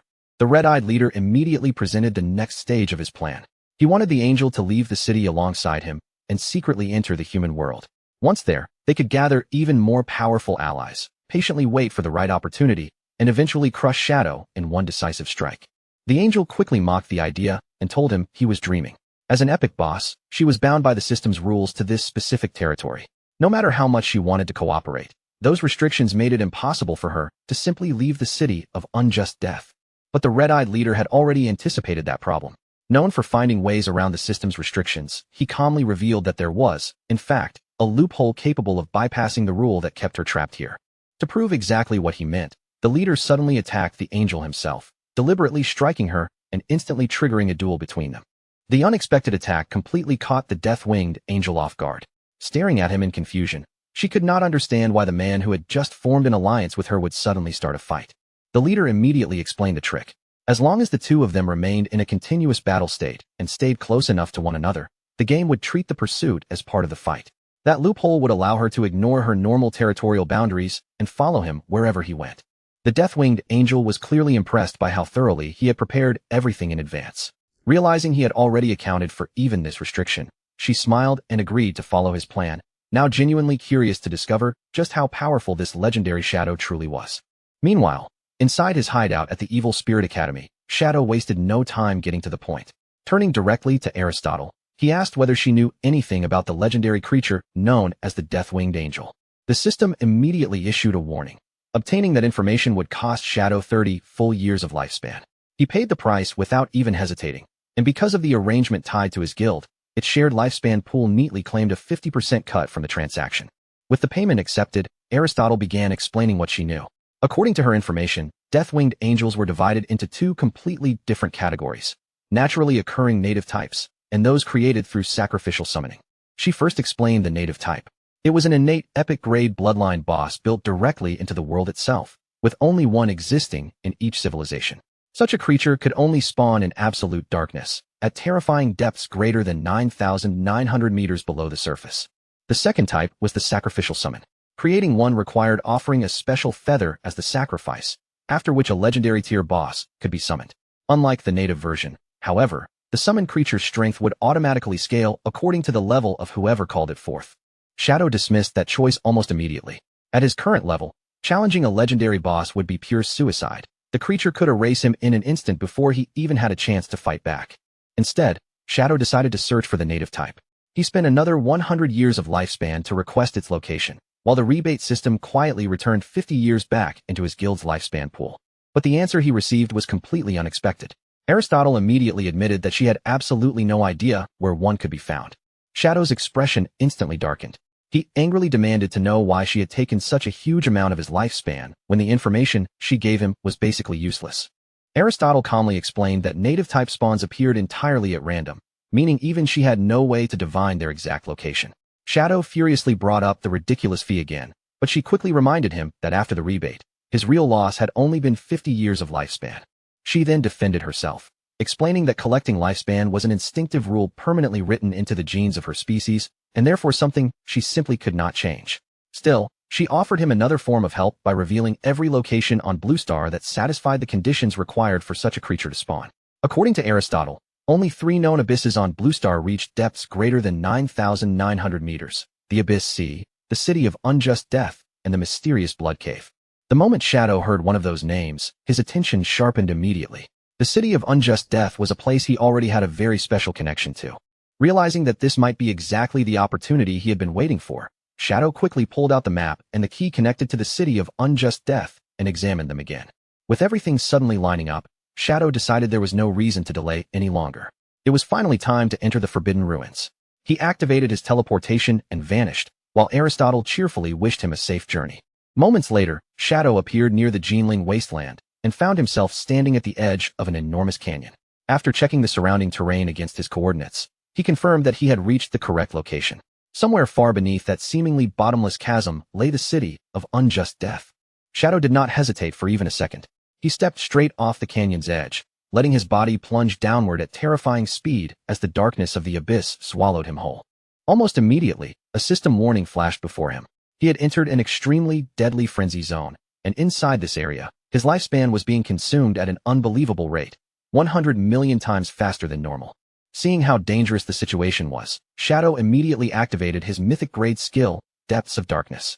As long as he remained concealed in stealth, the skill reduced the speed of his lifespan decay by a massive 90%. Even that enormous reduction, however, was nowhere near enough to make the abyss safe. His lifespan was still burning away 10 million times faster than normal. At that terrifying rate, every 3 seconds spent inside the abyss would cost him an entire year of his life. Shadow knew he could not afford to waste even a moment.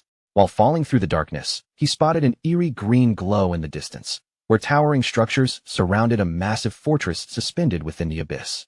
Without slowing down, Shadow snapped his fingers and summoned his skeletal dragon, Osiris.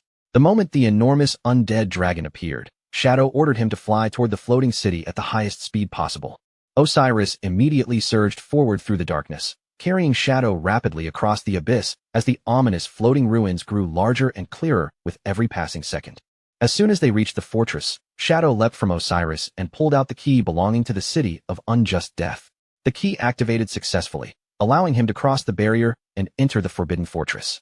The instant he stepped inside, The system confirmed that his lifespan consumption had finally returned to its normal rate. Even so, that brief journey through the abyss had already taken a brutal toll. Shadow had lost 10 full years of his life just reaching the fortress. Shadow moved cautiously through the ancient streets, expecting danger around every corner. Yet the deeper he walked, the stranger the place became. The roads were silent, the buildings stood abandoned, and not a single person could be seen. He began wondering whether the entire fortress was actually deserted.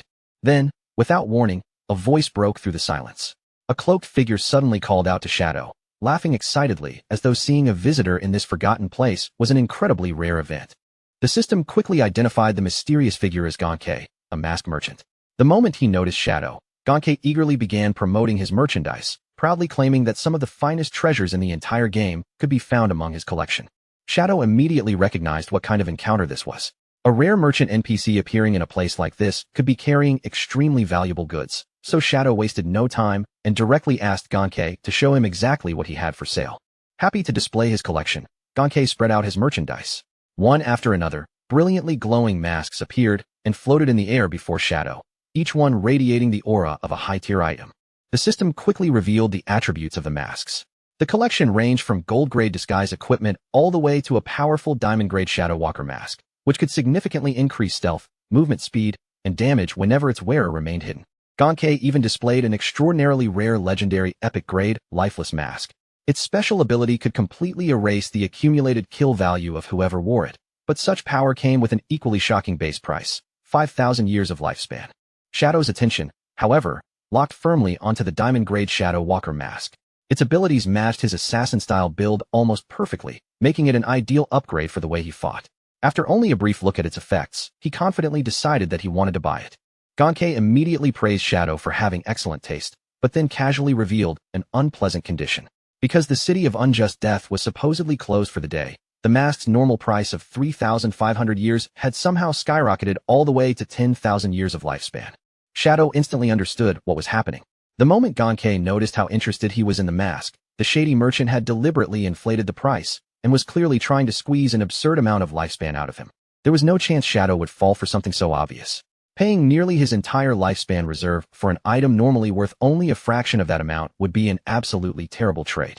Even when Gonkei desperately started throwing out supposed discount offers, Shadow rejected every one of them without hesitation and simply walked away. Behind him, the furious merchant began shouting insults, but Shadow did not even bother turning around. Instead, he continued deeper into the area. The fact that an NPC merchant existed inside this fortress convinced him of one thing. There had to be powerful, high-tier bosses somewhere nearby. Meanwhile, far away among the ruins of Zhanghai City, the red-eyed leader suddenly appeared high in the sky. With every preparation finally completed, he declared the assassination operation against Shadow officially underway. His next move was even more terrifying. He intended to summon the horrifying death-winged angel directly into the human world. At that same time, Little Black finished taking down another powerful monster. Standing beside Captain Enyu, he excitedly celebrated yet another victory over a platinum-grade boss. Enyu, however, let out a long sigh. With the recent dangers finally calming down, everyday life had become strangely peaceful, and to her, things were starting to feel almost a little too quiet and boring. Little Black immediately caught the meaning behind her complaint and started teasing her. With a knowing tone, he told Enyu that she might as well stop pretending and simply admit that what she really wanted was to see Shadow again. Caught off guard, Enyu immediately blushed. She admitted that she really did want a chance to become closer to such a legendary player. Wang Meng, however, silently judged her from the side, already convinced that her true goal was much simpler. She was probably hoping Shadow would give her even more high-level equipment. Wang Meng then pointed out that Shadow rarely coming to their ruins was actually something worth celebrating.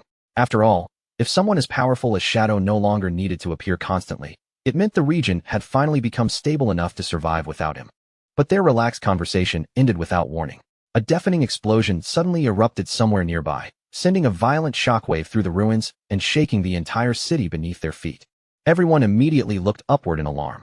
Above the respawn point in the very center of Zhanghai City, an enormous storm of crimson energy was violently expanding, twisting through the sky like a disaster had suddenly torn open the heavens.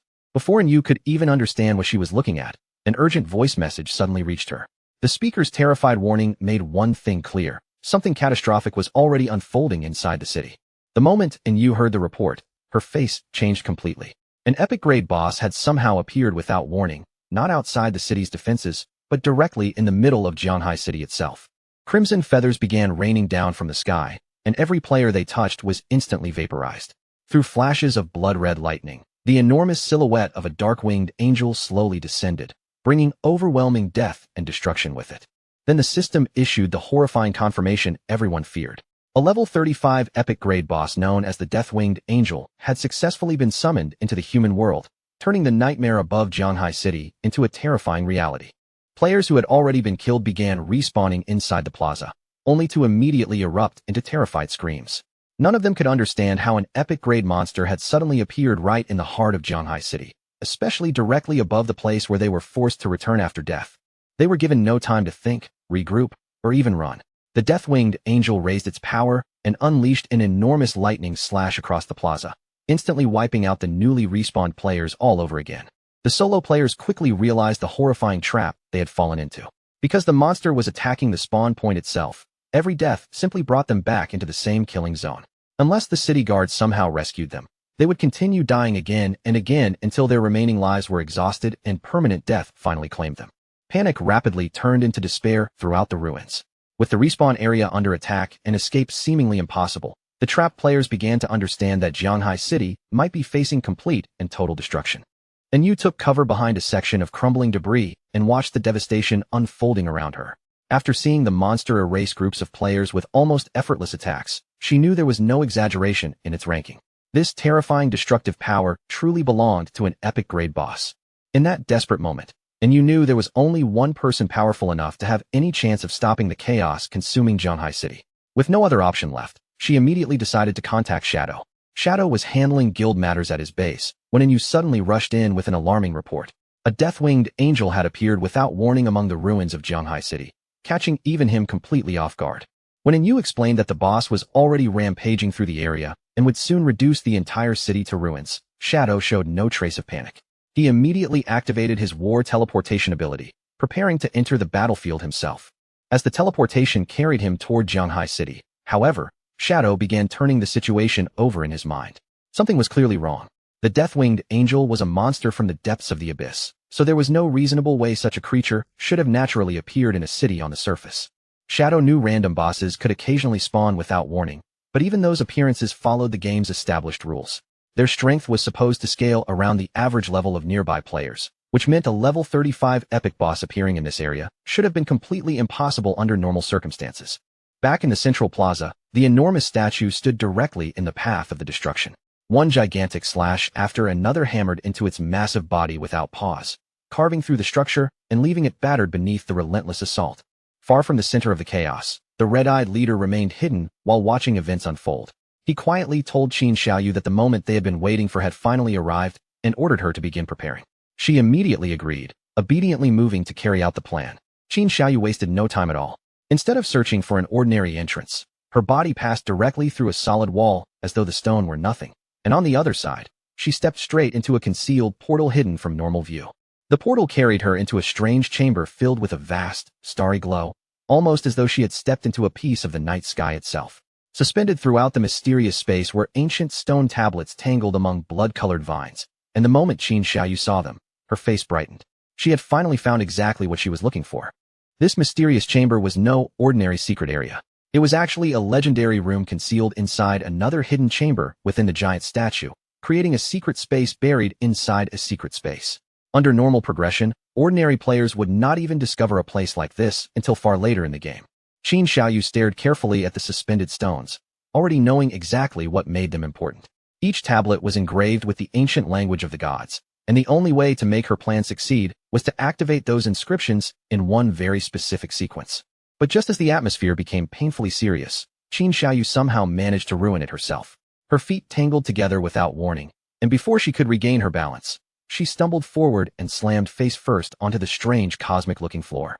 Pain shot through her face as tears welled in her eyes, leaving her both furious and deeply embarrassed.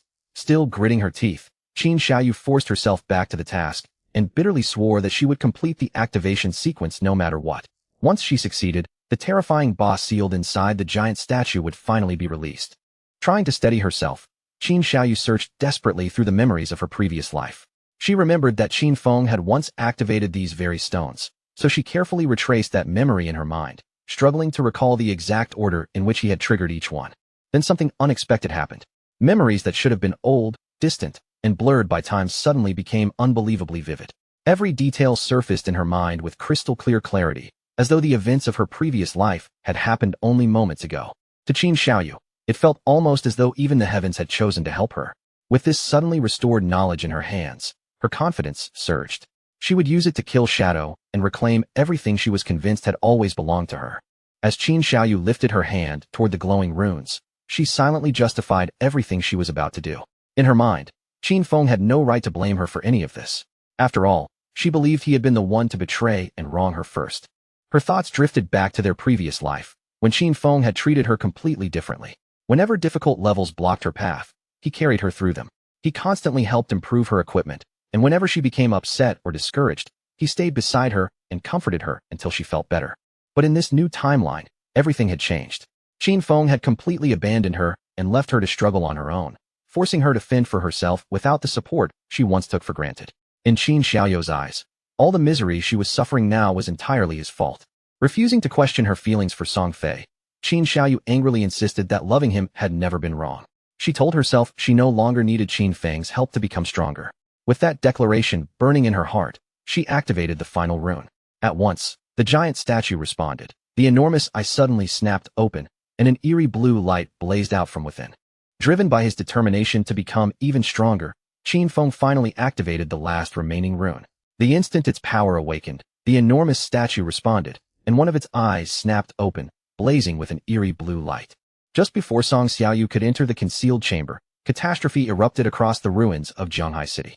High above the broken streets, the death-winged angel unleashed absolute destruction, raining hell upon everything beneath her.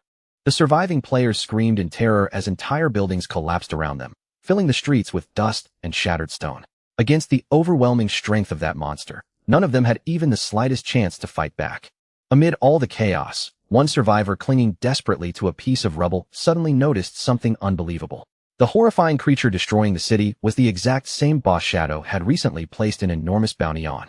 His fear immediately turned into furious outrage. He shouted that Shadow had sent everyone searching across the entire world while the boss had been right here massacring players all along, then began cursing Shadow as an idiot whose foolish plan would get them all killed. Before he could finish his angry rant, a hand suddenly settled on his shoulder. Shadow had appeared silently behind him, and in a calm but chilling voice, he asked exactly who the man had been cursing so viciously. The player nearly jumped out of his skin. Trembling from head to toe, he immediately begged Shadow to save his life and hurriedly claimed that every insult he had shouted was actually aimed at the death-winged angel. Shadow coldly ordered him to crawl into whatever hiding place he could find and stay there. As the relieved player dropped to his knees and thanked him repeatedly, Shadow stepped toward the battlefield, his entire body becoming wrapped in a dense, shadowy aura. Far above the devastated city, the death-winged angel hovered within a violent storm of crimson lightning. Countless blue souls swirled around her body like a glowing ocean of restless spirits. A satisfied smile crept across her face. These weak players offered very little lifespan individually, but the enormous number of souls gathered below still made them a delicious and perfectly prepared feast. At this rate, her final evolution would soon be complete. All she needed was for the remaining players to gather in one place, exactly as the mysterious little human wearing the cloak had promised they would. Without warning, a streak of brilliant blue energy tore across the sky. Before the angel could sense the incoming attack, it sliced directly across her waist, leaving her frozen in complete disbelief. She had not even begun to react when Shadow appeared within striking distance. His instant shadow slash struck cleanly across her throat, and the damage number began climbing to an astonishing 6.8 million damage from a single blow. The level 35 epic boss stared in stunned confusion, unable to understand how any player could produce such absurd power when the game had existed for barely 1 month. The players still alive below watched with their mouths hanging open as the gigantic boss's health bar suddenly plunged. They knew Shadow had arrived, yet none of them could spot him, even though his body normally flashed into view for a split second whenever he launched an attack. The angel frantically scanned the air in every direction, but even her level 30 anti-stealth ability could not locate a single trace of him. Once she realized his attacks no longer canceled his invisibility, she finally understood why the cloaked man had been so desperate to form an alliance against Shadow. Shadow, however, remained completely unimpressed by her 60 million health and 50% damage reduction. To him, an epic boss appearing at this stage of the game felt unexpectedly fragile, so he activated Endless Nightmare, intending to end the battle without wasting any more time. A wave of sinister dark purple energy immediately flooded the surrounding sky. The moment it enveloped the angel, her nightmare gauge shot upward and filled completely. The death-winged angel's body locked in place. An overwhelming terror produced by Shadow's skill seized her mind, freezing her so thoroughly that she could not move even a single muscle. In the very next instant, Shadow struck again. Another shadow slash tore across the angel's throat, producing a terrifying damage total of 12.6 million damage. Enraged by the devastating blow, the angel spread her power across the heavens and unleashed a massive storm of heavenly rays. Scorching pillars of brilliant light poured down across the entire battlefield. The beams blasted apart the ground wherever they landed, forcing the remaining players to flee through the ruins while screaming for their lives. Yet despite the destruction swallowing everything around him, Shadow did not suffer so much as a single point of damage. He slipped effortlessly between the descending rays, avoiding every strike with perfect timing. Then, after gathering his energy for another attack, his figure vanished completely from sight. Only 1 second later, Shadow suddenly reappeared in midair, positioned directly behind the unsuspecting boss. He immediately activated Crimson Blade and swung without hesitation. A deep red slash ripped across the angel's back, carving away yet another enormous portion of her remaining health bar. Panic finally overwhelmed the death-winged angel. Knowing she would certainly die if she remained there, she shot upward at her highest speed, all while desperately wondering why her cloaked ally had still not arrived with the promised support. Shadow calmly watched her attempt to escape and began piecing everything together. Normally, when a boss moved too far from its target, it would abandon combat and return to its original location, meaning this angel had not appeared in Jianghai City naturally. Someone had deliberately brought her here. There was only one class capable of safely keeping the attention of a boss this powerful without being torn apart in the process. The person responsible had to be a soul walker. Shadow summoned his skeletal dragon without delay. Mounting the creature, he soared into the sky and immediately gave chase. Since his enemies insisted on attacking him with traps and underhanded schemes, Shadow decided it was finally time to uncover the identity of whoever had been manipulating everything from behind the scenes. Of course, he would deal with that hidden enemy only after taking the death-winged angel's powerful bloodline for himself.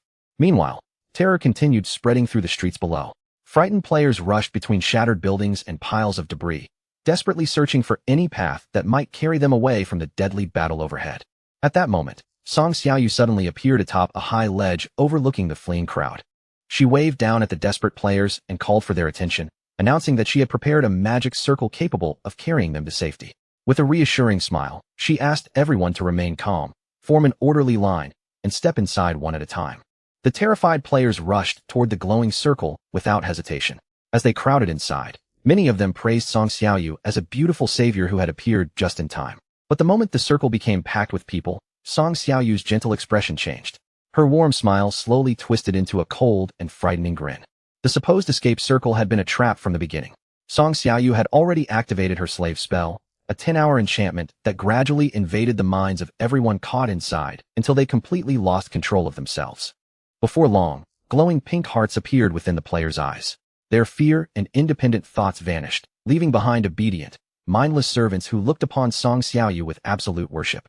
Song Xiaoyu gazed across the enormous crowd now standing under her control.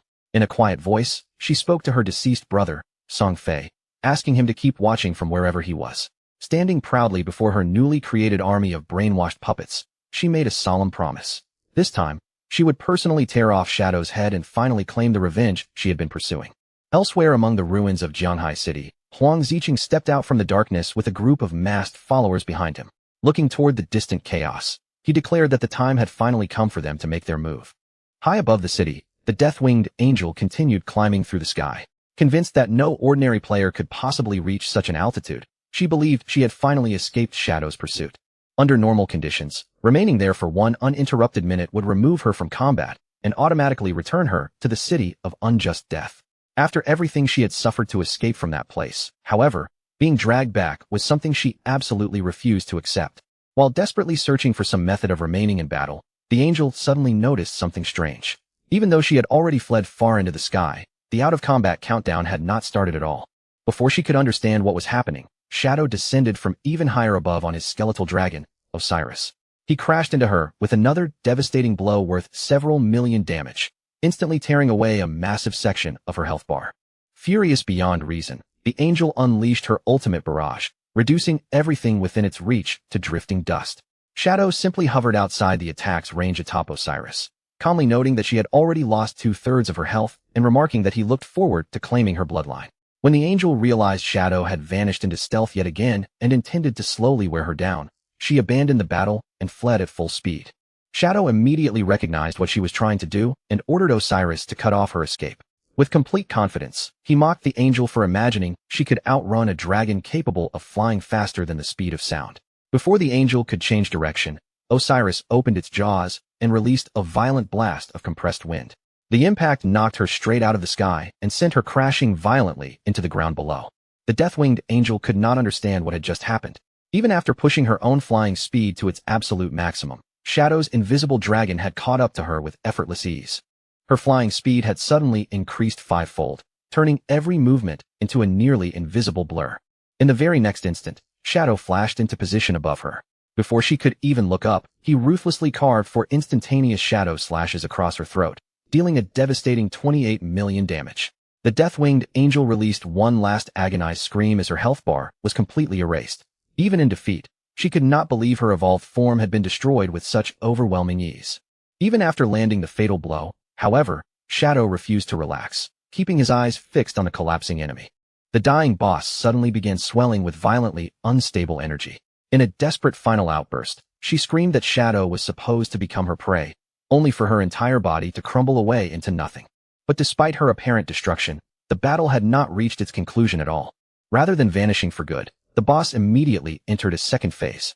An angel rebirth cocoon sealed around her remains, and within seconds, her depleted health bar surged all the way back to full. A few moments later, the cocoon split apart with a violent burst. From inside emerged a cheerful white-haired boy with black wings, lazily stretching beneath the sunlight. The newly reborn level 30 epic boss, Sunshine Boy Kibi, happily celebrated being outside again before casually asking where his opponent had gone. Shadow noticed the difference immediately. Kibi had not only taken on an entirely new appearance, but his bright and carefree personality was nothing like the boss from before. Hovering high above the city, Kibi casually observed that Shadow's ability to disappear so completely made it easy to understand why his predecessor, Duke, had never stood a chance against him. Then, without offering the slightest warning, a third eye opened across Kibi's forehead as he activated the Eye of Destiny. A dazzling wave of light immediately swept across the entire battlefield, exposing everything it touched and forcibly stripping away Shadow's stealth. The instant Kibi located him, he casually praised Shadow's appearance. Shadow answered without a word, flashing forward and launching another 4-hit instant shadow slash straight across Kibi's throat. To Shadow's surprise, the powerful attack left little more than a shallow scratch. He quickly understood that Kibi possessed a passive ability capable of reducing every incoming attack's damage by an astonishing 90%. Still wearing a playful smile, Kibi told him not to be so tense. He then casually retaliated with a crackling bolt of lightning, instantly shattering one entire layer of Shadow's blacklight shield. Kibi proudly declared that his 700% hit rate made avoiding his attacks practically impossible.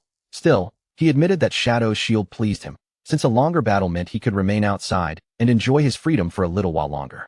Instead of pressing the attack, Kibi cheerfully suggested that the two of them stop and have a conversation. Even Shadow fell silent for a moment, wondering what kind of lunatic had suddenly appeared before him. Kibi explained that he was simply an extrovert who had nearly gone insane from boredom while trapped inside the body. As a reward for patiently listening, he offered to reveal why his form had changed so completely. Every death-winged angel was actually a living vessel filled with countless souls. Those souls endlessly fought, consumed, and overwhelmed one another until the strongest surviving personality seized complete control of the body. Whenever the dominant personality was killed, the remaining souls immediately devoured the defeated ruler and selected a new master. That was precisely what had happened here. After Shadow destroyed Duke, Kibi consumed him and claimed control of the body for himself. With an unexpectedly friendly smile, Kibi politely introduced himself before looking toward Shadow and asking what name he went by. Shadow gave him no answer at all, remaining completely silent. Rather than taking offense, Kibi simply assumed that this cold, quiet attitude was part of Shadow's natural personality. Since Shadow had listened without interrupting him, Kibi decided to repay that patience by sharing one more important secret. His cheerful expression remained unchanged as he warned Shadow that he had already stepped directly into a carefully prepared dead-end trap. Shadow did not display even the faintest trace of alarm. He simply stared back at Kibi with a calm, unreadable expression, as though the warning meant absolutely nothing. Kibi explained that an enormous coalition had poured countless resources into assembling a gigantic army with one purpose alone: killing Shadow. Even Kibi himself was merely a single piece within their carefully constructed plan. As though responding perfectly to his words, an enormous blue magic circle suddenly unfolded across the sky, covering the battlefield from above. The moment Kibi saw the formation spreading overhead, his smile brightened, because he knew the rest of his allies had finally arrived. Shadow recognized the formation at a glance. It was a massive anti-stealth wind array created by the Cloud Mountain Fog Guild specifically to prevent him from disappearing. High above the battlefield, Song Xiaoyu extended one hand and pointed directly at Shadow. Behind her waited an enormous army of brainwashed players, their glowing, heart-shaped eyes making it obvious that every one of them had fallen completely under her control. The instant Song Xiaoyu issued her command, the mindless horde surged forward together, charging toward Shadow without fear, hesitation, or concern for their own lives. Shadow calmly summoned his shadow dagger into his hand, while rapidly evaluating Song Xiaoyu's abilities and the formations surrounding her. Array masters were known to possess very little defensive strength of their own. As long as Shadow eliminated Song Xiaoyu first, every enhancement and magic circle supporting the enemy army would collapse alongside her. Song Xiaoyu answered his attention with a mocking sneer. A powerful protective barrier immediately formed around her as she ridiculed Shadow for thinking she had left herself exposed as such an easy target. At that same moment, Shadow detected another powerful presence concealed somewhere nearby. Whoever it was remained perfectly still, patiently waiting to intercept anyone who attempted to attack Song Xiaoyu directly. Without showing the slightest hesitation, Shadow raised his weapon and unleashed the devastating Dark Knight Ring Blade.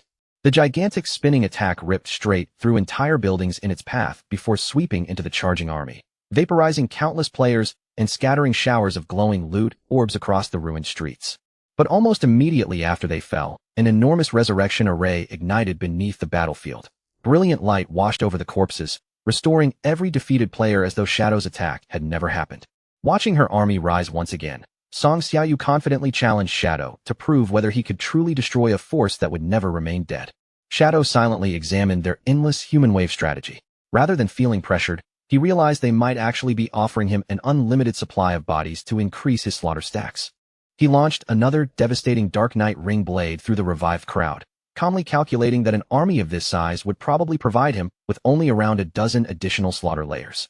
Even Kibi could not hide his admiration for the overwhelming power of Blue Star's strongest fighter. In his eyes, not even an army of 1 million ordinary players would possess enough strength to bring Shadow down.